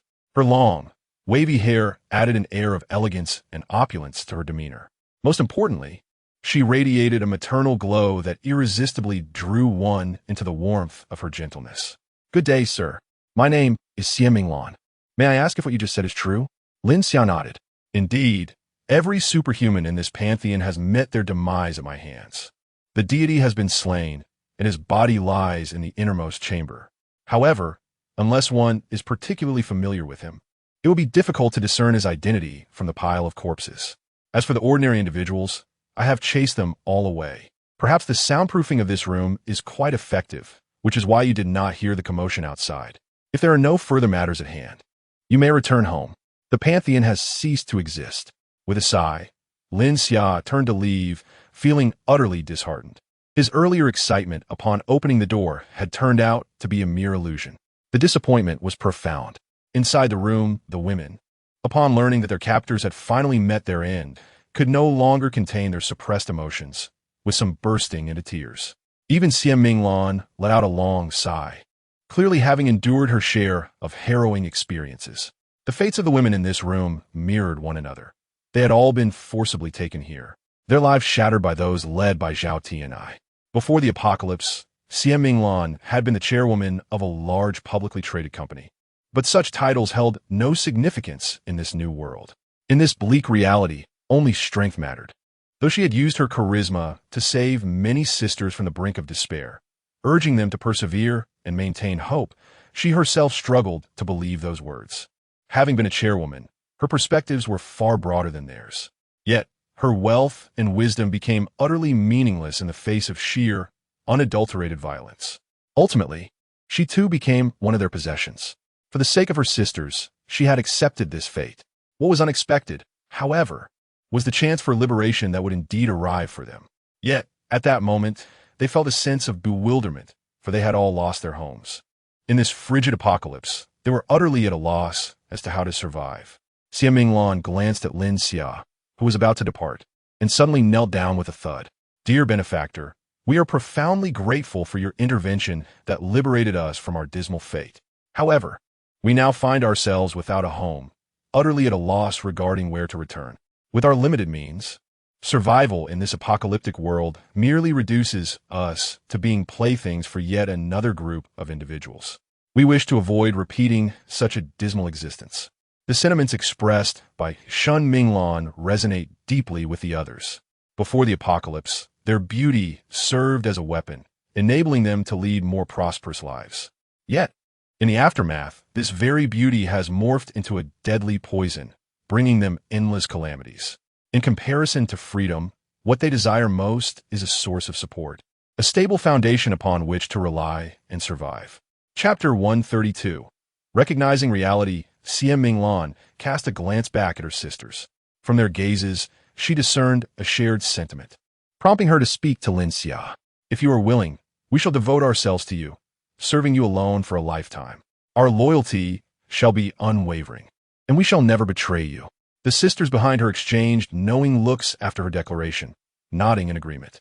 They stepped forward, aligning themselves behind Xie Minglan, and together they knelt before Lin Xia, speaking in unison, "We are willing to serve you as our master, remaining loyal and never betraying you." Lin Xia regarded the women kneeling before him, momentarily at a loss for how to respond. Though these women did not match the exceptional beauty of those by his side, any one of them could undoubtedly be considered a rare gem in their own right. Setting aside the considerable resources and energy required to maintain such a multitude of women, the potential discontent it might sow among Jiang Ruoxue and the others rendered the notion unworthy of pursuit. Jiang Ruoxue and her companions had treated him with such kindness. No matter how unreasonable his demands, they acquiesced, allowing him the freedom to indulge. He was already content with his current life, and the addition of further complications seemed unnecessary. After careful consideration, he addressed the beautiful women before him, saying, "Titles of master and servant are relics of a bygone era. I have no interest in being your master. You ought to strive for independence." Upon hearing Lin Xia's words, Jiang Ruoxue and the others exchanged glances, their earlier concerns dissipating like mist. They understood that Lin Xia had spoken this way to spare their feelings. Given his spatial abilities, it would be effortless for him to support dozens of lovely canaries for his amusement. Even if he chose to do so, they would not object, for his happiness was paramount. Yet, Lin Xia's rejection of the affections of these dozens of beautiful women touched Jiang Ruoxue and her companions. Love is indulgent, but true affection is marked by restraint. In Jiang Ruoxue's eyes, a flicker of unspoken emotions danced as she regarded the women. Xie Minglan, taken aback by Lin Xia's response, lifted her head in astonishment, her expression one of disbelief. Each of these women was a paragon of beauty, akin to stars in the sky before the apocalypse. The sight of so many enchanting women kneeling before him, ready to submit, was astonishing. How could this man remain unmoved? With a puzzled expression, Xie Minglan inquired, "Are you truly a man, or are you merely masquerading as one?" Lin Xia's handsome features, athletic build, and strikingly refined visage revealed him to be a top-tier beauty in his own right. Beauty, after all, knows no bounds. If he were to don a long mane, his voice might have become gruff due to a cold, and his physique could possibly be a result of underdevelopment, thus resembling an airport. The figure before them, seemingly masculine, could indeed be a girl. Upon hearing the inquiry posed to her, Lin Xia couldn't help but feel a surge of frustration. "I'm a true man." "Absolutely." After careful contemplation, Xie Minglan tentatively asked, "Could it be that you actually prefer men? Are you not fond of women?" Lin Xia's frustration deepened. The women behind her, draped in cloaks, could not suppress their laughter. This misunderstanding had escalated far too much, raising questions about Lin Xia's gender and sexual orientation. They had ample reason to believe that, were it not for the need to venture out today, coupled with their physical limitations requiring rest during the day, Lin Xia would have energetically engaged them throughout the day, akin to an eternal motion machine, relentless in her pursuit from dawn to dusk and back again, until each of them was utterly exhausted. Lin Xia hastily clarified, "My sexual orientation is entirely normal. Be cautious, or I shall accuse you of slander." "Then what about you?" Xie Minglan's tone shifted, suddenly tinged with melancholy. "Is it that you find us repulsive? But these occurrences are not of our choosing. The events of the past were beyond our control. However, we can shape our future. Since you have bestowed upon us a second chance at life, we pledge to defend our purity with our very existence. We assure you, no other man shall ever touch my body." With that, Xie Minglan bowed her head once more to Lin Xia, her elegant hair cascading to the ground, her demeanor exuding a poignant fragility. After all, apart from their beauty and loyalty, they possessed little else to offer. Lin Xia found herself momentarily at a loss, cornered and unsure of how to respond to her inquiry. Jiang Ruoxue, observing from the sidelines, recognized that this woman was employing a tactic of retreat to advance, attempting to persuade Lin Xia to accept them. It was now her turn to step forward and rescue Lin Xia from this precarious situation. As the foremost protector of her husband among the women, she could not allow anyone to bully Lin Xia. Jiang Ruoxue addressed the exquisite beauties kneeling before her, saying, "You may rise. Allow me to elucidate why he is disinterested in your beauty." The women, kneeling on the ground, were suddenly captivated by a melodious voice.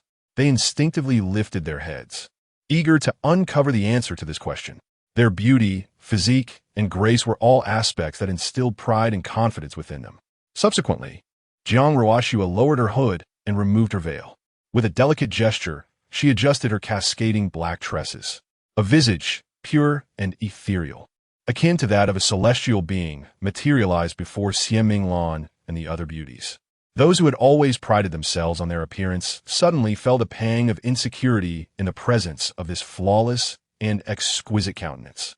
How could the light of fireflies dare to compete with the brilliance of the full moon? In the wake of this revelation, the cloaked figures beside Lin Xia also removed their hoods, unveiling their faces. In an instant, the entire room seemed to radiate with newfound brightness. Chapter 133. Jiang Ruoxue's grand vision at this moment. Xie Minglan and the stunning women beside her were utterly captivated by the extraordinary beauty of Jiang Ruoxue and her companions. What a breathtaking sight it was. The allure of these women was almost beyond verbal expression. In their hearts, they could only feel a profound sense of inadequacy. It was no wonder that the man before them showed no interest in them. Xie Minglan lowered her head in despair. Their most valuable asset, their beauty, had become utterly worthless in comparison to these women. How could she persuade the man before her to take them in? Jiang Ruoxue swept her gaze over them, clearly satisfied with their current demeanor. "Sisters, I empathize with your plight. I once found myself in a similar situation, surrounded by unworthy individuals and facing various torments. It was only upon meeting him that my tragic fate was altered." Jiang Ruoxue's ethereal, crystal-clear eyes silently turned toward Lin Xia, filled with affection. She then shifted her gaze to the women kneeling before her. In this apocalyptic world, mere beauty is insufficient. Your allure may only bring you calamity rather than protection. Ultimately, everything will hinge upon your own efforts. If you can reach this position, we may offer you some limited assistance. As for how far you can progress in the future, that will depend entirely on your own determination. With a meaningful glance, Jiang Ruoxue turned gracefully, linking her arm with Lin Xia's. "Let us depart. I have prepared a surprise for you at home this evening." With that, Lin Xia was effortlessly led away by Jiang Ruoxue. Naturally, he was pleased that the matter had resolved itself, sparing him the discomfort of lingering in that situation. Yet, he remained curious about why Jiang Ruoxue would extend such an offer. Once they had walked a distance, Lin Xia voiced his questions. The other women, equally perplexed, turned their gazes toward Jiang Ruoxue. She then articulated her thoughts to them, explaining, "If we are to establish a faction in the future, we will certainly need individuals to assist us, and I believe these women are quite suitable. It would be impractical for us to manage everything ourselves as our influence grows. If we lack the time to attend to Lord Lin Xia's needs, it would be a grave misstep." The reason she had not directly allowed Lin Xia to take them was that things that come too easily are seldom cherished. The journey from here to our home, though not insurmountable, presents a considerable challenge. If they can accomplish it, then granting them an opportunity would not be out of the question. However, it remained uncertain how loyal this group truly was. It was difficult to ascertain how much of their earlier behavior stemmed from necessity and how much was genuine. Should they encounter any critical situations in the future, whether they will uphold their earlier promises remains an uncertainty. Jiang Ruoxue couldn't help but sigh. Having witnessed numerous such instances in her previous employment at an airline teeming with beautiful women, she was all too familiar with the scenario, especially for these strikingly attractive women. Their greatest talents lay in performance and disguise. Their beauty was merely a capital to extract the utmost benefits. Only women truly comprehend the subtleties of another woman's mind. At this juncture, Chu Yueshi suddenly interjected, "I may have a solution to this dilemma." Noticing Jiang Ruoxue's curious gaze, Chu Yueshi continued, "I can install a monitoring program on their phones. With their level of technical proficiency, they would undoubtedly fail to detect it. This would enable us to monitor their every action around the clock, and through artificial intelligence, we can conduct a meticulous analysis of their behaviors, ensuring that no detail escapes our scrutiny. Subsequently, the women engaged in a vigorous discussion regarding this matter, exchanging views extensively, resulting in a highly constructive dialogue. Lin Xia, however, gradually lost interest. When it came to complicating matters for women, one could always count on other women. The ingenious tactics discussed felt somewhat excessive even to Lin Xia. Indeed, fellow practitioners are often rivals. Through their discussions, the framework for addressing these women gradually took shape. Should these individuals exhibit commendable behavior in the future, there would be an opportunity for them to be integrated into their ranks. Furthermore, if any were to excel particularly well, it would not be out of the question to fully embrace some of them as sisters. Such a golden opportunity lay before them, contingent solely on their ability to seize the future. Of course, Jiang Ruoxue's considerable investment of thought into these women was merely one small facet of her broader strategy to expand their influence. After all, it was evident to anyone with open eyes that the potential of their faction was immense. As long as they were willing to relax their entry criteria, they would undoubtedly attract many to join their cause. However, such an approach to expansion did not align with their strategic intentions. Even if they were to establish a large-scale organization in the future, they would undoubtedly opt for an elite route. It was inconceivable to allow just anyone to partake in the privileged treatment afforded in this apocalyptic scenario. What truly captivated Jiang Ruoxue about this group was primarily their beauty. Although she did not match their allure, should Lin Xia grow weary of their presence, it could pose a problem. Arrogance born of favoritism was entirely unacceptable. In light of the potential dangers that might arise in the future, it was far wiser to eliminate such threats in their infancy. After all, these women were nurtured by their own hands, and they would feel secure in trusting them to Lin Xia, untroubled by the chaotic possibilities that the future might hold. The more Jiang Ruoxue contemplated, the more she found it reasonable. She resolved to discuss the matter further with her sisters in private upon her return. However, this information must remain a secret from Lin Xia. When the time comes, she would quietly present him with a delightful surprise. After all, nothing is more important than Lin Xia's happiness. What the women did not anticipate was that Jiang Ruoxue's ingenious idea would indeed provide them with an opportunity to alter their destinies. This group was destined to become the initial foundation of the largest superpower of extraordinary abilities in the world.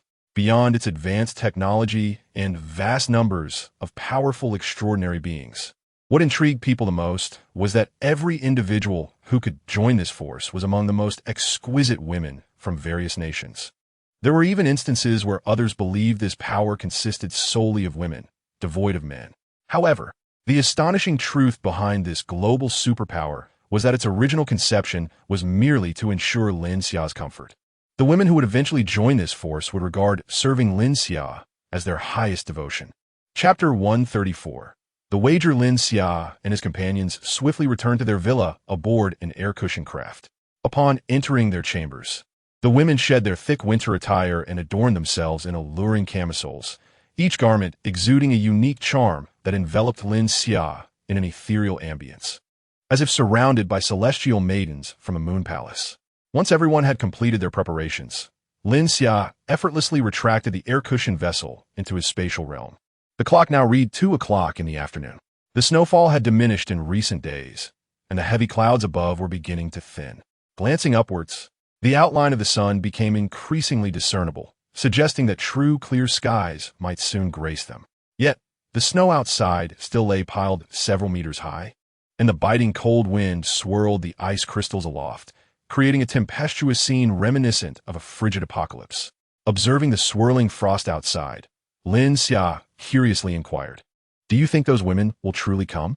Dressed in a pristine white camisole, Jiang Ruoxue linked her arm with Lin Xia's, guiding him to the sofa with a confident demeanor. "They will undoubtedly arrive. Are you so certain?" Lin Xia questioned skeptically. The temperature outside plummets below 70 degrees, and they must traverse over 5,000 meters on foot. For women accustomed to a life of luxury, this seems exceedingly arduous. However, the soft touch of her arm and the refreshing, delicate fragrance of Jiang Ruoxue eased Lin Xia's doubts. allowing him to recline comfortably on the sofa. Quick-witted, Selena promptly brought forth a fruit platter, seating herself on the opposite side of Lin Xia, feeding him succulent morsels with a toothpick. The other women, noticing that the prime position had been claimed, were undeterred, employing various means to ensure Lin Xia's relaxation. Their gazes occasionally met his, brimming with admiration and affection. Lin Xia contentedly closed his eyes. A gleam of mischief sparkled in Jiang Ruoxue's beautiful eyes as she subtly signaled to the others, prompting them to intensify their efforts in attending to Lin Xia. Leaning closer, she whispered sweetly into his ear, her melodious voice akin to a gentle brush, tickling Lin Xia's heart. It felt as though her voice was massaging his very scalp, luring him into a desire to remain in this dreamlike realm forever, reluctant to awaken. With a voice as gentle as flowing water and imbued with seduction, Jiang Ruoxue softly proposed, "Shall we make a wager? I bet those women will indeed visit us today. If I win, this team will henceforth be entrusted to us sisters for management, and you shall refrain from interfering in our internal affairs, except for providing necessary resources. Regardless of the outcome, you shall indulge in the exquisite company of this captivating mother-daughter duo tonight."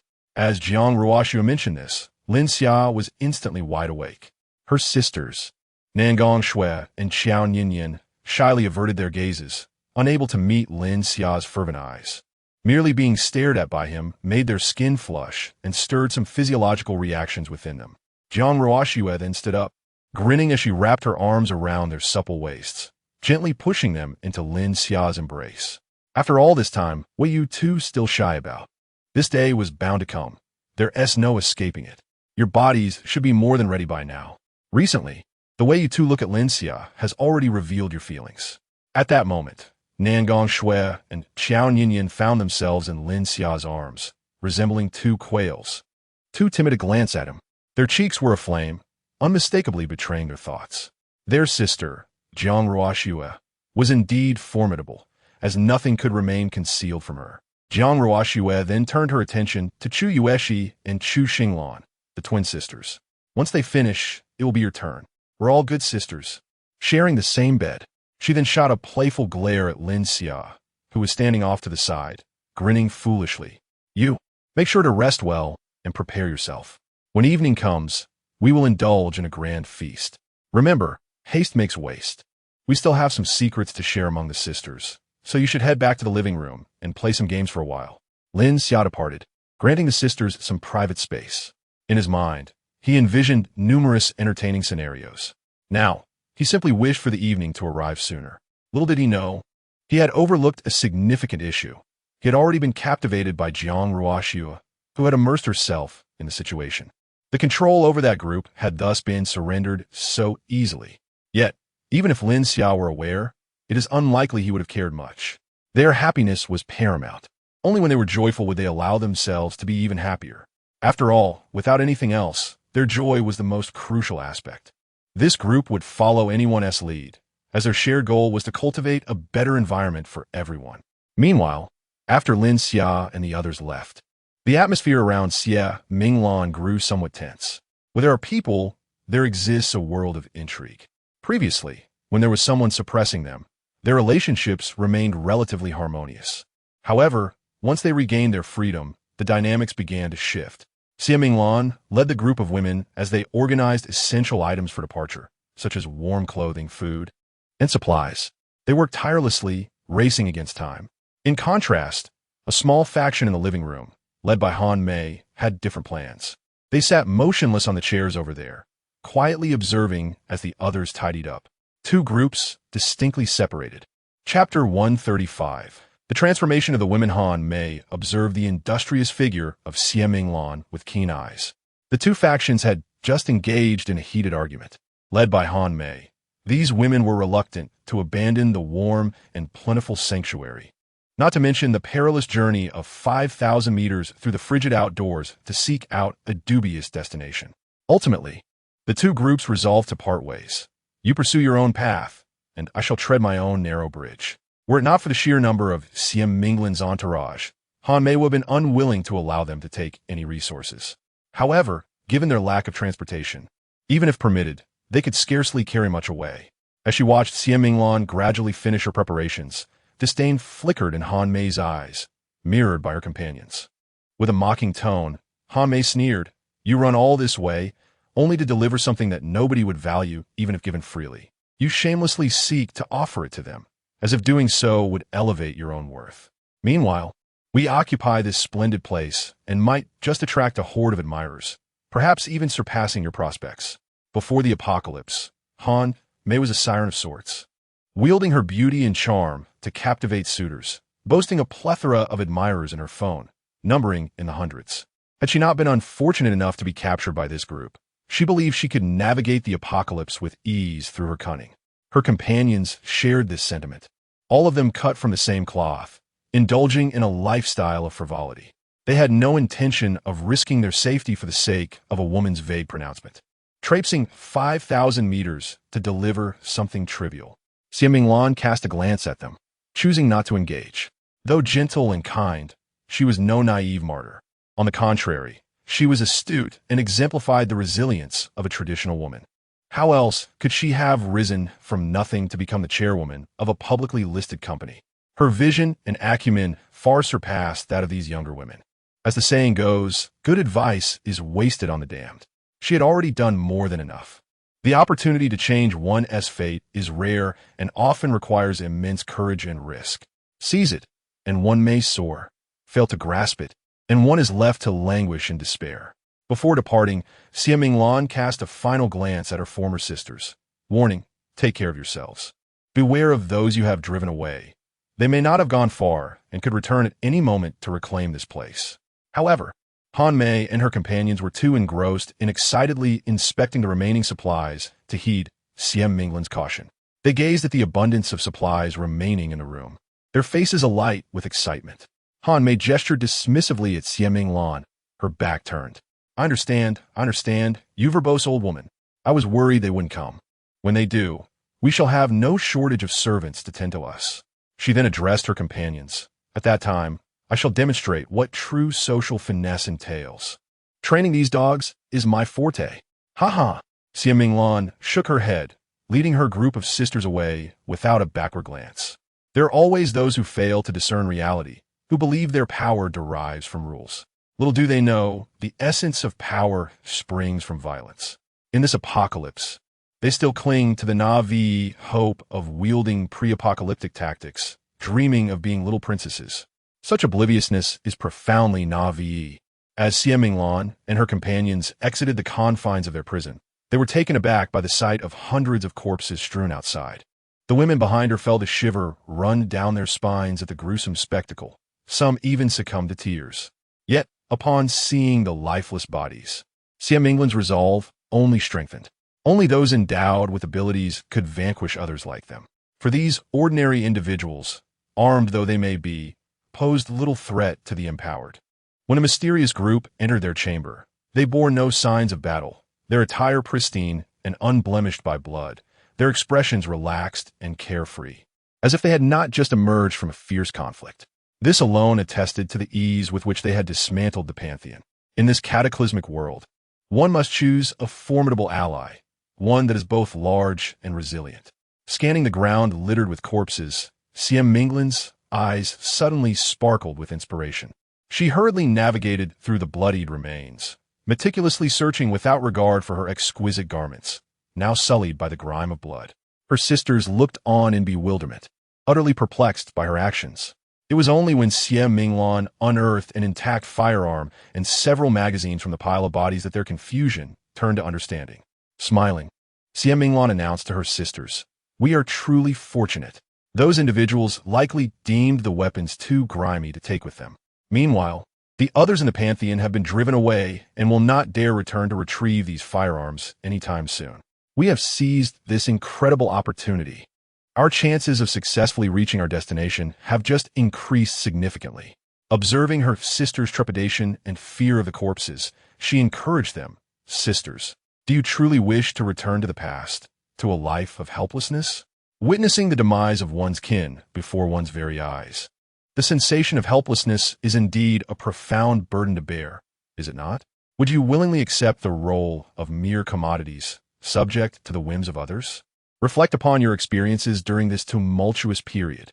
If you yearn to extricate yourselves from such a fate, then seize the weapons at your disposal and rise courageously in defiance.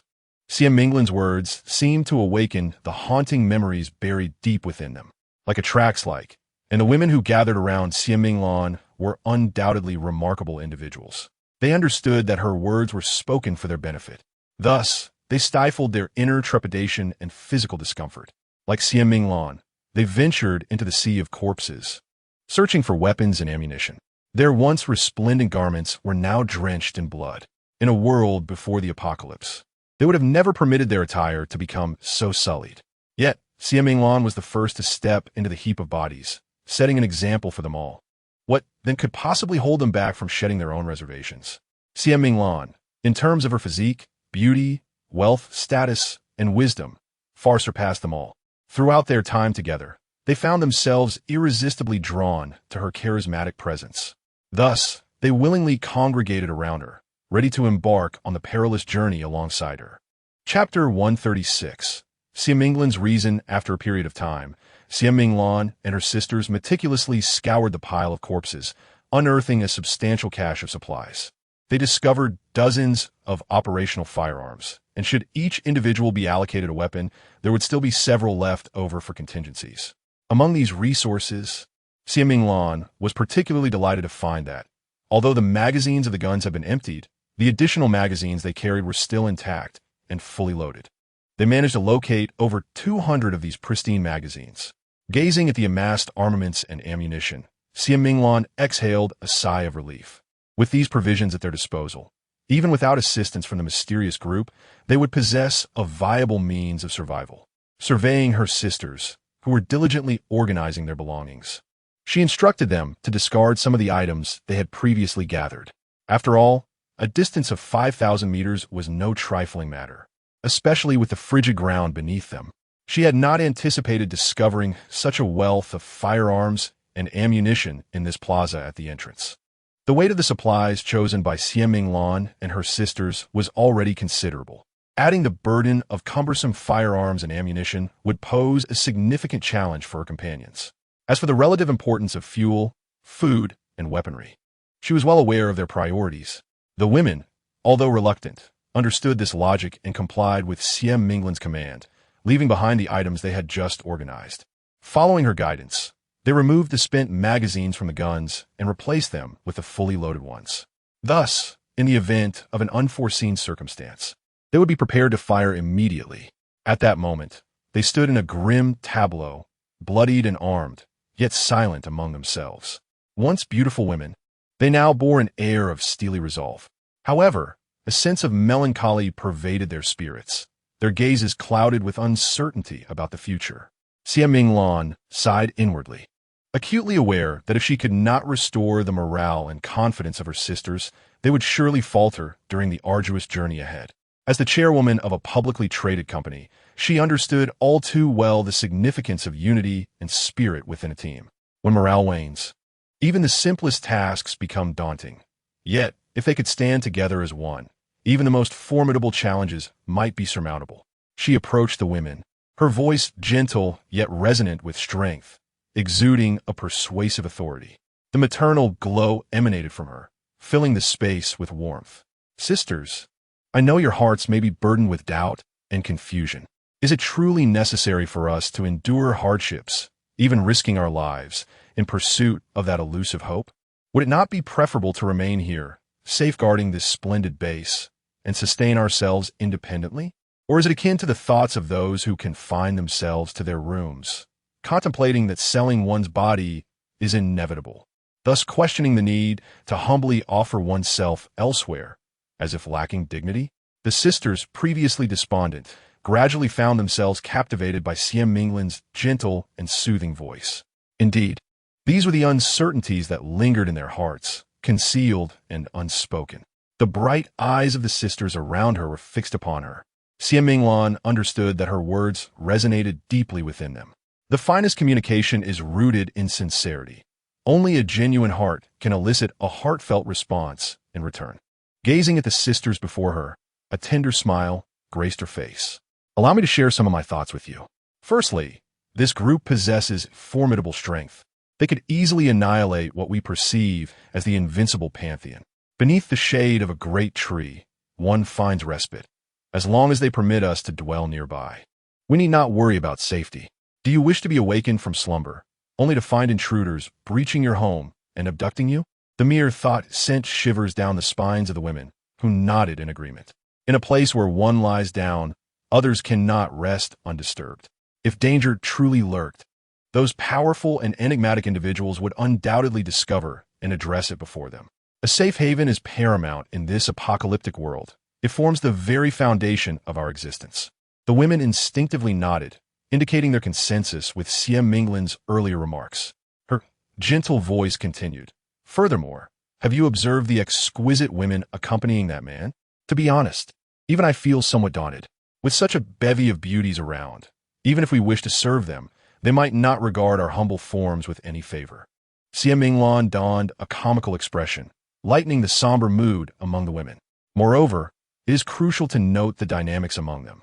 While the man may be the leader, the women surrounding him are not mere subordinates. They are free to express their thoughts, creating a comfortable atmosphere among them.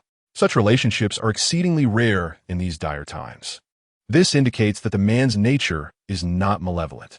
By aligning ourselves with such a powerful force, we are unlikely to face excessive oppression or humiliation. As the group of women listened to Siem Minglin's analysis, they could not help but nod in agreement. They meticulously recalled the interactions among the individuals and discerned a profound sense of respect within those exchanges. To align oneself with such a formidable force would undoubtedly bring a sense of security. Siem Minglan wisely allowed them a moment for contemplation before continuing. Given their immense strength, if they were in need of followers, countless individuals would undoubtedly flock to them. Even the vanquished Pantheon boasted a membership in the thousands. However, from their current demeanor, it appears they do not harbor aspirations of expanding their influence. Is it not worth our total investment to take a gamble on such a potentially boundless power? The challenges they presented were merely whimsical trials. I have encountered individuals of their stature before. Those of their ilk seldom resort to deception. For them, what they offer is but a mere grain of sand slipping through one's fingers. Yet, if we seize this opportunity, we may very well alter the course of our destinies. Upon absorbing Siem Minglin's insights, the women's eyes sparkled with newfound hope. This force indeed represented their optimal choice. Should they flourish, it is likely they would no longer regard individuals like themselves. Thus, the current nascent stage of this power presents the greatest opportunity for them. Sometimes, choice supersedes effort. Chapter 137. The power of song. At that moment, they paid no mind to their disheveled garments, burdened as they were by the weight of their supplies and weapons. In their eyes, a glimmer, a beacon of hope, shone brightly. Siem Minglan observed them, sensing they had found their direction, their wavering hearts resolutely regaining their steadfastness. She too could not help but exhale with relief. Gazing at her dear sisters, her demeanor transformed, infused with lightness and joy. Moreover, that man was undeniably handsome, his physique splendid. He was the most striking man she had ever encountered in her lifetime. Even if they were to surrender themselves to him, they would hardly be at a loss. Indeed, they might even consider it a tremendous stroke of fortune. The women could not suppress their laughter. Indeed, that man was the most captivating they had ever seen. If they could truly share a night of passion with him, they would undoubtedly be the winners in this scenario. Women, when it comes to desire, can be as fervent as men. Siem Minglan, witnessing the revival of her team, spoke aloud. Let us set forth. Yes, instantly. A chorus of vibrant voices erupted, brimming with vitality and exuberance. It was as though they were not venturing into a frigid apocalypse, but rather into a resplendent spring landscape. They walked along a path of blossoming hope, each person radiating a longing for a brighter future. Even Xie Yunlan found herself irresistibly swept up in the infectious spirit. Her own heart lightened. Perhaps this is the essence of camaraderie. The group, laden with supplies and armed with firearms, traversed the dimly lit underground tunnel, advancing steadily. Thankfully, the walls were adorned with a special luminescent material, casting a gentle glow even amidst the darkness. While the light was not exceedingly bright, it was sufficient for them to discern the path beneath their feet and the faces of one another. In the desolate, shadowy corridor, the echoes of their footsteps reverberated. Had they been alone in such an environment, fear would have likely paralyzed them, rendering them unable to move. Yet, surrounded by their sisters, even in such a terrifying setting, they found courage instead of dread. Since the onset of the apocalypse, they had lived passively, never daring to seize opportunities. Confined within their homes, they had struggled for survival amidst scarce resources, threatened by others, and witnessed the brutal slaughter of their loved ones. They themselves had been captured, imprisoned in a stifling darkness. This cataclysm had robbed them of so much. However, they were fortunate to have each other, providing mutual encouragement as they pressed forward. This time, they resolved to alter their grim fate through their own efforts and struggles. Though the path ahead promised numerous challenges, they remained undeterred. Xiaminglan, bearing 2 guns, felt her breath quicken slightly. As she turned to glance at the group of sisters behind her, Xiaminglan noticed the glimmer of light reflected in their eyes. In that moment, she felt an overwhelming sense of fortune. Although this apocalypse had stripped her of many things, it had equally bestowed upon her a plethora of hope. For instance, the enigmatic individual she encountered today had fortuitously aided in her escape. Moreover, the presence of her sisters around her infused her with boundless courage. Their current plight rendered them far luckier than those innocently perishing in the apocalypse. A gentle smile graced Xiaminglan's lips as she turned to them and exclaimed, "Sisters, shall we sing?" Standing beside her, a youthful girl spoke up, "Sister, what song will you sing? I'm afraid I won't know the words." Xiaminglan smiled warmly, pride illuminating her expression.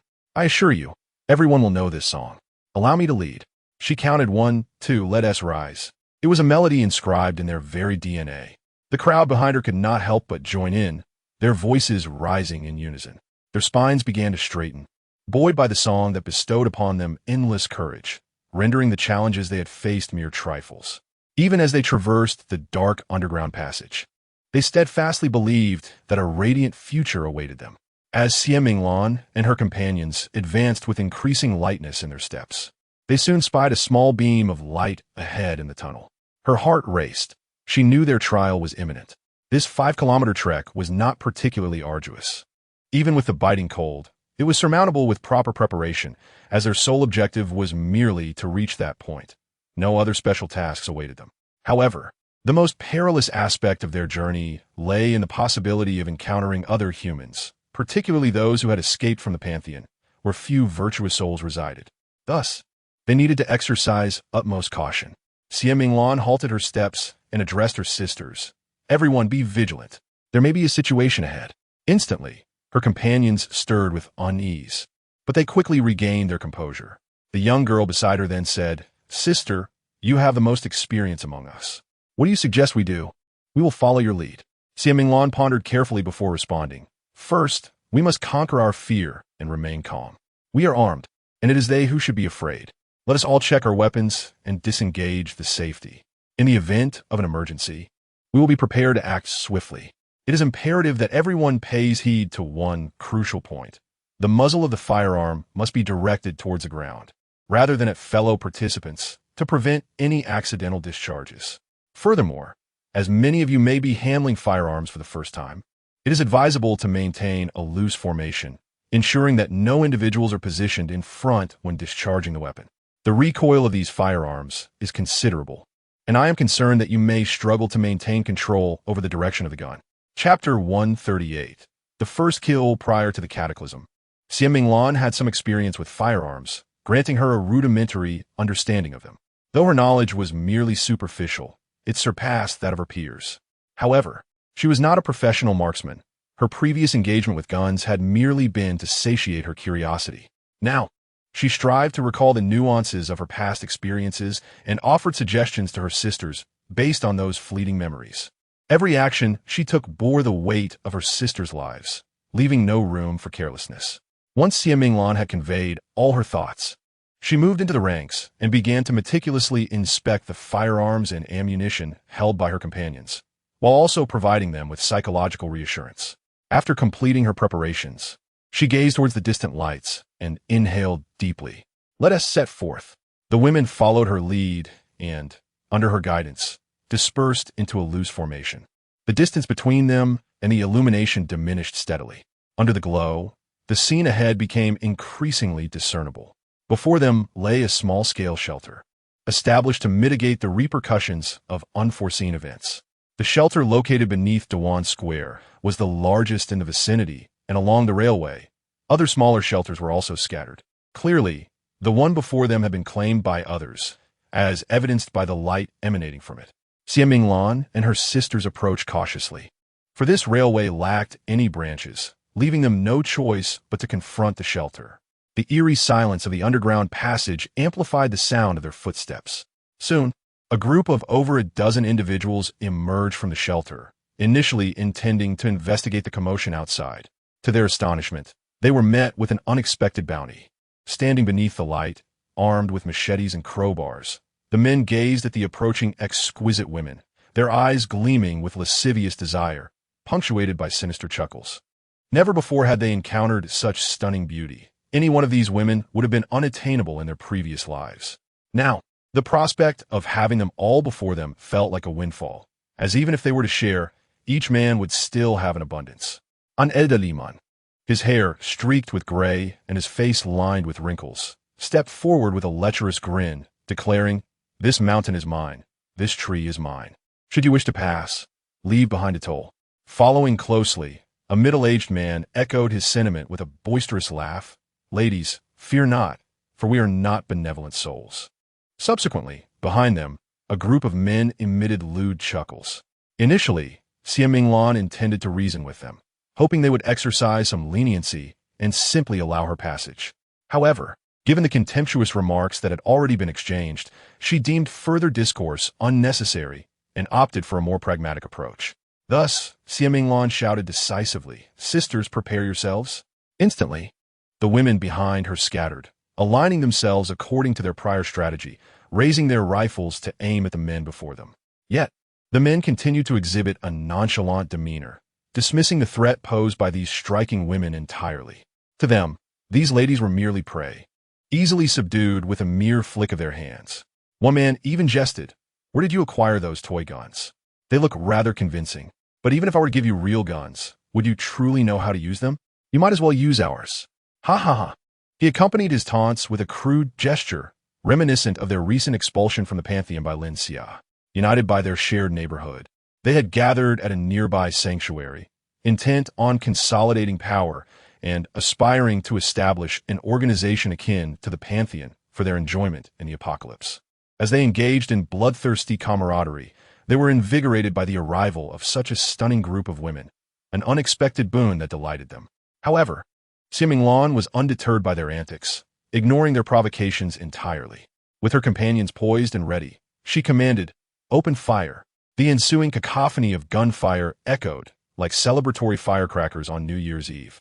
Before the men could fully register the grotesque expressions on their faces, they were transformed into mere targets, riddled with bullets.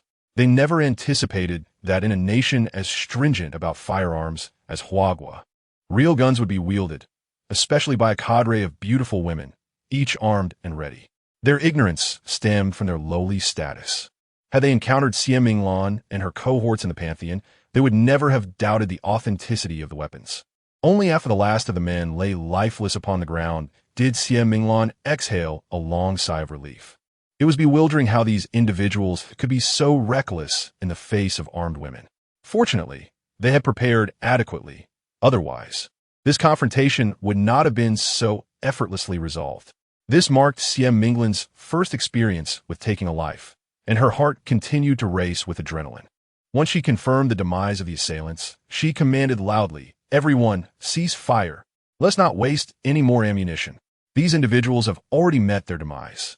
Let us swiftly secure our weapons and tread carefully to avoid an accidental discharge." It was only then that the women realized their earlier fervor had led them to incessantly fire upon the lifeless bodies. Thus, they heeded Xie Minglan's directives, immediately ceasing fire and engaging the safety mechanisms on their firearms. Such an experience was overwhelmingly exhilarating for them, with adrenaline coursing through their veins. Some bodies trembled uncontrollably, caught in the throes of an intense rush. Is this the sensation of wielding power, of being able to dictate one's own fate? Yet almost immediately, their gaze fell upon the illuminated corpses, and they could not help but succumb to waves of retching. Chapter 139. The most challenging test. Observing the current plight of the women, Xie Minglan encouraged them, stating that they had performed admirably thus far and urging them to forge ahead. In this apocalyptic world, the only way to avoid being bullied is to become stronger ourselves. In truth, Xie Minglan was also feeling quite unwell. This sensation was markedly different from the one she experienced while rummaging through piles of corpses for firearms. At that time, she merely had to conquer her fear of the dead. However, after they began firing their weapons, the experience transformed entirely. Witnessing the bodies of those before her being struck, with blood and brain matter exploding in front of her, was an overwhelming sensory assault that churned her stomach. For someone as gentle as she, this was an immense challenge. Yet, to set a commendable example for her sisters, she resolutely refused to reveal her vulnerable side, knowing that it would only exacerbate their distress. The most prudent course of action was to leave this gruesome scene immediately.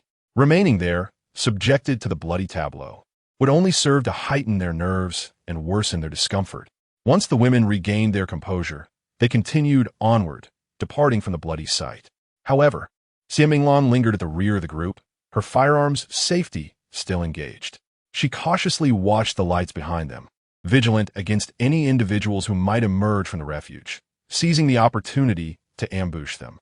After all, she was the only one among them with substantial shooting experience, making her watchful presence sufficient for their protection.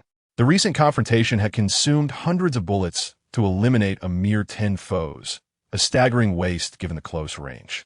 Yet, more significant than the ammunition expended, the battle had shattered the fear that had gripped them, allowing them to regain their confidence and better adapt to this harsh reality.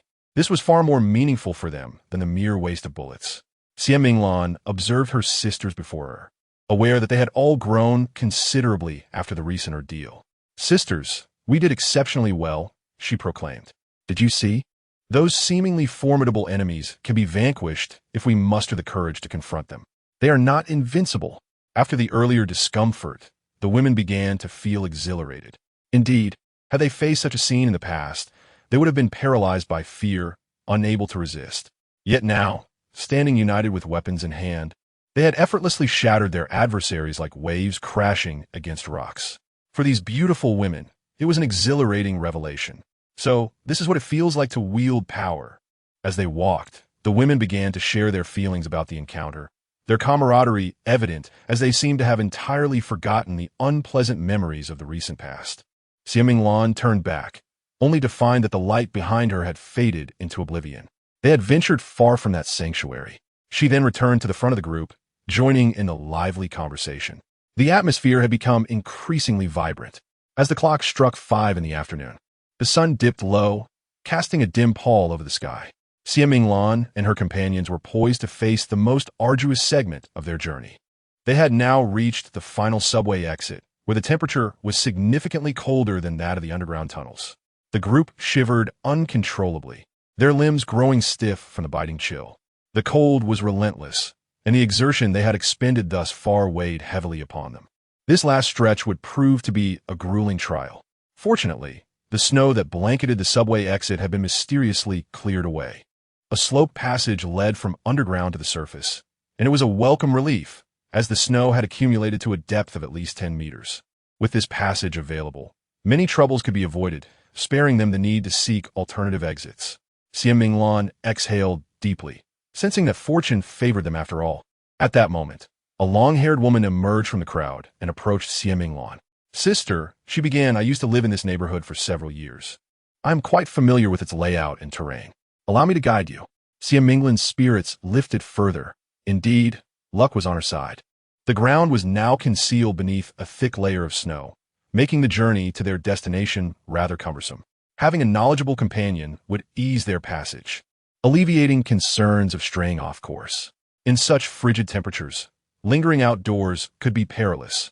A brief stay would significantly enhance their chances of survival. Xie Minglan stepped before the others. "Sisters, we are on the cusp of reaching our destination. Let us hold on just a little longer."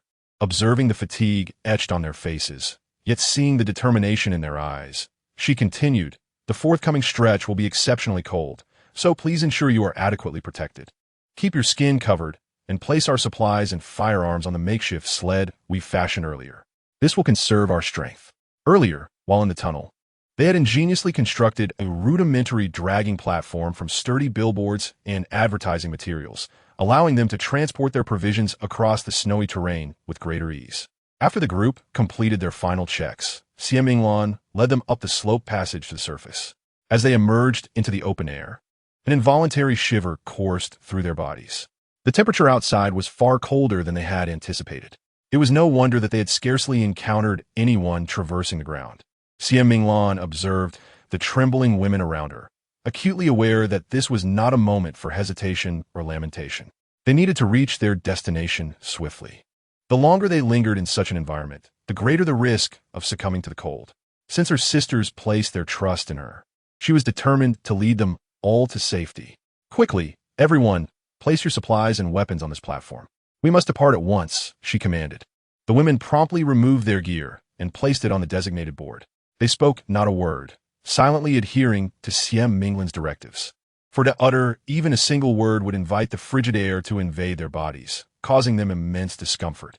At that moment, the long-haired lady joined Xie Minglan's side. Chapter 140. Arrival. The long-haired lady observed Xie Minglan holding a gun and, with a hint of curiosity, inquired, "Sister, why do you not place that gun on the platform as well? Wouldn't it be exhausting to carry it like this?" Xie Minglan responded gently to her query. "I must ensure that no unforeseen incidents occur on our journey." Before the long-haired lady could pose another question, Xie Minglan turned to the group and declared, "Let's set off." She then moved to the forefront of the procession, using her delicate frame to forge a path through the thick snow for her companions behind her. A wave of emotion washed over the long-haired lady, and tears shimmered in her eyes. However, before a single tear could escape, she hastily wiped them away, for she did not wish to burden Xie Minglan further in such frigid temperatures where tears might freeze upon her skin. She gazed at Xie Minglan's laborious figure traversing the snow, and her mind was flooded with beautiful words such as gentle, strong, brave, and kind. If not for the small age difference between them, she might have been tempted to call her mother. There was an extraordinary charm about Xie Minglan. To walk alongside someone of her caliber was indeed a stroke of fortune. Xie Minglan was far superior to the short-sighted Han Mei. Although she had never been one to believe in deities, at that moment, she found herself silently praying for Xie Minglan's safety and the well-being of everyone involved. Subsequently, the long-haired lady stepped forward to stand beside Xie Minglan, using her own body to carve a path of safety through the snow for their sisters behind. Perhaps there was no path in this world, but when many tread the same way, it inevitably becomes a path. Time flew by, and it was now 7 o'clock in the evening. Outside, darkness had completely enveloped the sky. Lin Xia and the others had just finished their dinner. At that moment, he lay on the sofa, indulging in the exclusive massage service provided by Chu Xinglan. Although it seemed somewhat extravagant for a chief physician of her caliber to perform such tasks, one could not deny that her medical training made a remarkable difference. Her ministrations were exceptionally soothing. Every acupoint and meridian was expertly attended to. Her delicate fingers danced across his body, delivering just the right amount of pressure, causing every muscle within Lin Xia to relax involuntarily. The sensations coursing through his body transcended mere description. Meanwhile, Lin Xia rested his head upon the lovely legs of his sister, Chu Yueshi, who was clad in a light blue plaid JK skirt, her long, graceful legs adorned with black over-the-knee stockings. Together, they formed a realm of absolute beauty.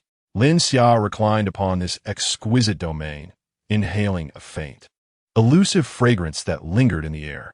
Under the guidance of her elder sister, Chu Yueshi delicately kneaded Lin Xia's temples using her slender, jade-like fingers, her focus unwavering. These two exquisite twins treated Lin Xia like a rare treasure, attending to her every need with utmost devotion. Life during these moments was sheer bliss, as Lin Xia closed her eyes in comfort. Meanwhile, the other enchanting goddesses gathered on the opposite side, whispering among themselves. They were imparting wisdom to Nangong Shui and Qiao Nianyan, ensuring they could withstand the pressure Lin Xia might impose later that evening, fearful of a last-minute retreat. Suddenly, the alarm system in the living room blared, startling everyone, who immediately turned their gaze to the large screen. Lin Xia, reclining on the sofa and enjoying her moment, opened her eyes and sat up straight. The screen displayed pertinent information as the surveillance footage from the underground garage automatically came into view. According to the footage, a large group of women appeared not far from Lin Xia's safe house. As the images magnified, their faces became increasingly distinct. It was none other than the stunning women led by Xie Minglan. Leading the procession, Xie Minglan held a gun, vigilantly scanning her surroundings, seemingly on guard for any lurking dangers or searching for something. The women behind her leaned on one another for support as they staggered forward, their steps unsteady, as if a mere gust of wind could topple them. Ice and snow clung to their shoes and thighs, seemingly glued to their garments, refusing to shake off. Yet, despite their dire circumstances, they clung to their supplies, their eyes still sparkling with determination. This unexpected arrival took Lin Xia by surprise. She had not anticipated these women would actually reach this place. Without any means of transportation, they had traversed at least 5 kilometers on foot, enduring temperatures plummeting below 70 degrees Celsius, along with countless unknown dangers along the way. Even a group of robust adult men might struggle to complete such a journey, let alone these delicate and seemingly fragile beauties. Jiang Ruoxue, upon seeing the disheveled women on the surveillance screen, felt a profound admiration for their resilience. Had she not gained her extraordinary abilities, she doubted she could have made it through that arduous path. Then, recalling her wager with Lin Xia about returning home, Jiang Ruoxue swiftly turned her head, excitement sparkling in her eyes as she winked at Lin Xia. "You promised us earlier," she said eagerly. "If these women manage to arrive here, they will all fall under our sisterhood's management." Lin Xia nonchalantly nodded. She had never intended to oversee these individuals. If Jiang Ruoxue and the others wished to take on that responsibility, it would spare them from the tedium of idleness at home. "Then I shall place all the supplies you requested earlier in the basement. What do you require? You may simply come to collect it later. Do you still need me to assist you?" As Lin Xia spoke, she retrieved all the supplies that Jiang Ruoxue and the others had discussed during their meal, placing them in the basement. Jiang Ruoxue gazed at Lin Xia with a captivating allure, her eyes brimming with affection. "We are grateful for your support, esteemed Lin.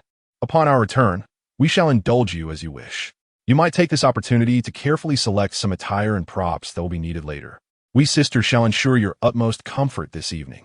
As for safety, you need not worry. We are no longer the naive girls we once were during the apocalypse. With so many sisters around, there will be no issues.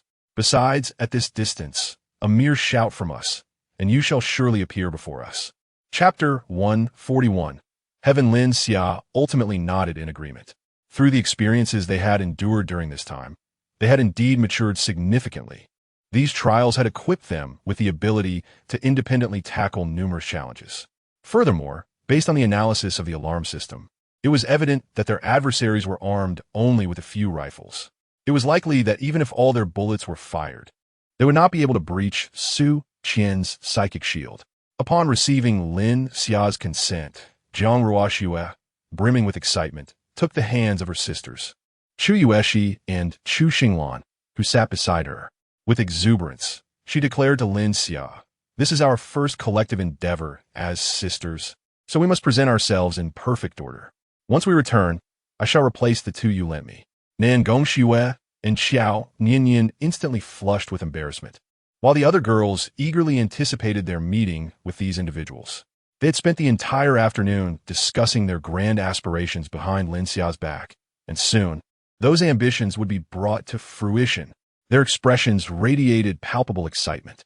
Lin Xia, with a hint of exasperation, cautioned, "Be mindful of your safety. Do not linger outside too late. Remember to return early." At that moment, Jiang Ruoxue had already led her sisters to the elevator. Upon hearing Lin Xia's words, she turned her head and feigned an AVE expression. "Got it. We always listen to our big sister." Lin Xia shook her head in mild resignation. As her circle of sisters expanded, Jiang Ruoxue grew increasingly fearless. Despite being merely an average fighter herself, she often called upon her sisters to share the burdens of challenges, lacking the demeanor of a responsible leader. However, seeing their jubilant faces brought a smile to Lin Xia's lips as well. As they boarded the elevator, the room quickly became vacant. Lin Xia settled onto the sofa, her gaze intently fixed on the surveillance footage streaming in.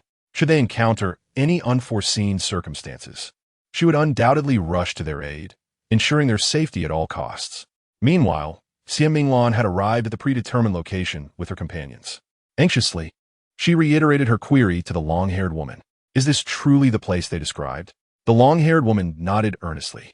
The place I previously rented was not far from here. If they haven't deceived us, then this must indeed be the correct location. Xia Minglan nodded, yet the words did little to alleviate her growing unease. This was a gamble she could not afford to lose. Should she falter, the trials her sisters had bravely traversed would turn into mere jest, and she would betray the trust of those who believed in her. After a long afternoon of arduous travel, their current state was far from ideal. If they were to spend the night in such an unfamiliar place, it is highly likely that some of the sisters, after tonight, may never awaken again. In her life, there has never been a moment as fraught with tension as this. It is even more harrowing than when she wagered her very existence to ensure the company's successful IPO. After all, at that time, her failure would have impacted only herself. Now, however, should she choose to fail, it would mean that those who trust her, who regard her as family, would bear the cost of life itself. She truly cannot afford to lose. The price is simply too steep. Yet, at this moment, she finds herself devoid of options. She has complied with the demands set forth by others and has successfully arrived here. The rest is left to fate. Having done her utmost, she must now submit to destiny. However, Xia Minglan then pondered that perhaps those individuals are lurking somewhere, secretly observing their every move. Thus, she began to scan her surroundings, as if this might alleviate the anxiety within her. Beside her, a long-haired sister and a youthful companion gently clasped her hands. Turning her head from side to side, Xia Minglan beheld two faces that radiated trust. In that instant, calmness washed over her. She had done all she could. The remainder was now in the hands of Providence.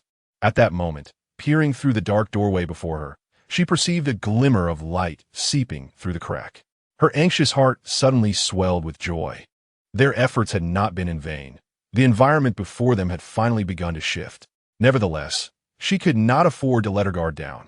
What if this light signified the original inhabitants of the community discovering them, intent on causing them harm? Xia Minglan reluctantly released her sister's hands and readied the firearm that hung at her chest, cautiously directing her gaze toward the increasingly illuminated door. Her companions also sensed the unusual circumstances, scattering and raising their weapons, aiming toward the entrance. They remained uncertain about what awaited them once the door opened. Would it lead to hell or heaven? Observing her sisters adopt the same stance as hers, Xia Minglan hastily cautioned, "What emerges may very well be those who are testing us. Please, do not become agitated. We must not provoke them. Follow my instructions closely." "Understood, sister." Having traversed countless challenges together, they had cultivated an unwavering trust in Xia Minglan. Her sacrifices had touched the fragile hearts of her companions. They had no family left. They were each other's closest kin, and Xia Minglan, without question, was the most exceptional among them. She resembled a maternal figure, drawing them irresistibly to her side, where they could bask in the warmth she exuded. Creak! The door before them finally swung open. A radiant light cascaded upon their weary faces. Within that illumination appeared a host of celestial beings, their beauty transcending the ordinary. Xia Minglan, at last, released a breath of relief. It was paradise. Hastily, she placed the firearm she had been holding onto the ground beside her, fearful that the individuals before her might misinterpret her intentions. Her sisters, observing her actions, followed suit and laid their weapons down as well, ensuring that even the muzzles were not directed towards those standing in the light. Before Jiang Ruoxue could utter a word, Xia Minglan, with a resounding thud, knelt on the cold, unyielding ground.